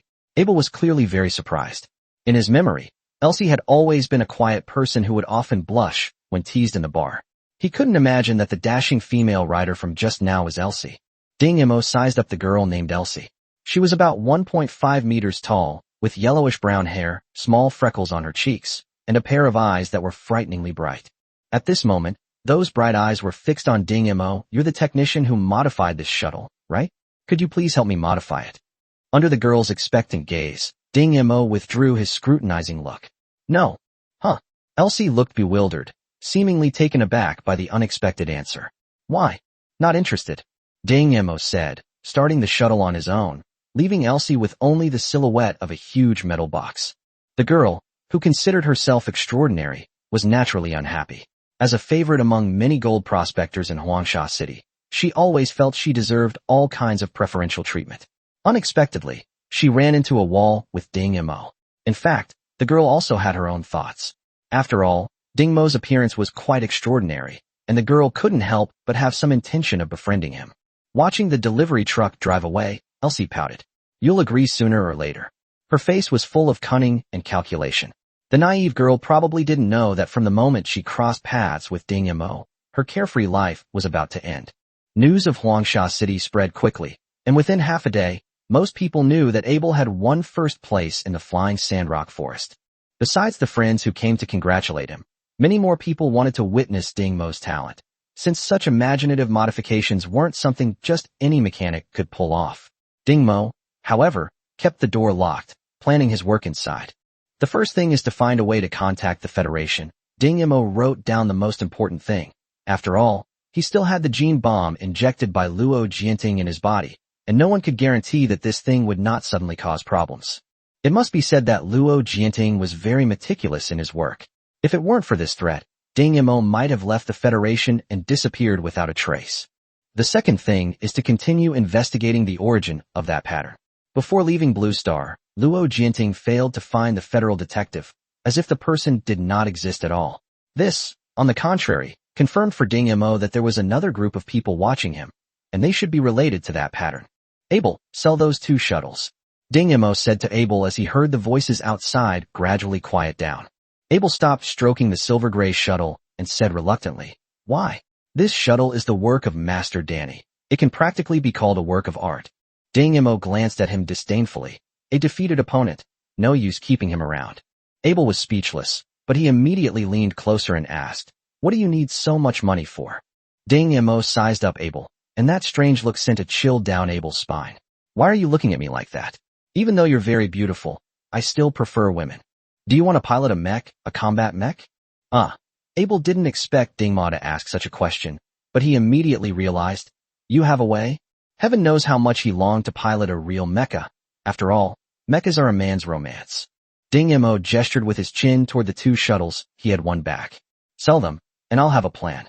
Without Ding Mo urging him, Abel immediately pulled the shuttle out. Abel looked at the large pile of materials that Ding Mo had listed, most of which he had never heard of before. However, he didn't ask any questions. Since Ding Mo wanted them, he just needed to buy them. However, the money from selling the 2 shuttles was not enough, so Abel had to sell the wreckage of the remaining combat mech on the fishing boat to barely raise enough money to buy the items. Then Abel watched as Ding Mo worked tirelessly in the room for 3 days. 3 days later, 2 huge metal cabinets were placed in the corner of the room, exactly the same as the simulator that Danren had made. Ding-mo skillfully connected the power source and gestured to Abel. This is a simulator that can connect to the Star Network. If you select the Star Legend game, you can practice operating the mecha in a realistic way. Really, Abel could hardly believe his ears. Of course he had heard of the name Starry Sky Legend, but Huangsha City was in a remote location and there were no Star Network login devices for sale. Now Ding-mo had actually made 2 of them without saying a word. To him, it was like an angel descending to Earth. Ding-mo watched as Abel eagerly jumped into the simulator, then took out a piece of org metal, installed it on another simulator, and effortlessly connected to the StarNet. Ding-mo looked at his identity badge. Even he, who was usually calm and composed, couldn't help but twitch at the corner of his mouth. At this moment, his identity was clearly that of a Huangsha City resident. He could only log into the Star Network belonging to the Dragon Soaring Empire and could not access the area belonging to the Federation at all. He never expected that the Star Network would distinguish between regions. Just as he was about to quit, a message caught his attention. 5th Lieutenant Colonel narrowly lost cross-network challenge. He didn't even watch the challenge video. Instead, he found the information he wanted in the comments below the message. Anyone with an experience rating of 4th rank major can post a challenge across networks. Ding-mo exited the simulator and lay down quietly in the corner of the room. He planned to conserve his energy for a surge of experience points to reach level 4 as soon as possible. Abel climbed out of the simulator with a look of utter exhilaration. He had finally discovered something far more interesting than the shuttle race. He exclaimed excitedly, "This is awesome. So this is what it's like to pilot a mech." However, the room was quiet, without a single response. Abel looked around and finally found Ding-mo lying quietly in the corner of the room. Abel tiptoed up and gently covered Ding-mo with a blanket. The blanket was a specialty of Huangxing and was very useful for both protecting against wind and sand and maintaining body temperature. Looking at Ding-mo's peaceful sleeping face, Abel was startled to realize that she had unknowingly begun to regard Ding-mo as someone older than herself, when in reality, he was just a teenager. Abel chuckled self-deprecatingly and turned to leave. Behind her, Ding-mo slowly opened his eyes, a single red eye gleaming in the dim room. Upon re-entering Star Legend, Ding-mo immediately chose Mech Team Battle. Through posts on StarNet, he already knew that this was the most rewarding way to gain experience, provided, of course, that his team won. Ding-mo, a newcomer from Huangsha City, joined the battle. The randomly selected scenario for this battle was called Strangulation. Ding-mo is a guard in the town, while his opponents are notorious space pirates. This battle is based on a real event in the Dragon Empire, where a large-scale raid by space pirates slaughtered the town, leaving the Empire with only ruins and corpses. Strangulation, as the name suggests, is a strangulation of the town's guards by space pirates. In 99% of cases, the space pirates win. To balance the situation, the winning conditions for each side are different. As space pirates, you need to wipe out all the town guards to win, while as town guards, you can win by taking down the enemy commander. Thus began this fierce battle of 300 against 30. Gather together. We're already outnumbered. We can't just go and die one by one, a voice shouted in the team chat. No, we must disperse and make full use of the terrain to deal with them. Otherwise we'll be wiped out in one fell swoop. This was a clear objection. Just wait for my good news. A jet black mech, armed with a long-handled sniper rifle, stealthily lurked in the darkness. As a skilled sniper, the pilot was confident he could take down the enemy commander with a single shot the moment he revealed himself. Thinking of his triumphant thoughts, the pilot smiled smugly. Due to differing opinions and the lack of clear command, the defending side could only fight independently or form small teams to use the terrain to their advantage and deal with the space pirates. Ding-mo chose the Hummingbird 2 mech. Its biggest advantages were its speed and agile transformation. Hearing the sounds of gunfire coming from the channel, Ding-mo parked the Hummingbird at a corner and turned off its engine. Chapter 88 Seduction. It takes a while for a mech's engine to start up from a standstill. The time required varies depending on the mech. For example, the mechs usually equipped by the Near-Ground Defense Forces are Zaka type, the most common and least distinctive mechs, which takes 7 seconds to start. In contrast, the Renault-type mechs equipped by elite mech regiments only take 3 seconds to start. As for the Hummingbird 2 mech that Ding-mo chose, it takes 4.2 seconds to start the engine. So even though Ding-mo had already shut down the engine, his right hand was still rhythmically tapping the keys. The Hummingbird's engine was strangely in a state of being neither stopped nor started. This is a critical technique that only appears in high-end assassin mech battles. This not only prevented the engine's heat and noise from being detected by the enemy, but also allowed him to restore the engine's operation in a very short time. At this moment, Ding Mo, who was quietly lurking in the corner, was a patient hunter. Listening to the sounds of gunfire, shouts, explosions, and cries for help, he rapidly constructed a map of the battlefield in his mind. Unbeknownst to everyone, a Hummingbird 2 mech, determined to win, was suppressing its urge to attack. 3 space pirate mechs strode over from the intersection. In their scanners, Ding Mo's Hummingbird 2 was like a stone, failing to elicit any response from the detectors. The 3 mechs, unsuspecting, walked over together. Behind them, the Hummingbird's previously dim eyes suddenly lit up with a blue light, as if a sleeping beast had been startled awake, and it gradually moved out of the dark corner. The 3 mechs ahead suddenly froze in place, and a small Hummingbird mech flashed past.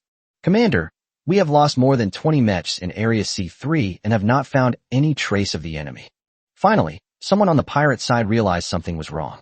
He watched as the images of his teammates on the communication screen inexplicably went dark, and he was terrified. However, the next second a dagger pierced his cockpit, and the dagger was pulled out cleanly, leaving a mech lying on the ground. They must have already sent the message. Ding Mo piloted the Hummingbird forward. He had already prepared a response. Now it was up to them to see if the enemy commander would fall for it. The jet-black sniper mech lay silently lurking on the hillside outside the town, waiting for the enemy commander to appear, but it discovered something strange. The enemy forces that were originally responsible for blocking the escaped mechs outside the town suddenly dispatched a large number of mechs to the north of the town, as if there were many enemies there. The sniper mech pilot smiled, now that his chances of ambushing the enemy commander were even greater. Ding Mo listened to the gradually decreasing sounds on the channel, restarted the engine, and slowly removed the Hummingbird's additional modules. A cold, electronic voice continuously announced, "External armor module removed. Long-range weapon fire control system removed. Anti-enemy beam cannon removed. Balancer module removed. Jamming module removed." At this point, the Hummingbird, with all its additional modules removed, resembled a dilapidated skeleton, much thinner overall. Apart from the head and cockpit, exposed wiring was visible in other parts. Ding Mo tried moving around a few times, feeling the lightness of the mecha, and slowly smiled. The Hummingbird suddenly leaped into the air and then disappeared behind a building. "There it is. Go after them. How come this kid is so agile? It's impossible to lock onto him." After several mechs gave chase, Hummingbird's engine restarted in the shadows of the wall. This was the assassin mech's technique, quickly stopping and extinguishing the engine, then using critical techniques to seize the opportunity to restart it. The players opposite Ding Mo clearly hadn't expected such a maneuver to occur in this low-level game. They searched wave after wave, but Ding Mo easily evaded them by using the blind spots in the buildings and the mech's own vision. After several attempts, another batch of mechs rushed in from outside the town. It seemed that the enemy commander wanted to completely eliminate Ding Mo, so the remaining defenders felt a sense of relief. "What's going on? It seems like the offensive pressure has decreased."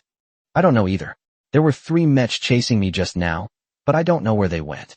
The black sniper mech watched in astonishment as the mechs swarmed towards the north of the town like locusts, nearly dropping its sniper rifle. Does this guy have a grudge against the enemy commander? Or does he owe him a lot of money? Little did they know that the presence of this sniper mech in the team battle attracted a lot of viewers. After all, there are not many masters who can snipe so skillfully, and many people wanted to see Wong the sniper's wonderful performance. This battle happened to be the most unequal one, with fewer people against more people, and the audience was looking forward to Wong the sniper's decisive blow. Wong the sniper's real name is Wang Shanya. He gradually gained some fame because he only used sniper mechs. His real fame came during a mech assault battle, where he shot down the enemy command mech amidst a large army, securing the victory. So, people gave him the catchy name Wong the Sniper. However, as the battle progressed, the enemy commander's inexplicable commands drew many viewers to watch Ding Mo's actions, while Ding Mo was unaware that a large number of people were observing him. Having easily evaded another wave of search teams, Ding Mo knew the time to counterattack had come. A cold, sharp voice suddenly rang out in the team channel.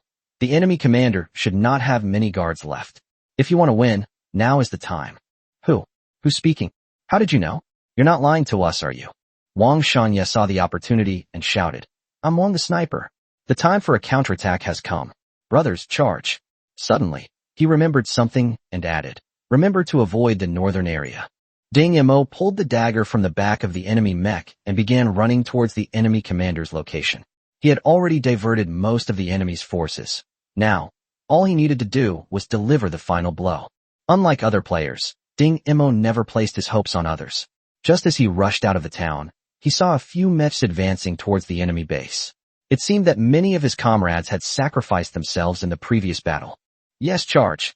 Sniper Wong set up his sniper rifle again. At this point, he no longer cared about exposing himself. The outcome of the battle could very well be decided in just a dozen seconds. A newly arrived audience member, seeing this scene, was completely bewildered. How did things get like this? Is the pirate commander an idiot? How could that be? There was one aircraft that attracted most of their manpower. Oh, which one is it? It's that shabby-looking hummingbird too, the one whose name seems to be Morden. Damn, this piece of junk is a hummingbird too. Are you sure you're not mistaken? A mature and composed voice suddenly rang out in the audience channel. Hello everyone, I am Feng Tianyi.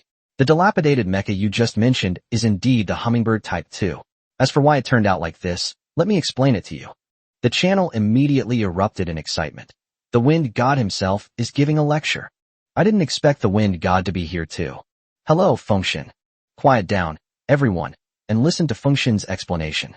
Feng Tianyi listened with satisfaction as the channel quieted down.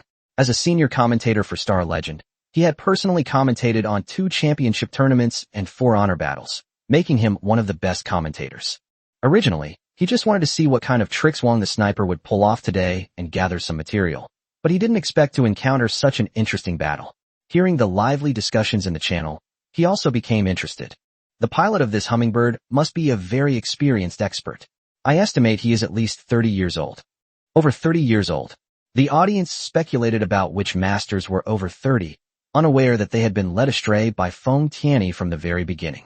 Chapter 89 Extremes. Feng Tianyi's voice is calm and unhurried, easily creating the impression of a mature man in people's minds. His voice is also extremely calm, which is not suitable for commentating on such a thrilling battle scene. However, Feng Tianyi firmly holds the second place in the Star Legend gold medal commentary with his profound knowledge and incisive analysis.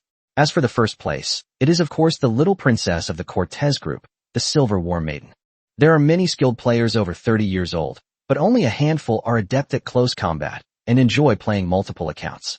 I'll keep you in suspense for now and reveal the answer after this battle. Feng Tianyi's distinctive voice rang out again. From the very beginning, the hummingbird's purpose was very clear: to lure the enemy into the town and use the town's terrain to play hide-and-seek with them. As long as the local commander loses patience and sends out a large number of mechs to encircle and annihilate them, then half of its goal will be achieved. Before engaging the enemy, he had removed all the extra modules from the hummingbird and abandoned its ranged attack capabilities, keeping only a dagger. This clearly showed his considerable confidence in his melee combat skills, and also to further increase the hummingbird's speed. In my judgment, the key to this battle lies between him and Wong the Sniper. If either of them can take down the enemy commander, then they will naturally win. However, Wong only has one chance to snipe. If he misses, the enemy commander will obviously be more vigilant, and it will be harder to strike again. I think this expert piloting the hummingbird is trying to create an opportunity for Wong to snipe. Feng Tianyi picked up the tea beside him and took a sip. He was not using virtual login, but physical login like a regular website. Ding Mo piloted the hummingbird, charging forward alongside his companions. Everyone knew that there was no turning back now. Well done, Brother Mording. Well done. Praises rang out in the team chat. Everyone now knew that almost half of the enemies had been lured to the north of the town by Ding Mo, while the enemy base in the southwest was at its most vulnerable. However, the remaining enemies had built 2 lines of defense, making it difficult to break through. Ding Mo secretly pondered this. His speed of advance seemed not slow at all, but it was far from his average speed because he had a plan. So, unbeknownst to everyone, during their all-out sprint, someone took the time to do some dirty tricks. That person was Ding Mo. Only the viewers with God's perspective saw Ding Mo's actions, but they didn't know what Ding Mo did, so they all waited for the wind god's explanation. Feng Tianyi was drinking tea, ready to watch how Mo Ding would distract the enemy's defenses and create opportunities for Wong the Sniper, when he inadvertently saw Ding Mo's little trick and, poof, spat out a mouthful of tea. This guy named Morden, could it be that he wants to? Feng Tianyi began his commentary again. You may not know the purpose of the hummingbird's little trick just now, but I guess it was an extreme measure to break through this defense line. Extreme measures? What extreme measures? Feng Tianyi did not want to guess correctly, because if he did, it would mean that the Dragon Empire had gained another ruthless and unscrupulous expert, and it would also mean that the Federation might face such an opponent one day. That's right. Feng Tianyi is one of the 5 fingers that the Federation planted in the Dragon Empire. He has been in the Dragon Empire for 17 years since he was 16. He was 33 years old at the time. He stole information about several secret plans against the Federation, and he also provided support for several assassinations of high-ranking officials in the Dragon Empire. In the mouths of people in the Federation, he is known as Dark Owl. As they drew closer to the first line of defense, Wang the sniper kept his scope on the enemy command post. Unfortunately, the enemy commander was completely blocked by the second line of defense, and he couldn't see a trace of him at all. Charge. Don't be afraid, charge.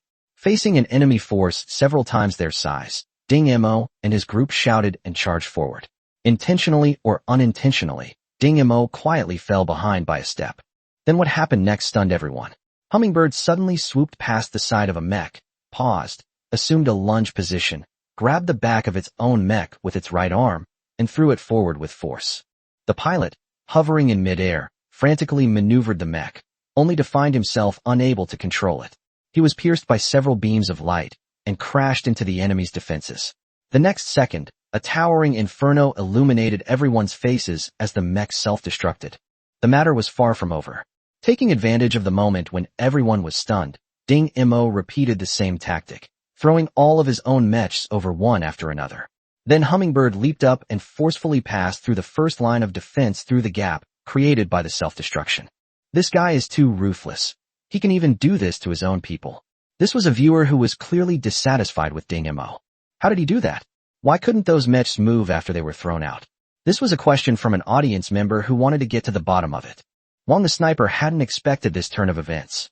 Now he was just glad he was a sniper mech and hadn't rushed up after them. Feng Tianyi frowned slightly. This guy, as expected, still used this method. However, he cleared his throat and analyzed in his unique mature voice. Actually, if you analyze carefully, you can see that Modin's approach was the only option at the time. If he had chosen to break through with his teammates, the probability of success would have been less than 5%. Although the method he adopted was extreme, it ensured that at least one mech could break through the blockade. The little trick he played behind his teammate's back just now was actually secretly opening the protective cover of the energy circuit. When he grabbed it, the mech's fingers inserted into the energy circuit, causing damage to the energy circuit. On the one hand, it restricted the mech's power, preventing his teammates from performing any operations. On the other hand, it caused the unreleased energy to swirl back and forth, eventually forming an explosion. Don't be fooled by Hummingbird's seemingly effortless movements. To precisely insert the energy circuit without damaging the engine requires extremely precise operation. One mistake could damage the mech's engine and cause the plan to fail. As you can see, Hummingbird just threw 4 times. After the first throw, as his teammates realized what was happening, some of them started to dodge, especially the last one. Feng Tianyi cleared his throat. His teammates have obviously increased their speed and shifted their bodies to the side, but the Hummingbird pilot still accurately grasped the energy circuit, applying the exact same force. Such a maneuver can be called an art in this low-level game. To give an inappropriate analogy, it's like trying to smash a brick with a piece of tofu without breaking the tofu. You can imagine how difficult this seemingly simple act of grabbing and throwing is. Feng Tianyi's words immediately drew even more attention from the audience, who were already curious about this mysterious expert. At this moment, what appeared before Ding Mo was the last line of defense. Through the gaps in this line of defense, Ding Mo could see the enemy commander's Azure Mecha shell. Gritting his teeth, Ding Mo curled his lips into a smile, and the Hummingbird's engine roared to life, charging straight up. Chapter 90 Deadly Kill. He just charged straight up like that? Wang the sniper saw Ding Mo's movements through the scope. He wondered what tricks this cunning and ruthless guy might have up his sleeve, but to his surprise, Ding Mo just charged straight towards the blocking line formed by the numerous mechs in front of him, like a reckless fool. Has this mysterious expert given up on himself? This is clearly a suicide mission. He probably wanted to create an opportunity for Wang the sniper. As the audience watched Ding Mo charge forward at an increasingly faster pace, they felt a sense of regret, but also hoped that he could create an opportunity for Wang the sniper. Feng Tiany's distinctive voice rang out again. In battle, there is something called momentum. 1,000 troops, dominating and looking down on others, is called heroic spirit. Fighting head-on and never retreating is called courage. Charging and killing without restraint is called killing intent. Charging alone, knowing that death is inevitable, is called bravery. This guy named Mordin is ruthless, but his momentum is growing stronger and stronger. In terms of courage, there is only one sentence to describe him. Even if there are thousands of people, I will go. All Ding Mo could see was a dense wall of people. The already extremely light hummingbird, with the roar of its engine, burst into its maximum speed. White airwaves formed on both sides of the hummingbird, as if it were wearing white wings. With the flapping of its wings, the hummingbird suddenly accelerated and got closer and closer to the interception line. While maintaining his excited operation, he was also analyzing the situation with extreme calm. He had considered emulating the desperate assault again in this environment.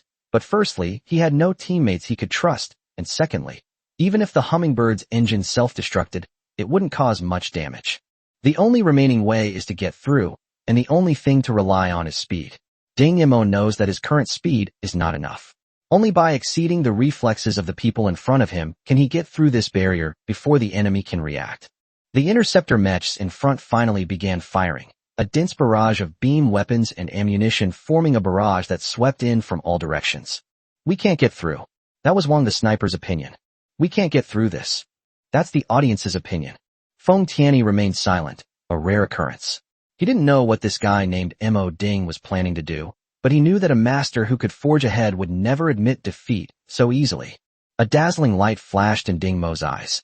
The hummingbird's body suddenly changed into a fish-like leap in the air, holding a dagger in front of it, and starting to spin rapidly. A dazzling flash of light passed by, and the hummingbird, slightly damaged, passed through the barrage of bullets. Feng Tiany slammed his fist on the table, not even caring about spilling the teacup. Brilliant. By minimizing the impact area and using a dagger to parry, he managed to pass through the barrage with minimal damage. This is something that not every expert can do. Moreover, I suspect that he did this on purpose, because these injured areas are all unimportant points. Is it really possible to do that? Getting through the barrage of comments is already quite an achievement, let alone paying attention to these details. Clearly, some people didn't believe Feng Tiany's explanation. Feng Tiany spoke faster than ever before. We'll see soon enough. Just wait and see. The mechs on the blocking line fired again, and Hummingbird's figure suddenly blurred, but its speed suddenly increased. The shots were misjudged and fell behind it. Hummingbird plunged into the mechs at an unimaginable speed, drawing a sharp Z-shaped path and actually breaking through the blockade. He got through. How did he do that? Was that speed just now? Was I seeing things? That's definitely not something a hummingbird could achieve. What technique did it use? Feng Tiany smiled. The outcome was decided. The enemy commander was finished. As I just mentioned, the hummingbird's injury was intentional. Just a moment before the hummingbird accelerated, its form blurred for a moment. Do you know why? This time, Feng Tiany didn't wait for others to guess. He gave the answer directly. The pilot of the hummingbird did not use any special techniques. In that instant when its form became blurred, the engine was already running at overload. The part that was previously injured was directly shaken into pieces, which is why the vision was blurred.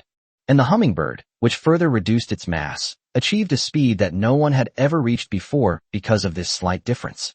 It is the fastest speed ever recorded since the birth of the hummingbird.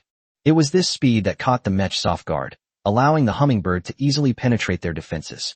Upon seeing the two mechs behind the defensive line, one blue and one red, Feng Tiany frowned. I didn't expect the enemy commander to be so intelligent. Everyone, pay close attention to Hummingbird's condition. He clearly only has one last chance to strike, and there are two mechs in front of him. If we misjudge, there may be no chance to make amends. Wang Shangye's voice rang out in the team channel. Attack that blue one. That's the commander. In that fleeting glimpse through the scope, the blue mech was hidden behind the red mech. It was undoubtedly the enemy commander. Wang Shangye hadn't expected that he wouldn't have found a single opportunity to make a move throughout the entire match. Now, he could only place his hopes for victory on this mysterious expert. While feeling frustrated, he was also curious whether this expert would listen to him and target the blue mecha. Ding Mo's brain was racing. From breaking through the blockade to seeing the two mechs in front of him, it took only 0.2 seconds. Meanwhile, the group of mechs behind him was turning around, giving him less than half a second to make a judgment. The movements of the two mechs flashed through Ding Mo's mind, and he headed straight for the red mech. It's red. How can it be red? How did he determine that? We'll see whether it's true or false in the end. Wang Shangye sighed and shook his head. Sure enough, anyone could make a wrong judgment at a time like this. It seemed like they were going to lose this game. Feng Tianyi closed his eyes, leaving everything to fate to decide. Suddenly, his eyes snapped open. He'd overlooked a detail, and he hurriedly pulled up the previous video. He slammed his hand on the table, splashing tea everywhere, completely oblivious. So that's how it is, haha, so that's how it is. The red mech assumed a blocking stance. The originally small hummingbird now exploded like fire, its engine emitting red flames. At the end of the red flames was the dagger that was gradually sinking into the opponent's cockpit. At this moment, the dagger, full of cracks, was disintegrating inch by inch, but it still reached the end of the cockpit with an unstoppable momentum. The defenders have won. The sound of victory rang in the ears of the two survivors. Wang Shangye was first delighted, then shocked. He hadn't made the right judgment. If he had been the one to deliver the final blow, the game would probably have ended in defeat.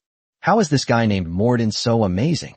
While admiring the performance, Wang Shangye also felt a sense of resentment. Perhaps he had simply been careless, which allowed the other party to take advantage of the situation. Feng Tianyi didn't bother wiping the table. I'm afraid everyone thinks that Hummingbird's last strike was just a lucky guess, but that's not the case. This pilot came to this conclusion after careful observation. How could that be? What could he possibly observe in such a short time? I'd rather believe he was just guessing. Otherwise, how could he remain calm and observe in that situation? Is his nerve made of wire? Feng Tianyi laughed. Take a look at the replay. Did you notice the movements of the blue and red mechs the moment the hummingbird broke through the interception line? Chapter 91 Gathering. Did you notice? Wasn't it the red mech that moved forward to protect the blue mech behind it? Yes, based on this behavioral analysis, the blue mech is the most likely one to be the commander. Feng Tianyi shook the tea off his hands. This was the first time he had ever given a presentation in such a disheveled state. Did you notice that when the blue mech was retreating, it made a step forward? Only when it noticed the red mech taking a step forward did it put its raised foot back. It looks the same as retreating, but there is actually a difference. Based on this, Hummingbird deduced that the red mech was the enemy commander, who was using a desperate tactic to survive, but unfortunately Hummingbird saw through it. Only then did these viewers realize that in those short 0.7 seconds, the battle of wits between the two sides involved so much analysis, and they were not only impressed by the Hummingbird's pilot. Now, Fengshen, should you tell us who the pilot of the Hummingbird is? Feng Tianyi hesitated for a moment. If I'm not mistaken, it should be Yi Zi. Yi Zi? That expert who loves close combat? Is this his alternate account? Feng Tianyi didn't answer. He was now certain that the pilot wasn't Yi Zi, and he really wanted to find this guy named Moden first. Through data matching, he estimated that there was an 80% chance that this Moden was on Huangxing. It was just a pity that the Cortez group's backend data was always kept secret, otherwise he could have directly located the city.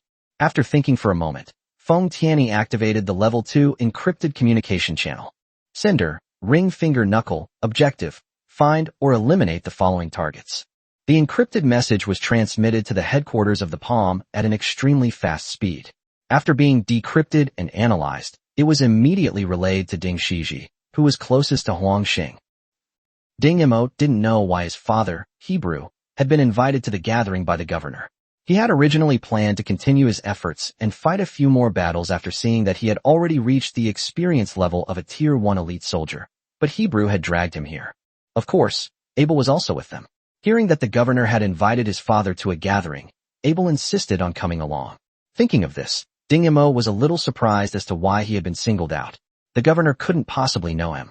When he saw Wu Kunin in the center of the crowd and Elsie smiling broadly beside him, he immediately understood. The governor's gathering might be real, but it was also true that these two had used the opportunity to find him. Ding Mo sneered and pretended to be completely unaware as he followed Hebrew into the governor's mansion. The courtyard has 2 flower beds. The warm climate unique to Huangxing keeps the plants in bloom all year round. In Huangxing, where even drinking water needs to be transported from outer space, the extravagance of the governor's mansion is evident. The moment Ding Mo saw the plant, his eyes narrowed. It was Quetzwood, the source of highly corrosive sap. Although he didn't know why the governor's mansion would grow such a highly dangerous plant, he still carefully avoided the possible range of Ketsu's venom spray. Upon seeing Ding Mo enter, half of the people's eyes lit up. This half included Wu Kunin, Elsie, and the group of people who had participated in the shuttle race that day, as well as some young women who were chatting idly. Their expressions varied upon seeing Ding Mo, but without exception, they were all filled with curiosity and a desire to explore. Ding Mo was still wearing a tight-fitting uniform for training, which was out of place with the casual clothes of everyone else present. However, it was still more casual than the suits and long skirts worn at banquets in the Federation. Even so, Ding Mo's outstanding appearance still attracted considerable attention. Soon, a middle-aged woman with a pretty face and a graceful figure stepped forward, smiling flirtatiously. "What's the little brother's name?" Clearly considering herself of high status, the middle-aged woman stretched out her hand, gloved in white silk, and tried to lift Ding Mo's chin. However, her hand was knocked away midway, and Wu Kunin said with a smile, "Excuse me, this is my guest. Please make yourself at home." A faint smile, but a cold and chilling gaze. The woman clearly knew when to advance and retreat. He was the only son of Governor Wu Sihai, and in Huangxing, he was not someone a mere director's wife could afford to offend, let alone someone who could command the wind and rain. Wu Kunin raised his glass again and said loudly, "This is the most skilled shuttle modification technician in Huangsha City. I invited him here as a guest today." Those who knew better raised their glasses in a gesture of respect. Ding Mo watched Wu Kunin's performance with indifference, wondering what he was up to. Wu Kunin smiled and said to Ding Mo, "I've helped you out of that predicament. Can you do me a favor?" "No." Ding Mo refused decisively. He didn't want to get involved with these conspicuous figures. But when he saw Elsie approach Hebrew, he knew things wouldn't go as he wished.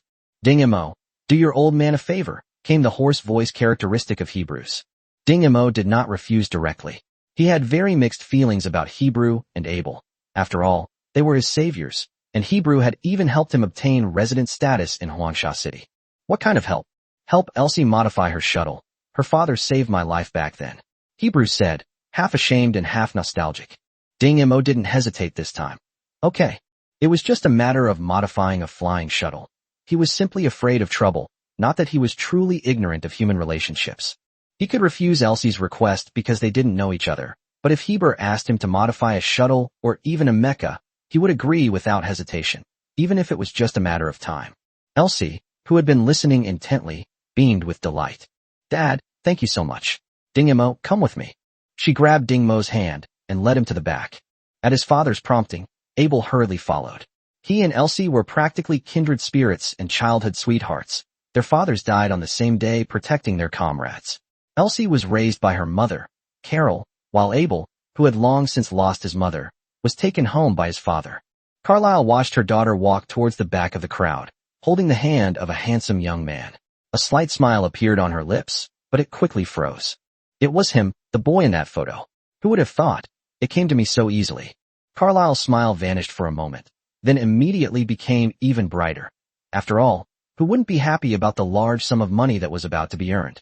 In the huge warehouse behind, dozens of shuttles were neatly stacked, with Elsie's red shuttle placed in the most conspicuous position.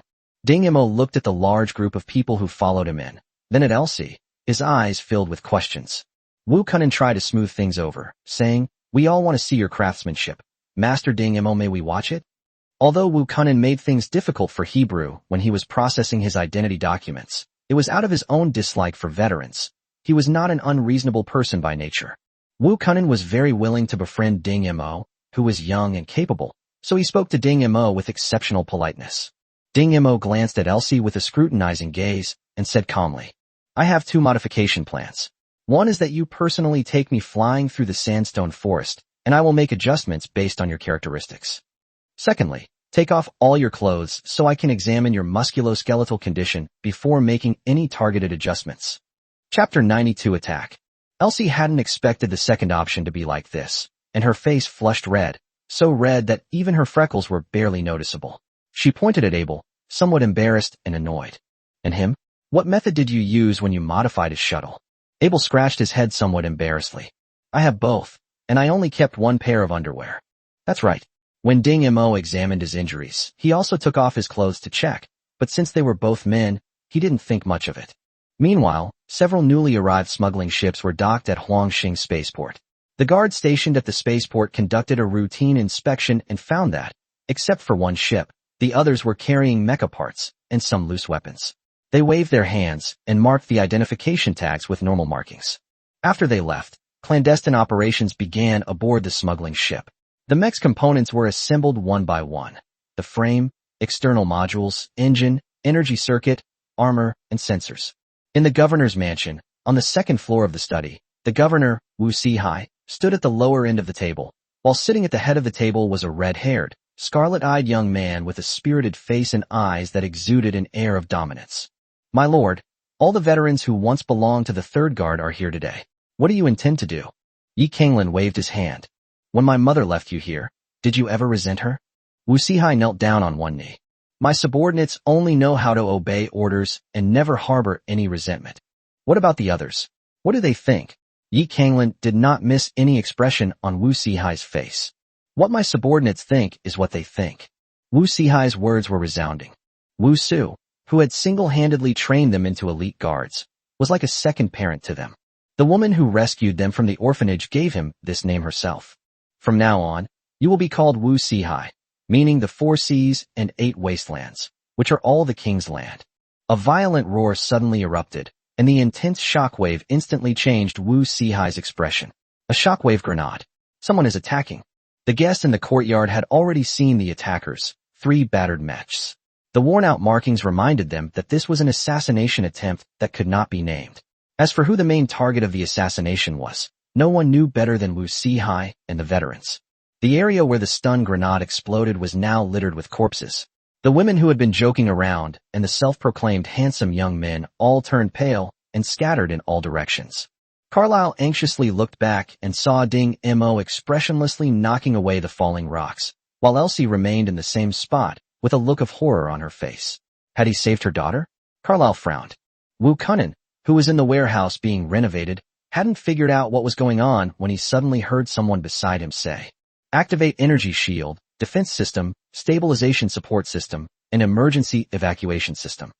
His tone was quick and clear, which inexplicably calmed everyone present down. At the same time, several agile people grabbed the panicked guests and hid behind the nearest obstacle. Wu Kunnan looked closely and saw that these were the veterans he had always looked down on. He gritted his teeth and ran out of the converted warehouse. As the owner, he couldn't just hide here. The semicircular dome rose, and the automatic defense system began to fire ammunition at the 3 mechs. However, the firearms designed to deal with individual soldiers were completely ineffective against the mechs, or rather, they only served to disrupt them. Meanwhile, the 3 mechs fired tirelessly, all their ejection bays opened, and various attacks came one after another, causing the energy shield to teeter on the brink of collapse. Wu Sihai came downstairs, looked at the mechs attacking wildly in the sky and the shaky protective shield, and quickly judged that the shield would not last long. Ding Mo quietly crouched behind a pillar.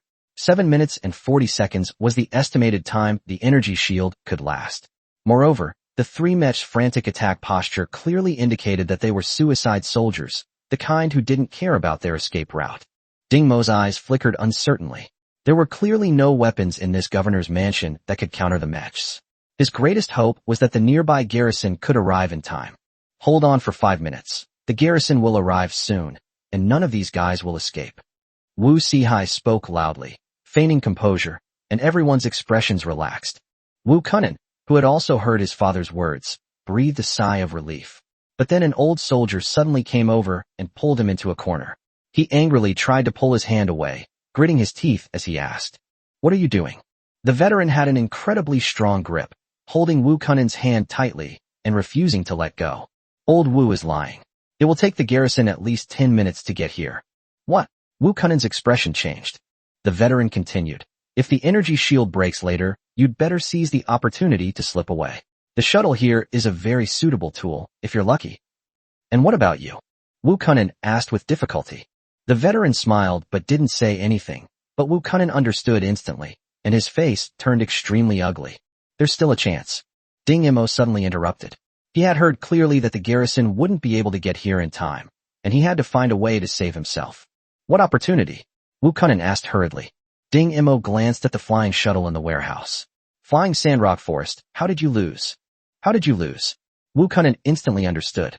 We happen to have 2 samples of drilling alloy here. We were originally planning to have someone modify them. How long will it take you? 5 minutes. Ding Mo announced the maximum number. Okay. Wu Kunin replied without hesitation, which made Ding Mo look at him with new respect. Ding Mo no longer thought his blue hair looked bad. The veteran was completely bewildered. What do you want? Ding Mo began disassembling the shuttle's outer shell with a blank expression. His wrists were as precise as machines. He couldn't afford to be careless now. Wasting time would mean death. Wu Kunin smiled at the veteran. We young people have our own way of doing things. Of course we'll run them over with a flying shuttle. His tone was the same as always, except that he lacked the disdain for the veterans. Ding Mo suddenly looked up. Who's driving? Wu Kunin paused for a moment. He was one of the drivers, but who would drive the other 2? He gritted his teeth, went outside, and told everyone about his crazy idea. Wu Sihai looked at his son with eyes full of relief. At this moment, he realized that his son had grown up. There were indeed 3 skilled pilots present, Wu Kunin, Elsie, and Abel. Abel looked eager to try, but Elsie was trembling with fear. When had she, a young girl, ever encountered such a situation? Regardless, Ding Mo has completed the modification of the 2 shuttles. Adding to that the delivery truck that Abel drove when he arrived, it corresponds exactly to the 3 mechs in the air. Everything was ready except for the final push, and everyone was anxiously waiting. Chapter 93 Shuttle Impact. Wu Kunin and Abel got into the shuttle and started the engine, leaving the other shuttle parked there all alone. An old soldier walked over. You 2 little kids are thinking too simply. Another veteran walked over. Leave it to us. More than 20 veterans came over and, under Wu Kunin's wide-eyed gaze, rode the remaining shuttles in the warehouse. The battle is not as simple as you think. Wu Sihai's voice rang out from the front, and next to him was Hebrew. We'll cover you, run them over. Yes, run them over. A red-haired figure jumped down from the building, grabbed an old soldier, and rode off on the flying shuttle. This flying shuttle is mine. My lord. My lord. The veterans all stared at the 3rd prince, and Wu Kunin was also dumbfounded. He didn't know who this red-haired boy was, but his father was among those who had called him Lord earlier. Could this be the 3rd prince of the empire? For some reason, seeing the boy's calm and nonchalant expression, Wu Kunin felt a surge of pride. Abel was in an even worse situation. His most respected father was also calling this young man Lord. Could this man have been his father's superior, a big shot in the army? Similarly, he, located to Yi Kanglin's right, gritted his teeth, determined not to be underestimated. Dozens of shuttles took off, facing off against the relentless bombardment of mechs outside. A fierce wind howled, and sand and dust filled the sky. Wu Sihai, who was in the lead, had bloody cuts on his cheeks from the swirling sand, but he was completely unaware of it. He turned to look at the Hebrew beside him and burst into laughter. Old Hope, we've known each other for over 20 years. Today, we're going to die together. I have no regrets in this life. I've told you so many times, my surname isn't Hope. Abel, do whatever you want from now on, but remember to pour a pot of wine on my grave sometime. Old Wu, after hiding for so many years, this time you finally didn't let your son look down on you. I'm sorry, everyone, but we'll all be brothers down here. Kunin, remember what Lao Shi said. Bring us some good wine and food during holidays. Ha! Father, I will remember. Dad, I'll never forget. Yi Kanglin raised her head, her crimson eyes blazing with intense flames. Gentlemen, to die together today is an honor. Kill, kill, kill. After the 3rd kill sound, the energy shield was abruptly shut down. Wu Sihai's voice was loud and powerful. The 3rd guard, with me, is invincible. With me, there is no one. The unified voices resounded through the sky. The countless shuttles flew towards the 3 mechs like moths drawn to a flame. The 3 mechs frantically locked onto the shuttles and began firing. With a loud boom, Wu Kunin watched helplessly as the old soldier smiled and blocked the bullet aimed at him, his eyes bloodshot. Another explosion rang out, and tears welled up in Abel's eyes. One explosion after another rang out, and Wu Kunin realized that the old soldiers he used to look down on were not cowards who disdained to fight him. Now, they were willing to take bullets with their own bodies to protect him, their heroic spirit undiminished. Abel realized that real battles are never games. He twisted his once honest face and gripped the handlebars of the shuttle tightly. The image of that kind yet stern woman from years ago reappeared in Wu Sihai's eyes. Wu Sihai, you must live up to your name. Wu Sihai swung the flying shuttle, blocking Yi Kanglin's path. I, Wu Sihai, have lived up to this name in my entire life. An explosion occurred, and Wu Sihai died. Everyone accelerated to their maximum speed, and the last two veterans laughed as they crashed into the final volley of ammunition fired by the mech.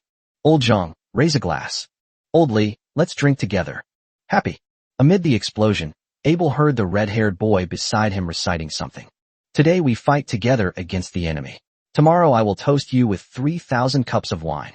Each vehicle selected its target, and the last three shuttles, accompanied by a whistling airburst, crashed into the three unavoidable mechs, like three streaks of light streaking across the sky, with the mechs pierced through the center of the streaks. As the dust settled, three mechs with gaping holes in their chests fell silently, with three shuttles floating behind them. A fierce wind whipped up a cloud of blood mist, freezing this scene in red. In this battle, all 27 veterans, including Governor Wu Sihai, were killed.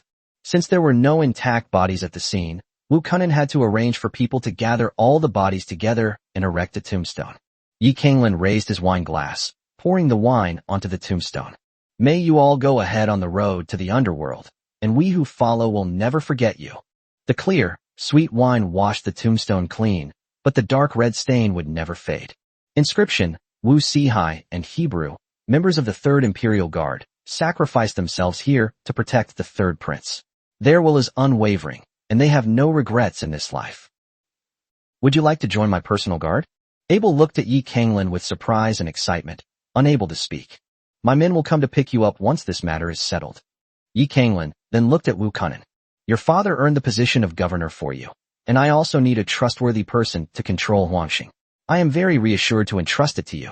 Wu Kunin gritted his teeth and saluted. Has the matter been investigated thoroughly?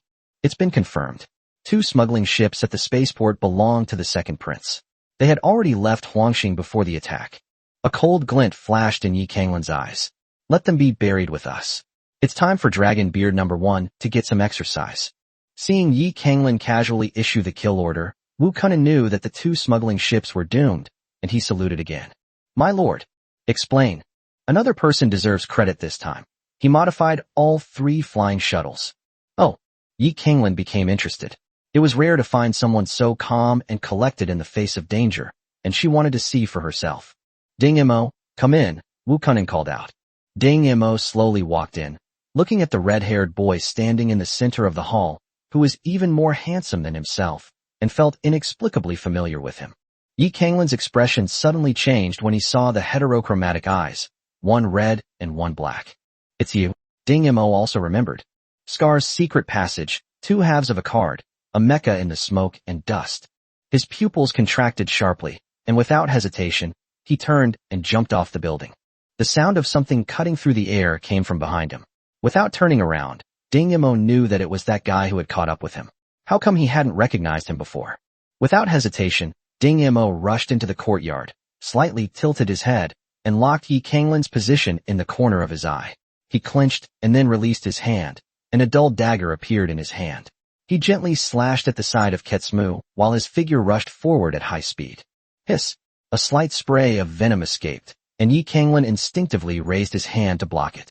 A pungent, corrosive smell wafted over, and Yi Kanglin ripped off the rotten communicator.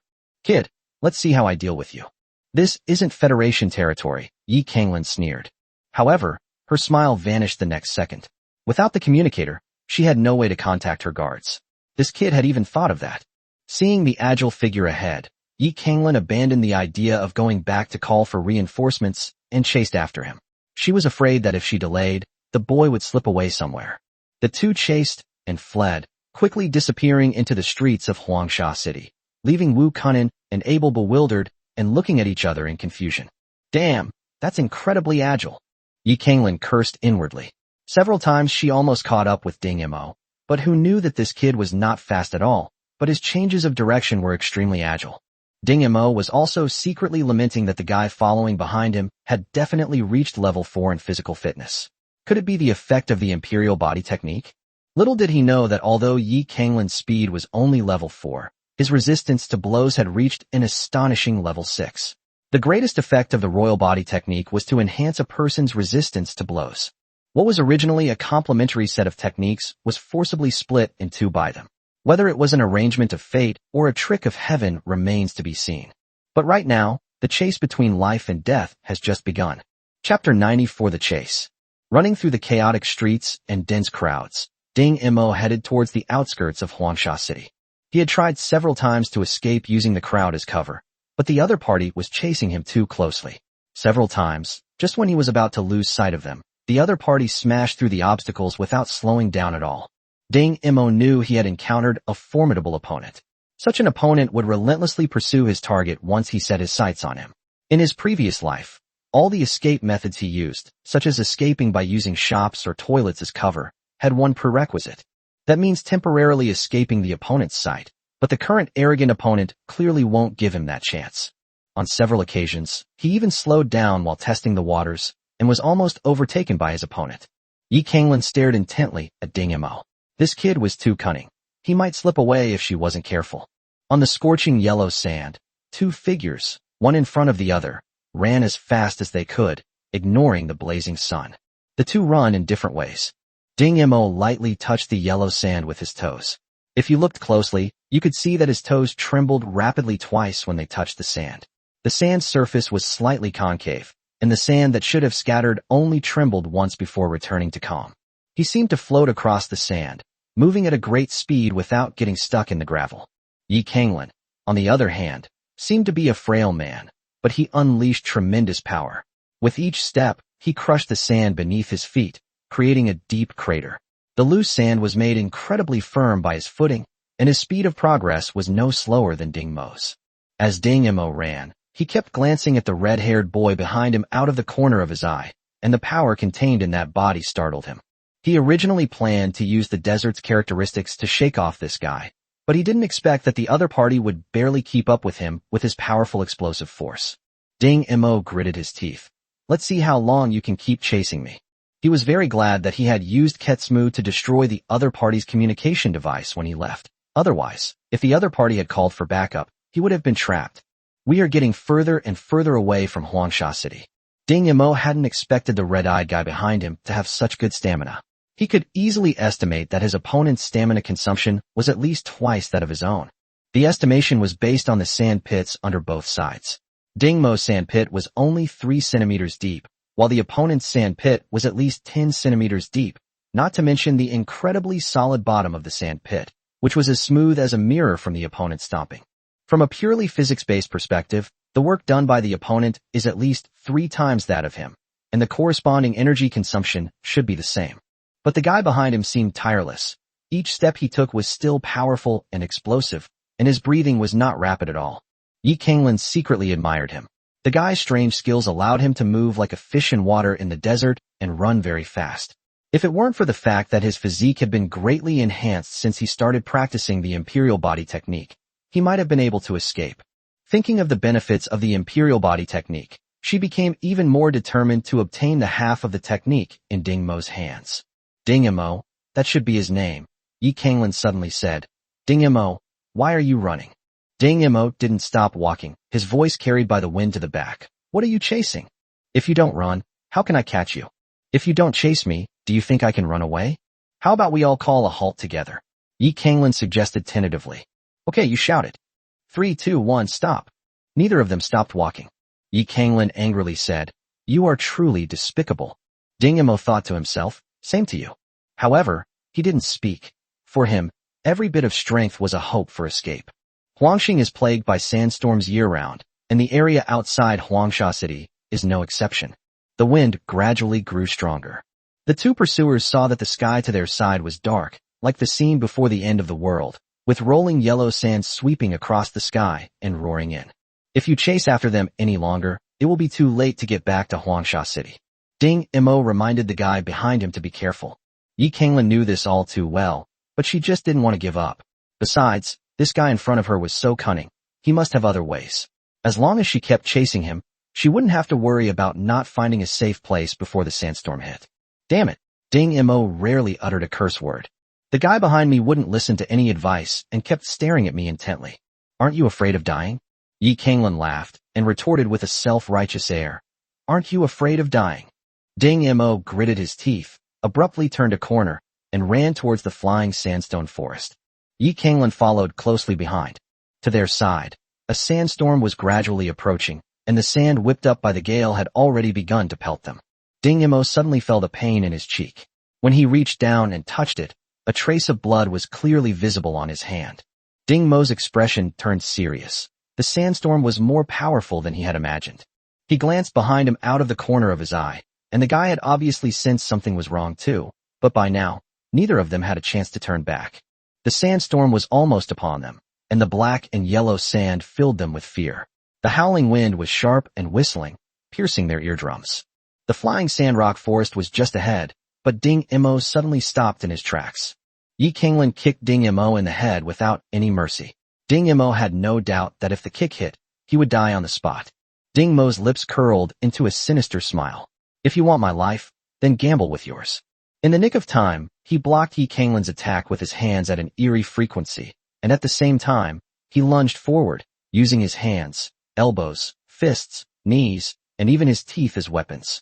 Yi Kanglan was somewhat flustered by this strange attack method, but she calmed down in just 2 seconds.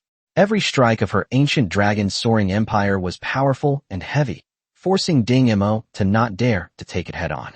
However, because the two were too close, Yi Kanglan could not exert his full strength, which made him furious. Ding Imo suddenly had 2 daggers in his hands, and with the advantage of his weapons, he gradually suppressed Yi Kanglan. With the sandstorm right in front of him, Ding Imo no longer hesitated.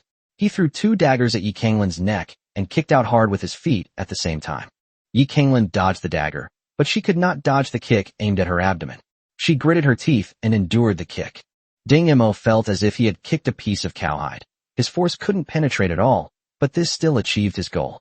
He straightened up, smiled at Yi Kanglan who was flying backward, and then the surging sandstorm instantly engulfed Yi Kanglan. This success was by no means a fluke. From Ding Mo's initial show of weakness to the endless tricks he used during the attack, including the unexpected way the throwing knife flew out of his hand, everything was for this final blow. Ding Imo didn't dare to delay and rushed towards the rock forest, where there were large stone pillars that could be used to resist wind and sand. After pausing briefly, Ding Imo hid between 2 rock pillars. It was now a dim yellow light with extremely low visibility. Gravel hit the rock pillars with a pattering sound. Wait, what's that plop-plop sound? Ding Imo hurriedly peeked out, and a figure suddenly appeared before him against the strong wind. That was Yi Kanglan in a disheveled state, but she hadn't suffered any real harm as Ding Imo had expected. She only had a few streaks of blood on her face. When Ding Imo saw the large hole behind Yi Kanglan, he immediately knew how Yi Kanglan had escaped. Yi Kanglan stared intently at Ding Imo with her crimson eyes, and charged forward without saying a word, her even more ferocious attacks leaving Ding Imo overwhelmed. Chapter 95 Evasion. Fighting in a sandstorm is quite different from usual. Just in terms of punching, the violent sandstorm will blow your fist off course, making it difficult to hit the target. Moreover, it is difficult to open the eyes, and some attacks are carried out entirely by senses. Yi Kanglan clenched his fist tightly, and the muscles from his shoulder to his fist rippled like waves, instantly unleashing a powerful strike that broke through the air. This strike, in terms of both power and speed, completely overcame the influence of the wind and sand. Yi Kanglan had never delivered such a satisfying blow before. She could clearly feel her fist cutting through the sand and striking the target. She had a premonition that this blow would hit its mark. Ding Imo also sensed the attack. He knew he couldn't dodge it. If he retreated, the full force of the punch would be unleashed, and no matter which part of his body it hit, he would inevitably suffer broken bones and tendons. Then he only has one option left: to meet the punch head-on, shorten the acceleration process, and prevent it from exerting its maximum force. Ding Mo's shoulders also trembled slightly, and tiny waves instantly traveled to his palms, similar to but different from the waves from Yi Kanglan's punch. If Yi Kanglan's strike from shoulder to fist was like a surging wave, with extreme force, then Ding Mo's palm strike was like a gentle stream, light and delicate. Yi Kanglan's confident smile vanished as she witnessed a scene she had never seen before in their battles. Ding Mo's left hand twitched rhythmically, creating a blur as he met Yi Kanglan's fist. Yi Kanglan felt a strange tremor in the fingers that the fist touched, and the force of the fist was gradually neutralized by the technique that resembled playing the piano. What happened next was even more unbelievable. Suddenly, a dagger appeared in Ding Mo's empty left hand, and he slashed it fiercely at Yi Kanglan's wrist. Yi Kanglan was surprised to find that Ding Mo had nothing in his hands, but at the same time, he hardened his heart. At this point, both sides have exhausted their old strength and have not yet generated new strength. Ding Mo slashed at Yi Kanglin's wrist with the dagger, but Yi Kanglin suddenly spread his fingers and flicked them towards the side of the sharp dagger. At this moment, neither of them had any extra chance to deflect the force, so the result was that Ding Mo's left hand and Yi Kanglin's right hand went numb at the same time, and the dagger was buried deep in the sand with a thud. Both of their wrists fell to pain, obviously indicating that their muscles had been injured to varying degrees. At this moment, the swirling, dark sandstorm suddenly subsided, and Ding Mo felt a sudden chill run down his spine. He looked upwind, where darkness was gradually engulfing the twilight sky. "It's extremely violent," Ding Min blurted out. "That's a natural phenomenon caused by an excessively strong sandstorm. Compared to a sandstorm, an extreme sandstorm is exponentially more destructive." "Stop!" Ding Mo shouted at the top of his lungs. "The extreme violence is coming. If we don't stop, we'll all die here." Yi Kanglin withdrew his gaze from the darkness and looked at Ding Mo with a questioning look. "What to do?" Ding Mo strained his eyes to observe the terrain of the rock forest, and finally found two relatively thick rock pillars. Because they were so close together, there was a narrow angle between them. Although it is small, it is big enough for two people to hide in. Ding Mo initially intended to rush over, but seeing the sand whistling between the rock pillars like blades, he hesitated for a moment, then turned back to Yi Kanglin and said, "You come and dig a hole, crawl into it." Yi Kanglin glared at him fiercely, then thrust his left hand downwards with force. With a thud, a deep hole was formed in the sand. Without saying a word, Ding Mo followed Yi Kanglin step by step, crossing the sandy ground and crawling into the corner between the two rock pillars. As soon as they emerged, the two instinctively pushed their way inside, afraid that if they stayed on the outside, the other would push them out. As a result, the two were stuck firmly in the corner, neither able to move. Yi Kanglin's face flushed red. "Get out of my way." Ding Mo also frowned. "Go outside a little." The next second, everything went completely black before their eyes, and they could see nothing at all. A howling wind, carrying a deluge of sand and gravel, crashed heavily against the rocky forest. Ding Mo felt the rock pillar tremble slightly, and subconsciously he squeezed in further. Yi Kanglin did the same, and the two remained locked in a stalemate once again. At this moment, no sound could be transmitted, and the two could not see each other. Only touch could make them feel each other's presence. Under the immense power of heaven and earth, both of them abandoned any thought of fighting and quietly stayed in the darkness, waiting for the extreme violence to weaken. Ding Mo tilted his head, and his lips seemed to touch something soft. He suddenly froze. It was the other person's lips? Yi Kanglin was also stunned. What was going on? A few seconds later, the two of them realized what had happened. Ding Mo hurriedly spat out his saliva, realizing he had actually kissed a man. Although the man was better looking than him, he didn't like gay relationships at all. Yi Kanglin leaned closer. Their cheeks brushed against each other, and the two froze again. Yi Kanglin estimated the position, lowered her head, opened her mouth, and bit down hard on Ding Mo's neck. "How dare you kiss me? I'll kill you," Yi Kanglin thought furiously. Ding Mo endured the pain and struggled, but he couldn't break free in this situation. Fuck. He too was overcome with malice, opened his mouth, and bit Yi Kanglin's neck. In pursuit of maximum lethality, the two simultaneously activated their most proficient techniques. Ding Mo's idea was this. The clarity technique could greatly enhance his five senses, and he had to accurately locate the other person's carotid artery, as that was where he could kill them. Yi Kanglin's idea was this. The imperial body technique could greatly improve her ability to withstand blows, and she didn't believe that Ding Mo could still bite her.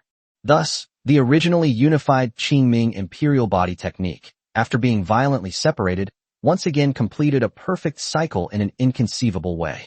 Ding Mo's brain and Yi Kanglin's body, the only pity was that there were no energy stones around them. Otherwise, the two halves of the cultivation techniques that stimulated each other would have allowed them to reach an unknown level. At this moment, the perfect execution of the technique made the two of them instantly understand the function of each other's techniques, but it also further stimulated their desire to obtain the complete technique. Ding Mo was the first to release his grip. He already knew that once Yi Kanglin activated the imperial body technique, he wouldn't be able to defeat him with just his teeth. Since that was the case, he might as well save his energy, as there would be a big battle to come. Yi Kanglin noticed that Ding Mo had given in and smiled with satisfaction. This kid was still no match for her. However, She also knew that she had taken this bite mostly to vent her anger. If she wanted to completely defeat Ding Mo, she would have to rely on her fists. Where's your half of the card? Suddenly, Ding Mo shouted a question in Yi Kanglin's ear.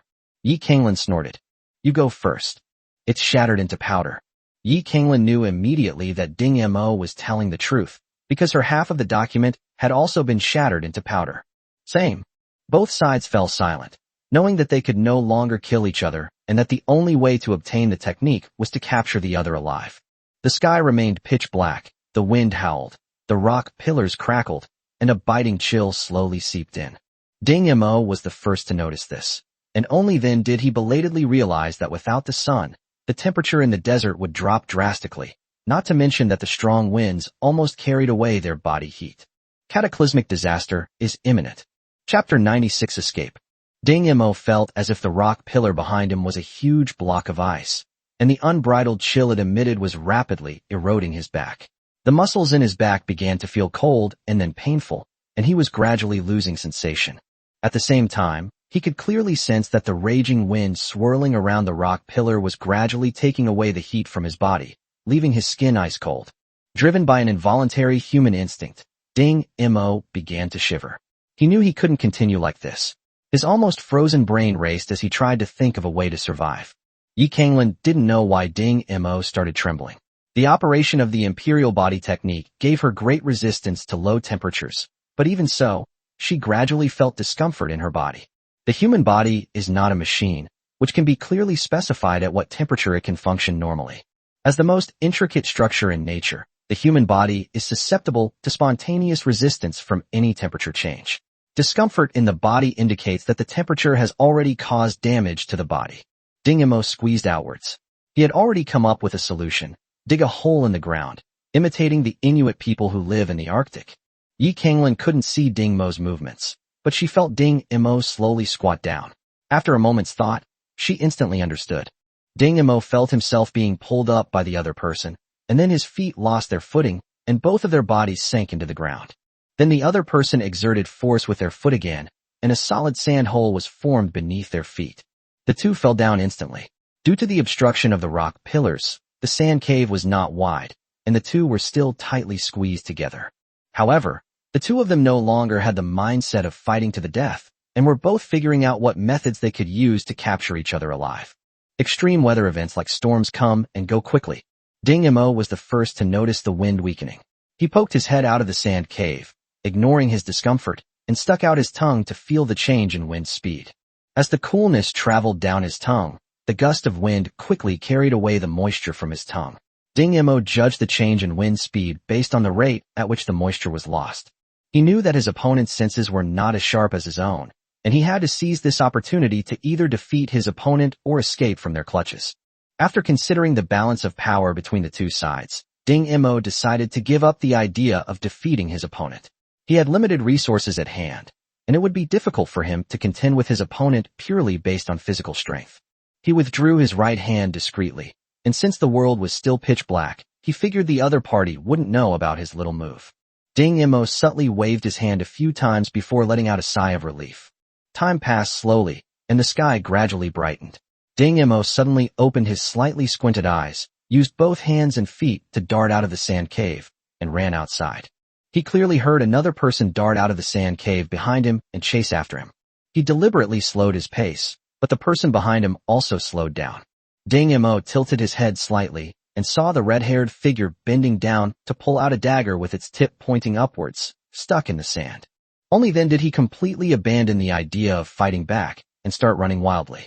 Yi Kanglin gritted her teeth as she watched Ding Mo run further and further away. She tentatively stretched out her feet and walked out little by little. She didn't know how many daggers were hidden in the sand nearby, so she could only explore the way step by step. An unregistered wild ability user? Yi Kanglin looked at the dagger at her feet and became even more curious about Ding Mo. She clearly remembered the scene when the dagger suddenly appeared before. With her keen eye, she knew that the dagger was definitely not pulled from Ding Mo's body, nor was it some kind of magic trick or illusion. She could see it clearly. The air twisted strangely in the other person's palm, and then a dagger appeared in an instant. A spatial ability user? Yi Kanglin squinted and touched the wound on his neck. The rolled-up flesh fully demonstrated the ruthlessness of the other party at that time. She seemed oblivious to the pain, vigorously rubbing her hand against the wound, leaving a trail of blood. She stuck out her tongue and licked the blood off her hand, her eyes filled with excitement. It's been a long time since I've encountered such an interesting opponent. The only pity is that we can't fight to the death. That would take away a lot of the fun. After walking more than 10 meters, Yi Kanglin was about to accelerate when he suddenly stopped at the spot where Ding Mo had slowed down. In the small sand pit, the dark, dull blade was still so conspicuous. Yi Kanglin sneered. This was a psychological trap designed to make him cautious and afraid to catch up with him at full speed.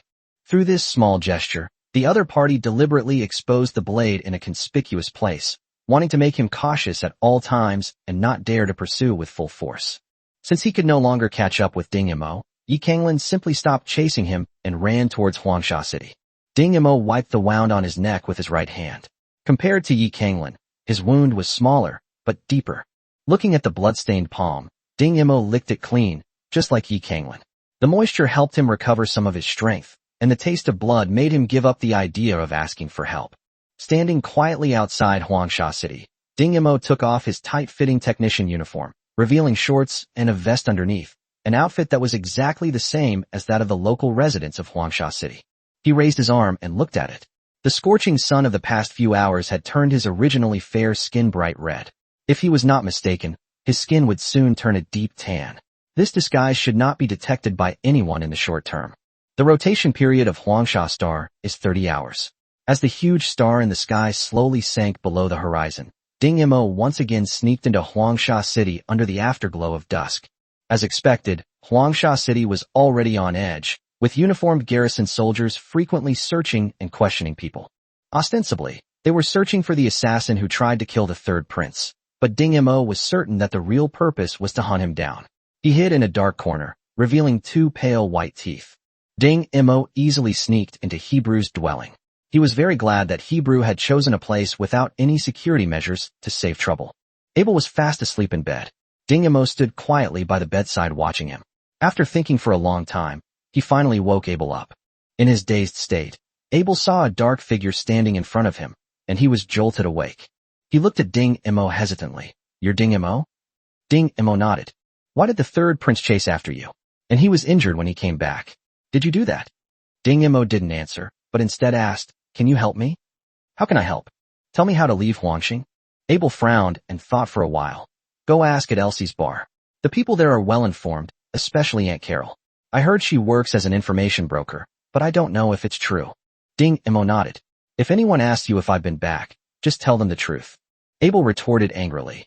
"What kind of person do you take me for? Don't worry, even if the third prince blames me, I won't tell anyone. If it weren't for you today, we would probably all be dead there." Ding Mo smiled. In the dimly lit room, the light of the setting sun shone through the crack in the door, casting a dark shadow on Ding Mo's face. Abel could only see Ding Mo's 2 rows of teeth, but since he had known Ding Mo for so long, this seemed to be his most genuine smile. Since that's the case, Ding Mo stepped forward. "Look out the window." Abel looked over, confused, and then collapsed unconscious onto the bed. Ding Mo withdrew his hand from the back of Abel's neck and took out the remaining org metal from the simulator. He didn't want the simulator's secret to be discovered by others. He found a set of loose-fitting clothes to wear and then walked out of the house. Standing at the doorway, the last rays of sunlight were before me, while behind me lay a pitch-black room. Ding Mo seemed to be standing at the dividing line between light and darkness. A bar? Hopefully, the people there will be polite. He stopped chuckling and disappeared into the afterglow of the setting sun. Chapter 97 Tavern. Elsie hid in her room and refused to come out. Carol knew that everything that had happened today had greatly traumatized her. However, only time can heal all these wounds. "Boss lady, it's almost been a month, and there's still no news," one of the 2 bartenders said seriously. Carlyle waved her hand. "I know. Hurry up and get busy. It's getting dark soon, and we should be serving the guests." It seemed to be the same tone as usual, but only Carlyle herself knew that she was hesitant. She was hesitating whether or not to tell those parties about Ding Mo's news. The scene of Ding Mo knocking away the rocks and saving Elsie at the governor's mansion seemed to be right before my eyes. Carlyle poured herself a glass of wine and drank it all in one gulp. She had never hesitated like this before, but the matter concerned her only daughter, and Carlyle didn't know what to do. The bar's revolving door was easily pushed open, and customers began to drink and chat. Waiters moved between the booths, serving expensive drinks and cheap food. The vast majority of people who come to this bar are there for intelligence. Some exchange information, while others pay to buy it. As the only officially recognized intelligence shop in Huangsha City, all of this was thanks to the support of the former governor, Wu Sihai. Another person, dressed in a loose robe, walked in, his dark face expressionless. Carlyle glanced at it casually, then looked away. But the next second her gaze returned to the person's face. As a member of the Ring Finger organization lurking in the city of Yellow Sands, Carol possessed an exceptional memory. She recognized the dark-skinned man as the handsome young man who had saved Elsie at the governor's mansion. That's the person all three forces are looking for. Ding Mo casually glanced around as he walked toward the bar, having long since left his wrist communicator outside Huangsha City. He tapped the table lightly, and Carol quickly looked away, pretending to be nonchalant. What would you like to drink? Juice. Someone nearby burst out laughing. Where did this little brat who hasn't even grown his first hair come from? He should go home and drink his milk. His words immediately elicited a burst of laughter. Those who could come here were no ordinary people. Immediately, a guy with a full head of curly hair approached Ding Mo. Give this friend a glass of night white, it's on me. Ding Mo looked at the overly friendly curly-haired man next to him. I don't drink, thank you. He recalled the time he got drunk on Ding Chulin's starship after just one drink, and how that same drink had led him to his current predicament. He had developed a deep wariness of alcohol. Curly felt humiliated and threatened. Here, you get nothing without drinking. Ding Mo squinted, picked up his juice, took a sip, and ignored the curly-haired man. Seeing that his threats had no effect, Curly shrugged helplessly and walked back to his booth. Hey, Curly, you've made a fool of yourself. Curly waved his hand. Whatever, after all, my information isn't something just anyone can buy. Ding Mo observed out of the corner of his eye. When the curly-haired guy sat next to me, no one else said a word, which clearly meant they tacitly approved of his behavior. According to the law of the jungle, this guy called Curly is likely the biggest intelligence broker here. Moreover, after he left, no one else approached him, which is not in line with the usual practices of information brokers. Therefore, the only explanation is that unfamiliar customers must gain Curly's approval in order to obtain the information they want from this shop. Ding Mo's eyes flickered slightly, and he immediately came up with two action plans. One option was for him to wait outside the store, and once Curly came out, he would immediately interrogate him. The problem is that the timing is uncertain. Who knows when this guy will leave? And what I lack right now is precisely time. If I make a move inside the bar, I, as the newcomer, will probably become the target of everyone's criticism. So, there's only one way left. Ding Mo finished his juice in one gulp and walked over to Curly's booth. With a devilish smile, he asked, "Want to make a bet?" A smuggling vessel has applied to depart tonight. The officials stationed at the spaceport consulted Wu Kunin, but no one knew what had gotten into the new governor, who had suddenly sealed off the spaceport, allowing entry but not exit. However, Wu Kunin's reason was quite valid. Investigate the mastermind behind the assassination of the third prince. If it weren't for the fact that this smuggling ship was of such high caliber, the officials wouldn't have bothered to consult the new governor.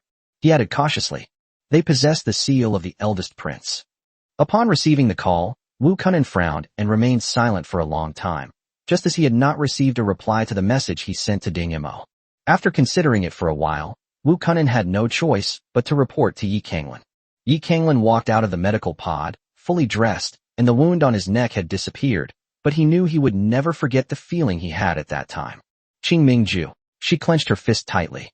After listening quietly to Wu Kunin's report, Yi Kanglin didn't even think about it. No. However, the other side has a level 7 mech master accompanying them. With Huang Xing's strength alone, I'm afraid he won't be able to intercept them. Yi Kanglin frowned. Go and check it yourself. If that kid isn't on the ship, let them leave. Just as Wu Kunin was about to turn and leave, Yi Kanglin added another sentence. Your relationship with him isn't enough to warrant lying for him, and I won't take his life. Wu Kunin's expression changed several times before finally settling on a cold expression. Outside the Huangxing spaceport, a commercial starship rests quietly in space, the Federation's insignia clearly visible on its surface. Ding Shiji sat on the command chair on the bridge, toying with the exquisite diamond in her hand, a disdainful smile on her lips. They actually dared to collude with other families to deal with Ding Chulan. They were utterly foolish. The thought of those military personnel kneeling and begging for mercy filled Ding Shiji's eyes with coldness. What a pity. You gave me such a valuable gift, but it couldn't even let you choose a better way to die. Ding Shiji snapped out of her thoughts and looked at the yellow planet in front of her. Moding, what a great name. Who would have thought you'd drift here? From the moment Ding Shiji saw the video sent by Anxiao, she immediately knew Mo Ding's true identity. She had only ever seen such a precise and calculated attack that treated human life as worthless. She glanced at Zero standing beside her. Looks like you're lucky. Your partner didn't disappear this time. Zero was still wearing that one-piece combat suit, and the black helmet obscured her expression. She raised her arm. The above is a string of ellipses. Ding Shiji covered her mouth and laughed, a rare hint of mockery appearing in her eyes. She's still a little girl. Zero raised his arm again. Aren't we going in? Now? The spaceport is only for entry, not exit. I don't want us to get stuck here too. Anyway, people can't run away once they're on this planet. Ding Shiji made a rare promise, but unfortunately, she, who is usually so shrewd, is bound to miscalculate this time. Curly-haired, sweating profusely, stared at Ding Mo's palm and roared again. 10, I guess it's 10. Ding Mo slowly opened his palm. Sorry, I guessed wrong again. By this time, a crowd had gathered around the two of them, watching with curiosity as the dark-skinned boy skillfully played with the coins in his hand. Ding Mo tossed the coin into the air again, then reached out and scooped it up, the coin weaving nimbly between his fingers. You'd better count carefully this time. If you lose again, you'll be giving me the information I want for nothing. He smiled calmly and patiently. Chapter 98, Boarding the Ship. There are still 10. I can see them clearly. Get out of here. There are clearly 9. Curly wiped the sweat from his forehead. He counted them clearly, 11 coins. However, recalling the results of previous attempts, whenever he was absolutely certain that Ding Mo would open his palm, the number of coins in his hand was always different from what he had counted. Hopefully, I'll be right this time. Curly counted them carefully again. All right. Ding Mo clenched his fist and placed it on the table. 12 pieces. Curly hair clearly counted 11, but each time he was always one short, so this time he simply added a number himself and said it out loud. Ding Mo's expression remained unchanged. He gently opened his palm, and curly-haired man hurriedly stood up, counted the numbers, and then slumped back down. There are actually 14 of them. Okay, I know how to get out of Huangxing. Curly decided to share his news with everyone. A smuggling ship is leaving spaceport tonight. Don't ask why they can ignore the ban and leave. Just know that. Curly took a big gulp of wine. If you can get on board before it sets off, you can take the opportunity to leave. After saying that, he nestled on the sofa, not wanting to talk to anyone anymore. Ding Mo got up to leave, but then he saw Elsie standing to the side. Are you leaving? Elsie asked cautiously. Ding Mo looked at Elsie, whose face was still full of shock, and thought of how Elsie had pushed him at the governor's mansion, which had put her in danger. She's an overly kind person, that's how Ding Mo defines her, but that doesn't stop Ding Mo from expressing small acts of kindness. The real battlefield is far more bloody and terrifying than what you see today. Ding Mo suddenly moved closer to Elsie's face, his heterochromatic eyes flashing with a violent light. So, if you're still afraid, you're already dead. Dead. Elsie was deathly pale, and her body swayed precariously. Seeing that things were not going well, Carol quickly came over. She didn't understand why Elsie would stay upstairs. Elsie, how are you? Elsie. The little girl with freckles on her face finally stood up straight and no longer looked as agitated as before. I won't be afraid. I will never be afraid again. Elsie yelled at Ding Mo. Ding Mo turned and walked away without stopping for a moment, and without leaving any words behind. Looking at the look in Elsie's eyes, Carol immediately understood Ding Mo's intention in deliberately provoking Elsie earlier. She deleted the message she had already edited bit by bit, the light from the screen reflecting a bright green hue into her eyes. The daytime heat gradually dissipated in the night breeze. Ding Mo wrapped his large clothes tighter around himself. He had to leave Huangxing tonight, or his chances of being caught would only increase. Although he was certain that the red-haired, red-eyed third prince wouldn't take his life, he knew that torment was inevitable. Thinking of this, Ding Mo quickened his pace. Fortunately, Huangsha City wasn't under constant surveillance like the Federation. Ding Mo easily evaded several patrols of guards and infiltrated the spaceport. He spotted the conspicuous smuggling ship immediately, because with all starships prohibited from taking to the air, only that starship had its engines running. However, none of the entrances or exits on the entire starship were open, so Ding Mo quietly hid in a corner. Hurry up! Hurry up! Ding Mo recognized Wu Kunin's voice from a distance. He peeked through the crack in the corner. Wu Kunin led several guards to the starship in a hurry. Ding Mo's eyes flickered slightly, and a faint smile appeared on his lips. Perhaps the night wind was a bit rough, because the roadside lights flickered a few times before suddenly going out. However, Wu Kunin, who was focused on moving forward, didn't care about these details. Using the light from the distance, he instructed again, speed up. However, he was unaware that in the darkness, someone had quietly replaced the garrison soldier at the very back of the column. Open the hatch and submit to inspection, Wu Kunin shouted to the smuggling ship. The hatch slowly opened, and an elderly man with brown hair and a slightly hunched back stood on the suspended ladder. The inspection is fine, but if you don't find the person you're looking for, let us leave immediately. Wu Kunin sized up the old man. He had already heard that the old man was a level 7 mecha master. A level 7 mech master can already challenge a small starship fleet single-handedly, so Wu Kunin's attitude was extremely respectful. However, outward respect could not interfere with the mission, so he immediately gave the order. Go, search the place quickly.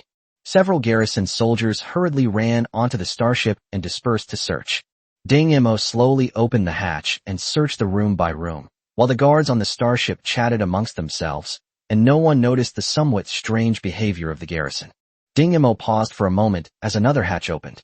This was a huge cabin, with miners of all ages, both men and women, lying haphazardly on the floor, and all wearing very little clothing. Ding Mo observed carefully and quickly realized that these people were probably from the Federation human traffickers. Ding Mo suddenly thought of a possibility. However, this is his only chance to escape Huangxing. I looked around, but didn't see any guards or surveillance cameras. Without hesitation, Ding Mo quickly took off his clothes, rolled them into a ball, and threw them into the corner of the cabin. If one did not look closely, one would only think it was a rag. Ding Mo gently closed the hatch from the inside, quickly found a spot close to the hatch, and lay down. His originally tan skin blended in with the other teenagers without standing out at all. He chose to be close to the hatch because it was a blind spot, but not a visual one. Instead, if search personnel open the hatch, they will subconsciously ignore the person lying at their feet and focus on those who are more centrally or peripherally positioned. This is a blind spot in people's psychology. After doing all this, Ding Mo slowly adjusted his breathing rate, and soon his breathing became as calm and long as those who were truly asleep. Report, nothing found. Report, nothing found. Finding nothing, Wu Kunin breathed a sigh of relief, but also noticed that one of the garrison soldiers was missing.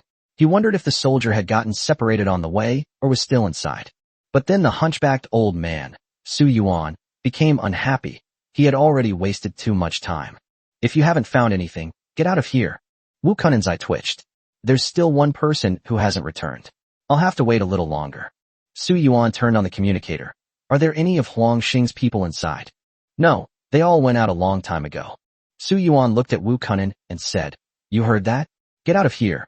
Wu Kunin looked in the direction Ding Mo had searched earlier. If he remembered correctly, a garrison soldier should have gone in that direction. I'll go take another look over there. It won't take long. As Wu Kunin spoke, he handed Su Yuan a bottle of fine wine.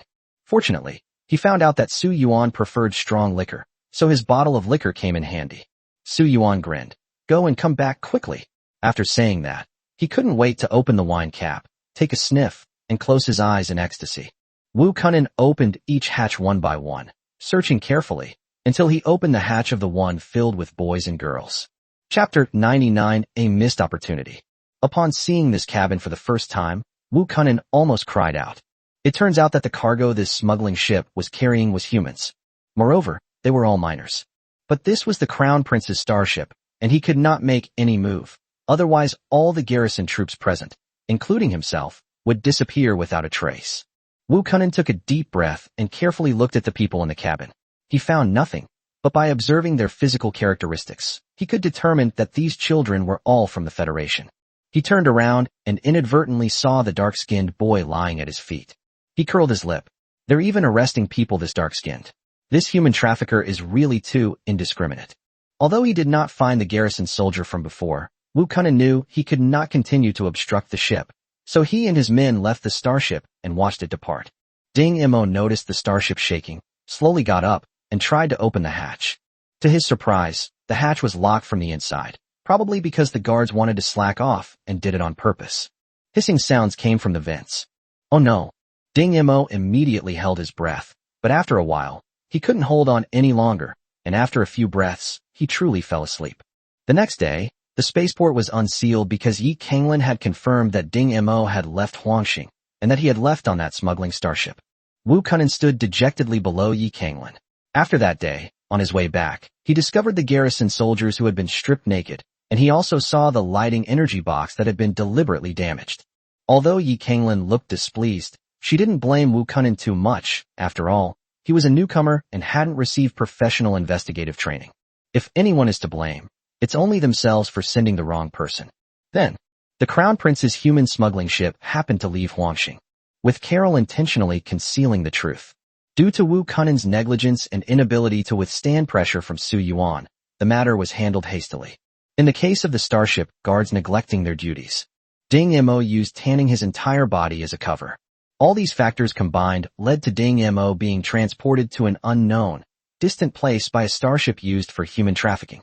Ding Shiji was unaware that as she watched the starship fly away from Huangxing, she once again missed Ding Mo. Carlyle's tavern is never open during the day, but two unexpected guests arrived today. Carlyle squinted at the woman in front of her, and even with her vast experience, she had to admit, beautiful.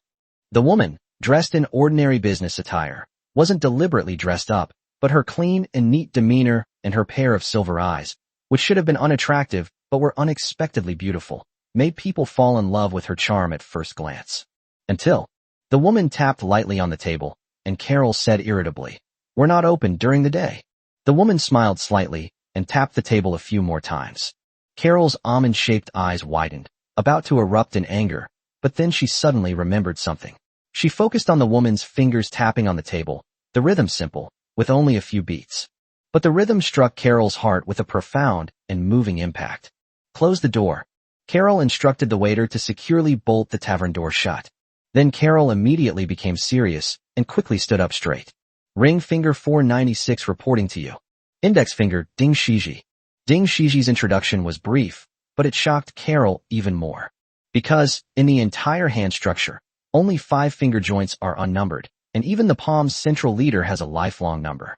For example, if Carol becomes the palm of the hand, then her number would be palm of the hand, number 496. The existence of knuckles is both an open secret and a public form of punishment. Those who know the true identity of the knuckles either have their memories wiped or disappear completely. Therefore, knuckles rarely reveal their identity information and usually use a false identity. If a knuckle takes the initiative to tell you his or her identity, it means you have a problem. Do you know why?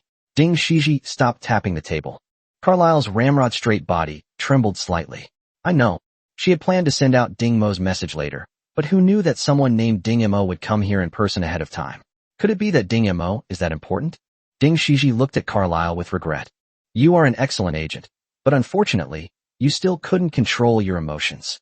As she spoke, Ding Shiji took out a reagent, uncorked it, and poured the pure white liquid inside into a wine glass. Carlyle picked up the wine glass with trembling hands, her eyes filled with deep reluctance.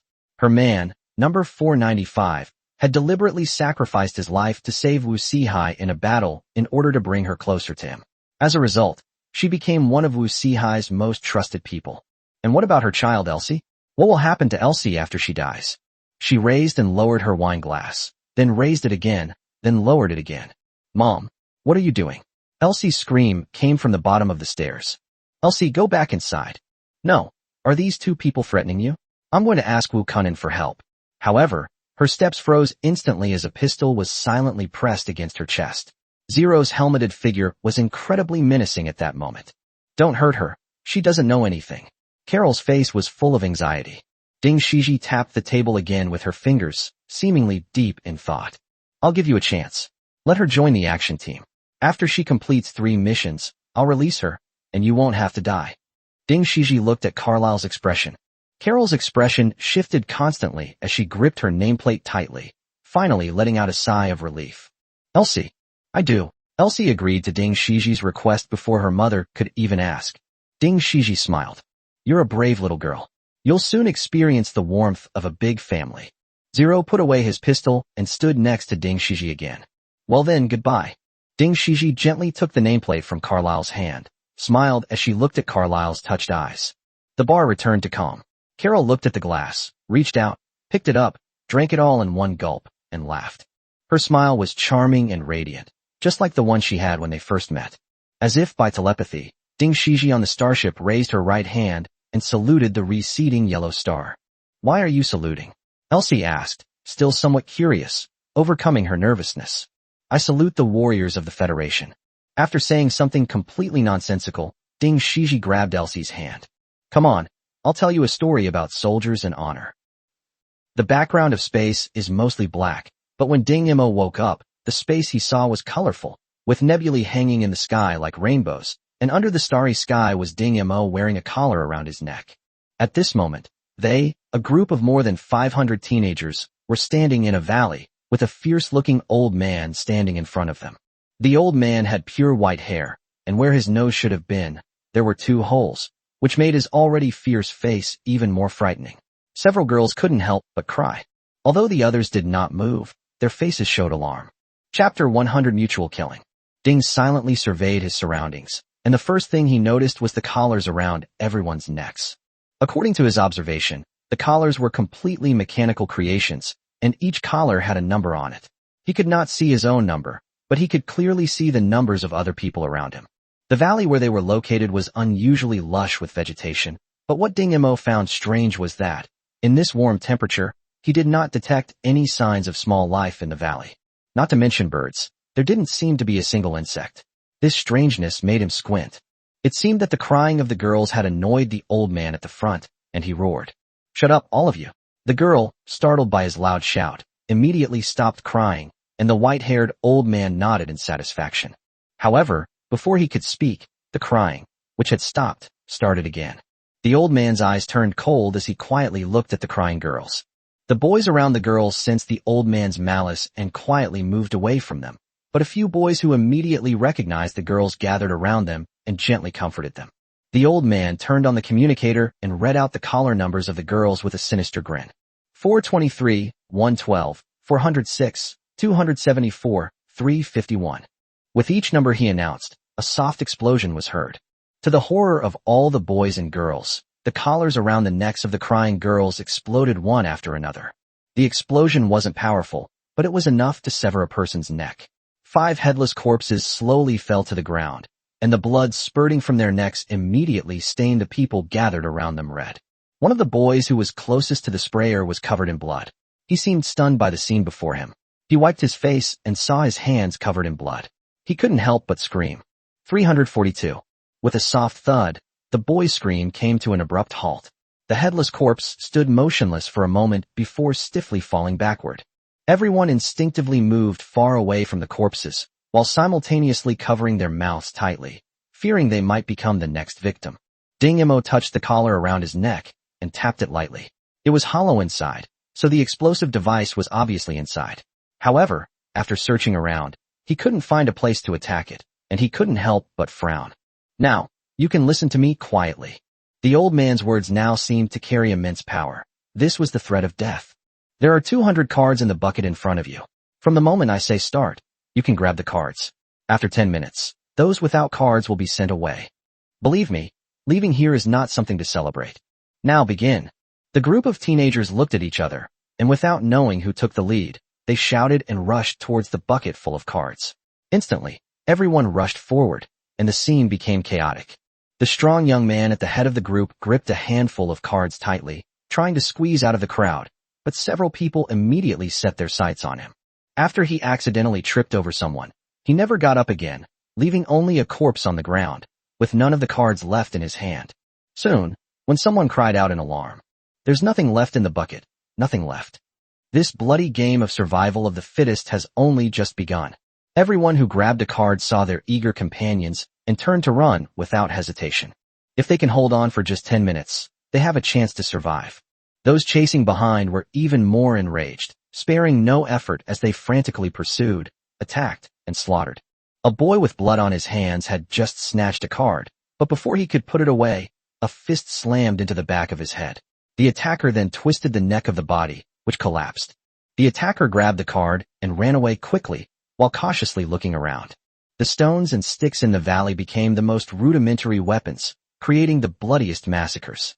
Bloodthirsty people ran towards the white-haired old man, but there seemed to be an invisible boundary around him. Those who crossed that line had their collars explode. The gushing blood immediately brought these people to their senses. They turned around and chased after the person holding the card again. Ding Mo stood still, watching the carnage that had erupted in a fight for survival. Several other people did the same. The group exchanged glances and understood each other's thoughts, to wait until the others were exhausted before they had the best chance of success. Let's join forces. We're all smart people, you know what I mean. A gentle-looking, short boy suggested, his pale yellow eyebrows resembling autumn leaves.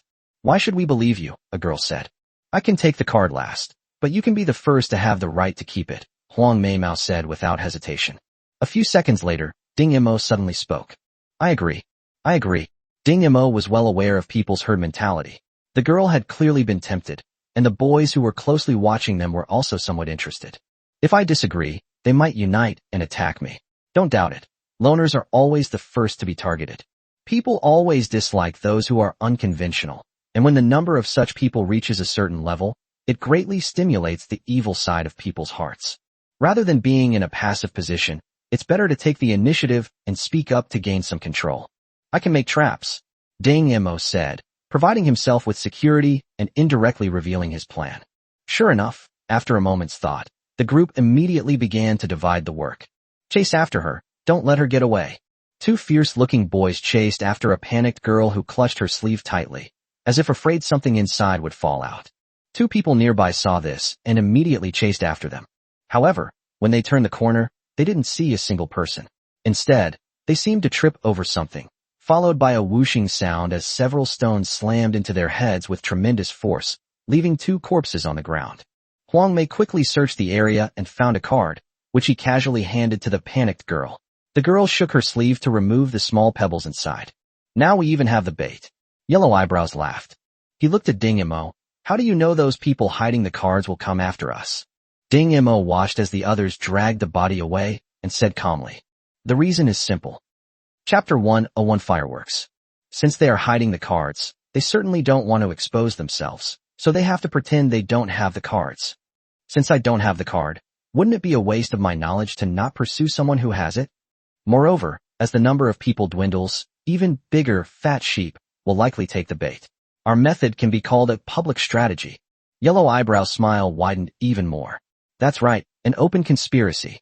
As the number of people standing dwindled, Ding Mo and his companions reaped greater and greater rewards. So far, the 7 of them have earned 10 cards. But just like their previous open schemes, they can't stop now, because if they do, those who have already noticed them will be certain that they have enough cards. Now, they are in the same predicament, caught in a dilemma. Once again, she forced herself to seduce him, but surprisingly, no one followed. Not far from where they were hiding, a fat man huddled in a corner, watching the woman and 2 men run into the bushes and quietly swallowed. He remembered that this was the 7th time the 2 men and 1 woman had appeared, and each time, it was the same exaggerated performance. He wondered why so many people would chase after them even though they knew there was something wrong. He's still observing. There are 3 minutes left until the end. He's already chosen a target. As long as he rushes over quickly and grabs the card at the last moment, he'll be set. A dark shadow blocked out the light in the sky, and the fat man looked up in surprise at the boy whose face was covered in blood. Why didn't you chase after them? The fat man's eyes widened, sensing the boy's murderous aura, and he hurriedly replied. They're acting, it's fake. Fake. I bet you already have the card. The boy grinned maliciously, raised the rock in his hand, and slammed it down hard. Thud, like a watermelon being smashed, the ground was covered in a red and white mess. No, damn it, how can there not be any? The boy frantically rummaged through the fat man's corpse, his hands covered in blood. Behind him, a group of people were slowly gathering together. Come on, it seems we're in for a tough fight. The group of people without cards stared at the ambush site set up by Ding Mo and his men with bloodshot eyes. What do we do now? Huang Meimao asked, treating Ding Mo like a strategist. He glanced outside furtively. There were more than 10 people gathered there, and his small group was no match for them. Ding Mo cleverly set up another trap and suddenly ran away. Hey, why are you running? Yellow Eyebrows shouted. When he realized that Ding Mo had no intention of turning around, he immediately understood Ding Mo's intention. split up and run away. Before the words were even finished, the remaining 6 people had already gone their separate ways. By this time, the crowd, their eyes bloodshot, had spotted them and, shouting and yelling, gave chase. Ding Mo lay obediently among the pile of corpses. If he wasn't mistaken, someone else had made the same choice as him, to play dead. For example, Ding Mo could clearly see that the person who was killed at the beginning had 5 cards in his hand, but when he fell down, he was only waving 4 cards. It seems that he was also a smart person. Ding Mo suddenly felt a chill on his arm. He turned his head and saw the corpse next to him slowly twitch.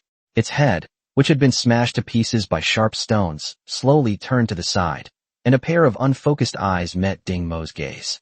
If it were an ordinary person, they would probably jump up and scream right now, because the scene is just too terrifying. But Ding Mo knew this was just a temporary respite before death, and that he would suffer even more pain in the future.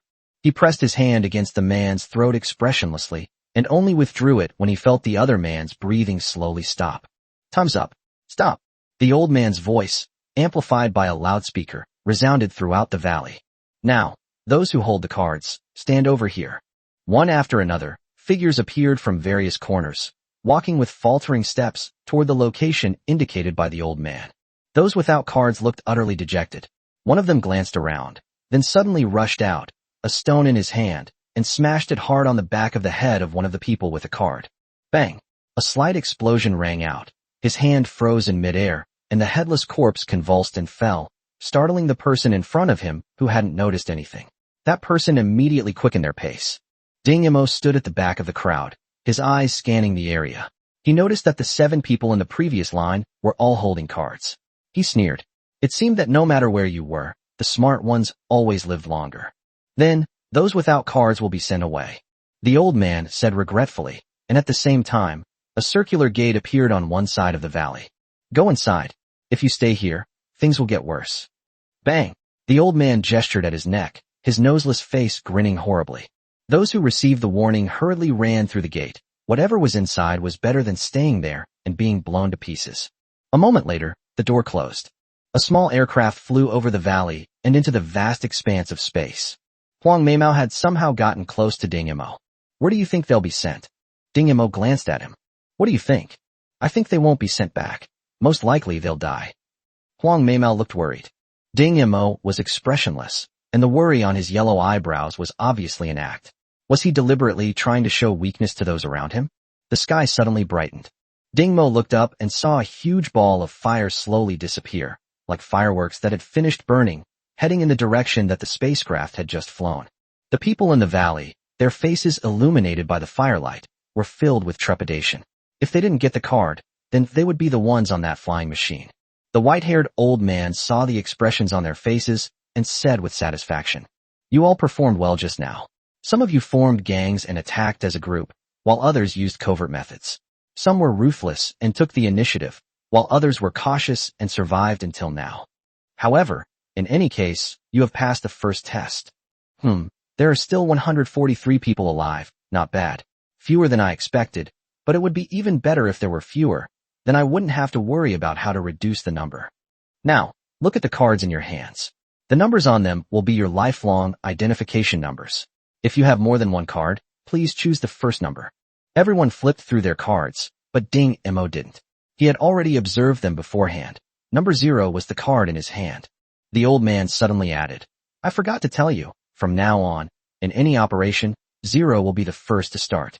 For example, he can be the first to choose food, the first to choose a room, the first to rest, and the first to choose an instructor." Ding Mo's eyes turned cold. The old man continued. Of course, he was also the first to participate in the assessment, the first to undertake the mission, and the first to die. Remember what I said. If you want to compete for a ranking, you can challenge each assessment. However, once you decide to challenge, only one of you can survive. Now, proceed in order of your numbers to the place where you will spend the year. Another heavy metal door opened on the other side of the valley. Ding Mo stepped inside without hesitation. Behind him, Huang Meimao watched Ding Mo's retreating figure, his eyes flashing a few times. Chapter 102 Environmentalists. Ding Mo has been here for a week, observing the base ever since he stepped through that metal door. That's right, he defined this place as a secret base. Although he didn't know what the people behind it were doing bringing these children here, Ding Mo knew that there would definitely be even more cruel selections in the future. He had already explored all the areas he could freely enter and exit, but apart from realizing the incredible scale of the base, he had found nothing. However, he made an unexpected discovery. He walked to the end of the valley in the middle of the night, but the end was not the plains and forests he had imagined. Instead, there was an endless starry sky. It turned out that the place they were in was a secret base built in space. No wonder there was no microorganisms in that valley. Ding Mo knew that the chances of escaping from this space base were almost zero, so he would have to face the selection process again and again in the future. The survivors gradually formed several small groups. Ding Mo watched coldly from the sidelines. The selection mechanism was unclear, and these groups would not last long. His only question was why the guy with yellow eyebrows hadn't tried to recruit him. Their 7-person team had worked together very well just a few days ago. When they gathered again in a spacious hall, Ding Mo immediately knew why. The scene was subtly divided into 6 or 7 small groups, and the original 7-person team was scattered among these groups. Seeing Ding Mo standing alone to the side, those clever people felt a pang of regret. They thought Ding Mo, like them, had already formed his own group, but they didn't expect him to still be all alone. They should have recruited him into their team. Ding Mo's quick wit would have been very useful to a team. The white-haired old man chuckled. They can't approach Ding Mo to try and win him over. Today is the day to choose instructors. Choose according to the serial number. But I want to remind you that the instructors also have the right to refuse. If no instructor agrees in the end, you know what will happen. Now begin. 0, the first one. Ding Mo carefully observed the instructors standing behind the old man and suddenly asked a question. Could you please introduce it to me? The white-haired old man was taken aback, then clapped his hands. Not bad, not bad. You're the first person in all these years to ask for an introduction. Okay. The old man walked to the leftmost side of a strong-looking, short-haired man in combat uniform. This is an expert in cold weapons. Then they walked over to a beautiful woman wearing a white robe and glasses. This is a chemistry expert. After he finished his introduction, the beautiful woman winked at the group of boys, and many of them immediately blushed. This is a scholar. The person referred to as the scholar was a very old man with thick glasses. This is a biologist. The person referred to as a biologist was a middle-aged man with a stern expression. The last one is an environmentalist. The man called the environmentalist was a handsome man with a somewhat effeminate appearance. That's my introduction. You should choose carefully, as it will determine whether you can leave here alive. Ding Mo glanced at the group of instructors again, his eyes slightly narrowed, and no one could read his expression. While he hesitated, the others behind him began to discuss quietly. It's better to choose cold weapons. After all, we might have to fight each other again in the future. I think choosing a chemistry expert would be interesting, the young man said, glancing at the beautiful woman. Hey, 01, which one do you think is better? The boy with yellow eyebrows, known as 01, didn't look at the other instructors, but watched Ding Mo's choice. If possible, he hoped to choose the same instructor as Ding Mo. Because Ding Mo's analysis during the card-grabbing process was so accurate, as long as you followed him, you definitely wouldn't make the wrong choice. Fortunately, I wasn't number 0, so I could still follow behind that guy and make my own choices. Ding Mo slowly walked up to one of the instructors. Can I choose you? Everyone was in an uproar. It was that effeminate man. Of all the teenagers present, he was the least favored. It was truly baffling what Ding Mo was thinking. The effeminate, handsome man smiled as he looked at Ding Mo. Why did you choose me? Ding Mo hesitated for a moment, considering whether to tell the truth, because among the instructors present, he was the only one who made Ding Mo feel no threat at all. However, after considering it for a moment, Ding Mo gave up on telling the truth. Because you're the most handsome. Oh. What kind of bullshit reason is that? The instructor will definitely refuse him. I think he's in trouble too. Of all the people he could have chosen, he had to pick such an effeminate environmentalist. Almost everyone thought the instructor would definitely reject Ding Mo. However, the effeminate man carefully examined Ding Mo and revealed a satisfied smile. Very good, I agree. The audience erupted in chaos. How could they agree to this? Is this instructor unreliable? Don't choose this instructor. I agree. However, to everyone's surprise, 01, with a gentle smile, also walked up to the effeminate man. May I choose you? You? The effeminate man glanced at 01 from head to toe, then flatly refused. No. 01 immediately opened her eyes wide. Why? The effeminate man gave yet another inexplicable reason. You're too ugly. This psychological attack immediately demoralized 01, but fortunately the cold weapon instructor did not refuse him again. The handsome man did not approve any more applications, seemingly having completed his task by selecting Ding Mo. And so the morning came to an end. Now, everyone is following the instructor's instructions. Hopefully, we can see each other again in a month. Leaving behind a statement that was half threat and half advice, the white-haired old man left again. Follow me. The effeminate man led Ding Mo to the previously restricted area. The third door in the corridor was opened. This place is like an ordinary classroom, with a huge virtual screen at the front and only 2 chairs. The effeminate man was the first to sit down in one of the chairs, his posture elegant and composed. Ding sat silently in the chair opposite the man, her posture equally impeccable. A slight smile appeared on the man's lips. Do you know why I only chose you? Because I was the first one to choose you? The man shook his head. Because you are very beautiful. Ding Mo looked down at his dark skin. Could people really tell his appearance from that?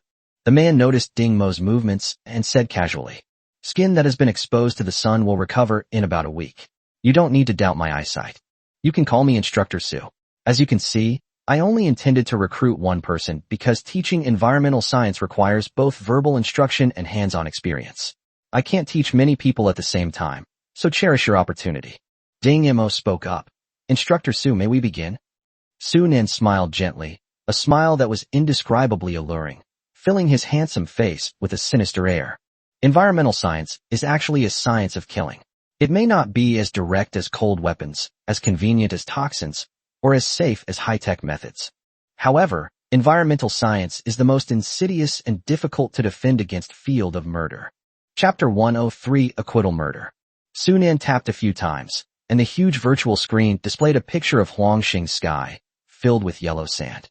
Huangxing was also a habitable planet many years ago.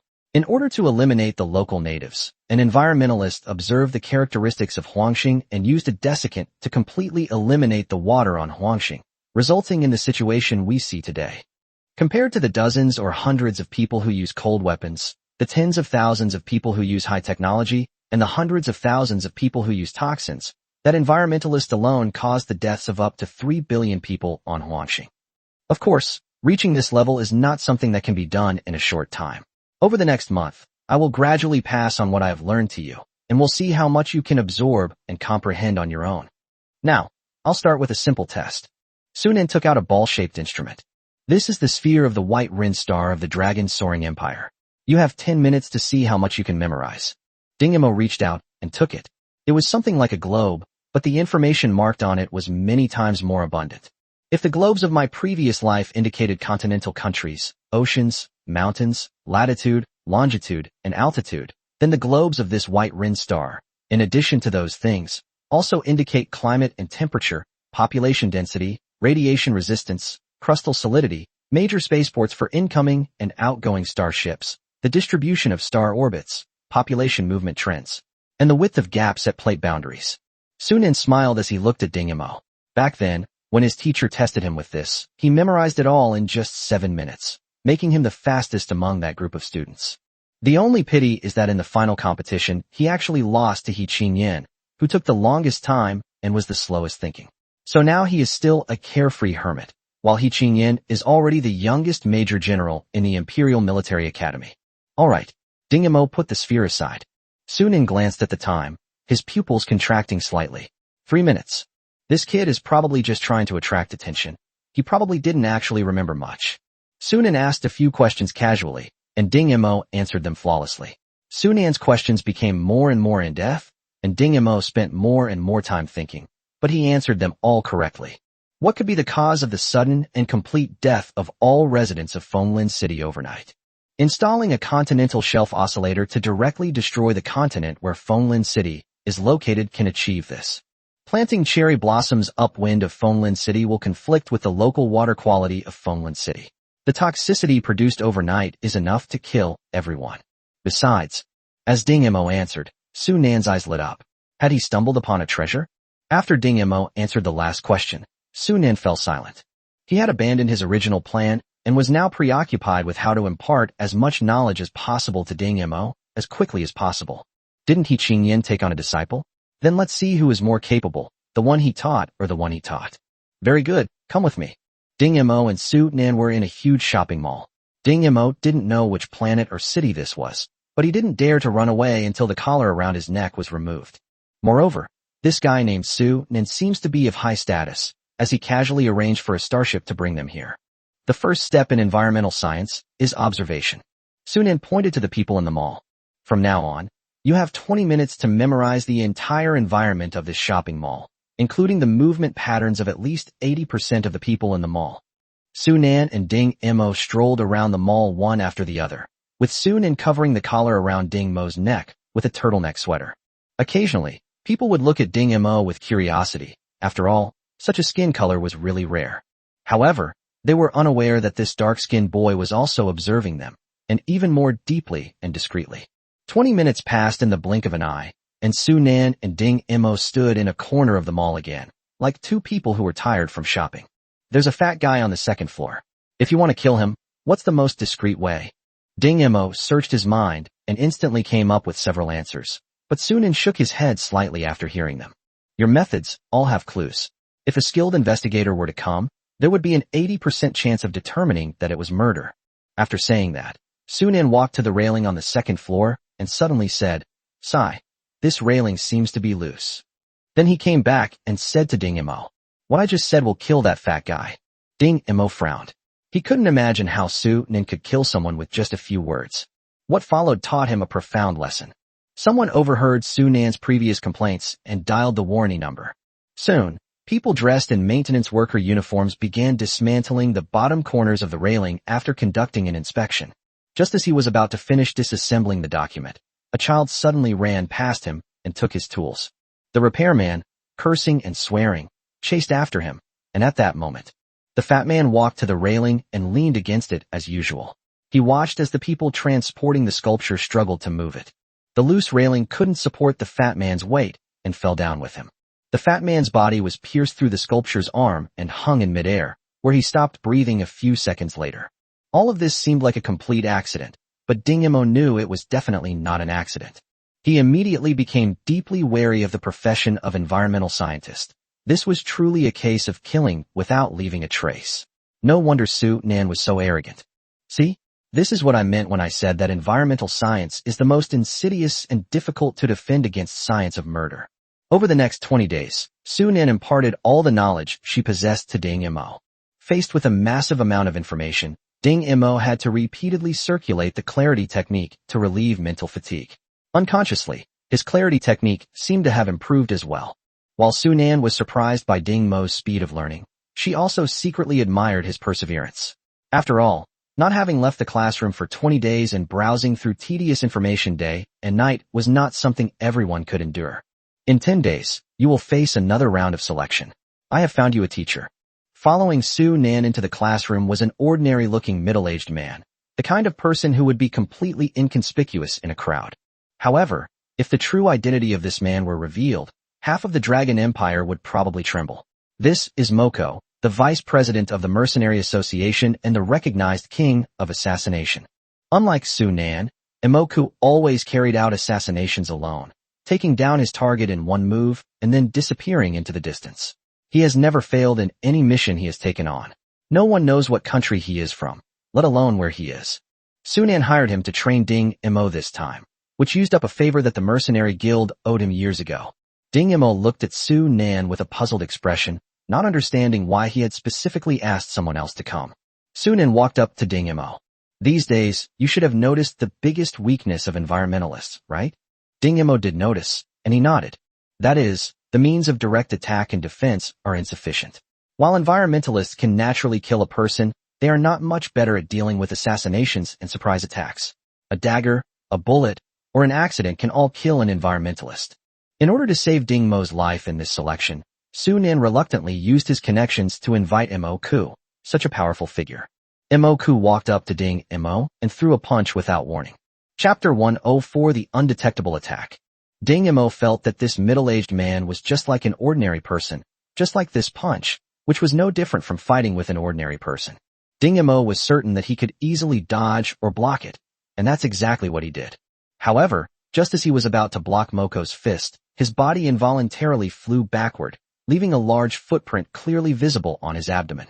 Ding Mo quickly got up, and Mo jumped over and threw another punch. This time, Ding Mo finally got serious. He activated the Qingming Ju he was already familiar with, and Mo's punches were clearly visible. Even when he blocked Mo's punch again, he was still kicked away without realizing how the kick was delivered. Ding Mo got up again, but this time he didn't passively block. Instead, he took the initiative to attack Mo. However, in the process of blocking, a large footprint was imprinted on his chest again. I don't know when Sunan left this place. In the empty classroom, Ding Mo began to wander around, and with the swaying of his body, the phantom step that had once attacked and killed the space pirates reappeared. Several Ding Mos approached Mo almost simultaneously. Mo's usually expressionless face finally showed a hint of emotion, but the result remained unchanged, and Ding Mos flew out again. Mo seemed unable to speak, but beckoned to Ding Mo, signaling him to come again. Ding Mo didn't get up. Instead, he sat down cross-legged and closed his eyes. Moko wasn't in a hurry. He just stood there, waiting for Ding Mo to make his move. Ding Mo confirmed that Mo had not used strength and speed far exceeding his own. When he blocked that punch, he had originally intended to observe how Mo's legs attacked. But when Mo actually throws a punch, Ding Mo will still involuntarily focus all his attention on the fist, thus ignoring his leg. Once again, Ding Mo stood up and walked towards Mo. This time he walked with great care, as if he were experiencing the feeling of his feet landing on the ground, and every bit of force seemed to affect his entire body. Moko's eyes brightened slightly.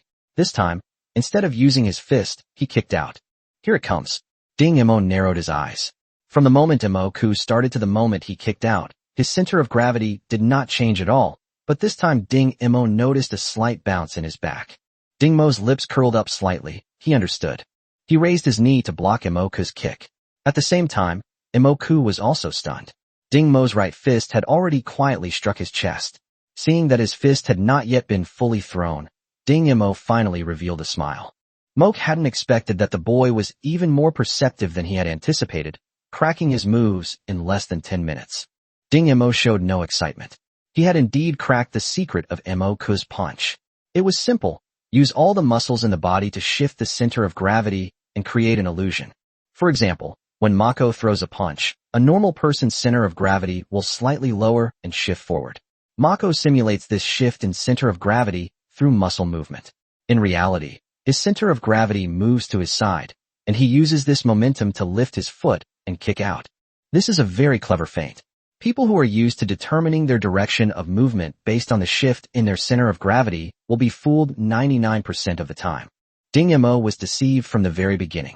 This deception stems from the brain's own reaction. From the moment we learn to crawl after birth until we walk, run, and engage in various activities, the brain subconsciously develops a fixed impression of the movement behavior caused by the center of gravity. Moko's actions precisely exploited the fixed impressions in the human brain, which led to the bizarre result at the beginning. Once Ding Mo realized this, he immediately took advantage of it. With the help of the clarity technique, his brain worked several times faster than Moko's. So, in the previous exchange, he had already tricked Mo 3 times before finally getting him into the trap. However, Ding Mo was not smug, because Mo had obviously not used his true strength. The punch Ding Mo had just landed on Mo told Ding Mo an exaggerated fact. The middle-aged man in front of him was the most powerful master he had ever met in his life. Mo sat down with satisfaction, and Ding Mo dusted himself off and sat down opposite him. Before the satisfied smile on Mo's face had faded, he kicked Ding Mo away again. Thus began Ding Mo's inhumane and grueling training. Whether eating, sleeping, or otherwise, Moko seems tireless, launching attacks anytime, anywhere. At first, they walked openly in front of Ding Mo, but later they simply resorted to assassination. Ding Mo was extremely grateful that this person had no intention of killing him, otherwise he would have died hundreds of times over. On the morning of the 7th day, Sunan opened the door and was stunned by what he saw. A dozen Ding Mos and a dozen Mok's were fighting, and the sounds of small limbs colliding could be heard continuously. Sunan shook his head, thinking he was hallucinating. But when he looked closely, he was so overwhelmed by that strange feeling that he almost vomited blood. The figure was clearly moving forward, but was actually walking backward. The punch was thrown first, but the final impact was a knee strike. As the number of people in the room gradually decreased, Ding Mo and Mo finally stood in the center of the room, their fists pressed together. Sunan paused for a moment, then said, "Is this considered finished?" Awoke withdrew his fist, patted Sunan on the shoulder, and walked out. Sunan asked, "How's your cultivation going? Don't tell me you haven't made any progress these past few days." Dingmo stood quietly in the center of the room, her eyes lowered, looking at the ground beneath her feet. When facing Moko, his fighting skills, which he had previously considered quite good, were almost completely ineffective. He initially looked down on people of this era because his previous opponents were completely outmatched in terms of skill, but this middle-aged man taught him a lesson. What's even more terrifying is that this person not only completely outmatched Dingmo in terms of skill, but also didn't reveal another part of his strength. He kept his speed and power at the same level as Dingmo, but Dingmo could tell from the force of the recoil that with a body enhancement of level 7 or higher, he would be instantly killed in a real life or death battle. Dingmo rubbed his wrists. He had gained a lot this time. At least later on, he was no longer being completely dominated. He could occasionally fight back. More importantly, his clarity technique was improving at an unbelievable speed under this high-intensity training. If Awoke used skill and experience to deal with Dingmo, then Dingmo countered with a brain processing speed that was more than 10 times faster than Awoke's. Dingmo had a premonition that his fighting skills would take an unexpected turn. When he mastered the clear mind technique, his fighting skills might enter a completely new realm through the analysis of his brain. He raised his head and looked at Sunan, his eyes less cold and sharp and more profound. "I learned a lot. That's good. Don't fail this selection. Also, it's time for the final training." Sunan winked at Dingmo, and Dingmo suddenly had a bad feeling. On the bustling street, two beautiful women stood by the roadside. One was tall and slender, dressed in the latest fashion styles, and leaned quietly against the railing, revealing her fair and delicate calves, which aroused people's imaginations. The other one was slightly shorter, but had an even more stunning face. She was wearing a white, fluffy long dress and was a rare beauty.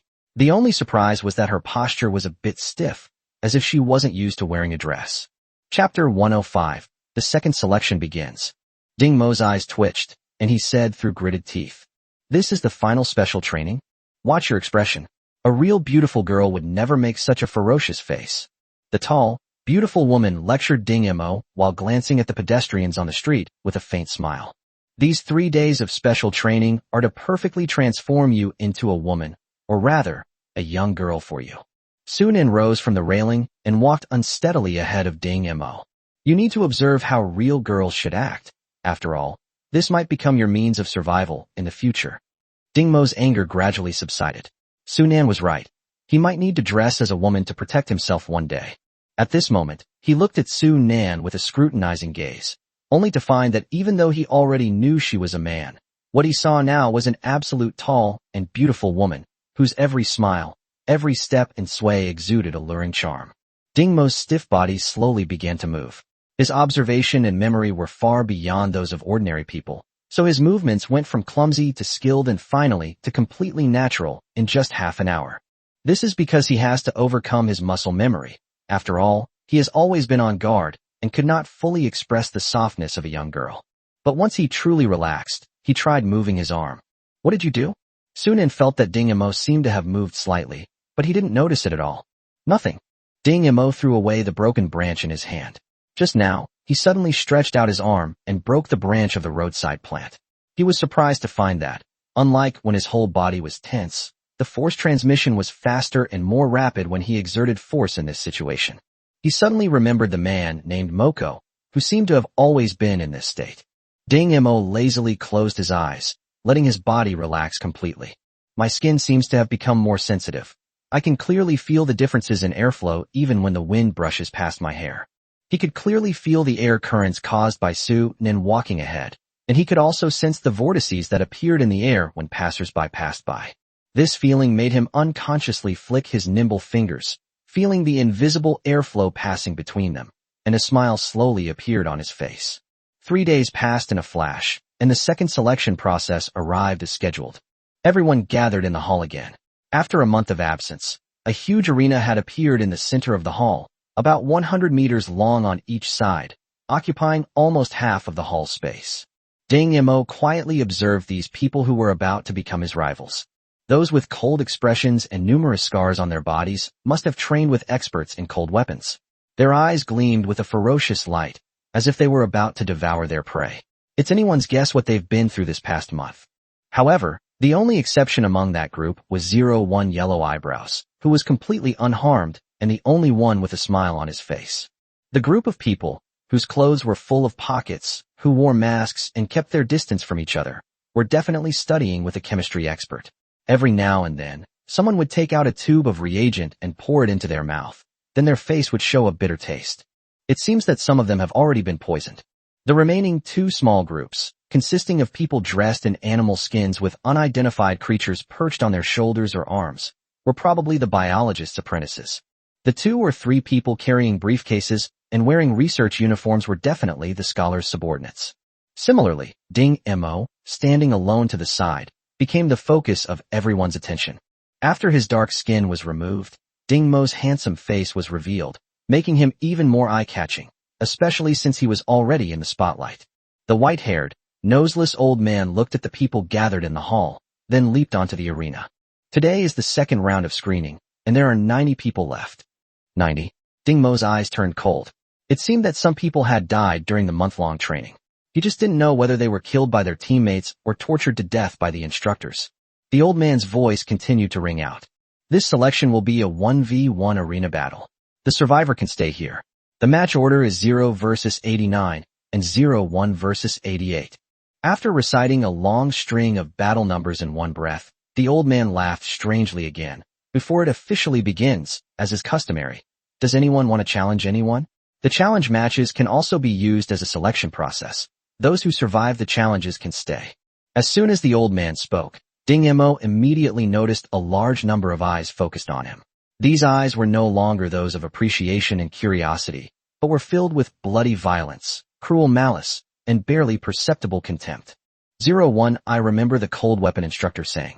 Environmental scientists are most powerful in their ability to observe, analyze, and utilize the environment, but their weaknesses are more obvious.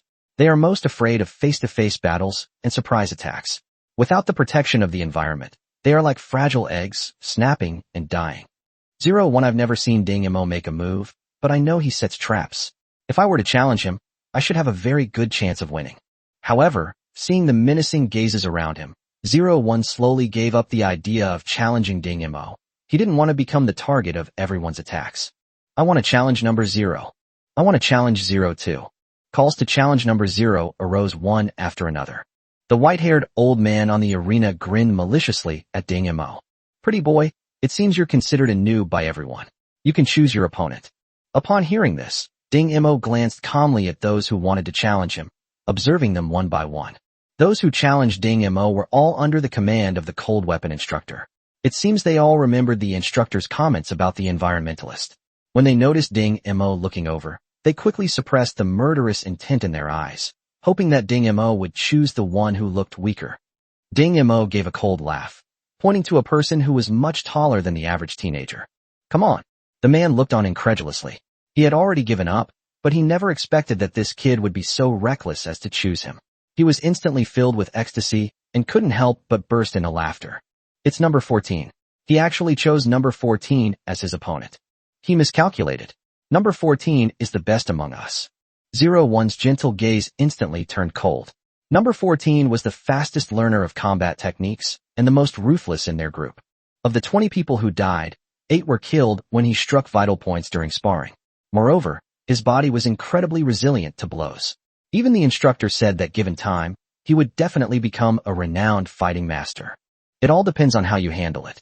01 doesn't think Ding Mo's choice of number 14 was a mistake, because he knows that number 0 is an extremely intelligent person. Suddenly, a possibility occurred to him. Could it be that number 0 was planning to use environmental methods to eliminate number 14? In order to establish his authority and deter those who were plotting against him? However, looking around, he couldn't think of any way number 0 could come up with. Ding Mo watched with a cold smile as number 14 walked towards the arena, deliberately moving closer to the crowd. The 3 scholars' apprentices looked at Ding Mo in surprise, not understanding why he didn't go up on stage, but instead moved closer to them. Chapter 106, Ding Mo's debut. Hey, aren't you coming up here? 14 stood on the ring and shouted loudly at Ding Mo. In his mind, Ding Mo was already a dead man. Ding Mo glanced at the guys playing with the medicine bottles, then smiled at the guy who had just drunk the bitter potion. The guy was taken aback, not understanding why Ding Mo was smiling at him. Ding Mo smiled at 01 again and winked. 01 didn't know what Ding Mo meant, so she started to ponder Ding Mo's gaze. Ding Mo stretched out his arm again, pointing to number 14 on the stage, and said, "You're going to die." Number 14 flew into a rage and pointed at Ding Mo, cursing back. "You coward, come up here if you dare." Something suddenly hit him in the corner of his eye. Without thinking, number 14 swept his outstretched arm away. Bang! The sound of shattering glass followed, and then a sharp pain shot through his arm. Number 14 screamed in agony. A huge wound appeared on his arm and continued to widen. The fluid from the wound rapidly corroded his body, and as he writhed in pain, it slowly spread to other parts of his body. The screams lasted for quite a while before finally disappearing. Ding Mo calmly watched as number 14's body was slowly corroded, leaving only a pool of murky liquid on the ring. What happened? What did he do? How did he know that number 14 would die? 01 gritted his teeth. The medicine bottle had initially been flying towards him, and if he hadn't managed to knock it away in his haste, he would have been the one in trouble. However, thinking back to that possibility from the beginning, 01 suddenly felt uneasy. Ding Mo's indifferent expression now seemed incredibly mysterious. No one at the scene saw what Ding Mo had done before. Only someone behind the monitor discovered the secret. Play back the surveillance footage from just now. The masked man gave the order. In the video, before Ding Mo pointed to number 14 and said those words, his outstretched arm intentionally or unintentionally bumped into a box. The box was being carried by the scholar's apprentice. The boy, whose palms were already sweating, obviously didn't expect anyone to touch his box. He hurriedly reached out to help it, but as he bent over, he bumped into his companion next to him. Caught off guard, his companion took 2 steps back, which startled one of the small animals in the biologist's group. The nimble lizard circled around to the other side of its owner's shoulder, flicking its long tongue. The person who drank the bitter potion had just recovered from Ding Mo's smile when he was startled by the lizard's forked tongue. In his haste to pull out the medicine bottle from his pocket, he accidentally let it slip from his hand, and it flew towards the group of people wielding cold weapons. Then came the result. 01 knocked the medicine bottle away, and 14 swung his arm and shattered the bottle. Ding Mo did only 3 things from beginning to end. He glanced at the guy taking the medicine, smiled at 01, and pointed at number 14. If number 14 hadn't pointed at Ding Mo with his arm outstretched, he wouldn't have smashed the medicine bottle. If 01 hadn't misinterpreted the meaning behind Ding Mo's smile, she wouldn't have panicked and knocked the medicine bottle away. If the guy taking the medicine hadn't been momentarily distracted, he wouldn't have been frightened by the lizard. The person wearing the mask laughed. Sunan really taught a good apprentice. On the field, following instructions from backstage, the old man announced that Ding Mo had won.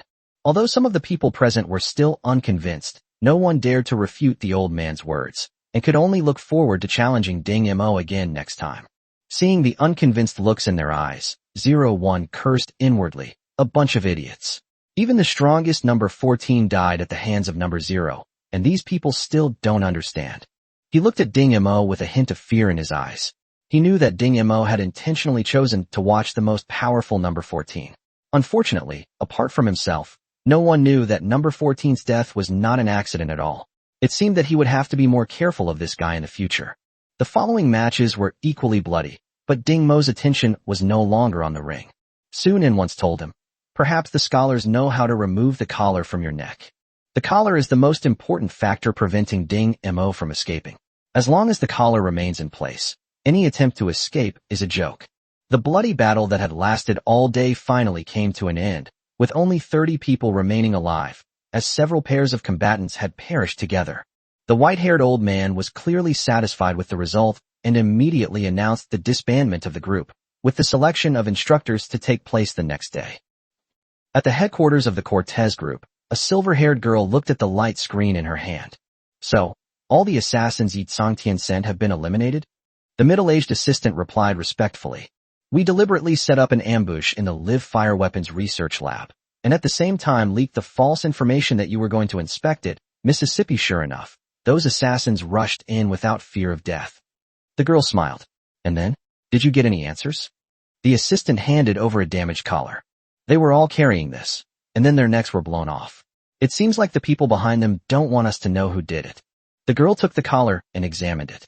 Who else could it be? Yi Sangtian is ruthless enough. However, his restraint device is quite novel.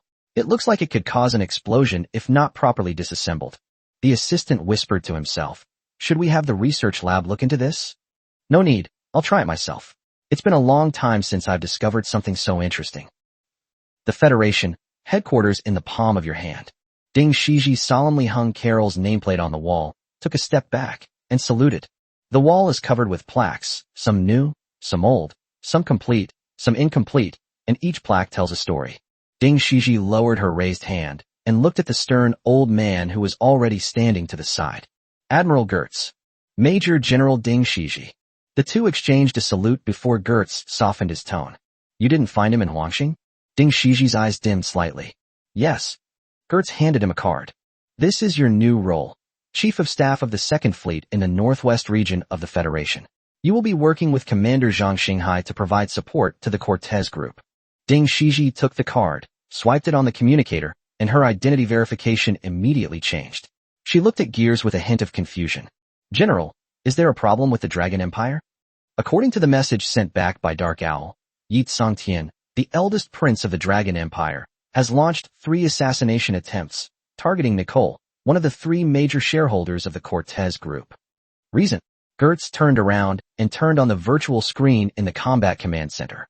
The Cortez group's headquarters has just passed a resolution to relocate the group's headquarters to the Federation.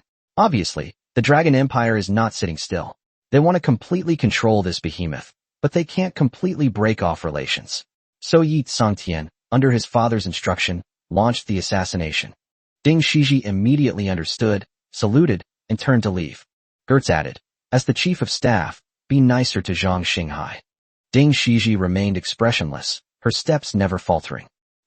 The elderly scholar put on his reading glasses, looked at Ding Mo, the only one who had chosen him this time, and smiled kindly. The vicissitudes of life were clearly visible on his face. He didn't mince words and went straight to the point. Why did you choose me? Ding Mo pointed to his neck. Do you have any way to get it off? The old man shook his head. This was made by the Imperial Research Institute. Once you put it on, you can never take it off. I can't help you with that. Ding Mo sensed that the old man was still not finished, so he stood there quietly without interrupting. The old man hesitated for a moment, then said, perhaps there is a place that can help you. Chapter 107 Methods to Avoid Screening. The old man glanced at Ding Mo. He had a good impression of the quiet boy, but he didn't know if he would survive. So he decided to tell him anyway. The Cortez group might have a way. Also, there's another method to temporarily block the signal reception. Wrapping the center of the collar with auger metal will prevent it from exploding for 10 minutes. However, the collar's own protective mechanism will activate immediately, and it will automatically explode after 10 minutes. Ding Mo's eyes flickered slightly. He memorized the name Cortez Group. As for August metals, his hand twitched slightly. The old man took a sip of tea. I can't teach you anything, but I can answer some of your questions. What would you like to know? Can you tell me where this is? The old man shook his head. I cannot reveal any information about the location of this place, otherwise I will end up like you, wearing this thing. The old man pointed to Ding Mo's neck. Can I know who you are? Ding Mo thought for a moment, and then asked the question. The old man chuckled. Why don't you ask me how to increase my strength? Never mind, I'll tell you. I am Ren Pingsheng, a visiting professor at the Imperial Capital Academy. The capital? The capital of the Dragon Rise Empire. That's right. No ordinary person could be a visiting professor at the Imperial Capital Academy. Thinking back to the experts and scholars of his previous life, Ding Mo could guess that the old man in front of him was definitely not simple, and the background of this base was probably even more astonishing. If he's guessing correctly, it must be related to the higher-ups of the Dragon Empire, and it's highly likely that someone from the royal family is manipulating things behind the scenes. Ding Mo pondered for a moment, then asked again, since you can't teach me anything, why did they make you their instructor? Ren Pingsheng nodded approvingly. Those kids didn't know about this issue before. When they heard that I couldn't teach them anything, they all looked like they'd lost their souls. Little did they know that I could answer most of your questions. Most of the questions? Ding Mo's mind raced, his brain frequency spiked, and several thoughts flashed through his mind in an instant. He tentatively asked, how many of us will be left in the end? Ren Pingsheng smiled slightly. 3. Sure enough, Ding Mo's expression turned slightly grim. Although Ren Pingsheng couldn't reveal where this place was, he should be very familiar with its rules and operating mode. There were only 3 people, fewer than he expected. They really don't care about human lives. However, knowing this information in advance means that the future screening process will be much more feasible. Is there any way to avoid participating in the screening? Ren Pingxing's smile widened. This young man was indeed quick to understand. If it weren't for the thing around his neck, he would have really wanted to take him as his last disciple. Yes, I can tell you, but you have to exchange something for it. What is that? Ren Pingxing laughed and said, tell me first what you can do. Ding Mo thought about it carefully. Killing, repairing, and modifying, piloting mechs. Ren Pingxing never expected that the first word Ding Mo uttered was killing. If he could treat killing as something he was good at, then how many people must this kid have killed? As for repairs and modifications, Ren Pingxing didn't think Ding Mo was particularly skilled. At his age, he was probably just an apprentice at best. As for piloting mechs, Ren Pingxing really wouldn't be interested unless one reached the master level. He stroked his beard. You have 2 choices. First, kill the designated target. For every 3 people you kill, you can skip 1 screening. Secondly, if you can repair 10 pieces of equipment or weapons in the repair base, you can also be exempted from 1 screening. Ding Mo considered it for a moment, then said, I choose the second option. Ren Pingxing looked at him and said, you only get 1 chance, and this is the only chance for a smart person like you. Since you say you are good at killing, why not choose the first option? Because I don't know who I'm going to kill, Ding Mo said honestly, his eyes deep. Killing was as easy for him as drinking water, but he was not a man who killed indiscriminately. Ren Pingxing nodded approvingly. He has the courage to kill, but chooses not to. This young man has a good mindset. Very good, come with me. Ren Pingxing led Ding Mo through the many doors in the corridor and into the true interior of the base. The moment Ding Mo stepped through the last gate, he stood frozen in place, not daring to move.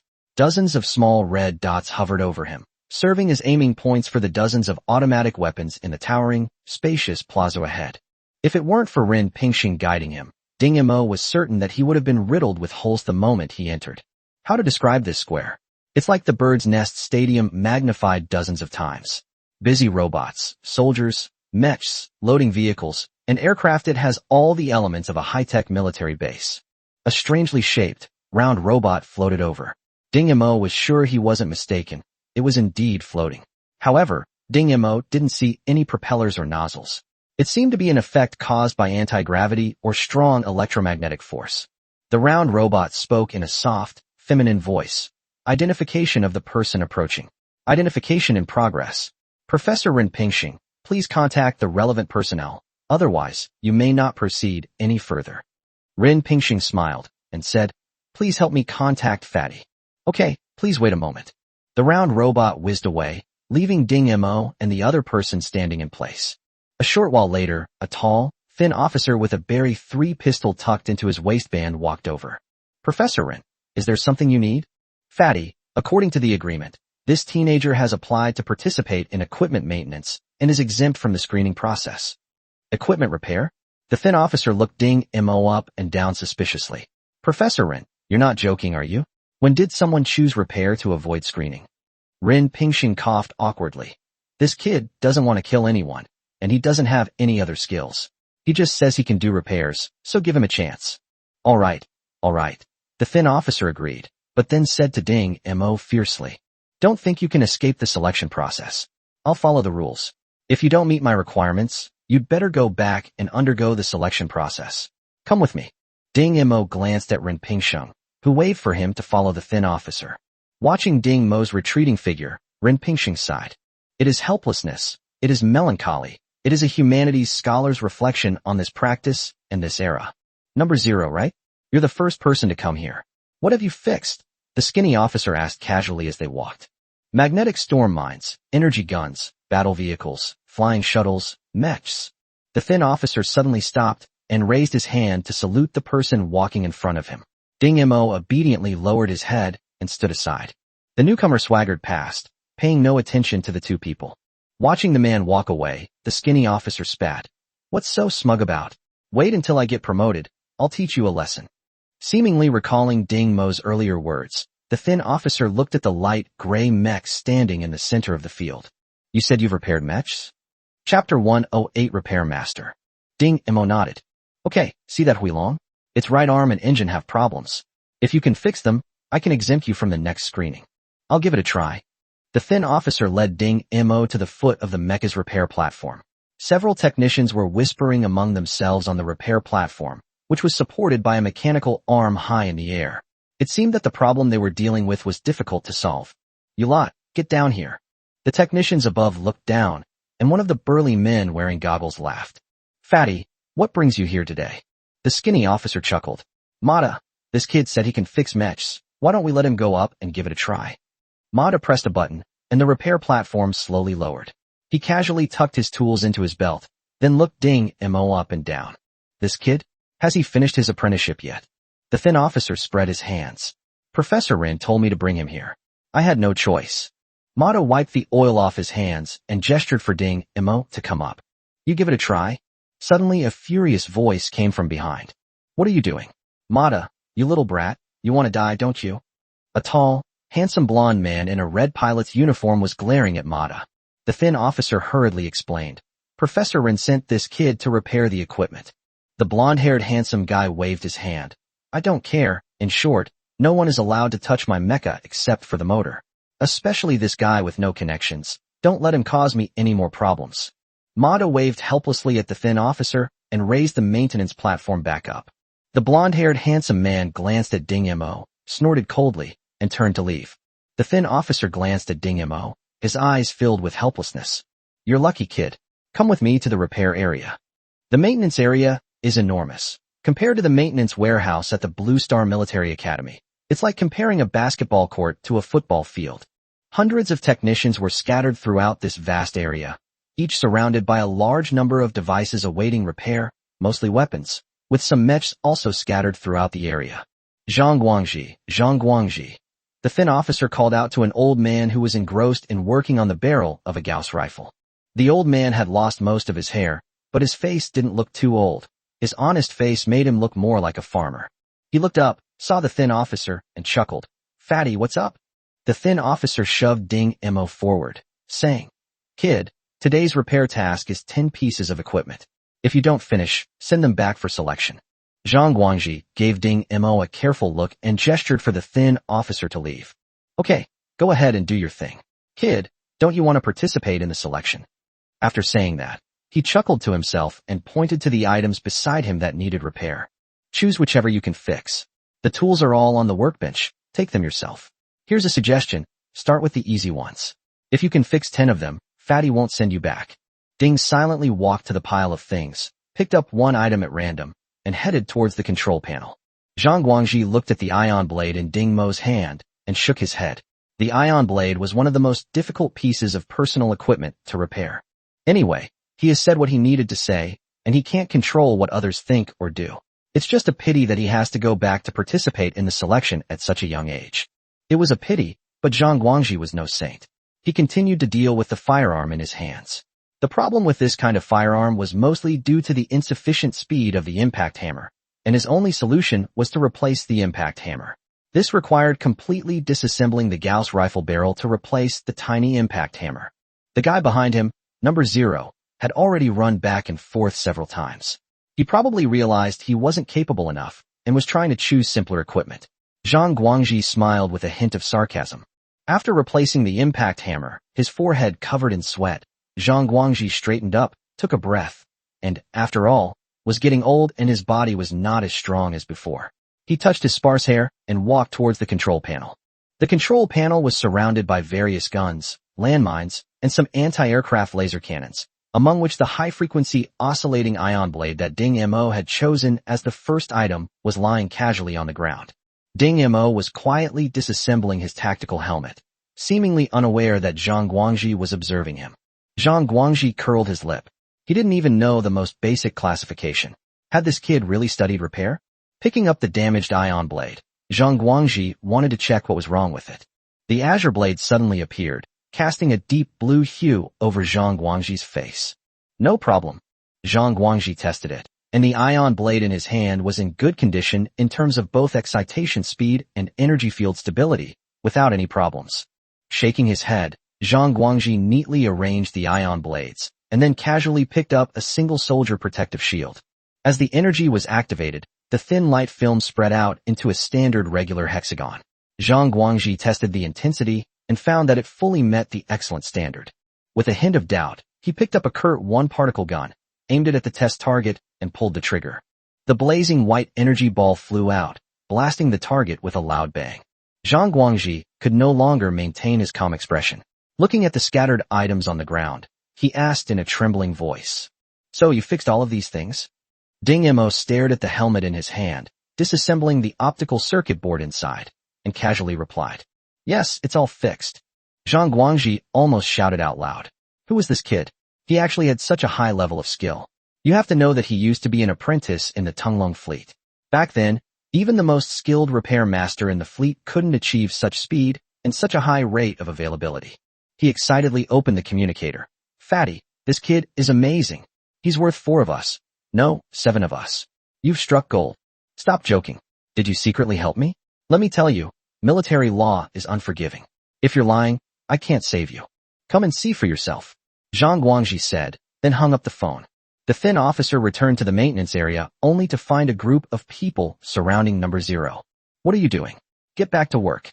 But no one paid him any attention. Instead, gasps of surprise came from the crowd. "You can handle it like this? I never expected this." The repair techniques taught by Don Luan were considered an art form by these army repairmen. The skinny officer squeezed his way in and saw number 0 melting alloy metal.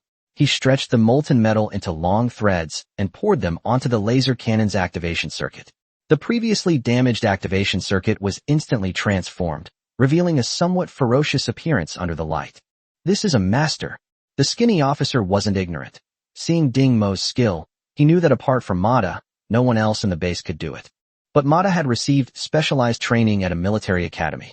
Just as everyone was admiring the scene, a piercing red alarm sounded. "Back to your original positions. Now," the skinny officer shouted at the top of his lungs. A group of soldiers in combat uniforms rushed over, saying, "We're running out of weapons and equipment. Do you have any that can be repaired?" Zhang Guangji pointed around Ding Mo and said, "Those are all newly repaired.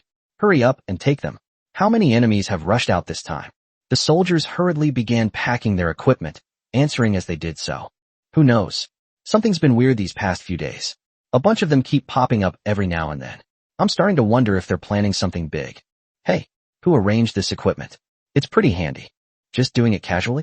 Zhang Guangji turned around and looked at the equipment that Ding Mo had laid out on the ground, and then he noticed something. Chapter 109, Repairing the Mech.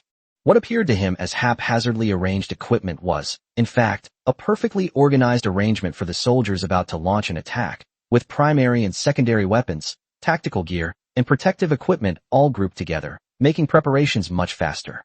"Well done." The skinny officer watched as the repaired equipment on the ground was quickly put on the soldiers, and patted Zhang Guangji on the shoulder. Zhang Guangji's face flushed red, a rare occurrence for him. "Fatty, it was all that kid's doing."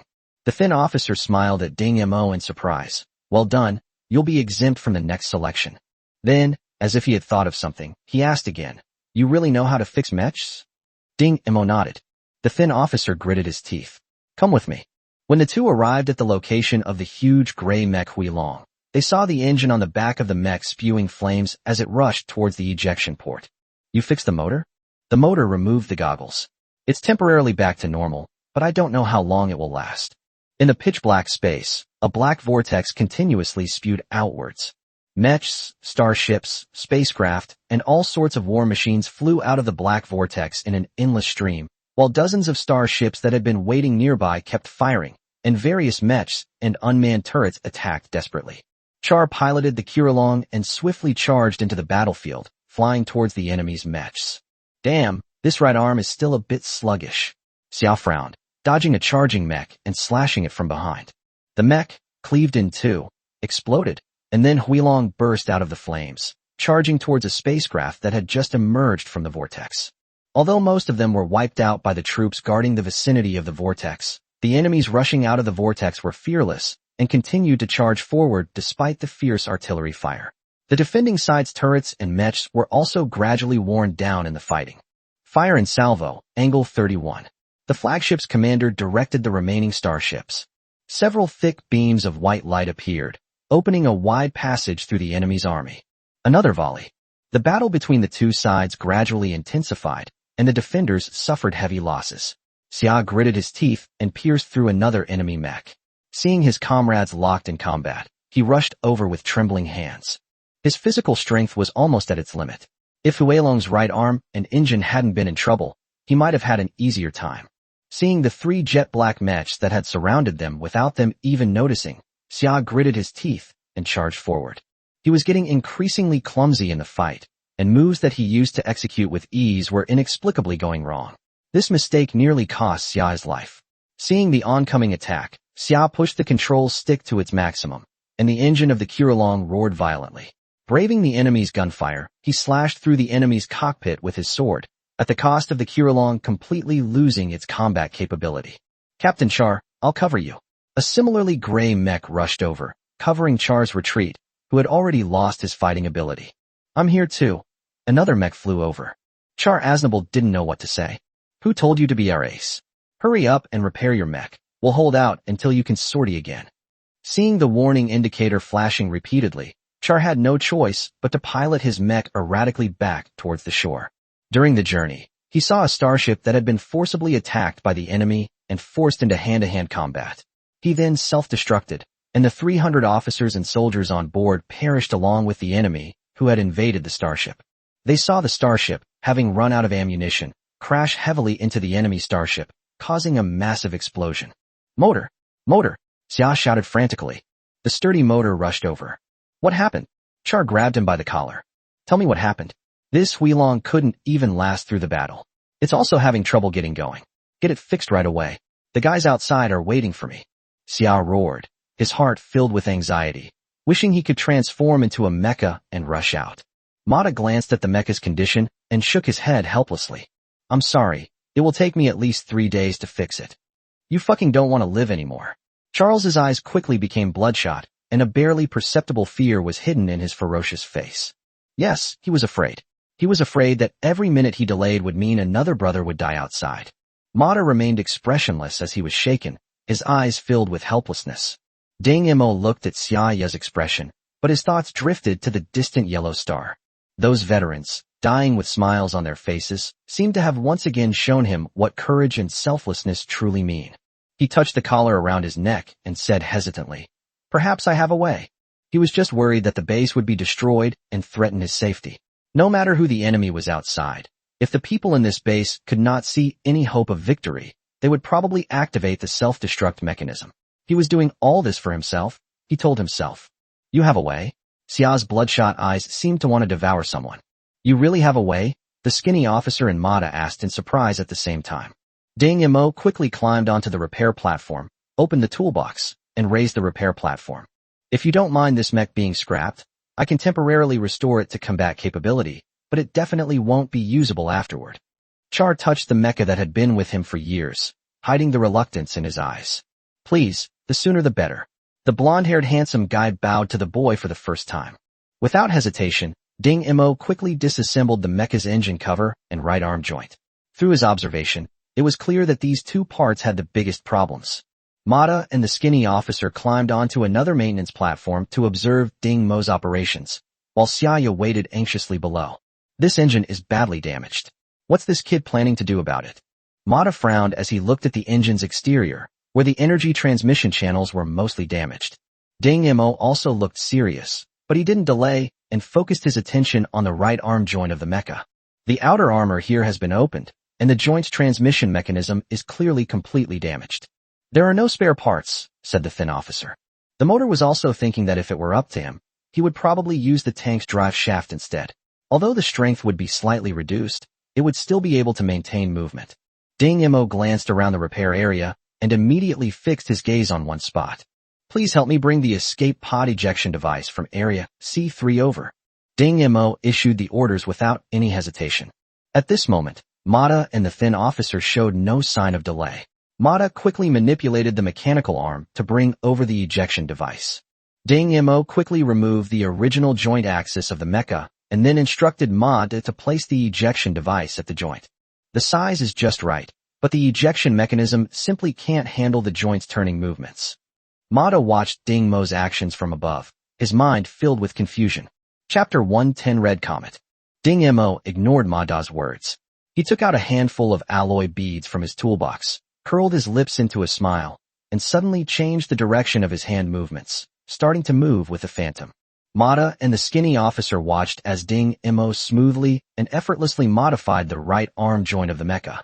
The two were dumbfounded, and only when Ding Imo finished did Mata exclaim in surprise. An ejector joint?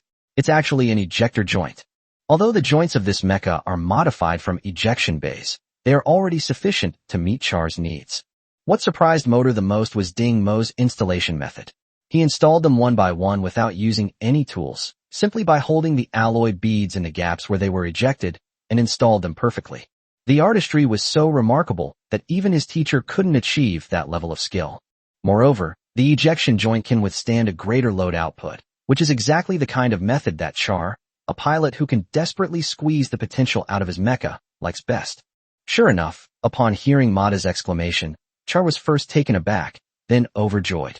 This kid in front of him could actually replace the ejection joints of the mecha, so repairing his own mecha should be a piece of cake.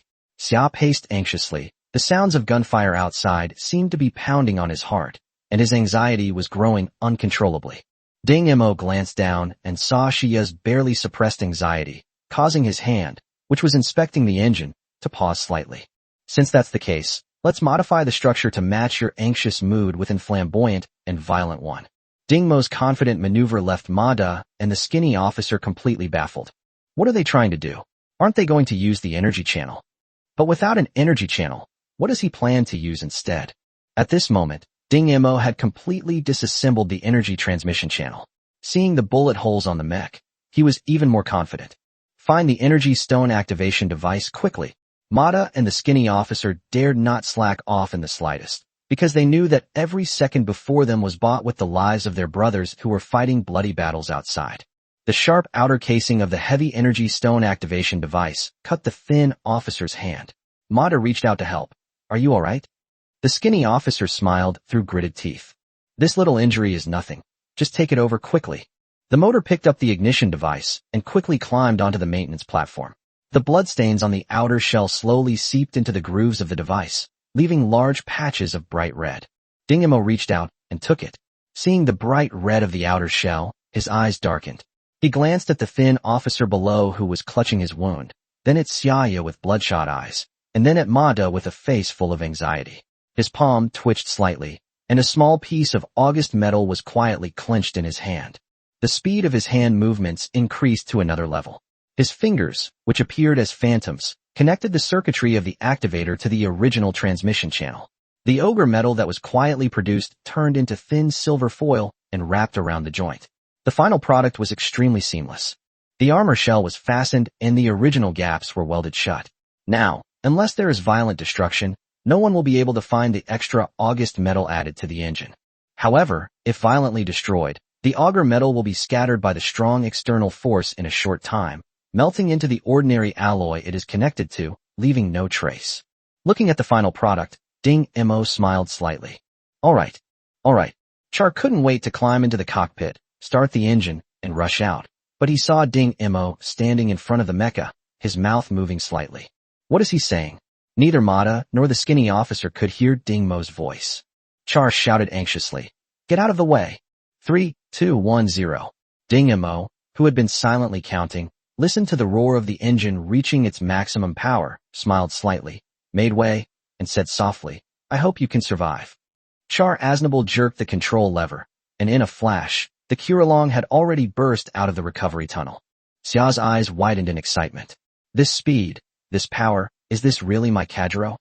Before he could think further, Huilong, who rushed into the battlefield at lightning speed, quickly became the enemy's target. Several black mechs swiftly surrounded him. Char laughed loudly, and the engine on the back of the Radiant Dragon suddenly spewed out a long stream of air, drawing a Z shape in the air like lightning. The black mechs froze for a moment, and then turned into flames behind Char. That was exhilarating. Xia's crimson eyes blazed brightly as he pushed the power of the Huilong engine to its limit. The activation device, which had originally replaced the transmission path, was activated a second time, and the excessively violent energy spilled out through the bullet holes on the mech, barely maintaining the pressure inside the engine so as not to become too high. But no one expected that Char would once again unleash the engine's maximum power. As the mecha charged forward, the wisps of energy that had been seeping out from the bullet holes slowly gathered on the surface of the mecha. The crimson stain from the blood slowly emerged, and a hazy red energy ball formed on Huilong's body. Wherever Huilong passed, before Xia could even swing his weapon, the enemies opposite him were already smashed to pieces by the energy ball. What is that? Everyone who saw the red ball of light was stunned. The enemies seemed to have realized that the greatest threat came from Xia, and quickly surrounded and attacked him, abandoning their original opponent. Energy jump state? How is that possible? Isn't that something only a superpilot can do? The masked man stared at the battle scene, his body slightly stunned. No mech could withstand Char's onslaught. The red, comet-like orb of light grew larger and larger, destroying more and more enemies. So powerful. Zero, what exactly did you do? Mata patted Ding Mo on the shoulder, watching Xia wreak havoc on the battlefield through the base's monitor. Ding Mo coldly remarked, "It's probably about to explode." Huh. As if they thought they had misheard, Mata and the skinny officer pressed their faces against the monitor. The skinny officer hurriedly turned on the combat channel. "Xia, that kid said your mech is about to explode." Explosion. Xia's feverish mind calmed down slightly. This feeling of being invincible and unstoppable was simply amazing. Now, hearing that the mecha wouldn't last much longer and was about to explode, a smile crept onto his lips. Since that's the case, let's go one last time. Char's eyes were sharper than ever before, while the engine of the Huilong began to hum under the strain. In the center of the battlefield, the crimson energy cluster around Huilong expanded once more, instantly transforming into a shooting star and hurtling towards the largest enemy starship. The mech's right fist continuously charged, and just as it was about to reach its target, it unleashed a strike comparable to a main cannon attack. The mech and the enemy starship almost simultaneously transformed into a dazzling burst of light. The enemies that had rushed out of the vortex had all been eliminated, and Ding Mo withdrew his gaze. Who sent those enemies? The thin officer, still grieving over Xia's sacrifice, replied curtly to Ding Mo's question. Abyss, didn't you see that vortex? These enemies rushed out of the abyss. A large part of the reason this base was built here is to guard this abyss exit. The unexpected answer stunned Ding Mo. It was the abyss. But why do they want to fight against the abyss? It seems I should study the history of this world properly. Medic, come quick. The base's passageway was opened, and the wounded from the battlefield were quickly pushed into the medical pods. Among them was that blonde kid. Xia, you're not dead? Mata exclaimed excitedly, pumping his fist. You were so cool just now. Char lay on the stretcher, his face covered in blood, a smug smile on his face. Of course, I am the Red Comet, Char Aznable. How could I die so easily? Ding silently stepped forward and glanced at Xia's injuries. Looks like I should set the automatic ejection program earlier next time. So it was you. Xia thought of how he had closed his eyes and been waiting to die when he was suddenly thrown outside the mecha and was blown around by the shock of the explosion. Fortunately, everyone had been watching him and noticed his escape attempt and eventually rescued him. Xia struggled to get up, but Ding Mo pressed him down. If you move now, you might not make it to the medical ward. In a room at the base, a masked man, observing Char's earlier performance, tapped his fingers slowly on the table before suddenly stopping. Bring Char to me. Chapter 1:11 Dinner. Char sat in the chair, legs crossed, looking at the masked man in front of him with a cynical smile. What business do you have with me, young master? The masked man sized up Char. What did you feel while piloting the mech during that previous battle? Xia chuckled. What does it feel like? It's incredibly satisfying, of course. Watching the enemy get slaughtered like slicing vegetables. Do you know that feeling of exhilaration? As he spoke, he clenched his fist, as if the feeling of power still lingered in his body. That's all. What else could there be? Isn't this enough? What would you do if I told you that this leap in your cultivation, which triggered a pseudo-energy transition state, would completely jeopardize your path to becoming a super pilot? Xia's smile vanished, seemingly shocked by the news. He was currently only a Tier 5 pilot and had never even considered something as far removed from his life as a super pilot. But becoming a super pilot is every pilot's ultimate dream. Can I give it up so easily?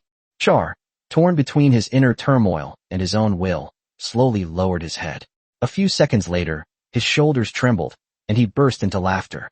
Ha ha, ha ha ha, super pilot, that's amazing. But I don't regret it, after all. I saved some of my good brothers. Moreover, if I were to die on the battlefield, I wouldn't even know if my body could be found, let alone aspire to be a super pilot. Xiao laughed again, his eyes showing no worry, and leaned back. If you called me here just to talk about this, then there's nothing more to say. Faced with this unreasonable attitude, the masked man nodded and suddenly handed him a card. Take this and go to the Imperial Military Academy. Your opportunity might be there. Char took the small card with surprise. What is this? A recommendation card? Who are you? How do you have something that only powerful families can obtain? The masked man didn't speak, but with a wave of his hand, several soldiers immediately came in and took Xiao away. The room was quiet until the masked man spoke softly. Char Aznable, it seems the future of the Empire still rests on the shoulders of you young people. He pressed his two thumbs together protectively. Number 0, with such superb repair skills, should I adjust my plan? Mata and the skinny officer, who had been eagerly anticipating a drunken night with Char, were already waiting in the room. This room was the thin officer's dormitory. It was simply furnished and clean. Ding Imo thought to himself. It seems the cleaning robot is doing quite well. He hadn't expected to be invited to their small gathering by the skinny officer, but Mata insisted that he was the biggest contributor and dragged him along. When Xiaya pushed open the door, he saw 3 people sitting cross-legged on the ground, with various foods laid out in the middle. The most eye-catching item was a bottle of blue liquor.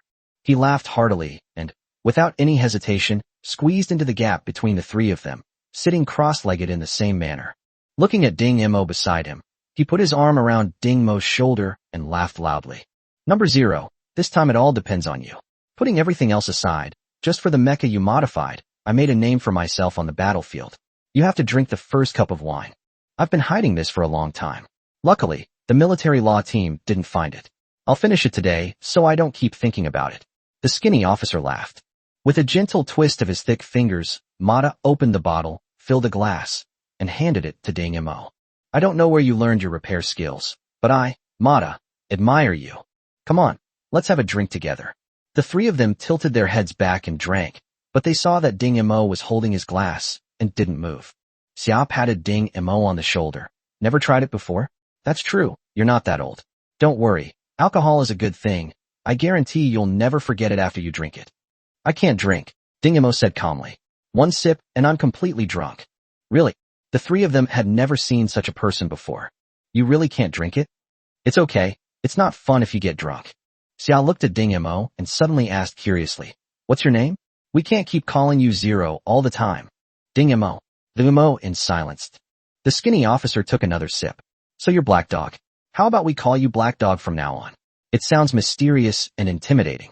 Fatty, your nickname-giving skills are really terrible, Mata mocked from the side. Bullshit, you're the one who gave me that nickname. The skinny officer seemed to be drunk, and his speech was somewhat slurred. Xiaya took a big bite of chicken leg and said, Fatty, haven't you always wanted to become a fat guy? If you didn't have that dream, Mata wouldn't have given you that nickname. The skinny officer slammed his hand on the ground. What do you mean by getting fat? My dream is to never go hungry again, understand? I understand. Mata poured himself a glass. I wonder who went to school for 2 days and came home saying they wanted to get fat in 1 bite. Ding Imo listened with amusement. It seemed these 3 had been together since childhood. What is your real name? Ding Imo asked curiously. The thin officer paused, then said, slowly and deliberately, Pangzi. Fatty. Ding Mo's face was full of question marks. This immediately caused the other 2 to burst into laughter.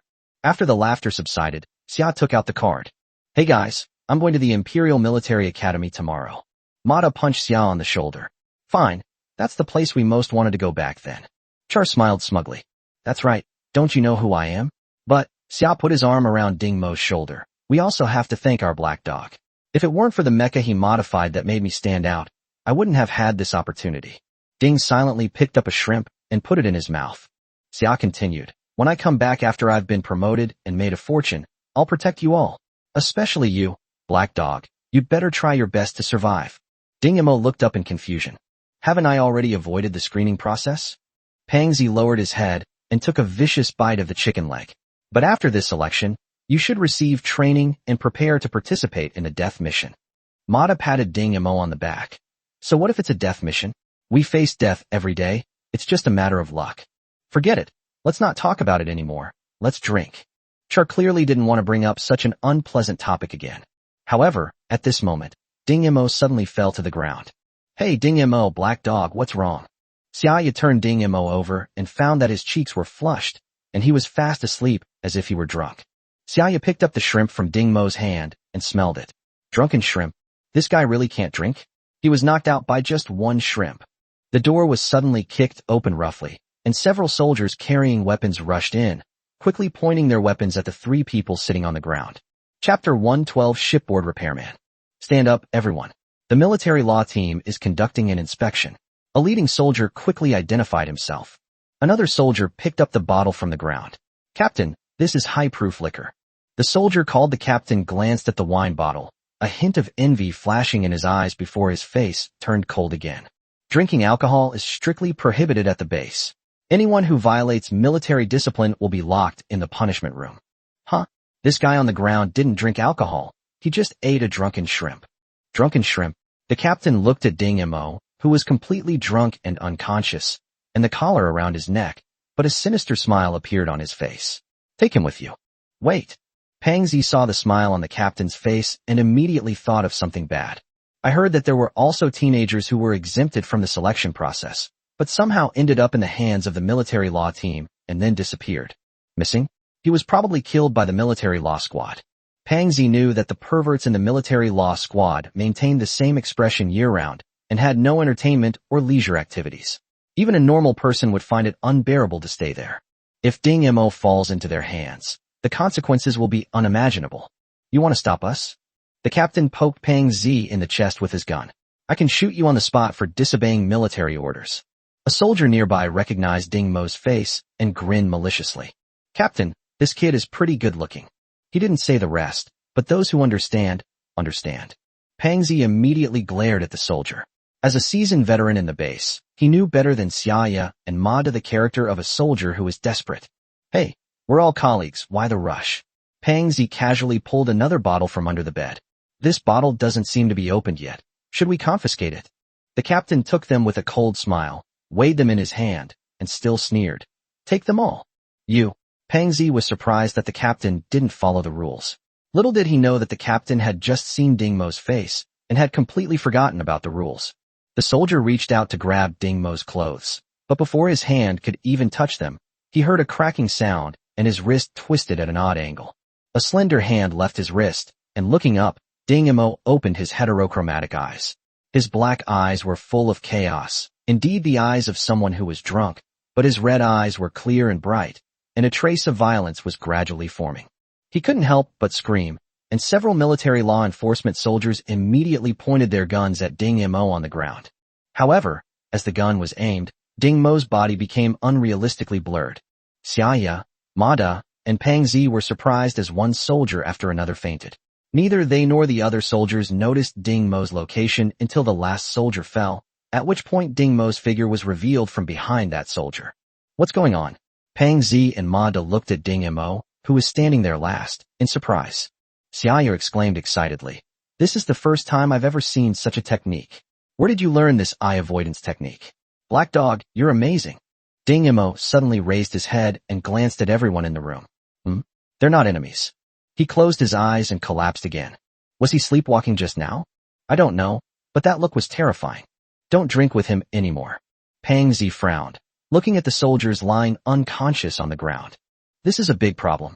A few days later, looking at Pang Zi and Ding Mo who had been incorporated into the combat formation, Ma silently handed them the equipment. Pang Zi was quite optimistic. Don't worry, being a repairman on a starship is no different. We'll definitely be able to wait for Xia to come back, and then we can latch onto his coattails. Pang Zi took full responsibility for the previous incident, but the military law team wouldn't let Ding Mo go. The final decision was that the two of them would go into battle with the starship and temporarily serve as starship repairmen. After several sorties, Ding Mo and Pang Zi gradually adapted to their work on the starship. The people on the starship were also very curious about this number 0, but due to discipline, no one took the initiative to chat with him except for some work-related needs. Ding Mo, on the other hand, was happy to have some free time. No one expected that in the ensuing great battle, they would become the only starship to survive on the battlefield, entirely thanks to Ding Mo's exceptional performance. The month is almost over. In addition to doing some repair work, Ding Mo has not forgotten to exercise. Before he knew it, he had accumulated an astonishing 16 coins on his fingers. He didn't know his current hand speed, but Ding Mo clearly felt that his control over the tools during repairs had reached a new level. Pang Zi often stared in disbelief as Ding Mo carried out maintenance work. In the past, a single maintenance operation would last at least 3 hours and was extremely physically demanding, which was why the people at the base were unwilling to become shipboard maintenance soldiers. But in Ding Mo's hands, those repairs seemed as simple and easy as ordinary checks, and were completed in less than an hour.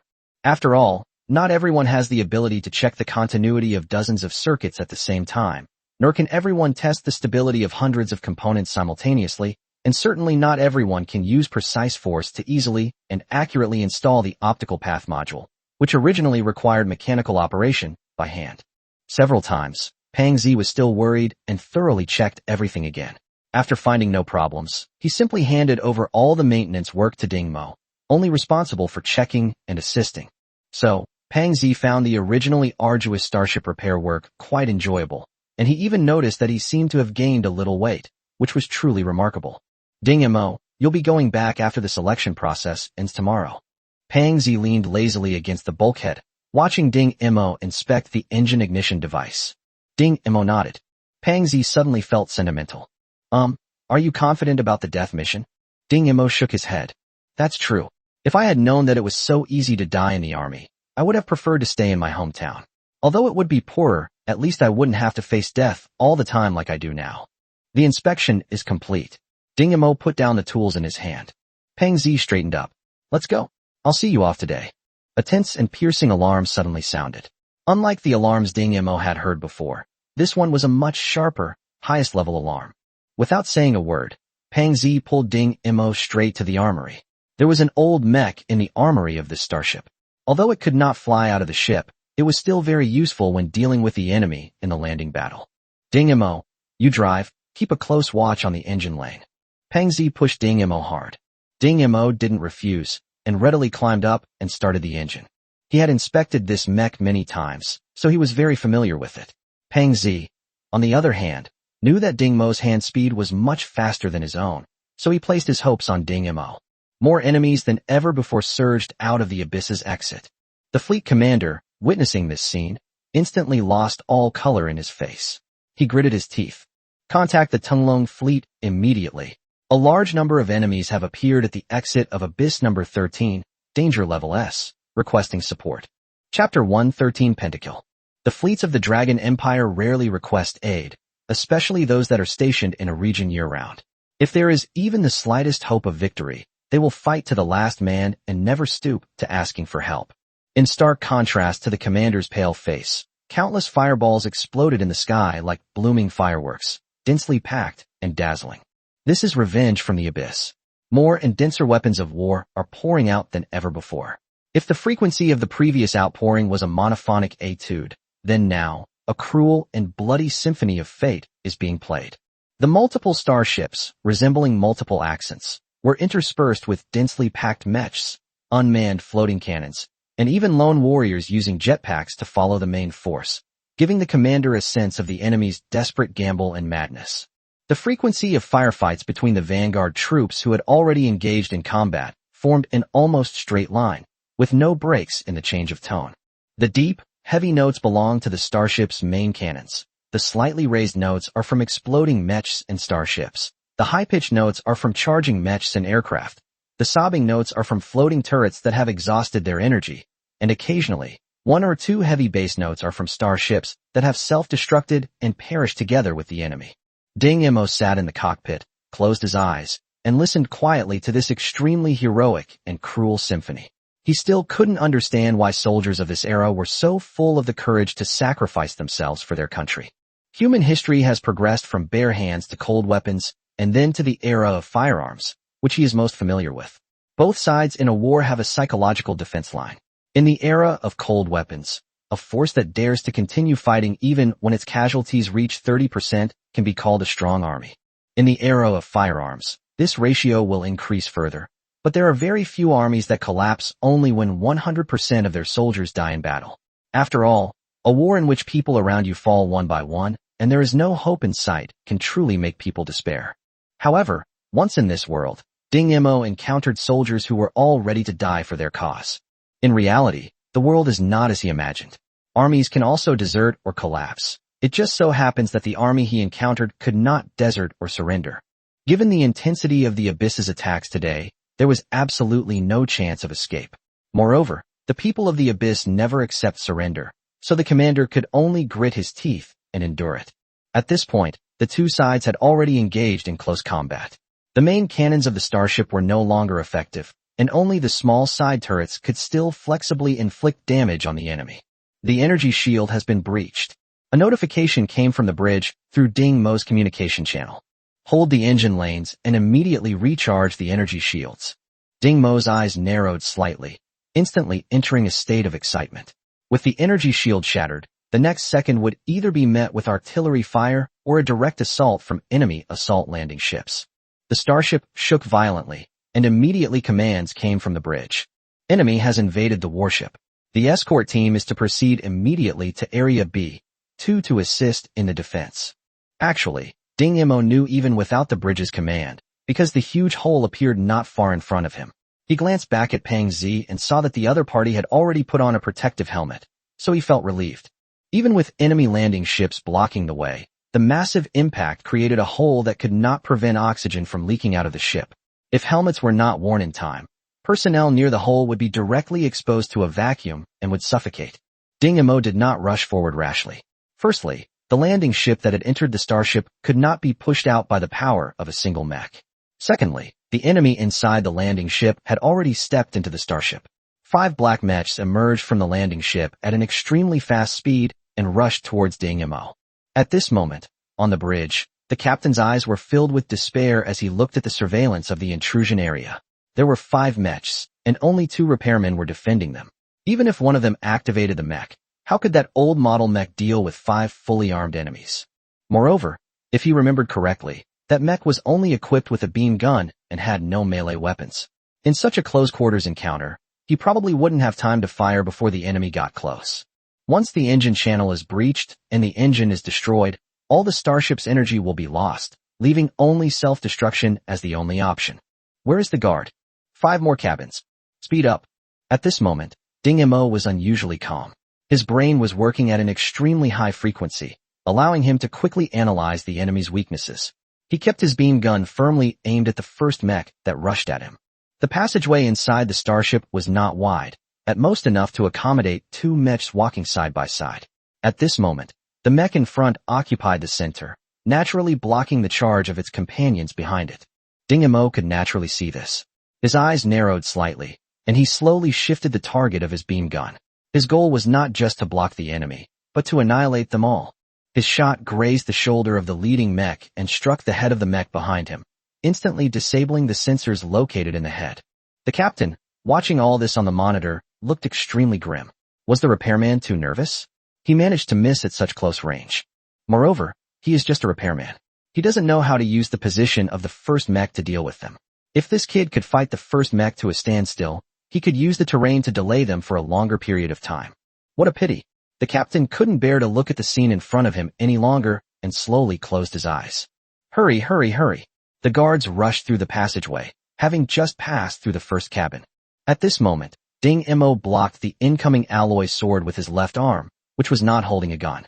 With a slight twist of his wrist, the alloy sword flew out of his hand and pierced through the enemy's cockpit.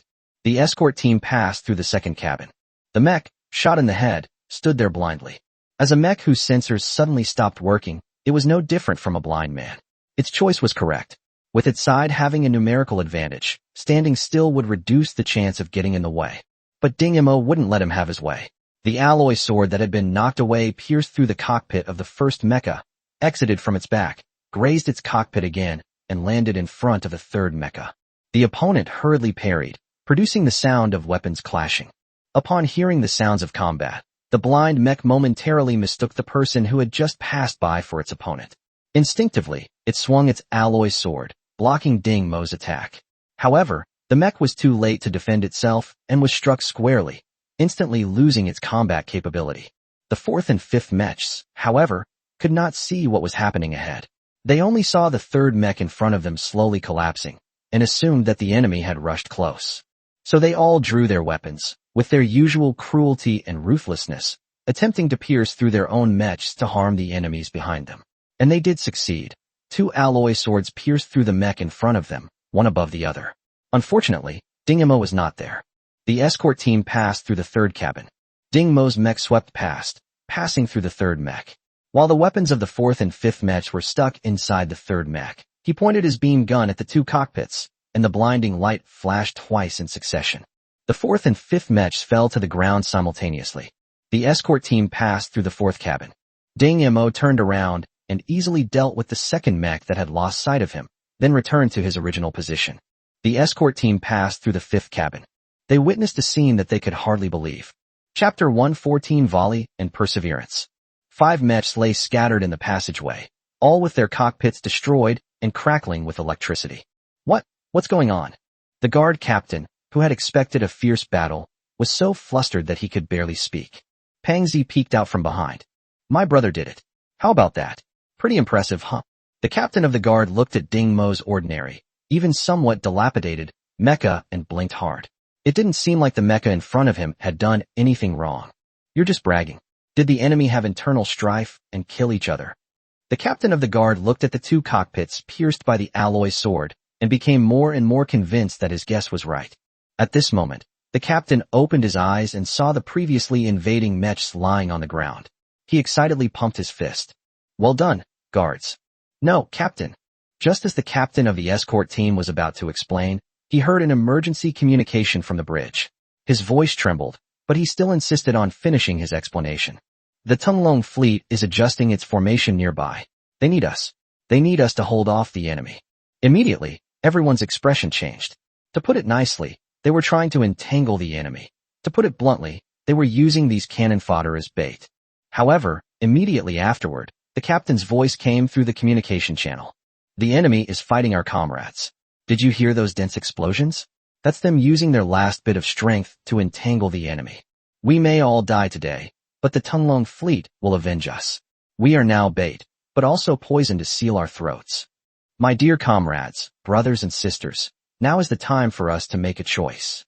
Is it to die a heroic death to achieve victory, watching the enemy vanish into thin air on the road to the underworld, or to be a deserter, living a life of ignominy and being buried in a shameful history for the rest of one's life? A hearty voice rang out in the channel. Ha ha, stop joking, old captain. How could I be a deserter in front of my son? Let's fuck him. Keep them occupied, and the main guns of the Tunglong fleet will surely blast them to pieces. How can we let others look down on our local fleet? Let's wipe them out. Let's give it our all. Let's give it our all. The fervent shouts made the old captain raise his fist. I am stationed on starship number 25 of the 13th Abyss Exit Fleet. All officers and soldiers are going to fight to the death today, and will never retreat. Inside the flagship of the Tunglong fleet, Yang Wenli, with his black hair and black eyes, looked at the distant space where starlight was constantly exploding, each starlight representing the explosion of a starship. The messenger was constantly reporting the fleet's formation parameters in his ear. The hemispherical array is 60% in place. The hemispherical array is 62% in place.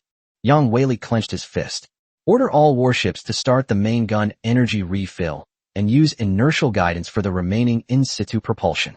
This is one of the tactics used in large-scale interstellar warfare. Due to the special structure of starships, the most lethal main guns are usually located at the bow. Therefore, in battle, whichever side can first form a formation and fire their main guns in unison will have a significant advantage. Arranging the formation and estimating the recharge rate of each starship are the true tests of a fleet commander's abilities. Yang Wenli's command just now ordered all ships to use all their energy to power their main guns, while the formation was left to inertia. This art of command ensures that the fleet is in formation just as the main guns are ready to fire. Standing behind Yang Wenli, Yi Tsongtian looked at Yang Wenli with admiration. Truly worthy of being one of the two pillars of the empire, General Yang. Your command is superb. Yang Wenli did not turn around, his gaze still fixed on the dwindling starlight. Clearly, the fleet was about to be wiped out, and the one who ordered the local fleet to act as bait was the eldest prince behind him. Although Yang Wenli knew that this was the only way to eliminate the enemy with minimal losses, he couldn't bring himself to give the order. Yi Tsongtian, clearly aware of his personality, directly issued the order through a messenger. At this moment, Yi Tsongtian's praise sounded somewhat grating to Yang Wenli, but he didn't show any unusual reaction. Your Highness's decisive action was truly a brilliant move. Yi Songtian's red eyes flickered slightly as he stroked the black ring on his little finger and chuckled softly.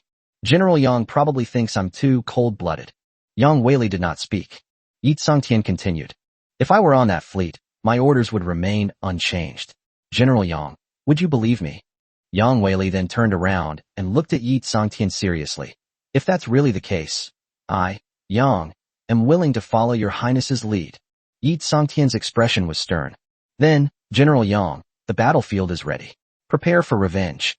At this moment, the warship where Ding Mo was located had just restored its energy shield, and everyone breathed a sigh of relief. Although I was prepared to sacrifice myself, it would be good if I could survive. Prepare for the impact. Prepare for the impact.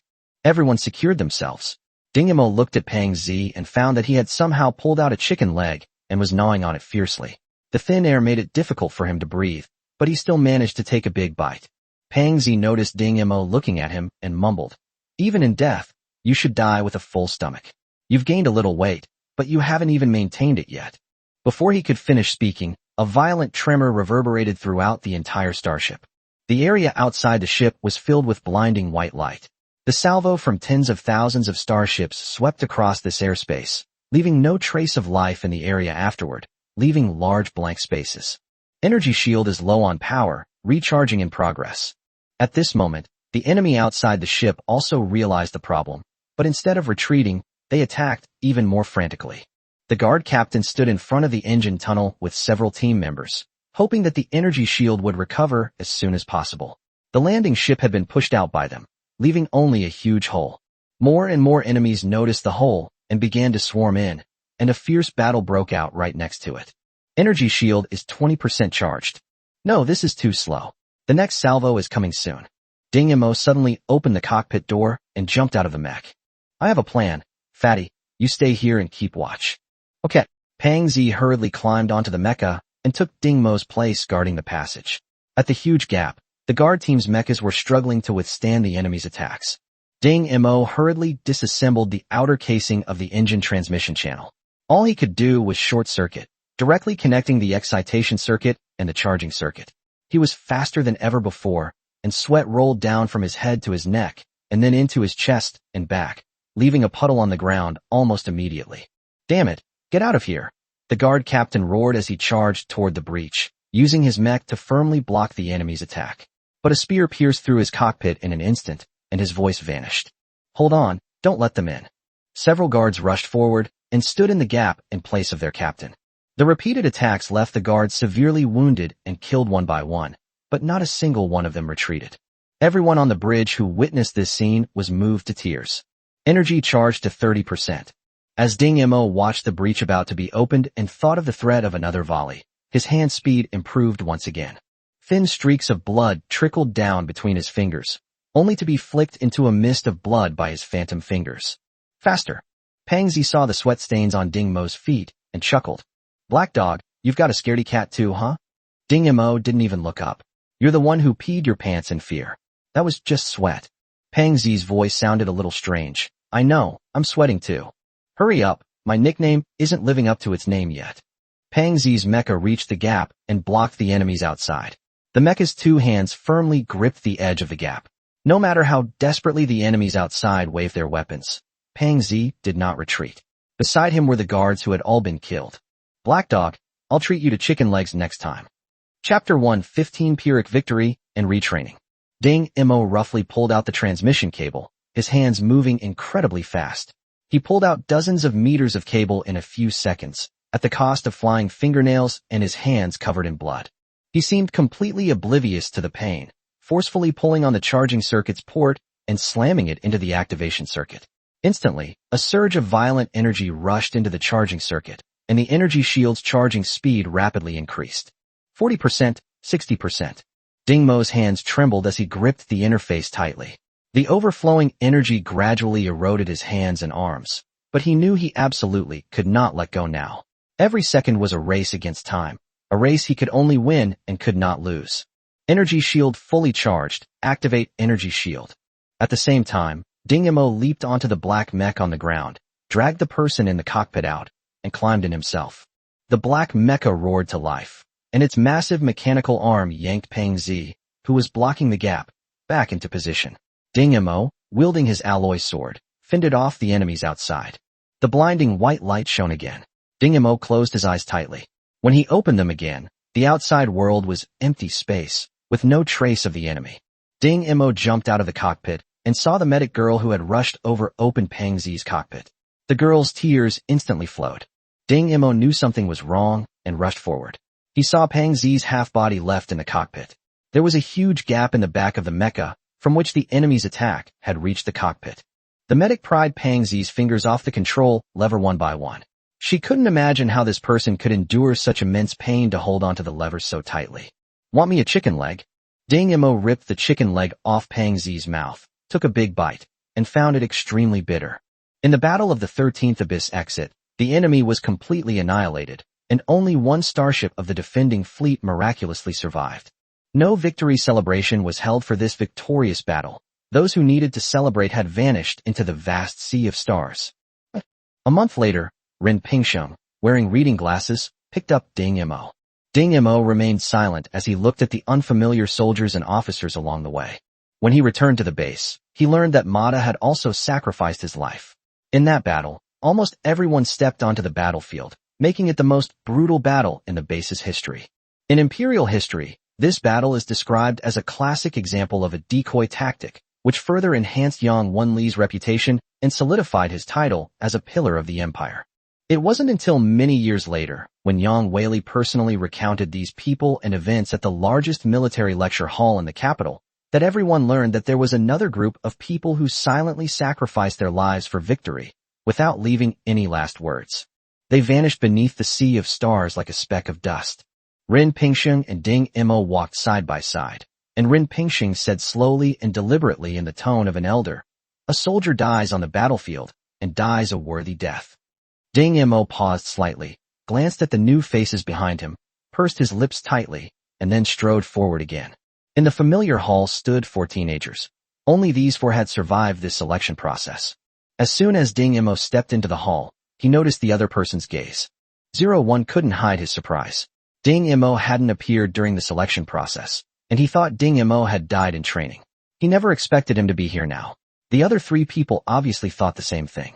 Ding Mo was secretly on guard. It seemed that these 4 people regarded him as their biggest opponent, and he would have to be careful in his upcoming mission. It was still that white-haired old man, still with that ugly and ferocious appearance. He cackled and chuckled before speaking in an exaggerated tone. "Congratulations on successfully passing the selection process. You will now have 6 months for final training, so cherish this last opportunity." No one showed any surprise. After going through several bloody selections, even the most cowardly person could now calmly face anything. In the next 6 months, you will be exposed to a range of things, from assassination to combat, from etiquette to finance, from disguise and infiltration to the front lines of the battlefield. The final assessment will depend on what you have learned. From that day on, the 5 teenagers, including Ding Mo, officially began receiving systematic training. During the assassination course, the instructor chose a banquet hall as the setting. Banquets are the most common form of communication among the upper class, and some important figures who are not usually in contact with others will also appear at banquets. For assassins, banquets are the best venue for their operations. With a large number of people, a complex environment, and easy opportunities to hide and escape, all these favorable factors combine to make the number of assassinations at banquets countless. What you need is to kill the target in one strike in the simplest and most covert way.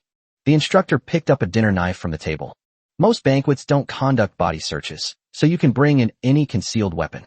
However, some high-end banquets absolutely forbid any guests from bringing weapons. Knives and forks are the easiest weapons to obtain at a banquet. With your current strength, it shouldn't be difficult for you to take down your target with a knife and fork. Even a level 6 expert would be killed in one hit if a vital point is hit.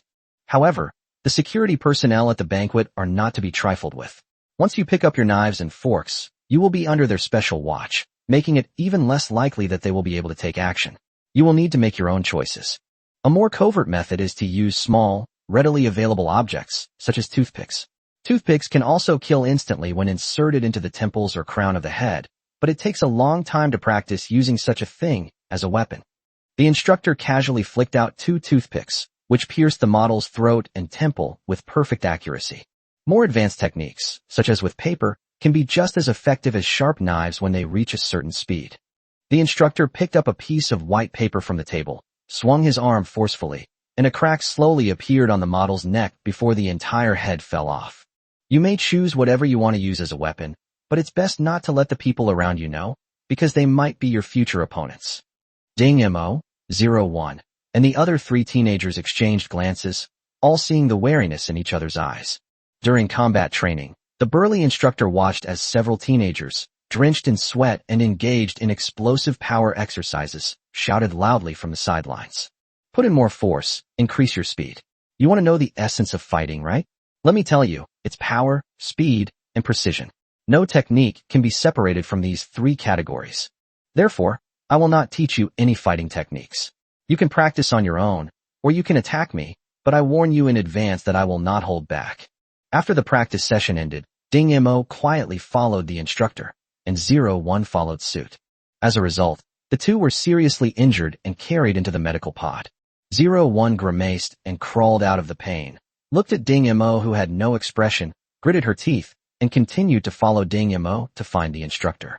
Gradually, the 2 sustained fewer injuries, but the wariness between them became increasingly apparent. Ding Mo carefully concealed his true strength, having mastered all the training content by the 3rd month.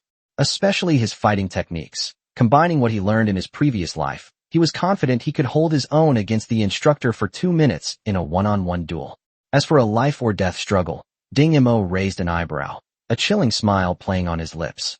6 months of peace passed slowly, and Ding Mo unknowingly celebrated his 15th birthday. He was a little taller than before, but his overall figure was still rather thin. However, Ding Mo knew that his slender physique was the result of special training. He was strong and fast, while the other 3 were gradually developing into muscular types. Only 01 maintained a good physique, and although he was of average height before, he was now about the same height as Ding Mo, both around 1.7 meters tall. They are currently conducting mech combat training, using a simulator created by Ding Mo, rather than a regular virtual pod. The reason Ding Mo's design was adopted was that Ding Mo found the instructor on the 2nd day of mecha training. You said you could create a simulator that's closer to reality? Chapter 116 Trap and Death Mission. Yes. Ding Mo nodded. He had only 2 objectives. First, he wanted to take the opportunity to improve his own strength. Ever since he saw Xia's performance on the battlefield that day, Ding Mo understood that a true super pilot could probably only be matched with an opponent of equal strength. Although this goal was still very far away, it did not prevent Ding Mo from making it one of his goals. Secondly, this was Ding Mo's way of securing his own future. If competition arose in the future, this foreshadowing would have an unexpected effect. When the first simulator was completed, the instructors who tried it were full of praise. Good lad, this is definitely the most realistic access device I've ever used. If we had this, those greenhorns would get hurt less during training. Ding Mo lowered his head slightly, not letting the instructor see the cold smile on his lips. Hurry up and finish making the remaining 4 simulators. With a wave of his hand, the instructor sent several technicians who had been waiting nearby to dismantle the simulator that Ding Mo had just completed. They began taking pictures and drawing diagrams to record the internal structure, clearly intending to steal the simulator's manufacturing data. Ding Mo watched their actions expressionlessly. He knew this day would come sooner or later. However, the most crucial element was still in his hands. Without August metal, no matter how realistic the simulator was, it was nothing more than a toy. Now, in the simulator, Ding Mo was still piloting a Tier 2 mech, watching the other 4 teenagers piloting Tier 4 mechs engage in fierce combat, while he quietly lurked to the side. Whenever they employ fierce and swift attack techniques and rapid and agile dodging movements, Ding Mo's pupils involuntarily shrink. He was recording the habits and movements of these people, and gradually a final plan was forming in his mind. If one day this kind of mecha battle was used to determine the winner, then he would definitely be the one left in the end. Because he had already set a trap for those people. The white-haired old man reappeared in the hall, and after his usual eerie chuckle, he said in a sinister tone, "The most anticipated death mission has arrived. Your performance will be monitored throughout. Now, please welcome the planner of this death mission, the highest-ranking officer of the base, Major General He Qingyan." The 4 boys were stunned. A major general that was a figure they could only dream of. Even though they had faced life and death many times before, They couldn't help but feel nervous at this moment. Ding Mo frowned slightly. Given the size of this base, it was not worth sending a major general in person. He Qingyin's name seemed familiar. A masked man emerged from behind the white-haired old man. He was very tall, at least 1.9 meters according to Ding Mo's estimation, and had a very strong physique, but he did not seem to have any training in combat or fighting. Ding Mo suddenly remembered Su Nan's evaluation of He Qingyan. It was said that he came from a farming background, which gave him a good physique. He Qingyan is meticulous but not particularly quick-witted. This stark contrast in assessments only highlights how formidable she is. Because he wasn't particularly quick-witted, he was methodical in his work and never drew conclusions without sufficient information before making a plan. Once a plan is formulated, he will do everything in his power to consider every aspect of it. No matter how complex the situation, how intricate the clues, or how tiring the analysis, he will analyze each point carefully. It was precisely because of this personality that their teacher described He Qingyan as having the demeanor of a great general and being a righteous tiger. People like him are the most formidable enemies on the front lines, and also the best executors of grand plans. The assessment from southern Jiangsu was that it was characterized by unexpected victories and ingenious, ever-changing strategies. So his presence here means that the death mission he arranged is definitely related to their plan. He Qingyan did not remove his mask. Since joining the Imperial Military Department, he has always presented himself in a mask, which has become a habit of his. The location of this mission is Mantasha, the Golden Resort City on the planet Saran. The mission targets 4 people, 1 designer from the Cortez Group, and 3 contestants from the Super Arena League. The appearance and name of the target are unknown. All we know is that there are 3 contestants, 1 male and 2 females. Your mission is to find them in this city and then eliminate them. Use any means necessary, choose your own equipment, kill them before they leave this city, and the mission will be a success. Otherwise, you will all die. Of course, you can kill each other, but I'd like to remind you that the mission target is very difficult to deal with.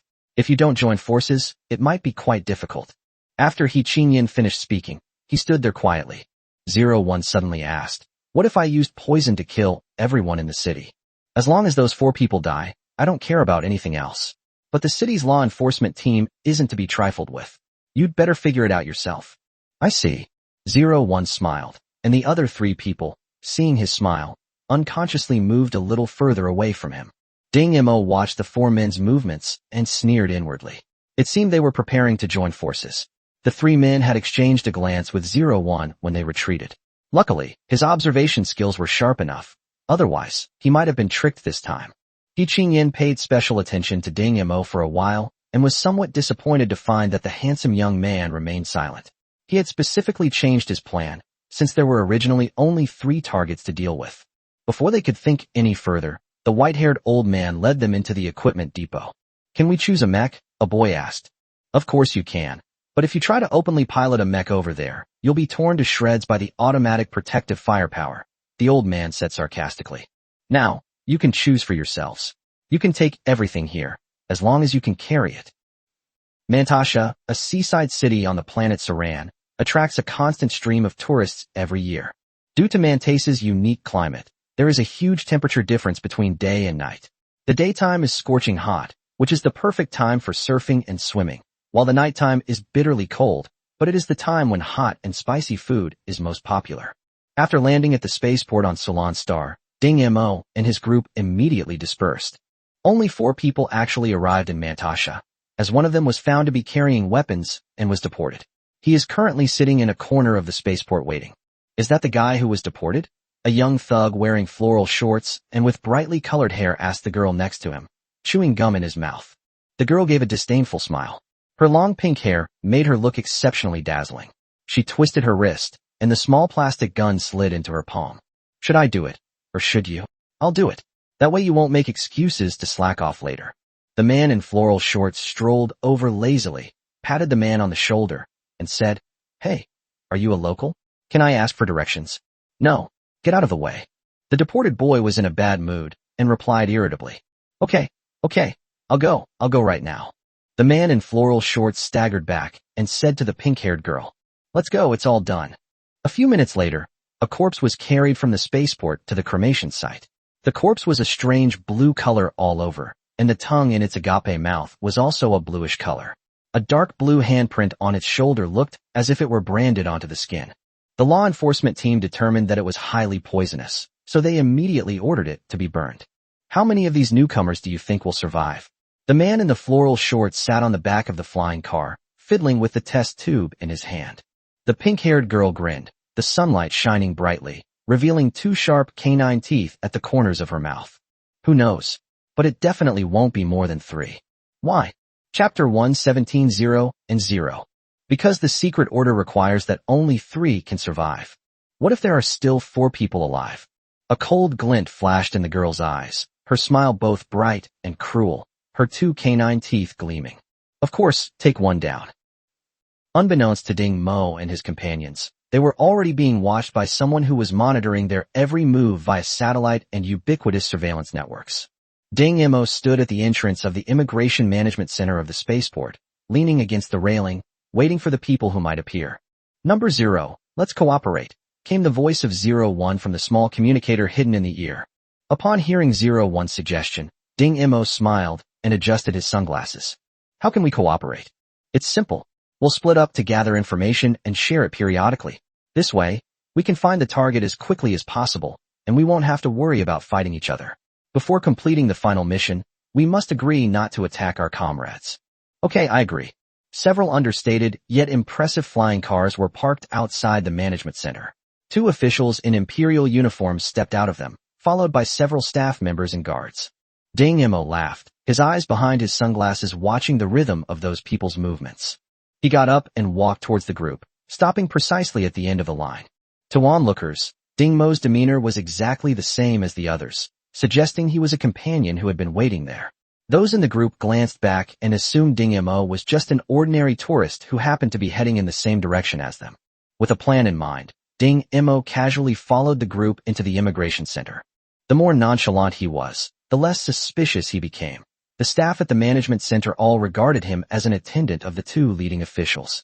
Ding Mo deliberately slowed his pace a few steps, creating some distance between himself and the people in front of him, and then said to the receptionist at the registration desk, "Get the latest entry and exit information for people from the Cortez group."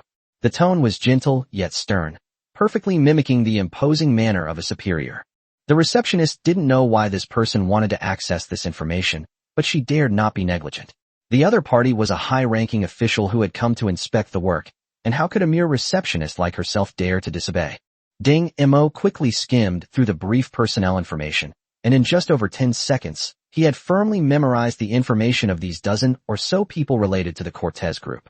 Next, he had to check the identities of these people one by one to determine which one was the designer from the Cortez group.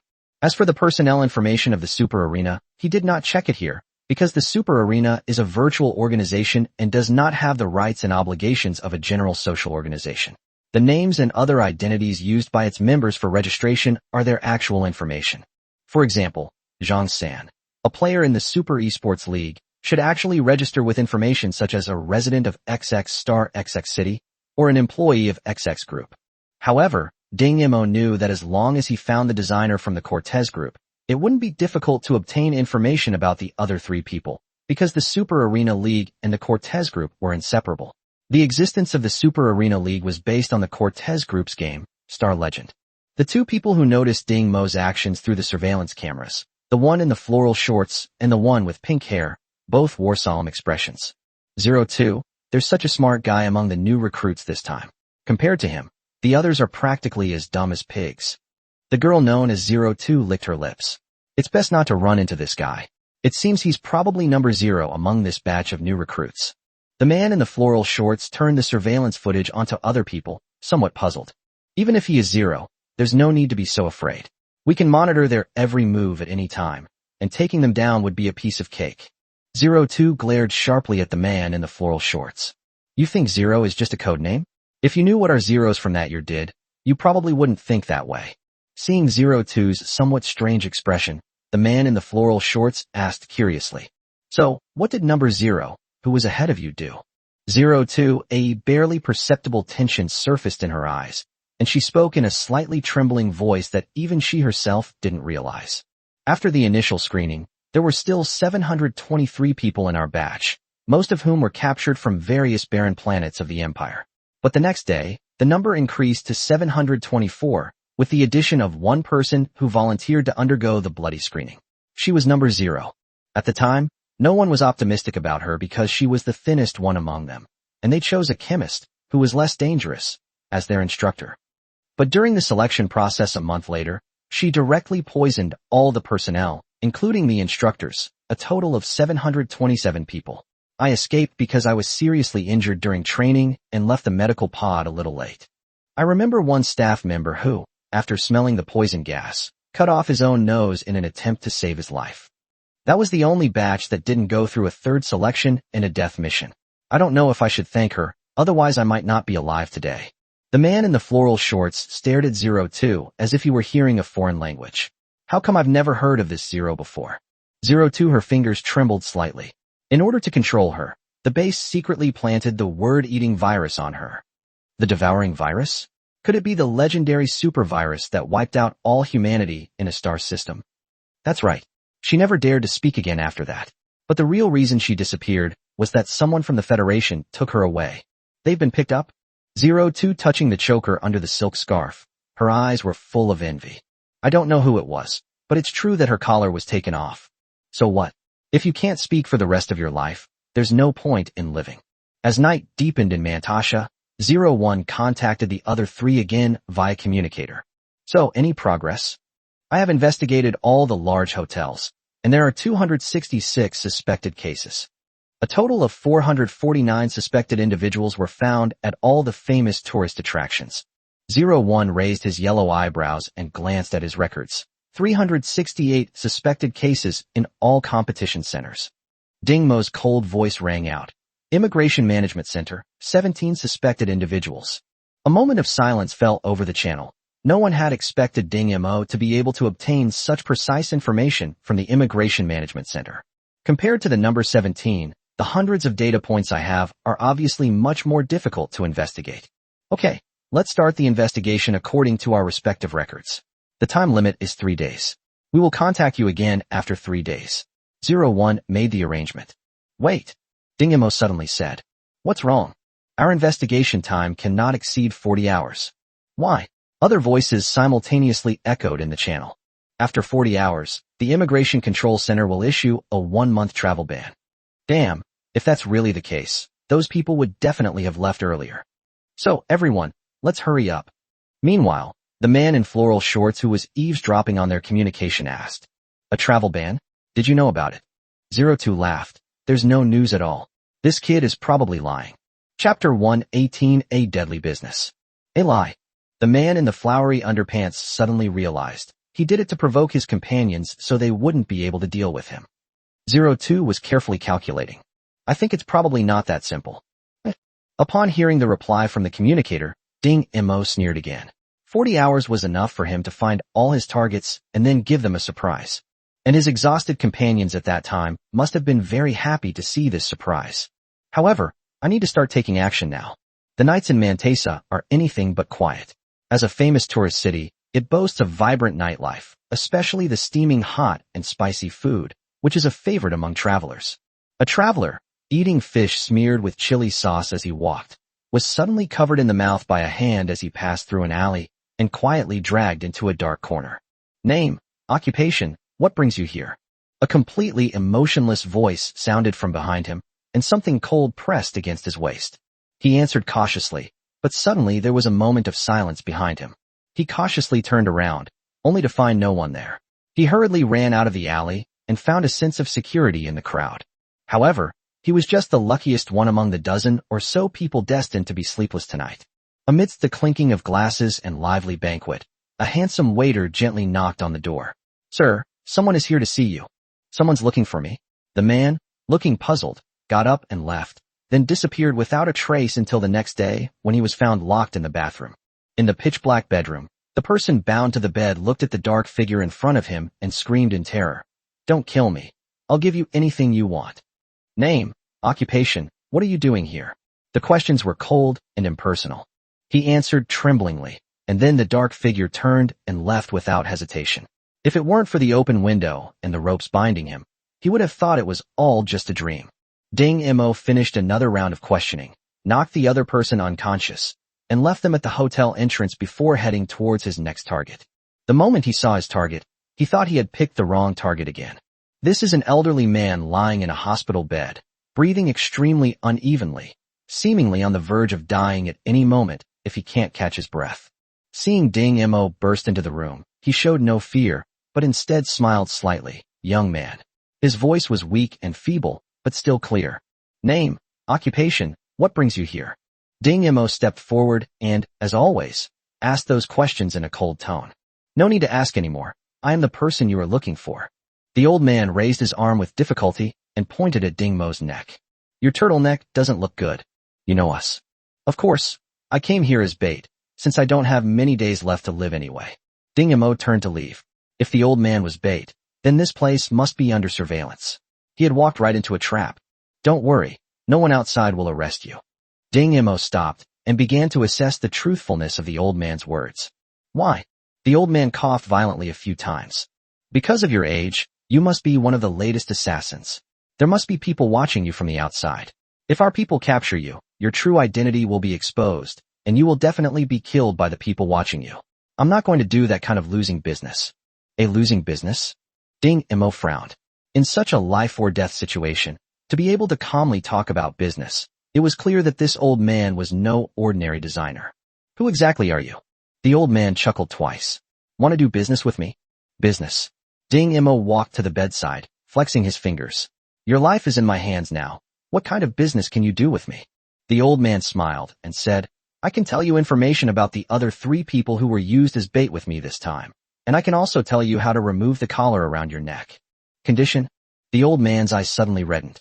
I only want those 3 people dead. I want them to suffer a terrible death. I want them to suffer a terrible death. Clearly overwhelmed with emotion, the old man suddenly began to breathe rapidly, his face turning bluish-purple. He quickly brought the medicine bottle he had been holding to his nose, took a few deep breaths, and calmed down. Ding Mo watched the old man's every move quietly. The resentment he felt was genuine. Why? Doesn't the Super Sports League have a very close relationship with the Cortez Group? The old man gritted his teeth, trying his best to calm his inner excitement. My granddaughter was ruined by those beasts. She was a promising athlete.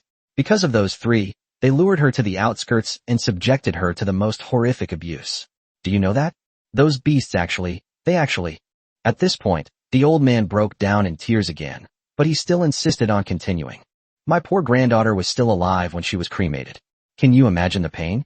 She was tortured until she couldn't move, and then she was burned alive. She was only 16 years old. Only 16 years old.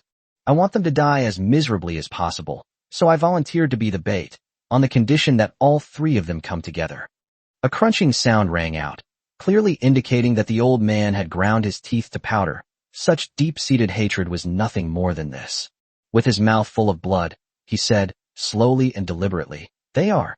In the 30th hour, the exhausted 0-1 and the other 3 received exciting news. 0 had found 3 players from the Super Arena League. Ding Mo said calmly, my plan is as follows. Nye Jigong and 2 female companions strolled leisurely around Mantisaga's most famous sports center. His father was a high-ranking executive at the Cortez Group. A few days ago, for some unknown reason, he suddenly instructed him to come here for a vacation. Being a playboy, he naturally did not object, especially since the 2 female companions accompanying him were not only athletes, but also his close friends. However, it's inevitable to get a little annoyed when facing those 2 faces every day. He came here partly to show off his skills, and partly to see if there were any suitable, beautiful women he could develop into bed partners. Just as he was feeling bored, a young girl caught his attention. He waved to his 2 female companions beside him. You 2 go ahead. The 2 female companions understood that this playboy had found new prey, so they tactfully left, leaving the stage to him. Nye Jigong stared greedily at the girl. She was tall and had a delicate face. When she looked up unintentionally, it made Nye Jigong hold his breath. Her red and black heterochromatic eyes were even more captivating. Nye Jigong glanced at the game the girl was playing and confidently walked over. Want to have a match? Chapter 119. Who wins and who loses? The girl didn't even look up and said indifferently, okay. Her voice had a slightly androgynous quality, which made her seem even more aloof. Nye Jigong smiled smugly. He had taken the bait. The battle begins. The 2 are currently playing a mech combat simulation game. There are no virtual access devices. The battles are conducted entirely using joysticks and buttons, similar to arcade games on Earth. As a player in the Super Esports League, Niejigong's skills are certainly not lacking, and he can easily master such a simple game. However, to his surprise, the girl beside him was also very skilled, definitely a master among ordinary people, but unfortunately she met him. After a match, Niejigong won by a narrow margin, which was the result of him intentionally throwing the game. He glanced smugly at the girl beside him. Her appearance and figure made his heart itch. For some reason, he suddenly remembered that talented young female contestant from last year. The way she gritted her teeth and cried when he humiliated her still excited him. Unfortunately, the girl refused to obey him, so he had no choice but to throw her into the incinerator. Looking back now, it's a bit of a pity. It would have been better to take him home and discipline him slowly. Niejigong glanced greedily at the girl beside him. She seemed prettier. So, are you going to try again? Niejigong looked at the girl biting her lip, looking unconvinced, and asked her to compete again. Sure enough, the girl's frustration immediately turned into excitement. Let's do it again. This time, the girl seemed to be even more serious than before, and the situation was almost deadlocked. However, after Niejigong got a little more serious, he won again. This time he didn't speak, because he knew the girl would definitely not admit defeat. Again, Niejigong smiled. Now it was time to add the weight. But the smiling man didn't notice the girl's hidden gesture. Just as he was about to speak, a figure suddenly pushed him aside. I'll play for a while. Niejigong was so angry he was practically flying into the sky. Who are you? Are you looking for death? As he spoke, he glared fiercely at the boy with yellow eyebrows. The boy seemed intimidated by his imposing manner and quickly ran away. Niejigong then smiled at the girl and said, My time is very precious. How about this? If you really want to compete with me, let's add a wager. What's the stake? Niejigong's greedy eyes swept over the girl's face. If I win, you'll come have a drink with me. If I lose, you can name your terms. Really?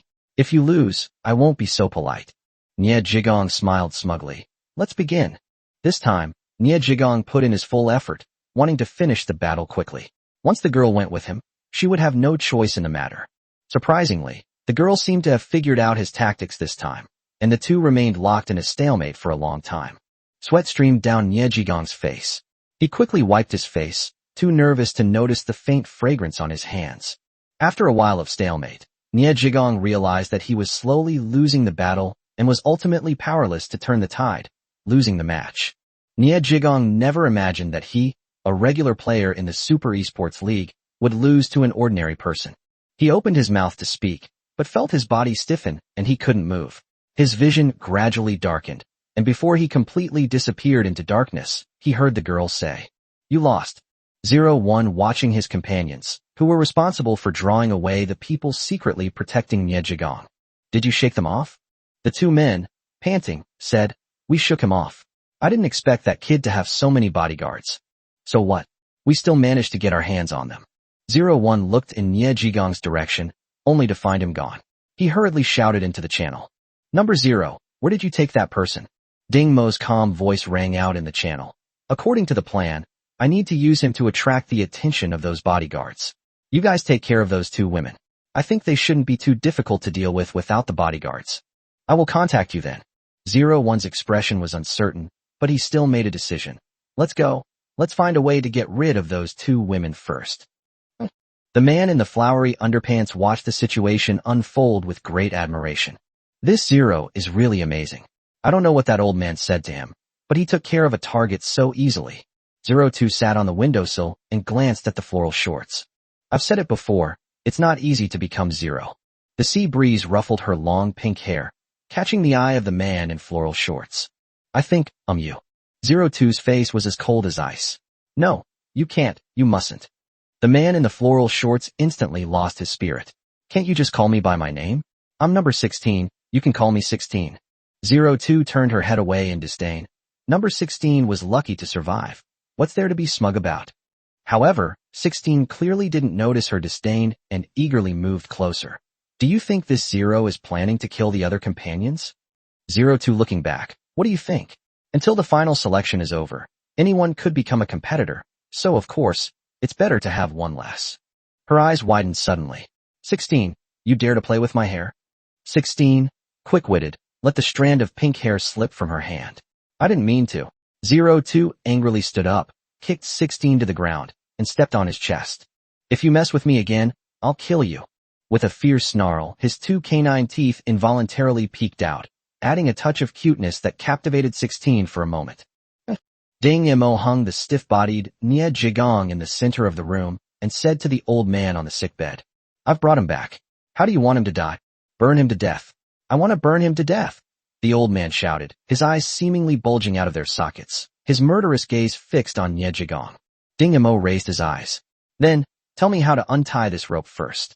The old man took a deep breath. You beat him up for me first, make him suffer terribly. Ding Mo patted Nie Jigong's arm, then turned to the old man and said, We'll have to wait a while. The effects of the medicine haven't worn off yet, so he's completely unaware. The old man lowered his head. All right, apart from the manufacturer, only Miss Karina of the Cortez group has the ability to disassemble your collar. Just before I came here, Miss Karina had already developed a method for disassembling this collar. Karina? It's the Silver War Maiden that people on the Starnet are talking about. Ding Mo touched Nie Jigong's arm again and found that Nie Jigong had woken up. Who are you? Why are you arresting me? Do you know who my father is? Let me go. Ding Mo released his hand, gesturing for him to look at the old man on the hospital bed. The old man noticed Nie Jigong's gaze and burst into laughter. You beast, you've finally met your match. Do you even know who I am? Who are you? I don't know you. We have no grudge against each other. What do you want? The old man smiled happily, but his eyes were bloodshot. No grudge? You're wrong. Do you remember that prodigy from last year? The girl you pushed alive into the incinerator. Today, your retribution has come. Chapter 120, Completing the Mission. Nie Jigong was initially bewildered, but then something occurred to him, and he shouted arrogantly. I know, so what? Let me tell you, if you don't let me go, and anything happens to me, your son and his whole family will be executed. You old fool, don't push your luck. The old man gritted his teeth and said, Of course I know that your father, Nie Chonghu, is powerful and influential, but do you know that before I came here, our family had already left the Empire and fled to the Federation? Ha ha ha ha. Heaven has eyes, and you have fallen into my hands. Wanner, today your grandfather will avenge you. Ding Mo glanced at Nie Jigong indifferently, then produced a pair of pliers and brought them close to Nie Jigong's fingers. Wait, what are you going to do? Don't touch me. I have money. I'll give you lots of money. I also know a lot of celebrities. I can arrange for them to keep you company. And, you know my father's power. I can arrange for you to have a powerful and influential position, as long as you let me go, as long as. His voice was interrupted by a crisp cracking sound, and he immediately screamed in agony. Ding Mo remained unmoved, crushing Nie Jigong's fingers one by one as he spoke. I'm sorry, someone has already hired me. I'm a very trustworthy person. Nie Jigong finally succumbed to the pain and fainted. Looking at Nie Jigong's miserable state, the old man said, Good. This kind of beast deserves to suffer like this. Ding Mo then began to work on Nie Jigong's wrist bones, arm bones, scapula, ulna, and radius one by one. His hands were quick and steady. Nie Jigong was awakened by the pain, but then he fainted again. After Ding Mo finished working on his entire body, Nie Jigong had become a soft, mushy mass of fat. Ding Mo punched him in the abdomen, and he woke up vomiting bile. Please, please, let me go. Nie Jigong's face was filled with despair. He pleaded, looking at this young man who was clearly ruthless, hoping that he would show mercy and let him go. Ding Mo sneered, walked up to him, and looked into his eyes at the despair and expectation. Did that girl beg you like that when you pushed her into the incinerator? Nie Jigong looked into Ding Mo's eyes, which were so close to his own, and saw his own reflection in those deep, pool-like eyes. That desperate face was so similar to the girl's when she was pushed into the incinerator. So this was what despair and helplessness felt like. Ding Mo estimated the time. There was less than an hour left in the 40-hour period, so it seemed he could proceed with his plan. He said to the old man, Remember the last thing you promised me? The old man smiled and said, My wish has been fulfilled, so you can rest assured.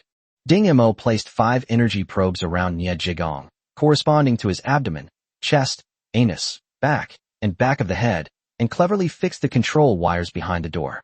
After doing all this, he used Nie Jigong's communicator to call his bodyguard, then held it up to his mouth. Your last hope is here.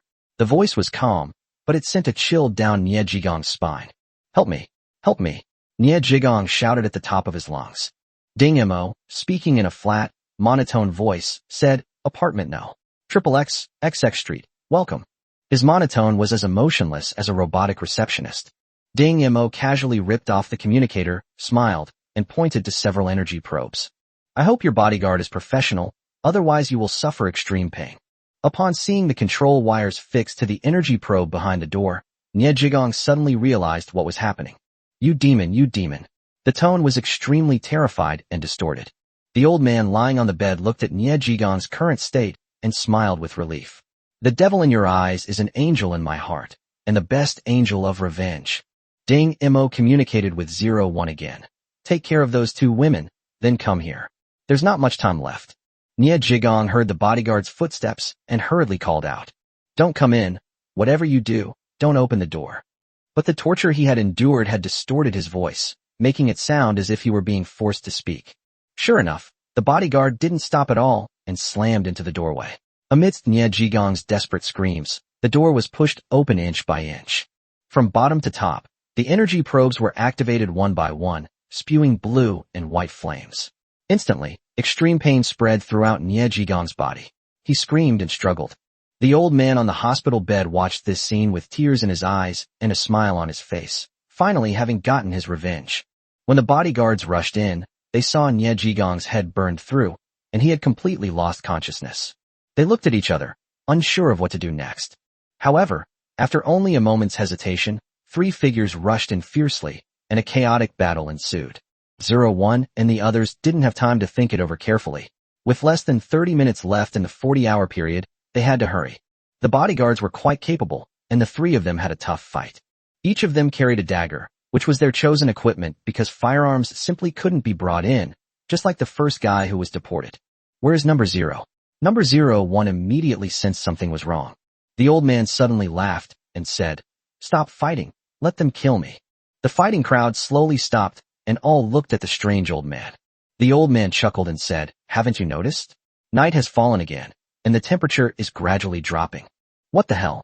Kill him, 01 said, and quietly retreated, while his two companions, unaware of his presence, pounced and plunged daggers into the old man's throat. No one noticed that the temperature change caused the crystal tube of the room's automatic fire extinguishing device to burst, instantly filling the room with water mist. The circuit of the energy probe short-circuited instantly, violently releasing a high-intensity current. A burnt smell immediately wafted out. 01, who had narrowly escaped death, stared in horror at the charred corpse trembling in the steam, and hurriedly ran outside. 16 and 02, who were watching this scene through the surveillance camera, also widened their eyes. 16 said with lingering fear, So that's why number 0 baked that transistor in advance. It was to create a temperature difference. 02 frowned. And an energy probe? How did he come up with the idea of carrying such equipment, and how did it become a trump card? 16 patted his chest. This 0 is really too insidious, but I guess he's not that strong. He can only rely on tricks and schemes to take down his opponents. 02 shook his head. No, his strength is probably extraordinary as well. How did you know? The transistor in the fire extinguishing device has a critical fracture temperature of 40 degrees Celsius. The flame temperature of the energy probe is several thousand degrees Celsius. To heat the transistor with such a flame without breaking it requires extremely precise operation. This number 0 is simply playing with those people. The survivor, 01, shouted into the channel. 0, do you want to kill yourselves? Aren't you keeping your promise? Ding Mo strolled leisurely towards the spaceport, his hands in his pockets. The agreement? I've kept my agreement. I must not attack my comrades before completing the final mission. Under the cover of night, Ding Mo smiled in a deep, eerie tone. Wasn't the final mission completed? Chapter 121 Direct Commander. 01 paused, confirming that the events that followed occurred after the old man's death, confirming that number 0's words were indeed correct. This guy, he actually schemed to this extent. 01 clenched his fist, his eyes flashing with a fierce light. By the way, 40 hours have passed. Does that mean we can't go back for now? It wasn't 40 hours, Ding Mo said as he walked into the spaceport. I was lying to you. You? He Ching-en looked at 01 and 0 standing below the stage and nodded. You've done a great job on this mission. From today onwards, you can officially give yourselves code names. Your direct superiors will personally come to take you away from here. My code name is 01, 01 said, tilting his head back, as if the code name 01 was a great honor. Black Dog, Ding Imo said calmly, his eyes deep. He Qingyan raised his hand, and the side door of the hall opened. A young woman in a wheelchair was pushed in by two soldiers. She wore an imperial military uniform, the stripes on her shoulders indicating she was a colonel.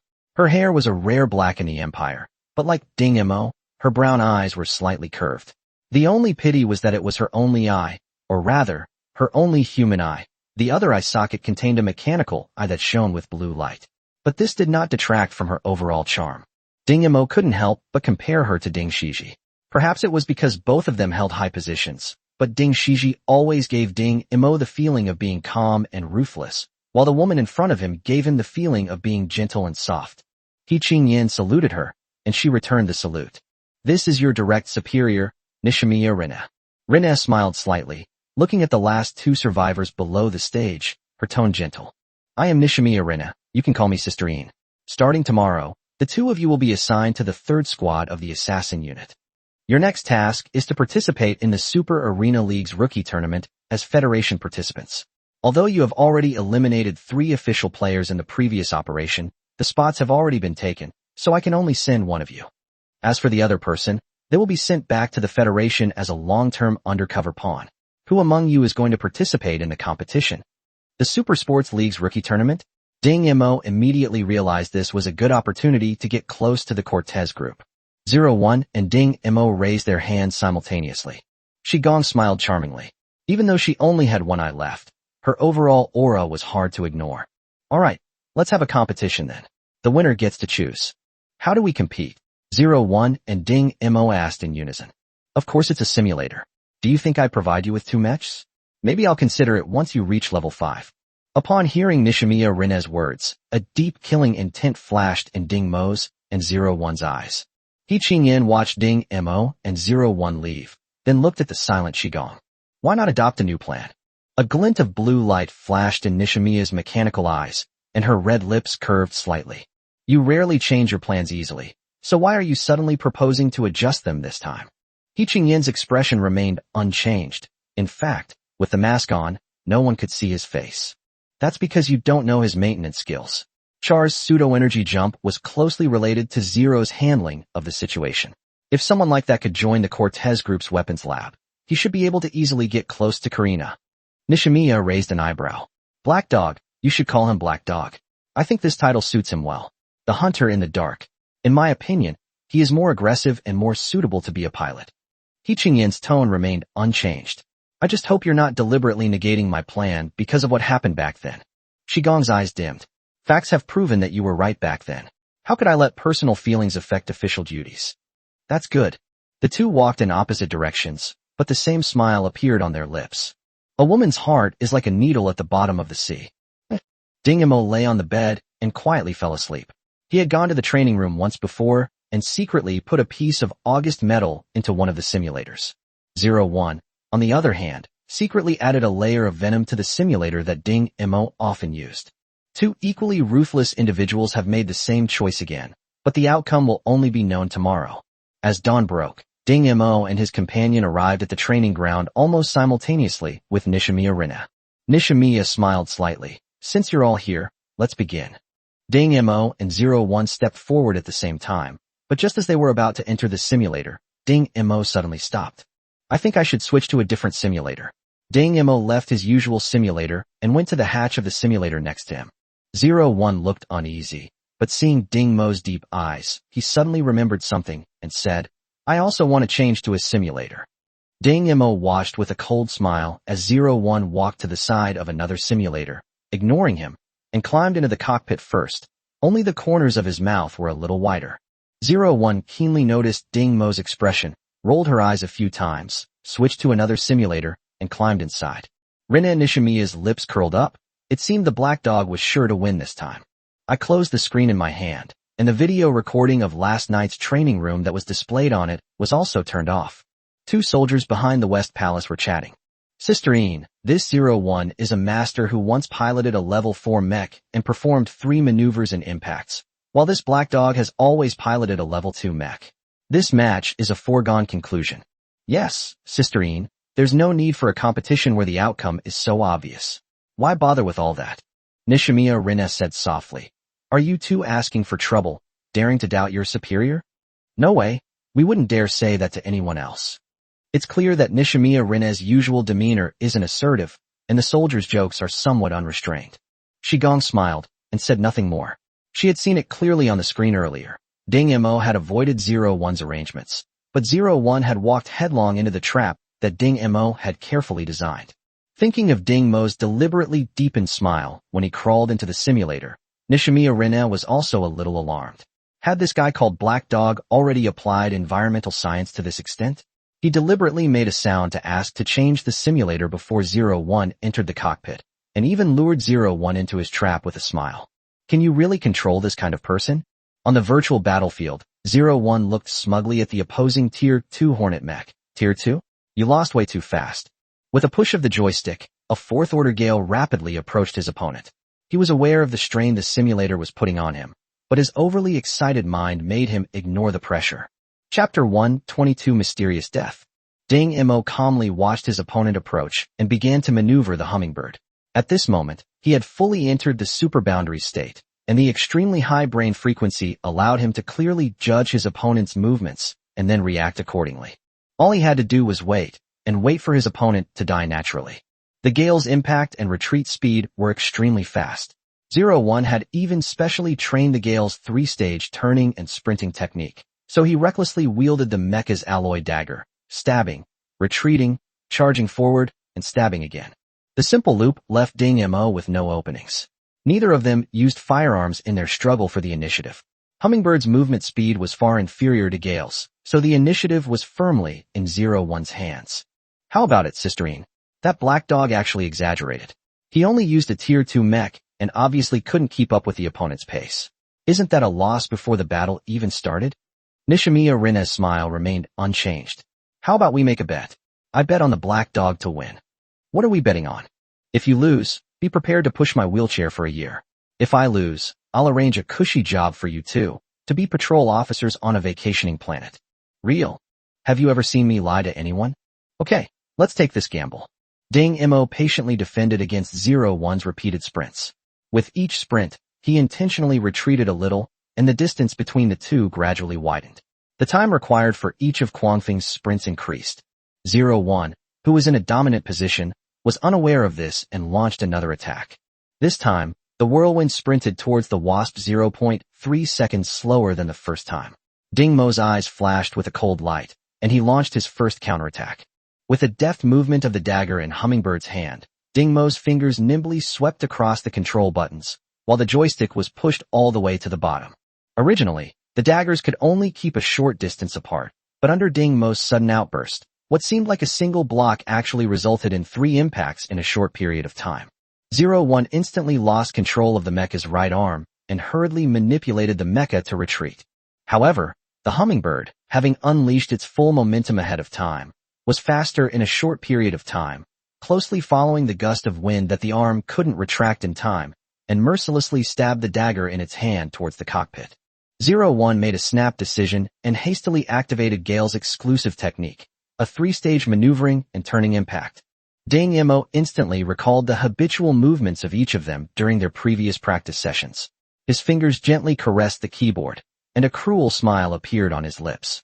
As the wind swung to the side, the arm that had been swung away was pulled back. The Hummingbird followed closely, swinging the arm away again. In the second phase, the gust of wind instantly changed direction, delivering a fierce elbow strike to meet Wasp's dagger. Wasp blocked, the dagger was knocked away, and Wasp quickly retreated. In the third segment, the Gale surged forward again, and the arm that had been swung away swung down with the momentum, the dagger stabbing towards the Wasp's head in a chisel-like motion. 01 laughed maniacally, unaware that blood was seeping from his ears and eyes. This was because his physical strength was only at the second tier, yet, bearing the pressure of level 4, especially this 3-stage transition technique, the load almost instantly increases to the limit of level 4. The Wasp suddenly stopped moving and remained motionless. See? The Hornets are going to lose. Sisterine, you promised us, right? It's not over yet. Wait until the very end. Nishimiya Rine's fingers gently stroked her chin, her alluring expression causing the soldier beside her to swallow hard. The raging wind that was rushing forward suddenly disappeared. What happened? Quickly, see what's going on. The soldier hurriedly opened the simulation chamber and saw 01, whose ears were bleeding and who had already stopped breathing. What's going on? Quickly call the medics. The medic rushed over, examined him for a while, and shook his head helplessly. He was overworked and suffered a brain hemorrhage. He can't be saved. Nishimiya Rina waved for the medics to leave, then looked at Ding Imo, who was standing quietly to the side. Don't you have anything to say? Ding Imo looked bewildered. What's wrong? What happened? Nishimiya Rina grabbed Ding Mo's clothes, forcing him to lower his head.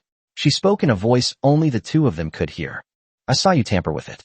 If you admit it now, I might spare your life. Looking into Nishimiya Rina's eyes, Ding Imo suddenly felt that compared to those gentle, watery eyes, that mechanical eye should be the window to this woman's emotions. She wasn't surprised by 01's death at all. On the contrary, she wanted to take the opportunity to break down Ding Mo's psychological defenses. Ding Imo confirmed that she had seen what he had done last night. The reason he hadn't stopped the fight beforehand was probably to warn the victor and make it easier to manage in the future. However, Ding Imo confidently looked into Shigong's eyes. I was just doing a routine check last night. I didn't do anything wrong. Rina and Nishimiya smiled and said, then why is it only this one simulator that needs a routine check? If I were to have a technician check it, it would be very disadvantageous for you.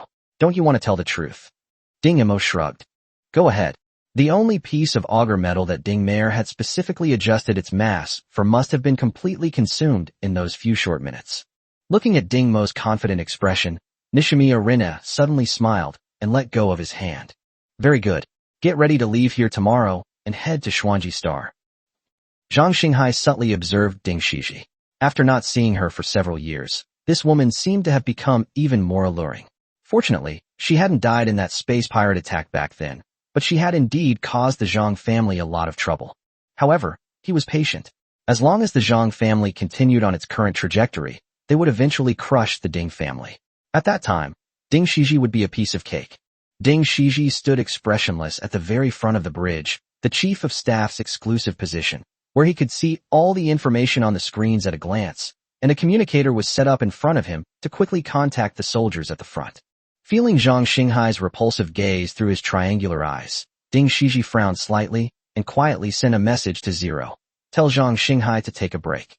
It's annoying that he's always in my sight. 0 was practicing evasion maneuvers in the training room. These maneuvers were quite different from those commonly seen in the military, and seemed to have been specially created to deal with some special situation. The communicator on her wrist vibrated twice. She stopped and replied with a message, 2 hours. Zhang Xinghai smugly drank his beer. Although he had been bored on the starship for the past 6 months, seeing Ding Shiji's angry but speechless expression still made him feel quite happy. However, his good mood didn't last long today. In less than 10 minutes, he went to the toilet 3 times. After examination, the medical officer confirmed that he had gastrointestinal dysfunction and needed to rest in bed. Ding Shiji then slightly curled the corners of her mouth before resuming her indifferent expression. The relocation of the Cortez group was a massive undertaking. All the data originally located on Xuanji Star had to be synchronously transferred to the new location, Tuken Star of the Federation. The construction of the headquarters on Tuken Star is basically complete, and Kalina will set off after the Super Sports League rookie competition is over. However, the Dragon Empire certainly wouldn't give up so easily. Who wouldn't want to hold on to such a vast network of star resources spanning 3 major countries and dozens of star domains? Chapter 123: The Girl Who Arrived on Xuanji Star. I remember when the StarNet was being built 100 years ago, the 3 major countries signed a cooperation agreement at the same time. That was the only time the 3 countries had ever cooperated as a trilateral entity. And the person who facilitated this cooperation was Norman, Karina's grandfather. No one understood why he insisted on building the headquarters on Xuanji Star back then, but facts have proven his foresight. Xuanji Star, located at the junction of the 3 kingdoms, has never been disturbed. No matter which side tries to make a move on its own, it will be stopped by the other 2 sides working together. As for space pirates, they dare not enter this dangerous star system that is frequently patrolled by fleets. However, although the Damar Empire did not object to the group's relocation, leaving only the Federation and the Dragon Empire vying for power, no one could guarantee that someone wouldn't interfere. On the other side of Ding Shiji's fleet, another fleet, also hidden in the darkness, floated silently. The massive hull of the Dragon Beard 1 lay on the planet's shadowy side, like a sleeping behemoth. The office of the Silver Valkyrie Karina can only be described as huge rather than spacious, with two pure silver mechs standing quietly on either side of the office. The scarlet-eyed, red-haired boy looked at them with amusement and said to the silver-haired girl sitting on the sofa, studying the blueprints, "Are these two guys really as good as you say?" Kalina said in her usual calm tone. "Although we can no longer contend with the entire mech regiment, we are still more than capable of defending ourselves." "Real?" Yi Kanglin curiously stepped forward and touched it, then turned back and asked, "Is one of these the same mechs that wiped out the entire Federation mech regiment back then?" Kalina hummed in response, without looking up, and continued studying her blueprints. Yi Kanglin sat down next to her. "Then why did the Federation accept your proposal? And why did you insist on leaving Xuanji Star?" Kalina rolled her eyes at Yi Kanglin. "If it weren't for your mother helping me back then, I would have left long ago. It's just a little late now. As for why the Federation accepted it, it's because I gave them enough benefits." Yi Kanglin reached out and lifted Kalina's chin, examining her closely. "I must say, your body is truly perfect. Are you perhaps a woman?" Lena tried to break free from the hand gripping her chin, but she was no match for Yi Kanglin's strength, and instead, two bluish marks appeared on her fair skin. "Let go." Karina frowned. Yi Kanglin leaned forward and gently kissed her pink lips, lingering for a while before pulling away. He smiled contentedly and said, "It feels really good. Why don't you come with me? What's the point of going to the Federation?" Suddenly, her grip loosened, but Lena broke free, rubbing her chin with a displeased expression. "From an anthropological perspective, your actions just now fall into the category of triggering a self-defense counterattack." Yi Kanglin raised his eyebrows smugly. "So what? My maids are all happy to accept this kind of behavior." Kalina lowered her head speechlessly, quickly closed the electronic drawing in her hand, and called her assistant in. "Miss, the president of the Super Esports League is already waiting for you in the conference room." "Okay, I'll be there in 2 minutes." Yi Kanglin blinked her crimson eyes. Living like this must be exhausting. Tired? It's probably a nerve reaction caused by the accumulation of unsaturated fatty acids in the body due to excessive energy consumption. Actually, cutting the nerve conduction bundle should eliminate the feeling of fatigue. "Do you need me to arrange the surgery for you?"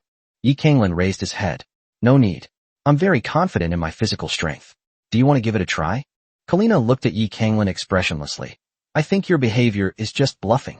You have neither experience nor ability. I personally suggest that you finish your gender reassignment surgery before saying such things to me." Yi Kanglin blushed slightly, a rare occurrence for him. He snorted and left proudly, not forgetting to punch the foot of a silver mecha hard before he left. A tremendous roar echoed through the vast, empty office before Yi Kanglin smugly strode away. The spaceport on Xuanji Star has been packed with people these past 2 days. The annual season of the Super Sports League is about to begin, starting with the Rookie Tournament, followed by the Championship Tournament, and finally the highly anticipated Battle of Glory. A total of 300,000 players will soon showcase their most exciting combat art to the trillions of human combat enthusiasts covered by the StarNet. In the hotel lobby arranged by the authorities, a tall, black-haired girl was struggling to walk towards the elevator, dragging a huge suitcase. Just as the burly waiter was about to step forward to help, a fox-faced man with black hair ordered the guard beside him. "Yi, go and help him." Yi's strong wrist grabbed the huge suitcase and pulled it up with a little force. The girl looked up in surprise.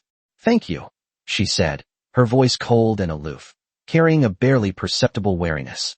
The fox-faced man walked forward with a smile, extending his right hand.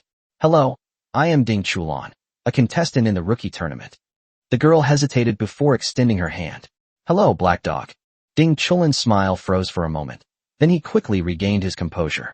"Black Dog, what a unique name." That strange sense of familiarity made him carefully examine the girl's face. Exquisitely beautiful, her pair of bright, dark eyes were particularly striking, and her long, black hair was casually tied together with a purple ribbon. Ding Chulan smiled and said, "Let my attendant help you carry your luggage upstairs." The black dog smiled and led the way, her black skirt revealing a small portion of her legs clad in black stockings. After the items were delivered, Ding Chulan politely gestured an invitation. "Would you like to have a drink together?" The black dog's face stiffened, and he said awkwardly, "I'm sorry, I don't drink alcohol." Ding Chulan smiled and said, "It's all right. Let's go have some fun together. It's a rare opportunity to come to Xuanji Star, and the entertainment here is top-notch." Just as the black dog was about to refuse, a charming voice came to its ear. Go away. Being too aloof will easily arouse people's suspicion. Okay. Ding Chulin's eyes widened in surprise. He had only said it casually, but who would have thought that the girl would actually agree? But what did that constipated look on her face mean? Apart from Cortez's headquarters, almost all the buildings on Xuanji Star are entertainment facilities, especially at this time, as various businesses are doing their best to make a profit from these players and their entourages. Large advertisements, song and dance performances, and flyers were everywhere. Some people even rented a star trail projector to project holographic images into the air, so that almost a third of the planet's inhabitants could look up and see the beautiful or alluring scenes. Life counseling, everything you need, is available. Ding Chulan glanced at the sky, swallowed hard, and had to admit that the scenes were a bit too explicit. It was practically blatant seduction. However, according to the laws of various countries in the interstellar era, as long as there was no forced consumption, all of this was legal. Chapter 124, A Battle by Chance. Ding Chulan steadied himself and struggled to look away from the tempting images. Even though he was well-traveled and experienced in the capital, this was the first time he had ever seen such a blatant and impactful advertisement. Life counseling? That's a very meaningful name. I definitely have to check it out, don't you think? Ding Chulan turned his head with a smile, only to realize that the person beside him was not one of his cronies, but a rather beautiful young woman. He immediately blushed and gave an awkward laugh, his fox-like eyes twisting in embarrassment.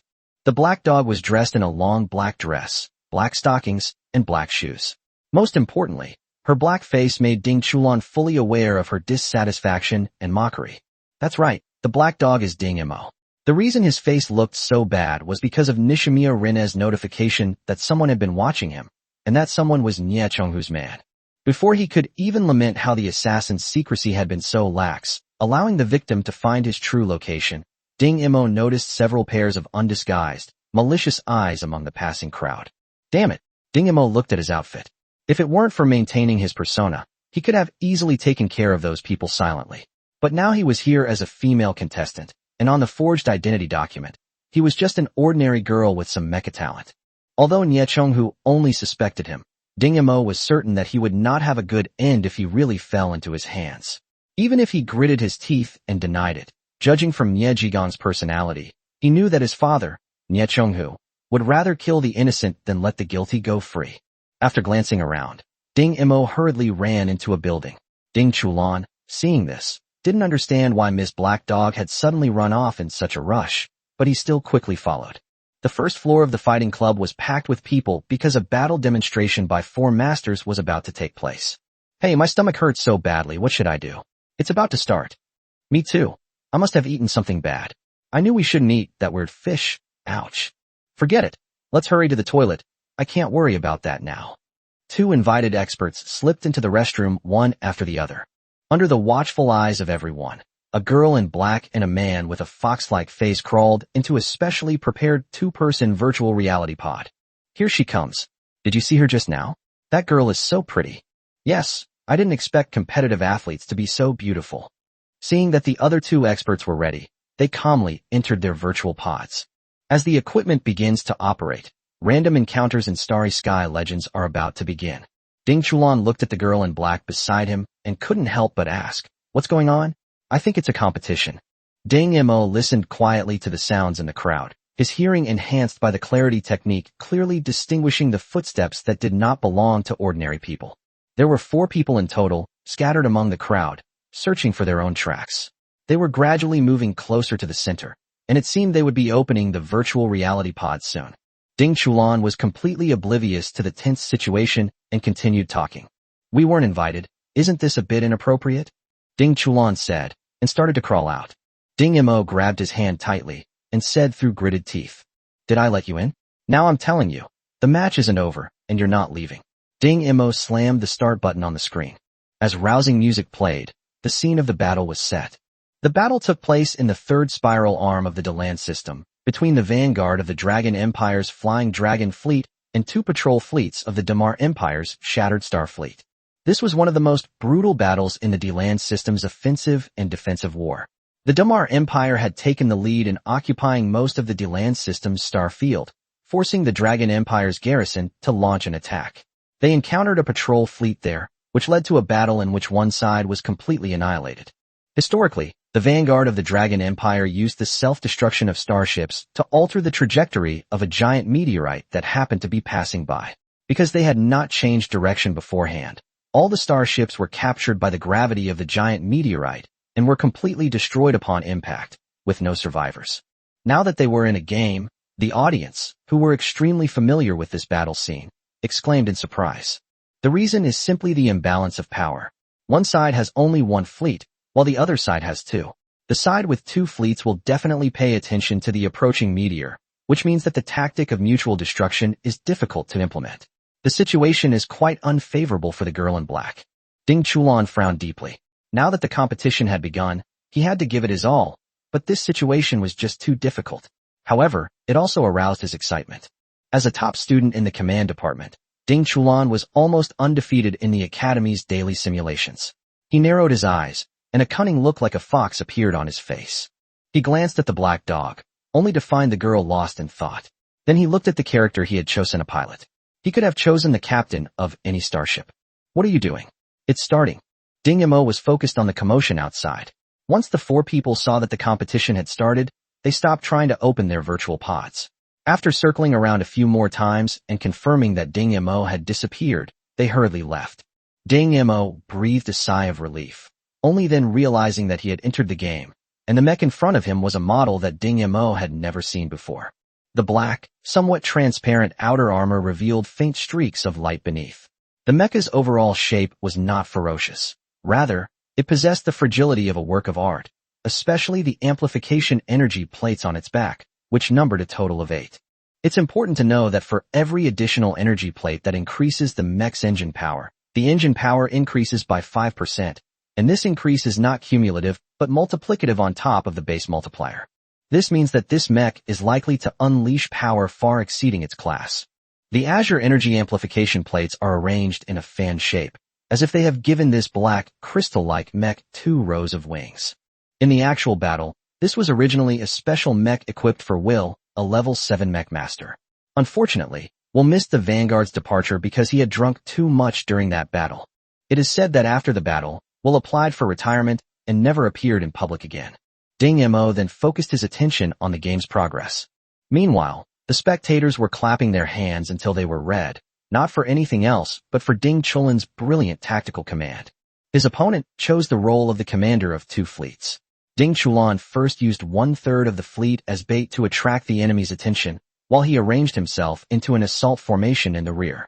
With 3 salvos, he broke through the enemy's fleet. At this moment, the 2 sides are going in opposite directions, and it depends on which side completes the turning maneuver first to gain the upper hand. At this moment, Ding Mo had just entered the mecha and was slowly starting the mecha's engine. Beneath the pitch-black mecha shell, streaks of light gradually illuminated, as if draping the mecha in a mysterious veil. Chapter 125 Light Path Impact. Ding Chulan wore a smug smile. The 1/3 of the fleet he had just engaged in battle was the result of his repeated calculations. If it was too little, the enemy could wipe it out with just 1 fleet. If it was too much, the remaining forces would not pose a sufficient threat. This is just right now. Moreover, when he was directing the formation, he precisely arranged the enemy forces into a loose wedge shape, maximizing the attraction of enemy firepower and successfully luring the enemy's battle line into a long strip. So his attack wiped out half of the enemy's forces. Although the enemy still had a numerical advantage, it was no longer an overwhelming one. The onlookers watched the situation unfold with bated breath, knowing that whichever side made the first turn would secure victory. Therefore, starship battles are essentially a test of the commander's leadership skills and the response speed of each ship. Although Ding Chulan's side had fewer ships, they were able to turn around much faster. However, the battle was not without its unexpected twists and turns. The giant meteorite, which was originally intended as the ultimate solution, suddenly appeared in the reconnaissance field of vision. The meteorite's trajectory was exactly in Ding Chulan's direction of advance. In other words, even if he managed to turn around, the formation would be scattered by the meteorite, and they might even be wiped out. Ding Chulan slammed his fist on the command console, gritted his teeth, and ordered the nearly completed starship to turn around and launch a suicidal charge towards the enemy, while he led the remaining fleet to flee forward. The meteorite flew by, leaving the enemy unharmed. Ding Chulin's rear guard was wiped out, putting him at a complete disadvantage once again. The two sides are once again in a standoff. Ding Chulan nervously calculated the ratio of troop strength between the two sides, trying to find an opportunity to win. At this moment, the onlookers shook their heads. The tide had turned, and such a stunning opening performance had been ruined by an unexpected event. Ding Mo gradually became familiar with operating this special mecha. His hand speed had already reached 42 knots before he left Blue Star. After a year of training, he didn't know if he could fully control this mecha, but he didn't feel any stiffness or sluggishness. On the contrary, it was exceptionally smooth. He tried to increase his brain frequency, but the mech was still able to keep up with his reactions and did not go out of bounds. Ding Chulan stole a moment from his busy schedule to glance at the girl beside him. He saw the girl's fingers turn into a phantom, and then the mecha's arm followed suit, creating a hurricane in the starship's passageway. What is this thing? Ding Chulan, who had never witnessed a mecha expert operate a mecha before, was greatly surprised for the first time. He had seen his colleagues from the academy fight, but he had never seen anyone wield a mecha arm in such a way that it created afterimages. He looked at the girl's not-so-strong arms beside him and couldn't imagine the immense tearing force her muscles would endure as her fingers moved at that high speed. But judging from the girl's expression, apart from excitement, she didn't seem to show any pain. Yes, he was excited. For the first time, Ding Mo felt the mecha was completely under his control. There were no more load limitations or limits. No matter how high he pushed himself, the mecha's response speed could keep up with his operations. He tentatively performed an operation. When the mech's arm was raised to 1/10 of its maximum height, it suddenly dropped, then raised it to 2/10 of its maximum height again, dropped it again, and so on until it was fully raised. The entire process involved 20 swings, all within a mere 0.3 seconds. The mech's shoulder joints showed absolutely no signs of overheating or jamming, demonstrating near-perfect performance. Ding Mo glanced at the battle situation. On Ding Chulin's screen, he could clearly see the large group of red dots of the opponent approaching. I'll give it a try. Ding Mo took a deep breath, stared ahead, and slowly pushed the control stick. Energy streams shot out from the back of the mech, and it flew out of the ship. The control lever was pushed all the way down the moment they left the starship's catapult launch lane. Ding Chulan glanced to the side and saw only a pair of eyes that shone with a sharp light, eyes that held a desire for victory and a yearning for battle. All units, provide covering fire. The onlookers watched the mechs rush out and discussed it endlessly. How come I never noticed before that there was such a mech to choose from? It's just a mech, it can't change the course of the battle. Who would choose it? But this mecha looks very special. Under the cover fire of his own fleet, Ding Mo charged toward the enemy fleet amidst the surrounding artillery fire. Free fire, mech regiments mobilize. A large wave of mechs suddenly surged out of the enemy fleet and charged towards Ding Mo. See? Surrounded by so many mechs, there's no way we can escape. The audience didn't think highly of Ding Mo. Ding Chulan turned his head to look at the black-haired girl, his eyes showing no fear whatsoever, as if the cannon fire in front of him was nothing but illusory fireworks, and the large group of mechs were nothing but insignificant ants by the roadside. I need to find their flagship. There should be two. Ding Mo suddenly said. Ding Chulan looked at the few remaining starships on his side and smiled. All right, the outcome hinges on this. All starships, charge. In the vast expanse of space, on the outer edge of the third spiral arm of the Deland system, a scene unfolded where a mech led the charge, followed by numerous starships. It's unclear who first held their breath, but one by one, the onlookers held theirs, and the surroundings fell into complete silence. This silence quickly spread throughout the fighting club, and for the first time in its usual bustling atmosphere, the club was eerily quiet. Many players who were originally engrossed in the competition realized something was wrong and left the game. Seeing what was happening before their eyes, they joined the ranks of silent onlookers. The scene of the starry sky was projected onto all the virtual screens by the club's owner, from the first floor to the third floor, and only this one scene was playing. A crystalline light suddenly shone from behind the lead mech. It was the energy dissipation phenomenon caused by the energy amplifier plate operating at full power. It seemed as if a shimmering wing of light had appeared on the back of the mecha, leaving a trail of starlight behind it as it moved forward. Ding Mo looked at the data displaying like a waterfall, gently tapped the transmission switch on the amplification panel, and the two light wings suddenly extended backward, the huge light wings almost expanding to the size of a starship, and in the middle of the light wings was the mecha that was flashing with starlight. At the same time, The mech's speed suddenly increased, and with the flapping of its light wings, it instantly rushed into the dense group of mechs.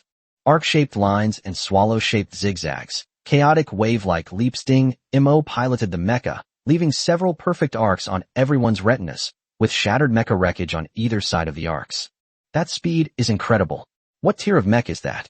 I don't know, but it's at least level 7. Impossible, right? One of those two was a master who could pilot a tier 7 mech. They didn't look very old. Maybe it was just a tier 7 mech, and it didn't actually reach tier 7 level. But that operation just now was already very impressive. Ding Chulan was equally stunned. He never expected that this seemingly calm girl could use such a swift and powerful attack. He gritted his teeth and said, "All starships, sprint at full speed. Main guns do not need to be recharged. Use ramming tactics." He had to keep up with the speed of the mech's impact. If he charged the main cannon, the starship's speed would slow down. Chapter 1:26 Victory. The starship, having abandoned charging its main cannon, accelerated once more, its engines at the stern leaving long trails of flame as it charged toward the dark mass of enemies with unstoppable force. "They're just throwing their lives away.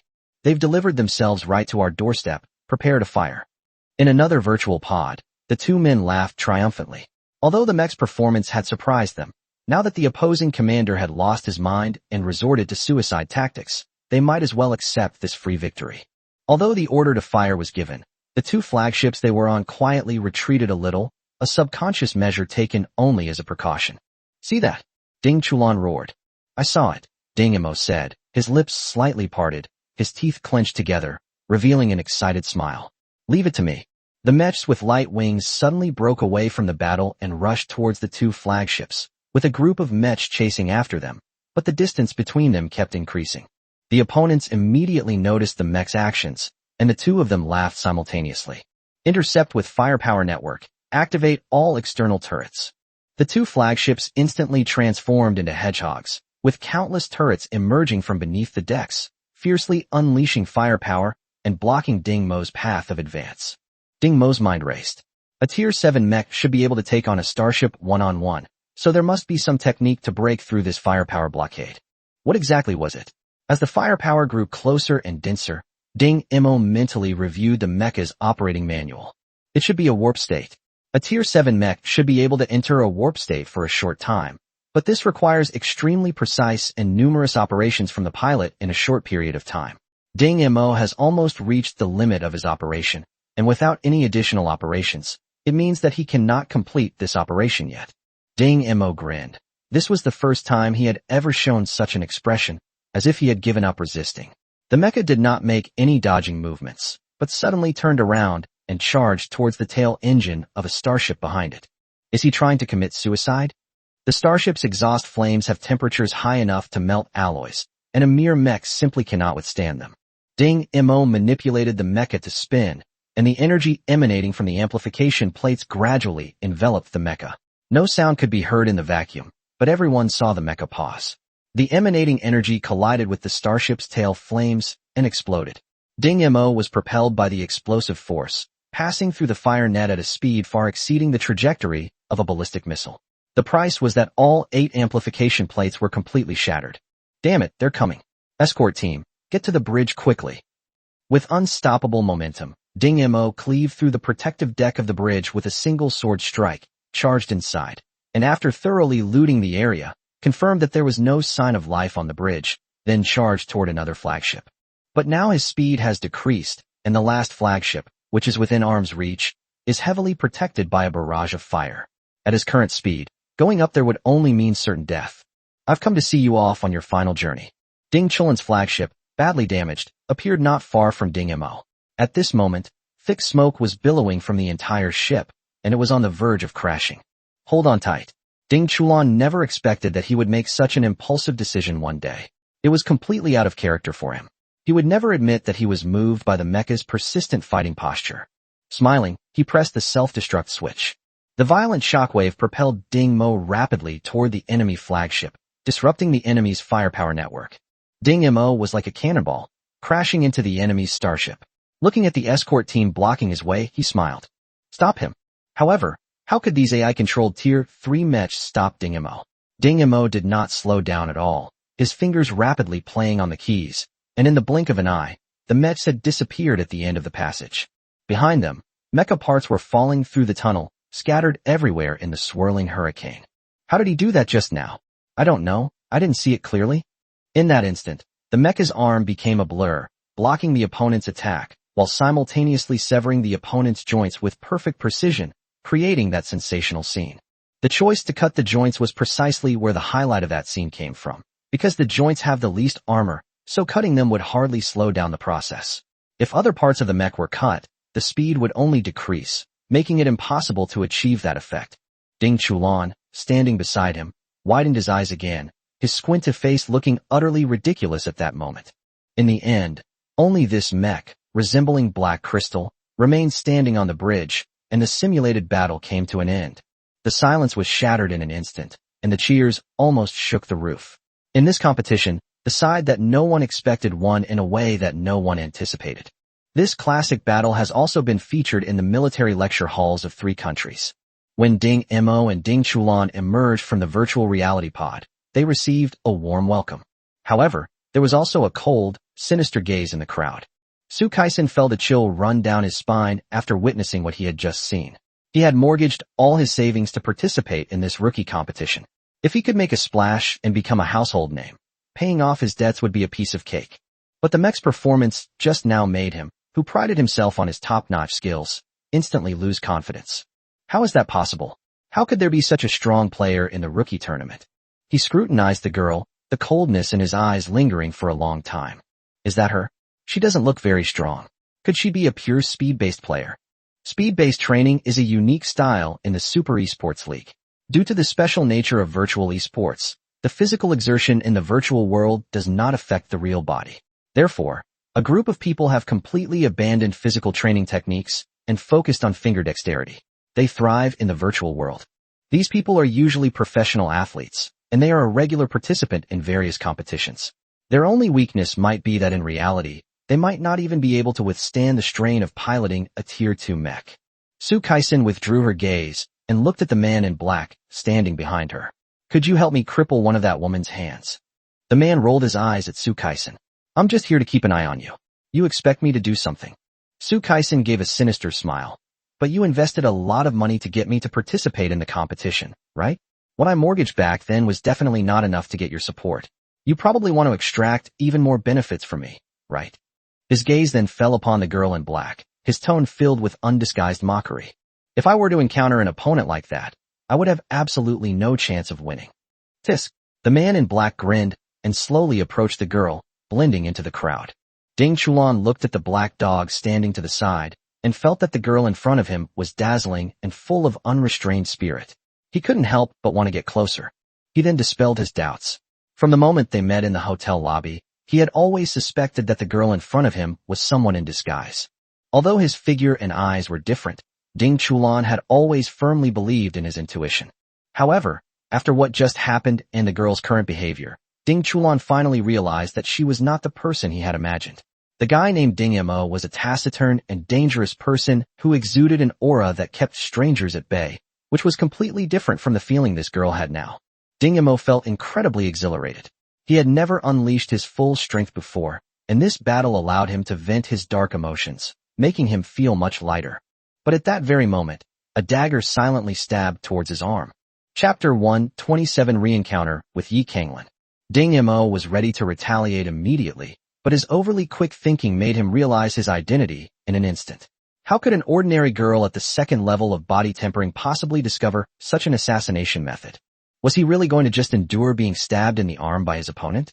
Ding Mo was caught in a dilemma. And Yi, who was guarding Ding Chulan, had already sensed something was wrong, but he had no intention of making a move. Like Ding Chulan, he sensed a faint danger emanating from the girl named Black Dog. This danger was not intense, but it was profound enough. This was a good opportunity to test the waters. And Yi let the dagger pierce the Black Dog's arm, focusing his attention on the dog's reaction. Even if the Black Dog was injured, it was just an outsider and had nothing to do with him. Ding Mo suppressed the urge to retaliate quickly, and his brain controlled his arm at a speed more than 10 times faster than that of an ordinary person, slowly raising it at a speed just within the second-order limit of his load capacity. At his current speed, the dagger might have grazed his arm, but the wound wouldn't be deep. This performance should be enough to dispel the doubts of the gloomy-faced Ni. But a slender yet powerful hand suddenly appeared, firmly gripping the wrist holding the dagger, and twisting it forcefully. The man in black immediately broke out in a cold sweat and collapsed to the ground. However, he remained resolute and didn't utter a sound. Ding Mo looked up along that slender wrist, and a familiar face appeared before him. His pupils contracted sharply, and his mind raced through several thoughts, firmly controlling his body's instinct to escape. The owner of the scarlet-eyed, red-haired woman was looking down contemptuously at the kneeling man. What are you trying to do? Harm the athletes in the competition. The man in black gritted his teeth. I just wanted to steal something. Yi Kanglin sneered. Steal? Steal with a dagger? Who do you think you can fool with such a lie? She looked at the black-haired girl again. Are you all right? Ding Mo shook his head. Thank you.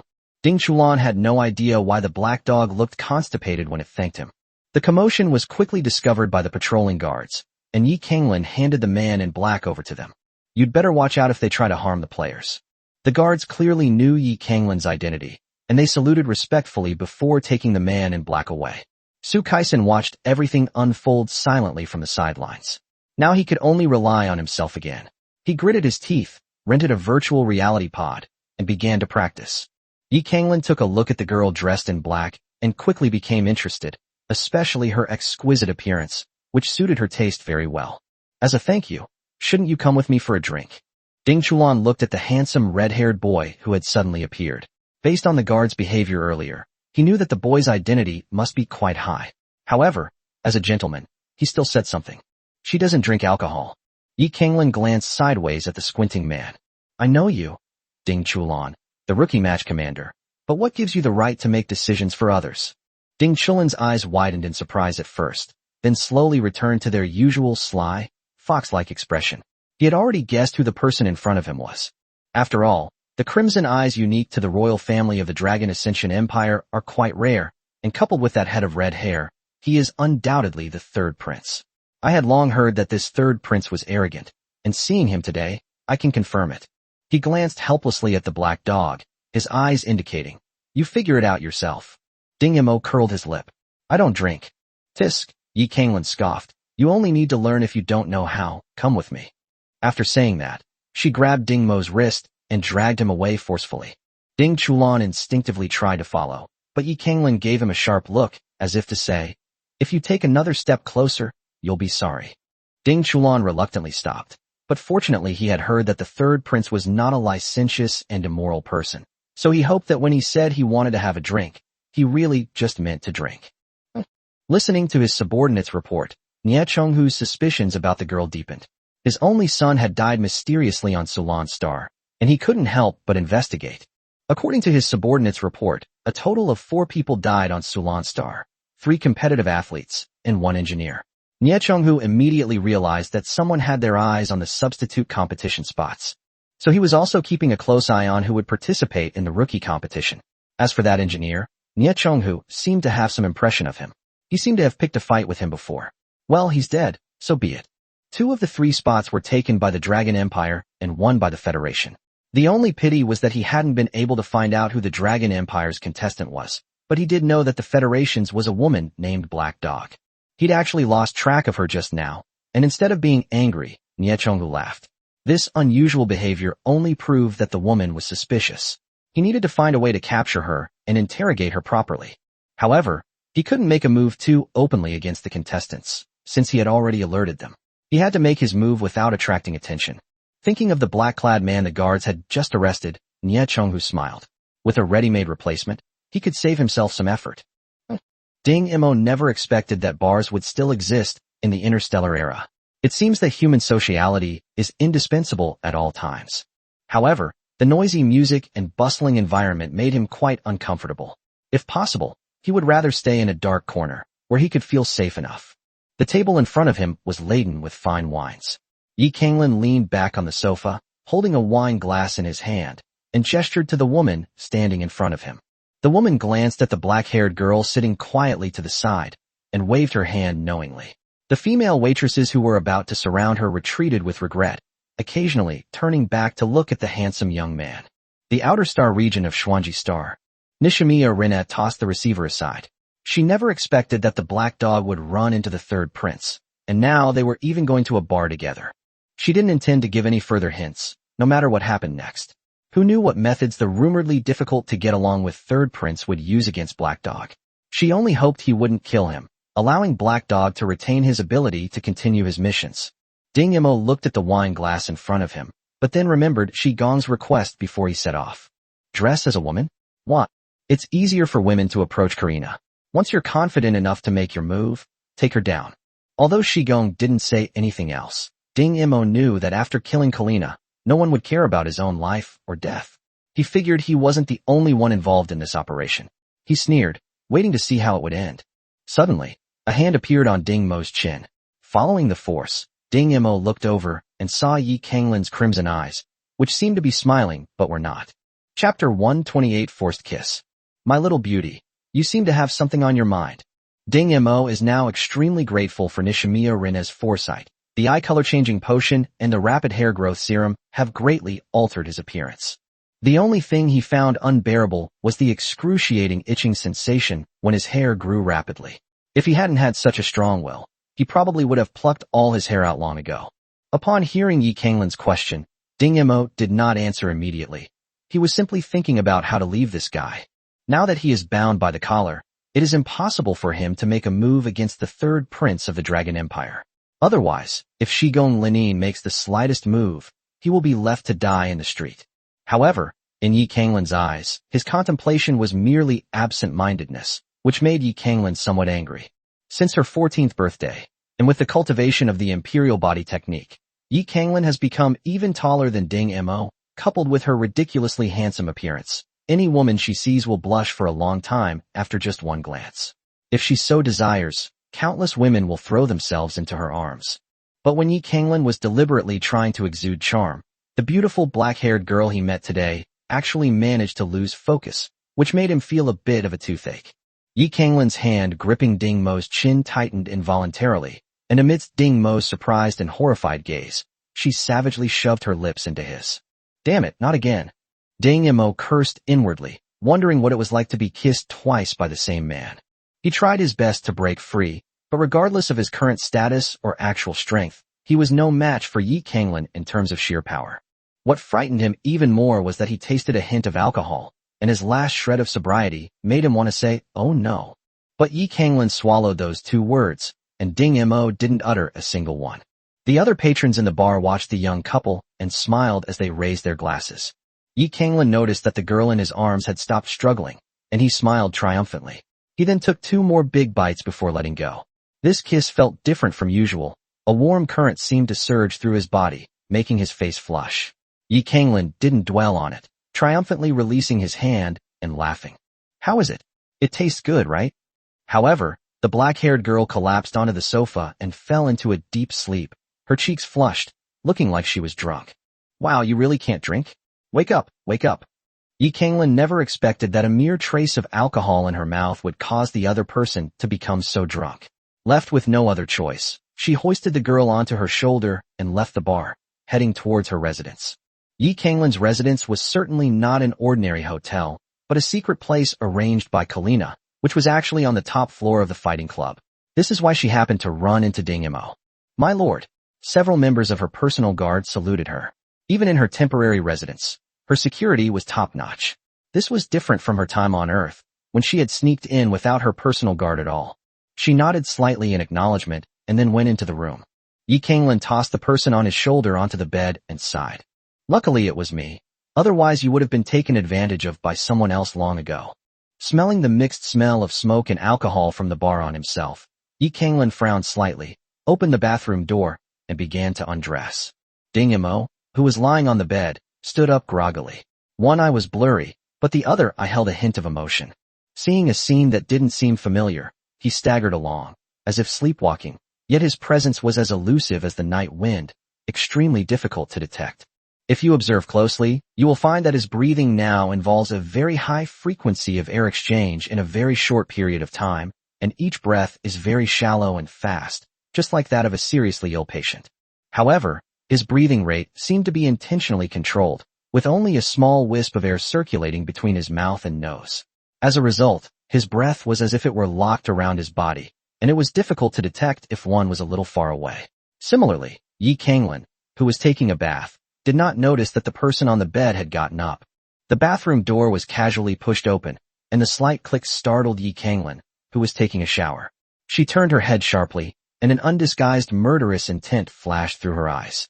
Ding Mo, who was standing at the door of the washroom, suddenly stiffened, and then his body blurred instantly. Yi Kanglin bared his teeth and reached out to block the attack from behind. The splashing water violently hit the wall, making a slapping sound. Ding Mo remained silent, but his attacks were swift and unstoppable, employing various techniques with ease. Yi Kanglin grew increasingly alarmed as the fight progressed. This guy's speed, strength, and physical resilience were not as good as his own, yet he managed to fight him to a standstill using a strange force-dissipating technique. Moreover, this guy can always see through your attack intentions, often forcing you to change your moves halfway through, which is incredibly frustrating. Yi Kanglin suddenly tried to block with all his might, but failed to create the distance he wanted. The girl's hand, like silk threads, slid up his arm, its target clearly his throat. She slammed her head forward with all her might, expecting to smash the other person's nose, but instead landed on a cold, icy hand. The hand deftly released the force, and seemed about to clench it tightly the next second. Yi Kanglin leaned back abruptly, and everything before her eyes seemed to be in slow motion. The fingers of that hand slowly closed, with wisps of air flowing between them. The moment they closed, a huge air explosion was heard. My lord! The guards outside heard the noise from inside the room and were about to rush in. Don't come in, Yi Kanglin shouted. She was completely naked and couldn't let her true gender be exposed to others. Startled by the noise outside, Ding Mo abruptly stopped, seemingly hesitating whether to rush out. Yi Kanglin sensed an opportunity and was about to make a move when, before he could even think of it, the girl seemed about to attack again. Yi Kanglin stopped, and the girl stood there blankly. Yi Kanglin seemed to have sensed something. Could it be that he is sensitive to killing intent or malice? She waved her hand in front of the girl's eyes, but there was no reaction. She carefully touched the girl's cheek, but as if sensing warmth, the girl rubbed her cheek against her palm and then slumped down. Yi Kanglin held the girl by the neck, his face filled with disbelief. Is he drunk? He's actually this strong. After tossing the girl back onto the bed, Yi Kanglin finally found some clothes to change into. As if possessed, she reached out and stroked the girl's head again. The sleeping girl purred softly, like a cat, and unconsciously nuzzled her head against the warm palm. This is really interesting. Yi Kanglin reverted to his true self, playing with the girl's hair, and slowly fell asleep on the bed. The next day, Ding Mo suddenly opened his eyes. Chapter 129 Awakening. With slightly sleepy eyes, Ding Mo surveyed the unfamiliar surroundings, his gaze moving from top to bottom and from left to right. He spotted a familiar face nearby on his right. His memories flooded back instantly. The bar, the forced kiss, the last whiff of alcohol. Ding Mo felt a chill and quickly checked himself. Luckily, he still had his clothes on. His eyes flickered uncertainly as he gently placed his fingers on Yi Kanglin's throat. Such a slender neck, if he squeezed it hard, this long-standing thorn in his side would disappear completely. However, as he regained consciousness, he keenly sensed the presence of many other people outside the room, clearly the bodyguards of the man beside him. If he killed him, he would still have to find a way to escape, and given his status, he might very well be dealt with by that woman from the West Palace. But such an opportunity was so rare that his fingers trembled almost imperceptibly, as if he was hesitating whether to squeeze it. Yi Kanglin suddenly moved, and Ding Mo then noticed the strange thing above his head, only to find a soft hand stroking his head. Several images flashed through my mind in an instant. A hand stroking my cheek, a fight in the bathroom, and something I seemed to have seen that I shouldn't have seen. Ding Mo's fingers, which had been hovering over the other person's throat, slowly moved down, gently tugging at the buttons of the other person's high-necked pajamas. However, after unbuttoning the buttons, he stopped just before he was about to open the collar of the pajamas. What was he doing? Ding Mo withdrew his hand, as if he had been electrocuted. How could he have such a curious thought? His eyes became confused for a moment, and then returned to their deep darkness after a few breaths. This was a rare opportunity, and he had to find a way to subdue the other party. Ideally, he should take the chance to find out the Imperial Body technique before killing the other party. His eyes darted around. There were no ropes, nothing to restrict his movement. So he could only clench his fist slightly, and a dagger gradually formed. However, when he focused his attention on the person next to him, the dagger in his hand vanished instantly, because a pair of scarlet eyes were scrutinizing him with amusement. Not wanting to be exposed, Ding Mo immediately changed her expression, pretending to have just woken up. She looked at the owner of the crimson eyes with slight surprise, then curled up and hugged her shoulders, perfectly portraying a terrified girl who had just woken up from a drunken stupor and found herself in an unfamiliar place. Yi Kanglin's doubts were indeed dispelled. She seemed to have sensed a faint killing intent just now, so it seemed she was dreaming. She looked at the girl curled up on the bed with amusement and said with a smile, "I didn't touch you. What are you afraid of?" She suddenly remembered his kitten-like behavior at the end of last night and laughed again. He's cuter when he's drunk. Cute. Ding Mo's eye twitched. Was he going to lose control because he was drunk? He didn't want to stay there any longer and glanced at the time. Oh no. The two words that I didn't say last night came out now. He jumped off the bed and hurried outside. Yi Kanglin tightened her grip on his wrist, raising an eyebrow and glancing at him. Where are you going? Ding Mo forcibly suppressed the urge to attack, squeezing out a few words through gritted teeth. I have a competition. A competition? A rookie competition? Yi Kanglin sized up Ding Mo. Are you participating in the commander competition? Pilot. It's the pilot. Yi Kanglin seemed to have discovered something new and incredulous. Pilot? With your small frame, are you going to embarrass yourself? Ding Mo's anxiety finally became unbearable. If he didn't go to the competition soon, he was afraid that he would suddenly turn into a headless corpse. Little did he know that the alluring woman with the mechanical prosthetic eye was listening to his conversation with Yi Kanglin with a wry smile. As the time drew near, Nishimiya Rinne felt anxious but dared not give orders to the black dog. She was from the first prince's faction and rarely interacted with the third prince, Yi Kanglin. However, given the difference in their social status, she couldn't possibly go against Yi Kanglin. Only the second prince's faction had already broken ties with the third prince, and both sides wished the other dead. She knew of at least dozens of assassination attempts and open attacks between the two sides, but fortunately both sides were quite restrained and quietly buried all the evidence. Ding Mo was anxious and tried to shake off Yi Kanglin's hand, but the strength of the hand was unusually strong, and he could not use his usual techniques. Just as he was in a dilemma, Yi Kanglin suddenly let go of his hand. Ding Mo glanced at him in surprise, then turned and left. Wait a minute, Yi Kanglin said from behind, amused as she saw Ding Mo's pace quickening. If you just walk there, you definitely won't make it. It'll be faster if I take you there. Ding Mo blushed. He hadn't even thought of that question before. He slowly stopped and looked at Yi Kanglin with feigned expectation. Well, at least he thought his expectant gaze was sincere. Yi Kanglin was very pleased and jumped off the bed triumphantly, walking into the dressing room. Before long, Yi Kanglin, dressed in a handsome outfit, appeared in front of Ding Mo with a wicked smile on his lips. He reached out and opened the window behind him, where a flying shuttle was floating and waiting. Come on up. Yi Kanglin carried Ding Mo in a princess carry, jumped onto the shuttle, and laid him sideways in front of her. Ding Mo was extremely embarrassed by the posture.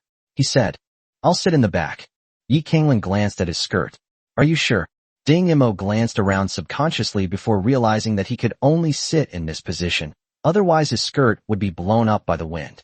He wasn't afraid of being exposed, but he was afraid of being exposed because of his status. He cursed inwardly, then helplessly accepted reality. Yi Kanglin smugly activated the shuttle, deliberately accelerating suddenly to bring Ding Mo's body close, so that her arms could just encircle him. She smiled and asked, Don't know your name yet? Tell me, and I'll cheer you on. Ding Mo leaned stiffly against Yi Kanglin's chest. Black dog. He thought to himself, You should go cheer me on, but I don't want to. He made up his mind that once the competition was over, he would run far away immediately, as his current situation was just too awkward.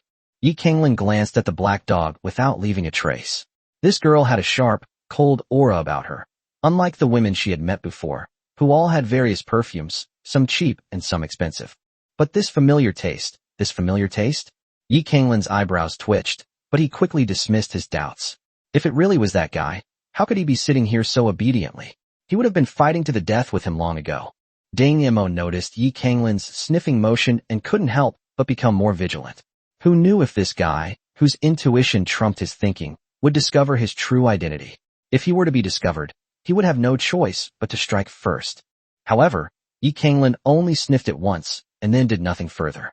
Strangely, Ding Mo subconsciously sniffed as well and smelled a faint fragrance, somewhat like phoenix flowers. Phoenix flowers symbolize passion and youth, which is quite consistent with his hair and eyes. At the rookie selection competition, thousands of virtual pods were arranged in a circle, with the most popular seated contestant, Su Kaisen, in the very center. Thinking of the person's arrangements last night, Su Kaisen gritted his teeth. He had to advance in this first selection, otherwise he would end up like that man in black, stuffed into a garbage bag and sent to the space debris disposal station. Chapter 130, First Scene. Nie Chunghu frowned as he watched the scene of the competition from upstairs. The woman hadn't come. Had she sensed something and was preparing to withdraw from the competition? But they were willing to kill their own sons to get into this competition, so how could they give up so easily?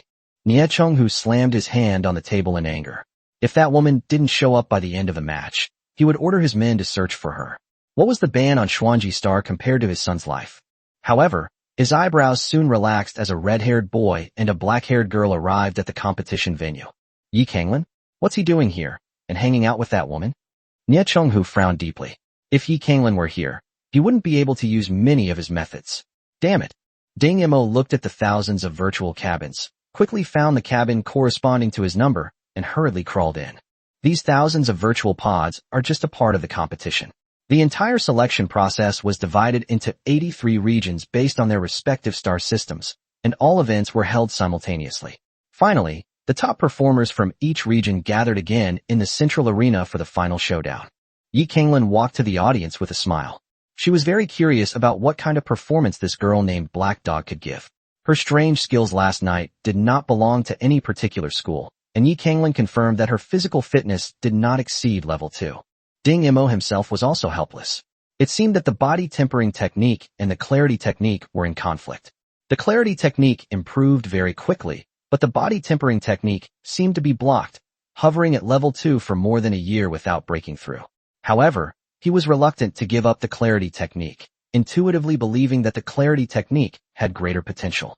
Moreover, his ability to escape danger multiple times relies on the high-speed thinking brought by the clear mind technique and the load reduction operation technique.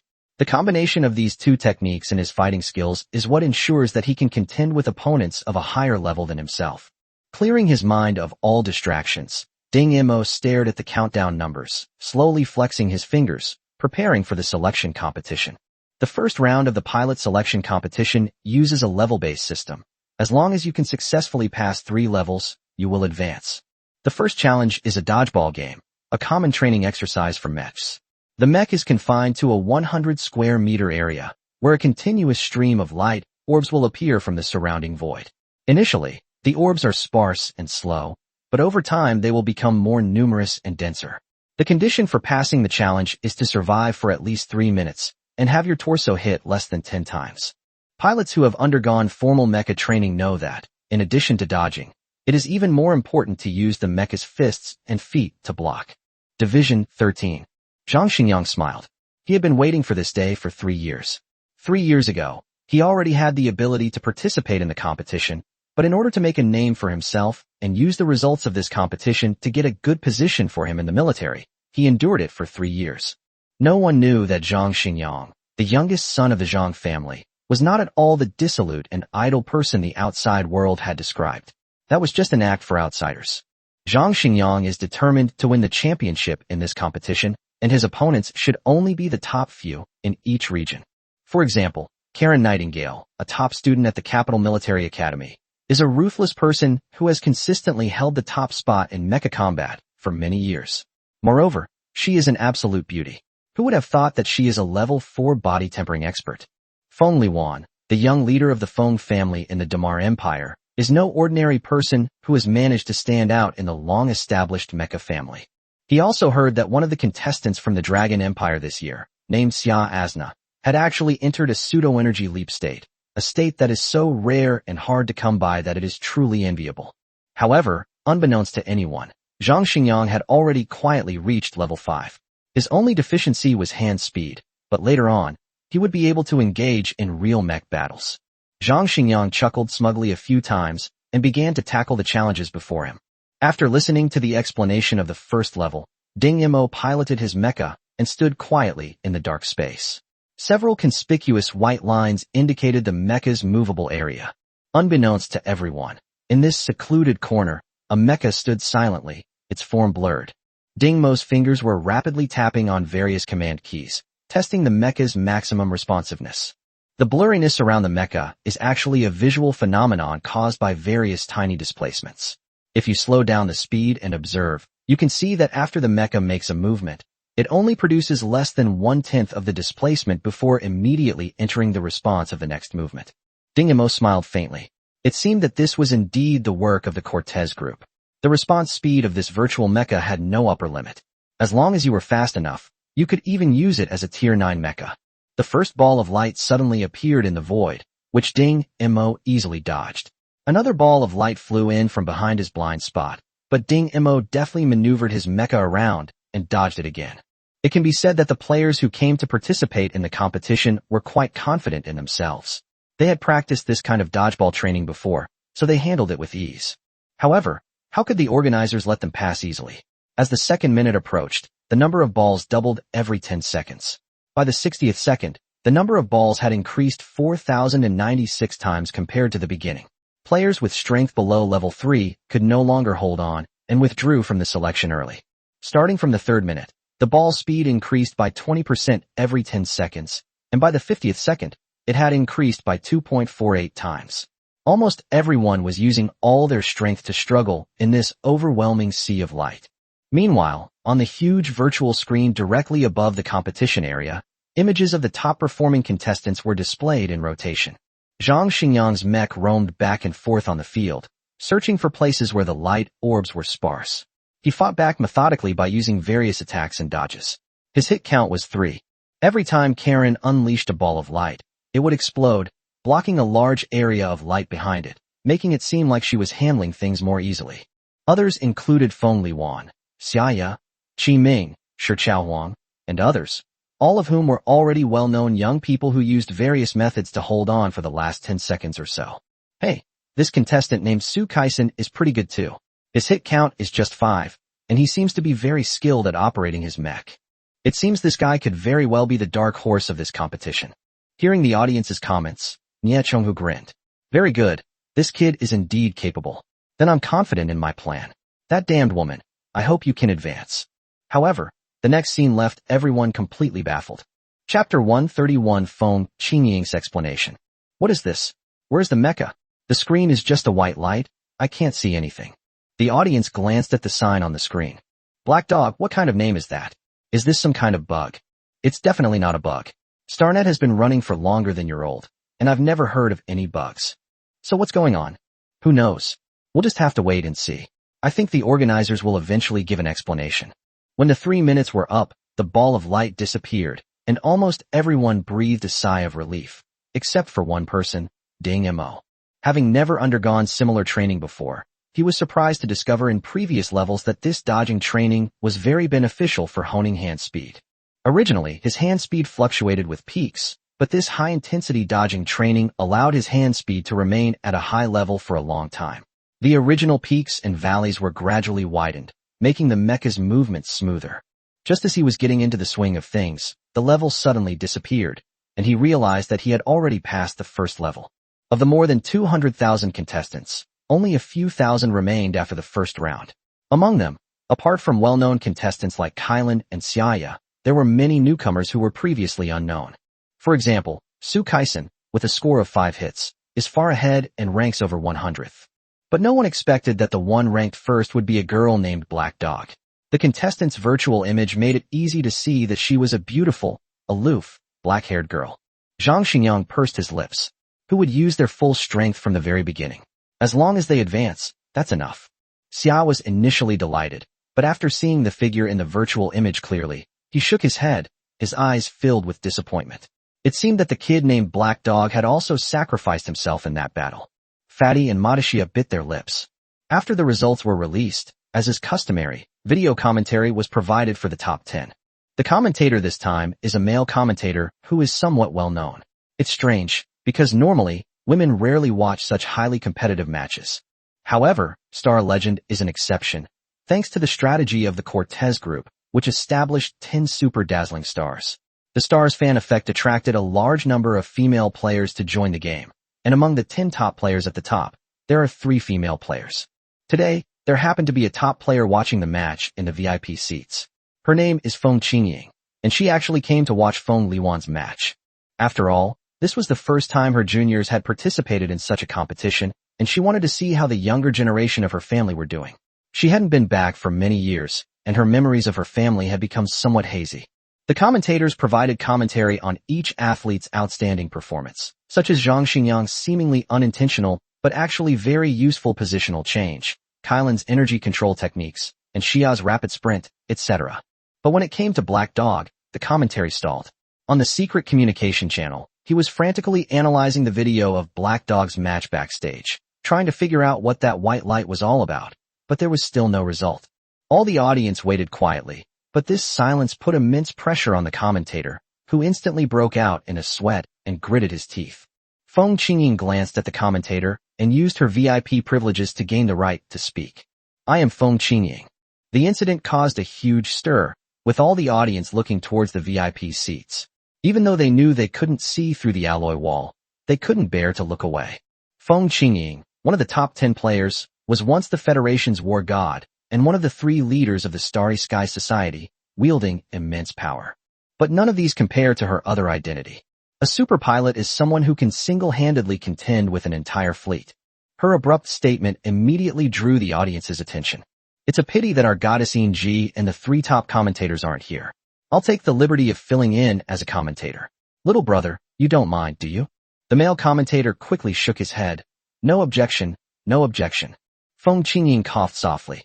Please slow down the recording by 20 times. As the video slowed down, the white light gradually changed, revealing clusters of light flying from all directions toward the center, where a blurry mech stood. Now I see, the white light is actually produced by the excessive density of these light clusters. My God, how did she manage to dodge all that? It's so close together. Feng Qingying smiled. This guy called Black Dog definitely seems to be a speed-based player. She just wondered if this was his limit. The reason this happened is that the Black Dog fighter never moved from the beginning, and he shattered all the light orbs one by one.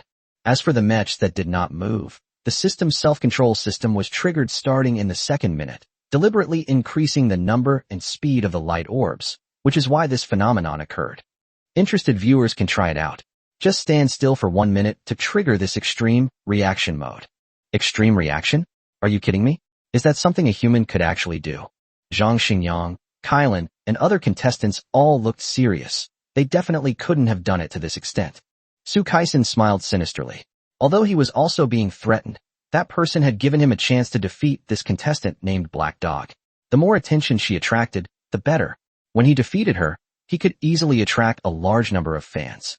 Of course, the prerequisite is that you pass the next 2 hurdles first. Yi Kanglin was stunned when she saw the video. She knew she could never do that. Although her physical abilities were strong enough to withstand the load of a level 6 mecha thanks to the royal body technique, her hand speed and other aspects were only at the level 4 standard. But that girl was so amazing. Yi Kanglin suddenly thought of a term, speed-based technique. So she leaned lazily against the audience seat again. Players who rely on hand speed rarely become famous in real life. Most of them fight in the virtual world. After all, their physical abilities are relatively weak, which is quite in line with Black Dog's performance. Yi Kanglin rubbed her chin with her fingers. If she could have this girl as her follower, wouldn't she be able to give those arrogant guys a good beating when they went to the Imperial Military Academy? The more she thought about it, the more feasible it seemed. Her eyes, which were fixed on the Black Dog, were filled with a sense of determination. If the first stage of the selection process is defense, then the second stage is offense. In a vast space, countless mechs move along random trajectories, and contestants need to start from the starting point and choose any direction to sprint. Within a 3-minute time limit, the sprint distance and the number of mechs destroyed are combined into a score, and the top 500 will have the opportunity to advance. Chapter 132 Strangulation. Some players may think this level is relatively easy, but compared to the previous level, this level is actually more brutal. Yes, brutal. Because the previous level was a battle between humans and the system, the outcome was obvious, but this level is between people. You never know what others can do, so you must do your best to perform at your best, not only compared to others, but more importantly, compared to yourself. Since the evaluation considers both the impact distance and the number of mechs destroyed, it is necessary to take into account the forward speed of the mechs and the deceleration caused when attacking them. There are 2 extreme approaches. One is to maintain maximum sprint speed and prioritize destroying mechs, and the other is to focus on destroying mechs without caring about maintaining speed. For pilots, these two options require relatively simple eyesight and a broad perspective. They only need to focus on the operation itself, which often leads to good results, but it is impossible to rank among the top. Zhang Xingyang's competitive spirit was ignited, as were Feng Liwan, Xiaya, Kailan, and others. No one expected that an unknown black dog would win the last round, and now they were all ready to give it their all. Perhaps this was the most dedicated performance from the rookie contestants in all these years, and what ignited their fighting spirit was Ding Mo, who was completely unaware of it. He stood in the center, looking at the mech drifting erratically in the surrounding sky, some sparse and some dense. If he sprinted at full speed, he was confident that he could easily reach the top speed. If he also destroyed the mechs, Ding Mo's fingers twitched. He had an unconventional method that should allow him to destroy as many mechs as possible while maintaining speed. As the countdown ended, all the mechs in the virtual arena soared into the sky and rushed towards the pre-selected direction. Zhang Xingyang unleashed his full hand speed, choosing a relatively neutral route. The mech sped past, his two alloy daggers deftly slicing through the opponent's cockpit, withdrawing in an instant. This slight attack force was not enough to be slowed down by the recoil, requiring extreme precision from the pilot. In just over 10 seconds, he had already covered a distance of several kilometers, with 2 rows of mechs slowly falling behind him. The reason there are 2 rows is that Zhang Xingyang's mecha holds an alloy dagger in each hand. When attacking, he only needs to slightly adjust the mecha's posture to achieve the best angle of attack. And this slight adjustment is the dividing line that tests the pilot's ability level the most. If the adjustment is insufficient and the attack angle is not right, a one-hit kill cannot be achieved, wasting an attack opportunity. However, if the adjustment is too large, the direction in which the mech moves will be affected. Therefore, this slight difference, reflected in the data, is the difference between the top 100 and those below 100. The audience who saw Zhang Xingyang's performance were full of praise. Those who came here were all discerning. Judging from Zhang Xingyang's route selection, the route he chose only faced 2 mechs at the same time, which happened to be within the attack range of his 2 weapons. He did not waste any opportunity. As long as they were on the route, there were absolutely no survivors. In terms of selection, speed, and precision, Zhang Xingyang fully demonstrated the level of a senior pilot. The next scene featuring Feng Liwan is completely different in style from Zhang Xingyang's. His mech moved at extremely high speed through the area with the fewest mechs, and each of his attacks was aimed at the back of the mech that just passed by him. While eliminating the target, he also used the momentum to increase the speed of the mech. Several times he even gave up completely eliminating the target just to increase that slight speed.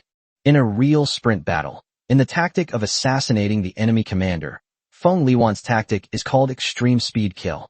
As long as the mech is fast enough, it can eliminate the only target and get away from the enemy formation at an extremely fast speed. Feng Liwan's application of this tactic here is quite clever. However, Feng Qingying, who was watching the battle, shook her head slightly. This junior was smart and skilled enough, but what he lacked was a heart that dared to take on challenges. Karen Nightingale charged into the densest area of mechs, her weapon almost a blur of motion. The mechs crashed violently, leaving behind a trail of wreckage. Sometimes, unable to retract her weapon in time, she simply rammed into them, smashing them to pieces. There was a trick to this. The mechs piloted by the pilots were not supposed to be damaged by default, which allowed her ramming tactics to be carried out. However, it must be admitted that although her tactical speed was a bit slow, she killed the most mechs. What viewers are most concerned about is the biggest dark horse, the girl named Black Dog. What methods and tactics will she use? The scene finally shifted to the Black Dog's arena. Yi Kanglin's eyes widened, the audience's mouths gaped open, and Feng Qingying's pupils contracted slightly. Strangulation, an incredibly swift hurricane-like hurricane, a metallic hurricane composed of mecha wreckage. Ding Mo's mecha was equipped with a total of 5 daggers. With one in each hand, foot, and mouth, the mecha did not make any extra movements to adjust its balance and just spun out. If Zhang Xingyang's movements were precise, then Ding Mo's movements were exquisite. The 5 daggers were used in a cross-cutting manner, and the attack power was exquisite to the peak. There was no need to adjust the attack posture, because after each strike, the next dagger would always appear exactly in the line of attack. This guy is too fierce. Why doesn't anyone else choose this method? Don't be silly. How could an ordinary person possibly manage 5 attack points at the same time? This black dog's multifaceted thinking ability is probably top-notch. Seeing Ding Mo's actions, Feng Qingying was secretly shocked. This attack method was exactly the same as those troublesome enemies in the abyss. It was like a mechanical mind, controlling multiple attack points at the same time. Every part of the body could become a weapon. The one that wiped out the entire Federation mech regiment back then, that blood-red mech used this kind of offensive to annihilate a total of 3,768 mechs, including 3 Tier 7 mechs and 1 super mech. Although the blood-red mech didn't have a killer move like energy jump, it managed to sever the energy connection point with its weapon and cleave the superclass pilot into 6 pieces. At that time, Feng Qingying was certain that she had destroyed most of the mecha's body, yet it still managed to escape. If it weren't for the fact that the contestant named Black Dog in front of her was still somewhat inexperienced, she would have truly thought that the guy had returned. The 3 minutes passed quickly, and the audience turned their attention back to the score sheet. As expected, the Black Dog still ranked first. Its frenzied charges and attacks were absolutely awe-inspiring. Zhang Xingyang looked at the Black Dog, which was slightly closer to him but had destroyed far more units than he had, and pursed his lips tightly. Kylan frowned as she looked at the Black Dog's kill count, which was similar to hers, but its sprint distance was far greater than hers. Xia smiled as he saw that the other person was better than him in both aspects, and his eyes showed undisguised excitement. Su Kaisen gave a sinister smile and closed his eyes. The first 500 were quickly selected, and the final round was about to begin. Chapter 133: The Test of Loneliness and Willpower. The tests of offense and defense have been completed. The final test is a test of willpower. The test content is different every year. Last year it simulated the feeling of falling into an endless abyss at the bottom of the sea. This year, the test content is still automatically designed by Star Legends AI, but the content is still unknown. Only the top 50 are eligible to advance and participate in the Real Rookie Mech Battle Elimination Tournament. From hundreds of thousands of applicants to the final 50, the odds of 1 in 10,000 fully demonstrate the difficulty of these 3 stages. Ding Mo estimated that the 3rd level should be the most difficult. After all, mecha skills can be improved through training, but willpower is something that cannot be seen or touched and is very difficult to train.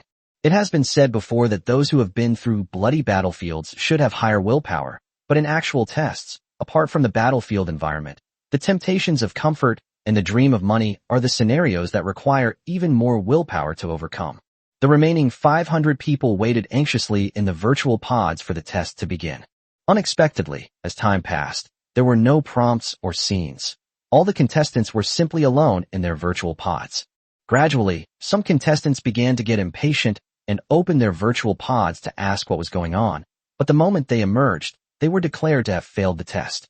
The audience then realized that the test had actually begun.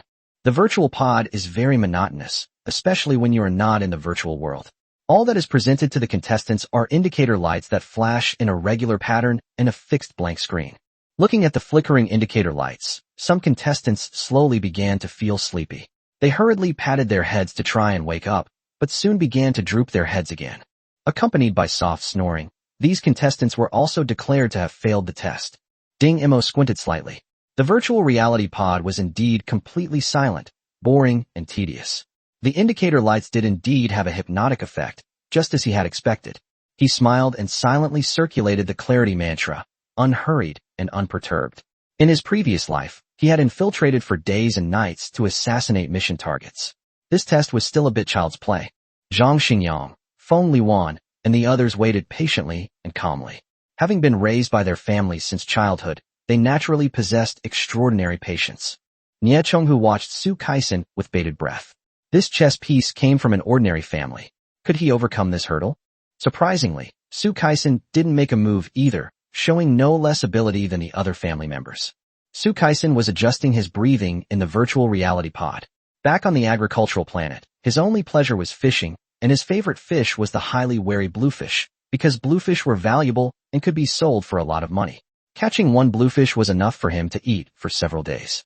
In order to catch the bluefish, he could stay in the mud for a whole day without eating or drinking. Once he even forgot the time and was only able to survive because he fainted from hunger and was discovered by someone. In this kind of test, how could he possibly lose? The audience whispered among themselves. This test shouldn't last until tomorrow, right? If it's just a test of patience, it'll be hard to determine a winner. Who knows? I have a feeling it won't be that simple. Yi Kanglin crossed his legs and looked around boredly. Finding nothing interesting, he simply leaned back in his seat and fell asleep. Nie Chonghu observed Yi Kanglin and a hint of mockery appeared on his face. Everyone says that the third prince is good for nothing and loves to flirt with women, wasting his good looks. Now it seems that the rumors are true. Time passed second by second, and gradually, more and more contestants couldn't bear it any longer and climbed out of the virtual pods. Everyone's face was pale. They were all taken aback when they saw the time. How could that be? Only 30 minutes have passed, but dozens of hours have clearly gone by. Yes, I also felt that a lot of time had passed, and I couldn't stand it anymore, so I came out. How so? The remaining people were also enduring immense hardship. This seemingly endless ordeal was pushing the limits of the human body. Zhang Xingyang confirmed that he had persisted for at least 30 hours, nearing his personal best. Xiao was almost at his breaking point. This was way more insane than the Academy's tests. He could only idly wiggle the muscles in his arms, feeling the stretching and contracting, to distract himself. If they're already like this, imagine what it's like for the ordinary players. More and more people have left the virtual pods, and the number of people still persisting on the field is less than 100. However, the most relaxed person on the field was probably Ding Mo. When he was bored, he tapped his fingers lightly, but at some point, he noticed that the flashing frequency of the indicator lights was increasing. At first, he didn't think much of it, but the indicator light seemed to be flashing faster and faster, and his fingers were involuntarily tapping faster and faster. Just when he thought more than 10 hours had passed, he carefully examined his body and immediately noticed something was wrong. That was hunger. He hadn't eaten anything since last night. According to normal physiological needs, he should have felt hungry 5 hours ago, but in reality, he only felt a little hungry. In other words, the gap between his perception of time and the actual time had widened. Thinking of the indicator light that was gradually accelerating, Ding Mo instantly realized what was happening. Hypnosis is a technique similar to hypnosis, and the trigger is the indicator light that changes in brightness. The indicator light gradually speeds up without the person realizing it, making time feel faster. Even if the actual time is short, the person in the virtual pod will feel that a long time has passed. So, the actual time was when Ding Mo touched his pulse and silently counted to 50. Thanks to the physical training techniques, people in the interstellar era generally have slower heart rates, averaging 50 beats per minute. Consequently, the lifespan of interstellar inhabitants has reached an astonishing 150 years. Ding Mo looked at the flashing indicator light and laughed. The speed had increased tenfold, meaning he had actually been here for less than 2 hours. Time ticked by, and when only 50 people remained, this arduous test finally came to an end. These final 50 people will be the contestants in the elimination round the day after tomorrow, and tomorrow, of course, will be the selection round for commanders. Yi Kanglin, who had been waiting by the virtual pod, smiled smugly, waiting for Miss Black Dog to emerge with a pale face so he could take the opportunity to show off his charm and demeanor. She had already seen the situation clearly. Everyone who climbed out of the virtual reality pod was pale-faced. Some were still able to walk, while others collapsed to the ground. But what methods should I use to make the black dog willingly become my follower? Yi Kanglin pressed the tip of his tongue against his cheek, a small bump forming on his cheek, his face full of worry. Snap! The door to the virtual reality pod opened. Chapter 134: Entanglement and Testing. Ding Mo spotted the red-haired guy standing outside the cabin door at a glance. He gritted his teeth, pretended not to recognize him, and quickly walked past Yi Kanglin. Yi Kanglin originally thought that a pale-faced, weak girl would emerge, but to her surprise, the moment the hatch opened, she saw a refreshed and sharp-eyed young woman. Feeling refreshed? Yi Kanglin could hardly believe her eyes. She looked around in disbelief, and sure enough, everyone who came out was pale-faced. Wait, who was that who just walked past me? Yi Kanglin turned around abruptly, only to see Ding Mo's back as he sped away. Ignoring her call, she pushed off with her feet and chased after the black dog. She had finally encountered such a beautiful and interesting girl, and she was determined to win her over. Ding Mo cursed under his breath, pushed off with his feet, and suddenly sped up, using the crowd as cover to weave through the gaps and perfectly avoid Yi Kanglin's gaze. Yi Kanglin, who was a step too slow, lost track of Ding Mo. She sneered, leaped to a high place, and sure enough, saw the running figure. Without any hesitation, she stomped her foot, causing deep cracks to appear in the ground instantly. Her figure shot straight forward like an arrow. She ruthlessly swept aside the pedestrians on the road, and true to her personality, she didn't care about their complaints, but just rushed towards her predetermined destination. Thump! The excessive speed caused Yi Kanglin to squat sideways against the wall, his long legs bent deeply to absorb the excessive force. She looked up triumphantly, but only caught a glimpse of the black dress disappearing around the corner. She grinned. She hurriedly followed, turned the corner, and felt a chill run down her spine. A dagger was poised at her throat, and one of her feet was already in midair, unable to be pulled back. This was the moment. A death trap. Ding Mo didn't expect Yi Kanglin to fall for such a simple ambush, but he didn't want to kill him here, otherwise he would have difficulty leaving Xuanji Star. More importantly, the message from Shigong just now told him not to harm the third prince, otherwise, bang. With a furrowed brow, Ding Mo extended his arm, and then retracted it, the speed of which matched Yi Kanglin's forward movement. The dagger was never more than 1 millimeter away from the throat, but Yi Kanglin and Ding Mo's eyes were unusually calm. Ding Mo had absolute confidence in his accuracy, while Yi Kanglin believed that the black dog would not harm him. If the black dog had murderous intent, she would never have failed to notice the sudden ambush around the corner, which could only mean that the other party did not intend to kill her. Their feet touched the ground, and both of them stood still. Ding Mo cleverly concealed the dagger in his sleeve, gently placing the blade against Yi Kanglin's neck, the chilling aura raising goosebumps. To outsiders, it was just a young girl gently placing her hand on a boy's neck. Only the person involved knew the lurking danger beneath the surface. Ding Mo's eyes turned cold, and he was about to speak when Yi Kanglin laughed and spoke first. Let's get started. Don't force me. Ding Mo's eyes grew colder, filled with ruthlessness and brutality, but devoid of any killing intent. Yi Kanglin raised an eyebrow. You don't dare to make a move.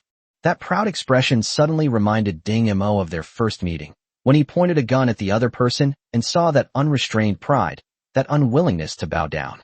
Ding Mo's eyes glazed over as he thought. I really don't know why such people exist. Yi Kanglin suddenly moved closer and reached out to grab the black dog's shoulder. Ding Mo subconsciously withdrew his arm, leaned back to avoid Yi Kanglin's grab, and caught a glimpse of a sign out of the corner of his eye. Overjoyed, he steadied himself. Yi Kanglin grabbed at empty air the first time, and grabbed again. To his surprise, this time the other party did not dodge and successfully grabbed the other party's arm. Why did you stop running? Ding Mo feigned embarrassment, took a few deep breaths, held them in, and his face quickly turned red. If one did not look closely, it would be impossible to tell whether it was a blush or not. I need to go to the toilet. Huh. Yi Kanglin looked at the black dog, whose face was flushed red, and subconsciously let go of its hand. Ding Mo turned around and smiled, then scurried into the bathroom with his legs clamped together. Yi Kanglin waited outside, but after 30 minutes, the other party still hadn't come out, and she immediately realized that the other party had run away. She wasn't annoyed. She ran her tongue across her teeth and dialed Karina's communicator. Darling, help me check. Ding Mo contacted Nishimiya Rina. Sisterine, this third prince keeps bothering me. What should I do? Nishimiya Rina sat in the conductor's chair, tapping the table thoughtfully, her fingers suddenly stopping. Try to stay hidden. As long as you complete the mission, I'll let you come back immediately. Mission accomplished. Time to head back? Ding Mo sneered silently. The plan only extended to killing Kalina. There was no follow-up escape or backup. Unless he was an idiot, anyone could guess that he was a Suicide Squad member. He touched the collar hidden by his turtleneck, his eyes growing increasingly cold. He had fought so hard to get this mission. He wasn't here to die. A knock sounded at the door. Ding Mo checked his appearance, made sure everything was in order, then went to the door and asked. Who? Food delivery service. Ding Mo checked the time. Exactly 23 minutes had passed since he booked the delivery, which was within the typical delivery time. Nevertheless, he cautiously opened the door, his dagger poised to strike at any moment. Hi. Yi Kanglin's hateful face appeared behind the food cart. Ding Mo was now very grateful for Su Nan's training. In just 3 days, he learned how women react when facing unknown situations. His face turned cold, his brows furrowed, he gritted his teeth, and slammed the door shut. Aside from the part about slamming the door, which failed because Yi Kanglin intervened, he portrayed the harassed woman perfectly in the other 3 aspects. Yi Kanglin, the harasser, was clearly oblivious and pushed the food cart in. After looking around the room, she smiled and said, a candlelight dinner. Surprised? Ding Mo was seething with hatred, but after hearing the next sentence, he quickly changed his mind. Yi Kanglin said, Kalina said that girls all like candlelight dinners, don't you like them? The key point is Kalina. Yi Kanglin is actually so familiar with Kalina. Ding Mo's mind raced for a moment, and he forced a smile. Well enough. Yi Kanglin didn't need Ding Mo to lift a finger. He quickly set everything on the table and opened a bottle of red wine and a bottle of juice. Ding remained silent, sitting on one side of the table, and exchanged a glance with Yi Kanglin. Yi Kanglin raised his wine glass and gestured to Ding Mo. If Ding Mo were really a woman, she would probably be captivated by this guy's appearance. Ding Mo sneered inwardly, but remained outwardly calm. He raised the juice and smelled it first, making sure he couldn't detect any alcohol before taking a small sip. The meal was short, but Yi Kanglin had already finished 6 bottles of red wine. His eyes remained unchanged, only becoming brighter and more captivating. Ding Mo had already stopped eating and quietly watched Yi Kanglin drink 1 cup after another. After a long while, he finally spoke, taking advantage of Yi Kanglin pouring wine. You know Karina? Chapter 135 Night. Yi Kanglin finally heard the black dog speak, and with a flick of his eye, he dropped his own bait. She rested her cheek on her hand, her face slightly flushed. You want me to introduce you to her? In the candlelight, Ding Mo suddenly found the red-haired boy somewhat handsome and attractive. Could it be that he had been turned gay? He quickly shook his head, trying to banish the terrible thought from his mind. He was a straight man, a true straight man. Suddenly realizing that his current attire didn't seem to qualify him to say such a thing, he stiffened for a moment, pondered for a moment, and tentatively replied. I'd like to visit Cortez's headquarters. After all, as a player of Star Legend, who wouldn't be curious about this mysterious corporation? A tour. Yi Kanglin downed the glass of red wine in one gulp, seemingly not satisfied, and simply placed the bottle on the table. A visit is fine, but how are you going to thank me? What do you want? In this way, you will serve as my attendant for a year, and I can pay you the highest salary. Attendant? Are you sure it's an attendant and not a lover? Ding Mo swallowed the word back. Of course, I admire your mecha piloting skills. So, what do you say, will you agree or not? Yi Kanglin simply picked up the bottle and took a big gulp of liquor. Ding Mo narrowed his eyes. Okay, deal. He was secretly laughing to himself, thinking that by the time he removed the collar, he would have already run away. What followers? Dream on. Now that the two have reached an agreement, they are a little more relaxed. Ding Mo watched as Yi Kanglin picked up another bottle of wine. He silently counted, 8 bottles already. Even a drunkard would be unconscious by now. You have a good alcohol tolerance. Yi Kanglin smiled. Of course it's good because... She didn't finish her sentence. Instead, she hiccuped from the alcohol and laughed, tilting her head back. Although she was smiling, Ding Mo could clearly see tears in the corners of her eyes for some reason. After laughing for a while, she lowered her head and said, if one day you have nothing but alcohol by your side, you will do the same thing as me in order to survive. Her hair obscured her face, so Ding Mo couldn't see her expression. But from her words, Ding Mo sensed a hint of resentment and sorrow. It turned out that even someone as proud as her had an unpleasant past. It was just a pity that she was not a good person and was now in a precarious situation herself, so she had no energy to comfort others. However, Ding Mo, who considered himself a bad guy, never expected that he would be forced to help Yi Kanglin solve the problem not long after. It's late, aren't you going home? Ding Mo gave him the hint to leave. Yi Kanglin recalled how soundly she had slept last night while cuddling the black dog, without having any nightmares, and then fixed her crimson eyes on Ding Mo. You'll sleep with me. Ding Mo's eyes turned cold. What a joke. He didn't like men. Get out. I need to take a bath. As a prince of the empire, you can't be so lacking in manners. Yi Kanglin pouted. Then I'm leaving. I'll pick you up tomorrow. Need not. Ding Mo stood in the bathroom, examining the object he had taken off his chest. This elastic material was actually quite useful for disguise. Thinking of the mischievous expression on Shigong's face when he handed it to him, Ding Mo felt a chill. However, in addition to its elasticity, this thing is also unusually tough, which perfectly protects its vitals, essentially giving it 2 extra protective suits. After quickly taking a shower, Ding Mo changed into his pilot's uniform, feeling much more at ease. As for the dress, Ding Mo coldly watched as he burned it bit by bit, as if that would help him forget those embarrassing memories. Opening the huge suitcase, Ding Mo took out several small mechanical components from a hidden compartment. With a few deft movements of his fingers, a delicate brooch appeared in his hand. Thinking about tomorrow's visit, Ding Mo took out the energy stone from the brooch and began to modify the energy circuit. The headquarters of the Cortez group must have very strict restrictions on surreptitious filming, and the inspection would probably not be simple. Ding Mo didn't want to give himself away on such a small matter. The brooch is a small recording device.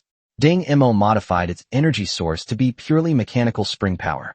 This old-fashioned power device requires manual winding, which is extremely inconvenient.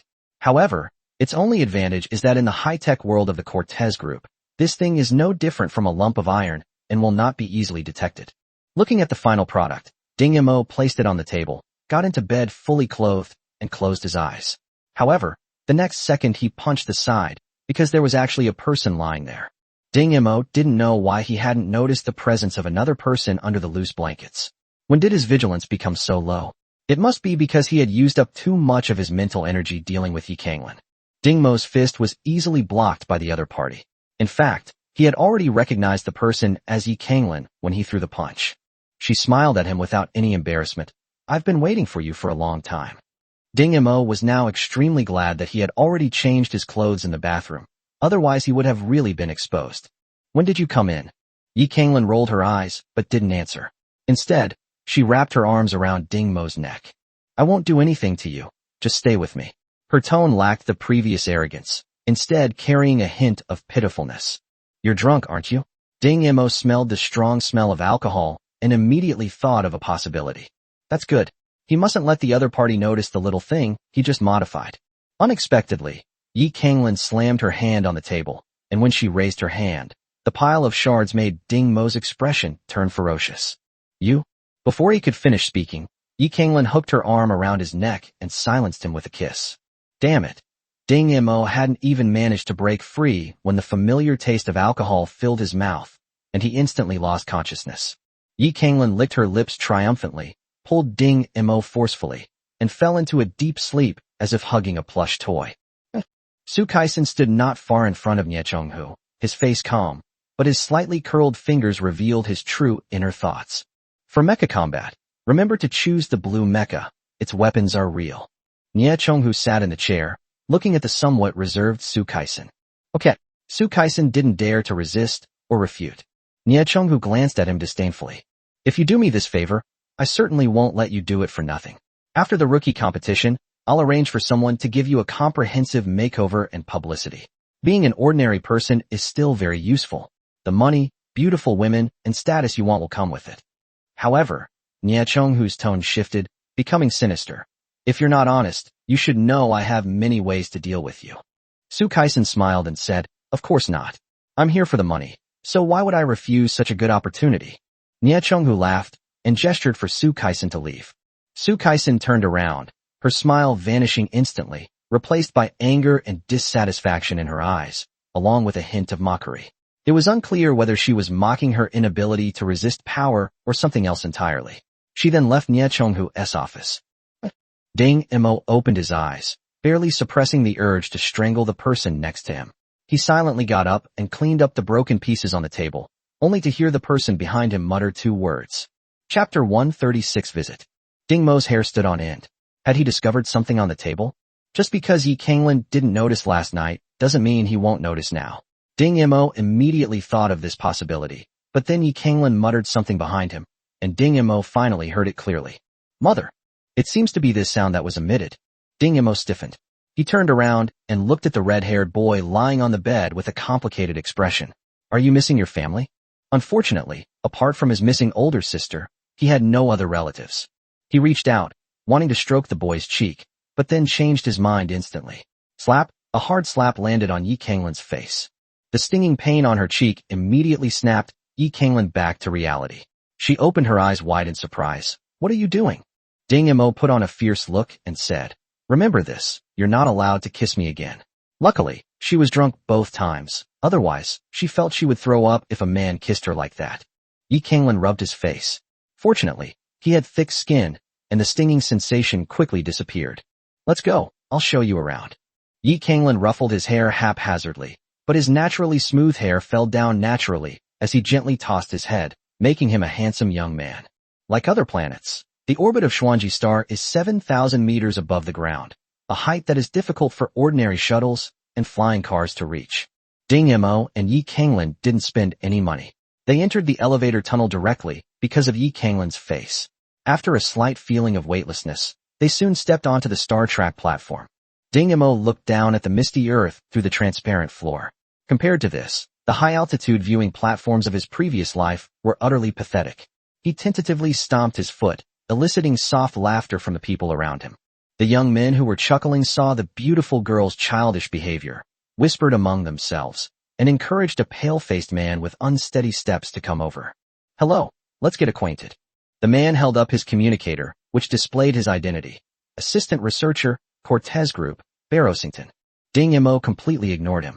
Judging from the vibrations coming from his feet, the external structure of the platform should be able to withstand the force of a full-force attack from a mecha. It seems that the Star Rail is a safe high-speed transportation tool.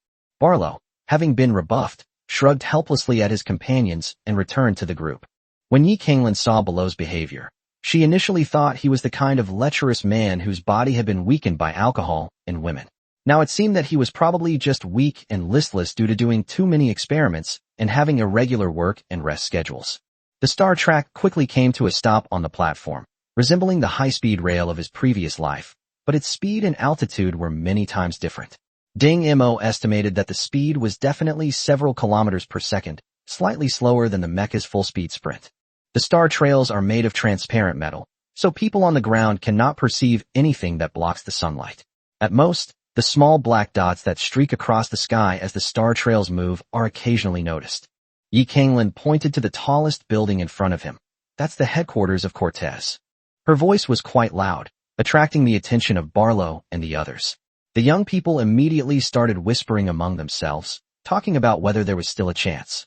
Yi Kanglin smiled disdainfully. How could someone with such an ugly appearance compare to him?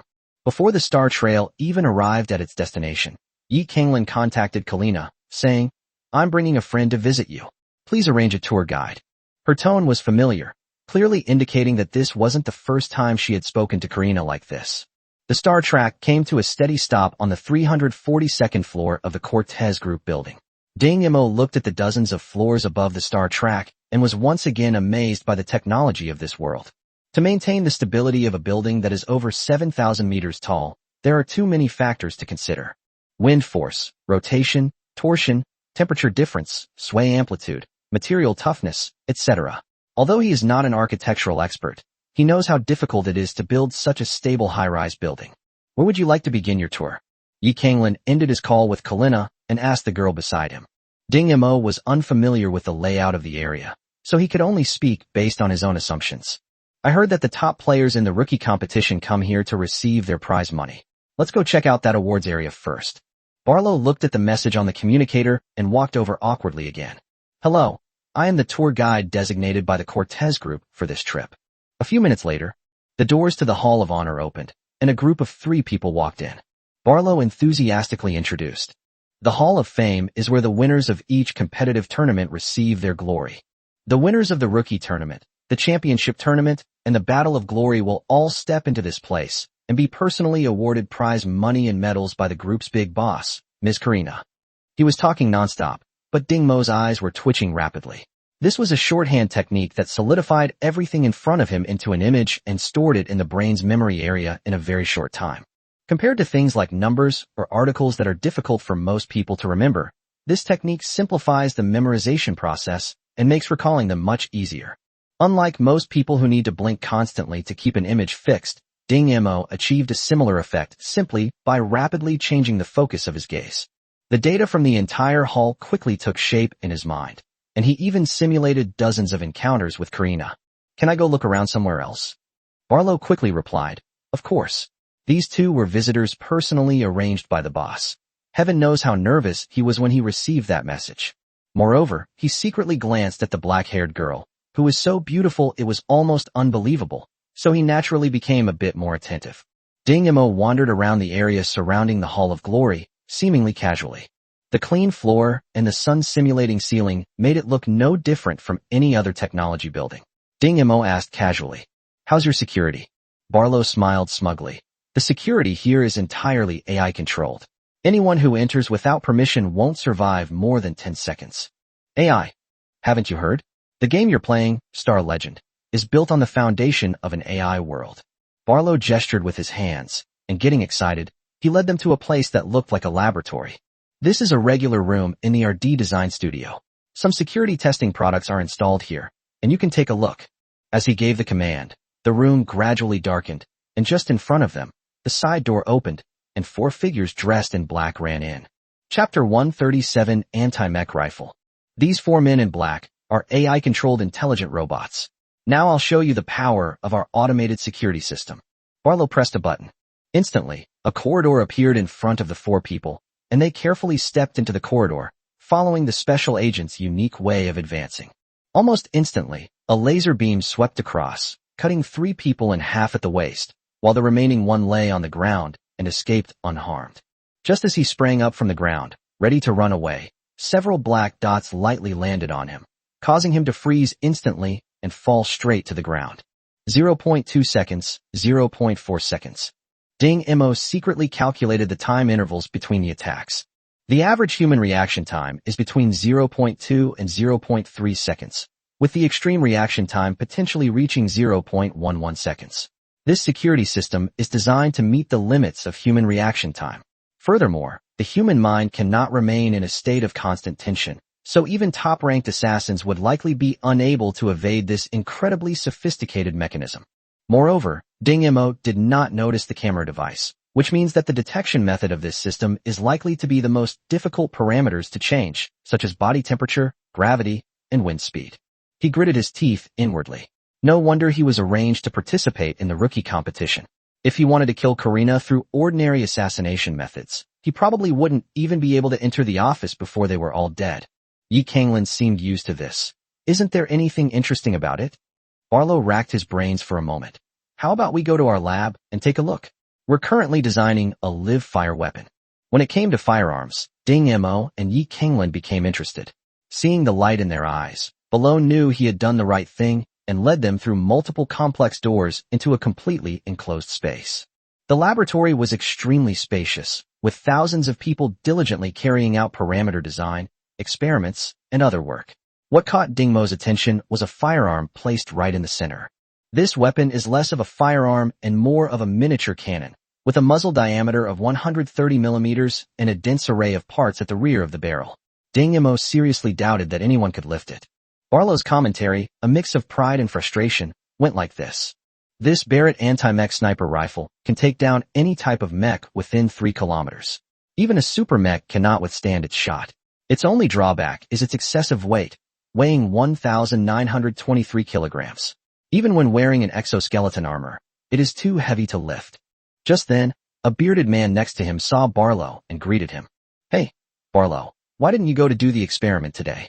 Barlow smiled and said, the big boss personally arranged for them to be tour guides for these 2 distinguished guests.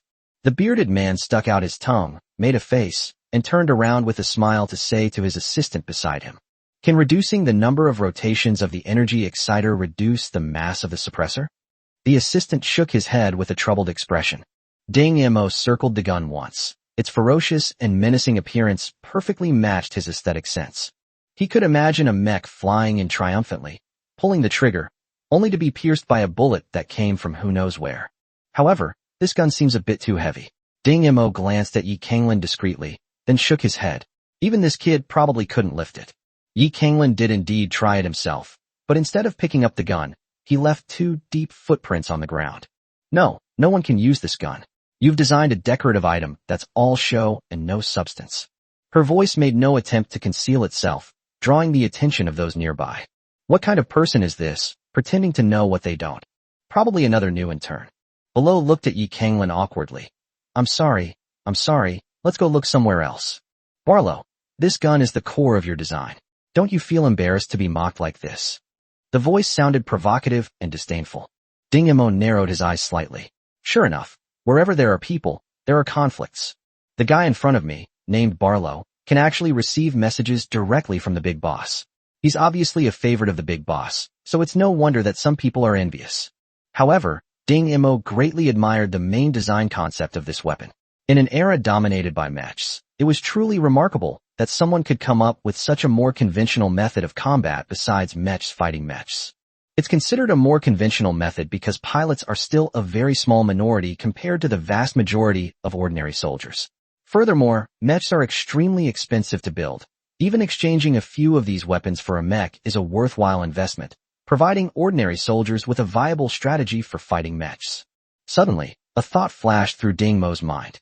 He walked out silently, but paused at the door. Barlow, if you change the design of your weapon, how long will it take to produce a finished product? Barlow replied, puzzled, 5 days at the shortest, 10 days at the longest. Have you ever been to the battlefield? Barlow shook his head. At the mech's sprint speed, how many seconds do you think it would take to cover 3 kilometers? How many seconds would it take for a human to fire and aim? From the first shot to close combat, how many firing opportunities are there? A series of questions pointed directly to the core of the problem, and Barlow's eyes grew even brighter. You mean? Ding Mo waved his hand. I'm just offering a suggestion. What do you think? The two whispered amongst themselves for a while. Then Barlow clapped his hands excitedly. I understand. He turned to leave in a hurry, but Ding Mo called him back. Identification card. Barlow suddenly realized what was going on, tossed his identification card to Ding Mo, and rushed back to the lab. The lab door closed automatically. Ding Mo looked at the identification card in his hand and smiled slightly. Researchers like this don't have many hidden agendas. With the identification card in hand, he could freely visit within his authorized scope. Yi Kanglin watched the black dog and Below communicate quietly from the side. Just now, for a moment, the black dog's deep eyes once again gave her a strange sense of familiarity. But that focused expression is really captivating. What did you just say to him? Ding Mo toyed with the card in his hand, raising his eyebrows slightly. I'm just telling him a potentially correct approach. The more important purpose is actually this identification card. It will take at least 5 days, and at most 10 days, for this identification card to become ineffective. This is the time frame that Barlow just told him. Only when the finished product is designed and experiments begin will someone like Barlow realize that the identification card has not been deactivated. Let's just wander around. Despite his casual remarks, Ding Mo had memorized all possible passages, rooms, and entrances, his powerful thinking ability allowing him to construct a 3-dimensional model of the building in his mind. Yi Kanglin had no idea that Ding Mo had planned 3 unique escape routes in just one day. The following day, the rookie elimination rounds began. All 50 rookie players will compete in pairs, with a single elimination format. The most anticipated match was the opening practical battle. Both sides used actual mechs, with the mech's rank determined by the higher rank of the 2 pilots. The reason for referencing pilots with higher ranks is solely to ensure the entertainment value of the competition. After all, the ultimate goal of the Super Arena League in organizing these competitions is to attract viewers and generate profits. And in this opening match, the 2 sides were quite coincidentally matched up. Ding Mo and Su Kaisen. Chapter 138, Opening Match 1. Su Kaisen looked at the 2 mechs, one red and one blue, and thought of Nie Chonghu's arrangement. A cold, mocking glint flashed in his eyes.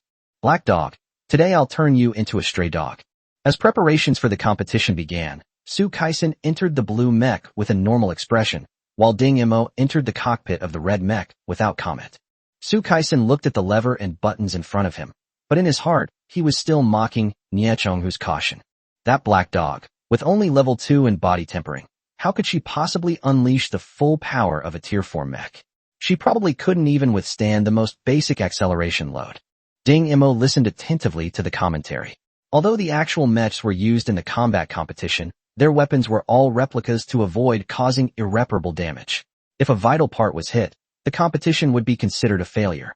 The competition venue was located inside a huge circular building with a radius of several kilometers, simulating the environment of an urban ruin. Dilapidated buildings and debris of varying heights were scattered around both sides. Both sides were now ready. The faint rumble of their engines sounded like 2 ferocious beasts facing off, issuing a threatening warning before they pounced on their prey. Ding Mo's hands tapped lightly on the keys, controlling the engine's speed. This was his first time piloting a tier 4 mech, and besides excitement, he felt mostly wary. It's not about being wary of the opponent, but about being wary of oneself. If one's habitual actions in the virtual world are not applied in reality, one might be overwhelmed by the sheer volume of information, just like that 0-1 back then. Ding Mo had used the load reduction technique before, but now it was equivalent to jumping 2 levels, and he didn't want to try it out to see what the result would be. Su Kaisen's eyes, which had been filled with excitement, were now bloodshot. He had entered hunting mode. In his hometown, if he wanted to get enough food, he couldn't let any prey go. Throwing aside the mockery in his heart, Su Kaisen slowly took steps in his mecha. While the engine behind him was running at high speed, and a huge amount of energy was accumulating at his toes. This was a special technique unique to Tier 4 mechas, the charging phase of the burst step. Seeing the mecha swaying slightly in front of him, Su Kaisen smiled calmly, as if he were about to catch his prey. He then pushed the control stick all the way down and released the restraints on the mecha's feet. Bang! The huge explosion sent dust flying from the surrounding buildings, leaving a deep crater in the ground. The vacuum created by the blue mech's charge was quickly filled with smoke and dust, forming a column of smoke. The commentator spoke up at the opportune moment. The speed of the burst step is terrifying. Su Kaisen has obviously mastered the burst step technique to perfection. Did you all notice that just now, almost at the same time as the mech landed its last step, the explosive surge of energy also erupted at the same time? The mech went from slow to fast without any gap in transition. It was definitely a surprise attack. Let's see how our black dog player deals with it. Ding Mo was certainly familiar with this technique, so it seemed his opponent was also a master who had bypassed the auxiliary program. Because of the auxiliary program, the build-up for the burst step would be judged as a mistake by the program, and the energy would be automatically adjusted, making it impossible to use this technique at all. He watched the rapidly approaching mech, his expression unchanged. He simply pushed the control stick halfway, and the mech's body swayed slightly, its toes barely touching the ground, silently watching the blue mech rush out from his side. Su Kaisen turned around in disbelief, only to find that the other person was standing still, without having moved at all, and even the footprints under their feet were exactly the same as before. However, the mark that swept across the ground from the side of the opponent indicated that he had indeed rushed in the wrong direction. The narrator's voice still echoed, but the scene was completely silent. Those watching through the screen were stunned. What happened just now? Did they rush in the wrong direction? How could such a basic mistake happen here? This is the rookie tournament of the Super Sports League. At this moment, as if they had thought of something, everyone turned their attention to the VIP room, but unfortunately there was no movement. It seems that Lady Feng Qingying did not come today. Hello everyone, it's been a long time. A clear and gentle voice rang out, and a silver-haired figure appeared behind the commentator. Goddess Jinhan. I'm so happy to actually see the Silver War Maiden in person. Goddess. The audience was overjoyed. The goddess had never appeared in previous rookie competitions before, so she was very lucky today. The enthusiastic cheers from the audience were noticed by Ding Mo and Su Kaisen, who were in the venue. However, the two reacted differently. Ding Mo silently observed Karina's actions through the mecha's observation system. The more he understood his opponent, the higher the chance of success of his operation. This was an experience he had gained from countless missions in his previous life. Su Kaisen's expression changed slightly, and Nie Chonghu's expression changed as well. If Lina were here, she would most likely notice his tampering with the mecha. Cold sweat dripped down Nie Chonghu's face. He held a high position and wielded great power, but compared to the silver-haired figure below, he was no different from anyone else. I'll be commentating on today's opening match. Karina waved to signal the audience to be quiet and reached out to take the control panel from the narrator. Didn't everyone find what happened just now incredible? Inji clicked on the replay function. Now everyone is watching from Su Kaisen's perspective. Let's see what happened during the sprint. The video shows Su Kaisen unleashing her explosive speed and sprinting forward, played at a speed that has been slowed down several times to ensure all viewers can see it clearly. Yi Kanglin, bored, looked at the stunned audience around him and suddenly felt a surge of pride. This was clearly that guy's strange fighting technique. He didn't expect it to be equally effective when applied to a mecha. He was definitely the first to see through that guy's moves.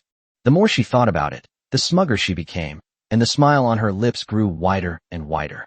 Little did she know that it wasn't Ding Mo who applied his skills to the mecha, but rather that he had previously applied his mecha skills to hand-to-hand combat. On screen, viewers could clearly see that the direction of the sprint was absolutely correct. If it continued in that direction, Su Kaisen's punch would definitely knock the opponent down. But on the screen, the red mecha moved left, right, and then left again. The movements weren't large, but each one made it seem like he was about to fall over. Finally, they arrived at the place that Su Kaisen was also puzzled about. The red mecha had already deviated from its original position, clearly trying to evade. In that instant, Su Kaisen's mecha also adjusted its direction and rushed towards the position where the opponent had dodged. However, in slow motion, everyone finally saw it clearly. Chapter 139 Opening Match 2. The red mech returned to its normal standing posture, and the previous deviation was actually a feint. Su Kaisen no longer had a chance to make another judgment. and just brushed past the opponent. Black Dog's performance was truly brilliant. That feint just now made full use of human visual perception, creating the illusion of a shift in the center of gravity. Su Kaisen was caught off guard and was tricked. Kalina's voice was calm and unhurried. On the field, Su Kaisen adjusted his mecha's posture.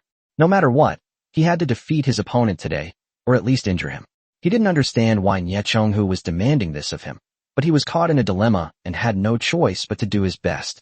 What he just witnessed made him realize that although his opponent's physical strength had not reached level 3, his skills far surpassed his own. Therefore, he could only resort to the most rudimentary method, a head-on confrontation. Su Kaisen's mecha charged out again. This time the speed wasn't exaggerated, but it was the perfect speed for changing direction, so that if the opponent made a feint, he could adjust in time. Let's see what you do now. Nie Chonghu watched the situation on the field, glad that Su Kaisen hadn't used his weapon. However, with the overwhelming power of a 4th-tier opponent, he figured the opponent would be unable to withstand the strain and get injured. As long as someone is injured, the people I have prepared in the medical pod can come in handy. They can then quietly kidnap the person without leaving a trace. Both fighters unleashed their full power, with Su Kaisen's attacks forcing Ding Mo into head-on clashes, each punch and kick delivering a powerful and relentless blow. Ding Mo, however, showed no fear, meeting the attacks head-on. In just over 10 seconds, the two sides exchanged countless blows. Su Kaisen frowned. The opponent showed no signs of discomfort at all. The mecha was incredibly agile, not only blocking his attacks, but also managing to launch a counterattack. Was this really something a Tier 2 player could do? Ding Mo simply stared at his opponent quietly. He had anticipated Su Kaisen's tactics, which were nothing more than overwhelming him with physical superiority. In the previous exchange, although Ding Mo endured a certain load, the mecha's body displacement was actually not much. What truly burdened the pilot was the mecha's body displacement. In other words, if he stands still, no matter what Ding Mo does, his body will not be unable to withstand it. Off-field commentary by Genki Karina was equally brilliant. Both sides paused their offensive. Su Kaisen, who clearly had the advantage, realized that this attack was completely unable to utilize his physical advantage. He should now be trying to force his opponent to make a move. Su Kaisen was not stupid. After realizing that his previous attacks were ineffective, he began to secretly gather his strength and adopted a technique similar to the burst step, accumulating energy in the elbow of the mecha, which could instantly unleash an attack with extremely high impact. At this moment, Ding Mo also noticed that Su Kaisen's posture when he pounced was a bit strange. After observing for a moment, he already knew what the other party was planning. Before Su Kaisen could launch an attack, he threw a punch first. This time, Su Kaisen's fight was inexplicable. The opponent's attacks were extremely strange, hitting him in the most awkward places every time. He couldn't find an opportunity to use his explosive fist, and he almost got hit several times. Su Kaisen gritted his teeth, bracing himself for a punch to the shoulder, and unleashed a powerful punch from his right arm. However, to his astonishment, after the opponent's mech punched his shoulder, it didn't leave. Instead, another impact shook his body to the side, and the explosive punch grazed past him without causing any damage. This is a tactical victory. Karina slowed down her movements again. Black Dog has clearly sensed the move his opponent is preparing, so he has taken the initiative to attack. You can see that Black Dog's every attack is timed to the opponent's attack point. The mech's arms, fists, and even fingers become attack points he uses. The video clearly shows Ding Mo using his fingers to pry open Su Kaisen's mechanical arm. It can be said that in this close combat, Su Kaisen had no chance to fight back at all, and everyone should pay attention to the final blow. Inji focused the camera on the punch Ding Mo delivered to Su Kaisen's mecha. Normally, this punch should have pierced or dented the armor here, generating more penetrating force than affecting the balance of the mech. Yeah, I was wondering why that punch didn't have any effect. Me too. It turns out it's because they're not quite the same as what I usually see. What's going on? The audience was abuzz with discussion, wondering why that swift punch hadn't caused any damage to Su Kaisen's mecha. Inji smiled gently. Everyone, please pay attention to the movement of this punch. When it gets close to the opponent's shoulder, it pauses for a moment before hitting. Rather than hitting, it's more like it just touches the shoulder. There's another key point that people might not have noticed. Why did Su Kaisen choose this moment to go all out? The audience shook their heads. Maybe they couldn't hold it in any longer. After all, if someone couldn't unleash a move they'd been brewing for so long, they'd be tempted to give up. Inji smiled and adjusted the video. When the black dog fighter threw that punch, her mech's movements changed slightly. The other hand that was originally responsible for the restraint dropped down, creating an opening. Sukaisen reacted extremely quickly, seizing the opportunity instantly and preparing to fight back, but he fell into the opponent's trap. With a gentle push from the hand resting on the mecha's shoulder, Sukaisen's attack, which had lost its balance, missed its target, instead providing Black Dog with an opportunity. It can be said that from the initial entanglement to the deliberate opening and the feigned attack on the shoulder, it was all Black Dog's tactic. On the screen at this moment, Sukaisen had completely fallen into a disadvantageous position and was struggling to hold on against Ding Mo's offensive. Sukaisen's face was covered in sweat, and a cold light gradually flashed in his eyes. Since you insist on forcing me, then pray that you're lucky enough to survive. Seizing the opportunity, Sukaisen operated his mecha to pull out an alloy dagger, and Ding Mo silently did the same. Sukaisen grinned maliciously and slashed down heavily with his dagger, but Ding Mo raised his hand to block. An unexpected scene unfolded. Sukaisen's dagger sliced Ding Mo's dagger in two as easily as cutting tofu, and with its momentum still intact, it stabbed towards Ding Mo's cockpit. Ding Mo's eyes showed a slight look of surprise, but he immediately smiled because his plan had succeeded. Sukaisen suddenly noticed smoke and dust filling the cockpit, but his hands didn't stop moving at all. He could clearly feel the mecha's dagger piercing into the other mecha. Chapter 140 Tactical Flow.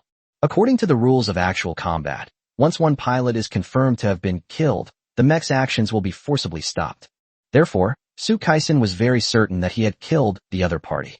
He sat in the cockpit with his eyes lowered. He wasn't worried about the other party. Since he was already here, he was mentally prepared to seriously injure or even kill the other party. Don't blame me, don't blame me. He forced a strange smile. You should blame that guy named Nie Chonghu. However, at this moment, Nie Chonghu's face was ashen, and he was hurriedly giving instructions to his subordinates. Give me the fastest starship. I need to leave here. He had clearly seen Sukaisen use a dagger, and he knew things were going badly. But Lin Na wasn't so easily fooled, and he was sure he'd been exposed. Lin Na's methods were never lenient. Anyone who violated the company's rules would face dire consequences. He had already smoothed things over with his underhanded operation, but now that this powerful figure had suddenly appeared, he should have left sooner. Nie Chonghu became increasingly restless and slipped out of his office, heading straight for the spaceport. As the smoke cleared, Sukaisen raised his head with a slightly ferocious expression, only to be greatly surprised. His dagger pierced deep into the opponent's mech arm, while the opponent's fist remained firmly pressed against his cockpit. I lost. I actually lost. Sukaisen pushed the control lever hard. Move it. It's not over yet. The competition isn't over. He frantically typed on the keys, trying to get the mech moving again, veins bulging on his forehead, roaring. I haven't lost. I haven't lost yet. Move. However, the Super Sports League's inspectors quickly arrived at the scene, politely invited him out, and then, accompanied by two people, took him to the interrogation room. All the spectators noticed something amiss, because the realistic dagger used in the competition could not possibly pierce the mech's armor, and what they were seeing was clearly problematic. The dagger deeply embedded in the mech's arm, the dagger split in two, all demonstrated the dagger's lethality. Kalina didn't panic. She didn't care about such a trivial matter. Black Dog has won. I'm curious why the structure that fell from the building just happened to hit Sukaisen's mecha, and Black Dog took advantage of the opponent's unclear vision to exchange injury for life and win. It's just a coincidence, isn't it? This victory came too much by luck. It seems even the heavens don't approve of Sukaisen's actions, as he actually used lethal weapons during the competition. I think the Black Dog just happened to discover that structure and took advantage of it. Yi Kanglin was also shaken upon hearing this. If that Sukaisen had been any more skilled, the Black Dog would have been stabbed by that dagger. Ding Mo walked out of the arena with a hint of excitement in his eyes. What had just happened was no accident. From the moment Sukaisen began preparing his explosive fist, he had already fallen into Ding Mo's trap. Unbeknownst to everyone, Ding Mo's act of proactively engaging Sukaisen and his deliberate opening to lure Su into throwing a punch were both intentional. If the footage were replayed in slow motion, viewers would see that the shockwave from the missed punch shattered the anchors securing the structure. As the structure fell, Ding Mo deliberately lured his opponent to stand directly beneath it. When the opponent pulled out a dagger, Ding Mo blocked it, and the falling structure conveniently blocked Sukaisen's view. This is the application of environmental science in actual combat. Even in southern Jiangsu, they could not achieve this level of skill. Only Ding Mo, enhanced by the Qingming technique, with his ultra-fast thinking and flexible tactical application, could produce such a result. Hearing the audience cheering for his luck, Ding Mo smiled, a smile that was both reserved and confident. This was just a small test. After his training with Awoke, he knew he had embarked on a fighting path completely different from ordinary people. This was merely his first step. Karina's commentary further fueled the audience's enthusiasm. As you may have noticed, Black Dog didn't use any techniques above level 2, and this time, it can truly be called a tactical victory. The audience was in an uproar. No one had ever applied mech tactics to this extent before. In the past, when a Tier 2 fighter faced a Tier 4 fighter, the only outcome was defeat. But today, everyone witnessed the advanced application of mech tactics in combat. Su Kaisen lost because he couldn't even unleash his full potential at level 4. Ding Mo's match today taught players who love mecha fighting a lesson, and from now on, a new style will be added to Star Legend, the tactical style. As compensation, the Super Racing League referees announced that Black Dog would have a bye in the next round and would directly enter the rally race. After the first round, the number of contestants decreased from 50 to 25, and after the second round, it decreased to 12, plus Ding Mo who received a bye, for a total of 13 people. These 13 people will participate in the final rally round the day after tomorrow, and tomorrow, of course, will be the selection competition for the commander. Among them, Ding Chulan is the most popular. After all, not everyone can pass all 3 levels and rank first overall. Ding Chulan was also watching the Black Dog's match and wanted to go up and strike up a conversation, but he shrank back when he saw Yi Kanglin standing to the side. After all, although he was a direct descendant of the Ding family, he did not yet have his own power. If Ding Shiji were here, he could borrow her power and compete with Yi Kanglin. Congratulations, you won again. Yi Kanglin reached out and put his arm around Ding Mo's waist without any hesitation. Ding Mo subtly quickened his pace, noticing the difference between a man's and a woman's waist. If a careful person were to touch the muscles in Ding Mo's waist, they would likely immediately question his true gender. Yi Kanglin didn't take it seriously. How about I take you to a den of iniquity today? As the largest entertainment venue on Xuanji Star, the debauchery is infamous. It's not just the variety of entertainment it offers that's top tier in both the Empire and the Federation. More importantly, it's backed by the Ability User Association. Almost all famous entertainment venues have the shadow of the Ability Association. This association is not mysterious. Its headquarters are openly located on the Federation's machine shell star. Moreover, it has no ambition to expand. It is only focused on making money. It is said that even an ordinary clerk there can earn millions a year. It's not that no one wants to take advantage of it. Money is a powerful motivator. But those who dare to make a move always disappear inexplicably, one after another. A high-ranking nephew once made a move against an employee of the Ability User Association, and sure enough, he disappeared the next day. The powerful figure mobilized a massive fleet to surround the planet Mecha, threatening to expel the Ability User Association. However, when a pilot appeared, his boast became a complete joke. This pilot was Cheng Shuyang, one of the top 10 superpilots. His mecha was called Chingguan, which had the imposing presence of a one-man army that could hold off 10,000. But in that battle, he did not hold out to the death. Instead, he broke through the encirclement of hundreds of starships and thousands of mechs, and captured the powerful figure on the flagship. Since that battle, the Ability User Association has become increasingly famous. However, its official members rarely appear in public, and the Ability User Association has never organized any large-scale operations. Instead, it focuses on running its entertainment venues. Over time, it has faded from people's sight, but its deterrent power has spread. Yi Kanglin has brought Ding Mo to the largest and most famous entertainment venue on Xuanji Star, the Money Den. Chapter 141, The Mysterious Piano. The exterior of the entertainment venue was quite ordinary, but the lightning bolt symbol on the signboard was exceptionally eye-catching. This was the symbol of the Ability User Association, indicating that this entertainment venue belonged to the Ability User Association. After Yi Kanglin skillfully demonstrated his universal points, he led Ding Mo inside amidst the surprised gazes of the doorman. The waiter wasn't a newbie, but Yi Kanglin's points still dazzled him. That number was the highest he had ever seen. The holder himself clearly didn't care, and the waiter looked at Yi Kanglin with envy. Upon entering, you'll find a bar-like atmosphere. Many customers are scattered in 2s and 3s in the large space, chatting or drinking, but no one is making a loud noise. Ding Mo immediately became alert. He didn't want to get drunk again. He made up his mind that if Yi Kanglin dared to drink, he would leave immediately. He glanced instinctively at Yi Kanglin's lips, a chill running down his spine. However, Yi Kanglin clearly did not come here for drinking. If this was the only form of entertainment in the debauchery, it would not be worthy of being called a debauchery.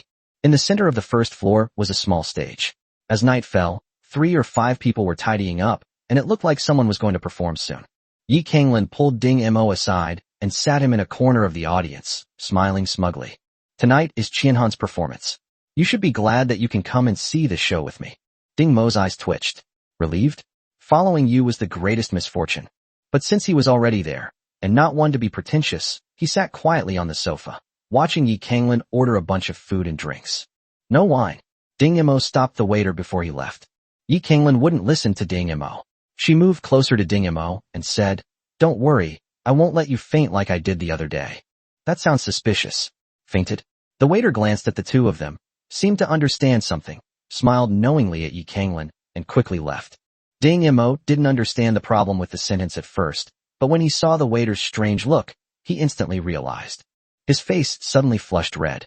He looked up and glared at Yi Kanglin, only to see a beautifully dressed woman walk over gracefully and sit down next to Yi Kanglin.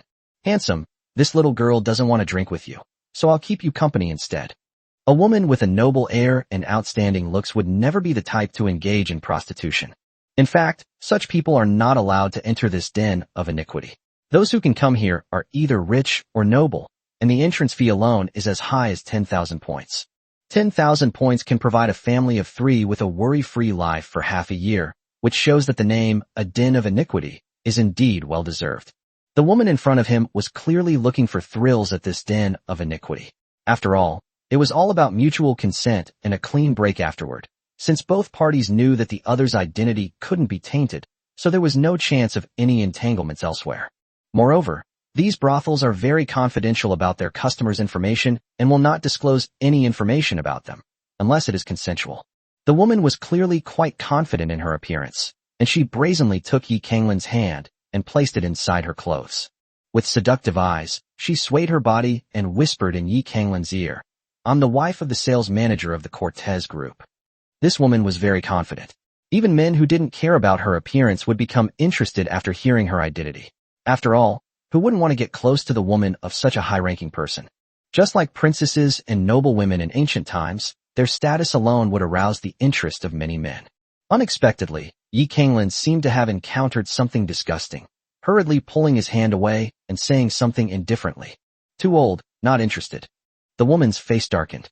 She had thought the handsome young man would be easy to win over, but he had said such a thing. She snorted angrily and left. Yi Kanglin opened the wine that the waiter had just brought over, washed his hands, and looked disgusted. Little did the woman know that she had just turned her head and saw Yi Kanglin washing his hands. She immediately gritted her teeth. She had been in this business for so long and had never been humiliated like this before. Her eyes swept around, and she immediately had an idea. Qianhan has made her appearance. It really is Qihan. The owner here is really well connected. He actually managed to get this popular diva on board. Yi Kanglin took a sip of wine with a smug look on his face. Qianhan is a superstar who is famous throughout the Federation and the 2 great empires. He is in luck today. Ding Mo, whether in his past life or now, has no interest in these celebrities, so he pretended not to hear Yi Kanglin's words and simply observed his surroundings, thinking about how to make this red-haired guy faint in an accident. Yes, faint. He didn't want to test Yi Kanglin's sensitivity to death. This guy's intuition was very sharp, so he was just trying his best to think of a way to make the other party faint under reasonable circumstances. However, the environment here was clearly not conducive to his goal. No matter how advanced environmental science is, it can only be effective with the help of the surrounding environment. And here, the most lethal thing was that Ding Mo looked up at the various lights that were firmly fixed to the top. Even if these lights fall, they probably won't do anything to this red-haired guy. Suddenly, all the lights in the venue dimmed, and a soft white light shone on a woman who was rising slowly from below. She wore an all-black gown studded with sapphires, which made her look mysterious and profound. This was the superstar who was famous throughout the universe, Qianhan. According to Ding Mo's standards, she is indeed a stunning beauty, but not quite breathtaking. What truly captivates is her beautiful singing voice. Sure enough, Qianhan spoke softly, like a stream flowing in everyone's ears, stirring their longing for beauty. Everyone involuntarily closed their eyes, and Ding Mo was no exception. The diva's voice seemed to soothe his tense mind. Unconsciously, he slowly relaxed his body. The invisible sound waves vibrated within him, and the comfortable feeling, like a massage, gradually drew him in. Suddenly, a crisp sound broke the silence. The frequency of the piano music made Ding Mo's body tremble, and a sharp pain shot through his muscles. As the piano music continued, Ding Mo's pain became more and more pronounced. He was horrified. What kind of method was this? Had someone killed all the people in the arena? He looked around and realized that he was the only one experiencing a problem. Everyone else was calmly enjoying the diva's beautiful singing with their eyes closed, just like before. Is this an attack targeting only oneself? Impossible. Ding Mo immediately dismissed the idea, but the intense pain in his body became more and more pronounced as the piano was played. No, we have to stop. Chapter 142 Testing. Qianhan poured her heart and soul into the performance. As a singer who makes a living from it, she takes every performance seriously, especially with her friends present. Her gaze, longing for their reunion, fell upon the red-haired figure, only to be surprised to find a black-haired girl standing up from the sofa, her deep eyes fixed on her, a gaze that filled Qianhan with dread. Then she saw the black-haired girl wave her hand, and a stream of light flew out from the girl's hand. It moved with incredible speed, grazing my neck in an instant. A few strands of hair were cut off and fell down. A crisp sound came from behind, and the piano music stopped abruptly. Ding Mo clutched his chest. The moment the piano music stopped, the pain in his body vanished instantly. He frowned deeply, wondering what had happened. He quickly recalled recent events in his mind, but there was nothing suspicious. Why was the music specifically directed at him? Qianhan's singing stopped abruptly, and all the guests opened their eyes. They hadn't seen what had just happened, but now they saw the diva Qianhan confronting a black-haired girl. What happened? Why did it suddenly stop? What's going on here? Qianhan was still in shock. If that streak of light had hit her neck, she would probably be bleeding on the spot. The manager of the first floor of the brothel stood beside her. Miss Qianhan, what just happened? Qianhan was about to speak the truth when she saw Yi Kanglin standing next to the girl. So, he was her friend. She waved her hand. It's nothing. There was just an accident. She turned around and saw the pianist looking on in surprise as he picked a coin out of the gap in the keyboard. It was this coin that had gotten stuck in the next key, causing the piano music to stop. A strange, sarcastic voice suddenly rang out. What accident? She was clearly deliberately causing trouble. Everyone looked at the speaker, a young man with his hair tied in a ponytail, a nonchalant smile on his face, and wearing an expensive, handmade custom-made outfit. Even more striking were the emblem marks on his clothes, buttons the emblem of the Feng family of the Damar Empire. This man was none other than Feng Liwan. Ding Mo looked up and saw the elegant woman beside him, whose eyes were now gleaming with smugness. She hadn't expected the young master of the Feng family to be so accommodating, standing up to reprimand the girl, and in her excitement, her smugness was palpable. Feng Liwan looked at the girl standing there. Black Dog, that name had been on everyone's lips these past 2 days. He hadn't expected her to be here today. And the way she tossed the coin just now, Feng Liwan was certain that it was definitely a secret technique of his family. That's why he stood up, wanting to attract the girl's attention and verify his guess. Seeing that the girl remained silent, Feng Liwan chuckled. What? You dare to do it, but not admit it. Although he was speaking to Ding Mo, his eyes were fixed contemptuously on Yi Kanglin. His female companion had been provoked, so this guy should step in, right? Yi Kanglin noticed Feng Liwan's gaze and jumped up from the sofa. So what if it is? Qianhan is my good friend, and she hasn't said anything. Who do you think you are? Feng Liwan smiled smugly. Nothing much. She just deliberately caused trouble. She should be asked to leave. Upon hearing this, the person in charge looked at Qianhan and Yi Kanglin with a troubled expression. Just as he was about to speak, Feng Liwan said again. However, I don't mean to be aggressive. If you make a bet with me and win, I think the people here won't make things difficult for you. Just as Yi Kanglin was about to speak, Ding Mo spoke up. He swallowed the word, okay, I'll go. He had long wanted to leave, but then he saw a card that Feng Liwan was playing with. The image on the card was exactly the one he had been searching for. So he changed his tune and said, I agree. How would you like to bet? Feng Liwan raised his hand. Guess the number. You guess how many coins I have in my hand. Ding Mo's pupils suddenly contracted, and in Feng Liwan's raised hand, several nimble coins were weaving and disappearing between his fingers. This is Master Da's finger dexterity exercise. This person is related to Master Da. Ding Mo pondered for a few seconds. He realized that the other party must have discovered his coin-flipping technique. It seemed that the other party was intentionally testing him. He also raised his hand and fiddled with the coin in the same way as Feng Liwan. How about we guess each other's moves? Feng Liwan narrowed his eyes as well. It really was a secret technique of the Feng family. Did this guy learn it from Feng Qingying? That woman who betrayed the Feng family actually passed on the secret technique to an outsider. It seems that she has really broken with the family completely. Very well, let me test you and see how much she has actually taught you. Okay, let's guess each other. Yi Kanglin frowned as he watched the two men's identical movements. Could it be that the black dog was actually related to the Feng family of the Damar Empire? But it seemed that these two didn't know each other. People who come here have good eyesight, and several immediately recognized Feng Liwan and Ding Mo's skills, whispering to their companions, "They're from the Feng family." And so the bet began in full view of everyone. Feng Liwan raised his hands, his fingers twirling nimbly as the coin spun back and forth a few times. Then he slammed his hands together on the table and laughed. Guess. Ding Mo silently recalled Feng Liwan's movements earlier, movements that were exactly the same as his own. Therefore, what lay beneath that palm should be 10 pieces. Feng Liwan's smile deepened. He moved his hands away, and everyone began to count. It's 10, it really is 10. I thought it was only 7. This girl has a good eye. Feng Liwan inwardly scoffed. Not bad eyesight. If it were just by looking, one couldn't possibly guess the number of coins. Only someone who is proficient in this training technique could do it. It's my turn. Ding Mo raised his hands, and the coin deftly disappeared between his fingers. A few seconds later, he clasped his hands together and gestured to Feng Liwan with his eyes. Feng Liwan stared into Ding Mo's eyes, then slowly opened his mouth. 10 pieces.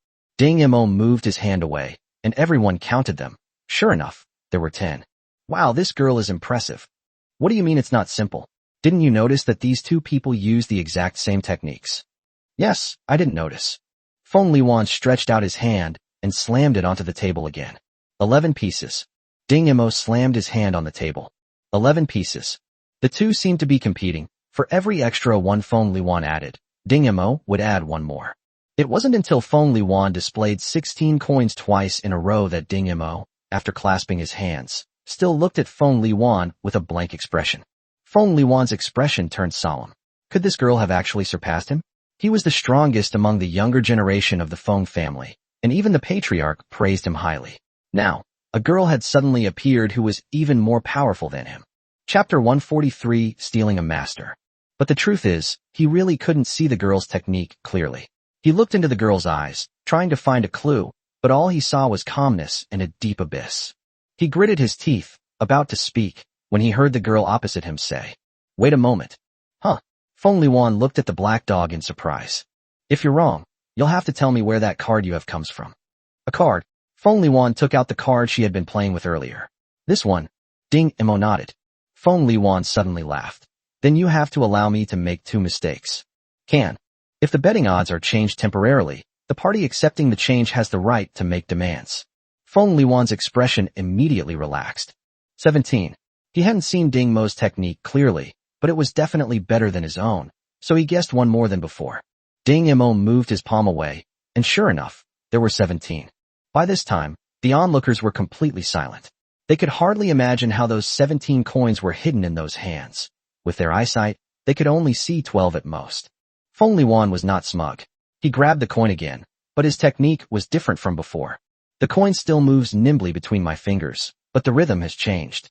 It's no longer a constant speed, but rather sometimes fast and sometimes slow. When it's slow, you can even see the coin slowly sliding across your fingers, while when it's fast, it's just a fleeting shadow. Feng Liwan looked at Ding Mo and, sure enough, saw a hint of confusion in his eyes. He secretly gloated, thinking that Ding Mo had only learned the basic training techniques and had obviously not been exposed to the more sophisticated application techniques, such as the rhythm operation method. He slammed his hands down on the table, raised an eyebrow, and gestured to Ding Mo. Ding Mo's expression was serious, but a glint in his eyes grew brighter and brighter. So this was a technique. This technique, which seemed to control the rhythm, intrigued Ding Mo. He recalled in his mind, his hands unconsciously gesturing under the table. If Feng Liwan could see this, he would definitely be shocked, because the other party's technique was exactly the same as his own just now. Who would have thought there would be someone like Ding Mo, whose thinking is more than 10 times that of ordinary people? He thoroughly recalled Feng Liwan's technique just now and immediately realized the key was the little finger. The most inconspicuous little finger is actually the key to controlling the rhythm. When the coin spins to the little finger, the touch of the little finger makes the coin's speed either speed up or slow down, resulting in the effect just now. Yes, Feng Liwan urged Ding Mo. 13 pieces. Everyone tried to dissuade him. How is that possible? We already controlled 16 just now. How could there be fewer this time? Little sister, did you see it clearly? Think carefully before you answer. However, Feng Liwan, with a grim expression, lifted his hand, revealing a coin underneath. 13 pieces. How did you guess? Feng Liwan asked Ding Mo, unwilling to give up. I could tell. Ding Mo picked up the coin, met Feng Liwan's incredulous gaze, and used the exact same technique, controlling the rhythm with ease. The pinky, ring finger, middle finger, little finger, and even the most difficult-to-use thumb from unfamiliarity to proficiency played out right before Feng Liwan's eyes, a process of learning on the spot.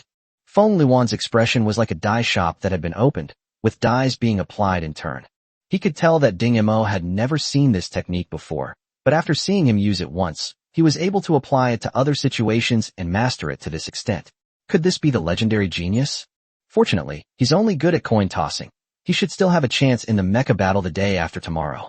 Thinking of this, Feng Liwan stood up abruptly. I concede, but if you want to know the origin of this card, wait until you defeat me the day after tomorrow.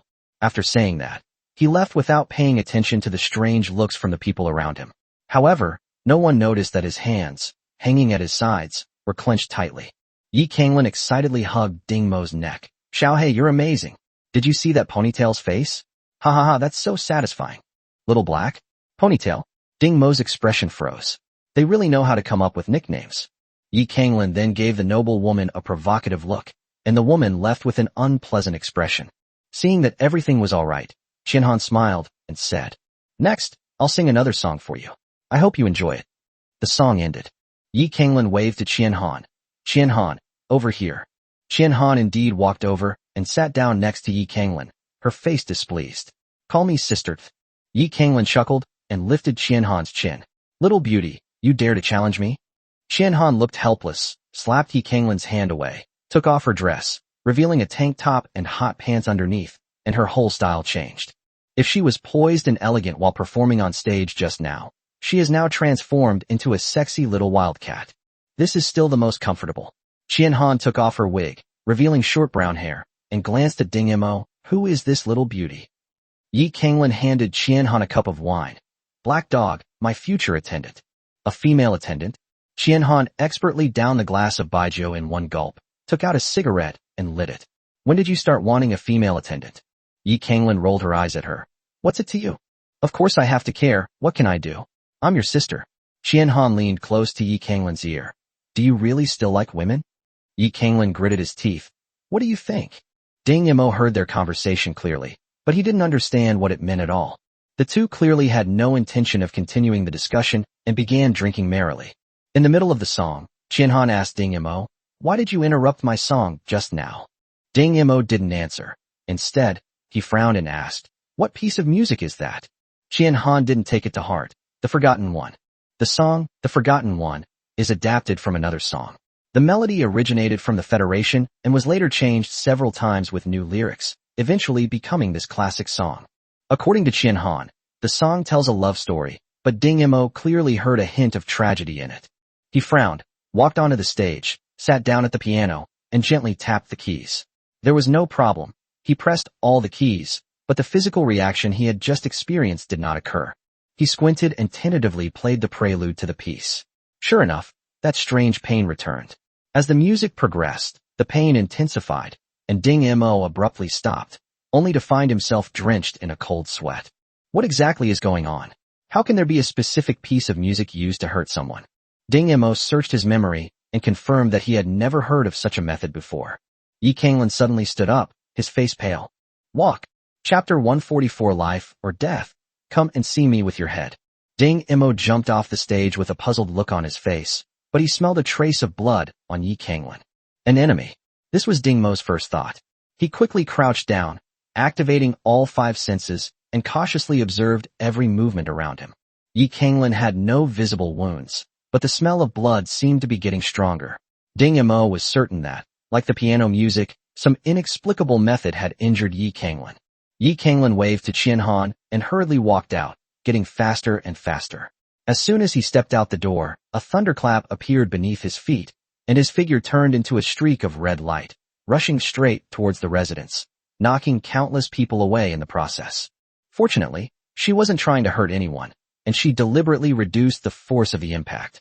So the person who was hit only staggered a few times and cursed a few times, but the sound couldn't catch up with the receding red figure. Ding Mo looked at Yi Kanglin, leaving in surprise. This annoying guy just left like that? And he didn't seem to be injured at all. Qian Han glanced at Ding Mo again, equally surprised that Yi Kanglin had left, while the girl seemed to breathe a sigh of relief. Then she saw the girl walk towards her and say, "Could you give me that piece of music?"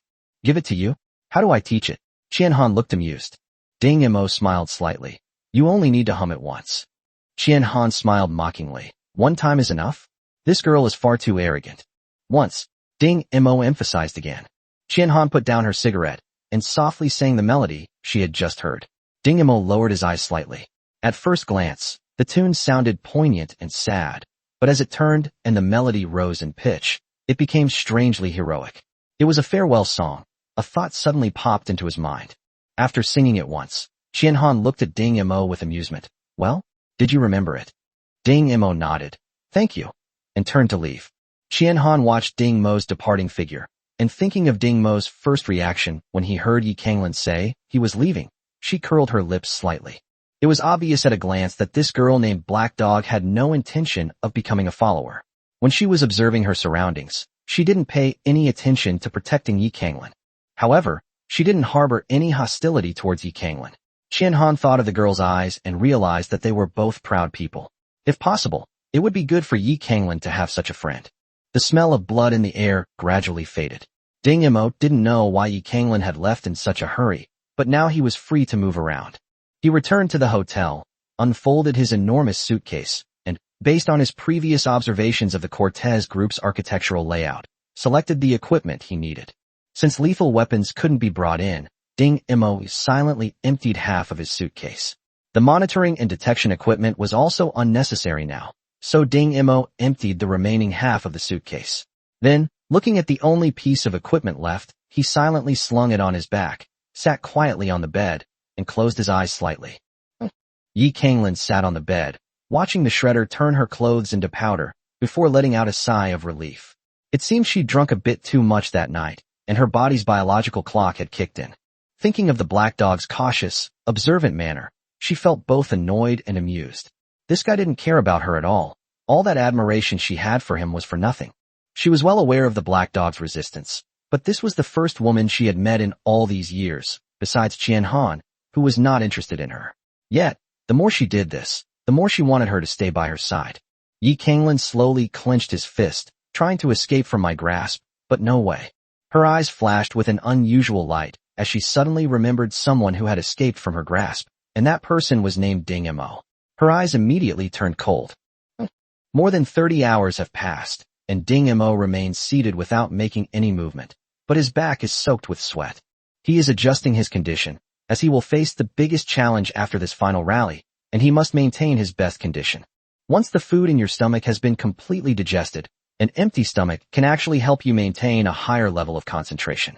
During these 30 hours, Ding Mo carefully practiced the body tempering technique, stretching his muscles and bones while his body's muscles maintained a slight tremor. A mosquito quietly flew out from the crack and flew towards the food in front of it. The food remained motionless, probably asleep. A mosquito gently landed on the food's neck, extending its sharp proboscis. Unexpectedly, the food's neck trembled slightly, and the mosquito was flung away, crashing into the window and turning into a pool of blood.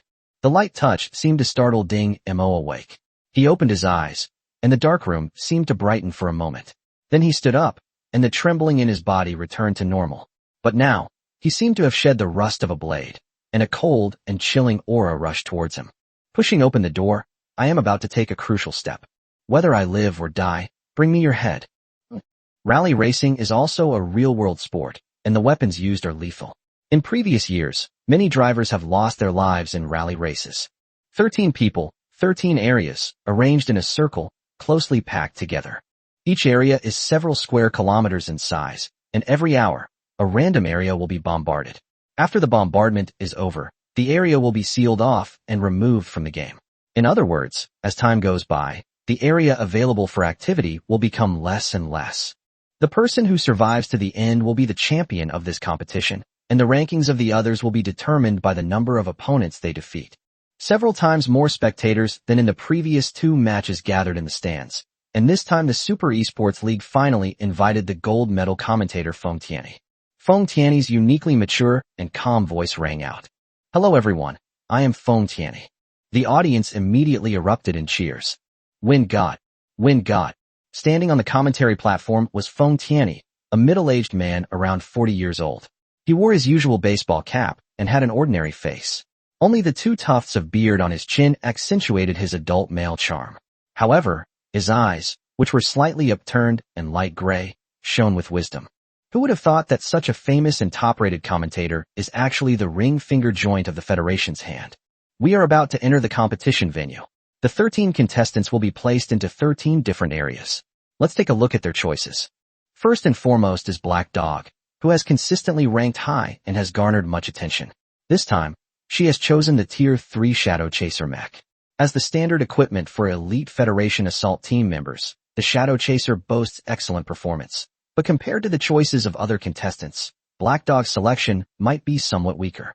Let's take a look at the choice of Feng Liwan, the number 1 young talent of the Feng family. Oh my god, he actually chose the Tier 4 Storm. The Storm mech is a ranged mech with no melee weapons. This is quite different from the Feng family's usual style. The audience was quite surprised. The Feng family, as a long-established mecha family, has always chosen close combat mechas as their standard equipment. What's going on with this choice today? Chapter 145 Night. Feng Liwan sat in the cockpit and tightened her ponytail even more. Today, she would show you the Feng family's capabilities in remote-controlled mechs. This player actually chose a Tier 5 mech. This is probably the first time in history that someone has chosen a Tier 5 mech in the rookie competition. Someone actually chose Tier 5. It seems he's the champion. Yes, Tier 5 is a watershed moment. Whether it's the performance of the mechs or the abilities of the pilots, Tier 5 should completely overwhelm Tier 4 and below. Zhang Xingyang smiled smugly. He was certain he would win the championship in this final match. Kylan, Feng Liwan, and Black Dog would all become stepping stones for him. As Feng Tianyi introduced the situation, the massive transport plane began dropping the contestants' mechs one by one. Ding Mo looked at the approaching ground, and then at the setting sun on the horizon, a smile appearing on his lips. 13 hours, at least 10 of which were nighttime, coincided with his own thoughts. Even the heavens were helping him. In the first hour, everyone familiarized themselves with the surrounding environment. These 13 connected areas were located in a huge mountainous area with complex terrain and lush vegetation. This first battle took place between Feng Liwan and Xiaya, who were exploring the terrain. Char's mech is the Tier 4 Blaze, and its unique jet design allows the Blaze to change direction during rapid dashes.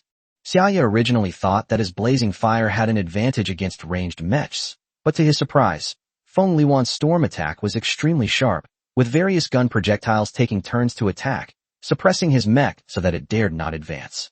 Char had no choice but to temporarily avoid a direct confrontation and quickly retreated. Feng Liwan frowned. This Xiaya's combat intuition was really sharp.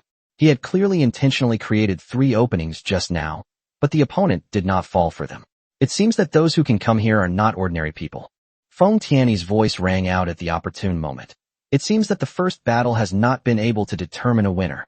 Feng Liwan's attempts to lure the enemy just now were unsuccessful. Xiaya's combat experience is indeed rich. The dark shadow lingered silently at the foot of a cliff, its shadow gradually lengthening as darkness fell. Zhuiying stirred, as if it had been asleep for too long and was a little stiff.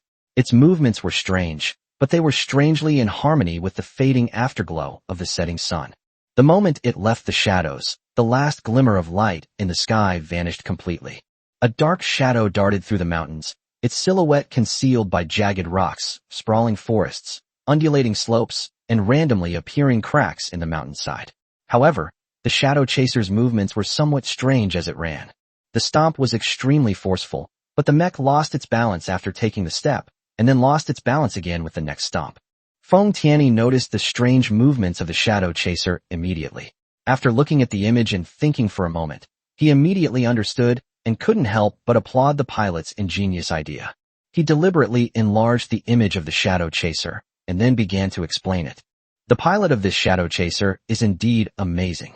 I wonder if everyone noticed that the machine was in shadow the moment it left the cliff, and it took its last step away from the cliff just as it got completely dark. The timing was quite precise. The technique that the Black Dog fighter is using now is a technique that only elite members of the military can master. Let's take a look from the perspective of the mech detector. The scene on the screen changed, and the black mech that was leaping and bounding turned into a light blue color on the screen. However, the audience could only see the moment it took a step before it disappeared from the screen. Then the mech's figure appeared from where it landed, took a step, and disappeared again, as ghostly and elusive as a ghost. Are you all curious? Indeed, all the viewers were very curious about this phenomenon. Most of them were fans of Star Legend, loved mecha battles, and enjoyed all kinds of unique and rare skills. They were very curious about the strange footwork of the shadow chasing in front of them. Feng Tianyi stopped keeping him in suspense. According to my analysis, after the shadow chaser took that first step, the remaining movements were all completed by inertia. During the time it was airborne, the shadow chaser's engine was artificially controlled to operate at an extremely low power level. It was only activated again at the moment of landing, which is why the image we observed was intermittent. Oh, I see. But this operation sounds complicated, and it's probably difficult to complete. Feng Tianyi chuckled. This operation is indeed very complicated, but it can effectively avoid the opponent's detection. Pay attention to the landing point that Zhuing chooses. When everyone watched the video again, they realized that each of the shadow chaser's landing points was behind or in crevices of obstacles such as trees and rocks.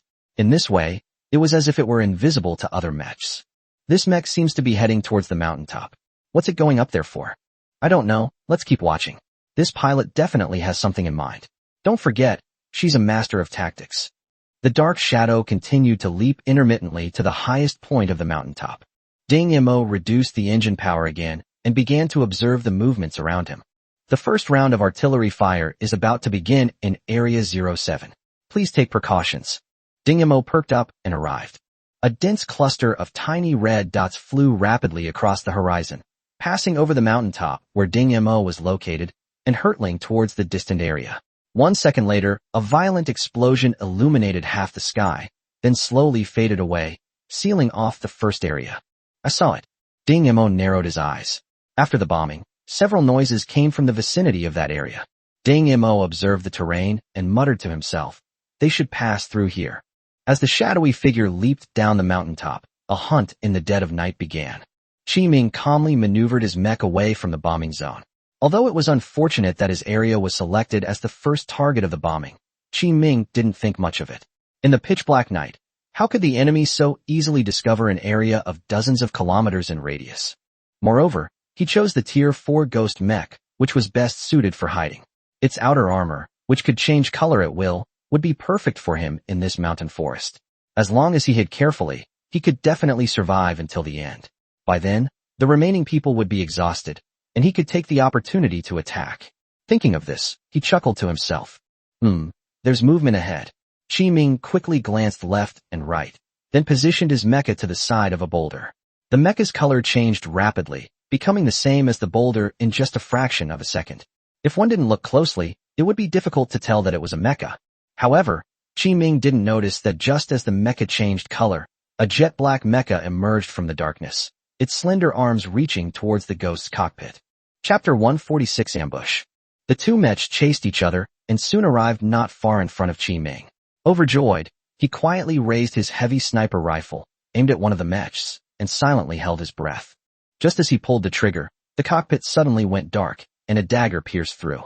It stopped just before it touched his body, then quickly withdrew, leaving Qi Ming drenched in cold sweat and dumbfounded.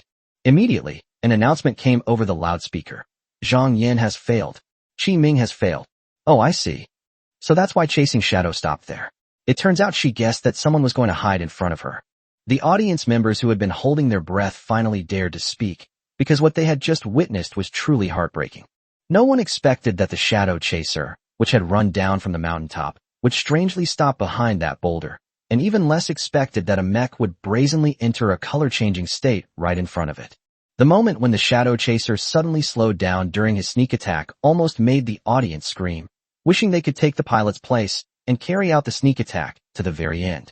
It seems the pilot of the shadow chaser had anticipated this, which is why he specifically chose that place to hide, Feng Tianyi said. If he guessed correctly, the pilot named Black Dog had determined the hiding place based solely on his previous observation, demonstrating an extremely strong grasp of psychology and terrain. In his memory, no pilot had ever been able to achieve this level. What school of thought did this belong to? Feng Tianyi fell into deep thought. Shi Chaohuang, who was chasing the mech ahead, suddenly changed the direction of his attack. Just now, a sniper bullet was fired from behind the boulder, piercing the engine of the mech he was chasing and killing it instantly. Then he shouldn't have time to aim at me now, Shi Chaohuang thought confidently. He maneuvered his mecha and pounced over. Sure enough, there was a mecha crouching on the ground. With a sudden swing of his greatsword, Shi Chaohuang severed the head of the mecha. However, to his horror, he discovered that there was no kill notification. Shi Chaohuang immediately thought of a possibility. This mech was one of the 2 failed mechs that had been broadcast earlier, so there was another enemy here and now. Shi Chaohuang immediately turned around, but there was no one there. A jet-black mech appeared out of thin air, leaping down from the boulder, its sharp dagger pointed at Shi Chaohuang's head. Shi Chaohuang realized he couldn't dodge in time. With a sudden burst of determination, he opened all the launch hatches on the shoulder of his mech, and a swarm of miniature missiles poured out. He was determined to take his opponent down with him. The black mecha's toe bounced off the boulder, and its figure flew diagonally away in an instant. Just as Shi Chaohuang breathed a sigh of relief, the black shadow bounced again, rushing back at an even faster speed than when it flew out. The swallow-shaped return movement was that move. Who on earth is this guy? Shi Chaohuang watched in disbelief as his opponent's dagger stopped in front of his cockpit and heard the notification of defeat. Shi Chaohuang has failed. In the blink of an eye, 3 mechs were defeated. The audience cheered with excitement, and the other contestants were also ignited with fighting spirit, starting to search for opponents. Only the black chaser disappeared from the spot, its form flashing once more. Xia gritted his teeth, staring at the 2 mechs joining forces in front of him. Despicable. Despicable, came the other party's voice from the loudspeaker. The rules don't say you can't team up, do they, second brother? That's right, boss. Hurry up and take this kid down. We must take the top 2 spots this time. 2 identical mechs simultaneously brandished their lightsabers and charged forward from the left and right. Char's blaze engine suddenly erupted, launching a powerful attack on one of the mechs. The leader quickly and steadily blocked Char's attack, while the second-in-command immediately rushed in from the other side. Char's attack failed, and he immediately retreated, but the second brother still managed to slash his mech's arm. Sparks flew, and the mech's left arm was completely damaged and rendered unusable.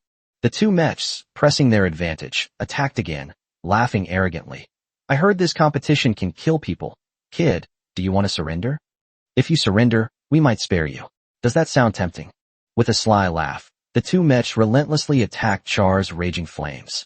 Someone in the audience recognized them. They're the Herta brothers. Herta brothers, what brings those infamous space pirates here too? The Super Arena Alliance doesn't restrict identities. Many space pirates are actually members of the Super Arena Alliance. What's so strange about that? That contestant is going to be in trouble now. Xia tried his best to resist. He had initially underestimated the other contestants, but first he encountered Feng Liwan, and then he met this pair of oddballs, which severely damaged his confidence. But how could Char possibly admit defeat so easily? I am the Crimson Comet. The engine of the blazing fire roared abnormally, and its massive tail flames gradually wrapped around the blazing fire as Xia made his defensive movements. The blazing fire's movements did not change, but the Herta brothers sensed a hint of danger. The 2 unanimously used their most powerful moves, and the towering flames flashed past their eyes, but the raging fire in the center of their eyes disappeared without a trace. What's going on, boss? Have no idea. During the conversation, flames rained down from the sky, and an explosive fist pierced through the boss's cockpit. The second son was terrified and fled as if his life depended on it. Char felt relieved when he saw that the second brother had been scared away, and pressed the button to admit defeat. Unfortunately, this super engine burst can only be used once. During the burst, the mech's attack power and speed can be boosted dramatically. This is something that mere space pirates wouldn't know. Only the Academy would teach such a life-or-death battlefield technique. When a pilot faces an invincible enemy, This tactic becomes the only option. In battles large and small, no fewer than 1,000 pilots have died under this tactic. Some perished together with their opponents, but many more were defeated by stalling tactics and died in humiliation inside their powerless mechs. As the flames around Liahua gradually disappeared, Xiao wiped the blood from the corner of his mouth. It was the first time he had used that move in actual combat, and the high speed and high load had caused considerable damage to his body. So you're no good anymore. A sinister voice suddenly rang out, and the runaway second brother reappeared in front of Xia. Damn it, why haven't the rescuers arrived yet? Xia looked anxiously into the distance. The aircraft responsible for recovering the pilots was flying over quickly, but it would take at least 20 seconds for it to get here. Boss, it's such a pity you died. Don't worry, I'll make good use of the money you left behind. I'll buy a burial plot for your wife first, haha. The second brother grinned maniacally as his mech charged swiftly towards the flames. However, the engine behind a long lurking shadow suddenly roared to life. Chapter 147 Tactic 7. As Xiao watched the oncoming mechs, he manually opened the cockpit door, preparing to escape. Out of the corner of his eye, he caught a glimpse of a dark figure that instantly appeared behind the second brother. With a slight twitch of his arm, the second brother's mech lost power. Without pausing, the mech struck again with its dagger, instantly shattering the cockpit of the second brother, and a suppressed scream abruptly ceased. However, this was not the end. The black mech instantly collapsed to the ground, catching the second brother's mech, and then fell silent. Xiaoya stared in disbelief at the scene. Had the black mecha also overloaded?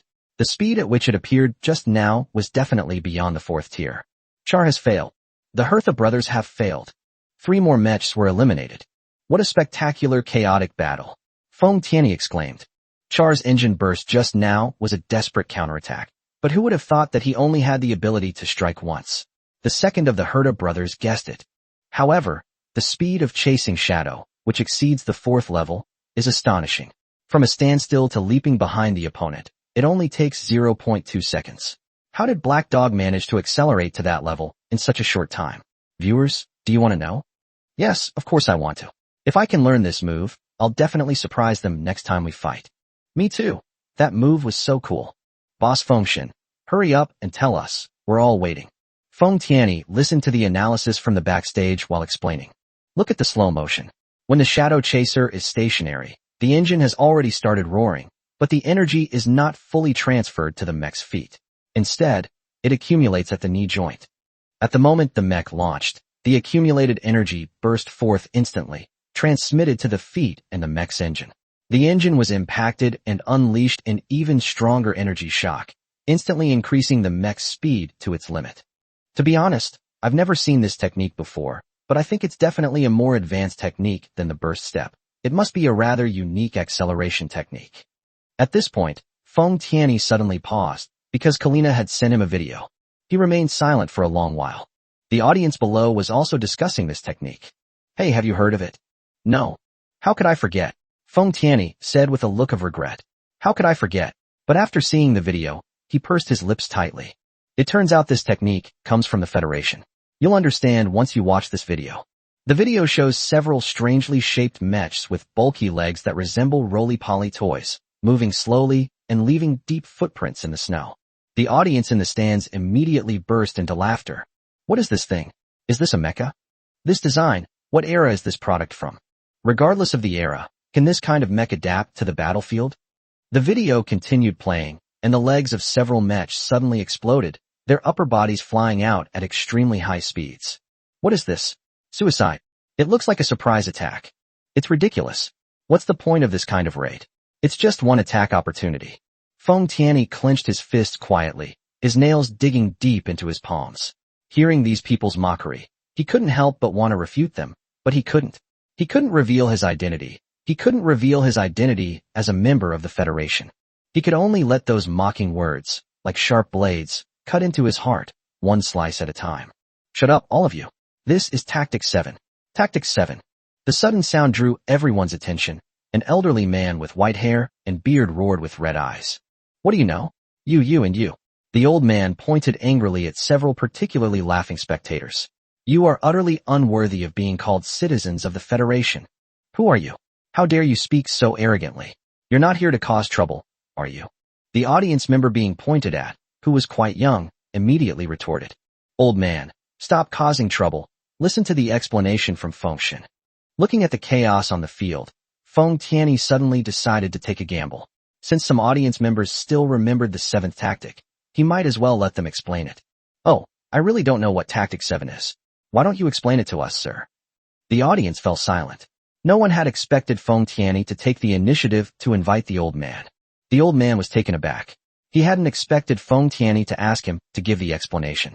He had originally wanted to back down, but when he saw those ignorant and mocking eyes, he was filled with anger and felt compelled to vent his frustration. Without hesitation, he jumped onto the stage, but his legs gave way and he almost fell. Luckily, Feng Tianyi caught him. Be careful, we're all waiting for you. The old man looked up and saw Feng Tianyi's deep gaze. He immediately understood something and straightened his back again. I am a veteran. The planet I served on was called Planet 7 because there was, the old man gritted his teeth, the seventh exit of the abyss discovered by the Federation. The Federation has been independent for over 600 years, but who knew that the Federation's mecha technology was extremely backward back then? This seventh planet was privately called the Graveyard by my predecessors, where 237,452 warriors are buried under the snow. The enemy that appeared at the exit of the seventh abyss was a very troublesome opponent. It was extremely fast, and its attack and reaction were very rapid. The mechs at that time could hardly keep up with the speed of the enemy.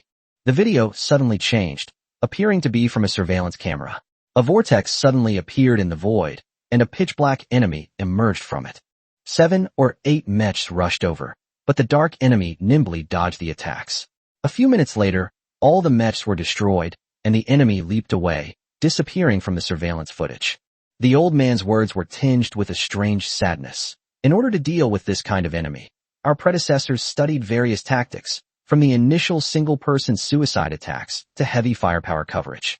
After being tested in battle after battle, they finally determined the seventh tactic. Who knows how many soldiers died under our own artillery fire in order to hold off the enemy? Do you know? The old man choked up, his eyes red as he looked at the audience. Those who had been smiling gradually stopped smiling and bit their lips. There were 93,000 people, 93,000 people, enough to form a regiment of soldiers, and they just disappeared without a trace, their remains forgotten. The emergence of Tactic 7 reduced this loss rate to an extremely low level. On average, the loss of 3 soldiers could eliminate 1 enemy. Another surveillance video appeared on the screen. Chapter 148 Attack Under the Moonlight. The pitch-black enemy lunged swiftly at the mech directly in front of it, but the mech made no attempt to dodge, allowing itself to be pierced, before reaching out and grabbing the enemy's arm. Beside them, a mech with bloated lower limbs flashed with fire and, using the force of its exploding legs, charged toward the enemy at incredible speed, firmly grabbing the enemy's mech. Then came a massive explosion, and all 3 mechs were simultaneously blown to pieces. The old man said slowly, "See that? This is the essence of Tactic 7, a tactic that involves risking one's life to perish together with the enemy." In the distance, countless figures launched by explosions rushed towards countless dark enemies, leaving mottled spots of light on the screen. Don't underestimate this tactic because it's simple and cruel. It was the tactic with the least casualties at the time. It was used for decades until the Federation's mech technology was able to support the defense of Planet 7, and then this tactic gradually changed its form. By guiding the energy of the mech engine, the pilot can unleash the energy accumulated in his knees, generating high-speed vibrations, and rush out at a speed even faster than the burst step. This technique is the only one named after Tactic 7. Because those who knew how to use this technique all perished on Planet 7. First comes the elites. Only the elites can master this skill, then ordinary pilots, and then ordinary soldiers. This is the order in which the skill is mastered, and also the order in which they are sacrificed. The special nature of Planet 7 means that everyone, even if they don't know any mecha skills, must master this only means of fighting the enemy. The first thing new recruits do upon arriving on Planet 7 is to practice Tactic 7, which is the symbol of the troops stationed on Planet 7. It's written on page 143 of the Federation's Mech Operation Manual. Tactic 7, the only mecha technique named as Tactic, is dedicated to the fallen heroes of Planet 7 who piloted rudimentary, disposable mechas to safeguard the peace of the Federation. The old man rubbed his red eyes, sniffled, and jumped down. At this moment, in this place, not a sound of laughter rang out. All the Federation members stood solemnly to their feet, and the bulky, roly-poly-like mech transformed into blood-red names. Feng Tianyi, who had somehow put on sunglasses, spoke in his usual gentle and calm voice. "Thank you very much for the old man's wonderful explanation. Now let's see how the competition is going." He casually switched the camera to the competition field, but no one could see the slightly reddened eyes under his sunglasses. Ding Mo flexed his fingers while keeping the engine at a critical state. The mech pressing down on him looked as if it had perished along with him, and Ding Mo thus disguised himself as a defeated mech. Due to the technique used earlier, the joint of the mecha's left leg became loose. Coupled with the speed exceeding level 4, Ding Mo was forced to adopt a load reduction operation method, shifting the entire load onto the left leg. At this moment, the left leg of the Shadow Chaser was sparking and was on the verge of being scrapped, which made it look even more like a defeated mecha. Feng Liwan appeared here, covered in wounds. His battle with Kylan had exhausted him greatly. Both are ranged mechs, but they have different styles. Feng Liwan's attacks were like a tidal wave, one wave after another, with a rapidly changing rhythm, leading to Kylan's defeat. However, Karen Nightingale was no pushover either. Her tough fighting style caught Feng Liwan off guard, and Karen's final attack also caused him considerable damage. Of the 11 firing bays on Storm's body, 4 have already been damaged. Feng Liwan frowned.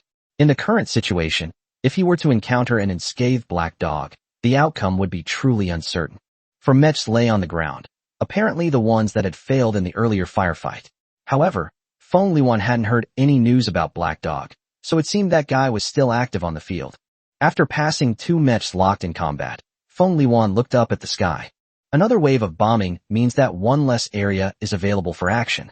Lost in thought, Feng Liwan didn't notice that the mecha lying on the ground behind him slowly emitted 2 beams of light from its head.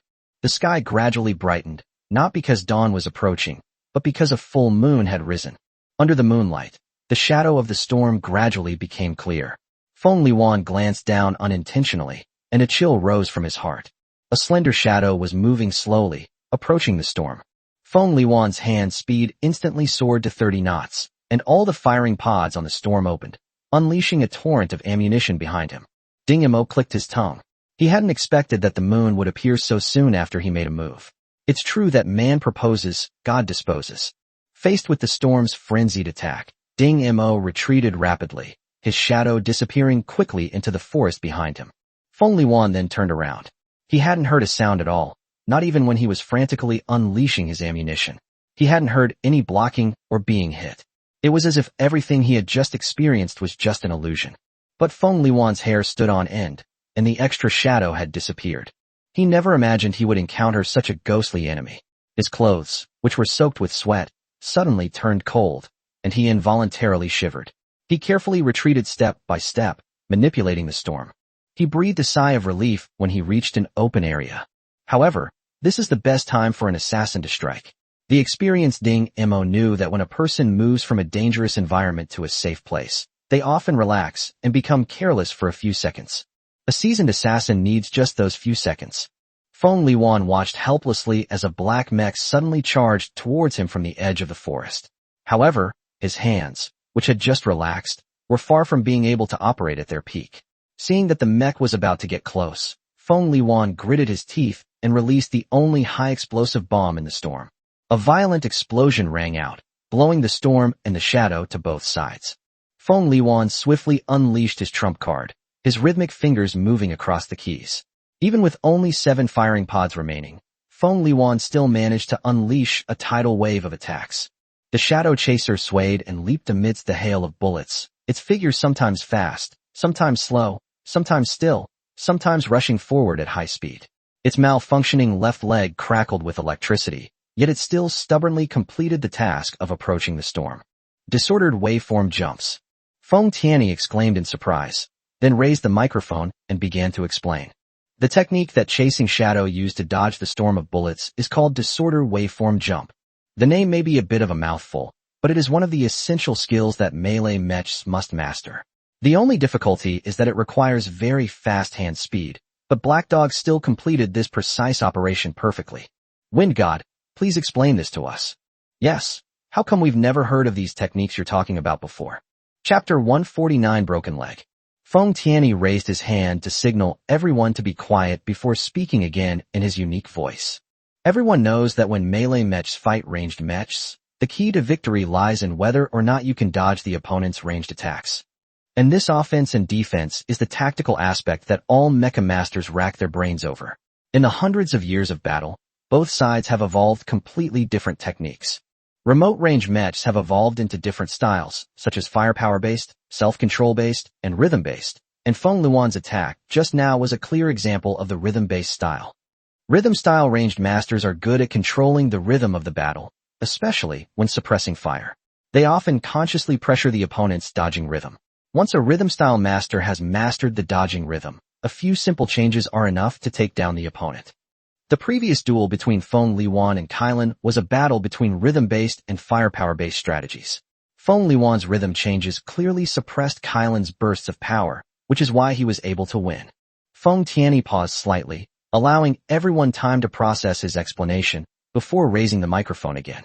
Melee mechs, in order to defend against ranged attacks, basically only have two styles, blocking style and dodging style. Masters of the dodge style are often proficient in the movement of mechs and various footwork techniques, while the counter to the rhythm style is the disordered dodging action. This dodging action was created to prevent the opponent from catching your rhythm, and after thousands of evolutions, a technique called disordered wave jump has emerged. This is a seemingly rhythmic but actually chaotic technique for luring the enemy. Yes, this technique is mostly used to lure the enemy. By changing the speed of the mech's evasion, it can induce the opponent to attack. Feng Luan did not lose because he was inaccurate, but because he was too accurate. All his attacks were concentrated on those few luring points. At this moment, Feng Luan stared wide-eyed as the black mecha leaped closer to him, and his previous shooting seemed to have perfectly coordinated with it, avoiding the opponent's path of advance. Disorderly evasion. Feng Luan stared intently at the charging Shadow Chaser. As expected of a Tier 3 elite mech, its speed was comparable to that of the Tier 4 mechs he had ever seen. He slammed the control lever to the bottom, and the Storm's engine began to roar violently. Feng Luan completely abandoned other attack methods, and simply raised the impact gun in the mech's hand. Gunshots rang out as Zhuing dodged the gun barrels, trying to close the distance, only to find that the distance had actually increased without him realizing it. The audience could see clearly that as the storm was rapidly retreating, it used the recoil of its weapon to push back a considerable distance with each shot. Judging from this, it's impossible for Shadow Chaser to catch up with Storm. Viewers unanimously condemned chasing Shadow to death. Under these circumstances, as long as Storm doesn't make a mistake, chasing Shadow will be hit sooner or later. However, at this moment, it was Feng Luan who was walking on thin ice. He had a feeling that if he made a mistake, his opponent would seize the opportunity and kill him in one blow. It appeared that the distance was gradually increasing, but Feng Luan knew clearly that it was not beyond the opponent's effective attack range at all, unless he could increase the distance to more than 20 meters. However, the greater the distance, the more difficult it becomes to create that crucial 20-meter gap that ultimately determines victory or defeat. Artillery fire is about to begin, Area 09. 09, isn't that his own area? Feng Luan suddenly realized that he had an opportunity to escape the crisis. Through the mecha's detectors, Feng Luan sensed a cluster of red dots approaching from the horizon, each radiating an aura of destruction. Are you still going to chase them? This place is about to be covered in artillery fire. It was Feng Luan's voice. Ding Mo made a judgment instantly. Tell me the origin of that card. Seeing the relentless pursuit, Feng Luan had no choice but to speak. I'm telling you, you'll stop the pursuit. You go first. The speed of the Shadow Chaser did not stop at all. Feng Luan didn't dare stop what she was doing for a moment, and said hurriedly, "It's from the Allen family, obtained from our empire's Allen family." Zhuang slowed down and ran towards the outer perimeter. Feng Luan cursed under his breath and followed Zhuang outwards. The dense red dots in the sky were getting closer and closer, and the aura of destruction was becoming more and more intense. Ding Mo looked at the red dots and immediately determined that they were geomagnetic storm bombs. He narrowed his eyes and subtly slowed down his pursuit speed. Feng Luan thought the black dog was tired, so he proudly piloted the mecha away from the area. When he turned around, he saw that the black dog had cut off its own left leg. The exploding sparks made the black mecha look blue. What is this? Not only him, but the audience and Feng Tianyi were all stunned. Does this guy want to commit suicide in the bombing zone? Feng Tianyi didn't think so, because the speed of Zhuing just now was enough to escape the bombing zone. So his intention to slow down must have a hidden reason. Could it be that he has some trick to help him kill Feng Liwan? Feng Tianyi guessed correctly. Ding Mo raised the mecha's left leg in his hand, loosened the buckle spring on the mecha's foot, and wrapped the exposed coil of the leg around his arm with his other hand, then wrapped it around the left leg a few more times. Although she didn't know what the other person was doing, Feng Liwan instinctively wanted to leave. The other person's strange posture always gave her a strange sense of crisis. The magnetic storm bomb crashed down from the sky, and intense electric sparks instantly entangled the shadow chaser, who was standing in place. However, the audience noticed a peculiar phenomenon. What is that? Look, what exactly did that mech do? How so? The blue-white electric current was attracted to the severed leg in Jing's hand, wrapping around its surface, like holding a large blue lightning pillar. Feng Tianyi couldn't understand how this contestant named Black Dog had managed to do it. He could definitely explain mecha tactics and techniques, but what he was seeing was clearly beyond his knowledge. The severed leg, which was teetering on the brink of collapse, finally succumbed to the pressure and snapped open, shooting towards the running storm with lightning speed. The distance of several hundred meters flashed by, and the powerful impact directly destroyed the engine of the storm. Feng Liwan looked back and saw that Zhuing was hopping on one foot out of the blockade zone. Was that a ranged attack? How did he do that? Everyone had this question, but no one could answer it. Feng Tianyi had no choice but to ask for help from the backstage staff, but a group of tactical masters and experts there all shook their heads. After several twists and turns, it was finally Karina who gave him an answer. Feng Tianyi looked at the explanation that had been passed on, and then looked in surprise at the still smoking chasing shadow. This girl named Black Dog was truly unbelievable. He picked up the microphone, coughed twice, and began to explain what had just happened. Chapter 150 Fluid Metals. Everyone may be curious about why Black Dog made that move under the magnetic storm bomb, and why the magnetic storm bomb failed to destroy Shadow Chaser, but instead became its aid. Actually, we can see from the slow motion that the left leg of the Shadow Chaser was already overburdened and on the verge of collapse. The Black Dog must have realized this before it decisively cut it off. The moment Shadow Chaser slowed down, Black Dog must have realized that what was hurtling from the sky was a magnetic storm bomb before he made his next move. What I admire most is that Black Dog's knowledge base is actually richer than mine, a graduate of the Imperial Military Academy. The image shows Zhuing holding up his mutilated left leg, frozen in that instant when lightning crackles around him. Feng Tianyi spoke again slowly, his eyes filled with admiration. This involves the principles of magnetically powered firearms and extensive knowledge of mechs. The audience erupted in uproar. Are you kidding me? You don't need to know this much to pilot a mecha. I can guess the workings of firearms, but where do I get the extensive knowledge of mechs? Wind God, stop keeping me in suspense and explain quickly. Feng Tianyi smiled. There are two key points to this action. First, the way the Shadow Chaser wraps the coil around itself, although rudimentary, still creates an electromagnetic acceleration channel, launching the foot as a weapon. This is exactly the attack principle of the Gauss rifle. It is truly remarkable that Black Dog could come up with such a method to attack his opponent in such a critical situation. Feng Tianyi took off his sunglasses, the slight redness in his eyes had faded, and his eyes were now full of excitement. However, what's most impressive is Black Dog's understanding of the Shadow Chaser mech. I'll let you in on that. I only found out through backstage explanations. Beneath the outer armor of the Shadow Chaser mech is a layer of liquid metal called Warren alloy, which serves as a buffer layer. After all, the Shadow Chaser's speed can exceed that of a typical Tier 4 mech, and without a buffer layer, the pilot inside would suffer great damage. However, this Warren alloy has a unique property, super insulation. So the current from the magnetic storm bomb was conducted along the mech's outer shell into the severed leg of the mech's arm, causing only minor damage to the mech. Only experts who have been immersed in the field of mecha manufacturing for many years can know the properties of this alloy. But who would have thought that Black Dog could think of and utilize this property in just a few seconds to deliver that terrifying blow just now? Feng Tianyi stopped speaking, but the audience below the stage began to murmur louder and louder. Just who is this Black Dog? How does she know so much? Is she still a pilot? She could be a craftsman. In the crowd, Nishimiya Rina, wearing a black hood, listened to the surrounding discussions inconspicuously. Now she finally understood why He Qingyan had changed the plan because of this kid's repair skills. Just based on that flash of inspiration, no one in Base 13 could compare to him, not even the mechanical geniuses in the academy. It's a pity he's going to die here today, but what does it matter if he sacrifices a little black dog as long as he can kill Karina? In the shadows beneath the hood, a single red lip curled slightly upwards. Ding Mo calmly examined the damage to the mecha. Apart from the severed left leg, the mecha had suffered varying degrees of damage all over its body. The most serious damage was to the engine. Although most of the power of the magnetic storm bomb was conducted into the severed leg, the magnetic storm specifically targeting the engine still caused some damage. Shadow Chaser is now lying on the ground, covered in wounds, his outer armor almost completely melted together. All the work of the magnetic storm bomb. The broadcast rang out a few more times. Ding Mo calculated that there was still one opponent left, and he probably only had enough energy for one more attack. He tentatively started the engine, and the strange, piercing roar made him instantly realize that the engine could only last for less than 10 seconds.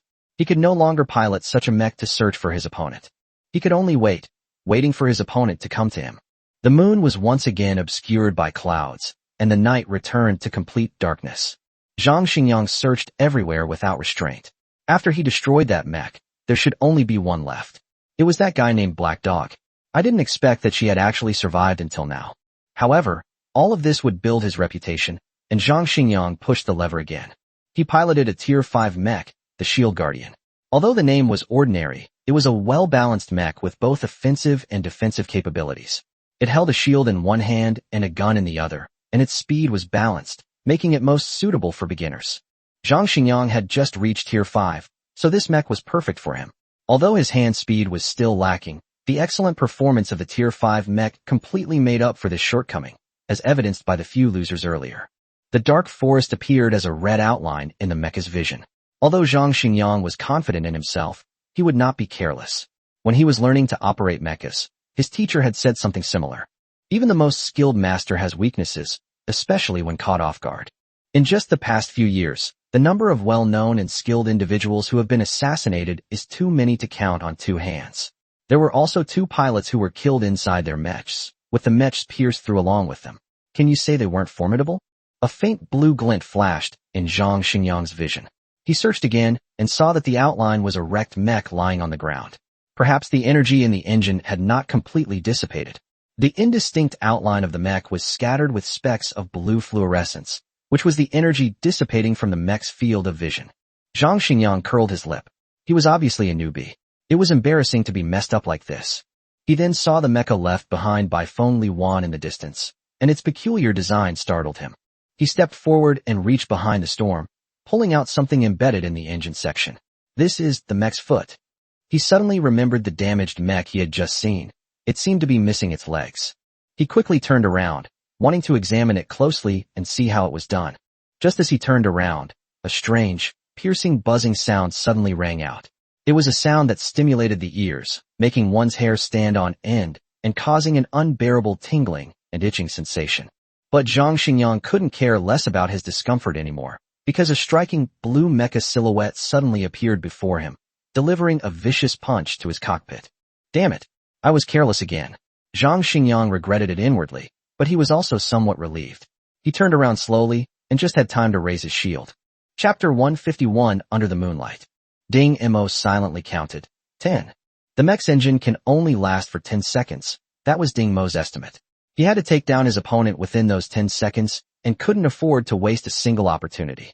Zhu Ying's fist did not retract, and his remaining legs suddenly exerted force, causing the entire body of the mecha to collide with Zhang Xinghai's mecha.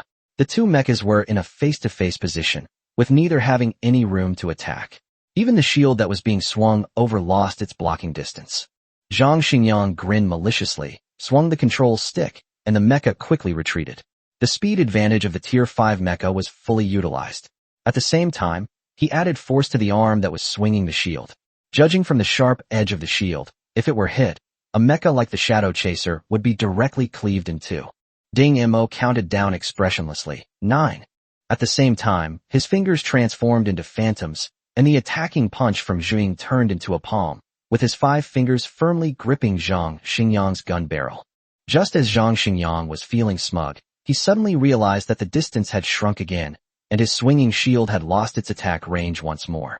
He immediately saw that his weapon had been grabbed by a mechanical arm. You're asking for death. Zhang Xingyang suddenly jerked, trying to shake off the arm, but the other person's arm twitched strangely, effectively canceling out his own trembling. 8. If you want it, I'll give it to you. Zhang Xingyang simply let go of his hand, allowing the other party to take the spear away, and took the opportunity to widen the distance between them. 7. Ding Mo retreated, using his spear to tap the ground and his remaining leg as a fulcrum. With his arm and leg exerting force simultaneously, Shadow Chaser charged forward again with a piercing shriek. Under the moonlight, the jet-black mecha seemed to be draped in a pure white coat, with a bright full moon behind it, carrying a hint of coldness. 6. Zhang Xingyang sneered. I haven't even made a move yet, and you've already gotten involved. He swung the shield in his hand and threw it forcefully. The shield spun and flew towards Zhuiying, and at the same time, he leaped up. 5. Facing the incoming shield, Ding Mo did not dodge. He tapped the ground with his spear, forming an arc, and at the same time, the engine behind him suddenly exploded. The entire mecha body instantly turned into a blur and swept past Zhang Xingyang's head. 4. The Shadow Chaser's hand slammed into Zhang Xingyang's mech's head, causing the sensors to malfunction. Zhang Xingyang remained unfazed, instantly switching his vision mode and seeing a mechanical leg that had been severed by the shield. He was overjoyed. That guy should be helpless now. 3. Ding Mo manipulated the Shadow Chaser to brace himself with both hands on the ground, and in an odd posture, he turned around and attacked Zhang Xingyang's back. 2. Zhang Xingyang hurriedly turned around, raised his arms to parry, and kicked Zhuiying away. 1. He leaped after him, reaching an arm toward the other man's cockpit. You lost, he said triumphantly. With a clang, the sound of armor being pierced rang out, and Zhang Xingyang suddenly found himself unable to move. He could only watch helplessly as his opponent raised his arm again and punched his cockpit, then the sound of defeat rang out. 0. Zhuiying collapsed to the ground, leaving the scene in a mess.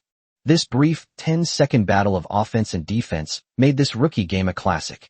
Upon witnessing this exciting competition, Feng Tianyi could not contain his excitement, and his originally calm voice became slightly heated. Fantastic, absolutely fantastic. You don't even need to tell me, we all saw it, the audience joked. Yes, we all saw that it was Black Dog's strategy that successfully lured Zhang Xingyang. He managed to turn the tables by piercing the opponent's engine with the spear that popped out later. If Zhang Xingyang had been more careful, it would have been Black Dog who lost. Luck is also part of strength. Anyway, I love this girl, Black Dog. The person who said this must be a young viewer. Luck. Ding Shiji pursed her lips slightly, unnoticed by anyone under the hood. If it were just luck, that kid wouldn't have risked his life so much. He must have been confident before he did it. Sure enough, Feng Tianyi played the replay again and began to explain in slow motion. He was supposed to leave after the match, but it was such a classic and exciting duel that he had to talk about the most exciting part. He just had to get it off his chest. From the very beginning, Zhang Xingyang was caught in a trap. When Zhuiying attacked from behind, she could have been even faster, but she didn't use her maximum speed. And your punch to the cockpit was clearly delivered with restraint. Immediately, viewers questioned, why didn't she just punch through the cockpit and win? Yeah, if you can finish it in one strike, why hold back? Feng Tianyi pointed to the damaged exterior of the Shadow Chaser. Everyone seems to have forgotten that the Shadow Chaser's attack angle is behind Zhang Xingyang. If it were to strike with full force, Zhang Xingyang wouldn't be able to turn around completely before being hit. However, that angle wouldn't be able to penetrate the cockpit. Instead, the recoil would cause him to lose the opportunity for another attack. So Shadow Chaser deliberately slowed down and aimed at Zhang Xingyang's weapon. So its close-range approach was intentional. If Zhang Xingyang wanted to unleash his full power, he had to create distance. As long as Zhuiying held onto the gun barrel, Zhang Xingyang couldn't attack. After seizing the weapon, Zhuiying's next attack seemed to be using the elasticity of the spear shaft to accelerate, but in fact it was to leave the bent spear as a backup, using himself as bait, and even taking a hit from the shield to paralyze his opponent. In the end, Zhang Xingyang fell for the trap and was hit by the spear that bounced off, completely losing his chance to fight back. However, did everyone notice a detail? When the Shadow Chaser leaped up at the end, there was a full moon behind him. It was the angle of the moonlight and the mecha that made Zhang Xingyang overlook the spear. Being able to pay attention to such details in battle, or rather, having already taken the moonlight into consideration as a factor in the battle. These 10 seconds didn't give us a performance by a mecha expert, but rather the awe-inspiring presence of a tactical mastermind. In Karina's office, As Ding Shiji watched the battle unfold, her silver eyes flickered slightly. How come this black dog's fighting style was so similar to Ding Mo's? If she didn't know that the black dog was a woman, Ding Shiji would have really thought that Ding Mo was piloting the mecha. Standing beside her, Zero, wearing a helmet, also tilted his head slightly, as if he were wondering about something. The competition is over. I should go now. Karina stretched. I'll leave as soon as the award ceremony is over. Ding Shiji stood up. We'll be waiting for you in the rear. I'm just curious, why didn't you set off earlier? Kalina nodded her head, her silver hair swaying slightly. Because the data isn't finished yet. Besides, isn't my appearance here a good way to lull those with ill intentions into a false sense of security?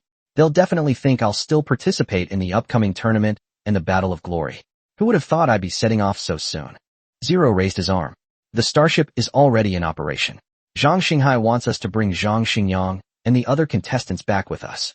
Ding Shiji frowned, but still nodded. Zhang Xingyang, Karen Nightingale, and this girl named Black Dog were all rare talents. It was just a pity that Zhang Xingyang was that guy's younger brother. Otherwise, with his 5th-level skills, she really would have liked to recruit him. Ding Mo stepped into the Hall of Glory once again, where the top 3 finishers in the rookie tournament would receive prize money personally awarded by Karina. Chapter 152 Kidnapping. However, Ding Mo, standing on the stage, showed no sign of joy, a stark contrast to the excitement of Zhang Xingyang and Feng Liwan beside her. No one knew that behind that cold, aloof face lay Ding Mo's rapidly working mind. After mentally reviewing the 3 possible escape routes, Ding Mo reached out and touched the ID card he had hidden close to his body, hoping that the card hadn't been cancelled yet, otherwise it would have taken much more effort today. With his eyes slightly narrowed, Ding Mo scanned the guests present and spotted the hooded man sitting in a wheelchair. A wheelchair? Ding Mo pretended not to care, scanning the area once, and then returning to observe it more closely. The other person was completely obscured, making it impossible to identify them. However, the 2 bodyguards behind the wheelchair aroused Ding Mo's suspicion. Being cautious by nature, Ding Mo mentally marked them. The awards ceremony was about to begin. Ding Mo checked the hall environment again. It was a pity there was no place he could use, otherwise he really wanted to test whether the person in the wheelchair was Nishimiya Rina. If she were here, Ding Mo would immediately be certain that if he failed today, Shigong's backup plan would be activated immediately, and there would definitely be another group of people to complete the mission today. As for silencing her, Ding Mo was certain that as long as Shigong confirmed Kalina's death, she would not hesitate to detonate the collar around her neck, just to conceal her true origins and frame the Federation, since she was now a Federation citizen. Kalina finally appeared, and enthusiastic applause rang out in the hall. The figure sitting in the wheelchair also clapped her hands gracefully. First came the routine speeches, and then came the formal award ceremony. Accompanied by her entourage, Kalina, like a true princess, smiled and picked up the medal, handing it to Feng Liwan, and then to Zhang Xingyang. At this moment, Ding Mo's back was covered in sweat, but his face showed no abnormality. He displayed a hint of joy at just the right moment. But in his mind, he was constantly adjusting the timing of his attack. That attendant was definitely a master. Ding Mo lowered his eyes and watched as the attendant's every step was so precise, as if it had been measured. From toe to heel, the attendant left no chance to make a move. Ding Mo had no doubt that if he forced his way in, he would be attacked by the follower instantly. Just then, Nishimiya Rina's voice suddenly came through her ear. That attendant is a master. I'll help you distract him. As soon as the voice fell, a person suddenly jumped out from the audience and pounced on Karina. Kalina was hanging the medal on Ding Mo's head, completely unaware of the changes happening behind her, especially since Ding Mo's expression remained unchanged, which further confused her. The attendant frowned, and his foot, which had been about to step out, landed back in an eerie way. He blocked the attacker's charge with one hand, and with a push of his foot, his hand changed from a palm to a grab, pulling the attacker down from midair and pinning him to the ground. Kalina then noticed the commotion and turned around. In the instant she turned, a long, cold hand gripped her neck, and then the wind whistled past her ears, causing her body to float up involuntarily. Kalina looked up and was surprised to find that the owner of the hand was actually the beautiful black-haired girl. She was pushing herself forward rapidly, the passing wind whipping their hair into straight lines. Beneath her smooth forehead, 2 deep eyes were fixed intently ahead. Sudden, fast, and direct. This is Karina's description of the girl's sudden attack, watching the podium gradually recede into the distance, and the entourage chasing after her. Karina tried to persuade the attacker to put herself down, because there was no identification on the door behind her and she couldn't get through, but she couldn't speak because the attacker was holding on too tightly. Ding Mo held Kalina with one hand, and with the other hand, he took out an identification card and flicked it forward. With a snap, the spinning card hit the sensor area, and with a soft beep, the door opened. The card slowly slid down along the sensor area, then was swiftly caught in midair by a hand. Two figures rushed over, and the door closed again. His henchman slammed his fist into the door, but it didn't budge. He yelled angrily, and the security at the Cortez Group headquarters immediately sprang into action. Zero, go help. Ding Shiji saw the scene of Kalina being taken hostage through the surveillance camera and gave the order, while simultaneously gathering manpower. Inside the hall, Nishimiya Rina stared at the door through which Ding Mo had hidden, her face grim. Black Dog, did you kill Karina? The communicator crackled with clanging sounds, as if a fight was taking place. Black Dog replied anxiously, there's an ambush, before falling silent, the metallic clanging echoing throughout the room. Kalina watched strangely as the Black Dog rapidly tapped on the wall, while her grip on her hand loosened slightly. She asked in confusion, you, and then couldn't finish her sentence. Ding Mo's hand tightened. Why had he let go just now? But as soon as Lina was mentioned, Nishimiya Rina would immediately become suspicious. He pulled the communicator out of his ear and simultaneously covered his neck with his hand. When he released it, the silvery August metal had already enveloped the collar's receiver. I need to remove this thing. Someone outside wants to kill you, and I don't want to do it myself, so please help me. Ding Mo explained the situation succinctly. Kalina understood and pointed in a direction. Ding Mo released his grip, hoisted Kalina onto his shoulder, and ran in that direction. As the footsteps faded into the distance, Nishimiya Rina's lips curled into a cold smile. She gently gave the order to execute Plan B, pressing a button at the same time. That guy called Black Dog, what a pity. Just as we rounded the corner, a figure wearing a helmet rushed out, followed closely by a red-haired figure. It was Zero. Ding Mo was surprised and immediately recognized the person. Before he could think about why Zero was here, he saw Yi Kanglin following behind Zero. Ding Mo cursed, which was rare for him. Under these circumstances, how could he admit his identity?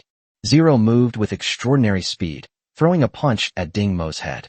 Ding Mo had no choice but to catch it, and with a clever move, he swung Zero away, sending him crashing into Yi Kanglin behind him. But the black spots on his palm made Ding Mo's expression change instantly. He gritted his teeth, pulled out a dagger, bit it, and slashed his palm along the blade. The blackened flesh in his palm was dug out, and the piece of flesh fell to the ground, instantly emitting a foul stench. However, Ding Mo could not smell this stench because he had already run far away. 9 minutes left. Ding Mo remembered very clearly that the collar around his neck would explode when the time was up. He asked Kalina, are we almost there? 2 more intersections. Kalina blinked. This girl was really amazing. The scene of digging into her palm just now must have been very painful, but the girl in front of her didn't even flinch. Ding Mo glanced sideways at Zero and Yi Kanglin, who were chasing after them, and couldn't understand why the two of them would appear at the same time. He didn't have time to explain right now.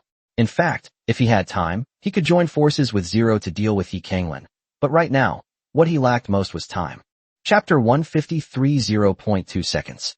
Yi Kanglin stared at the two people running ahead with her crimson eyes. Black Dog, stop right there. He glanced again at the helmeted woman who had almost hit him earlier and clicked his tongue in disdain. She had clearly seen the exchange just now. This woman was easily thrown back by the Black Dog. If she hadn't used some strange trick to injure the Black Dog, Yi Kanglin would have looked down on her even more. Are you going to your death if you chase after her?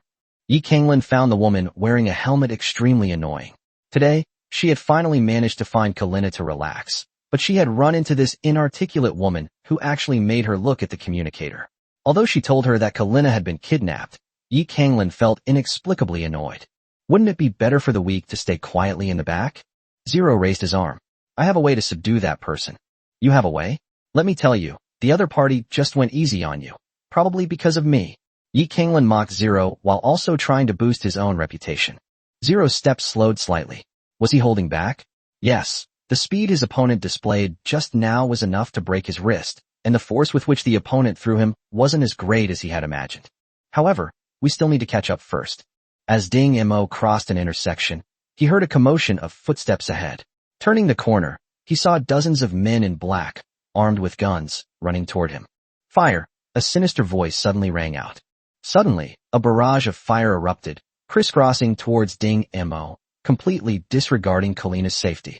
Ding Mo, who had originally intended to use Kalina to threaten the enemy, took a step back instantly. The gunners, having lost their target, immediately stopped firing. However, just as their guns went out, a figure crouching low and skimming the ground darted over. This time, without any prompting, everyone's guns spewed flames. The figure was incredibly fast, leaving large trails of bullets and beams of light behind him, relentlessly pursuing him, but always just a hair's breadth away from hitting him. The figure rushed into the crowd, the sounds of sharp blades piercing flesh filling the air. There were no fancy moves, just simple and precise actions. Niechong, who stood at the back, his eyes filled with shock and anger. Before he could escape from the spaceport, he was captured by a group of people. He thought he was going to die, but to his surprise, they turned out to be the people of the Crown Prince of the Dragon Empire. The two sides hit it off immediately. Using his still once revoked identity, Niechong led this group of people to deal with Kalina. When he saw Kalina being kidnapped by someone, he felt relieved, as he had dozens of people on his side, armed with firearms. However, he did not expect the other party to react so quickly and actually escape. But what's going on right now? As the figure leaped onto the ceiling, the three assassins immediately raised their guns, bullets scattering debris across the ceiling. But then a figure suddenly darted out from below, instantly passing by the three assassins. Behind him, three assassins fell to the ground, blood spurting from their necks. Several assassins were firing side by side, but the figure used the corridor walls to dodge all the bullets, and the dagger in his hand mercilessly slashed at the vital points of his opponents. The assassins froze on the spot without even making a sound, and then fell down. If it weren't for the sound of gunfire, Niechong would have thought it was a silent film of killing. The once ferocious assassins now fell like mowing grass as the figure advanced, row after row, the muzzle flashes dwindling as the figure dodged with increasing ease. A few seconds later, there were no longer any of Niechong's accomplices standing in front of him. The ghostly figure was about to rush over. Only then did Niechong realize that the girl in front of him was actually Black Dog. The other party's undisguised killing intent, and the look in his eyes, as if he were looking at an ant, deeply agitated Niechong. Thinking of the ruthlessness of the group that captured him, Niechong felt a surge of old and new hatred. He instantly pulled the pin on the high-explosive grenade in his hand and frantically lunged at his opponent. Even if it meant dying together, he wanted to die without regrets. Time seemed to slow down at that moment. Niechong clearly saw the other person's dagger cut off his hand holding the grenade, grab the grenade, and stuff it into his wide-open mouth. Then the figure nimbly retreated, grabbing one corpse after another and placing them in front of it. Before it could even feel the pain in its palms, all it saw was blood red, followed by complete darkness. Ding Mo, expressionless, grabbed Karina, who was standing at the corner, and led her through the blood-soaked corridor toward the last door. Kalina looked excitedly at the corpses scattered on the ground, blown to pieces, and a slight smile appeared on her lips. This person is really amazing. If it were him, could he use that weapon? Zero and Yi Kanglin, who were chasing from behind, also saw the corridor littered with blood and flesh. A cold glint flashed in Yi Kanglin's eyes. These people were clearly here to deal with Kalina. She had heard the gunshots clearly just now, and they had no intention of holding back at all. It seems that besides the Black Dog, someone else is targeting Karina. Zero saw familiar wounds on several relatively intact corpses, cuts caused by daggers, a single, fatal blow to the throat, leaving no chance to breathe. How could this be so similar to Ding Mo's technique?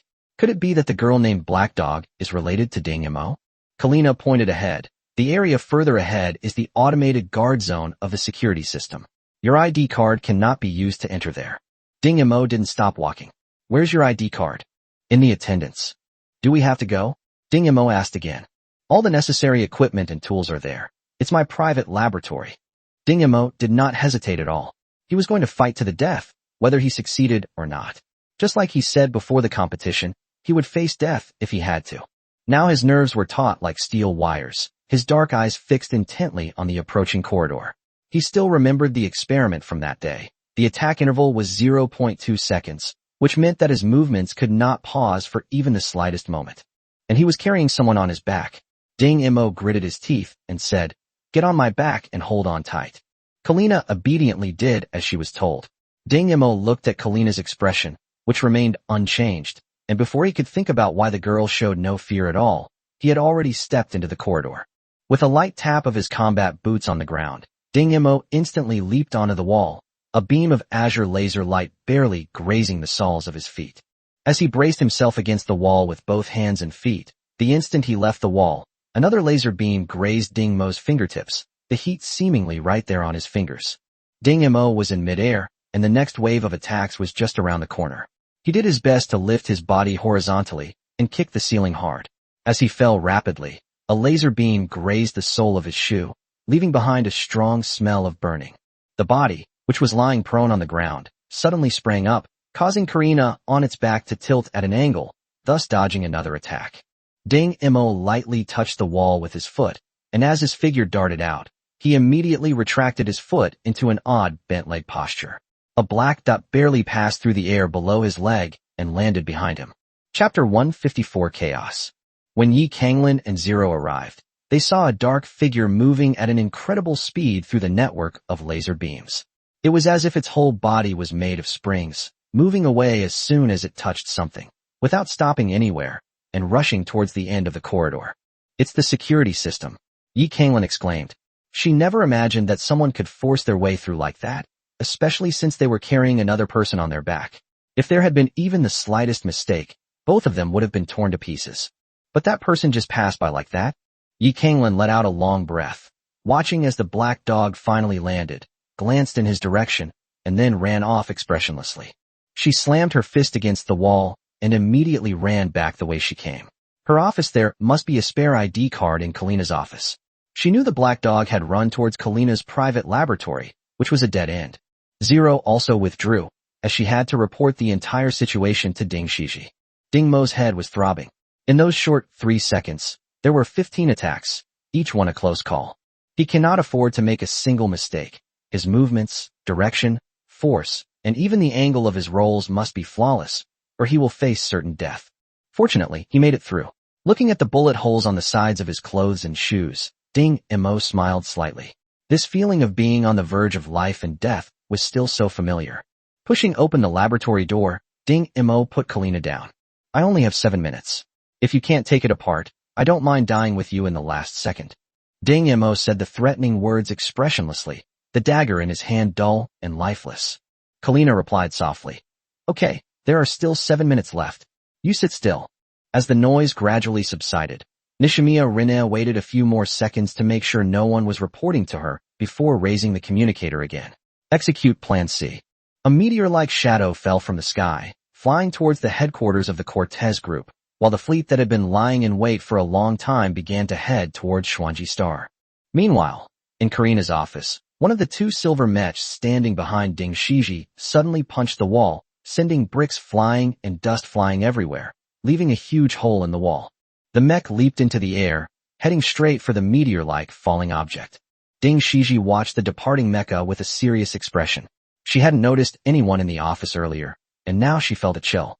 If Karina had harbored ill intentions, she and Zero would probably have been captured by that mecha.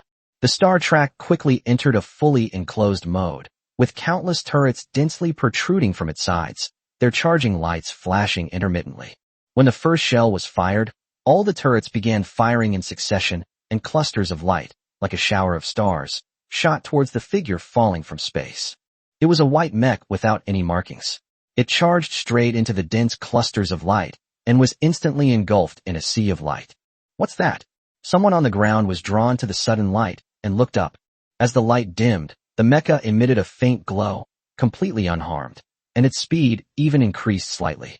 "Is it a mecha?" Finally, someone saw the full picture of the falling object through the astronomical observatory. But the mecha was clearly hit, so how could it be acting like nothing happened and still accelerating? Another wave of attacks ensued. At this moment, the mechs of the near-ground guards began to fly towards the white mech. Dozens of mechs quickly intercepted the white mech in front of it. When the mech flew in, the guard captain gasped. The white mist-like energy emanating from the mecha was clearly a sign of entering a jump state, indicating that it was at least a tier 7 or higher mecha. Moreover, seeing the stable energy floating and vibrating outside the mecha like a thin veil, the captain dared not voice his guess. The opponent was likely a super pilot. "Get out of the way if you don't want to die." The white mech slowly pulled out an energy sword from behind its back. This was almost standard equipment for super mechs. Of all the weapons, only the energy sword could follow the mech into a warp state and unleash massive destructive power. The captain gritted his teeth, about to give the order to attack, when he noticed a silver mech flying over. Is this one of the two mechs in the headquarters office? The captain breathed a sigh of relief. Retreat. The silver mecha instantly charged forward, alloy swords appearing simultaneously on its hands and feet, spinning as it charged towards the white super mechan attack identical to Ding Mo's during the selection competition. Dozens of mechs retreated to the group headquarters on the captain's orders, where enemies were waiting for them. Just before the white mechs appeared, a large number of enemies, who seemed to have appeared out of nowhere, were already attacking the group's building, and some of them had already stormed inside. Inside the Hall of Glory, Nishimiya Rina calmly watched the panicked guests, sitting in her wheelchair and directing her soldiers. As for the guests, Nishimiya Rina let them scatter and flee, since her only target was Karina, until a man accidentally bumped into her wheelchair. The man stood up apologetically, but inadvertently caught a glimpse of Shigong's alluring face. He looked around and saw that there were many opportunists, and he immediately had a wicked thought. Anyway, these attackers didn't intend to harm the guests. As long as they cleaned up properly afterward, they could just blame it all on the attackers. The more he thought about it, the more he couldn't suppress the despicable thoughts in his heart. The man smiled and said, "Let me help you push it to a safe place." But his smile was somewhat ferocious and twisted. Regardless of whether Nishimiya Rina was willing or not, she picked up her wheelchair and walked towards the corner. Just as he was feeling smug, something cold pressed against his waist. He turned around and saw a small pistol pointed at him. He trembled instantly and forced himself to say, "What are you doing? I just wanted to help you. If you don't need it, then forget it."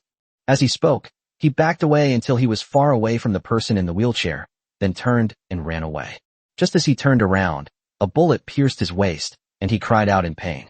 Nishimiya Rina smiled as she holstered her pistol and looked around at the chaotic scene, filled with robberies and gruesome sights.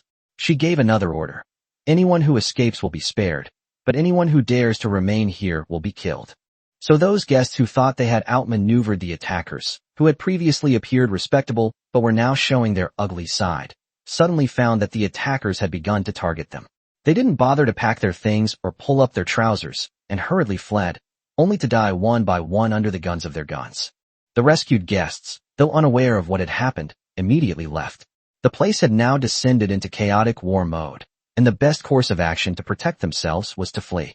Zhang Xingyang and the others followed behind Zero. They didn't know whose orders this woman had given them, but they couldn't mistake the Federation's military uniforms.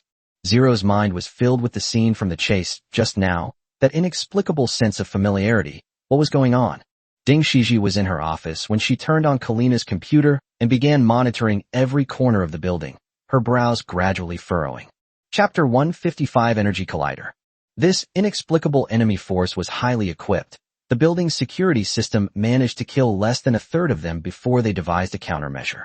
These intruders are now wreaking havoc on the passageway, destroying all the concealed firing ports. Although their advance is slow, there is currently no one who can stop them, so the floor is gradually falling. Zhang Xinghai, if you don't hurry up, this mission will definitely not be completed. Ding Shiji dialed the fleet's communication again. Zhang Xinghai's irritating voice came through the communicator. "Beautiful Chief of Staff, I advised you not to take such a risk, but you wouldn't listen. Now I have no choice. The assault team's landing ship needs a few more minutes to prepare, so just hang in there a little longer." He hung up immediately after saying that. Was that my brother just now? Zhang Xingyang heard Ding Shiji address him from the doorway. He glanced at Ding Shiji's military uniform. A major general immediately stood at attention, saluted, and then said, "Can I speak to him?" Ding Shiji raised her eyebrows, and the frown on her usually cold face finally relaxed slightly. "Okay." It's unclear what Zhang Xingyang and Zhang Xinghai said, but the assault team immediately set off. Ding Shiji quickly communicated with the Cortez group and conducted identification. Otherwise, it would have been a huge mess if the assault team's landing ship had been shot down by the orbital floating cannons. Kalina skillfully wielded the tools in her hand, and a crack gradually appeared on the collar around Ding Mo's neck. The crack then rapidly widened, and Kalina pulled out a long metal bar from it. With a click, the collar finally fell off, rolled a few times on the ground, and came to a stop after hitting the door frame. Ding Mo shook his neck and put down the dagger in his hand. He had been watching Kalina's movements intently. If she made any suspicious move, Ding Mo would immediately stab her with the dagger. After all, the neck is a vital part of a human body, and it is always a bit dangerous to be in someone else's hands. He breathed a sigh of relief. This collar had been a thorn in his side all along. Now, he needed to figure out how to leave. Zero's appearance meant the Federation likely had a starship here. If he could make contact with Zero, everything should be fine. How did Zero end up here? Ding Mo asked. Kalina thought for a moment and realized that it must be that strange woman wearing a helmet. She came with a Federation warship to pick me up. Pick you up? Ding Mo asked in surprise, and before Kalina could answer, he understood everything. An ordinary person might need to think for a while to figure it out, but Ding Mo's brain was almost multi-threaded, instantly gathering all the information he knew. It seems this is still a power struggle between the Federation and the Dragon Empire. I was just a lucky coincidence, accidentally trained at the base and then sent here. So now, he and Karina are in the same boat. How ironic. Ding Mo chuckled self-deprecatingly. A series of explosions came from outside, and Ding Mo felt a chill. It seemed that Shigong's backup plans were truly endless. Are there any weapons here? Ding Mo looked around. Guns, grenades, or any other weapons will do. I don't think you want to fall into the hands of those people outside, or maybe they just want you dead. Karina spread her hands. This is all my private experimental equipment. The weapons are all in a dedicated weapons lab. Ding Mo was thinking nervously. From the explosions just now, he heard the sounds of at least 3 different types of explosive weapons. He could no longer take down the enemy with just a dagger like before, because the enemy's guns were all single-person weapons, which were relatively easy to dodge.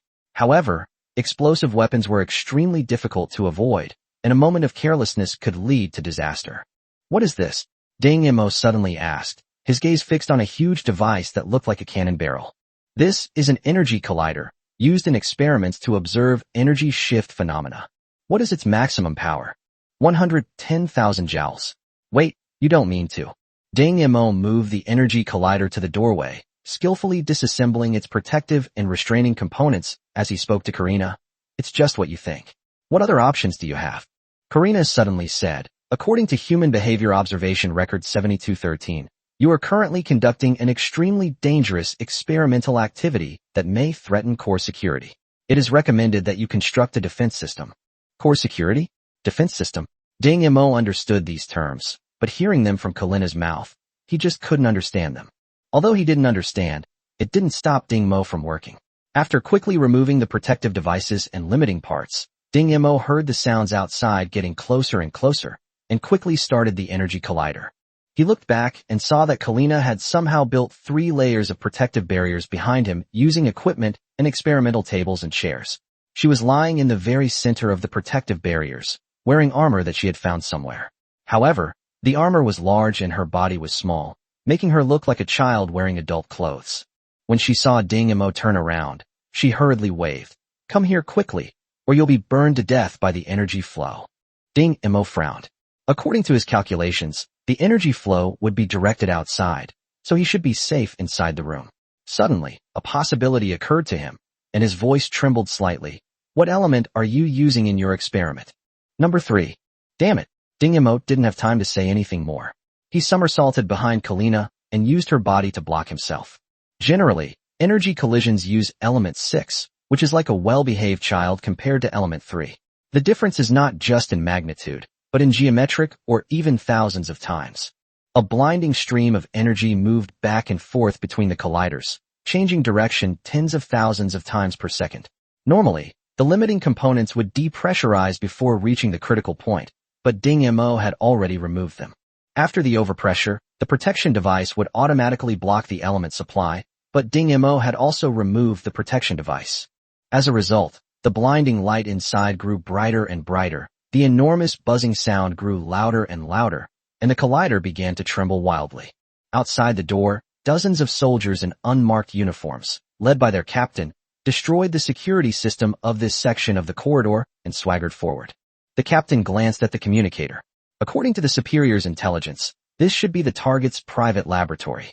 There are estimated to be 2 people inside, one of whom is likely the defector Zero, codenamed Black Dog. Mission objective: eliminate them, leave no survivors. Everyone raised their guns and aimed them at the large door at the end of the road. Wait, did you hear anything? The captain raised his fist, signaling the team to stop. Chapter 156 Escape. The strange buzzing sound grew louder and louder. All the soldiers looked around with a hint of unease in their eyes. As battle-hardened elites, their first reaction to an unusual situation was to observe their surroundings. However, apart from the increasingly loud and rapid buzzing, there was no other response. "Captain, what's that sound?" The captain shook his head. Judging from the sound, it seemed to be coming from behind the main gate. The captain waved to signal his team members to remain vigilant, then crouched down and leaned forward. Yi Kanglin hurriedly ran back with her ID card in hand. The sounds of gunfire and explosions around her reminded her that this place was no longer safe. And those two people were people she cared about a lot. She had to get the ID card over quickly. She didn't believe that Black Dog could go in unscathed and come out unscathed. Without the helmeted woman causing trouble this time, Yi Kanglin felt much more at ease. That woman always gave her a sense of unease, like a fishbone stuck in her throat. Although she didn't sense any hostility from her, she was still unsettling, as if something bad would happen as soon as she opened her mouth. That's... Yi Kanglin saw a group of soldiers walking towards the laboratory door at the end of the corridor as they turned the corner. Damn it, it's the enemy. Yi Kanglin then remembered that his personal guards were still resisting the enemy on the outside. He didn't expect that someone would rush in so quickly. Her eyes turned cold, her legs bent slightly, and she was about to shoot out like lightning in the next second. The strange buzzing sound suddenly stopped, and everyone was stunned. Then, a feeling of weightlessness suddenly spread. Although it was not enough to make people float, the soldiers in the corridor were still swaying and unable to stand steadily. The captain, crouching low, felt a chill run down his spine. He had experienced this scene before, when the main cannon of a starship was charged to a certain level before firing, causing gravitational disturbances that were exactly the same as what was happening now.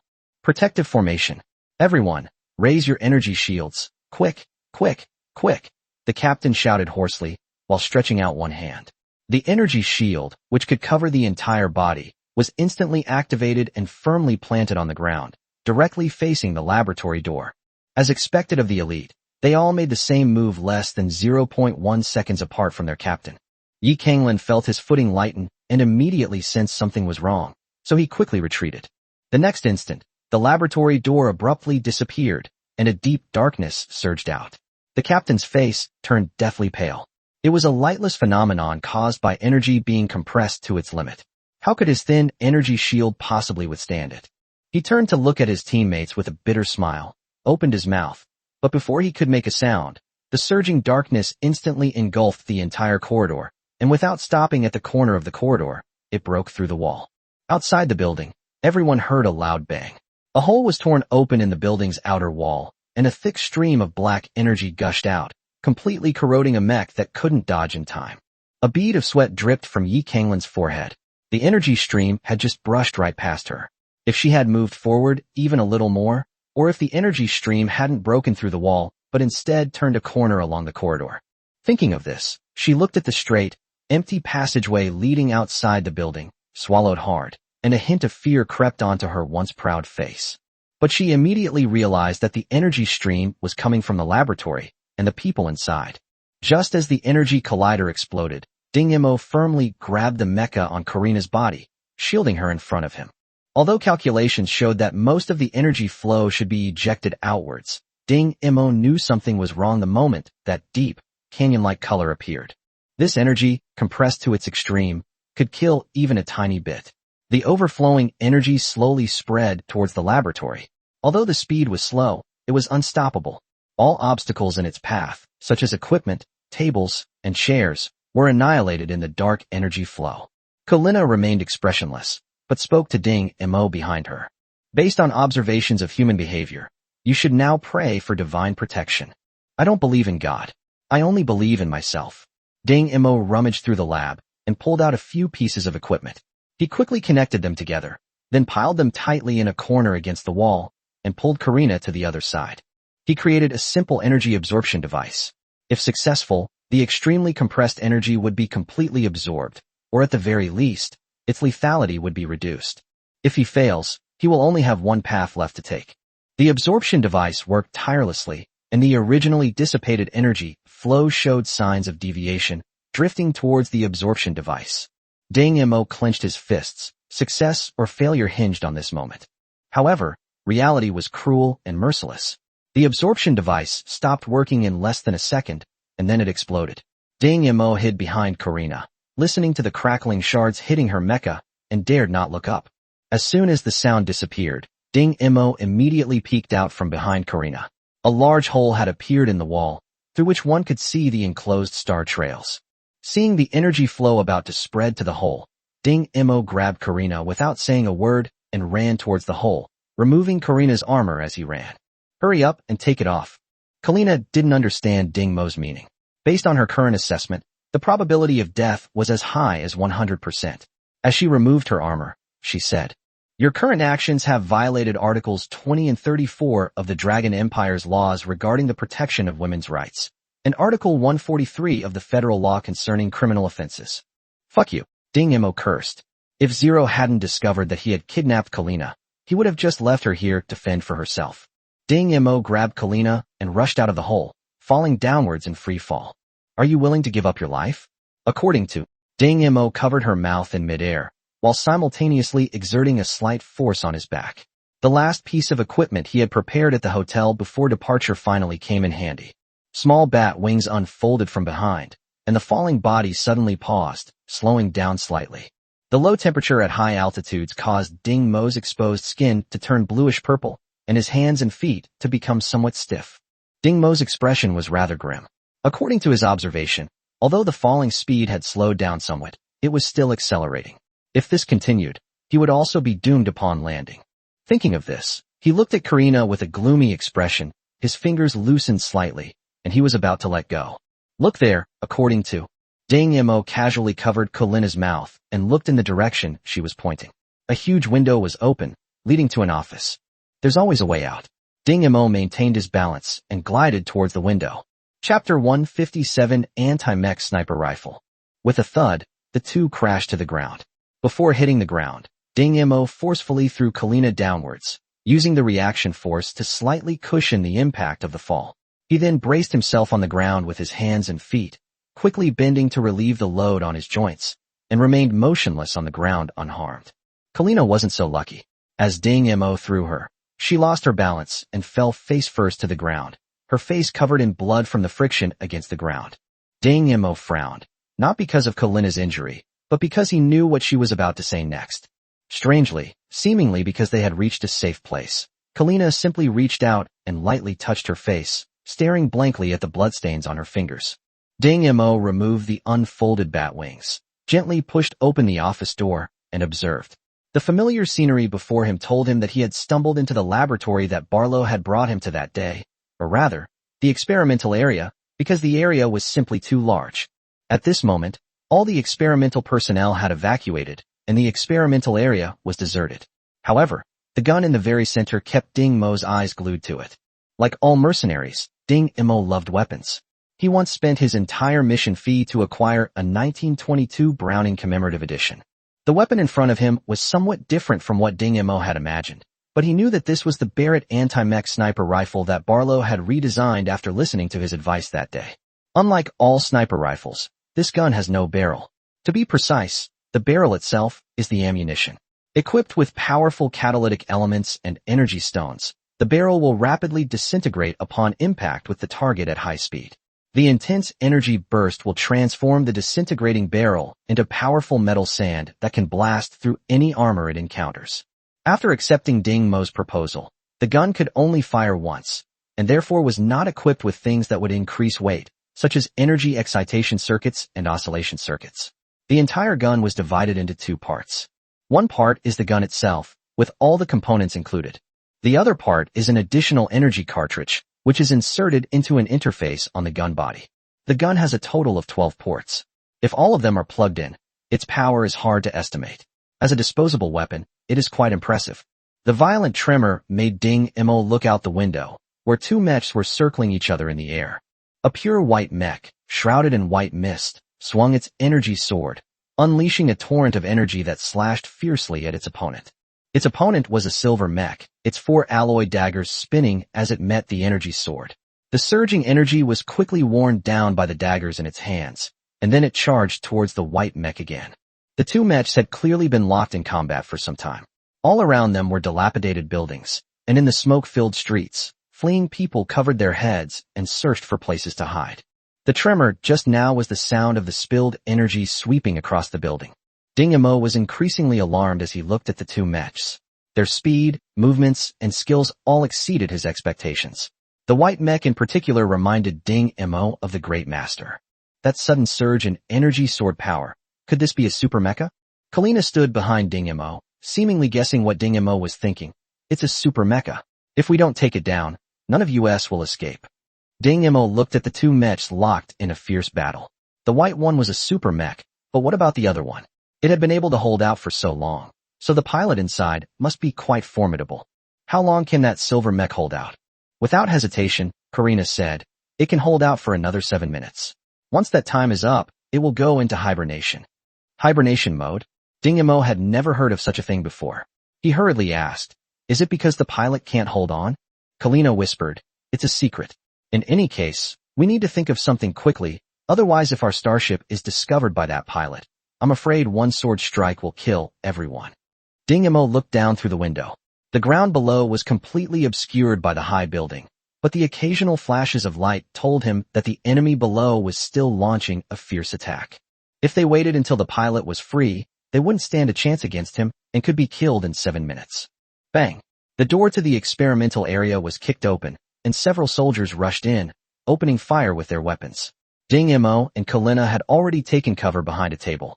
Several soldiers formed a defensive triangle and searched the area thoroughly, leaving no corner unchecked. Ding Emo whispered, where are the guards on your territory? Kalina shook her head. There's only a security system, no guards. When it was designed, we never considered that it would encounter such a large-scale attack. Just as Ding Emo and Kalina were hiding, a red-haired figure appeared at the entrance of the experimental area. The soldiers who were searching obviously did not expect someone to come from behind, so no one paid attention. Yi Kanglin raised the gun he had just taken from someone and fired 3 precise shots, taking down 2 soldiers. The remaining 3 soldiers hurriedly sought cover, pointing their guns at the door. A figure slowly crawled out from behind a soldier, then a hand covered his mouth. His throat felt cold, and he slowly went limp. Ding Emo caught the gun from the soldier and fired 2 shots at the 2 soldiers who had their backs to him. 2 sprays of blood appeared, and the experimental area was temporarily safe again. You really are here. Yi Kanglin heard the commotion inside and stepped out from the doorway, where he saw Ding Emo and Kalina. What exactly happened? Yi Kanglin approached and asked Ding Emo. Someone wanted to kill Karina, and I just happened to be threatened by them. Threats? What threats? A collar? You know what that is. Yi Kanglin's eyes turned cold, and a hint of murderous intent appeared in his smile. So it was Yi Tsongtian's doing. No wonder there was a fleet lurking in space. There's a fleet too? Ding Emo and Kalina were both surprised that Yi Tsongtian had mobilized so many forces just to take down one person. Don't worry, my fleet is also in the nearby star system, and if the Federation isn't stupid, it should also send a fleet to pick you up. After all, the star network is only at the core where you are. Core.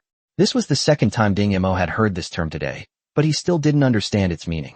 He simply looked at the barely visible battle scenes outside and reminded him. There's still one mech that needs to be dealt with. Do you have any ideas? What can we do? Yi Kanglin glanced at the battle outside, then immediately put his arm around Kalina's slender waist and said, don't you have another mech in your office? Send it up 2 against 1. Wouldn't that be better? Kalina shook her head. That mech is just an empty shell now. No one can pilot it. Why? Chapter 158 The Failure of the Super Pilot. Kalina didn't explain, she just looked at Ding Emo. If you're not afraid of going insane, you can give it a try. Mental derangement? Ding Emo had never known that piloting a mecha could lead to this situation. If there was really no better solution, he wouldn't mind giving it a try. However, he had just come up with an idea. This gun should be finished by now. Ding Emo raised the uniquely shaped sniper rifle with both hands and made an aiming gesture. Whether it was his imagination or not, for a split second, the white mech's movements slowed down and deviated from the direction his gun was pointing. However, this slowdown gave the silver mech, which was originally at a disadvantage, an opportunity to begin suppressing the white mech. You want to use this gun? Yi Kanglin looked at Ding Emo, somewhat incredulous. Even if this gun had the power to destroy mechs, who could guarantee that he could hit those incredibly fast mechs? With just a glance, Yi Kanglin was certain that the mecha was definitely piloted by a super pilot. The stable energy transition and the effortless moves were something only a super pilot could achieve. The black dog in front of her actually dared to think it could take down that super mech with a sniper rifle. It wasn't that Yi Kanglin didn't want to believe it, but it was just too unbelievable. She would rather try the mech in Kalina's office. Ding Mo rolled his eyes at her, silently set up his sniper rifle, and began inserting energy bars. He didn't know how many he would need to damage the mech, so he simply filled all 12 slots. While inserting the energy tank, he observed the commotion outside. The white mech, initially at a disadvantage, unleashed several bursts of power and quickly regained the upper hand, while the silver mech, though battered and bruised, showed no fear. Suddenly, Ding Mo's pupils contracted sharply as the energy sword abruptly swelled and slashed towards him. Get out of the way. The three scattered to take cover. From below the building, the energy sword in the white mech's hand surged over 1,000 meters long and swung towards the Cortez building. The silver mech desperately blocked the way, spinning into a phantom and managing to cut the energy sword in half, but the remaining energy still flew towards the building. Almost without making a sound, a deep mark appeared on the Cortez group building.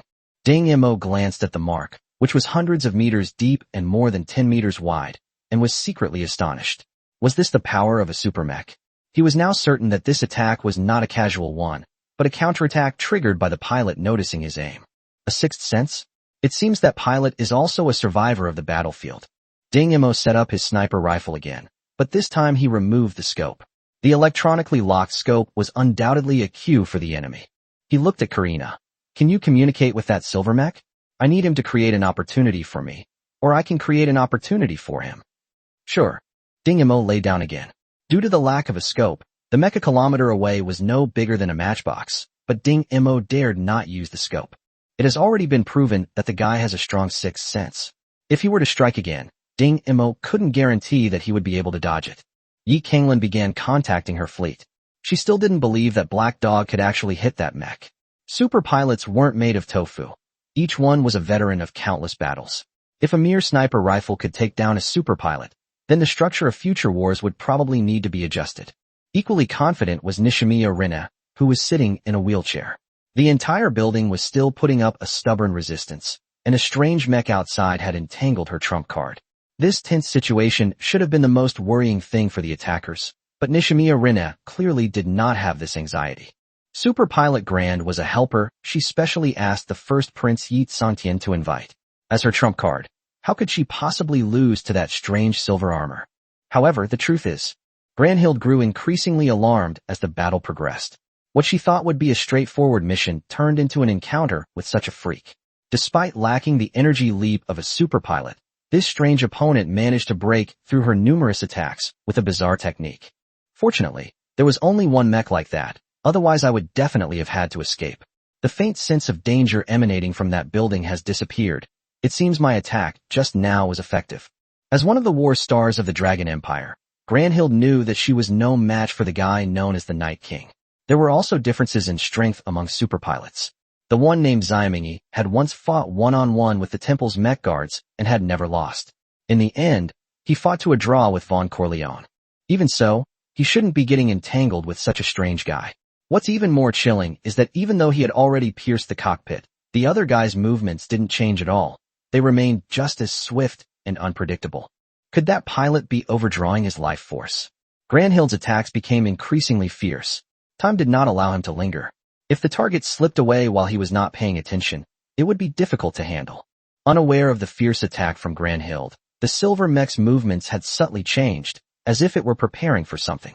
Ding Mo's brain entered an overclocked state again, and everything in front of him became incredibly slow. He didn't notice that the speed of things around him had slowed down even more compared to when he first entered this state.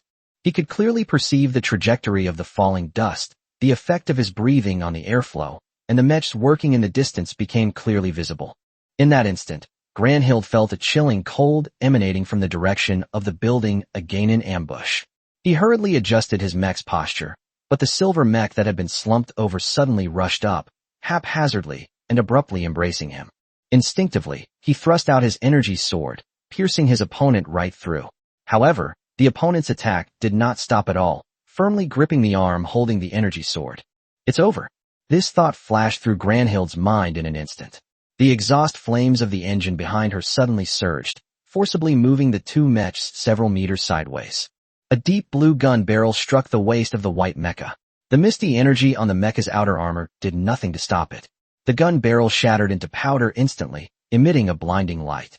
As the light faded, a huge hole appeared in the waist of the white mech. Granhill dared not delay, forcefully breaking free from her opponent's grip and flying towards outer space. He looked at the mecha's parameter alarm display with heartache. This time the loss was huge. The mission was not completed, and his mecha would have to spend a lot of money to repair.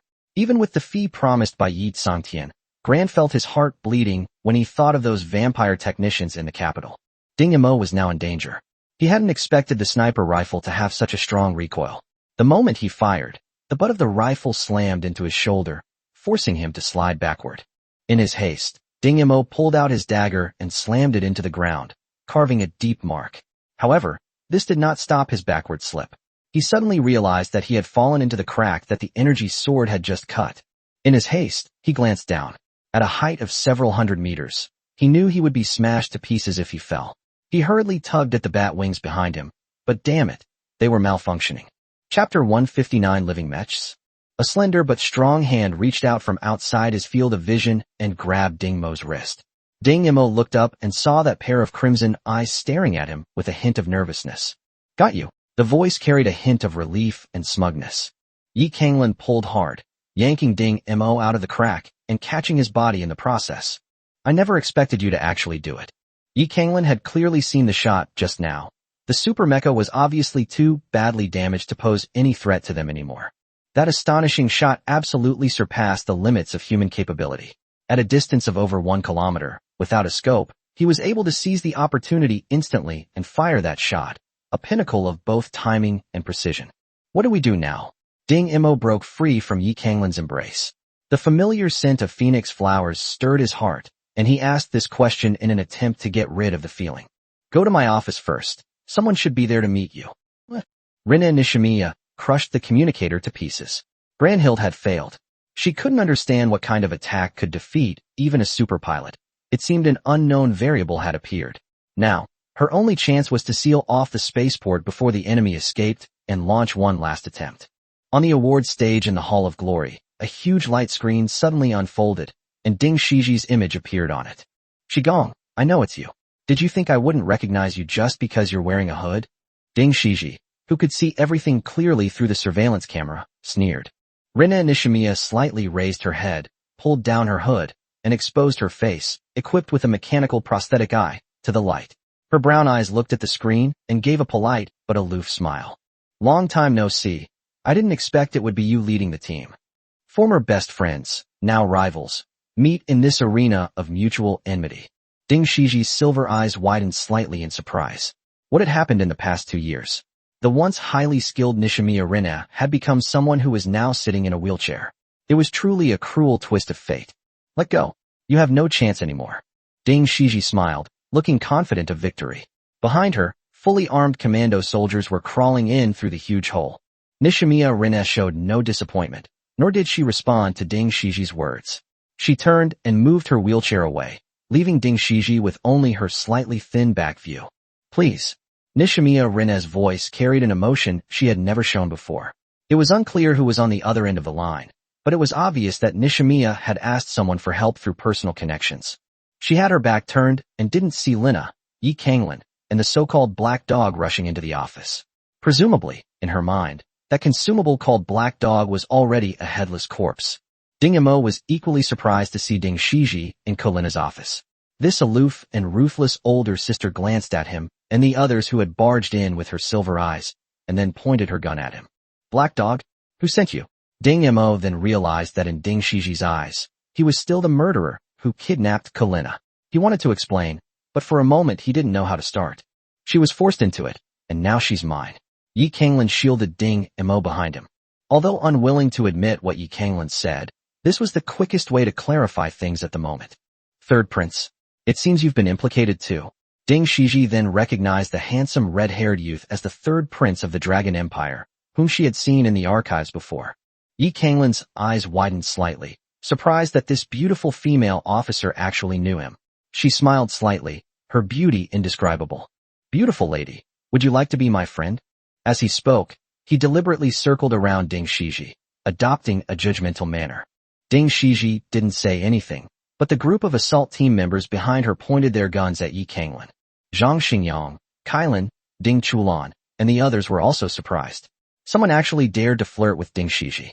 This was a dangerous act at the boss level. Put down your guns, she's my friend, Karina said. However, no one obeyed her orders. Yi Kanglin glanced unhappily at the group of soldiers pointing their guns at him, then continued to approach Ding Shiji without a care, casually reaching out to hook Ding Shiji's chin. Zero, standing next to Ding Shiji, reached out to stop her, but Yi Kanglin easily blocked him with one hand. His other hand seemed to be about to lift Ding Shiji's chin, but instead lightly brushed against Ding Shiji's epaulets. Major General? Such a young and beautiful Major General, the Federation really has a lot of talent. Yi Kanglin gently blew a breath at Ding Shiji, then turned around and distanced himself. Ding Shiji waved her hand impassively, and the soldiers lowered their guns. Prepare to depart. Heading to the spaceport. Strike force. Eliminate any assassins along the way. Kalina took out 2 spatial buttons from her body and pressed them lightly. The 2 silver mechs in the office suddenly disappeared, even though one of them was already badly damaged, which did not affect the spatial storage function. Ding Mo's pupils contracted sharply the moment he saw the battered mecha. This wasn't the first time he'd seen something as futuristic and almost magical as a spatial button. Before leaving Blue Star, the mecha Ding Shiji had given him had a necklace-like spatial button.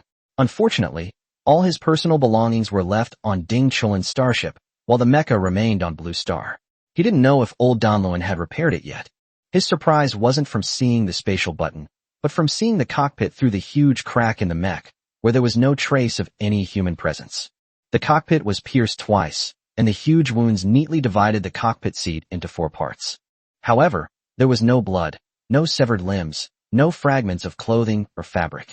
Apart from the scorch marks on the energy sword, there were only slightly dusty interior decorations, especially on the broken seats, which were also covered in dust. Although some of the dust had been shaken off by the previous damage, Ding Mo could tell that there was no one there. From the time of the battle until his return, there had been no one in the cockpit. Could it be that a ghost is piloting it? Ding Mo suddenly thought of the word dormancy that Karina had mentioned, and he suddenly had an incredible guess. Was this mech alive? Seeing Ding Mo lost in thought, Yi Kanglin tugged at him. Come on, hurry up and catch up. Seeing this, Ding Chulan thought to himself. It seems that the black-haired beauty has been won over by the 3rd prince in the past few days. But it's no wonder, the 3rd prince is quite handsome. No wonder there are rumors that many women in the Empire want to have a night with him. If Ding Mo knew his current conjecture, he would probably go berserk. The commando soldiers led the way, followed by Ding Shiji and the others, who also cautiously stepped out of the Cortez building. The exit they chose was extremely well hidden, and no one noticed their appearance amidst the chaotic battlefield. There is only one route to Spaceport. Pass through the busiest entertainment street and the Fountain Square to reach the entrance/exit of Spaceport. We need to be careful. There might be assassins lying in ambush. Ding Chulan narrowed his eyes, his fox-like face full of deep thought. Kid, you're still too green. With such a fierce attack, just now, even superpilots were deployed. How could they possibly have any spare troops to set up here? This should be the place they're least paying attention to right now. The captain of the assault team patted Ding Chulan on the shoulder, his thick eyebrows gesturing slightly. Chapter 160 Commoners. He had no particular opinion about these family members. He simply trusted his own judgment based on years of experience. In the past, battles involving superpilots have always been swift and decisive victories. Although a strange mech has blocked the superpilot's attack this time, the enemy commander is unlikely to use extra troops to intercept them. But the confident captain immediately heard Ding Shiji's voice. Stay alert, spread out. 2 people block Karina's body to prevent snipers. If anyone gets close, fire warning shots. If they ignore the warnings, shoot them dead. Ding Chulan gave Ding Shiji a grateful look, clearly indicating that she agreed with his judgment. The captain, with a dark face, gave the order, and soon the formation loosened up. This way, even if someone wanted to launch a sneak attack, they would be detected by the people on the outside first. The communication every 30 seconds also ensured that even if someone on the outside was assassinated, something was wrong in time. The group walked cautiously for most of the journey, but nothing happened. The captain became increasingly nonchalant, and his responses to communications became somewhat casual.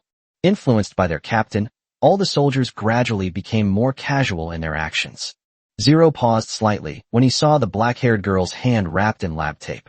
He took out a military first aid spray, handed it to Ding Mo, and held up a communicator that read, "Sorry, I didn't know your position before." Ding Mo reached out and took it, his fingers sliding twice on Zero's hand, avoiding Yi Kanglin's angle, before continuing to walk forward with Yi Kanglin. Zero felt as if struck by lightning. This person was suspicious. What was this girl trying to convey to him? The 2 marks she had made on his hand were numbers commonly used in the military, 4 and 13. What did these 2 numbers mean? Ding Mo walked beside Yi Kanglin, tore off the tape, and instantly a spurt of blood flowed out. He shook his head twice and sprayed the spray onto the bloody hole in his palm. Medical technology in this era is surprisingly advanced, especially in the treatment of external injuries. There are all kinds of special products available. For example, this military spray can stop the bleeding immediately as soon as it is sprayed on. A thin film is soft yet tough and covers the wound, which immediately reduces the pain. It seems that war has spurred the development of emergency medical techniques.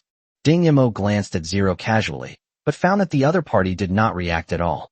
He secretly wondered how Zero could legitimately follow Ding Shiji onto the Federation starship if he failed to understand his signal. It wasn't that he didn't want to reveal his identity directly, but Yi Kanglin beside him made him hesitate. Ding Mo could imagine that once Yi Kanglin learned his true identity, he would definitely try every means to capture him. Ding Mo was not sure whether Ding Shiji would confront Yi Kanglin for his sake, and it was very likely that she would hand him over instead. This is the difference that comes from unequal status. If he were a prince or a general, what would he have to worry about? Who would dare to lay a hand on him? Ding Mo clenched his fists secretly. Suddenly a commotion arose ahead, as if many people were running. "Alert!" the captain shouted. Everyone quickly tensed up. Ding Mo observed that the increasing number of buildings and narrow streets had compressed the originally spreading formation of the troops into a denser one. If the enemy were to make a move here, it would be an excellent opportunity. The captain had clearly noticed this as well, but the fact that the journey had been uneventful made him somewhat relaxed. He squinted at the scene ahead, where a group of refugees were running towards them. They were dressed in various ways, including the elderly, women, children, and portly merchants, who seemed to have been terrified by the battle. Warning shot. After a burst of gunfire, the crowd that was about to reach the edge of the line slowed down, but there were just too many of them, and the constant pushing and shoving from behind made it impossible for those in front to stop. "Don't push, there are troops ahead." Immediately, someone in the rear shouted in dissatisfaction, "What army? Is that a Federation uniform? They won't dare to fire, there are so many of us." "That's right, they won't dare to fire. Stop dawdling and run."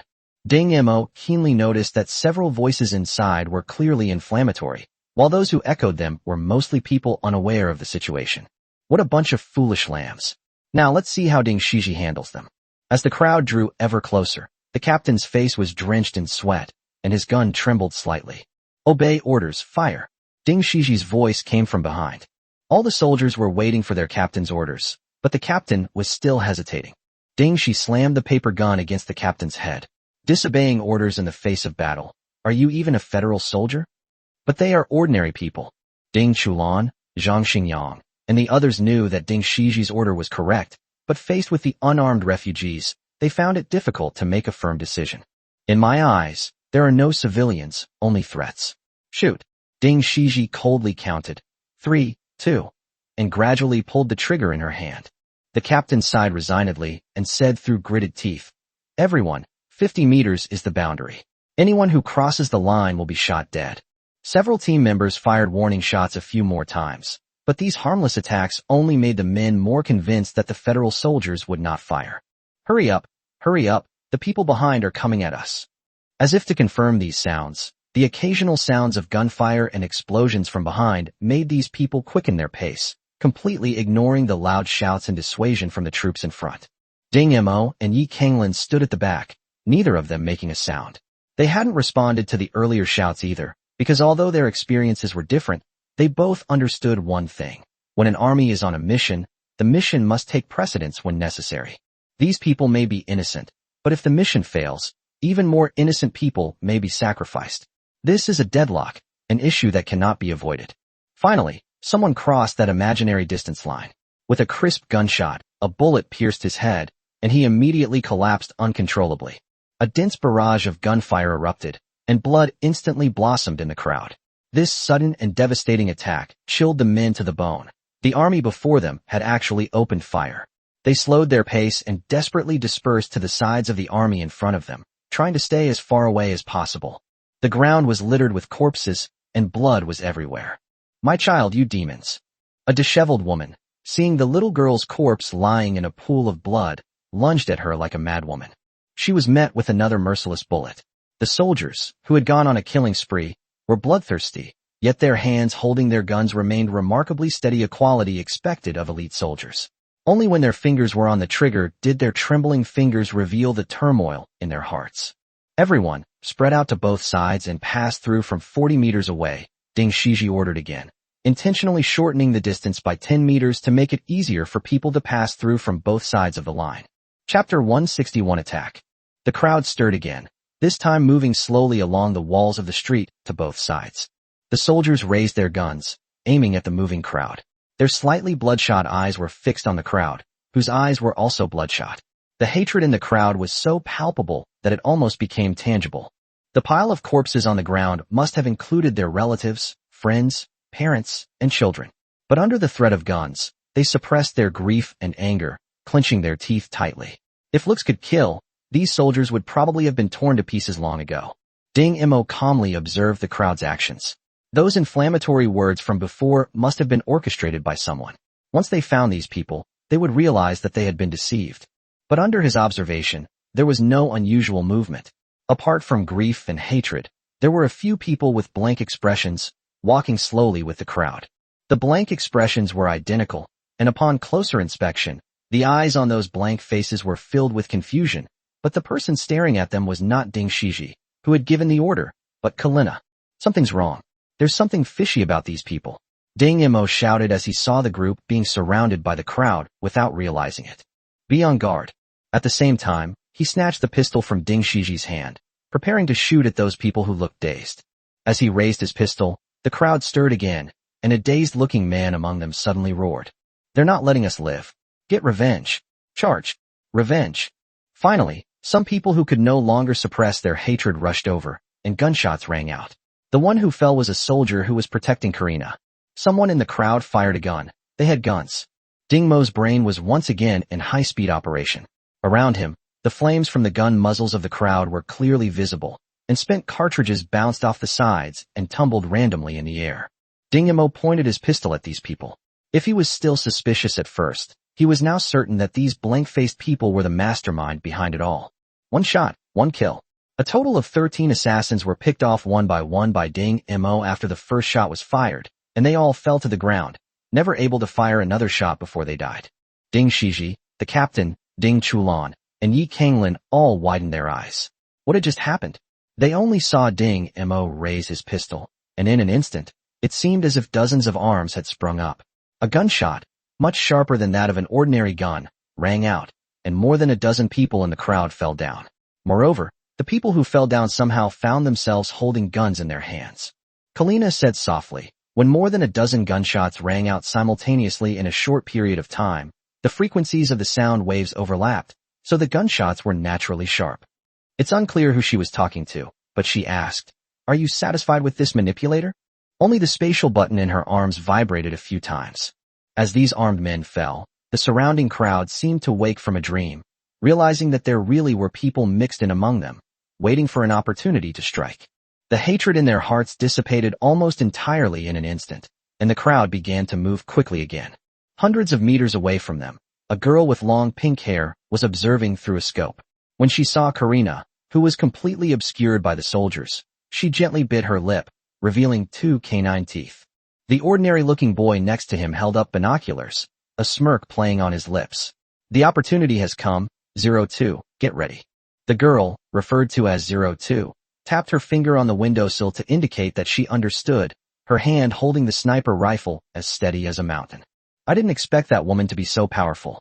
She was able to control so many people. I wonder how Commander Shigong persuaded her. What's even more unbelievable is that it was that big star Qian Han, who knew she was such a powerful ability user. As he spoke, the boy gently pressed a button. As Ding Mo watched the crowd gradually disappear into the distance, he felt a sense of relief mixed with a touch of melancholy. This was war after all. The most sacrificed were the innocent, ordinary people. Under the sunlight, the corpses exuded a strong stench of blood, their surfaces blackened by the blood. Turning black? Bloodstains shouldn't turn black this quickly, right? Ding Mo suddenly turned around and looked at the departing crowd, only to find them falling to the ground one by one. Zero was also looking back at them. There's something wrong with the body. Hold your breath. Although it's unclear how Ding Mo made that judgment, Ding Mo's ability to kill 13 assassins in an instant just now gave his words some credibility. Everyone held their breath at the same time. The captain waved his arm, and the entire team slowly retreated. Trying to run? 02 pursed her lips, her fingers twitching slightly. After being processed by the silenced gun barrel, a bullet flew silently toward the black-haired girl at the back of the group. This was the most threatening target that 02 judged. With Karina having no shooting angle, prioritizing taking out the most threatening target was a sniper's instinct.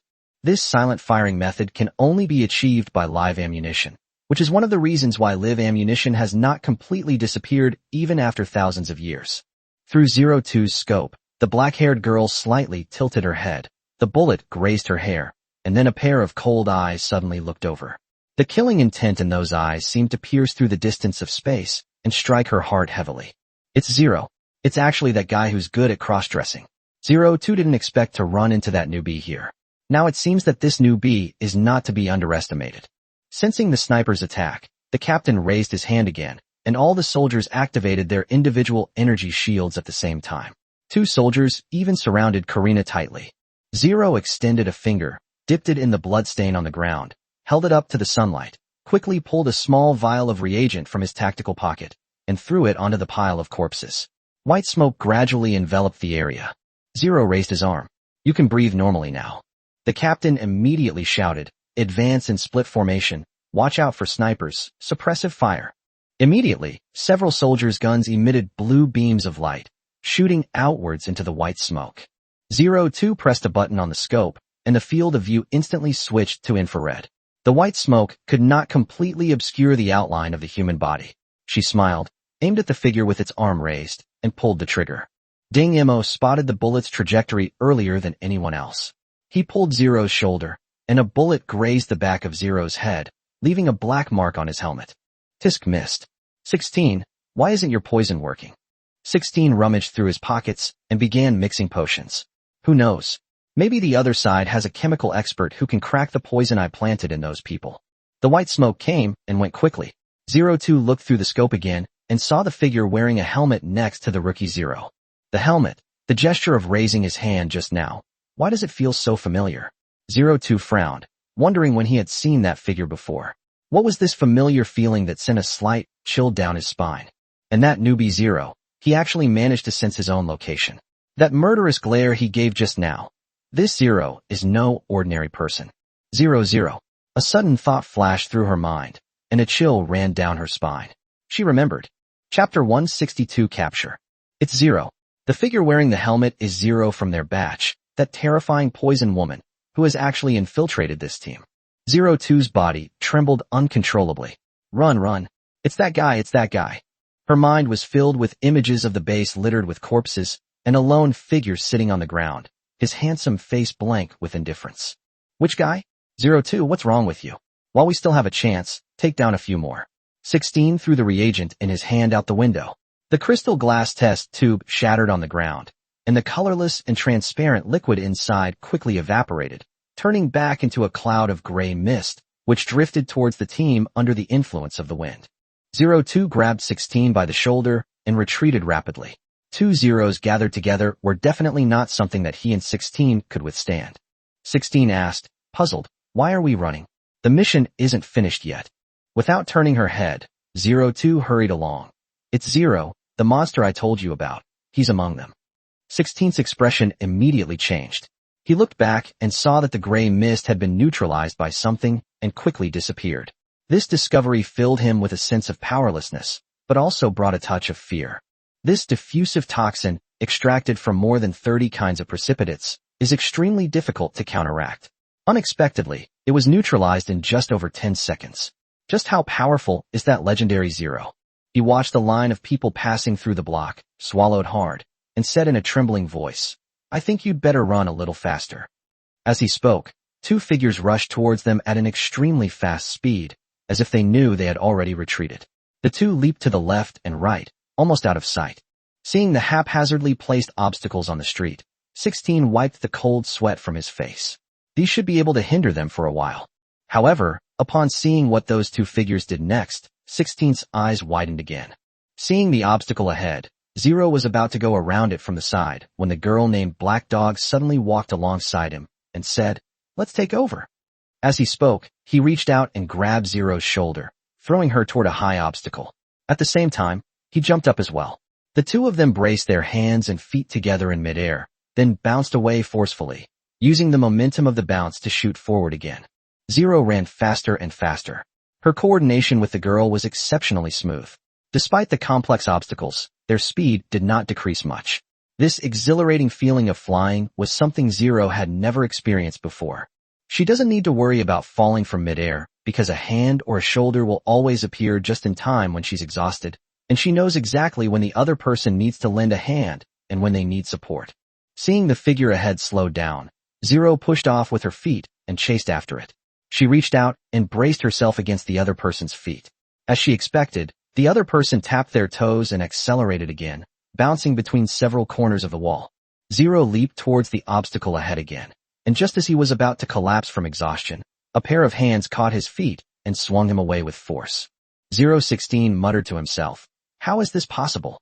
02 didn't even look back, grabbing 16 by the collar and speeding through the streets. Hearing 016's voice, she tilted her head slightly. "What did you say? They probably don't know each other. How can their teamwork be so perfect?" 16 couldn't believe that such perfect teamwork could exist. This level of understanding couldn't be developed in such a short time. Seeing the two people behind them getting closer and closer, 16 said with a bitter face, "Looks like there's no escaping it." "But did you notice that the newcomer's collar also?" 02 pinched the back of 16's neck hard, and 16 was in pain and couldn't speak. "Don't say it. If you want to live, don't say it," 02 said seriously, pointing her free finger to her ear. 16 immediately understood. Their every move was being monitored. If this conversation got out, it would probably cause a huge uproar. Finally, 02 and 16 were positioned, facing the two Zeros who were catching up. "How do we choose our opponents?" 16's expression turned serious, his previous playful demeanor gone. "I'll deal with Zero. You take care of the other newbie as soon as possible. The two of you can work together to take care of the last one." 02 raised the sniper rifle on his body and used it as a club to strike Zero on the head.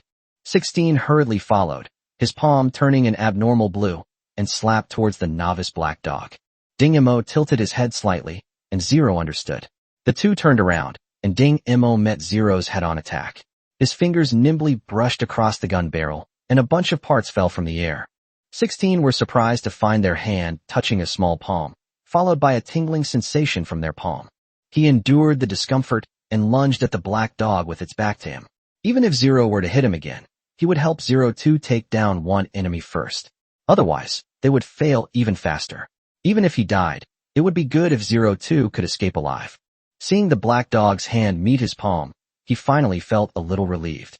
As long as he could touch it, the other party would fall for his trick. Then, to his horror, 16 realized that the hand seemed to be covered by a membrane. Even though it had directly hit his hand and broken his arm, he did not feel any physical contact. In that instant of contact, Ding Mo's palm swung countless times. The high-frequency vibrations caused the air between his palms to almost oscillate. So, although he sent his opponent flying, what he actually made contact with was just the air between his palms. Despite the pain, 16 lunged forward again. Neither of them were people he could defeat, but he was willing to risk his life for 02. A small hand patted his neck from behind, and the numbness instantly spread throughout his body, rendering him unable to move. Ding Mo glanced at Zero with surprise, a strange suspicion rising in his heart. He hadn't seen Zero use such methods when he fought the Huang brothers in the Rocky Forest. So, was she doing this intentionally? What was her purpose? He was unaware that Zero's search for a partner had another purpose, and that if the current method of defeating enemies were used, how could a satisfactory partner be selected? Seeing that 16 had been captured, 02 gritted his teeth and leaped backward, a move that Ding Mo witnessed. "If you want him dead, then run." Ding Mo produced a dagger and pressed it against 16's neck. Ding Mo was gambling that 02 was quite skilled. If he could use this kid to threaten her, he could save a lot of effort. 16 could only move his eyes now, and he desperately hoped that 02 would ignore him and run away. He was well aware of this feeling, because she was the girl he liked. From the first time the two teamed up, he fell in love with this pink-haired girl. So even though 02 constantly bullied him, he always smiled. Now, he can no longer smile, but if he could see 02 escape, his eyes would probably be filled with joy. But to his anger, 02 actually stopped. The figure with its back to him stopped trembling. 02 clenched her fists, turned around abruptly, and made a shushing gesture to her own mouth. Chapter 163 Encounter with the Guardian Mech. She held up a communicator in one hand, on which was written, "I can surrender, don't kill him." With her other hand, she unzipped her combat suit, revealing a powerful asphyxiation grenade strapped to her front. This type of ammunition could instantly suck out the air within a 300-meter radius. Ding Mo might be able to escape in time thanks to his speed, but Zero would undoubtedly die. The fact that 02 is using ammunition that should be fired from a launcher suggests that he intends to take the enemy down with him. Ding Mo's eyes turned cold, and he was about to thrust the dagger in his hand, but Zero stopped him. Zero raised the communicator. "If you surrender, I can remove your collar." 02 hesitated for a moment, then nodded and removed the explosives from his body. Ding Mo produced a bunch of tools in his hand, pointed to himself, indicating that he knew how to disassemble them, and then, following the method that Karina had used before, he removed the collars from both of them. As soon as he resumed his actions, 16 threw a fierce punch at 02, yelling, "Why did you come back? I told you not to run away." 02 easily caught 16's fist with one hand. "Idiot! You're such an idiot." An inopportune, flippant voice rang out from behind them.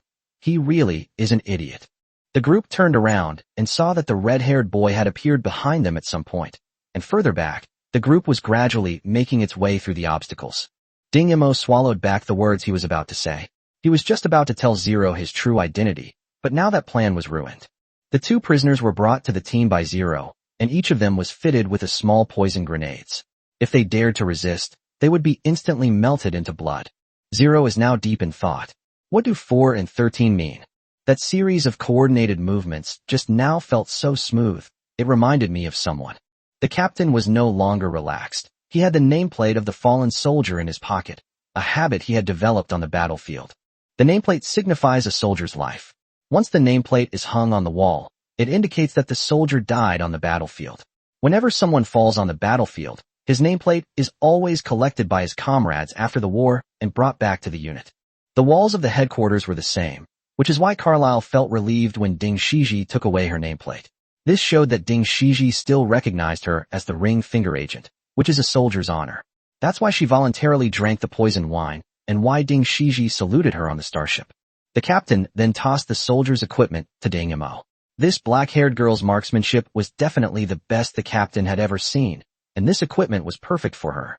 As Ding Mo walked, he organized the equipment he had acquired, a single soldier energy shield, an ion beam rifle, a plasma pistol, and so on. He put on his tactical helmet, and suddenly a heroic female soldier appeared before everyone. Zhang Xingyang, Kylan, and the others looked at Ding Mo with envy, but they could only be envious. Apart from their talent in operating mechs, they were all novices on the battlefield. They hadn't understood what had just happened. They only knew that after the white smoke came out, then the gray smoke, then they held their breath, and then they could breathe again. These brief few dozen seconds of experience quickly changed the mindset of the group, who were just immersed in the guilt of massacring civilians. This was a battlefield, and everything had to be done with caution. Ahead lies the entrance to the spaceport, where a guard mech is patrolling back and forth. "Look, the enemy hasn't captured this place yet. Let's go in quickly," Zhang Xingyang shouted excitedly. The captain confirmed the model and markings of the guard mech, then asked Karina, "Is there a way to communicate with that guy?" Karina turned on her communicator. "Guard 7621. This is an emergency call from the Cortez group. Please respond." The communicator was slowly connected, but no one answered. Only heavy breathing could be heard. Karina called out again, but still no one answered. She shook her head at the captain. The guard mech seemed to have spotted the group and strode heavily toward them. Zhang Xingyang excitedly rushed forward, but was stopped by the captain. "Something's wrong with this mech. Everyone, be careful. Warning shots, 200 meters away." "No need." Zhang Xingyang also recognized this kind of guard mech. It was the standard equipment of the Xuanji Star Garrison, a land combat assault type, and the pilots inside were usually around level 2. Why treat a mere tier 2 pilot with such seriousness? Zhang Xingyang rolled his eyes at the captain, then prepared to reveal his identity and shock the tier 2 pilot. I'm a level 5. Before Zhang Xingyang could finish his smug words, a thick laser beam grazed past his head, and the smell of slightly burnt hair brought him back to his senses. Attack! That mech actually attacked me. Prepare for battle, spread out. The captain and Ding Shiji gave the order at the same time. The mech seemed to sense that the team had scattered and fired several more shots. 2 soldiers were unable to dodge in time and were instantly vaporized, leaving not even a trace. Damn, how are we supposed to fight this? Zhang Xingyang trembled as he watched the mech wreak havoc. He hid behind a trash can. This is clearly a guard mech. Why is it attacking me? Kalina was also puzzled. The pilot of the guard mech should be able to recognize the origin of her team. Inside the cockpit, the pilot, his face blank, stared at the tiny figure moving before him and murmured softly. Kill them all. Kill them all. Kill them all. The towering mech leaped up and slammed heavily onto the roof of a bungalow. With a deafening roar, the bungalow collapsed into dust, and the soldiers inside were instantly reduced to blood. The soldiers' shots had no effect on the mech. After a flash of blue light, only a tiny hole appeared on the mech. Then, with a casual strike, the mech forced everyone to scramble to take cover. This was the usual way for mechs to deal with ordinary soldiers. No wonder all the new recruits always hear their instructors say during training, only mechs can fight mechs. On the battlefield, without the support of your own mechs, run away as fast as you can. But in this situation, they have no choice but to move forward. Ding Mo tilted his head and looked at Yi Kanglin. Does your personal guard have mechs? Yi Kanglin rolled her eyes at Ding Mo, as if she suspected that Ding Mo looked down on her. Of course they are, but they are still fighting with the enemy over at the building. It will take them at least 15 minutes to get here. After saying that, she reached out and touched Ding Mo's head. What's wrong? Are you scared? Ding Mo shuddered and quickly pried Yi Kanglin's hand off, glaring at her fiercely. You're cuter when you're drunk. Yi Kanglin turned her head away in dissatisfaction. Ding Mo knew that the longer the situation dragged on, the more disadvantageous it would be for his side, and who knew what other tricks the enemy might use. Ding Shiji shared the same judgment as him, because she knew Nishimiya Rina well. They had studied together for 3 years and knew each other's personalities. If there's no hope in ground combat, that woman might make a desperate gamble. We can't afford to delay any longer, Ding Shiji muttered to himself and issued another order. Spread out and sprint towards the spaceport. Don't engage this mech in close combat. Chapter 164 Fearless of Strength and Danger, Cherishing Oneself. Another implication of this order is to disregard casualties, distract the mechs, and do everything possible to protect Karina as she enters the spaceport. Wait. Ding Mo suddenly spoke, and everyone's eyes immediately focused on the black-haired girl. Ding Shiji stared at Ding Mo with her silver eyes, which had more white than pupil, and said, What's your plan? We must leave this planet as soon as possible. If I'm not mistaken, the other side is probably preparing weapons of mass destruction. In space, a starship is loading a peculiar warhead into its ejection bay. The warhead is half the length of the starship, so it looks like it's being inserted into the ejection bay. The manufacturer, Black Death Corporation, is engraved on its outer shell. Black Death Corporation's products are known for their massive destructive power, and this slender weapon is the terrifying Earth core destruction bomb. Launched from space, it could easily destroy the core of a planet, triggering violent earthquakes, volcanic eruptions, and tsunamis. After the core is destroyed, the planet will collapse, and its gravity will increase exponentially, eventually becoming a neutron meteorite. Such destruction can be immediate, but it is generally used to deal with planets that obstruct the orbit of large starships. Under the constraints of clear war treaties, its use on inhabited planets is prohibited. The fact that Nishimiya Rina dared to openly use such a restricted weapon clearly indicates that she was prepared. The unmarked fleet could easily be attributed to space pirates. 13 minutes until launch, a cold, electronic voice reported. The launcher in the ejection chamber was continuously charging. The energy required to propel this type of warhead was extremely powerful. As Nishimiya Rina's small starship took off, she heard reports from the space fleet and looked at the Xuanji star, which was gradually moving away from her, preparing for her exile in the Starry Sea. Once this destructive missile is launched, she will have no way to turn back and will be forced to wander the universe as a space pirate until the day she dies of old age. However, she did not regret it. As for the person she wanted to repay, He Qingyan. As long as she could complete this mission, she would have nothing more to do with him. The Southwest Fleet, Yi Kanglin's fleet, and the Nameless Fleet formed a triangular formation, wary of each other. All attention was focused on the spaceport, as whichever side's mission succeeded would have to return to space aboard a starship, so no one attacked the spaceport. Moreover, if one side launches an attack on the spaceport, it will inevitably provoke a joint attack from the other two sides. Therefore, even though Nishimiya Rina has already taken off, she still keeps the spaceport in its original state. Unbeknownst to the other two fleets, in the very center of the Nameless Fleet, an extremely dangerous warhead launcher was charging. The layers of starships completely concealed the warhead, making it impossible to observe. Upon hearing Ding Shiji's words, Ding Mo quickly and clearly replied, "I need someone to lure the mecha into bending over. I'm confident I can hit the engine on its back, but only when it bends over will the most vulnerable part of its armor be exposed."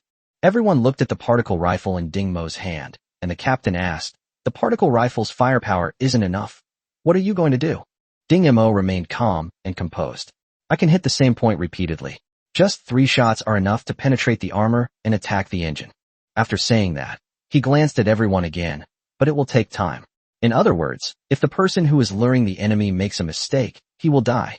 Captain, let me do it. I'm already at level 3 in body tempering. I'll go, I'm the fastest. I'll do it. I'll do it." The young soldiers looked at their captain and eagerly made their requests. "Stay put, all of you," the captain roared. "I'll handle this. None of you are as strong as me. Going up there is just suicide. I'm level 5, I can hold out a little longer." After saying that, the captain threw off all his equipment, which was completely useless against the mechs. A seductive figure stood beside him. "Let's go together. It'll be easier to look after each other if there are 2 of us." Everyone stared in surprise at Ding Shiji, standing with the captain. They had always thought she was ruthless and would stop at nothing to complete the mission. When she ordered the shooting of civilians, many of them had already expressed their dissatisfaction. Now that they saw her actually daring to take the risk herself, those who had objections immediately lowered their heads in shame. They were wrong. This was the true embodiment of a soldier's honor in order to complete the mission. Do not let external things sway your mind, and do not fear danger or harm yourself. Zhang Xingyang looked at that alluring figure. A feeling he couldn't quite describe welled up inside him, and an impulse made him stand over there. "Me too, I'm level 5 too." "Little kid, you're level 5, that's true, but you've never been on the battlefield. You should just stay out of the way," the captain laughed. But Zhang Xingyang wanted to argue. Ding Shiji tapped his forehead with her slender fingers. "Go back. We'll fight side by side again after you've truly been on the battlefield." Zhang Yin smiled and leaped out alongside the captain. No one knew that Zhang Xingyang would remember that gentle smile for the rest of his life. The guard mech saw the 2 people appear in its field of vision, raised its gun, and swept the thick beams around, but it couldn't do anything to the 2 little bugs. The pilot, who had lost his mind, threw down his gun and charged forward, swinging his fists. Half of everyone's attention was focused on the field, while the other half was focused on the black dog that remained motionless, maintaining its aiming posture. Ding Mo knelt on one knee, appearing motionless, but his frequently twitching eyes indicated that he was fully focused on locking onto the mecha's movements. The air near his temples was somewhat distorted, showing just how high the temperature of his head was. As the mech leaped up again and slammed into Ding Shiji and the captain, a thin blue light appeared from behind it, hitting the hood and leaving a small charred spot. This was only the first shot. There were 2 more, and Ding Ma had to hit the same spot. The captain spat out a mouthful of bloody saliva. His cheek was swollen high. Although he had dodged the mecha's punch, the flying debris had still injured his cheek. He glanced at Ding Shiji. The pretty girl also had a bruise on her forehead, from which blood was seeping. He then remembered that although she was his superior, she was only 22 years old. In his hometown, girls that age were still in school. He grinned, but hissed as the movement aggravated his wound. "How is it?" Ding Shiji asked while watching the mecha's movements. "No big deal, you won't die." The mecha swung its fist again, and the 2 jumped up separately to the left and right. They were staggered by the strong wind from the mecha's punch, but fortunately, they were not in any danger. Ding Mo squinted, a bead of sweat sliding down his forehead, about to fall into his eye, when a hand wiped it away for him. It was Zero. This girl had been watching Ding Mo's actions, and that sense of familiarity was growing stronger. Yi Kanglin didn't notice this scene. Instead, he saw that the 2 people on the field had slowed down their movements. It was due to their physical strength. Too frequent bursts of dodging were extremely taxing on their stamina. Chapter 165 Sacrifice and Mission. They're running out of energy. Seeing yet another close call, Yi Kanglin's crimson pupils contracted slightly. She glanced at the group and walked to the front of the line. All those of rank 4, step forward. The words were plain, yet brooked no argument. Some people are born leaders. At this moment, Yi Kanglin is the temporary commander of this team. No one questions it, and 3 soldiers of the same 4th rank step forward. Yi Kanglin remained expressionless. Be prepared, be ready to go on stage at any time. She and the soldiers silently removed their equipment, which fell to the ground one by one, and everyone stood ramrod straight. Behind them, the 3rd rank soldiers spontaneously formed another line. This is an unwritten rule in the military. When danger arises, the highest ranking person goes first and leaves last. If they die, the next person of slightly lower rank takes their place. Everyone prepared silently, without fear in their eyes, for their superiors were holding on ahead. Zhang Xingyang, Kailin, and the others looked at the soldiers with red eyes. These people knew that if they went up, they might die, but they did not back down. At the front of the group, the unrestrained red-haired figure, like a blazing flame, ignited the passion in everyone's hearts. Zhang Xingyang stepped forward again and stood with the 4th level soldiers. All the years of forbearance were nothing compared to the glory of this moment. He was no longer the 5th level genius pilot. Now, even as cannon fodder, he was fearless. He had never felt so exhilarated. In an instant, he understood his future path. He wanted to join the army and become part of such a force. Ding Chulan, Kailin, and the remaining members of Zero formed a team again. 02 and 16 had never encountered such a scene before. Did these people, knowing that they were going to their deaths, still line up to go? A fierce wind swept across the group, but no one blinked. Everyone's eyes were filled with determination and fearlessness, waiting only for the order to set off. Ding Shiji suddenly rammed forward, knocking the captain aside, but she herself was grazed by the fist and rolled away, leaving bloody scratches all over her body. Ding Imo seized the opportunity and fired another shot. A flash of blue light landed precisely on the charred spot, making the mark even deeper. Through the small hole, one could almost see the light emanating from the engine's wiring. Little girl, are you alright? The captain dodged another attack. If Ding Shiji hadn't bumped into him, he would be a bloody pulp by now. Ding Shiji stood up, her left arm hanging limply at her shoulder. She had dislocated her arm when she flew out and scraped the ground. Little girl. Ding Shiji chuckled, completely unaware that blood was dripping down her cheek from the wound on her forehead. Remember, here you have to call me sir. With a powerful push of her left arm against the ground, a teeth-grinding cracking sound rang out as she forcefully put her dislocated shoulder back into place. The captain raised his thick eyebrows. If we can successfully complete the mission, I'll call you sir then. You're clearly younger than my daughter, so what are you pretending for? The two laughed, and from time to time, the captain could be heard hissing as he pulled at his swollen cheeks. Ding Imo squinted, his gun remaining motionless. The sunlight made his vision extremely bright, making aiming very difficult. He had to concentrate all his attention to seize any possible opportunity. The mecha opened its palms again and charged forward. Ding Shiji tried her best to dodge backward, but suddenly she stumbled. Oh no, I stepped into a hole in the ground. The mech noticed Ding Shiji stagger and sped up even more, its cold mechanical body filled with killing intent. Ding Shiji glanced at it and knew she couldn't dodge it. From this angle, when the mech caught her, it should have a chance to shoot. She straightened up and looked in the direction of the team. She hadn't expected her last mission to end under such circumstances, and a calm smile appeared on her lips. A violent impact came from behind, and Ding Shiji was thrown back. She only had time to look back once before a huge hand grabbed the figure that had hit her. It was the captain.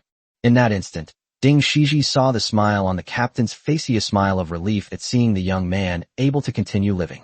Little girl, what are you staring at? The captain gritted his teeth and squeezed out, struggling as he looked at the mechanical hand that gleamed with metallic light. The giant mechanical hand clenched tightly, and the captain's face contorted in pain.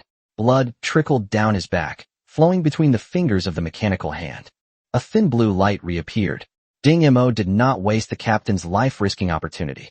The mecha immediately emitted a strange, buzzing sound, and then became completely immobile. The captain's body fell from that palm, like a pile of rotten flesh. Team leader. Team leader. The soldiers rushed over to help their captain up. Ding Shiji stepped forward and carried the captain on her back. Everyone speed up. On her back, the captain said weakly, don't waste your energy, Put me down. Don't talk. Save your energy. Ding Shiji's eyes were shining. The crowd followed behind her, watching as she carried the captain on her thin shoulders, her recently dislocated shoulder trembling slightly.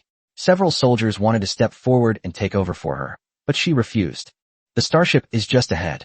Sir, Tukin, my home planet. I really want to go back and see it.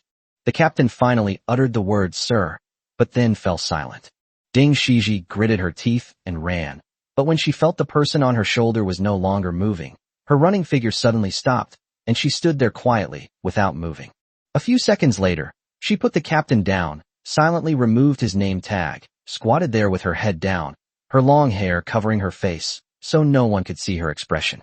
Ding Mo noticed the bloodless hand that had been clenched too tightly, but when she looked up again, she reverted to her cold and ruthless self. Everyone, board the ship. My starship is over here, let's go. Yi Kanglin grabbed Ding Mo's hand and walked towards his starship. Zero's mind raced. 4:13 What did that mean? In the distance, the sign on a building was being vandalized, making a crackling sound. Zero glanced over unconsciously. Met. It's a letter number. 4 is D, 13 is M, DM, Black Dog, silent, it's Ding Mo. She hurriedly raised the communicator towards Ding Shiji. Ding Shiji looked at the message on the communicator with an unchanged expression, bid farewell to Yi Kanglin in a calm tone, while Zero anxiously stamped his feet, wishing he could rush over and pull Ding Mo back. Ding Mo saw Zero and Ding Shiji's actions and immediately realized that they knew his identity. However, judging from Ding Shiji's calm demeanor, it was clear that she had no intention of taking him back to the Federation. He was immediately filled with a sense of self-mockery. Yes, he was just an insignificant little person, a speck of dust, who would go to great lengths for him. However, at this moment, Ding Shiji suddenly said, Black Dog, right? I heard that you and the third prince made a 1-year follower agreement. I hope that you can return to the Federation after a year. After saying that, he turned to Yi Kanglin and said, Third prince, I hope to see this Miss Black Dog again in a year. After all, she is still a citizen of our Federation. I will come to pick her up in person then. Interlude of Chapter 166. Is this a threat to Yi Kanglin? That was the first thing Ding Mo thought of, but how could Yi Kanglin be the one being threatened? You've used the wrong tactics. However, to his surprise, Yi Kanglin proudly raised his head and said, Are you worried that she might meet with misfortune while she's with me? Don't worry, I can definitely protect my people. Ding Shiji gave Ding Mo a meaningful look, her eyes conveying a sense of reassurance. Only then did Ding Mo realize that their conversation had been about ensuring his safety. Zero looked at Ding Mo's appearance, rummaged around on his person, pulled out a small box, and handed it to Ding Mo. Ding Mo was puzzled. A gift? Zero nodded and raised his arm. You can only turn it on when you're alone. Suddenly, Kalina took out a spatial button and tossed it to Ding Mo. And this is also a gift. No one noticed that the spatial button flew out of Karina's hand on its own. She was just making a show of it. Seemingly remembering something, Ding Shiji also took out a necklace and tossed it to Ding Mo, saying, Yours. Ding Mo took the necklace, and a thought struck him. It was Qi Zhao's spatial button. Could it be that the repaired Qi Zhao was inside? Without giving him much time to think, the two parted ways. Stop firing. A man's voice rang out on the bridge. Nishimiya Rina was surprised to hear the familiar voice and quickly looked at the communication screen. He Qingyan looked at Nishimiya Rina with a helpless expression, but no one could see his expression behind the mask. Colonel Nishimiya, do you want to break the Second Angle War Treaty? Nishimiya Rina frowned. No one will notice. I will carry out this attack as a space pirate. I must ensure that Kalina does not escape from Xuanji Star. He Qingyan's expression was unreadable beneath his mask, but his voice remained as steady as ever. I don't want to lose such an excellent adjutant as you. Besides, 2 starships have already taken off. Continuing to launch them would only destroy Xuanji Star. Rina Nishimiya's smiling face stiffened for a moment. Didn't she want to lose such an excellent adjutant? Just an adjutant, after all. Cease the launch, she commanded, saluting He Qingyan on the screen. I will bear all the consequences of this failure. Failure? It's not over yet. Don't give up so easily. He Qingyan's communication was cut off, leaving Shigong deep in thought. Miss Qianhan, what are you doing here? As a household name and a superstar, Diva Qianhan Ding Shiji certainly knows her. It was my invitation, Zhang Xinghai said proudly. It's rare to see Miss Qianhan on Xuanji Star, so I specially invited her to visit the Federation. Ding Shiji pursed her lips and remained silent. The probability of this woman appearing was too coincidental. She might be from one side or the other. Only Zhang Xinghai, blinded by lust, would dare to bring someone onto the starship. 02 and 16 were locked up elsewhere. Otherwise they would definitely have recognized that Xianhan was the ability user who controlled those ordinary people with his voice, the legendary puppeteer, and one of the level assessors of the Ability User Association. Regarding ability users, some are born with them, while others gradually discover them later in life. However, the majority become ability users later in life through the song crystals produced in the abyss. According to the Ability Users Association, due to the special nature of the contact between the abyss and this world, the abyss, located at the junction of the two worlds, often produces all sorts of incredible crystals due to the special properties of spacetime. These crystals are called song crystals. Before the existence of the Ability User Association, due to the special properties of song crystals, they would precipitate out and recrystallize after an ability user died. Therefore, there were organizations in history that specifically hunted down ability users. However, after the Ability User Association was established, it killed many people who tried to hunt down ability users. Gradually, most of these organizations disappeared into the annals of history.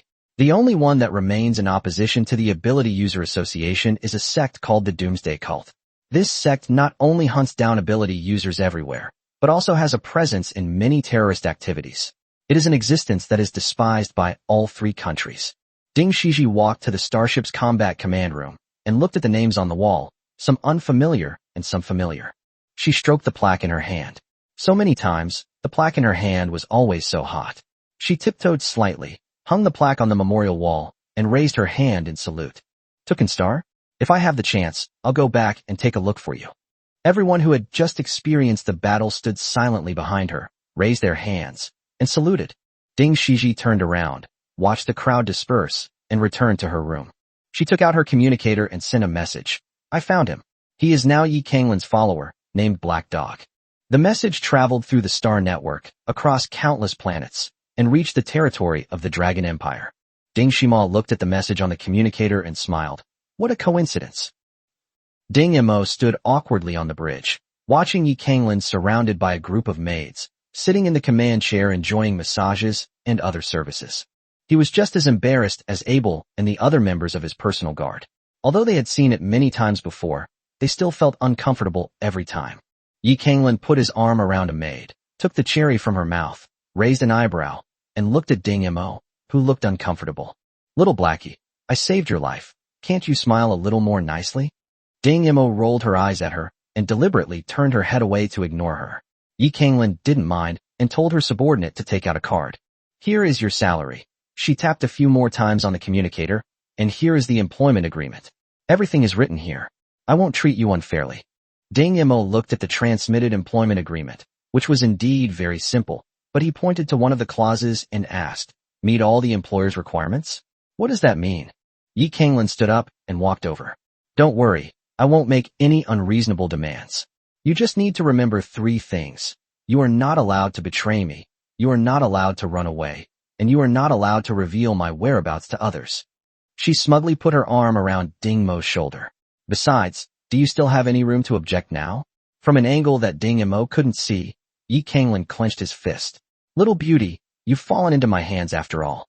Despite feeling extremely uncomfortable, Ding Mo hurriedly pressed his fingerprint onto the communicator. All right, don't think that the rescue I mentioned was the one you fell into. Yi Kanglin walked back to the command post, looking at the star map as he spoke. If I'm not mistaken, the overall commander of Yi Tsangtian's operation this time should be He Qingyan. This guy has been relied upon a lot in the past 2 years. She waved for the maids to leave, crossed her legs, and looked at Ding Mo with a smile. Given He Qingyan's consistent approach, his plans couldn't possibly be limited to actions on Xuanji Star. He must have other plans in space as well.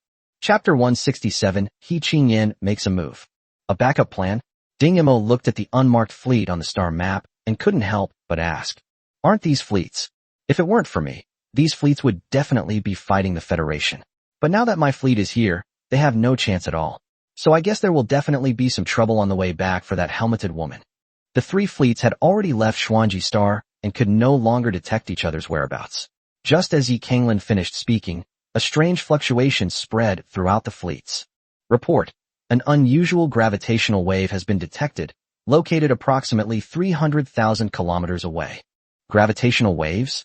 Ding Mo knew that the appearance of unusual gravitational waves must be caused by a change in the trajectory of a certain celestial body. Yi Kanglin frowned. Gravitational waves? What do you mean? Haven't you studied celestial mechanics? Ding Mo asked in surprise, since it's taught in federal primary schools. Study? Yi Kanglin sneered. I've never been to school, and no one has ever taught me. If you know anything about it, you might as well tell me. Looking at the changes in the star map, Nishimiya Rinne finally understood the purpose of He Qingyan's application for those several thousand ion thrusters. He Qingyan insisted on this excessive fee repeatedly, and no one understood why he was going to such lengths. Some even privately speculated that He Qingyan was trying to secretly make a profit. He Qingyan did not refute at the time. Before the facts are presented, everyone has the right to question. Of course, they only dared to talk about it in private. Over the years, He Qingyan's power has grown stronger and stronger, and he has gradually become the one who can have the final say.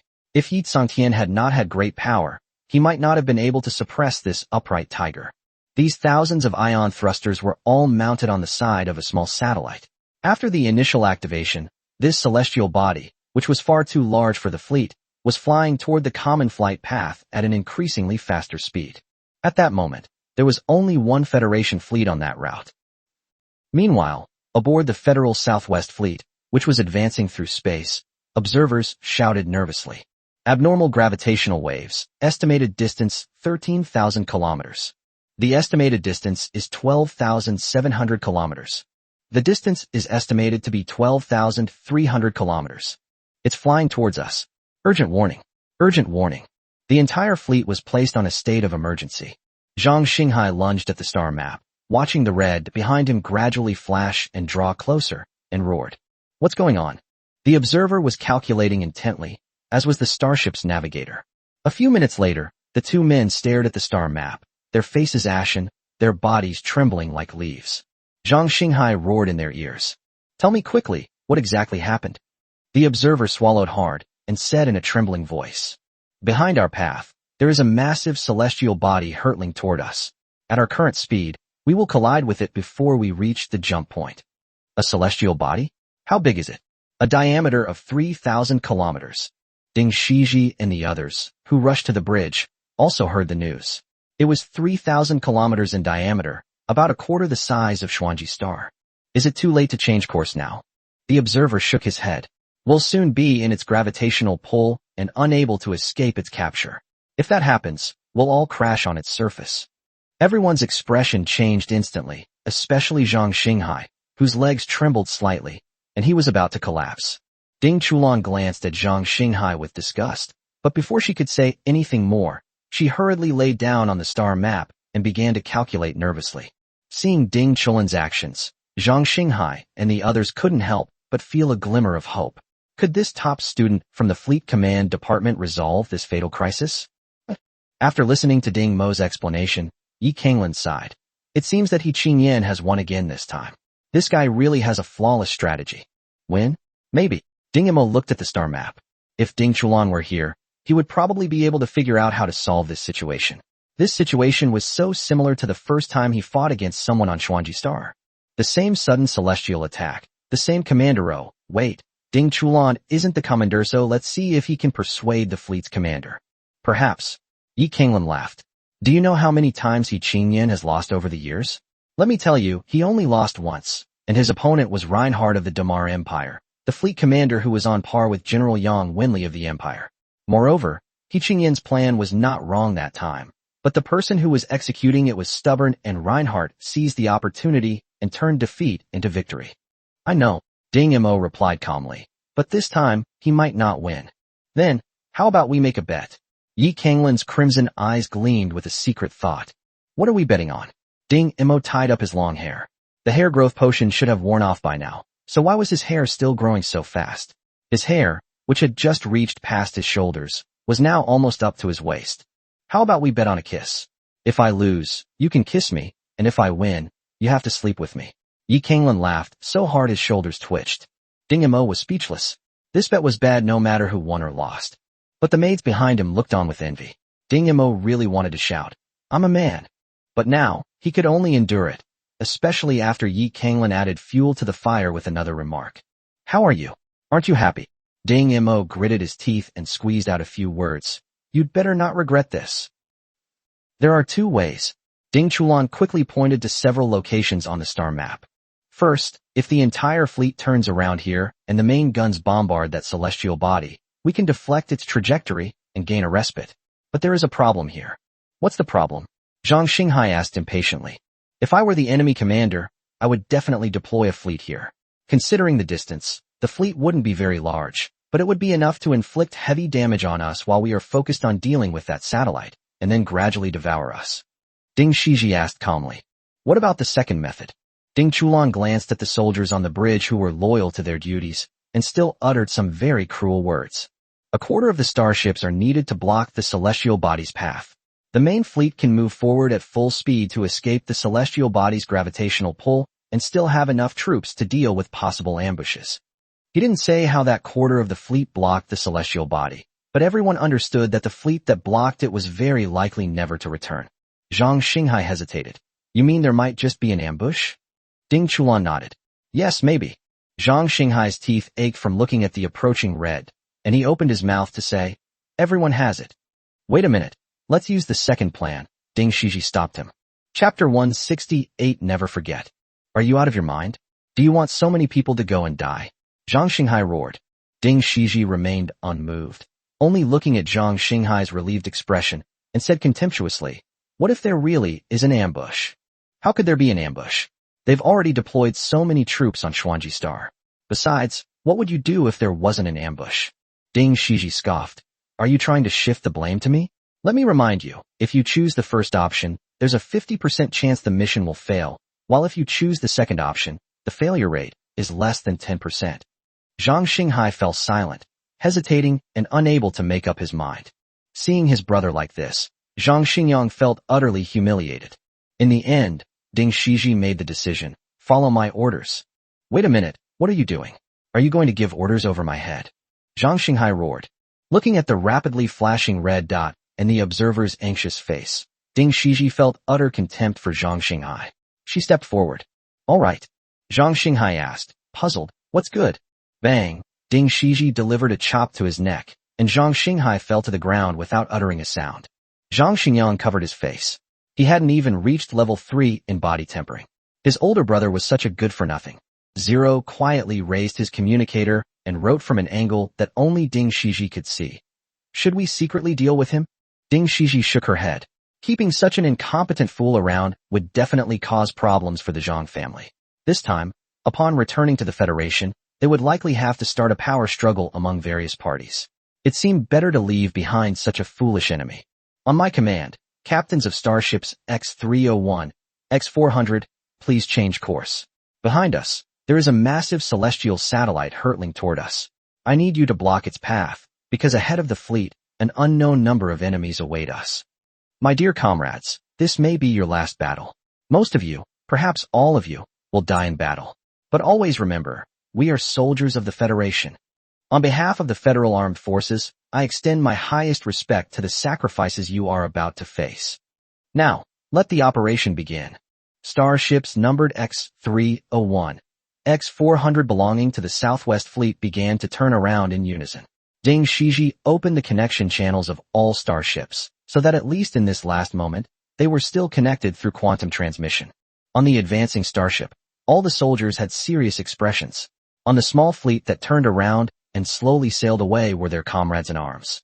Perhaps they had even drunk together, chatted together, and some were even related by blood. Ding Shiji stared intently at the star map with a serious expression. There was only one way for these turning starships to stop the approaching celestial satellite, to accelerate and use the high-yield impact and explosive force to change the satellite's orbit. Chief of Staff, I heard that Empress Qianhan is on the flagship. Let's have her sing a song to send us off. Is that so, Chief of Staff? Please. Miss Qianhan, I am your fan, but it's a pity I can't go to your concert in person. Come on, brothers, this is probably our most glorious battle yet. If we are lucky enough to survive, remember me as Zhang Dadong, the navigator of Starship 303. Wu Yaisai, the escort officer of Starship 376. Zhang Qianyang. Wei Baiheng. Qianhan's melodious singing was transmitted through the radio waves to every starship. The familiar melody of The Forgotten One resounded in the dark space. This time, Shinhan sang its original version, also known as Never Forget. As one registration sound followed another, the song drifted on the air. I will always remember your sacrifice, Yejali, Qing Weigua. I will always remember your smiles, Peng Shi, Luan Gu. I will remember. Never forget. On my command, maximum power, full speed ahead, destination, heaven. Li Jianzhong, you're really something else. Yes. Target. Heaven, full speed ahead. Full speed ahead. All the captains simultaneously issued this final command, and then everyone stood up again in unison, raised their hands, and saluted in the direction of the Federation. On the dark blue-green celestial body, it looked as if a firework had exploded. Report. The celestial body's orbit has changed. The threat has disappeared. The observer's voice trembled as she bit her lip. She knew that some soldiers had already sacrificed their precious lives behind their lines. Ding Shiji picked up the communicator again. Ahead of us lies a menacing enemy. For the sake of the soldiers who have sacrificed their lives in the rear, why fear death? There is only one option. To fight. There is only one way war. There is only one way war. All the starships advanced at full speed, and they would never retreat, no matter what enemy stood in their way. The enemy, who had been waiting for so long, never dreamed that they would encounter a group of soldiers who disregarded life and death, and an avenger who was launching a desperate counterattack. As Ding Chulan had predicted, the number of enemies intercepting them ahead was not large, roughly the same as their current numbers. The enemy commander wore a cruel smile. He had been waiting here for a long time, and was almost bored to death. Although these starships did not turn around as he expected, his fleet's main guns were about to be fully charged. After this battle, he would have another medal to add to his record. He smugly puffed on his expensive cigarette, watching the fleet gradually appear ahead, anticipating seeing the enemy's hastily erected protective shields or their main guns just beginning to charge, and deftly exhaled a smoke ring. Captain, our main guns can't be charged in time, the gunner shouted. The captain of the X-001 starship grinned as he looked at the enemy starship, whose main gun was almost fully charged, which was almost within arm's reach. Speed up at full speed. Even if I die, I'll take someone down with me. All the starships at the forefront of the fleet did the same thing without prior agreement. If they didn't have time to charge their main guns, they didn't charge them. If their shields couldn't stop the enemy's salvo, they didn't block it. All their energy was poured into the starship's propulsion engines. Maintaining its initial high speed, silent yet unstoppable, it charged straight at the enemy's main gun without making any tactical evasive maneuvers. On the flagship, Ding Chulan had just told the fleet to prepare for tactical evasion when he saw the small dots representing their own starships charging fearlessly toward the enemy formation on the star map. Ding Shiji glanced at the star map. She could no longer order the starships in front to take cover. She gritted her teeth, her eyes filled with killing intent, and ordered, "Fleet in the rear, full speed ahead. Full speed ahead." The enemy commander's smug smile vanished. He saw no sign of the other party making a move to dodge. Was this a suicide mission? Connect me to the other starship's channel. The channel was connected, and the commander thought the other party would be overjoyed to receive his communication request. So he carefully considered his tone and prepared to persuade the other party to surrender, but suddenly heard a roar that did not sound like a human voice. Kill them all. A chill ran down his spine, and his scalp tingled. Holy crap. Chapter 169 Madness. There are many acts of shouting and yelling to boost morale on the battlefield, but this extremely piercing shout, so fierce that it distorted the voice, made the enemy commander sense a sense of relentless, all-or-nothing intent. There is no surrender, no escape. Only when both sides fight to the last man can they leave this battlefield. This is a fight to the death. Fire. Fire now, he commanded in a panic, oblivious to the cigarette burning his fingers. Finally, the first starship to fully charge opened fire, its thick beam piercing through the starship in front of it. But before the captain of that starship could even rejoice, the pierced starship recklessly and unreasonably rammed into him. The enormous sparks stood out starkly against the dark backdrop of space. Seeing the fate of this starship, and then looking at the other starships still charging towards them at full speed, the other captains all retreated. Don't retreat. Fire at full power. Fire at full power. Despite the commander's shouts and curses, the first starship quietly moved back a little. The main cannon, which should have been fully charged, slowed down its charging speed because the energy was redistributed to the engine. Once there was a first, there was a second. Like a domino effect, all the starships hurriedly retreated, causing a real rout. In the end, this route turned into an escape. The Federation fleet, which should have suffered heavy losses, only lost less than 10 starships and completed a reversal of fortune.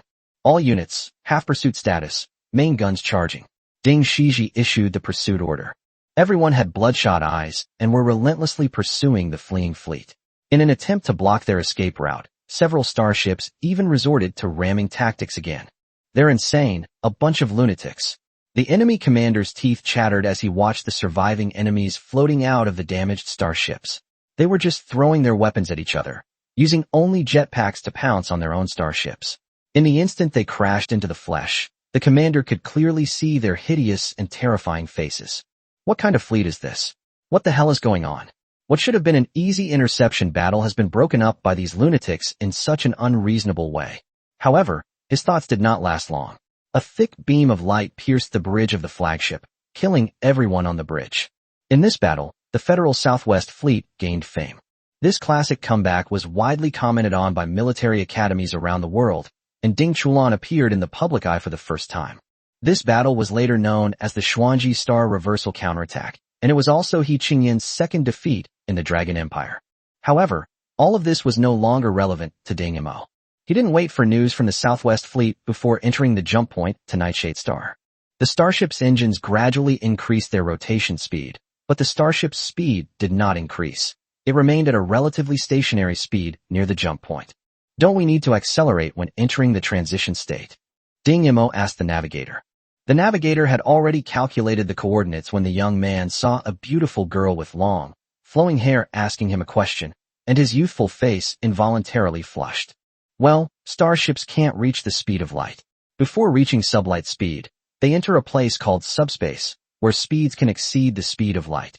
The earliest interstellar travel used this method. As if it involved professional knowledge, the young man became more and more enthusiastic as he spoke.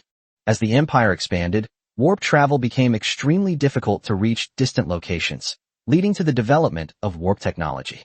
This speed far exceeds the speed of subspace travel. Take this time for example. The space jump only takes an instant to reach the vicinity of the Nightshade Star, while subspace travel would take at least 10 years. The main driving force of space jump is the step change of energy. When the engine reaches a certain speed, it compresses energy instantaneously, which will bring the entire starship into a jump state. Just like the means of quantum communication, we can instantly travel through the distant star sea and reach our destination. I see, Ding Mo nodded. The starship had begun to tremble irregularly, and the invisible fluctuations were becoming increasingly intense. Ding Mo felt the starship shake for a moment, and then the starry sky outside the window changed position. Is this already completed? It really is fast. Ding Mo's limited imagination made him incredulously press his face against the window and look outside. A large, grayish-black planet appeared before his eyes. How is it? Doesn't it look beautiful? Yi Kanglan stood behind Ding Mo, her eyes filled with nostalgia. Whether she missed the planet or the people from the past was unknown. However, Ding Mo could clearly sense Yi Kanglan's low spirits. But in the blink of an eye, Yi Kanglan returned to his usual self, proudly raising his chin. When we land, I'll show you my pet. The spaceport on Nightshade Star was not large enough for a starship like Dragon Beard No. 1 to dock. Yi Kanglan, along with Ding Mo and a group of maids and guards, landed in a small starship. Ding Mo took his first step on Nightshade Star, and his first feeling was cold, a chilling cold. The wind blowing in the air carried an inexplicable chill, causing Ding Mo to instinctively hug his arms, and then a large cloak was draped over his shoulders. Yi Kanglan raised an eyebrow. The climate here is always very cold. Today is considered good. With your small frame, I bet you couldn't handle it. Ding silently wrapped himself up tighter. His body was indeed very afraid of the cold, but his resistance to heat was excellent, just the opposite of Yi Kanglan. Looking up, the sky was gray. Ding Mo had been observing it when the starship landed, and it seemed that no one had settled on this planet. There are also mountains and rivers on the Earth, but Ding Mo couldn't name the dark plant. This is the Netherworld Sea, the only habitable area on Nightshade Star, Yi Kanglan explained as they walked. The Netherworld Sea? It truly lives up to its name, an environment that seems to come from another world, filled with gray and black hues, just like a giant tomb. Stepping out of the spaceport, a small complex of buildings came into view of Ding Mo. Yi Kanglan took the lead, pushed open the door, and went inside. The building has an extremely simple style, but every part is full of childlike fun. The simple line drawings on the walls, the rocking horse in the corner, and the swing in the corridor make it feel like a children's kingdom. I have lived here for 10 years, and Wu Su did all of this for me. Wu Su. This wasn't the first time Ding Mo had heard this name. It seemed that Wu Sihai, the former governor of Huangxing, was named after Wu Su. Hearing Ding Mo's question, Yi Kanglin pushed open another door. Outside the door was an open space, and in one corner of the open space stood a solitary tombstone inscribed with, "Tomb of my deceased wife, Wu Su." The brushstrokes are vigorous and powerful, clearly indicating that the writer has excellent calligraphy skills. "This is my mother, Wu Su's, tombstone." Yi Kanglin walked to the tombstone, but did not kneel or bow. He simply lowered his eyes slightly. "She told me that I should not be humble in front of anyone, that I am her one and only treasure, so she insisted that I call her by her name. It's just a pity that she gave her life to that person so that I could leave this place." Yi Kanglin looked at the tombstone, his eyes filled with no hatred, only a faint sense of reluctance. "Wu Su, I brought a friend to see you. Besides Qian Han, you haven't seen me make any other friends, have you?" Ding Mo quietly walked forward, bowed 3 times in front of the tombstone according to Earth's customs, then stood up, looked at Yi Kanglin whose eyes were somewhat dazed, walked over, put his arm around her shoulder, patted her gently, and said nothing. Yi Kanglin stood frozen for a moment, then came to her senses, and her emotions rose again. "I'll show you my pet." A ferocious carnivore hissed inside the cage, and Ding Mo said hesitantly, "Is this your pet?" However, as soon as he finished speaking, the cage bars slowly deformed, and a creature resembling a black bear suddenly pounced out, pinning Yi Kanglin to the ground. Chapter 170 The AI. Ding Mo was terrified and was about to step forward when he heard Yi Kanglin giggling and rolling around with the black bear. After a while, Yi Kanglin stood up and put the black bear into a new cage. These are unique animals of the Nether Sea. This one is relatively normal looking. There are many other extremely ferocious animals that you probably can't even imagine. "You've seen them all?" Ding Mo asked. "Of course, I'm the boss here. They were defeated by me years ago." Yi Kanglin proudly rolled up his long-sleeved shirt, revealing his arms covered in various scars. Ding Mo now knows where Yi Kanglin's strength came from. The light in his eyes softened slightly as he thought about how a little boy had lived in this frigid place for 10 years and had to fight wild beasts from time to time. Night falls early on Nightshade Star. Ding Mo sat on the bed in his room, holding the small box given to him by Zero. They all recognized her back then, so why didn't they take her back to the Federation? What exactly did Ding Shiji mean by that look in her eyes when she left? Completely bewildered, Ding Mo slowly opened the unremarkable little box in his hand, deciding to open it when he was alone. What mysterious gift was inside? However, he was still stunned when he saw what was in the box. He had originally imagined that it would contain small devices or tools, but he never expected that the box contained a reagent and a syringe. He carefully took out the sealed reagent tube and found a small note underneath. He unfolded it and subconsciously touched his Adam's apple. He completely forgot that the imperfection in his makeup was the Adam's apple on his neck. Fortunately, he had always worn high-necked clothes to cover the collar. Now that the collar was off, if Yi Kanglin were to discover his true gender one day, his identity would definitely be exposed.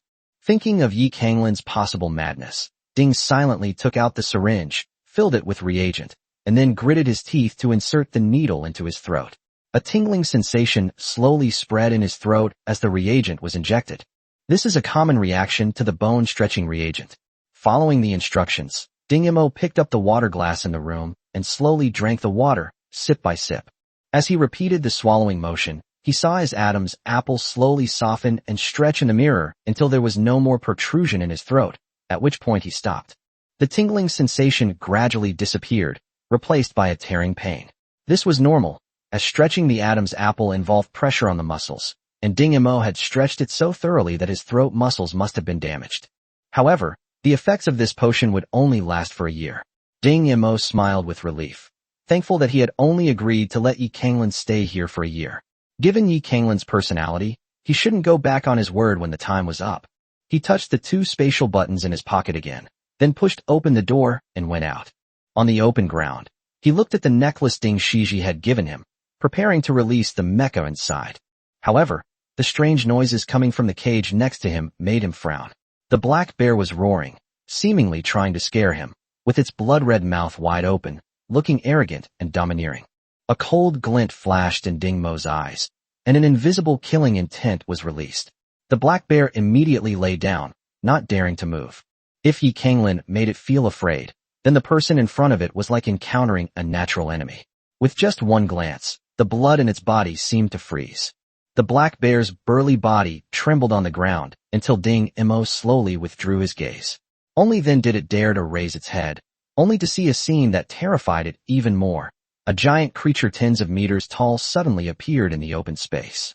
Instantly, it could no longer hold on and fainted, foaming at the mouth. Ding Mo looked at the crimson owl in front of him. The joints of its legs had been repaired by Dan Luan with a tight fit. According to Ding Mo's design, there was a storage slot for a dagger there. This purely ranged mech had also gained some melee combat capabilities. He jumped into the cockpit, where everything felt both familiar and new. His hands swept across the control levers and buttons, the mecha's engine humming softly and quietly. Ding Mo's fingers danced nimbly across the buttons, the mecha's roar changing rhythm accordingly. I finally have my own mecha, and it's such a high-end one. Ding Mo thought with a hint of excitement.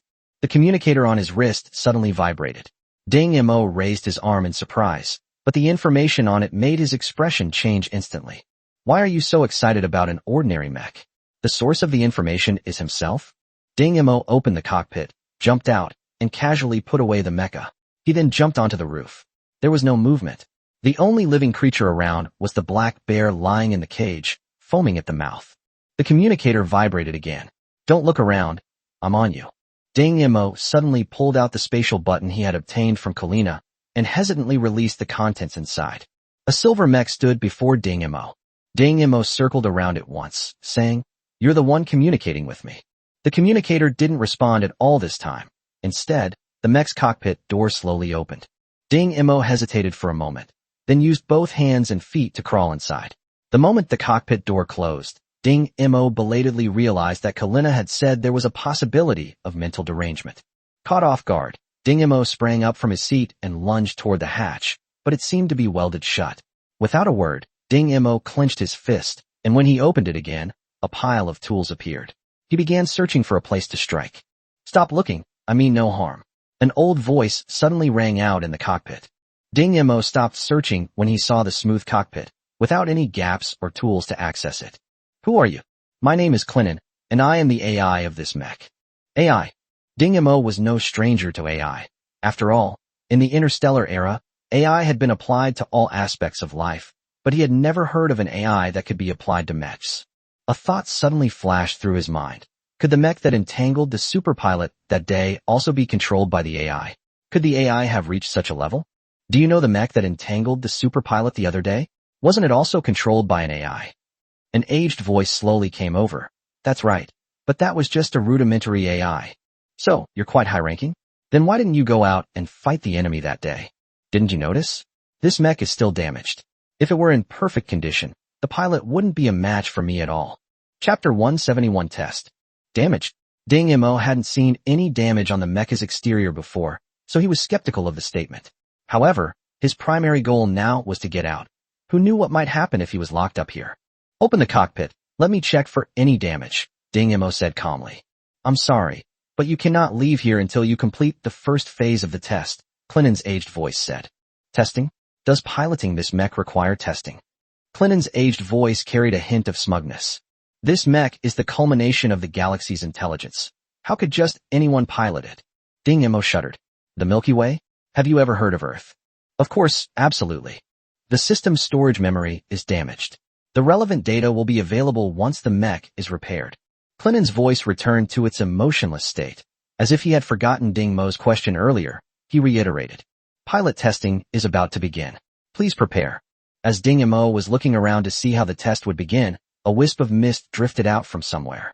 Startled, he held his breath, but ultimately couldn't hold it in and inhaled deeply before slowly collapsing into the driver's seat. Several gleaming needles emerged from all around the cockpit and pierced Ding Mo's head. A faint blue light began to flicker, and Clinton sighed in his aged voice. "I hope you can pull through. Where's this place?" Ding Mo opened his eyes. Before him was a vast expanse of darkness, and floating in the air was a maze map, with a green dot of light at the beginning of the maze. A notification sounded in my ear. "Please move out of the maze as soon as possible." Upon exiting the maze, Ding Mo instinctively reached out, only to find that in this strange place, he couldn't move at all. He couldn't even feel the presence of his hands and feet. Is it possible to move using only consciousness? Ding Mo slowly focused his attention, and the green light seemed to flicker. He calmed down and realized that his approach was correct. The green dot moved swiftly through the maze as his attention shifted. The maze wasn't complicated, and a few seconds later, Ding Mo controlled the dot to leave the maze. However, before he could catch his breath, the maze split in two, and two different mazes appeared before him once again. The prompt sounded again. Both dots need to be moved out of the maze at the same time. This kind of test was not difficult for Ding Mo, whose thinking speed was extremely fast.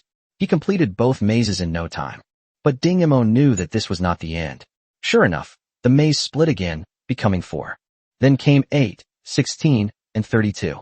When Ding Mo finally managed to complete 32, the darkness in front of him receded like a tide, and a blinding white light covered his entire field of vision. When he opened his eyes again, he found himself back in the cockpit. Almost instantly, Ding Mo noticed the needle piercing his head. "What's this?" Clinton's voice carried a hint of surprise. "I didn't expect you to wake up so quickly. It seems you have a good chance of becoming the master of this mech." "Possibly. Then didn't I pass the test just now?" Clinton's voice remained calm. "You've passed the initial test. You can try piloting this mech. Please get ready. 3, 2, 1. Activate simultaneously." Instantly, a massive influx of information flooded into Ding Mo's brain. The mecha's various feedbacks no longer appeared in front of Ding Mo's eyes in the form of a light screen, but were directly transmitted into his brain through the needle. This massive amount of information felt like a punch to Ding Mo's head, causing his nose to bleed profusely. A few seconds later, when the data stream stopped, Ding Mo was finally able to catch his breath. These are just the parameters for the mech's normal operation. If it enters combat mode, the amount of information will be twice as much. You need to hone your skills even more. Even without Clinton saying it, Ding Mo knew that this mech was indeed different from the others.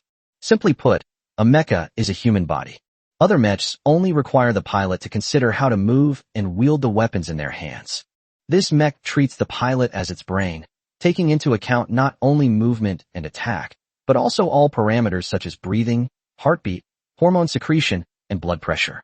Compared to ordinary mechs, it contains dozens of times more information. It seems I'm not yet capable of piloting this amazing mecha. No wonder the previous pilots all went insane. The feeling of being overwhelmed by a flood of information is something most people can't handle. Clinton opened the cockpit door. "When you feel your strength has improved, you can try again anytime." Ding Mo jumped down and looked at the silver mecha, which was completely undamaged. "Clinton, what exactly is damaged in this mech?" At this moment, Clinton could only contact Ding Mo through a communicator. The communicator displayed a line of text. "Open your eyes wide. You will witness the legendary mech that is the only one to challenge the entire mech regiment single-handedly, Blazing Sky." The silver mech's outer armor slowly receded like ripples on water, and Ding Mo then realized that this silver armor was actually made of the extremely expensive and difficult to manufacture Neil alloy. Although both are liquid metals, Neil alloy has many times the performance of Warren alloy. However, here, this extremely rare Neil alloy is only used to disguise the appearance of this mech, which shows just how rare and precious this mech is. As the near alloy gradually faded, the true form of the mech beneath the covering was finally revealed bit by bit. The dazzling red, like the heart of a flame, is the main color of the mecha. A layer of light flows across the mecha's outer shell, as if coated with a thin film. But Ding Mo knows that this red, glass-like outer armor is called red crystal jade, a superconducting material used to make the core of the super mecha engine. It's unexpected that this mech is being used so luxuriously as an outer armor. It must have some special features. However, this mecha, which was like a work of art, was now in ruins on its left side. The left arm and left leg were reduced to thin silver skeletons, and there was a huge, grotesque hole in the waist with loose threads inside. Seeing this, Ding Mo could imagine the fierce battle it had gone through. Clinton's message appeared on the communicator again. "Were you shocked? If you want to pilot this mech, you need 2 things. First, repair it. Second, conquer it. Right now, you're still a long way off." Without waiting for Ding Mo's control, the mecha disappeared into the space button on its own. Ding Mo gripped the space button, the shock in his heart lingering. If he could really pilot such a mecha, what would he have to fear? His goals of revenge and finding his missing sister would probably be much easier. Materials needed to repair the mecha: red crystal jade, blue gold. A list appeared on Ding Mo's communicator. Chapter 172: Arrival in the Capital. Ding Mo frowned. He had never heard of most of these materials, and those he had heard of were all extremely rare materials. What a pity. He had such a treasure in his hands, but couldn't use it. Ding Mo lay on the bed, his hands unconsciously flicking the coins. In front of Wu Su's grave, a red-haired boy sat on the ground, surrounded by empty wine bottles. I'm going to the capital tomorrow. I won't let any of those people from back then get away with it. As dawn broke, the figure who had been sitting on the ground rose into the morning light, extending a finger and pointing towards the capital. You guys, wash your necks and wait. There are 3 planets in the heart of the Swan Galaxy, where the capital city is located. The Star of Administration, the Star of Happiness, and the Star of Love. At the headquarters of the Happiness Star Mercenary Guild, in the mission hall, everyone was silent as they looked at the suddenly appearing mission. On the light screen in the center of the hall, 2 newest missions were displayed. Kill Yi Songhai, mission reward, Dragon Beard number 1. Kill Yi Kanglin, reward, 1 energy stone mine. Clearly, these 2 missions were issued by opposing parties, but they also indirectly revealed Yi Kanglin's impending arrival. The Mercenary Guild quickly withdrew both missions. This incident was later treated as a farce, but everyone knew about the feud between the 2nd and 3rd princes of the Empire. Hey, I heard that the 3rd prince, who hasn't shown his face in a long time, is coming to the capital. Did you guys know? A girl with curly hair said to her companion. Of course I know. The 3rd prince's handsomeness is something to look forward to. How do you know he's handsome? What if he's ugly? TCH, don't you know about that sensational martial arts competition back then? Now his companions perked up, all showing expressions of curiosity. What kind of martial arts competition? Tell me. A girl with a thin face and a slightly sarcastic expression smiled smugly. Back then, in order to obtain permission for Yi Kanglin to leave Yusha Star, that woman Wu Su made a deal with the opposing ministers to settle the matter through a martial arts contest. I was fortunate enough to see Wu Su from the side. She is truly a rare beauty. No wonder Emperor Yi Yunshin is so fond of her. This 3rd prince must have inherited the best features of both of them, so his appearance must be extremely handsome. His companion asked, did he win or lose the duel? Are you stupid? Yi Kanglin has already come to the capital, so of course he's won. Another companion said dismissively. The thin girl rolled her eyes at her.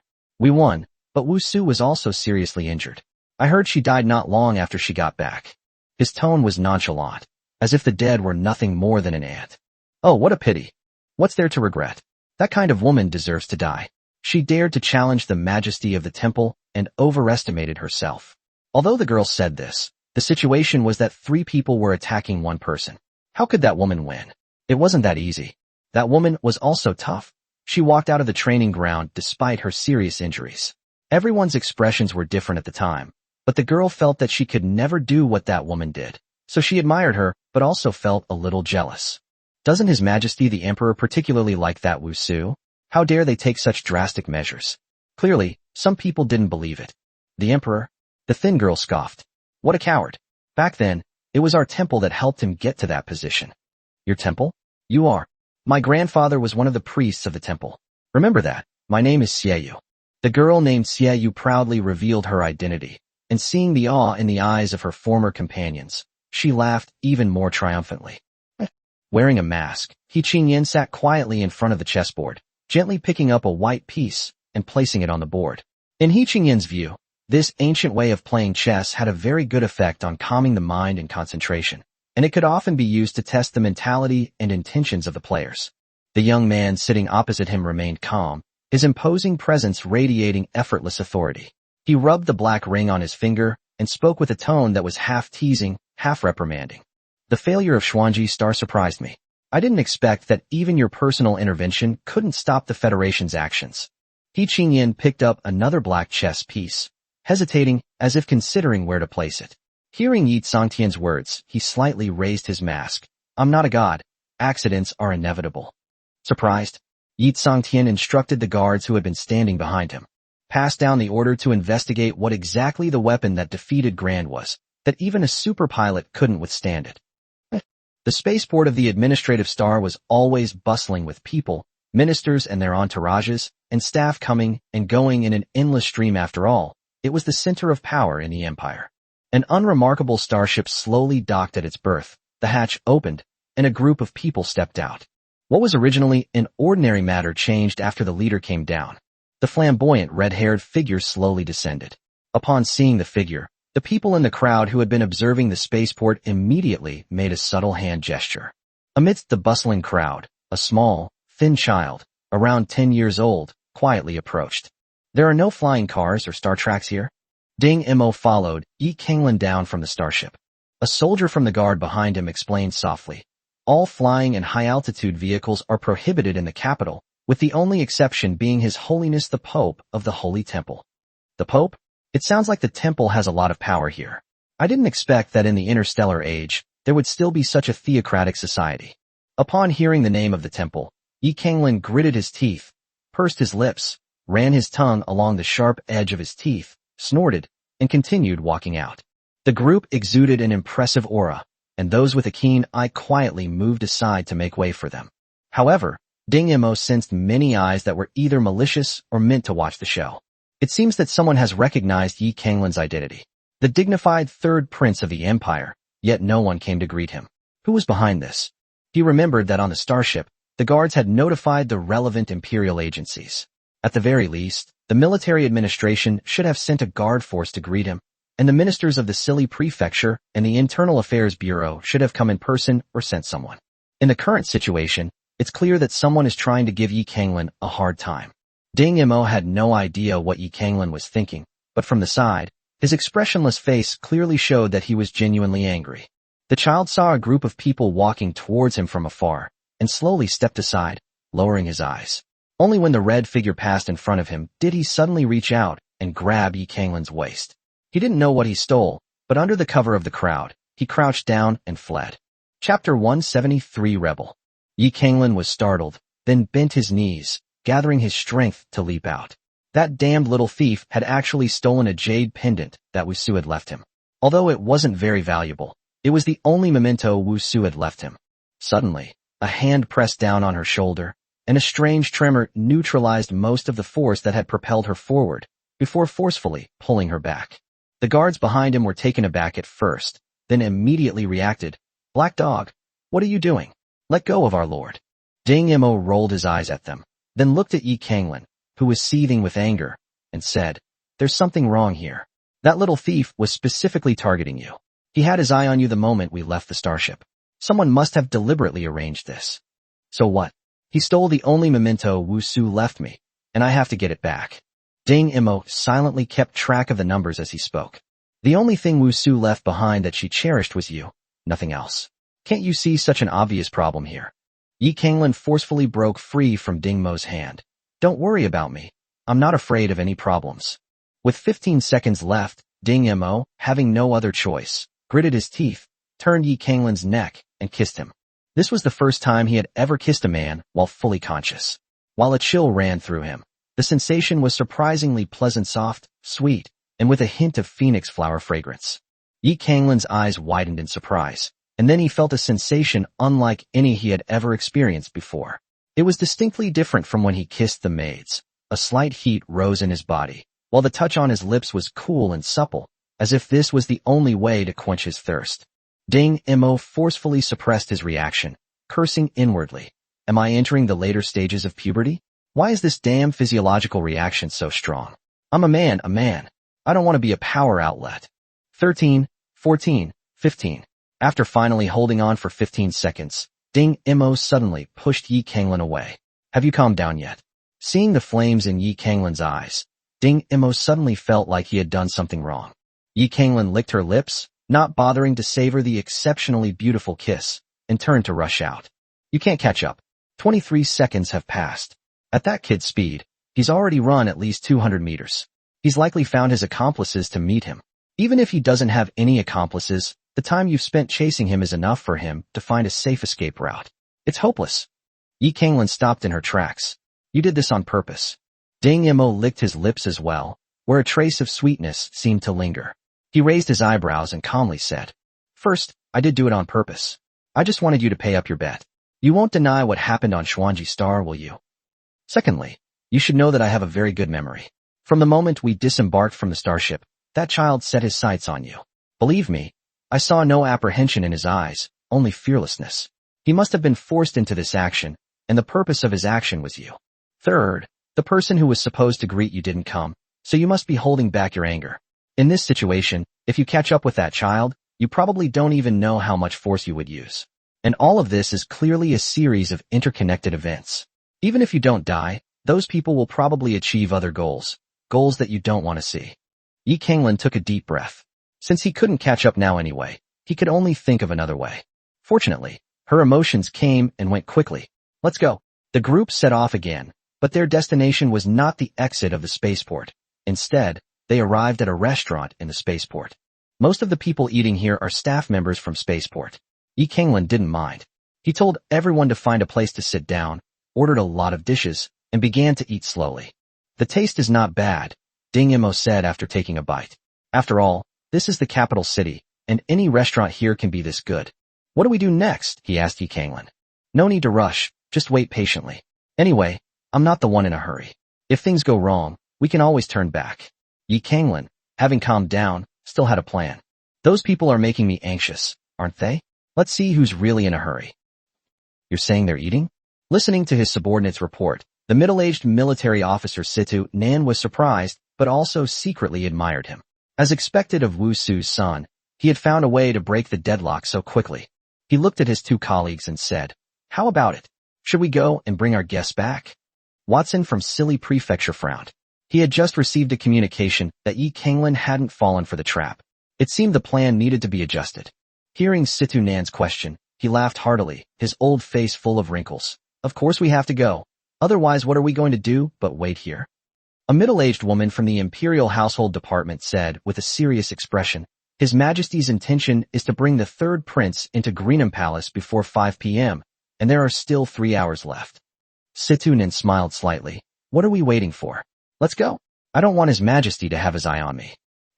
Upon seeing the honor guard, security forces, and vehicles used by the Imperial Household Department outside, Yi Kanglin stood up and went outside first. Your Highness. The three men bowed in unison. Yi Kanglin tilted his head slightly. It seems you're not happy to see me. I wouldn't dare. It's just that the outer perimeter lockdown took a little longer. Situ Nan's neither humble nor arrogant reply made it difficult for Yi Kanglin to continue blaming him. The situation became somewhat tense for a moment. Watson grumbled to himself, wondering what was so great about this Situ Nan. He couldn't even say a few polite words. He really didn't know how those high-ranking officials in the temple could have taken a liking to him. But someone has to step in to mediate, so it seems I'll have to do it myself. Your Highness, it's getting late. His Majesty has been waiting in the palace for quite some time. A middle-aged woman from the Imperial Household Department opened the carriage door. Your Highness, please get in. Yi Kanglin snorted and climbed inside. At the same time, he pulled her into the car with a thud. The middle-aged woman wanted to say something, but seeing Yi Kanglin's sharp eyes, she swallowed back what she was about to say. Graham Palace, situated on the shores of Lake No Sorrow, served as the residence and office of the Imperial Emperor and occupied a considerable area. At least according to Dingmer's count, it took a full 20 minutes for a vehicle to travel from the gate to its destination. The scenery along the way was beautiful, with green mountains and lakes, lush grass and fragrant flowers. If Ding Mo hadn't already known that this was the Emperor's residence, he would have thought it was a tourist attraction from his previous life. However, the defenses here are by no means weak. Under Ding Mo's keen observation, there are no fewer than dozens of concealed firing ports and outposts. Ding Mo believes that there must be even deeper defensive measures hidden here. After all, this is the core of a vast empire spanning several star systems. How could it be simple? The woman sitting in the car with him looked at Ding Mo with disdain. In her eyes, Ding Mo was nothing more than a plaything of the third prince. She was sure that this pretty girl would be stopped when she entered the house. Just then, the vehicle stopped, and the guards began their routine checks.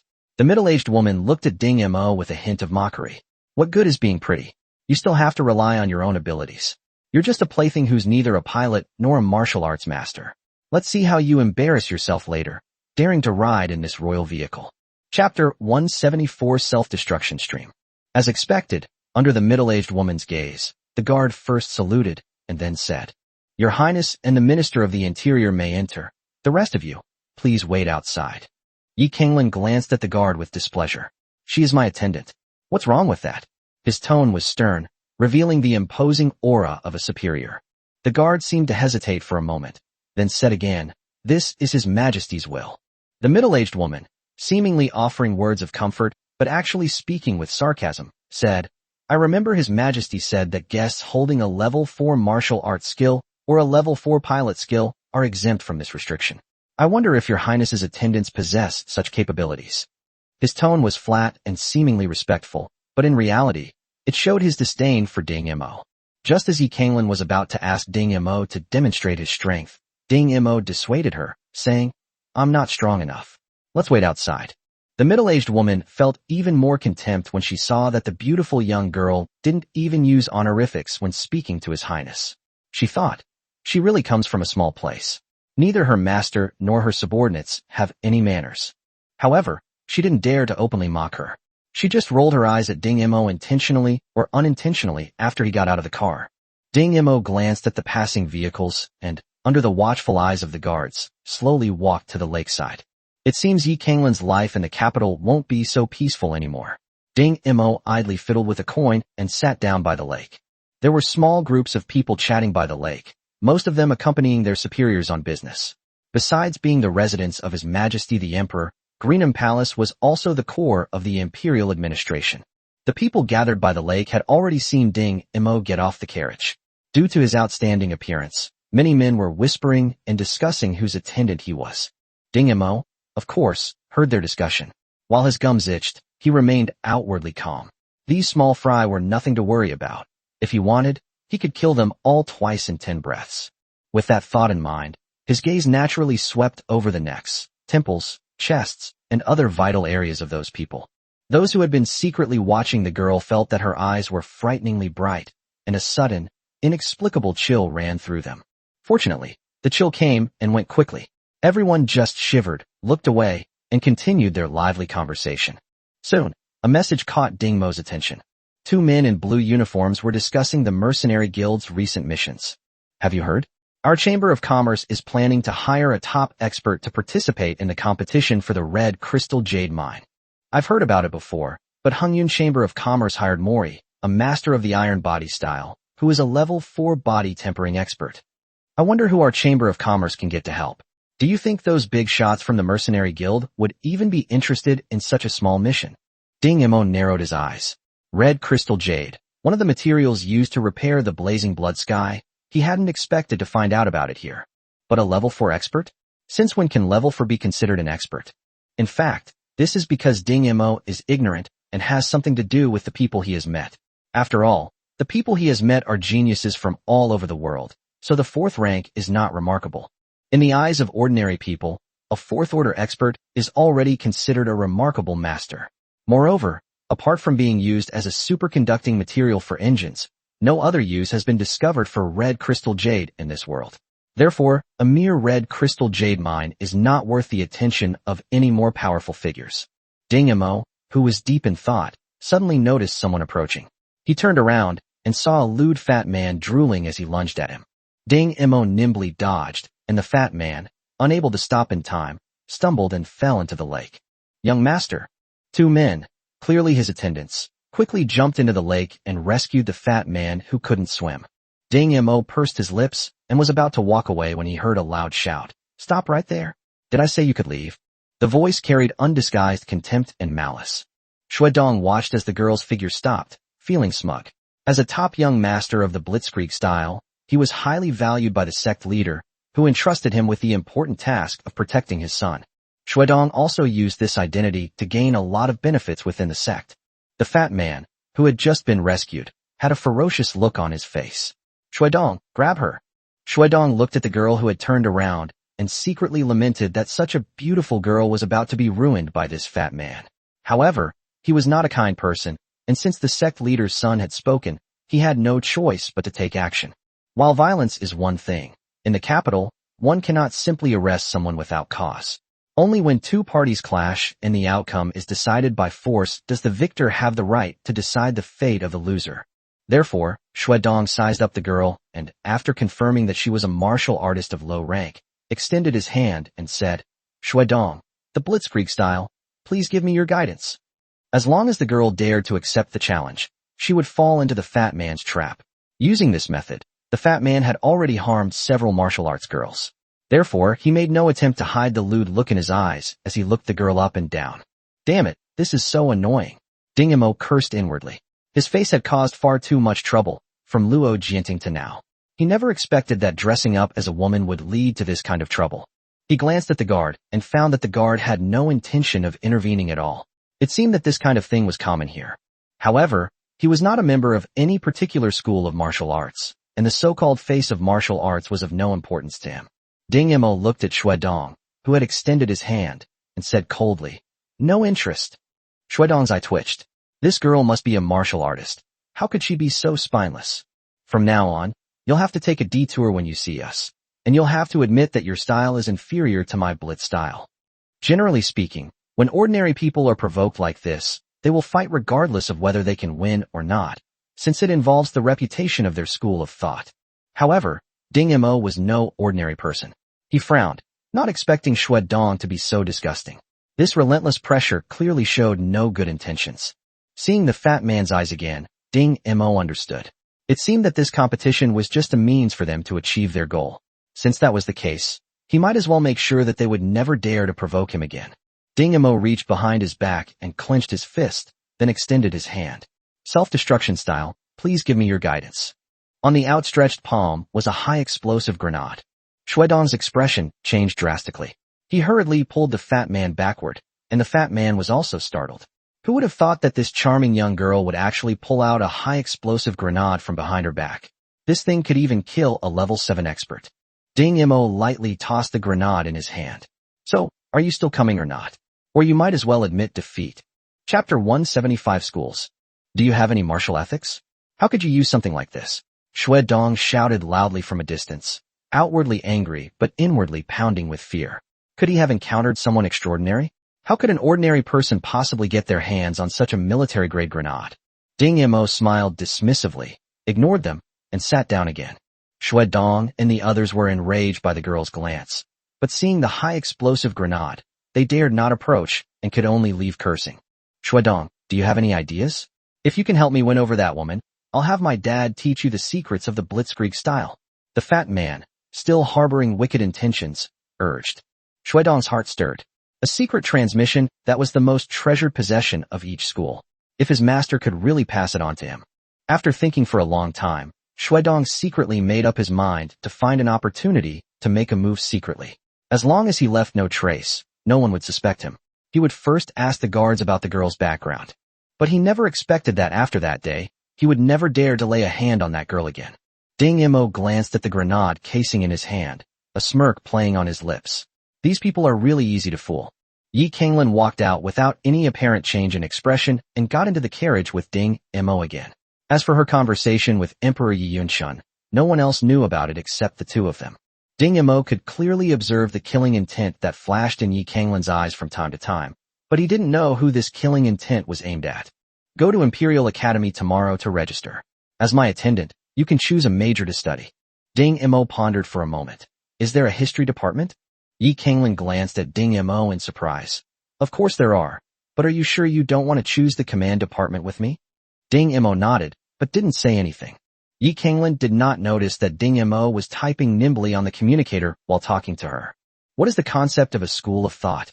This message wasn't sent to anyone, but Ding Imo knew that someone would see it. Sure enough, a few seconds later, the text on the communicator changed. Styles are the distinctions made by martial artists, similar to the sects of thousands of years ago. However, the distinctions between styles are relatively more lenient, and some styles even allow people from other styles to come and learn from them. However, there are exceptions. Schools like the Dark Cross and the Pearl Hall are very well hidden, and even some of their disciples do not know the true location of their schools. 1,000 years ago, the battles between martial arts schools were extremely bloody and cruel, with the extermination of entire families being commonplace. Later, in order to maintain stability, the empire established an unwritten rule that martial artists could resolve disputes through competition, with the loser having to agree to one condition of the winner. One condition, I see.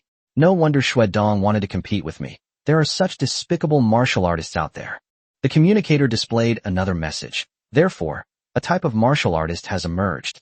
They specialize in fighting and resolving disputes for their employers, similar to high-level thugs. These martial artists may not have high cultivation levels, but their combat power is extremely strong. They are commonly known as practical combat martial artists. After communicating with Clinton, the vehicle arrived at the accommodation. The moment Ding Mo got out of the car, his pupils contracted sharply, and a faint killing intent lingered in the air, not specifically targeting any particular person. However, Ding Mo had no doubt that if the owner of this murderous aura wanted to, he could easily kill anyone present. This was the first time Ding Mo had encountered such a formidable opponent. His movements were swift and decisive, but his eyes were casually scanning the surroundings, trying to figure out where the person was hiding. However, Yi Kanglin seemed completely oblivious, maintaining his usual pride as he walked into the manor. How could this guy, whose intuition was even sharper than his own, not have noticed the murderous aura emanating from here? No, the source of this murderous aura wasn't targeting Yi Kanglin at all. So, it's someone responsible for protecting Yi Kanglin? Could it be arranged by the Emperor? It seems the Emperor also knows that someone wants Yi Kanglin dead, but it's unclear whether the person Yi Kanglin wants to kill has anyone protecting him. Yi Tsongtian watched as He Qingyan spent the entire afternoon setting up a game of chess. He remained calm, gazing intently at the chessboard, lost in thought. He Qingyan stood up and poured a pot of tea. Your Highness, you should go now. Yi Tsongtian snapped out of his daze and laughed. How can there be a host like you who turns guests away? Don't you want to know what your subordinate's decision is? He Qingyan's expression was obscured by his mask. Your Highness, the main responsibility this time lies with me. She is merely implicated because of me. Yi Tsongtian stroked the black ring. You're not still feeling guilty about what happened back then, are you? No, not at all. He Qingyan lifted his mask, picked up his teacup, took a sip, and then put it down again. Don't worry, I just gave her another task. The third brother is here, right? I just want her to sleep with him. It should be very simple. Yi Tsongtian described this decision, which was unbearable for women, in a light and casual manner, wanting to observe He Qingyan's psychology through his actions. To his disappointment, He Qingyan's movements remained unchanged. She methodically changed the tea and picked up the teacup again. A few seconds later, He Qingyan spoke, you don't need to test the third prince. His ambitions lie elsewhere. Even if you don't win him over, he is still your natural ally. Don't forget, his mother can be said to have been killed by the Holy Temple. Yi Tsongtian paused, his hand stroking the ring. Of course I won't really let Colonel Shigong accompany him. As for the second son, I'm even less worried.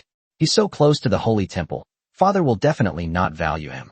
Who in this world understands Yi Yunshin better than me? Although he is the emperor of the empire, he is also a husband and a father.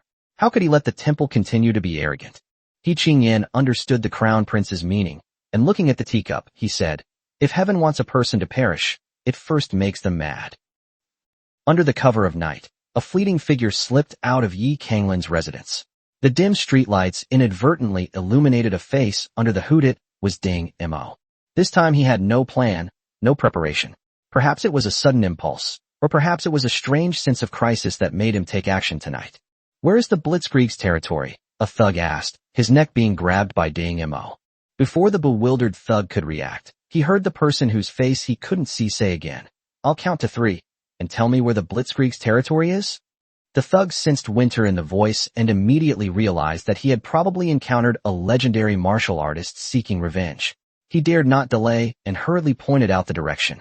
The man slowly loosened his grip, and then the thug was horrified to find that the figure gradually blurred and then disappeared completely. Terrified, he scrambled home and huddled under his bed, trembling with fear. Ding Mo slowly adjusted his breathing, while simultaneously activating all 5 senses. He could clearly perceive the restlessness in the air. This night was destined to be anything but peaceful. Chapter 176 Kidnapping. Xue Dong was in his room, deep in thought. The girl was actually a follower of the third prince, Yi Kanglin. This was going to be a real problem. Although the Blitzkrieg style was considered a top-tier school, it was still like an ant compared to an elephant compared to the third prince. Let alone the third prince, any officer of the Imperial Army at the colonel level or above could easily wipe out the Blitzkrieg. If they offended the third prince by capturing this girl, Xue Dong believed that the Blitzkrieg wouldn't even last a day. However, thinking of that secret recipe, Xue Dong tilted his head back and took a big gulp of wine, truly reluctant to give it up. Ding Mo surveyed the manor. It was laid out loosely, without any sentries or patrols. It was truly a peaceful place to live, but this made it easier for him to move around. No one in the manor noticed that a dark figure was moving through the manor under the cover of shadows. Use the camera angle and listen for footsteps. Ding Imo seemed to be strolling leisurely here. His speed was not fast, but he was able to dodge people's gazes in the blink of an eye. Even Ding Imo himself realized for the first time that the clarity technique made him as sensitive as a human radar at this time. Where does that damn fat guy live? Ding Imo slowly closed his eyes, quietly leaning against the dark corner. In the pitch-black environment, all kinds of sounds seemed to be amplified. The soft whispers were the servants of the manor gossiping. The powerful shouts came from several disciples engaged in combat. The steady, long breaths are those of a martial arts master regulating their breathing. They clinked glasses, drank and made merry, and sought pleasure among the willows. Seeking pleasure? Ding Mo's ears twitched slightly. The sound seemed to be right next to his ear, heavy breathing mixed with a woman's moans. After a moment, the sound stopped. A tired female voice, tinged with anger, rang out. I promised to spend a week with you. Today is the last time. What's the rush, beauty? The night is still long. A vulgar voice rang out. Ding Imo smiled. She had found it. The fat man, engrossed in his second attempt at winning, was unaware that a dark figure slowly approached from behind him. What a lively scene. Ding Imo leisurely sat down on the chair by the bed, which startled both the fat man and the woman. Ding Imo brandished the dagger in his hand, pointing it at the woman. You, get out. Pointing at the fat man again, she said, I suggest you put your clothes on first, otherwise a whole bunch of people will barge in and see you like this and think I've done something to you. The fat man, drenched in cold sweat, dressed himself, cursing inwardly. What were the people guarding outside doing? They let someone in so easily. Fortunately, he was self-aware enough to know that the person in front of him must be very skilled since he dared to come alone. So he gave up the idea of resisting and obediently put on his clothes. Ding Imo casually grabbed a bed sheet and tied the fat man to the bed. Now shout. The louder the better. The fat man looked confused. Call what? Then he saw the lips peeking out from under the hood curl up slightly. The next second, a sharp pain shot through his leg. He looked closely and saw a dagger deeply embedded in his leg, blood flowing down instantly. He immediately let out a pig-like scream and understood what the hooded man meant.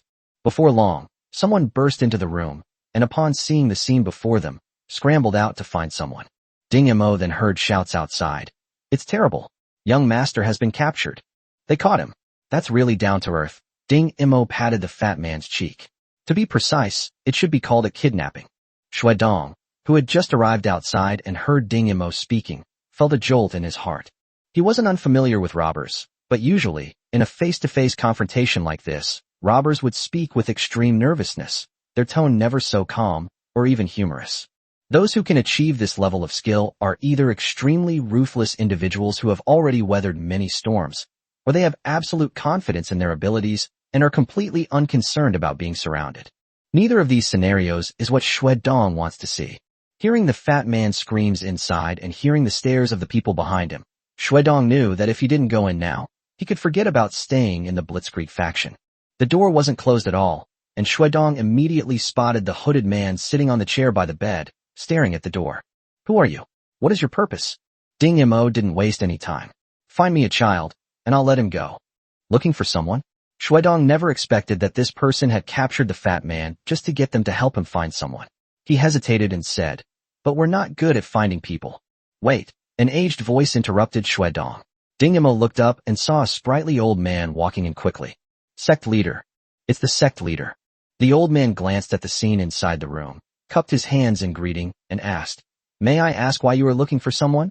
Are you involved with any other forces? Ding Imo answered without any pretense. Yes, but I don't know who I'm connected to. You guys, on the other hand, need to hurry up, because a person's blood supply is limited. The old man glanced at the dagger stuck in the fat man's leg and instantly made a judgment. 8 hours later, his son would be in danger. He breathed a sigh of relief first, then replied, All right, I hope you keep your word. Shui Dong, make the arrangements. They must be found tonight. Ding Imo threw out a piece of paper with a picture of the child on it. Shui Dong quickly picked it up, but the moment he looked up, he saw the face under the hood. It was the girl, the third prince's attendant. His hand holding the paper trembled involuntarily. What's wrong, Shui Dong? Hurry up. Shui Dongshin cursed his grandmother, saying that this operation might get involved in the struggle between the princes, and that a mere Blitzkrieg faction would become cannon fodder caught in the middle. He had considered launching a sneak attack, but no matter how hard he looked, he couldn't find an opportunity. Even the sect leader had never experienced this feeling before. He was now completely afraid to cause any more trouble for the girl. He took the paper and turned to leave, but at the last second he turned back and whispered in the old man's ear, "Sect Master, I didn't find an opportunity to make a move just now."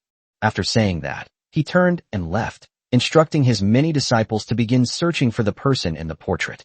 The old man's eyes widened the moment he heard Xue Dong's last words. If there was no chance to make a move, it meant that the person in front of him was at least on the same level as Xue Dong. Xue Dong's meaning was that he should not make a move rashly. Time ticked by, and the fat man gradually endured the pain. "Master, aren't you afraid that Xue Dong will find some experts to surround this place? While he's still away, you still have a chance to escape." Ding Imo glanced indifferently at the fat man, then looked at the old man standing there, the dagger in his hand still pressed against the fat man's neck. "He won't." He deliberately let Xue Dong see his face. Before returning from Greenham Palace that afternoon, he saw Xue Dong asking the guard something. Xue Dong's reaction just now clearly proved his guess. Xue Dong already knew that he was Yi Kanglin's man, so why would he still send people to besiege him? Unless the Blitzkrieg style no longer wanted to exist. "I think you should think of some other ideas. I don't have much time." Ding Imo raised the dagger in his hand again, his cold gaze sweeping over the fat man's body, as if he were figuring out where to start. Chapter 177 Standoff. He had to put some pressure on the Blitzkrieg faction. As the local strongman, the Blitzkrieg faction should be more efficient at finding people than the authorities. After all, snakes have their own paths, and rats have their own ways. As local strongmen, they act more recklessly, and that's exactly the kind of recklessness Ding Imo wanted. He needed time. If he guessed correctly, his deliberate release of the petty thief at the spaceport must have surprised the people behind the scenes. However, they would soon use this petty thief against him and might, personally, capture him and deliver him to Yi Kanglin. Thinking of that scene at the spaceport, Ding Imo touched his lips. When the old man saw Ding Imo raise the dagger, he hurriedly tried to stop him. Wait, we still have a way." The old man hurriedly beckoned to a disciple and told him to go find the allied faction and tell them that if they help me this time, I can give up a few blocks. Ding Imo slowly sheathed the dagger, noticing the old man's gaze fixed on his hand, and casually smiled. "You can try to make a move, but I can't guarantee that this fat man will still be breathing after you do." The old man immediately abandoned the idea of making a move. He had indeed wanted to take advantage of the situation, but like Xue Dong, he hadn't found the slightest opportunity to strike during the entire process of the dagger being slowly withdrawn. The so-called opportunity to strike is simply the moment when the opponent's mind is least focused. Whether it is due to environmental interference or the opponent's own problems, being good at finding opportunities to strike is an instinct for every martial artist. However, Ding Imo, whose thinking speed far exceeds that of ordinary people, controls his body with a much clearer mind than others at all times, making it impossible for him to lose focus. In other words, even if they lose focus, their extremely fast thinking will bring them back on track. Since the speed of thinking itself is extremely fast, it is normal for these people not to find an opportunity to make a move. The residence of Watson, the minister of Silly Prefecture. What? He still hasn't found her? Doesn't he care about his sister's life? The subordinate answered tremblingly. "Sir, wasn't his sister given to him by you shortly after he set off?" Watson then remembered that the little girl he had played to death yesterday was that kid's sister. Now that he thought about it, the feeling of her struggling and crying was actually quite exciting. But now, Watson came to his senses. Go find the faction in that neighborhood.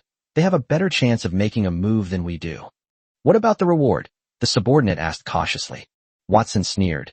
"If they don't agree, I guarantee they won't last more than a few days." After his subordinate left, Watson dialed the communicator. "Priest Blue, we still haven't found that kid. It seems we need to adjust the plan." 3 hours later, Blitzkrieg. A disciple rushed over and whispered a few words in the old man's ear. The old man jumped to his feet. "What? They really said that?" Ding Imo slowly pulled the dagger out of the fat man's body. "Someone come and stop his bleeding. Looks like we found the person I'm looking for." Without the old man giving any instructions, someone went over and bandaged up the fat man. The old man looked at Ding Imo and said, "We found him, but there are others looking for him just like us. Xue Dong is currently negotiating with them. Is someone still looking?" Ding Imo instantly understood. It seemed the person behind the scenes had also made their move. He tucked the hair that was sticking out of his forehead back into his hood and looked at the old man. "Where are they?" Xue Dong and Cheng Yu faced off, while the child being targeted was held firmly by the shoulders of two disciples, his arms twisted behind his back, his face bruised and battered, and his eyes gleaming with the ferocity of a lone wolf. He kept twisting and struggling until the disciple behind him kicked him hard twice, which made him behave. What's wrong, Xue Dong? Are you going to challenge our flying swallow style? Cheng Yu shook his head, making cracking sounds from his neck. Xue Dong glanced at the people he had already captured. He wanted to take them away immediately, but he was afraid that the Flying Swallow clan would launch a sneak attack. He hesitated for a moment. Cheng Yu noticed his hesitation and grinned maliciously. How about we follow the rules of martial arts, settle the score with our skills, and the winner takes this kid away? Xue Dong gritted his teeth. Although he was the top expert among the younger generation of the Blitzkrieg faction, Cheng Yu had been famous for many years and was now in his prime. Both of them were at level 4 in body tempering, but Cheng Yu was already at the late stage of level 4, while he had only just stepped into the threshold of level 4. Cheng Yu moved closer again, a smirk playing on his lips, a hint of roguishness in his eyes. What? You're scared? Xue Dong clenched his fist and straightened his body. All right, not good. A voice suddenly rang out behind Xue Dong, and he couldn't help but shudder. That person had arrived. Who are you, daring to cause trouble? Cheng Yu looked impatiently at the hooded man who walked up behind Xue Dong. Xue Dong, are you even capable? You'd go soft if just anyone came along. Cheng Yu sneered. Hey, do you want to fight me in place of this kid? The hooded man in front of him was shorter than Xue Dong and didn't look strong, so Cheng Yu deliberately teased him. Ding Imo looked at the kid who had been caught, estimated the time, and then looked at Cheng Yu who was shouting. His white teeth slowly showed. Okay. Both sides retreated far away. Cheng Yu, wearing alloy brass knuckles, saw his opponent pull out a dagger and couldn't help but chuckle.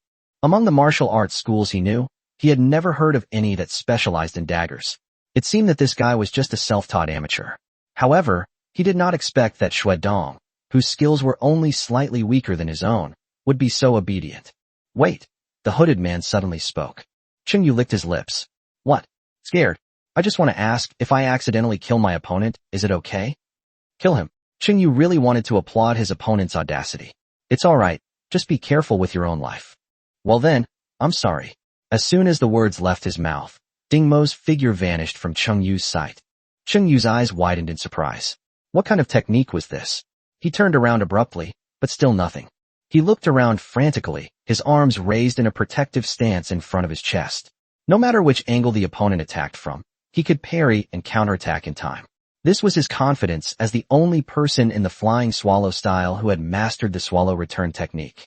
At this moment, Xue Dong and the others only saw Cheng Yu frantically looking around while preparing for defense. Meanwhile, the hooded figure approached the flustered Cheng Yu with strange gait, sometimes raising his head and sometimes lowering it. What kind of move is this? What is Cheng Yu doing? A fellow disciple behind Cheng Yu couldn't help but ask. However, Cheng Yu had no time to pay attention to anything else. A chill was slowly approaching, making the hairs on his body stand on end. It was murderous intent, and this unbridled murderous intent gradually eroded Cheng Yu's confidence. Until a cold laugh rang in his ears, Cheng Yu's taut string snapped. He wildly swung his fists, creating a violent gust of wind, and his power was considerable. The onlookers immediately cheered, but they didn't notice Cheng Yu's unfocused gaze and the frenzied intensity with which he used all his strength in every strike. The hooded figure stood near Cheng Yu, but strangely, all the fists avoided him. Chapter 178 Blind Spot. Xue Dong gradually began to understand the trick, but he still couldn't believe that a human could actually do such a thing. With each step and twist of his body, the hooded man deliberately placed himself in Cheng Yu's blind spot. This explains Cheng Yu's actions. He probably couldn't see the hooded man at all. Xue Dong's hands trembled slightly. It turned out that when skills were perfected, one could also manipulate enemies at will. Moreover, this person's skills were simply unparalleled. His dodges were small, but just enough to keep Cheng Yu from noticing them. It's easier to put yourself in a blind spot than to be in a blind area. That requires incredibly sharp judgment. There is a difference between blind spots and visual blind areas. The human visual range is about 120 degrees. Outside of this angle, there are places that the human eye can't see at all. These are blind spots. The visual blind spot, on the other hand, is a point within 120 degrees away from the focal point of an object. Experiments have shown that when a person's eyes are fixed on an object, they naturally ignore objects a certain distance away. This ignored area is the visual blind spot. This is why people around him believe that although Chung Yu can clearly see his opponents, they do not exist in his eyes. A cold hand landed on Chung Yu's shoulder. Chung Yu turned around abruptly, but in an instant, he was filled with despair. In the very moment he turned, a dagger was pressed against his neck. His violent turn was tantamount to running into the dagger. A thin line of blood appeared on his neck. He staggered 2 steps and finally fell backward with a spray of blood mist. In the instant he fell, he finally saw his opponent, a smile revealing gleaming white teeth under the hood. How could this be? Chung Yu actually lost. Go and report to the sect leader immediately. The fact that the battle ended so quickly was unexpected by everyone. People around looked at the mysterious hooded man. In their eyes, this man was definitely a martial arts master, comparable to the leaders of various schools. I'm taking him away. With that casual remark, Ding Mo reached out, grabbed the child by the back of the neck, lifted him up, and left. The child tried to struggle, but a force came from his neck, and his whole body went numb, and he couldn't muster any strength. He could only obediently let the hooded man carry him. Let me go. You bastards, let me go. Although the child's body was controlled by others, his mouth was not idle at all, and his vicious curses made Ding Mo frown. With a sudden exertion of force, the child was horrified to discover that he could no longer make a sound. He tried his best to open his mouth wide and exhale forcefully, but not a sound came out. He was immediately filled with extreme fear of the hooded man. He wasn't afraid of death, but someone with such methods would surely have all sorts of ways to torture others. The child now deeply regretted his earlier outburst of anger, wondering what might be waiting for him. The more he thought about it, the more frightened he became, and his body began to tremble uncontrollably. Ding Mo knew what the child was thinking after a moment's thought, but he was too lazy to explain. Soon the two arrived at a secluded corner, and Ding Mo threw the child on the ground. He said coldly, I ask, you answer. He reached out and patted the child on the back, and the child immediately realized that he could make sounds again. What do you want to know? Where's the stuff? I hid it. In a place no one knows. If you kill me, you'll never find it again. The child thought the thing was very important, so he hid it, even though it was actually on him. Who sent you? Watson. It was Watson's men who kidnapped my sister and are threatening me. Why don't you go find Watson? Despair filled the child's eyes. Head bowed, voice low and somber, the child whispered, she's dead. My sister is dead. Dead. Suddenly he raised his head, glaring fiercely at Ding Mo. Were you sent by them? Kill me, or I will definitely seek revenge. I will kill him, kill him. I will grind him to dust. I will kill that beast. Kill him, kill him.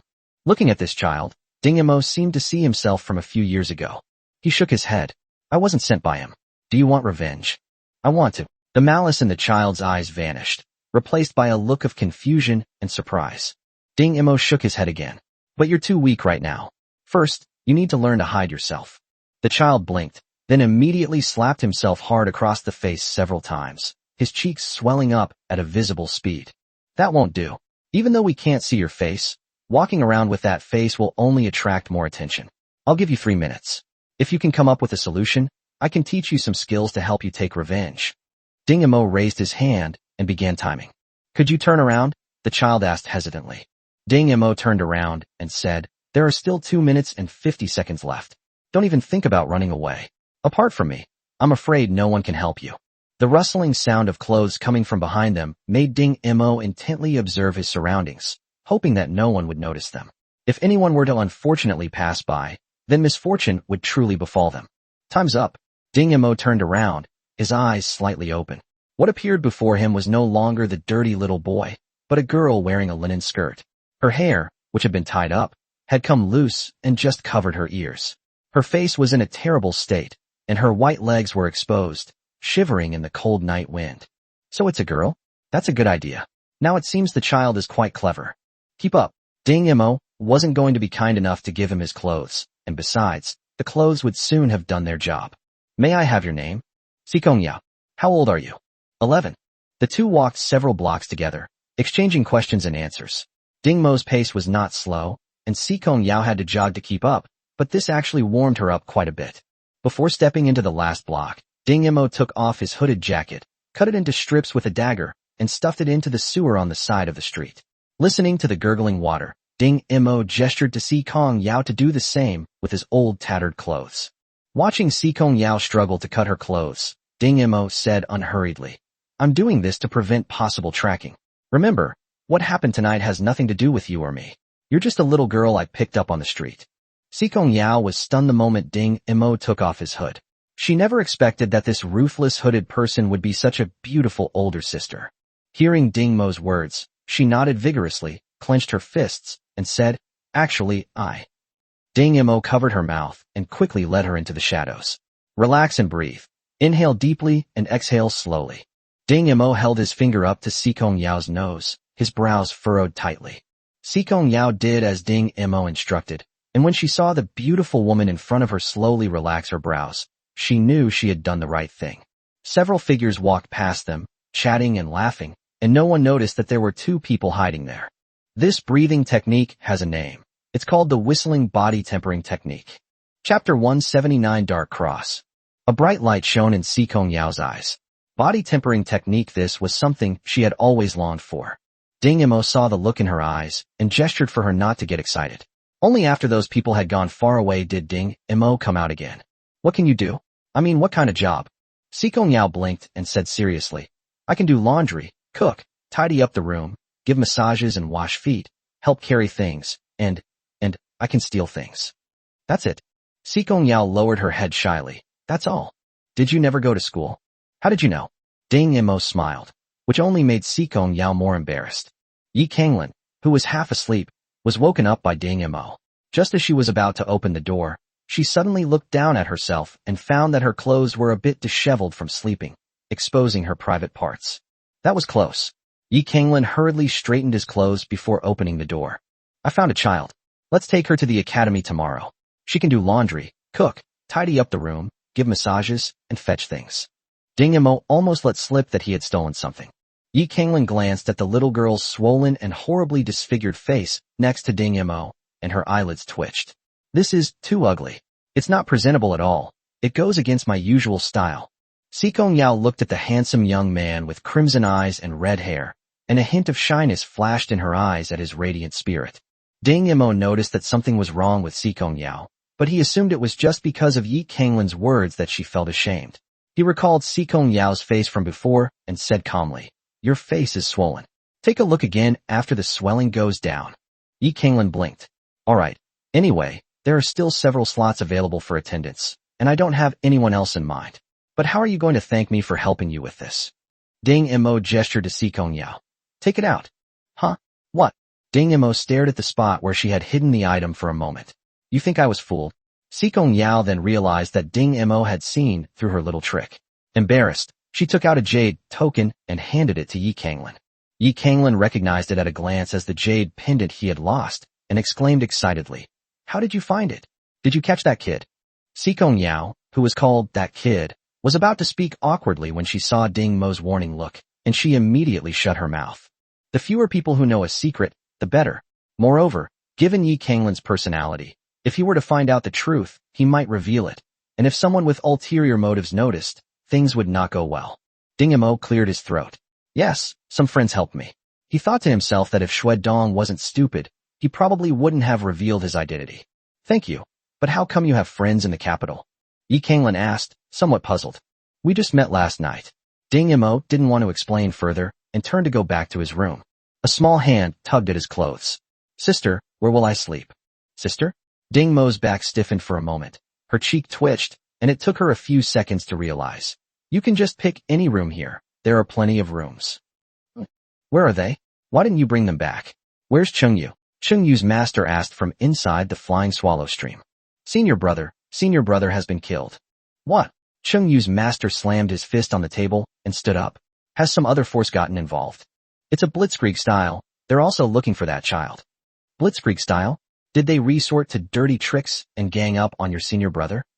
"No, it was a hooded man who did it. My senior brother was no match for him." As if remembering something, the disciple opened the communicator. "There is a video recording here. Master, please take a look." The projected light screen showed the situation at that time. When the master saw the hooded man's skill, he felt a chill run through his hands and feet, and sat back down in his original seat without saying a word. "What's wrong? Why are you spacing out?" The sect leader, who had just arrived, looked at the person sitting in the chair in a daze and asked in confusion. "It's the Dark Cross. It's the Dark Cross's technique," the master muttered to himself. "They've appeared again." What? The sect leader was also startled. Looking at the light screen, the hooded man's strange movements were indeed exactly the same as the Dark Cross's movement techniques that he knew. However, Chung Yu's sudden, chaotic attacks caused the sect leader's expression to change. This move, could it be mind-based killing? It looks exactly like a mind-based killing. Are they coming back for revenge? In any case, let's contact the various schools of thought first. After all, this isn't just a matter for us alone. Let's explain it to Lord Watson first. Maybe he can find a solution. Inside the Imperial Capital Academy, Ding Mo and his two companions followed the navigation robot to the student residence of the command department. You actually want me to live in such a dilapidated house? Yi Kanglin looked at the rundown house, somewhat puzzled. Is the academy out of money? Should I personally sponsor some? The navigation robot answered meticulously. This is the dean's decision. All new students' accommodations are like this. If you wish to change your accommodation, you can do so through the following methods. First, if you receive an excellent rating in 2 or more of the various monthly exams, and your ratings in the remaining exams are no less than a passing grade, you will be eligible to live in a better house. Second, in the online battles of this college, if you win more than 500 points, you can use the points to exchange for the opportunity to change your residence. Third, the opportunity for others to offer to share or transfer accommodation. I think this house is pretty good. Sikong Yao was quite excited. She had never lived in such a nice house before. She jumped up, but her messy brown hair covered her eyes. Ding Mo frowned, took out a hairpin from his pocket and handed it to her. Don't go. Eye contact is a very important means of fighting the enemy. Huh. Sikong Yao stared at the hair clip in her hand for a moment before slowly putting it on her head, her movements careful, as if she were holding a precious treasure. Ding Mo found the hair clip by chance on Yi Kanglin's starship. He originally thought it would be useful now that his hair had grown long, but since he had tied his hair up, he couldn't use it anymore. Just then, a tall, thin boy came out of a slightly better house next door. He was about to go up and talk to the new student, but when he saw the black-haired girl standing to the side, he immediately changed his mind. Hey, freshman. Yi Kanglin turned his head. Yes, who are you? When the boy saw Yi Kanglin's face, he felt even more jealous. With such a handsome face and such a beautiful attendant, he must be a member of some powerful family. My name is Turhan. How about it? Would you like to stay in my house? He proudly stepped aside to let the new student see his house. Yi Kanglin looked it over. Although it was still a bit worn out, it was much better than what was in front of him. Would you like to share a room? She asked. Of course we'll share a room, but I have a small request. The boy rubbed his hands together and looked at Ding Mo with a sly grin. Have that pretty attendant stay with me for a few days. Chapter 180 Being Mocked. Ding Mo noticed something strange. Although the boy had a sly expression, his eyes were still clear and not as bad as he appeared. Looking at his clothes again, they were a bit old but still clean and tidy. His posture was roguish but still had a touch of elegance. It seemed that he was a young man from a family that had fallen on hard times. Yi Kanglin flew into a rage upon hearing his words. You're dreaming. Nobody would live in your house. Turhan shrugged. All right then, what a pity. But there are rats in that house. He said that on purpose. The two women opposite him should be terrified of rats, and as for the boy, who was used to a life of luxury, he should also hate rats. To his surprise, the three people opposite him showed no fear whatsoever. The most beautiful girl remained calm, as if he were talking about something as simple as eating and drinking. The youngest girl, however, revealed a strange light in her eyes, which Turhan recognized as the expression of someone who had seen something delicious. The red-haired, scarlet-eyed boy actually had an excited expression, clearly showing a high level of fighting spirit. What's going on? This is completely different from what I imagined. Little did he know that for Sikong Yao, in her impoverished state, being able to catch a mouse meant that she and her sister could live one more day. Yi Kanglin had suffered quite a bit at the hands of rats when she was on Yisha Star.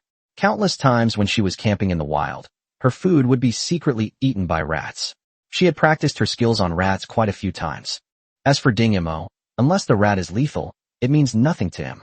How about we stay in that rundown house again? Sikong Yao asked Yi Kanglin with some anticipation. Turhan hadn't expected that his words would only solidify the other party's resolve to stay there. He hurriedly waved his hand. I was lying to you. How could there be rats here? He had already realized that these people were not the so-called family science, and naturally categorized them as being the same kind of people as himself. So he quickly added, I was just joking earlier. Now I formally invite you to live with me. I am Turkhunzich, a second-year student in the command department. Yi Kanglin. Black Dog. My name is Sikong Yao. Sikong Yao lowered her head slightly. The name seemed somewhat familiar. Turhan didn't think much of it, and warmly invited Ding Mo and the others to bring their luggage inside. Turgan, are you still not giving up? Want to find some allies? A mocking and sarcastic voice suddenly rang out from behind them. Ding Mo turned around and saw an ordinary-looking boy standing by the roadside, but his clothes looked expensive. He was accompanied by several other boys with similarly disdainful expressions. Judging from their arrogant demeanor, these guys were probably the sons of high-ranking officials. He just didn't know how Turhan had offended them. Turhan clenched his fists tightly. Gare, this has nothing to do with you. Who says it doesn't matter? Your family's factory is about to go bankrupt, isn't it? When you can't afford the expensive tuition, you'll have to slink out of here with your tail between your legs. The people behind Gale also laughed. Turhan, you never expected this when your family was at its peak, did you? That woman Wu Su died so inexplicably. You've lost your backer, and you still won't come to us. Do you want to end up like those beggars, wandering the streets? As long as you bring out that design, I'll stop pressuring your family. So, after all these days, haven't you made up your mind yet? Gale smiled smugly, but her eyes couldn't help but dart over Ding Mo. The girl was just too eye-catching. Wu Su? Ding Mo heard this name and looked at Yi Kanglin. Sure enough, Yi Kanglin's red hair was already swaying slightly after hearing the other party's words. This was a sign that his body temperature had risen, and it was also a sign that Yi Kanglin was circulating his cultivation technique. It seemed that those people had angered him. Who was it that said Wu Su's death was inexplicable? Yi Kanglin narrowed his eyes slightly, a sinister smile appearing on his lips.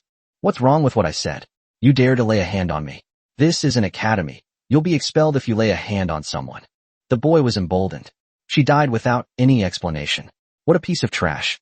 Even though His Majesty banished her to Nightshade Star, she still had the nerve to come back. It's better if she's dead, so she won't be so shameful. Yi Kanglin's pupils suddenly contracted, and she clenched her fists. Ding Mo subconsciously pressed down on her shoulder. Don't be impulsive. Yi Kanglin turned and glanced at Ding Mo. Ding Mo was stunned for a moment. In those red eyes, besides anger, there was more sadness and loneliness. He understood what the name Wu Su meant to Yi Kanglin. Ding Mo glanced at Turhan again. The tall, thin boy also looked furious, clenching his teeth and trying to control himself. It was a provocation, it was intentional. Ding Mo made the judgment instantly. Otherwise, why would this group appear just when he and his companions entered the academy? He whispered but firmly in Yi Kanglin's ear, ignore them. We have plenty of time to settle things with them, one by one. Yi Kanglin raised and lowered her hands, finally loosening her clenched fists. She glanced gratefully at Ding Mo, turned and walked into the house, giving Turhan, who was still standing there in a daze, a push. Let's go. Gale and the others continued to shout. Come on. What's wrong with you being a coward? Turhan, you won't be living in this house for much longer, so don't even think about trying to win over the new students. Seeing that the door was tightly closed, the group called out for a while, but when they found no response, they happily walked away. Boss Gale, these guys are such cowards. Not one of them dared to make a move. Exactly, and that Yi Kanglin, he looks like a pretty boy, he's not as powerful as the rumors say. His attendant, on the other hand, looks really beautiful. How about we think of a way to get her over for a bit? Gale licked her lips. The black-haired girl was indeed beautiful, especially with that aloof demeanor, which made one want to destroy her. She was also a follower, which made things even simpler, since the Academy's protection regulations did not cover followers. Your Majesty, I have already spread the news that the third prince has entered the Academy, and as you predicted, Gale and his gang have indeed gone to cause trouble for the third prince. A person completely hidden in the shadows reported to the person sitting in the chair. Yi Yunshin is nearly 50 years old, but he still looks handsome and dashing. Although the wrinkles at the corners of his eyes make him look a little old, he is still a charming and handsome man. Upon hearing the report from the shadowy figure, Yi Yunshin leaned back slightly, closed his eyes, and remained silent for a long time. Just as the shadowy figure thought His Majesty had fallen asleep, Yi Yunshin suddenly spoke up. In that case, notify the ghost assassins to hand over the intelligence on those families to the third brother. If we're going to take revenge, let's start from the beginning. The shadowy figure slowly retreated, and Yi Yunshin looked at the woman on the screen with a deep gaze. Suer, do you think it was right or wrong for me to drag the third brother into this? But this weakness quickly disappeared. He is my son. How could he live a life of ignominy? Besides, the third brother is very different from what you think. He is a man of great courage. You have misjudged him. Yi Yunshin slammed his hand down on the table. The screen instantly shut down, and he stood up. He stood there for a moment before striding outside. Chapter 181 Rules. There were still 2 empty rooms in the house where Turhan lived. Yi Kanglin had no time to think about where to stay, and immediately grabbed Ding Mo. Is there any way to do this? Ding Mo gestured for her to sit down first, and then quickly looked up the school rules through the college network. Turhan stood to the side, his face equally grim. Gale and his gang had been targeting him for years, and he hadn't expected them to continue their attacks even after he entered the Imperial Academy. He gritted his teeth and looked up, only to be stunned by the speed at which the black-haired girl was refreshing the screen. The text flowed down like a waterfall, and the 367-page school rules were completed in less than half a minute. That means the girl was flipping through more than 10 pages per second. Was she looking for some kind of rule? Turhan simply did not believe that the girl had read through all the school rules. Those extremely difficult rules were hard to understand even if read word by word. They said you won't be staying here for long. What's going on? The school rules clearly state that they can't forcibly kick you out. Ding Mo turned off the light screen and looked at Turhan, standing to the side. The tall, thin boy sighed helplessly. The school rules stipulate that my basic battle points cannot be lower than 500 points per month. However, under Gale's influence, I have no partners and can only participate in singles matches. The points for singles matches are pitifully low, not to mention there is a possibility of losing. If I lose, I will lose half of my points. I see, Ding Mo asked again. Can't I just pass the exams? As long as I get 2 excellent grades, the rest will be fine. Turhan rubbed his hair with both hands, but every time there's an exam, they would send a few people to block me in my room or on the way. By the time I got there, most of the exam time had already passed. How could I possibly get any results? These people are such scoundrels. Doesn't the academy care? Sikong Yao rarely chimed in. Before Turhan could answer, Ding Mo spoke for him, saying, there is no rule in the school rules that forbids obstruction. As long as they don't physically injure the other party, they can take any means necessary. Yes, Tuer slumped down, but then suddenly remembered something and his eyes widened in surprise. Just now, you memorized all the school rules? Ding Mo rolled her eyes at him, seemingly surprised that such a trivial matter was anything to be astonished about, and then looked at Sikong Yao expressionlessly. You also need to memorize the school rules. This is your homework for the next few days. I will check it in 3 days. Then, as if explaining to her, before you have the power to break the rules, you must master the rules and then utilize them. He looked at Turhan. What's the story with your family? And what's your relationship with Wu Su? Turhan seemed still shocked by Ding Mo's memorization of all the school rules, and was startled by Ding Mo's question. What do you want to know? Ding Mo, half an education and half an explanation, said, the rules of this academy do not restrict actions outside the academy. Just like how that group of people rallied most people to distance themselves from you because of your family, this is the influence of rules outside the academy on those inside. Therefore, our actions must fully consider these possibilities. So here's my plan. After discussing all the matters, it was already late at night. Turhan had never been so excited, not even when participating in the clan's secret experiments. This was the first time he had acted as an executor of a plan, participating in an activity. So, I'm this useful after all, he thought, clenching his hands tightly, wishing he could rush back to the clan right now.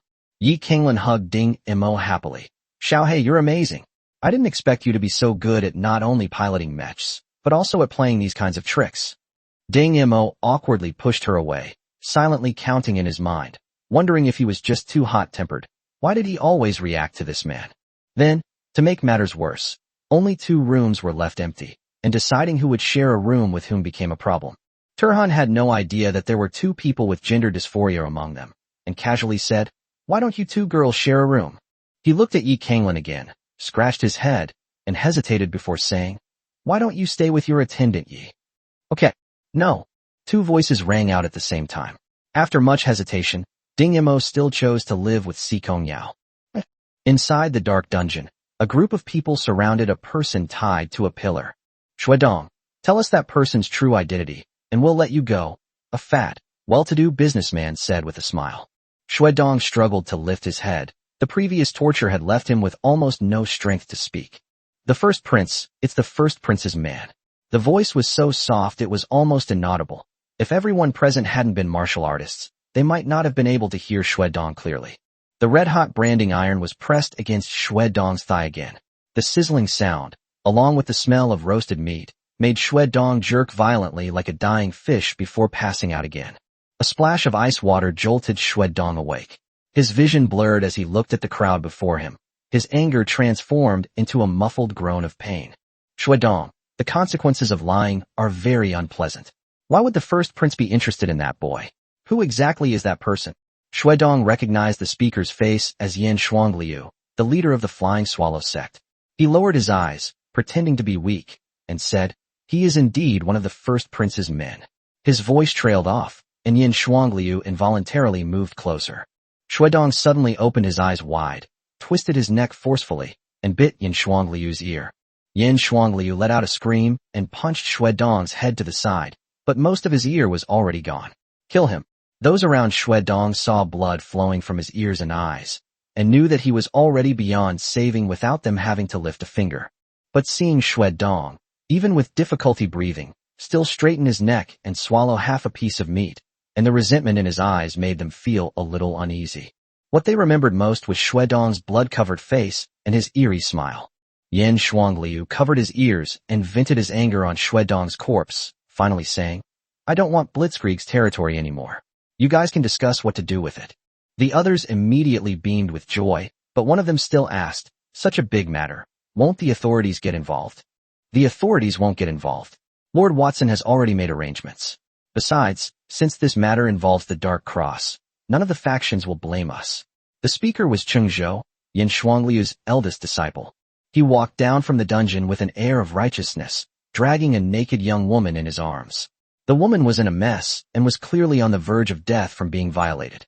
Cheng Zhou casually tossed the woman into a corner of the dungeon, licked his lips, and said, "Female warriors are still the best. It's a pity that such opportunities are rare." His originally righteous face turned into something indescribably evil and eerie with this action. Since they are the Crown Prince's people, this is not a good situation to deal with. Cheng Zhou smiled slightly. "It's all right. As long as we keep an eye on the capital, that guy will definitely make a move again. After all, back then, all of you seniors wanted to wipe out the Dark Cross. He can't just disappear like that. Maybe he's lurking in some corner waiting for an opportunity to strike." A chill ran through everyone in the dungeon. Remembering the Dark Cross's bizarre methods, they all took their leave. A bunch of cowards. Cheng Zhou curled his lip in disdain. Several days later, Ding Mo sat quietly in the history department library, looking at the materials he needed, when he sensed several young men approaching with ill intent. Read chapter 182 carefully. Several men furtively glanced around the library, and when they found no one else around, they became bolder. Ding Mo glanced at the group of men. They were burly and carried ropes, handcuffs, and other restraints, so their purpose was obvious. "Students?" Ding Mo suddenly asked the approaching group. "Oh, little beauty, you're not scared at all. Don't worry, we're not students, but we're much tougher than students." As he spoke, the man deliberately thrust his hip forward, which immediately caused the others to burst into laughter. "Senpai Gale, why are you asking so many questions?" Although she didn't admit it, the hint of guilt in her eyes confirmed Ding Mo's suspicion that she was the mastermind. The group exchanged glances, said no more, and charged forward, brandishing what they were holding. Ding Mo casually closed the book and looked at the ordinary people in front of him. That's right, they were all ordinary people. They might have practiced some combat, but none of them had reached the first level of body tempering. It seems that the guy named Gale has really bad eyesight. These people who rushed up were obviously used to doing this kind of thing. Anyway, with Gale's gang in front of them, they couldn't be found if something happened, so they acted recklessly. The black-haired girl in front of them seemed to be terrified, sitting there motionless. The group's sneers deepened. Once those young masters got tired of her, they could have a taste. This kind of girl was truly rare. "Watch closely." The group heard the girl utter a few inexplicable words. "Watch carefully?" Watch what? However, in the next 10 or so seconds, their last memory told them what they were supposed to see. "Throat," the black-haired girl said. Suddenly, a coin was embedded in the throats of two people. No one knew where the coin came from. They just saw the two people clutching their necks and collapsing without even letting out a final scream. Temperature. 2 more coins struck, and the 2 men who had just approached the girl fell to the ground, one on each side. Blood gushed from the gaps in their temples, quickly forming a puddle on the ground. The remaining 4 finally reacted, looking at the girl still sitting in the chair, her slender hand playing with an unknown number of coins, her expressionless face now appearing to them as nothing less than a demon. "Run! Run!" That was their only thought. The four of them turned and ran, but then they heard the girl say, "The back of your head." The men instinctively covered the back of their heads, but a cool breeze brushed against their necks. Two of them, who had been running, suddenly felt their strength give way and collapsed to the ground. The other two, out of the corner of their eyes, saw blood hissing from their necks. The back of the head. The remaining two men clutched their necks, but a heavy blow to the back of their heads sent them both crashing to the ground. One of the men was surprised to find, "I'm not dead? I'm actually not dead, haha." He laughed hastily for a moment before realizing that he was still in a dangerous situation. He hurriedly got up from the ground and tried to escape again. "The rest is up to you." A petite girl emerged from behind a bookshelf, holding a dagger in her hand, her gaze resolute as she blocked the man's path. When the man saw someone blocking his way, he was first startled, then delighted. This little girl was perfect to use as a hostage. He lunged forward menacingly, slapping the dagger out of the girl's hand. Then, with his other hand, he grabbed the little girl by the neck, pulling her close to his chest. He turned around and looked at the black-haired girl. "Don't come any closer, or I'll kill her." However, he saw that the black-haired girl simply opened her mouth slightly and said two words.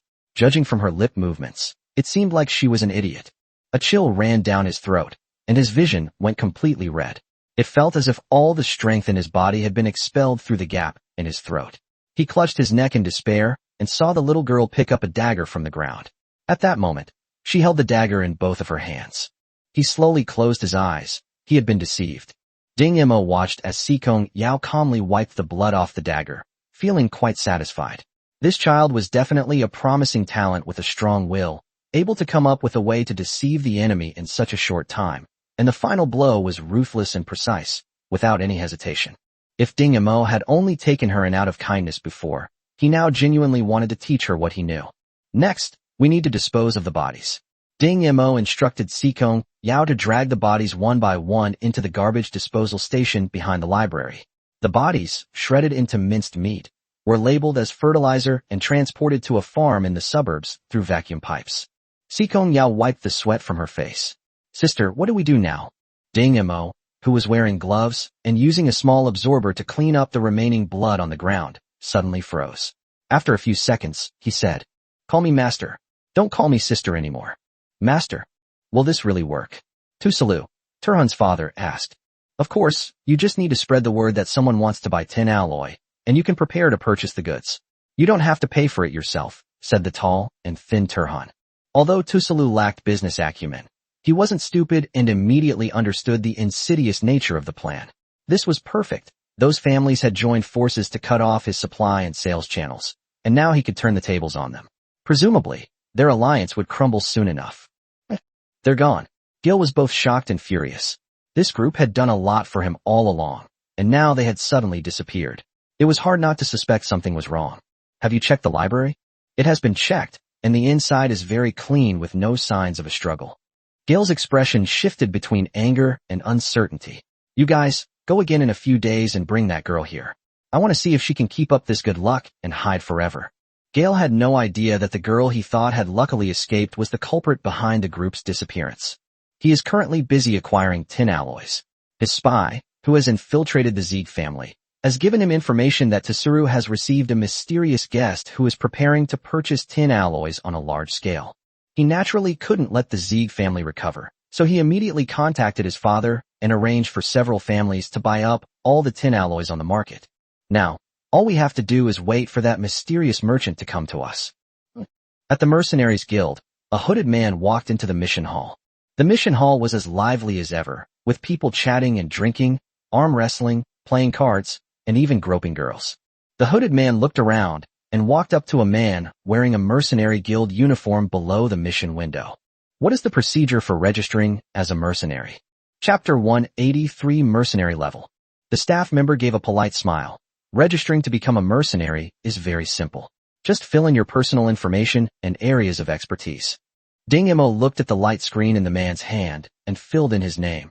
Black Dog, skilled at killing. Because the light screen is public, people nearby can see the information on it. When they see what Ding Mo has filled in, they can't help but burst into laughter. Where did this newbie come from? He actually filled in skilled at killing. Doesn't he know that the Mercenary Guild's assessment is based on his strengths? That's why they're called newbies. 9 out of 10 claim to be good at killing, but they still end up slinking away and changing their information. This is going to be interesting. It seems that the examiner today is from the Netherlands and Belgium. This kid is definitely going to get a lesson. Ding Mo ignored the people around him and just watched as the staff quickly entered his information and then entered a message into his communicator. His identity was then marked as mercenary level 1. Ding Mo glanced at the mission window, pointed to the mission involving hiring martial artists for a competition, and asked, "Why hasn't anyone accepted this task yet?" This time, without the staff needing to answer, a loud, boisterous voice spoke up first. This mission requires at least a 4th level martial artist, but most mercenaries who have reached the 4th level are already busy with much more lucrative missions and wouldn't even consider this paltry reward. Besides, there's a difference between ordinary 4th level body tempering mercenaries and martial artists. After all, they haven't undergone training from any particular style, so even if they reach the 4th level, they're no match for those martial artists who have mastered special techniques. Ding Mo looked up and saw a thin man with a detector on his head looking him over. Seeing that Ding Mo was paying attention to him, the man turned off the detector. "Judging from your physical strength, you should have just reached the 3rd rank not long ago. What? You want to take this mission?" Ding Mo didn't expect that he had just broken through yesterday, and that someone would see through him today. Presumably, the detector on the man's head had some unknown function. He nodded. "Yes." The man chuckled. "I advise you to check the mission requirements first. You need to be at least a level 4 mercenary to accept this mission. You should try to level up first." Someone nearby called out. "Snord, haven't you been treasure hunting these past few days?" The man with the detector turned around. "I haven't received payment for the red crystal jade vein I found a few days ago. Both of these chambers of commerce want it. Once they confirm the final result and I receive payment, I'll go out again. This time, I'm determined to find something even more valuable." Treasure hunting and exploration are categories of mercenaries. Although these mercenaries are not good at combat, their intuition and investigative abilities are extraordinary. In addition to being frequently hired by the government to find the whereabouts of criminals, they also frequently deal with various chambers of commerce, searching for special things such as mineral veins and metal planets on their behalf. They are an indispensable branch of the Mercenary Association. Ding Mo noted down Snowd's information, knowing he might need the guy's help in the future, since he didn't know where to find many of the things the old man's mecha needed. Now, he is communicating with the staff again, asking, "I want to upgrade my mercenary level. What are some ways to do that?" You can start with low-level tasks. You will earn points for each task you complete. Once you have enough points, you will automatically advance to the next level. Seemingly knowing what Ding Mo was going to ask, the staff member immediately followed up. There are 2 ways to level up quickly. One is to participate in recruitment missions initiated by high-level mercenaries. Once the mission is completed, you will get a lot more points. Secondly, you can participate in the Mercenary Guild's internal assessment. If the assessor deems your abilities sufficient, they will promote you to the corresponding rank. "I'll take the assessment," Ding Mo said without looking up. The people around immediately burst into laughter. "Kid, come back another day. Today's examiner is that freak, Hobie. No one has ever received a high rating from him." Snowd leaned closer again. "You should come another day. Hobbs is really hard to deal with, especially someone like you who has chosen to be good at killing. Hobbs shows no mercy when he makes a move. Give up, you have no chance. Whether it succeeds or not, we should still give it a try." Ding Mo narrowed his eyes slightly. Snowd clearly saw an unwavering confidence and a faint ruthlessness in those eyes. He was startled. Did this guy actually have such mental fortitude? Just like the high-ranking mercenaries he had met before, he never showed weakness because of the strength of his opponent. "Well said. Whether it succeeds or not, we have to try. Brother, I believe in you. Keep it up." Snowd encouraged Ding Mo. "Snod, are you crazy? You're encouraging this newcomer to take the test. Do you want him to be taught a lesson by Hobbs and become withdrawn? Newbie, give up, or you'll be traumatized. Rookie, you're not really planning to take the test, are you?" Ding silently submitted his application to the staff, who were surprised to approve it. They hadn't expected that despite so many people advising him against it, he would still participate in the assessment. "Take this card and go through that door." The staff member gestured for Ding Mo to enter through the metal door at the far end. "This guy is really going in. I bet he can last 3 minutes. I bet he can last 5 minutes." Snowd gritted his teeth. "I bet he can pass the test," and then placed his few remaining points on Ding Mo. As Ding Mo approached the door, he glanced at Snowd and raised his thumb. "I bet I can get through," he said, taking off the communicator from his wrist and tossing it over. "All your points on me. Bet on me to win. Snord took the communicator in surprise. He didn't expect this guy to trust him so much. Wasn't he afraid that he would run away with the communicator? Snod, hurry up and see how many points that guy's going to bet, someone urged from the side. Snod watched the figure disappear into the doorway and opened his communicator. Damn, 100,000 points. This guy is rich. The mercenaries nearby were all smiles. Looks like it's another scion of a family who doesn't know his own strength. Perfect. If we win, we won't have to do any missions for months. With trembling hands, Snod placed all his bets, only to unexpectedly see the person's identity information. Black dog. Gender, female? Female? No wonder she's always wearing a hood. Snord suddenly felt a sense of anticipation. What if Black Dog won? Would these people jump up in surprise when they found out her true gender?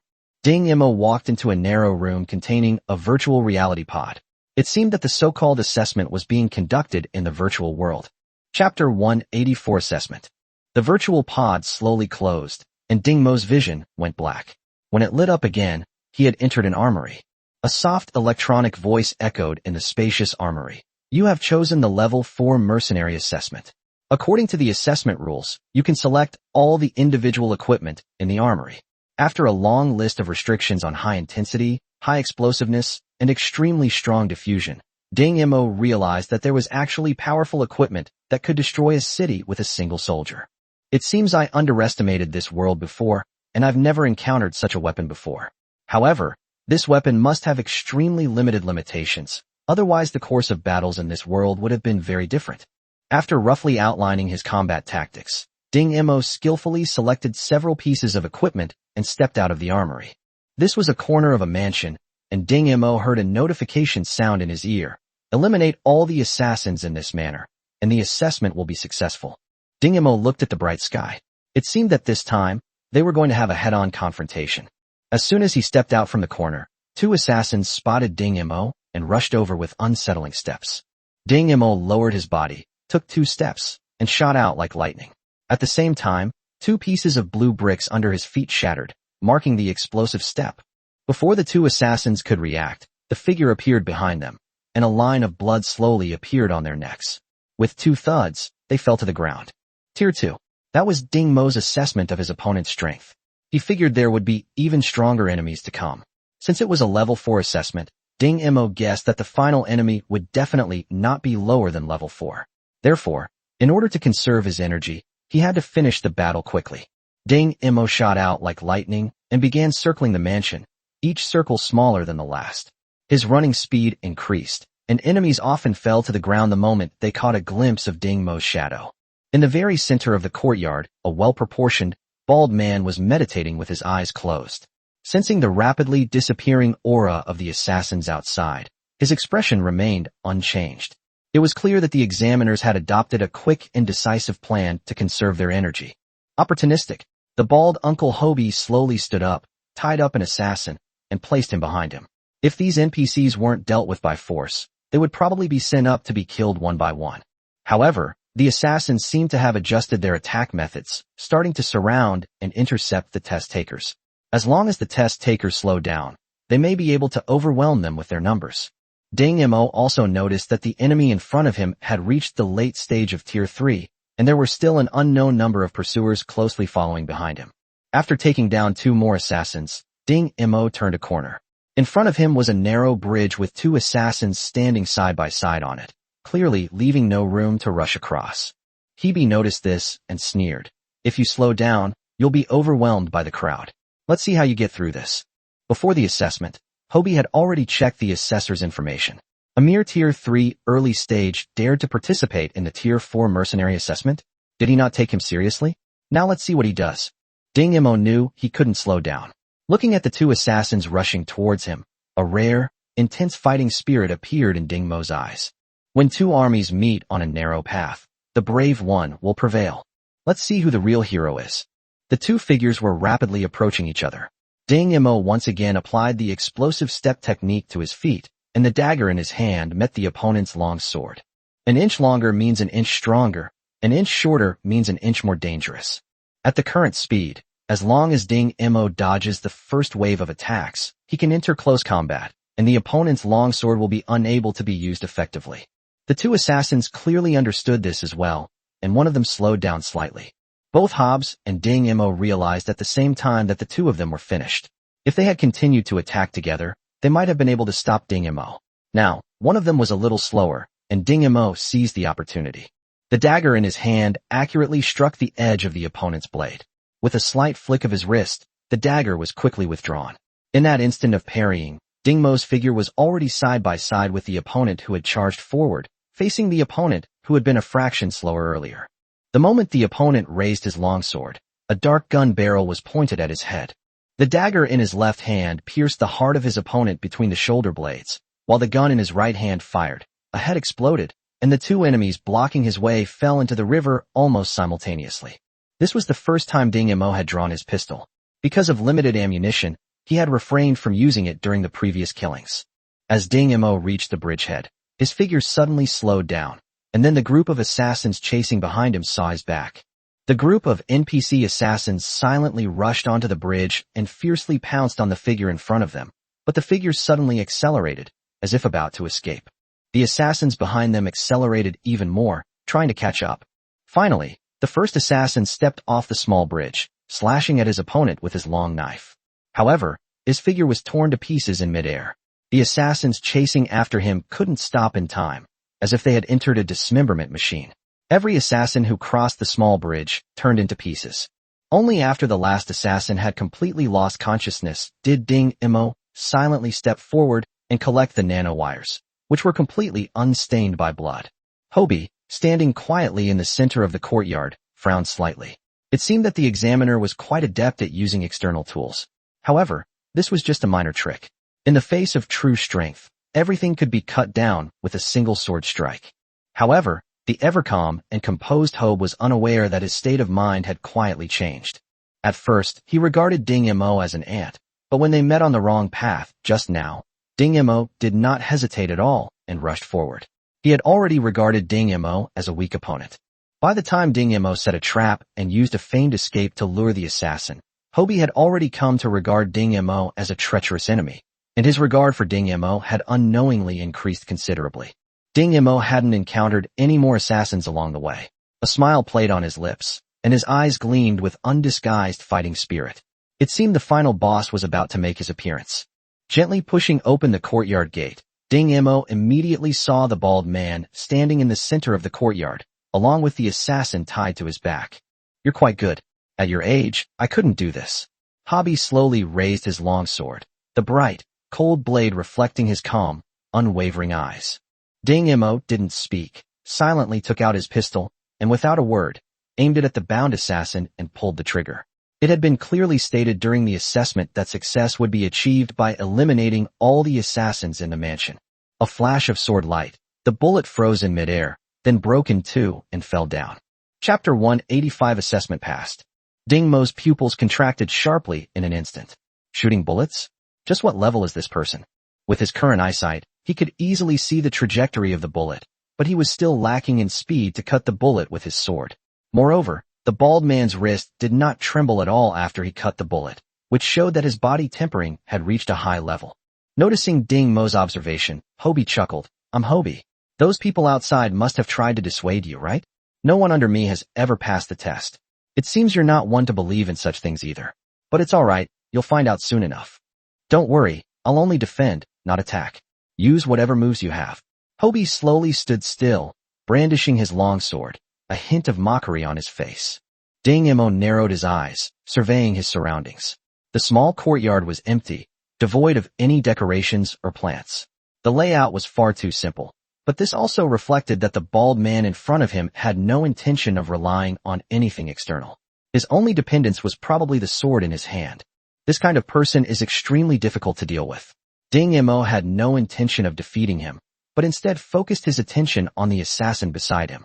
After a few seconds of quiet contemplation, Ding Mo sprinted off again, his rapid figure treading on the courtyard wall, circling around the two people in the center. Hobbs lowered his head slightly, his hand holding the long sword loose, as if the sword might slip from his grasp at any moment. Ding Mo knew that this way of holding a sword was actually the most conducive to a quick attack. Too tight or too loose a grip would cause a certain delay.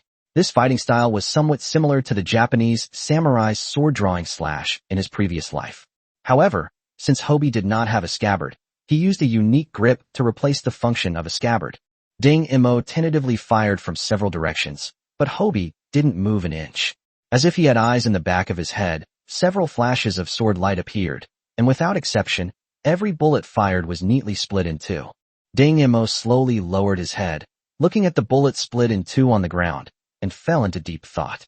Outside, Snowd watched anxiously as Ding Mo stepped through the door. 3 minutes had passed without any news, and he had no idea what was going on inside.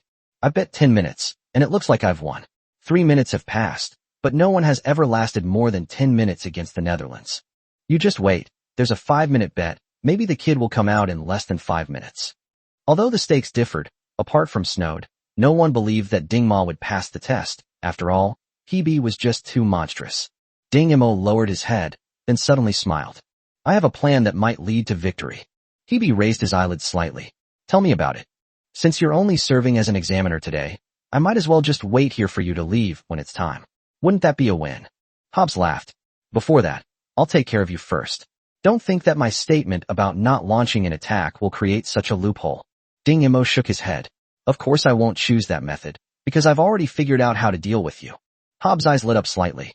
The look in the eyes of the person in front of him reminded him of his junior brother. His eyes had looked just like that when he left the sect that day. A sudden surge of irritation welled up inside Hobie, and she took a deep breath, trying to suppress the feeling. But just then, Ding Mo moved. He tapped his feet 3 times in quick succession, executing a triple explosive step. His speed was even slightly faster than before. Hobbs remained unmoved. The slight increase in speed was insignificant to him. He swung his long sword slightly, watching Ding Mo rush forward, and slowly revealed a mocking smile. Is this a sign of giving up on oneself? Or is it an inability to recognize the difference in strength and an attempt to directly defeat oneself? Ding Mo watched expressionlessly as Hobie raised his long sword as if it were about to strike him down. He quickly raised his pistol, pointing it at the bound assassin. With a flick of his wrist, Hobbs' sword flashed and struck Ding Mo's pistol, breaking it in two and sending it flying. Ding Mo was not afraid at all. He suddenly flicked the dagger in his other hand, drawing an arc and shooting it at the assassin next to Hebe. At the same time, he leaped up and pounced on Hebe. Hebe sneered, first slashing at the arcing dagger with his longsword, then preparing to stab Ding Mo next. However, Ding Mo's wrist suddenly twitched, and the pistol that had been flying out fired a shot, its target the assassin. Hobbs hadn't expected this turn of events. His sword, aimed at Ding Mo, changed direction mid-journey, deflecting the bullet. By then, Ding Mo was already close in. Without hesitation, Hobb kicked out, but Ding Mo blocked with his left arm, which twitched strangely a few times. He wasn't knocked away. Instead, he grabbed Hobbs' foot. A hint of mockery flashed in Hobie's eyes. He suddenly swung his leg, and Ding Mo lost his grip and was kicked away. However, while flying in midair, he smiled at Hobie. Hobie suddenly realized that the direction the kid flew off towards was the assassin's direction. He hurriedly leaped after him and stabbed out with his sword just as Ding Mo grabbed the assassin's neck. The sword struck Ding Mo directly in the back, but Hebe was stunned because Ding Mo had not dodged when Hebe thrust the sword out. Instead, he had tried his best to retreat and had run into the sword. The sword pierced through Ding Mo's body and struck the assassin he was holding. The assassin immediately fell silent. Ding Mo coughed up blood, uttered a single sentence with a smile, and then vanished in a flash of white light. Hobbs stood frozen in the middle, having failed. How could he have failed? He recalled the previous battles, wondering when exactly he had started being led by the nose by his opponent. Right, it was after the other party mentioned that method of stalling for time that I seemed somewhat disdainful. Then, after the other party revealed that determined look in their eyes, a look similar to my junior brother's, I wanted to teach them a lesson. So when the other party was holding up a pistol, I should have stabbed him in the heart with my sword, but I subconsciously slashed at the pistol instead. Moreover, I didn't realize that the other party's wrist moved slightly, and the pistol was only split in half, with the front half of the barrel broken off. It was still capable of firing. Moreover, he hadn't even noticed that the other party had tied nanowires to his wrist and the gun's trigger. Risking a broken wrist, he pulled the trigger and fired the bullet that had tempted him to change his sword path. In the end, when the other person grabbed his foot, he could have cleaved him and his foot in two with a single sword strike, but instead, he chose the worst possible way, kicking the other person towards the last assassin. That smile in the air was also a way to provoke him, which led him to not hold back with his final sword strike. This guy could actually scheme to this extent. No wonder he said that last thing. Chapter 186, is it a case of letting the water out? You fight for victory or defeat, but for me, it's about life and death. Life and death. Hobbs's figure slowly faded away. Master, I've decided to go to the battlefield and experience the battle between life and death. Ding Mo emerged from the virtual pod. The battle had taken a toll on his mental energy, leaving him somewhat pale. Hebe miscalculated one thing. Ding Mo had been plotting against him ever since he saw the bullet split in two. Those few shots were just a test to determine Hebe's character. Ding Mo guessed correctly. Hebe was indeed a proud man, even splitting bullets into two identical halves. Therefore, Ding Mo had calculated every move Hebe made. As soon as he opened the door, everyone's eyes were immediately drawn to him. 5 minutes, it's 5 minutes, ha ha ha, I won. The crowd looked dejectedly at the shouting guy, secretly envying his luck. However, the hooded man suddenly uttered a sentence that silenced everyone. You won? No, I won. Ding Mo walked up to the staff and, in full view of everyone, changed the mercenaries' level to 4. The entire audience erupted in an uproar. This kid actually passed the test by the Hobie. You know, ever since my junior brother joined the army, that guy has never let anyone pass the test. Has that guy from Hebe finally come to his senses? Back then, he deliberately let his junior brother off the hook, but he didn't expect his junior brother to actually join the army. Now that I think about it, they didn't actually do anything wrong back then. Why don't you all guess that this kid actually passed the Dutch test? Get lost, it's definitely the Netherlands and Belgium that let them win. The crowd was abuzz with discussion, but no one believed that Ding Mo had passed the test based on his true abilities, especially after a certain piece of news came along that confirmed their belief. Hobbs has joined the army and is about to depart for Planet 3. It's actually true. Could he be going to find his junior brother? Is that even a question? Since it's Planet 3, they must have gone to find Wenshani. This kid is really lucky. He actually ran into the moment when the Netherlands and Belgium came to their senses. No one expected that it wasn't Ding Mo who met Hebe and came to his senses, but rather Hebe who met Ding Mo and came to his senses. Snowed reached out to pat Ding Mo on the shoulder, but then withdrew his hand after remembering the identity information on Ding Mo's communicator. Here, your communicator, after deducting your own 100,000 points, you still won 20,000 points. Ding Mo took the communicator and casually transferred 20,000 points to Snowed. What are you doing? Snowed had no idea what the black-haired lady in front of him was up to. I'm looking for a few things. Since you're a treasure hunter mercenary, you should be able to find them. I hope you can let me know when that happens. Ding Mo passed a list to Snowed. Snowed didn't initially care about the information Ding Mo sent. After all, Ding Mo was one of the best treasure hunters who had completed countless missions. In his view, what the girl was looking for was nothing more than rare jewels and jade, since women generally like these kinds of things. But when he saw the names on the list, his mouth gaped open wider and wider. What were all these names? The rare items such as orchid gold, crimson star sand, and ghost nest corruption are all priceless, and some even exist only in legends, with no one ever having seen their true appearance. For example, ghost nest humus is said to be a decaying plant that grows naturally in the nests of nocturnal creatures. However, these nocturnal creatures can live in a vacuum, and their nests are mostly built inside floating meteorites, making them extremely difficult to find. There were also some things he'd never even heard of before. Turning into sand when it falls into water? What is that? Flowing light turns into gold. At least it has the word gold in it. But what metal is it? Ding Mo noticed Snowd's worried expression and calmly said, just let me know as soon as you have any news. The things in here are indeed hard to find. Just keep an eye out when you're doing missions. Snowd turned off the screen, took a sip of water to moisten his dry lips, and said, can you tell me what you need these things for? Of course, it's okay if you don't want to tell me. I'm just curious. Ding Mo smiled. To repair something. Snowd's eyes lit up. The thing he was looking for was so precious and rare, and all that precious and rare stuff was just to repair something. What kind of treasure must it be? Snowd took a few gulps of water to suppress his shock, only to see Ding Mo about to accept the task of competing against the mercenary. No, Snowd shouted without regard for the shock of those around him, his already loud voice rising even louder. Ding Mo frowned. His already heightened hearing was so sharp that the loud voice felt like a punch to the gut. What do you mean you don't want? Snowd pointed to the mission. The Hungyun Chamber of Commerce hired Mori, a famous combat-oriented martial artist. He is at the 4th level of body tempering and has also mastered the secret technique of the steel body style. How could you possibly be his match? Ding Mo waved his level 4 mercenary insignia. I passed the test of Hobbs. That Mori can't be any better than Hobbs, can he? Snord covered his face, looking at you as if you had taken advantage of him without realizing it. It was only because Hob went easy on you today that you passed his test. Just now, he joined the army. It seems he just had a change of heart today, and that's why you happened to be let through. Going easy on him? Ding Mo didn't notice any signs that Hobie was going easy on him. But even if Hobie was, he was still determined to get the red crystal jade. Out of respect for his opponent, Ding Mo asked, "Do you have any recordings of Morik's previous matches?" Snod quickly pulled out his communicator. See? Morik can withstand his opponent's attacks head-on. Few martial artists of the same level can break through his defenses, Snode said, pointing to Morik, who had black skin, on the screen. What if we use firearms? Ding Mo asked. Firearms? Of course, but firearms are prohibited in martial arts competitions. And where would you get firearms? This is the capital city. There's no such thing as a black market here. Banning firearms. Ding Mo looked at the figure on the screen.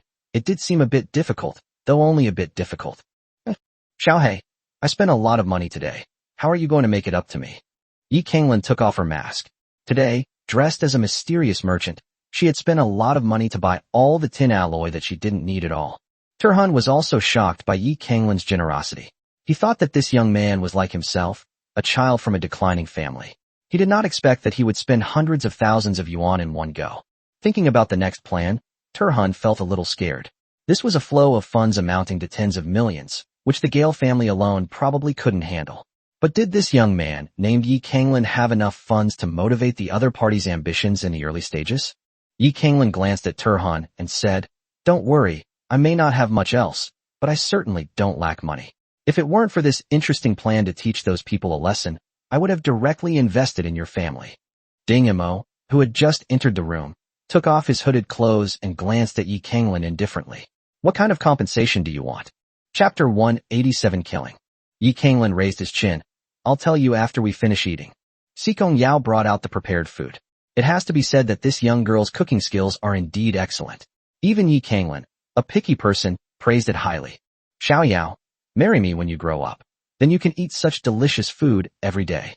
Yi Kanglin teased Sikong Yao. Sikong Yao, of course, did not believe it and silently pulled over a chair to sit down. Ding Yamo knew that her silence stemmed from the fact that she hadn't avenged her great grudge and that she was too preoccupied with her worries at such a young age. However, this state actually allowed her to concentrate more on her training and practice, so he didn't interfere much. Hearing Yi Kanglin's teasing, he had a sudden thought. Your body tempering technique seems quite powerful. Yi Kanglin's eyes lit up. That's right. I can teach you a very powerful body forging technique called the Imperial Body Technique. You won't need to practice the one Xiaohei taught you anymore. Look at her. She's only at the early stage of level 3 after all these years. Her body forging technique must be terrible. Xiaohei, do you want to learn mine? Sikong Yao's eyes lit up instantly upon hearing Yi Kanglin's words. Ding Mo, however, looked at Yi Kanglin suspiciously. Was this guy really going to teach him the Imperial Body Technique? Then what about their previous fight? However, Yi Kanglin blushed and couldn't utter a single word. She shook her head. What's wrong? It's clearly in my head. Why can't I say it? She turned on the communicator again, wanting to input the data into the memory, but her hand hovered in midair, unable to press any key for a long time. Ding Mo sneered inwardly. He was just pretending. If he really wanted to tell someone, he would have said it already. Sikong Yao's expectant expression slowly faded, but she was not disappointed. She calmly said, I am already at the late stage of the first level. Master's cultivation technique doesn't seem as bad as you said. Late stage of Tier 1. Ding Mo didn't expect Sikong Yao's progress to be so fast. He was once again certain that his body tempering technique was definitely being held back by the clarity technique. But this situation has never occurred before, and nobody knows how to handle it. Ding Mo finished his meal in silence, his mind elsewhere. Just as he was about to leave, Yi Kanglin grabbed his hand. Little Black, sleep with me tonight. Sikong Yao and Turhan both blushed a little. How could these two be so blatantly going to do that? Seeing Ding Mo's slightly widened eyes, Yi Kanglin gave an awkward laugh. I didn't mean anything by it. I just wanted someone to keep me company. If I really wanted to do something, you would have done it back on Xuanji Star those 2 times before she could finish. Ding Mo covered her mouth, her face brightening again. Never mind. It's okay if you don't want to, after all. Okay. Ding Mo remained calm as always, but he had another purpose. Yi Kanglin raised an eyebrow, her crimson eyes filled with disbelief, which was then instantly filled with a touch of emotion. Ding Imo was certain he hadn't misread it. There was clearly a hint of emotion in those eyes. Although he didn't understand why, Ding Imo, with ulterior motives, still lay down on the same bed with Yi Kanglin. Yi Kanglin's crimson eyes were lowered slightly, her arms wrapped around Ding Mo's waist, and she rested her head on Ding Mo's neck. If we disregard other factors, the scene before us is undoubtedly very pleasing to the eye. A handsome young man and a beautiful young woman sleeping together in a warm and sweet way. But the truth is, the so-called girl was actually a boy, and he had ulterior motives. Yi Kanglin that.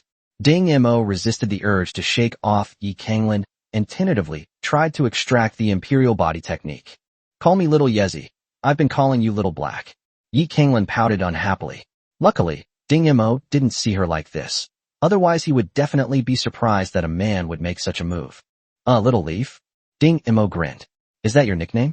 Yi Kanglin's voice was low and somber. That's what Wusu called me. Today is the day she left me. No wonder you've been behaving so strangely today. Ding Mo reached out and touched her hair, momentarily at a loss for words. How could he subtly get Yi Kanglin to reveal the secret of the imperial body technique under these circumstances? However, before he could come up with a solution, Yi Kanglin's breathing gradually became heavy and even, and he actually fell asleep. Ding Mo grinned, realizing his plan had failed. He had originally intended to take advantage of the guy's carelessness to extract information. A sudden thought struck him, and he silently recited the contents of the clarity mantra, trying to speak it aloud. However, he was horrified to find that whenever he tried to speak, his mind would go completely blank, and he could no longer remember what he wanted to say. Could this technique actually involve the human subconscious? Ding Mo tried for a long time and finally confirmed that he could not divulge a single word. It seems that this is indeed a good way to deal with torture. More importantly, this situation suggests that the hostile relationship between him and Yi Kanglin should ease, since both of them are eyeing each other's half of the cultivation technique. Now that this incentive is gone, there's no need to seize the opportunity. Ding Mo relaxed his body. Could he now reveal his identity? No. He suddenly tensed up. There was no need to hold on. That didn't just mean the two sides could ease their tensions, but it could also mean that they could kill each other without restraint and without holding back. A thought flashed through his mind in an instant. Wasn't now the perfect time to strike? A cold glint flashed in his eyes, and he slowly raised his other arm, clenching his fist. When he opened it again, a dagger appeared in his hand. Ding Mo didn't know what other ability users were like, but right now his most proficient skill was creating daggers. He could also create parts and assemble other weapons, such as pistols and sniper rifles. Unfortunately, he could never create bullets, which were consumables, otherwise his methods of fighting would be more diverse. Now, he slowly extended the dagger, trying his best to control the murderous intent in his heart, treating it merely as an ordinary exercise. Closer and closer, finally the dagger was gently placed against Yi Kanglin's neck. Ding Mo could even feel the pulse of the blood vessels in Yi Kanglin's neck through the dagger. A cruel sneer appeared on his lips. With a sudden exertion of force, a soft scraping sound rang out. Yi Kanglin jolted awake, clutching her bleeding neck, her eyes filled with disbelief and despair. She opened her mouth to speak, but was stopped by a mouthful of blood. Her crimson eyes gradually dimmed, still fixed on Ding Mo. That last look seemed to ask, why? Why did you do this? Ding Mo looked into her eyes and suddenly felt a pang of fear. His hands trembled uncontrollably.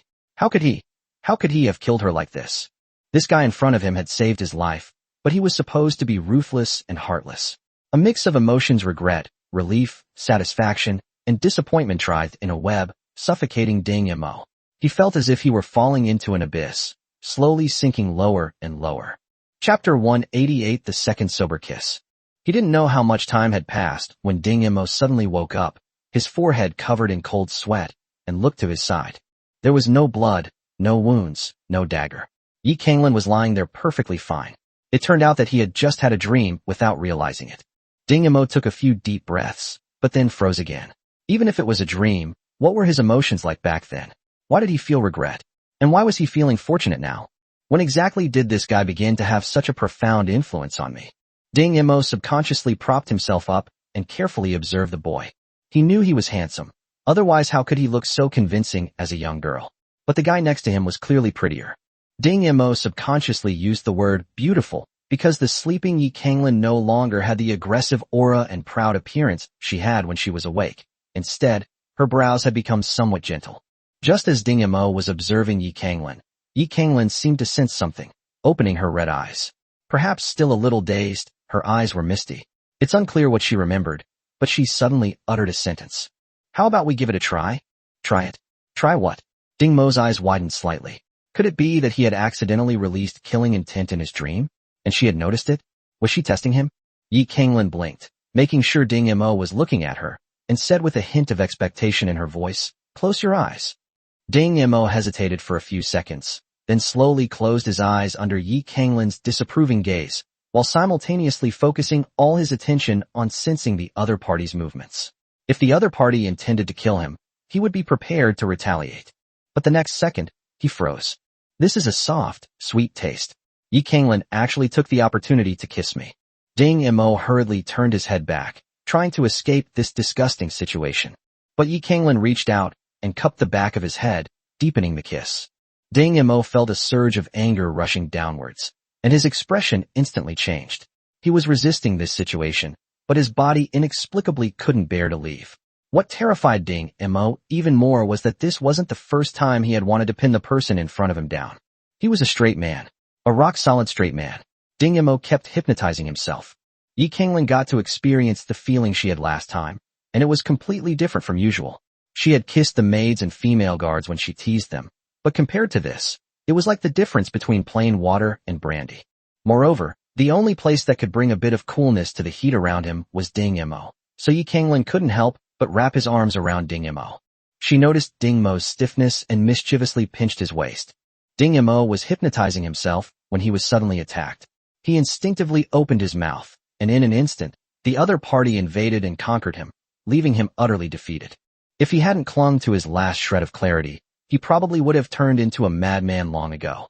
After an unknown amount of time, Ding Mo finally broke free, panting, only to find Yi Kanglin's hands had somehow touched his back, without any clothing in between. Startled, Ding Mo hurriedly tried to get up, only to find embarrassingly that his hand had somehow ended up inside the other person's clothes. As if electrocuted, Ding Mo quickly withdrew his hands, grabbed Yi Kanglin's arm, and pulled her hands away, because he was still carrying the gel-like substance prepared by Shigong Linin. If Yi Kanglin found out, his identity would be exposed. But Yi Kanglin seemed to have gotten a taste for it, holding Ding Mo tightly and not letting him move. With her crimson eyes, she looked Ding Mo up and down, trying to compare him to see what made him different. Ding Mo had to forcefully back away. The boy's physical reaction was too strong. Ding Mo didn't even know how he had managed to hold back just now. But now he couldn't let Yi Kanglin notice anything amiss. It wasn't just a matter of his identity being exposed. More importantly, Ding Mo didn't want to lose face. He had just secretly tested the waters with his leg, and the other party hadn't reacted at all. This was the second time Ding Mo had been kissed by Yi Kanglin while he was sober. He felt more grief than death. He was clearly a man. Was he going to be turned gay by this guy in front of him? He should have felt disgusted, but Ding Mo thought back to it for a moment. Wait, why was he thinking about it? Shouldn't he be avoiding it at all costs? Ding Mo stared blankly, his gaze completely unfocused. Yi Kanglin's cheeks flushed suspiciously as she savored the feeling from earlier. She also wondered how this guy's body could be so muscular, completely different from that of ordinary women. Her hand unconsciously scratched Ding Mo's back twice. Ding Mo then came to his senses, and Yi Kanglin also instantly realized that Xiao He had just put his hand inside his clothes. Had his secret been discovered? The two looked at each other almost simultaneously, both seeing the panic in the other's eyes. They quickly realized that the other had not discovered their secret and breathed a sigh of relief. After relaxing, Yi Kanglin teased, "Want to do it again?" Ding Mo gritted his teeth, quickly jumped out of bed, and ran outside. Who knew what would happen if he stayed with this guy any longer?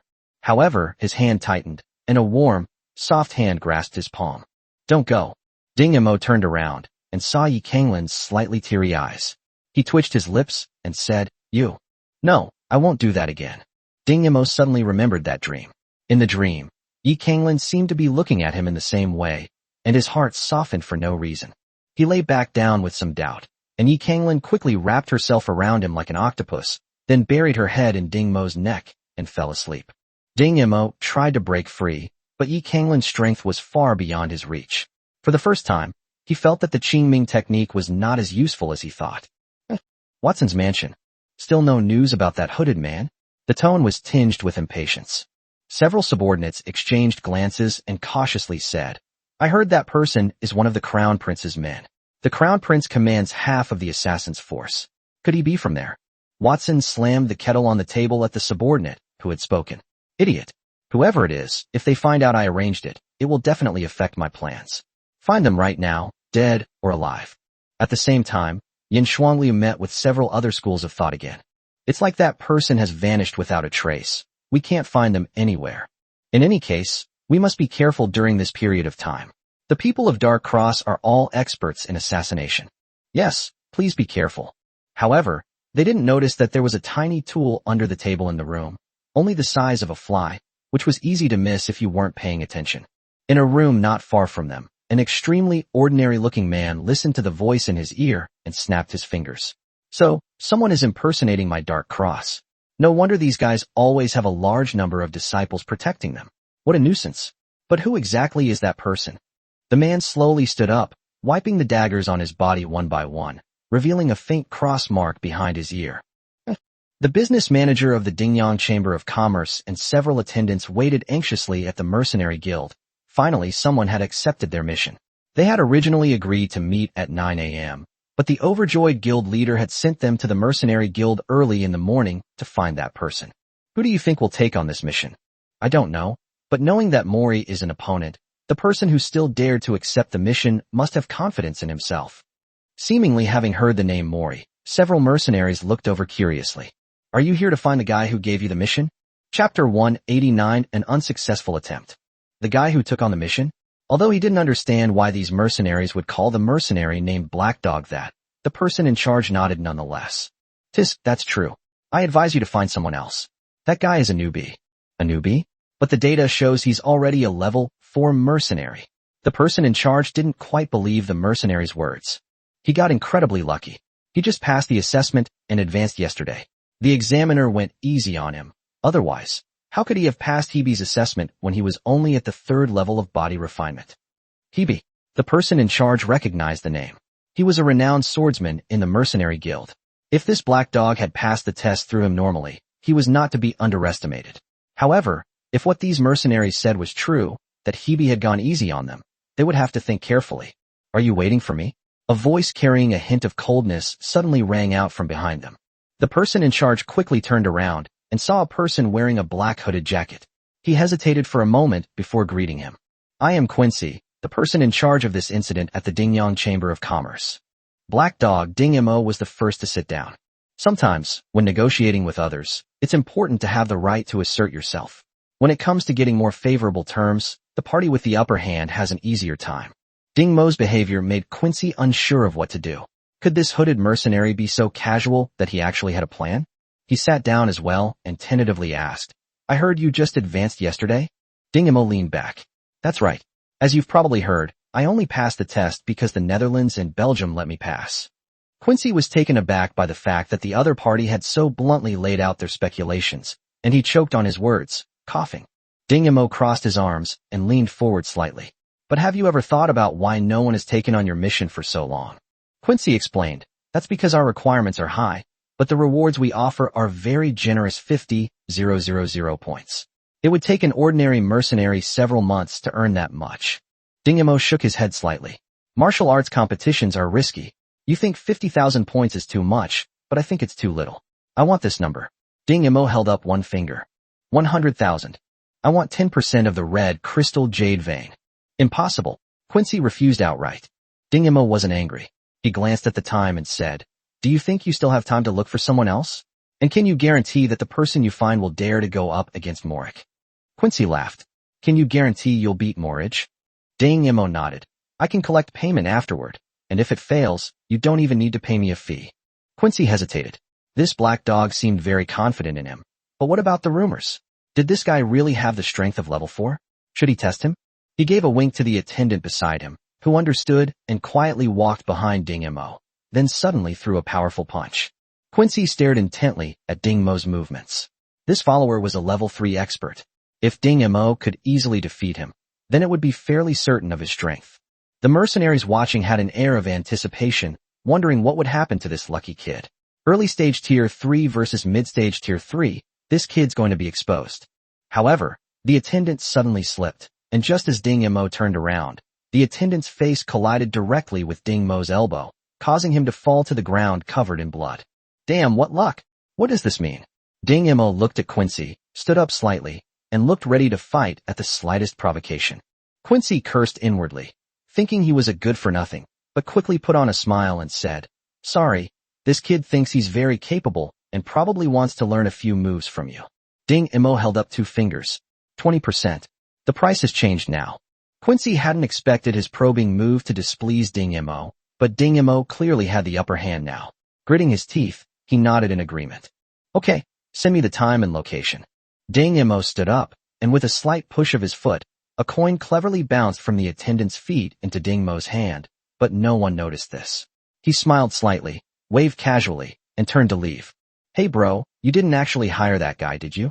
Quincy looked at the mercenary who greeted him and replied irritably, "Yeah, I hired that lucky guy who passed the test."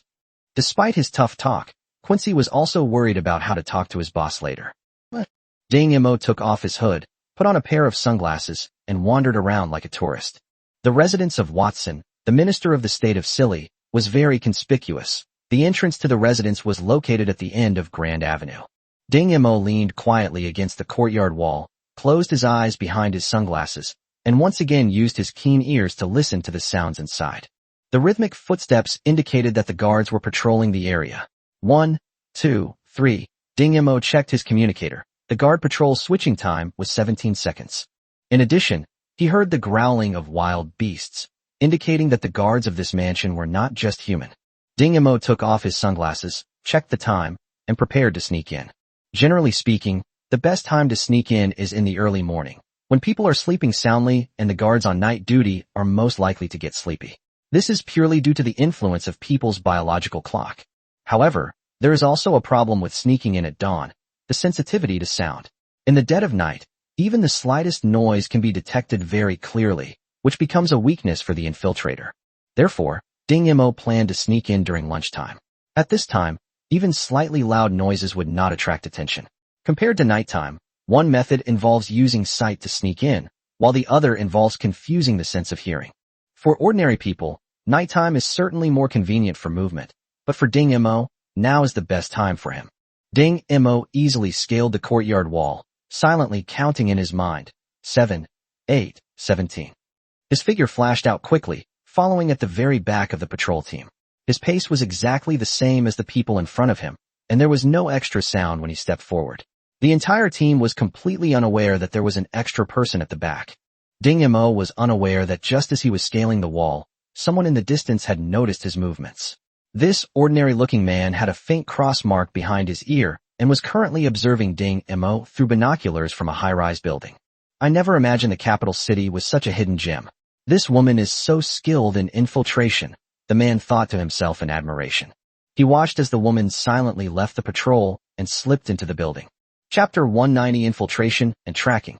He adjusted the binoculars a few times, and the field of vision suddenly shifted, revealing several blue figures behind the wall.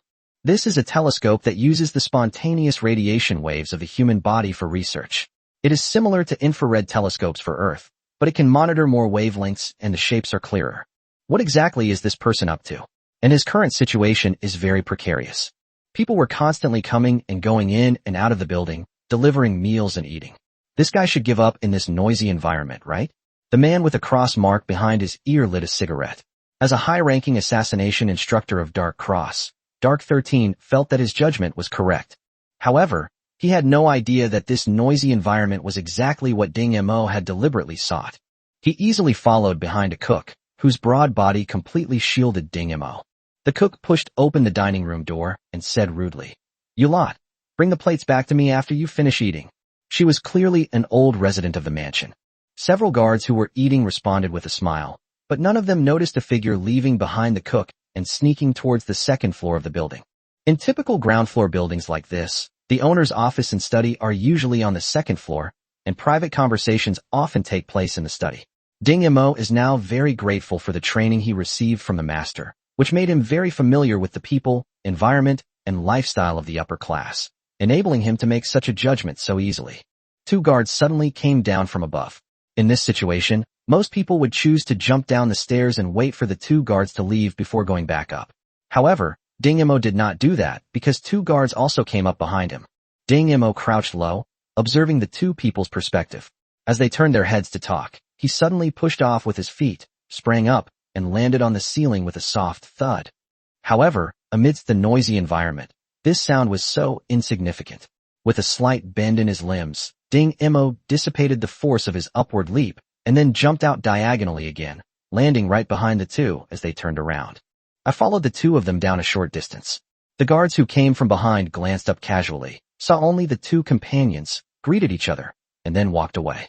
Ding Imo then stopped and retreated step by step until he was out of the guard's sight. Only then did he sprint up the stairs again. The study is usually located in a corner of the second floor. Ding Imo walked along, paying attention to the footprints under his feet and the marks on the floor. He quickly determined the location of the study based on these marks. He listened intently and heard voices coming from the study, as if someone was busy at work. Ding Imo didn't dare to be negligent. He nimbly slipped into the bedroom next to the study and listened through the wall. When he heard the person in the study start coughing, he knew his chance had come. When Ensure-san raised his binoculars again, he rubbed his eyes in disbelief. How did that guy manage to get to the second floor in that situation? The motionless blue figure lying on the wall must be that guy. Ensure-san was certain that his judgment of the figure was correct. What is this guy trying to do? Does he want to assassinate the person in the study in broad daylight? But there are 3 other people in the study. How could this guy possibly sneak in? Unless he wants to kill all 3 of them. Ensure-san boasted that even if he were in that situation, he would only be able to force his way in through the door. He wondered how skilled this guy was. If he was weak, he might be killed by the people inside. There were 2 experts inside, Yin Shuangliu and Cheng Zhou, whom he had been tracking for a long time without finding an opportunity to strike. Knock, knock, knock. The door was knocked. Come in, Watson said in a somewhat hoarse voice. A maid entered carrying a teacup. Master, your tea. The 3 people inside, seeing that it was a maid, paid no attention and returned to their own questions. However, Dark 13, who was observing from a distance, was no longer calm. What is this? Could this be a high-level shadow follow technique? The figure almost overlapped with the maid's, making the exact same movements with an error of no more than 0.1 seconds. When the maid raised her arm, the figure behind her followed suit. When the maid stepped with her left foot, the figure behind her also stepped with her left foot. So even though everyone in the room glanced at it, no one noticed the figure closely following the maid. Ding Imo blinked rapidly. He had only heard of this technique before, and this was the first time he had used it. It was not easy to find the blind spots of 4 people, so he had to rely on his super-fast thinking speed to control his body and make a judgment on the next action in just 0.1 seconds. While the 4 people's attention was focused on the teacup, Ding Imo suddenly darted out. A gust of wind blew through the room, causing the curtains to flutter and the room to be filled with dappled light and shadow. A ghostly figure darted into the corner of the study in the dappled light and shadow, and at the same time quietly took out a small eavesdropping device and placed it behind the sofa. The maid put down her teacup, turned, and went out. Just as she reached the door, a dark figure darted out from the corner and followed her out. Ding Imo wiped the sweat from his forehead. He had already used his skills to the fullest in this blatant infiltration. Now, as long as he could quietly leave, he would have achieved his goal for the day. Unbeknownst to him, Dark 13, observing from afar, was already struggling to hold on to his binoculars. This is a master of his school. This technique is exactly the same as what Master described as following the shadow. Could he be one of the people who escaped back then? A burning pain shot through my fingers. The consequence of being too focused was that I didn't even realize when the cigarette had burned out. As Ensure-san watched Ding Imo sneak out, he was once again certain of his judgment. This was definitely a technique of the Dark Cross. He never expected to encounter a disciple here after so many years away from the capital. Ensure-san didn't bother to track Yin Shuangliu and Cheng Zhou. He immediately left his position and followed the figure that had been lurking in the distance. The figure moved nimbly through the crowd. Ensure-san followed closely from a distance, not daring to relax for a moment. The figure was exceptionally agile, and several times it almost slipped out of his sight by using the crowd and buildings as cover. And this was just an unconscious action of the person in front of him. Ensure-san sighed again. This person had taken assassination techniques to the extreme and never relaxed his training. However, He had no idea that this was Ding Mo's deliberate act. Ding Mo had long since noticed that someone was following him, and he used these techniques only to reduce the opponent's concentration. After all, not everyone can maintain a state of concentration for a long time, and Ding Mo's deliberate evasions required San to spend a lot of attention to judge. Unaware of any of this, San gradually fell into Ding Mo's trap.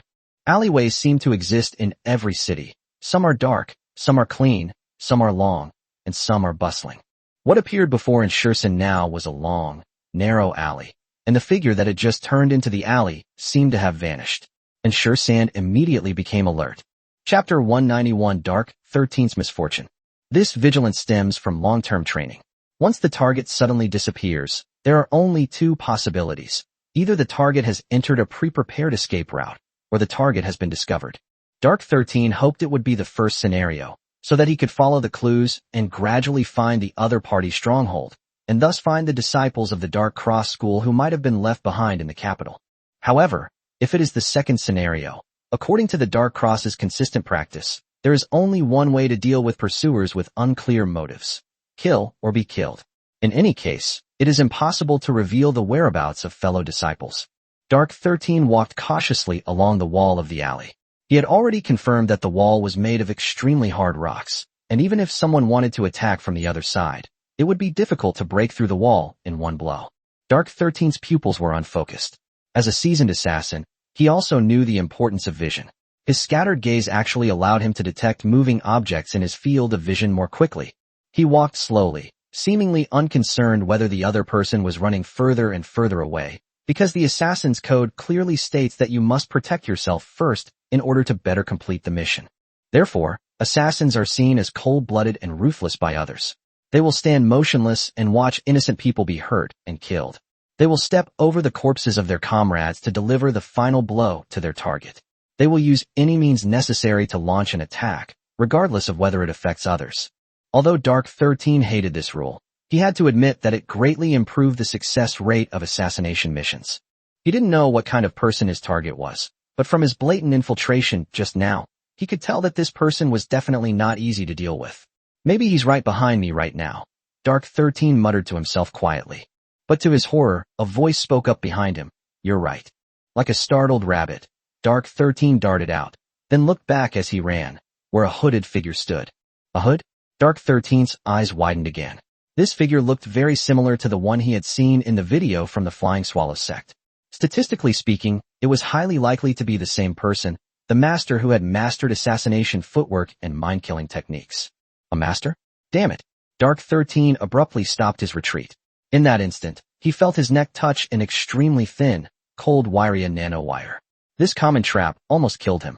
If he hadn't realized his opponent wouldn't expose themselves without reason, he'd probably be torn to pieces by now. Ding Mo clicked his tongue, surprised that the other party had actually realized what was going on at this crucial moment. He sneered and stepped forward with steps that matched his heart rate. To his horror, San found that he could not take his eyes off the hooded figure. Everything around him had become a blind spot, except for the figure in the center of his vision, which was unusually clear. Suppressed. This is the will suppression of a high-level assassin. Through the movement of their steps and figure, they release a strong killing intent, forcing the opponent to keep their eyes on them.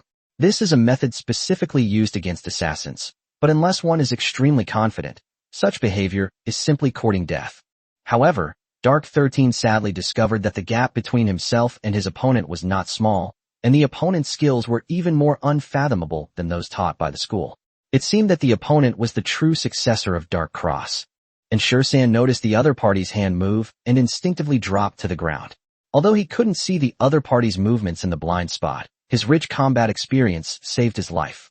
A dagger whizzed past his ear and struck the wall with a crisp sound.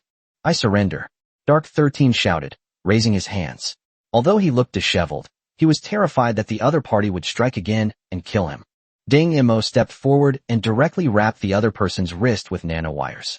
As long as the other person struggled, the thin and sharp nanowires would sever the other person's wrist. Tell me, why were you following me? Dark 13 quickly gestured for Ding Mo to look behind his ear. Expert, I am also from the Dark Cross. Are you a branch successor of the Dark Cross? Ding Mo looked at the faint cross mark. Dark Cross? Why do you think I'm a member of the Dark Cross? Because the techniques you used before were all secret techniques of the Dark Cross. Techniques? Secret teachings? Ding Imo chuckled. He was using all the skills he had learned from an ancient martial arts sect on Earth in his previous life. It seemed that the Dark Cross was somewhat similar to that sect. The same techniques can appear in different schools of thought. After all, people are always devising techniques applicable to various environments and situations, while assassins consider things in a more extreme way. Therefore, it is possible that they will have the same ideas and develop the same techniques. Ding Imo lifted Dark 13 from the ground. I haven't learned any Dark Cross techniques. As for what you saw before, it was just a coincidence. Impossible. Dark 13 shook his head violently. The same technique might be a coincidence, but whether it's the shadow following movement technique or the mind kill, it's almost exactly the same as what's passed down in the sect. And as a Dark Cross, you should be able to recognize this word. And Shursan used his toes to trace a character on the ground. Ding Imo looked down nonchalantly, but his body stiffened for a moment. Kill. The character for kill was clearly visible on the ground. Most importantly, it was a Chinese character, not the common script of the Dragon Empire. What does this word mean? Ding Imo clenched his fist inwardly. This word means to kill, to eliminate the enemy. Dark 13 answered honestly. As expected, they knew the meaning of the word. Ding Imo narrowed his eyes. Do you have any similar words? And Shursan nodded. There is a notebook filled with these square characters, but unfortunately, very few people can recognize them anymore. The character for kill was only known because it was carved on the gate. Where is that notebook? Ding Imo wanted to know what was recorded in it, and whether it was related to his coming into this world. I can't tell you that. Even if you kill me, it's the same. That's the rule, Dark 13 said firmly. Ding Imo glanced at him. Aren't you afraid of dying? Dark 13 raised his head and said, it's a rule of our school that I can't reveal, unless you're a branch of our Dark Cross. Then I'm sorry. Ding Imo drew his dagger, about to stab, when he saw a woman walking towards him from the end of the alley. She was strikingly beautiful, and even with Ding Mo's keen eyesight, he couldn't guess her age. He silently compared her to other women he had ever seen. In terms of appearance, she was definitely among the most beautiful. Luo Xian and Ding Shiji might not be as good as him, unless he suddenly thought of Yi Kanglin. If that guy dressed as a woman, he might be just as good as this woman. Unfortunately, Ding Imo was not one to show mercy to women. He quietly raised his dagger, preparing to kill her to silence her, but the woman's words made him stop. Chapter 192 Ding Shimo. I know who you are. Ding Imo cautiously observed the woman of unknown origin, his knees slightly bent, his expression remaining impassive. Who are you? Seeing Ding Mo's actions, and Shursan became worried for the woman behind him. This expert was clearly preparing to make a move. If the woman's answer was even slightly suspicious, and Shursan had no doubt that this expert would launch a thunderous attack. My name is Ding Shimo, Ding Shiji's older sister. Ding Imo remained vigilant. How can you prove it? Ding Shimo chuckled lightly, her graceful demeanor making Shursan blush. This woman knew how to use her advantages so well. Every move she made exuded an astonishing allure. However, your trick won't work on a master. The master is a woman. Dark 13 prepared to mourn for that woman. There are 3 seconds left. It usually takes about 7 seconds for a person to come up with a lie, and the other person's chuckle just now took 4 seconds. Whether she is really confident or intentionally stalling for time, if she doesn't answer within 3 seconds, Ding Imo will not believe her. However, Ding Shimo still managed to answer just before the deadline. The load reduction operation method. It's my unique research, and it works well, right? Although it was a question, she spoke with unusual certainty.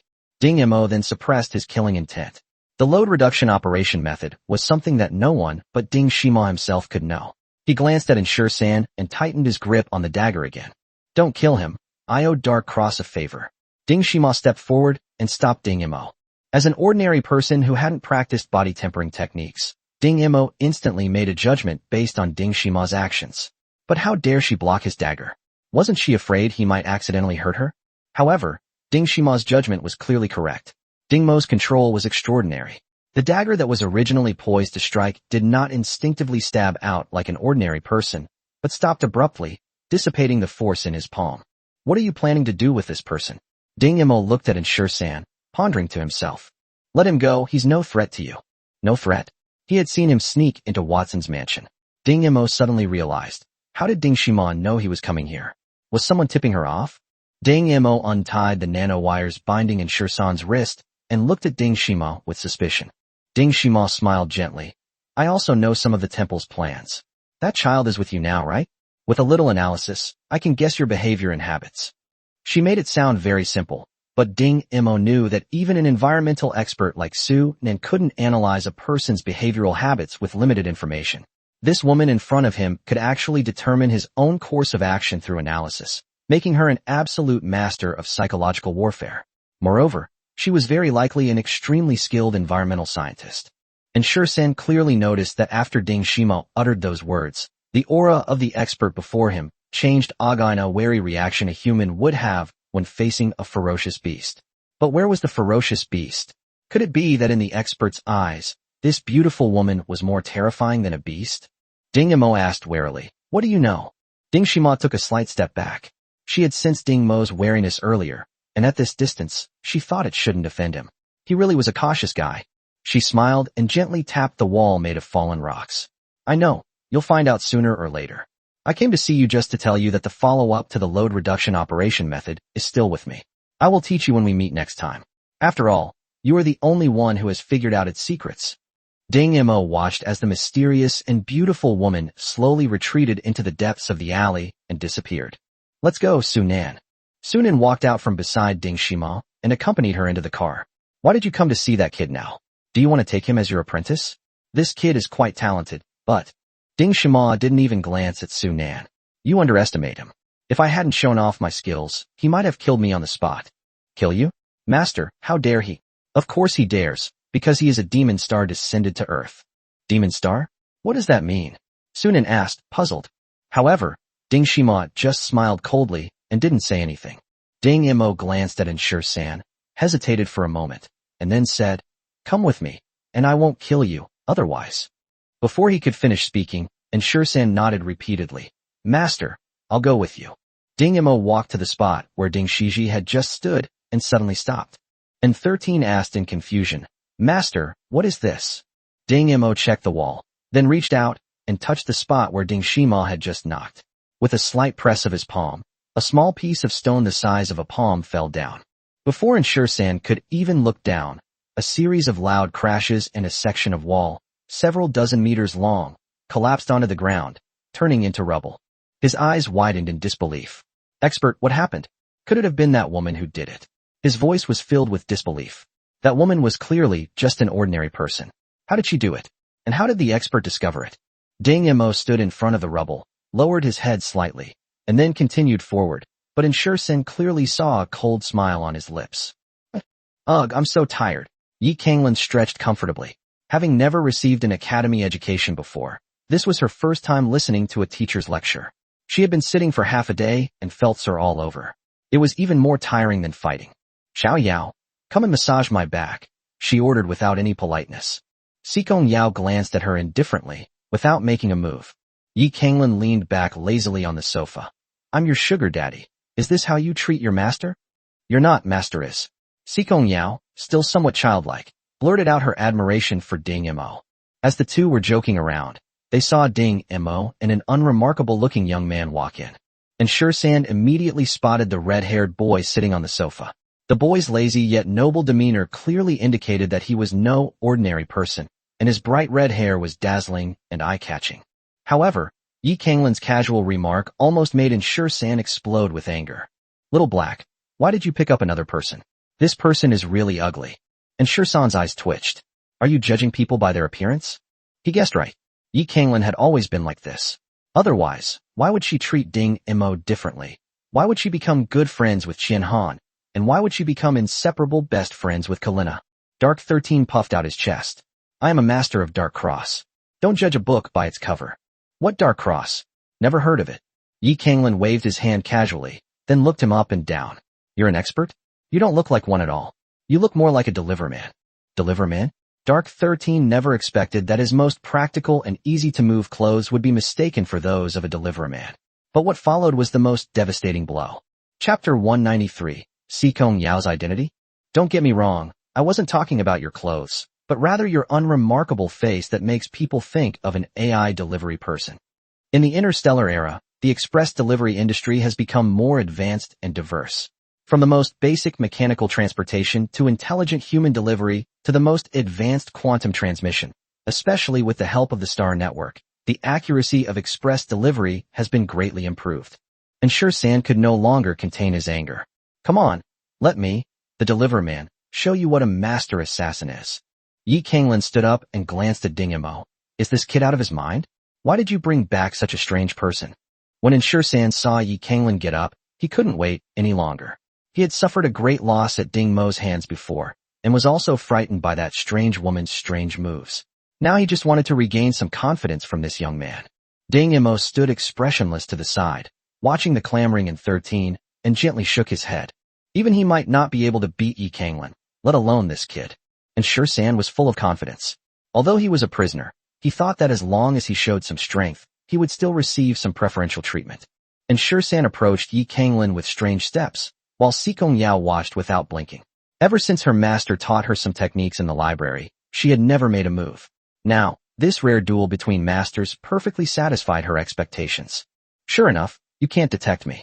And San noticed that Yi Kanglin's gaze wasn't focused on him. He chuckled inwardly. His assassination techniques were highly refined. Although they weren't as difficult to judge as those of a master, most martial artists he encountered for the first time would suffer a great loss. A sharp chop to Yi Kanglin's neck. And San's eyes widened slightly. He was overjoyed to see that Yi Kanglin seemed completely unaware. You actually call me a deliverman? Let's see how you react when you get hit by this deliverman. And San was confident that this blow would knock this annoying boy unconscious on the spot.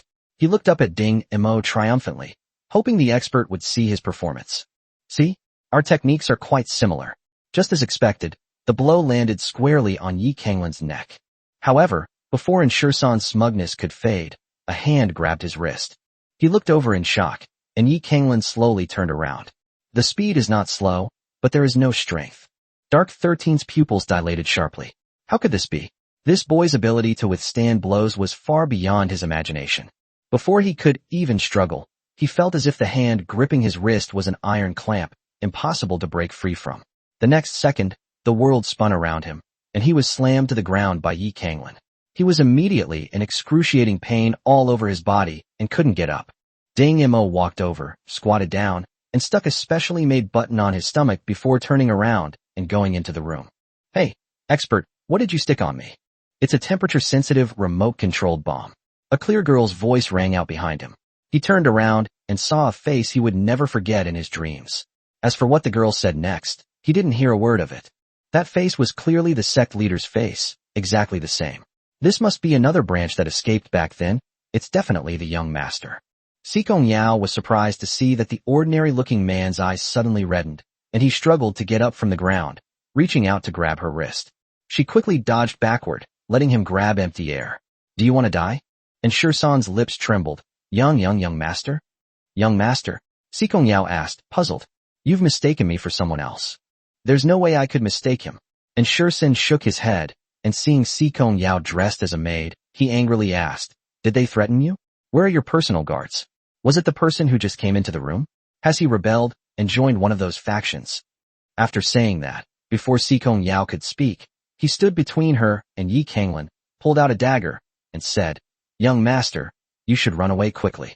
Leave this to me. I will die rather than let them hurt you. Yi Kanglin initially found San's performance amusing, but when San finished speaking his last sentence, she did sense a hint of fearlessness in that ordinary figure. Could it be that this guy was serious? As Sikong Yao looked at San's bloodshot eyes, which were fixed intently on the other person, a picture suddenly flashed through her mind. It was a pair of the same eyes, the face was blurry, but the voice seemed to be calling out to her, run away.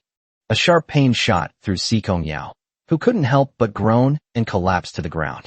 Hearing the commotion behind him, San turned around, grabbed Sikong Yao, and started to run outside. Have you forgotten about the bomb on your body? Do you want to die together? Yi Kanglin called out calmly from behind. Dark 13 slowed his pace and turned around to look at him. What do you want? Before Yi Kanglin could speak, Ding Imo came out from inside and gave Yi Kanglin a questioning look. Yi Kanglin smiled and recounted what had just happened. Ding Imo looked at the heavily guarded San and said, put her down, or you'll all die right now. His tone left no room for compromise. He understood the importance of negotiation. There was no room for backing down now, or it would lead to a long series of disputes. As expected, Upon hearing Ding Mo's resolute words, Enshursen hesitated before putting Sikong Yao down.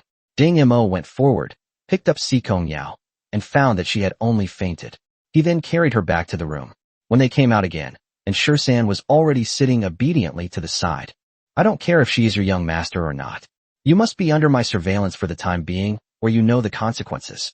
Ding Mo didn't care about Sikong Yao's true identity, but he couldn't let these two people leave before figuring out Watson's true purpose. So Enshursen stayed behind as Sikong Yao's bodyguard, and it seemed that neither Yi Kanglin nor Ding Mo cared what he was doing as long as he didn't secretly slip away with Sikong Yao.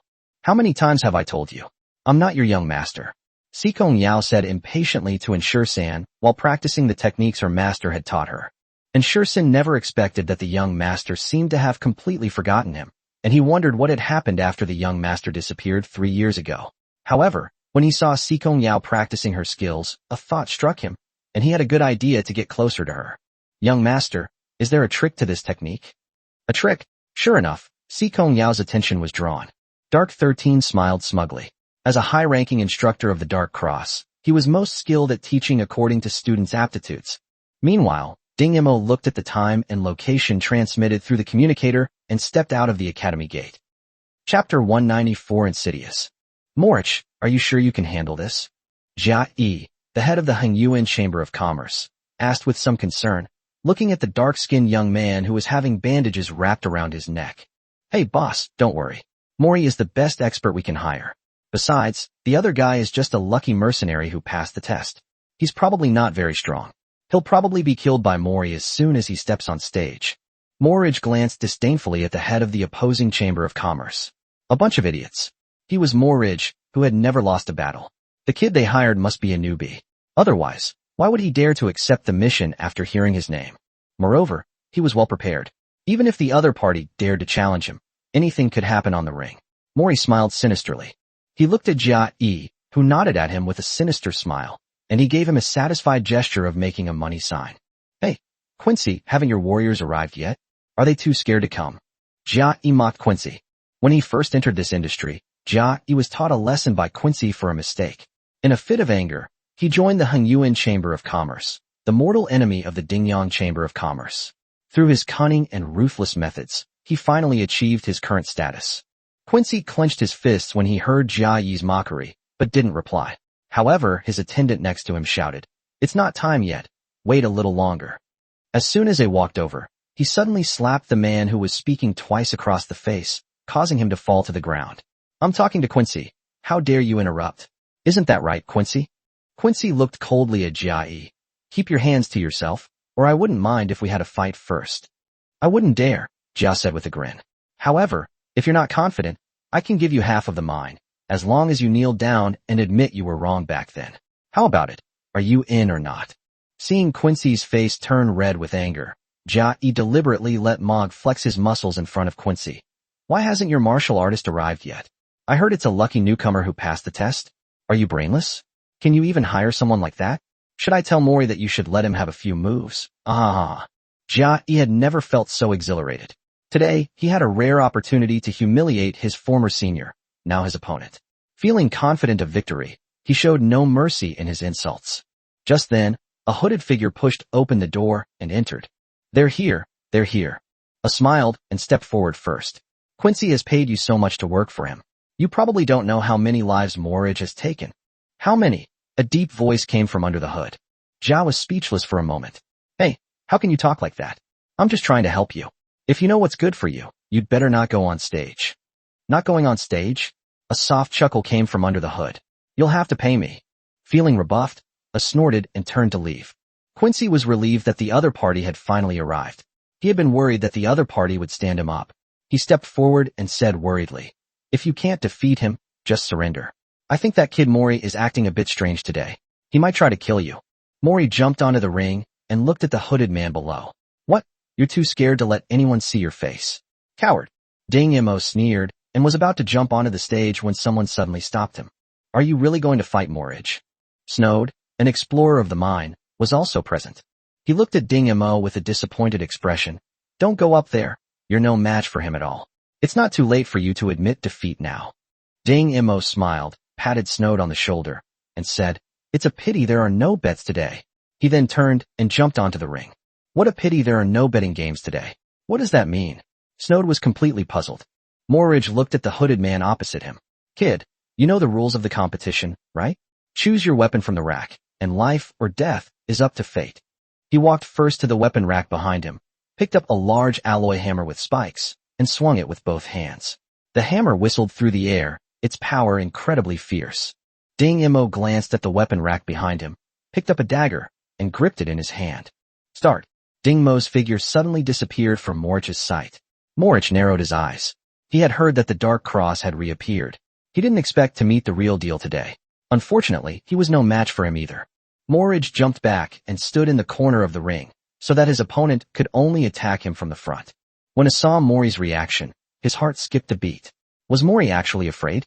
But when he saw the contemptuous smile on Mori's lips and thought about his own preparations, he calmed down. In any case, that guy couldn't possibly be Mori's match. He had staked his entire fortune on this red crystal jade mine, so Mori couldn't afford to lose.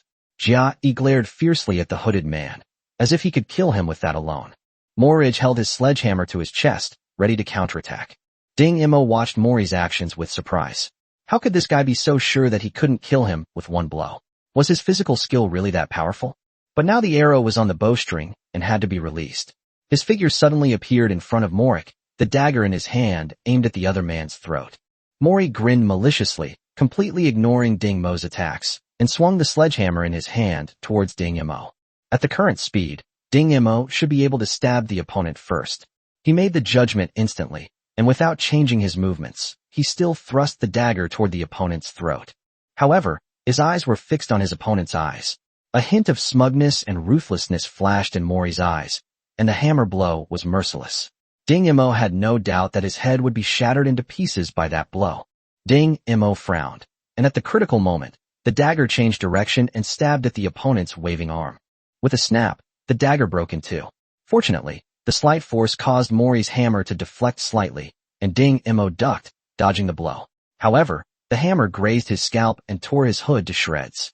A hush fell over the audience. Who would have thought that this hooded mercenary was actually a black-haired girl? A cold glint flashed in Morridge's eyes. Pressing her advantage, she swung her hammer at her opponent. How could the dagger break? Neither Snowd nor Quincy believed that Morridge could withstand a dagger with his rigid body style, but the facts were right in front of them, and they couldn't think of any other explanation. Only Ding Mo knew that someone had probably tampered with the weapons racks on his side. Chapter 195: The Death of Morridge. The dagger looked perfectly normal, but it probably had some internal cracks that wouldn't be noticeable unless it was struck hard. However, once it was subjected to external force, those fragile cracks would widen, causing the dagger to break. No wonder they emphasized that only weapons from this area could be used before going on stage. If Ding Mo hadn't changed his attack route and had still aimed for the opponent's throat, he would have been killed by Morrick with a single blow. Mori was now showing no mercy, keeping a close eye on Ding Mo and swinging his hammer rapidly. Ding Mo calmly dodged the attack and tentatively countered a few times. When his fists and feet struck Morrick, the strong recoil reminded Ding Mo that it would be difficult to inflict damage on his opponent with just his fists and feet. For a moment, he was forced into a passive defensive position. Morrick, on the other hand, was confident that his opponent was now finding it difficult to break through his defenses, and victory was only a matter of time. Jia, sitting in the audience, also laughed, but at the same time felt quite sorry. Such a beautiful female mercenary was truly rare. He hoped that Mori wouldn't kill her in one blow, but rather knock her unconscious so he could play with her slowly. Although Ding Mo was at a disadvantage, he was not afraid at all. He slowly adjusted the rhythm of his dodges. Just as he retreated, he punched Mori in the eye. Mori screamed and covered his face, taking a few steps back. Mori hadn't noticed the punch at all. His opponent was clearly retreating, so how did he manage to throw that punch? Ding Mo charged forward again. Ignoring the pain, Mariki swung his hammer down, but it mysteriously brushed past him. Mariki's only remaining eye widened in shock. It was the same thing again. The opponent was clearly charging at him. So how could he have missed? Undeterred, Morridge attacked again, this time keeping a close eye on his opponent's movements and dodging to the left. Truly dodged to the left. Morridge's defensive focus shifted involuntarily to his left, but another punch landed on his perfectly good right eye. Morridge was now completely blind. Both eyes were swollen and red, and he had temporarily lost his sight. What were those two moves just now? No one could figure out the mystery behind them. Only Ding Mo knew that this was a technique he learned from Mo Ku, a method of luring the enemy by shifting the center of gravity to make the opponent lose their judgment. It was most effective against such a strong and heavy opponent. Morich, hold on. They can't do anything to you. Jia shouted anxiously, his hands clenching and unclenching repeatedly. Although Mori couldn't see, he wasn't too panicked. He knew that his opponent's punches and kicks might not be able to break through his defense. Sure enough, he was hit several more times on the body and head, but for Morich, it was no big deal. As long as he could hold on until his vision returned, the balance of power would still be in his favor. Everyone could see that this mercenary named Black Dog was now completely incapable of harming her opponent. Her only weapon was broken, and she was merely clinging to life. Ding Mo slowly stopped attacking and stood in front of Mori. Is she giving up? Someone couldn't help but wonder. Hey, you should just admit defeat now. Otherwise you'll still fail once Mori's eyesight recovers. Morich was also curious as to why his opponent had suddenly stopped attacking. He heard his opponent say, if you admit defeat now, you can leave the ring alive. Otherwise, I'll have to be ruthless. Mori almost laughed out loud. You can't hurt me at all. Why should I admit defeat? You're the one who should admit defeat. Jia Yi, standing below the stage, also shouted, Beauty, admit defeat. It won't look good if your pretty face gets swollen from being hit. A beauty? Ding Mo's eye twitched, and he slowly closed his eyes. When he opened them again, the aura in his eyes had changed. If at first it was the kind of look between martial artists, now it was more like the look of a warrior who had emerged from a sea of knives and fire. There was no killing intent in his eyes, only contempt for life, just like the look Ding Shiji had seen in his eyes back then, a look that was indifferent to death. You know there are many ways to kill, but fists and feet are just the least efficient one. Ding Mo circled around Mori. Are you sure you don't want to admit defeat? Mori laughed heartily. Stop bragging. If you were so capable, you would have already stormed up here. Ding Mo remained expressionless. I respect your choice. He lunged forward, and Morich swung his hammer wildly, but suddenly felt something wrap around his face hair. Ding Mo stood quietly behind Mori, his fingers precisely pointing at Mori's elbows and shoulders, thwarting his attempt to pull his hair away. At that moment, he resembled a banshee, and Mori, whose mouth and nose were entangled in hair, was his prey. Morich began to panic. He couldn't breathe, and his mind gradually became hazy. Whenever he raised his arm to pull hard, his elbow or shoulder would go numb, and he could no longer exert any force. He struggled desperately, but the figure remained standing behind him. The audience watched in horror. Was this struggling, contorted man Morich? And behind him, the person who watched him slowly lose his strength to struggle had no emotion in his eyes, as if he were looking at something insignificant. Jia Yi was both shocked and furious. If Mori failed, he would be completely finished. Morich, hold on. Pull her hair away, pull hard. But Morich's raised hands finally fell limply to his sides, and his body went limp. Did the Black Dog win? Quincy's side immediately burst into loud laughter. However, they discovered that the mercenary named Black Dog still hadn't let go of Morich. Hey, you've already won. Let him go. Jia Yi shouted at the opportune moment. You won. Ding Mo glanced at Jia Yi indifferently, as if he had seen through Jia Yi's wishful thinking. He calmly said, the average person can hold their breath for at least 1 to 2 minutes. A martial artist like Mori can probably hold his breath for about 5 minutes. Even if the struggle just now consumed some oxygen, it shouldn't have caused him to lose his strength in just over 3 minutes. Don't you think so, Mori? As he spoke, Mori struggled again, and everyone realized that his previous feeble struggle was just an act, and they had been fooled. Unfortunately, they still couldn't fool the girl. Mori's struggles gradually weakened, and finally his limbs twitched a few times before he stopped moving. Ding Mo waited patiently for a few more minutes until Mori's body began to cool down before jumping off the ring and saying to Quincy, 20%, don't forget. Quincy looked at the cold-blooded mercenary. Just moments before, she had silently watched Morwich from birth to death on the stage, her eyes devoid of any emotion. How could Quincy dare object? She nodded repeatedly. Snord stared in disbelief for a moment before realizing. Didn't Hobby go easy on you? Ding Mo smiled, but turned his gaze to Jia Yi and said softly, you were shouting quite loudly down there just now. I bet you had pretty good ideas when you were tampering with the weapons. His voice was low, and only the two of them could hear it. What tampering? I don't know anything about it. Jia Yi's face was pale. Mariki lost. He only lost everything, but the fact that he tampered with things was discovered, and he would be hunted down by all factions. Chapter 196, Taking the Hook. Ding Mo beckoned to him, and Jia Yi followed Ding Mo to the corner with a worried look on his face. I didn't do anything. Really, I didn't. Jia Yi's voice grew softer and softer until cold sweat soaked through his clothes. What exactly do you want? He gritted his teeth and looked at the cold girl. If you do me a small favor, I'll pretend I don't know anything about this, okay? A little favor? Ding Mo typed a message through the communicator, showed it to Jia, and then said, don't even think about informing on me. Whether anyone believes you is one thing, but I can guarantee that as long as I sense anything amiss, I can make you die silently, just like Morik. Jia shook his head repeatedly. I won't say it.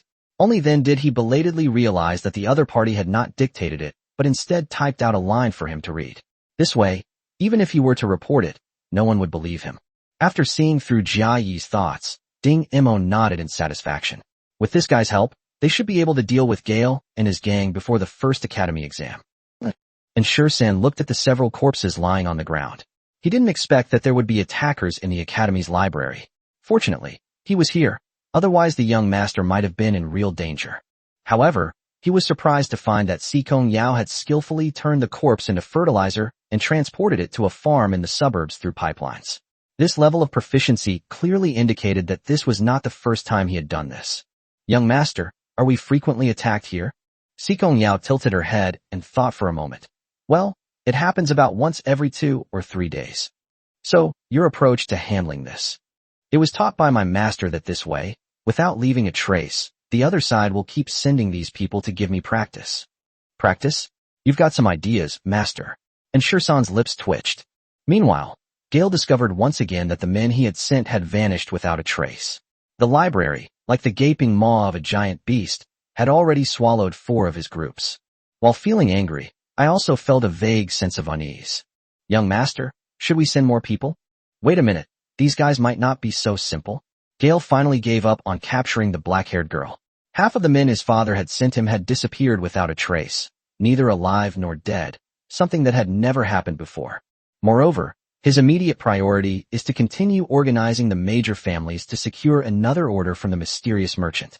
Compared to the previous orders, this one has increased 80 times, amounting to nearly 20 million.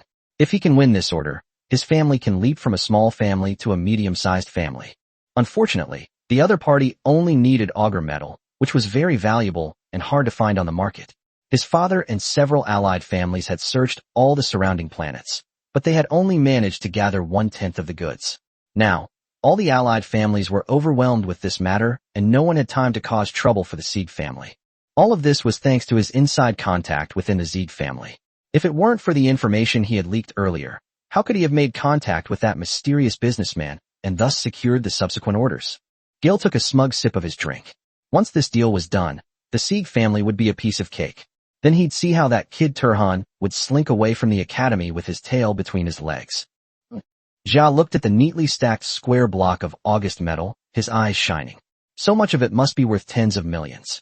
He stroked it with affection, but then felt a pang of regret, thinking that it belonged to that guy and he would have to help him sell it. But which merchant guild could possibly absorb so much August metal?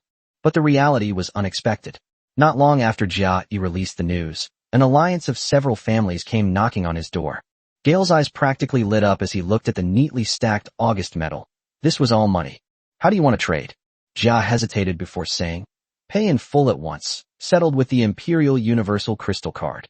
Originally, such a large transaction could have been paid in installments, but Ding Mo repeatedly emphasized that it had to be paid in full at once, and that a Universal Crystal Card, that is, an anonymous crystal card, must be used. Gale glanced at the heads of the other 2 families, and the 3 parties discussed the matter. Such a large sum of money, could it be a scam? Should we try looking at other stores? Gale scoffed. What kind of trickery could there be? The item is right here. Why don't we have an appraiser examine it? Jia Yi certainly wouldn't stop them. He had already verified that this batch of August metal was definitely genuine and of very high purity. Sure enough, half an hour later, the appraiser looked up and whispered something to a few people. The purity is at least 99.99%. Actually, the purity should be 100%, but the instruments can't detect 100% purity. This batch of auger metal was precisely what Ding Mo had spent an entire night manufacturing. The group exchanged glances, their faces beaming with joy. This purity of auger metal was far superior to what was commonly found on the market, and it cost 10% more. Yet, the head of the Chamber of Commerce had sold it to them at the usual price. They had made a fortune. But just to be on the safe side, they were still waiting for another group to gather information, since such a favorable price was really suspicious. A moment later, a nimble-looking man leaned close to Gale's ear and said, "This person in charge lost a duel and is now in dire need of money." Galen immediately understood and said, "Okay."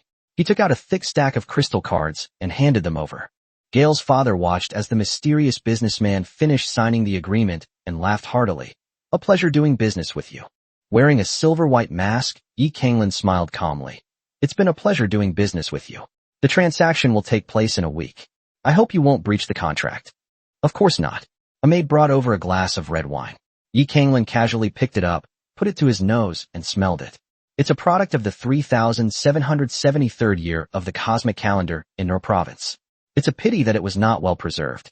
It must have been exposed to starlight, which has altered the taste a bit. Gale's father was now completely convinced that the other party was indeed a member of a prominent family. During the transportation of this batch of wine, it was affected by a strong stellar radiation burst, so the taste was different from similar wines. He did not expect that this masked guy could not only smell the place of origin and vintage, but also the changes caused by radiation. He was truly not to be underestimated. "My lord, the previous plan has failed. What do we do now?" Watson's aged voice rang out through the listening device. "Just wait and see. The Holy Temple will probably make a move. As for Yi Kanglin, we can't touch him at the Imperial Academy right now, but he won't be able to escape when it comes to the adult trials. So, should we still arrest that child? Of course we have to catch him. I'll give you another month. If you can't catch him, then we'll execute Plan B. Father has worked hard for so many years, it's time for him to rest." "Yes." Ding Mo and Yi Kanglin exchanged a glance. It's Yi Songhai's voice. I didn't expect him to actually set his sights on Yi Yunshun. Yi Kanglin pondered. Chapter 197, the best school building? Should we give him a warning? Ding Mo asked, looking at Yi Kanglin's thoughtful expression. "No need. I don't like either of them anyway, so let them fight like dogs." Yi Kanglin opened his communicator. Someone had sent him information about the family that had plotted to seriously injure Wu Su. With this information, he could now smoothly carry out his revenge. The Xie family, the Chung family, and the Holy Temple, you just wait and see. Yi Kanglin suddenly remembered something. He had felt that something was wrong with the black dog since morning, and now that he looked at it up close, it was pale as if it had been seriously ill. "What's wrong with you? Are you feeling unwell?" Yi Kanglin reached out and touched Ding Mo's forehead. Ding Mo wanted to avoid it, but suddenly felt dizzy and went straight to Yi Kanglin, who hugged him tightly. Having continuously manufactured August metal for the past few days, Ding Mo never expected that his abilities would be overdrawn. Moreover, it seemed that his abilities were not consuming physical strength, but rather mental energy or something similar. In short, Ding Mo's mind was foggy and he just wanted to fall asleep. Yi Kanglin felt Ding Mo's body was ice cold and quickly put him on the bed. "Are you sick? Do you want to go to the medical pod for treatment?" Although the Academy's medical pod was very expensive, it didn't matter to Yi Kanglin. Ding Mo shook his head. The medical pod probably couldn't cure his current condition, so he could only wait for recovery. He gestured for Yi Kanglin to leave and silently circulated the clarity mantra. Just as he had guessed, circulating the clarity technique could alleviate this discomfort. However, a commotion arose outside, and he looked out the window. "Turgan, why are you still lingering here? Do you really want to be kicked out first?" Gale sneered as she looked at Yi Kanglin, who was walking out of the house. "Hey, newbie, if you want to stay here, you'll have to find a better patron. This kid will probably have to move to the worst house after this big exam." Turhan suppressed his anger. "Gare, don't be so smug. I'm not moving out." "Oh, you dare to challenge us? Have you forgotten how you moved here step by step from the superior housing? Want us to teach you again?" Yi Kanglin stopped Turhan, who was about to argue, and gave Gare a faint look. Gale felt that the look in his eyes was clearly full of disdain and indifference, as if they were nothing more than clowns. That kind of look was something only someone who had long held a high position could produce. Just who was this red-haired kid? But the thought that his family would soon become a middle-class family gave Gale confidence again. "Kid, if you let your servants stay with me for a few days, I can let you stay with me. How about it? I'm staying in the second-best house, which is second only to the best one." Yi Kanglin narrowed his eyes. These guys deserved to die no matter how you looked at them. Wait until they left the academy. A hint of murderous intent gradually surfaced on that handsome face. "We will move out, but we will move to the best house," Turhan shouted from behind, unable to bear the other party's provocation any longer. Gale and the others looked at Turhan in disbelief at first, then burst into laughter. "You probably don't know yet, but the exchange students from St. Laurent Academy are coming here next month. The best school buildings will definitely be theirs." Upon hearing this, Turhan's expression changed immediately, but he still forced himself to say, "So what if he's St. Laurent? He's not necessarily as amazing as others say." "All right, I'll be waiting, but don't forget, you have to be able to take the big exam first, okay?" Gale smiled slyly and walked away arrogantly. "The best house. St. Laurent, what's going on?" Yi Kanglin grabbed Turhan, who was trying to escape into the house. Turhan chuckled awkwardly. "They're about to be expelled from the academy. I was just saying it casually." Ding Mo came out of the house. "Just something I said offhand? These guys won't let you say something offhand." Just as Ding Mo had predicted, Turhan's boastful words were published on the Academy's official website the next day, and Yi Kanglin was also included in the post. They attracted a lot of attention and ridicule, mostly mocking their overestimation of their abilities. Yi Kanglin grabbed Turhan by the neck. "This is just something you said offhand. How are we going to resolve this?" His grip was very strong, and Turhan felt like his neck was about to be snapped. He was breathing heavily. "There is a way. Participate in the college competition. The winning team can choose the best school building." Yi Kanglin released Turhan. "There's such a method? Why didn't you say so sooner?" "Because there are too many competitors. No one can guarantee that they will win." Yi Kanglin reached out and stroked his chin. "Okay, I've made up my mind. I must win the championship this time. But we need to form a team of 5 to participate, right? Isn't this exactly 5 people? Me, Xiaohei, Xiao Yao, the deliver man, and you. Isn't that perfect?" Yi Kanglin blurted out without thinking. Turhan chuckled awkwardly. "Why is my name listed last? I'm clearly the senior, you know." At this moment, Sikong Yao and Ensure San were still practicing their skills. "Young master, take a rest." Ensure San advised Sikong Yao, who was already unsteady on his feet. Sikong Yao's eyes were focused. He ignored Ensure San and let the sweat soak his clothes. He then began to practice his footwork again, twisting and turning. "Young master, take a rest. You'll wear yourself out if you keep going like this." Ensure San didn't understand why Sikong Yao was pushing herself so hard, but he knew that Sikong Yao's progress was already very fast. She had already completed the basic assassination skills and combat training. Sikong Yao wiped the sweat from her face. "If I want revenge, I need to have the strength." She clenched her small fists, her eyes filled with determination. Dark 13 saw that resolute gaze, its depths unfathomable. Revenge? What exactly happened in these past 3 years? He noticed the scars that Sikong Yao inadvertently revealed on his arms, and guessed there must be many more on his body. It seemed that the young master had suffered a lot in the past 3 years. However, Ensure San gritted his teeth. He had already contacted the headquarters, and someone would come to pick them up. As the young master of the Dark Cross, he would one day become a fearsome figure. Until then, let me protect you. Young master, have some water. Sikong Yao frowned as she looked at Ensure San, who had suddenly become more attentive. Don't call me young master. I'm not your young master. Yes, young master. Gale waited anxiously for the mysterious merchant to arrive. If this deal were done today, the profits would be enormous. Equally anxious were the heads of the other alliance families. They were just waiting for the final dividend. If they made this deal, they could earn money even if they didn't do any business for a year. The mysterious guest finally arrived, and it seemed that he had brought dozens of guards with him to protect the goods. Where are the goods? Cash on delivery. Yi Kanglin, with an air of authority, sat in the center without hesitation. Here. Gale gestured to his men to bring the warehouse crates over using a lift truck. Yi Kanglin slightly raised his chin, and immediately a guard stepped forward and opened the box. Chapter 198, Unlucky Gale. It's empty. Where's the stuff?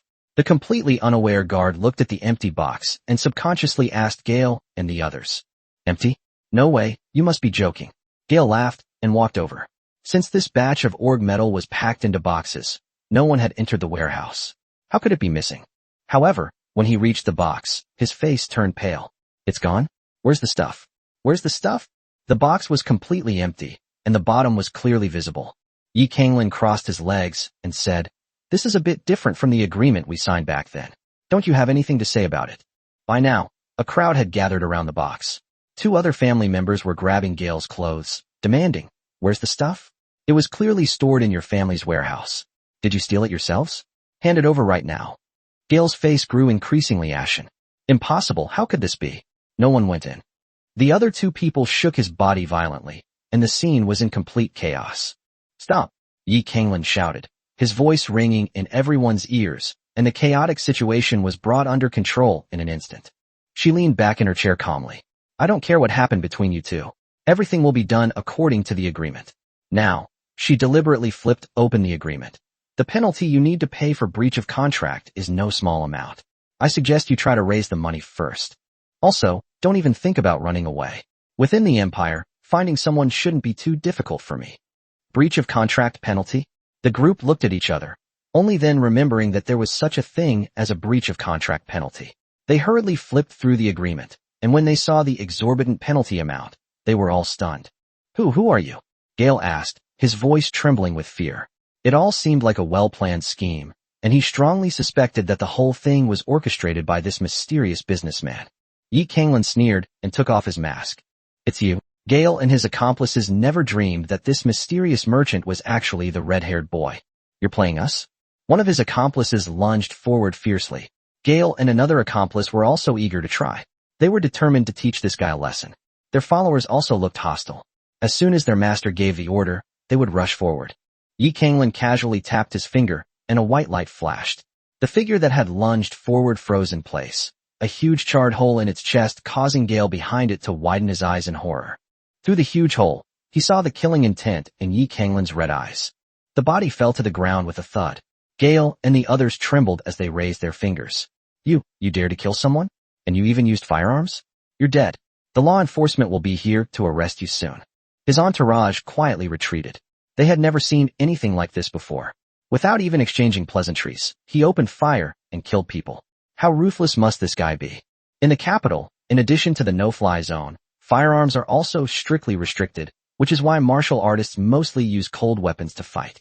When Gale and the others saw that Yi Kanglin's men had actually used beam guns, they immediately realized that the key to breaking the deadlock lay in this one move. As long as the other party was arrested by law enforcement, the so-called agreement would naturally become invalid. Enforcers. Yi Kanglin sat leisurely in his chair. Why don't we wait a little longer and see how the enforcers actually arrest me? Okay, He deliberately drew out the last syllable, full of teasing. Gale kept his face down, not daring to let the other person see the malice on his face. He didn't want to provoke this madman now. What if he was killed before the law enforcement arrived? Wouldn't that be a very unjust death? The detection equipment in the capital city is very sensitive. In less than 3 minutes, a row of patrol cars stopped outside the building, and more than a dozen fully armed law enforcement officers carefully walked in. Don't resist, Yi Kanglin lazily ordered, and his guards immediately put away their weapons. The law enforcement officers warily pointed their guns at the red-haired boy sitting in the chair. It was clear that this boy was the one giving orders. It's him. His men just used a beam gun, violating the capital's ban. Arrest him, Gale shouted with his accomplices as if they had seen a savior. A beam rifle? The lead law enforcement officer stepped forward to examine the condition of the body, then looked at the weapons carried by the guards. The obvious insignia made his expression change instantly. To Gale's horror, the leader of the law enforcement officers stood at attention and saluted the red-haired man. The 13th Platoon of the 7th Battalion of the Imperial Capital Garrison greets your highness. Yi Kanglin stood at attention and returned the salute, then slowly said, Is your superior still that old man from Songjin Mountain? General Song has always been in good health and still serves as the commander-in-chief of the garrison. Yi Kanglin's expression softened slightly. Wusu had told her that Song Jinshan was the only person in the capital besides Yi Yunshun whom she could trust. She never expected to meet his subordinate under these circumstances. Your Highness, where is this place? The captain asked, puzzled. Galen was immediately energized. He had to gamble with his life. His men shot my companion without cause, sir. You can't show favoritism. A flash of ruthlessness crossed his eyes. Even if you two are acquaintances, this is a clear violation of the capital's prohibitions, and the law cannot be reneged on. Yi Kanglin waved his hand, signaling his subordinates to take out the communicator. The images on this should explain why my guards fired their guns.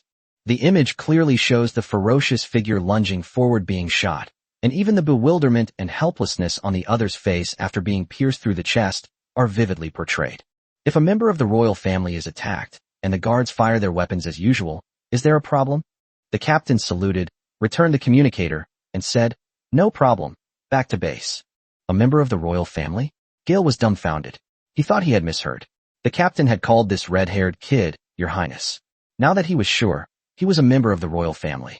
Wouldn't killing him be as easy as killing a chicken? What? You still want to resist? If you're not afraid of death, feel free to try. Gale lost all his strength and collapsed to the ground.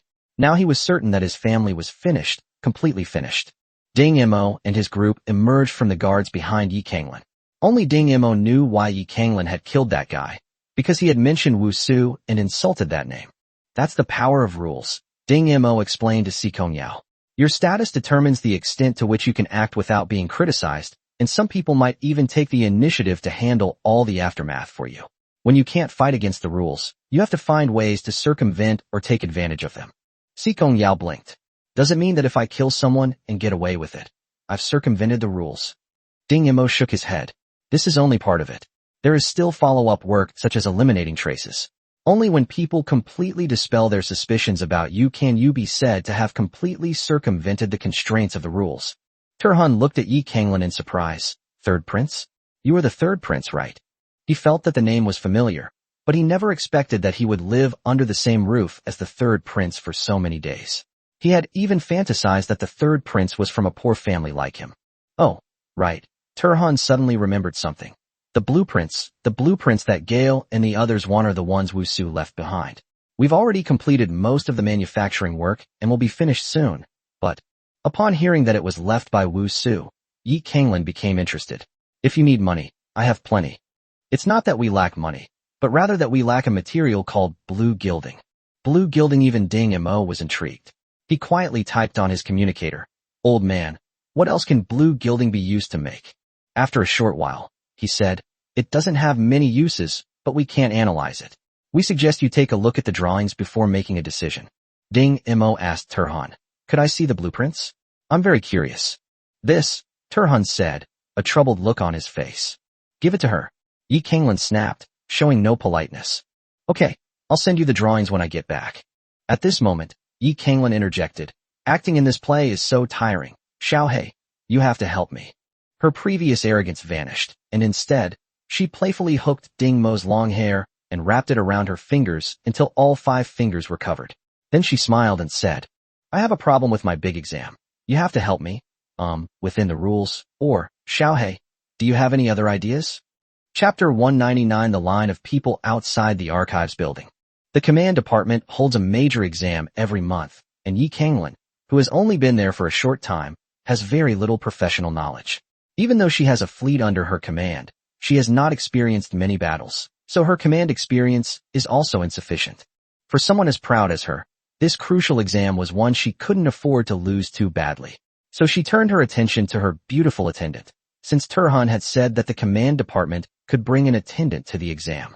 Although it is unknown who made this bizarre rule, it has become the best way for some good-for-nothings to pass the big exam.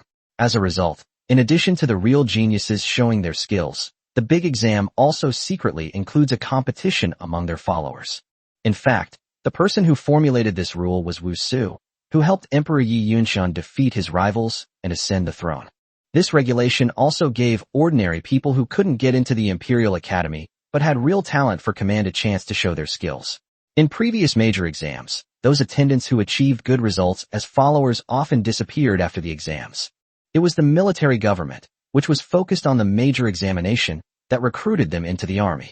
Among them, the most famous was General Yang Weili, one of the 2 pillars of the empire, who came from an ordinary background. It was his outstanding performance in a major examination that caught the attention of the military government, and from then on, he rose through the ranks to become a lieutenant general. Another notable figure is Major General He Qingyan, who is now half the leader of the Imperial Assassins Force. He also came from a commoner background, but was valued by the Crown Prince and rose step by step to where he is today. At Greenham Palace, a handsome middle-aged man paused slightly in his writing. He still remembered the woman's smug smile from years ago. There are many more geniuses among the common people.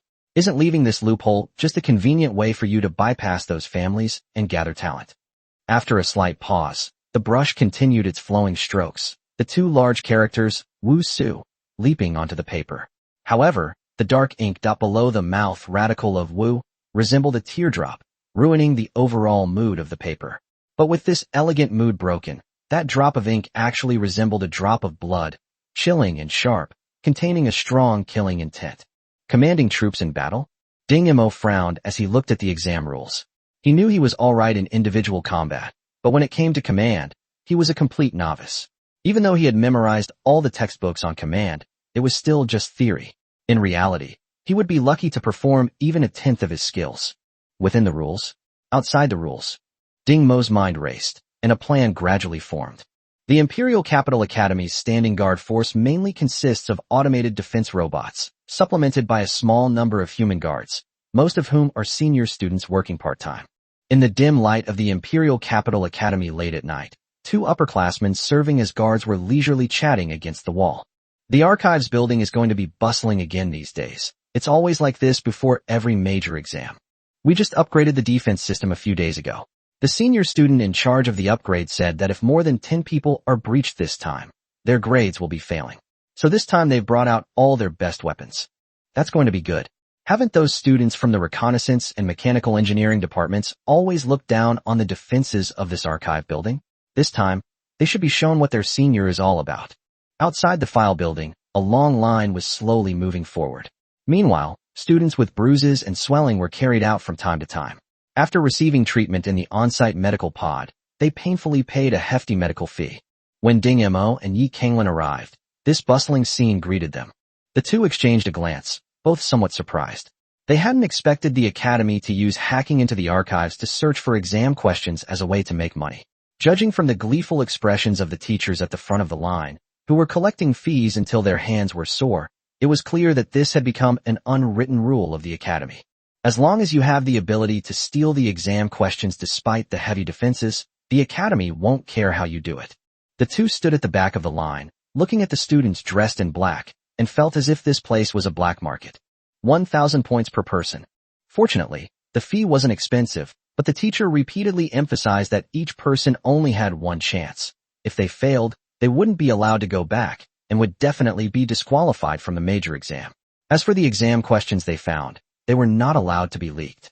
And judging from the teacher's tone, this second point seemed even more important. Ding Mo looked at his teacher's eyes, which had turned into copper coins, and knew, of course, that the second point was to ensure the teacher's profits. The inside of the file building was as usual, with 5 floors. No one knew where the exam questions they needed were, and each room required searching. The rooms varied in size, with the smallest being only a dozen square meters, similar to Ding Mo's dormitory on Earth in his previous life, while the larger ones resembled lecture halls. The exam questions were scattered in various corners and made into cards for easy carrying and hiding. Ding Mo and Yi Kanglin had seen many traps along the way, but in Ding Mo's eyes, these traps were ingenious but not very lethal. If you were tough, you could just tough it out. Out of curiosity, Ding Mo secretly made some changes, but the consequences were something no one had expected. A burly man looked at the booklet in his hand, which clearly marked the attack methods and evasion techniques for the traps on the 1st to 3rd floors. He had bought it from a reconnaissance expert outside the building at a high price. Thinking of how those people were reluctant to spend money before, the big man couldn't help but feel fortunate. Just now, with the help of the instructions in this booklet, he avoided several rather threatening traps, but unfortunately, he didn't find the test questions. 3 floors should be enough. In previous years, the exam questions for the mecha department weren't placed on too high a floor. As another person with a bruised and swollen face flew out of the door and lay unconscious on the ground, the big man's smile deepened. Suddenly, hurried footsteps sounded behind him. The big man quickly stuffed the booklet in his pocket and cautiously explored forward. Not only the rooms, but the corridor was also full of various traps. The 2 men rushing from behind ignored the big man and ran forward. The burly man silently counted 3, 2, 1. With a loud bang, the 2 were sent flying backward by a mechanical fist coming straight at them, and they passed out without even putting up a token resistance. Soon, a teacher in charge took the 2 of them out. The burly man chuckled twice, pushed open the door to a room, and went inside. According to the manual, there should be a rubber bat in here that wasn't too strong, and with his physique, he should be able to withstand it. So the big man started rummaging through the room in a very casual manner. He only sat up calmly after hearing an unusual sound. Chapter 200 Yi Kanglin's Thoughts. He watched the rubber baton sweep towards him, then flexed the muscles in his chest and abdomen to withstand the blow. As expected, the force wasn't great. However, just as this thought crossed his mind, the rubber baton struck again, this time catching the big man completely off guard, and he was forced to bend over. That's not right, there was only one attack.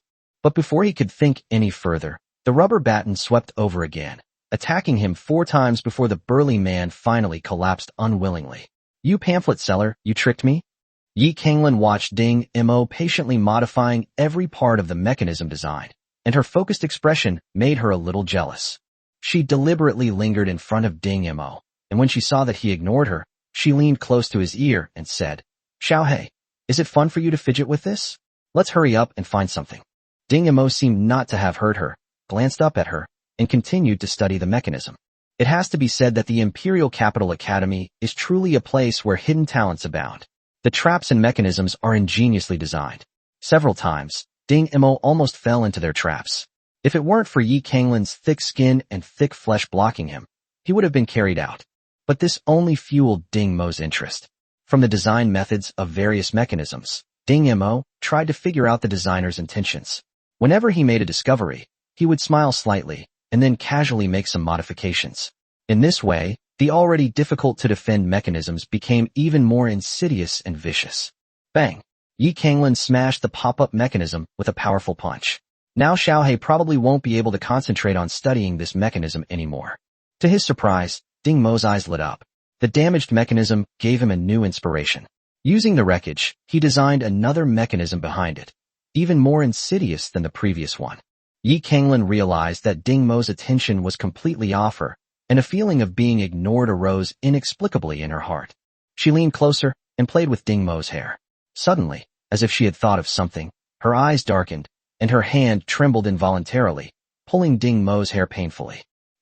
Is something the matter? Your little apprentice is very close to you. Yi Kanglin raised his eyes and looked to the upper right.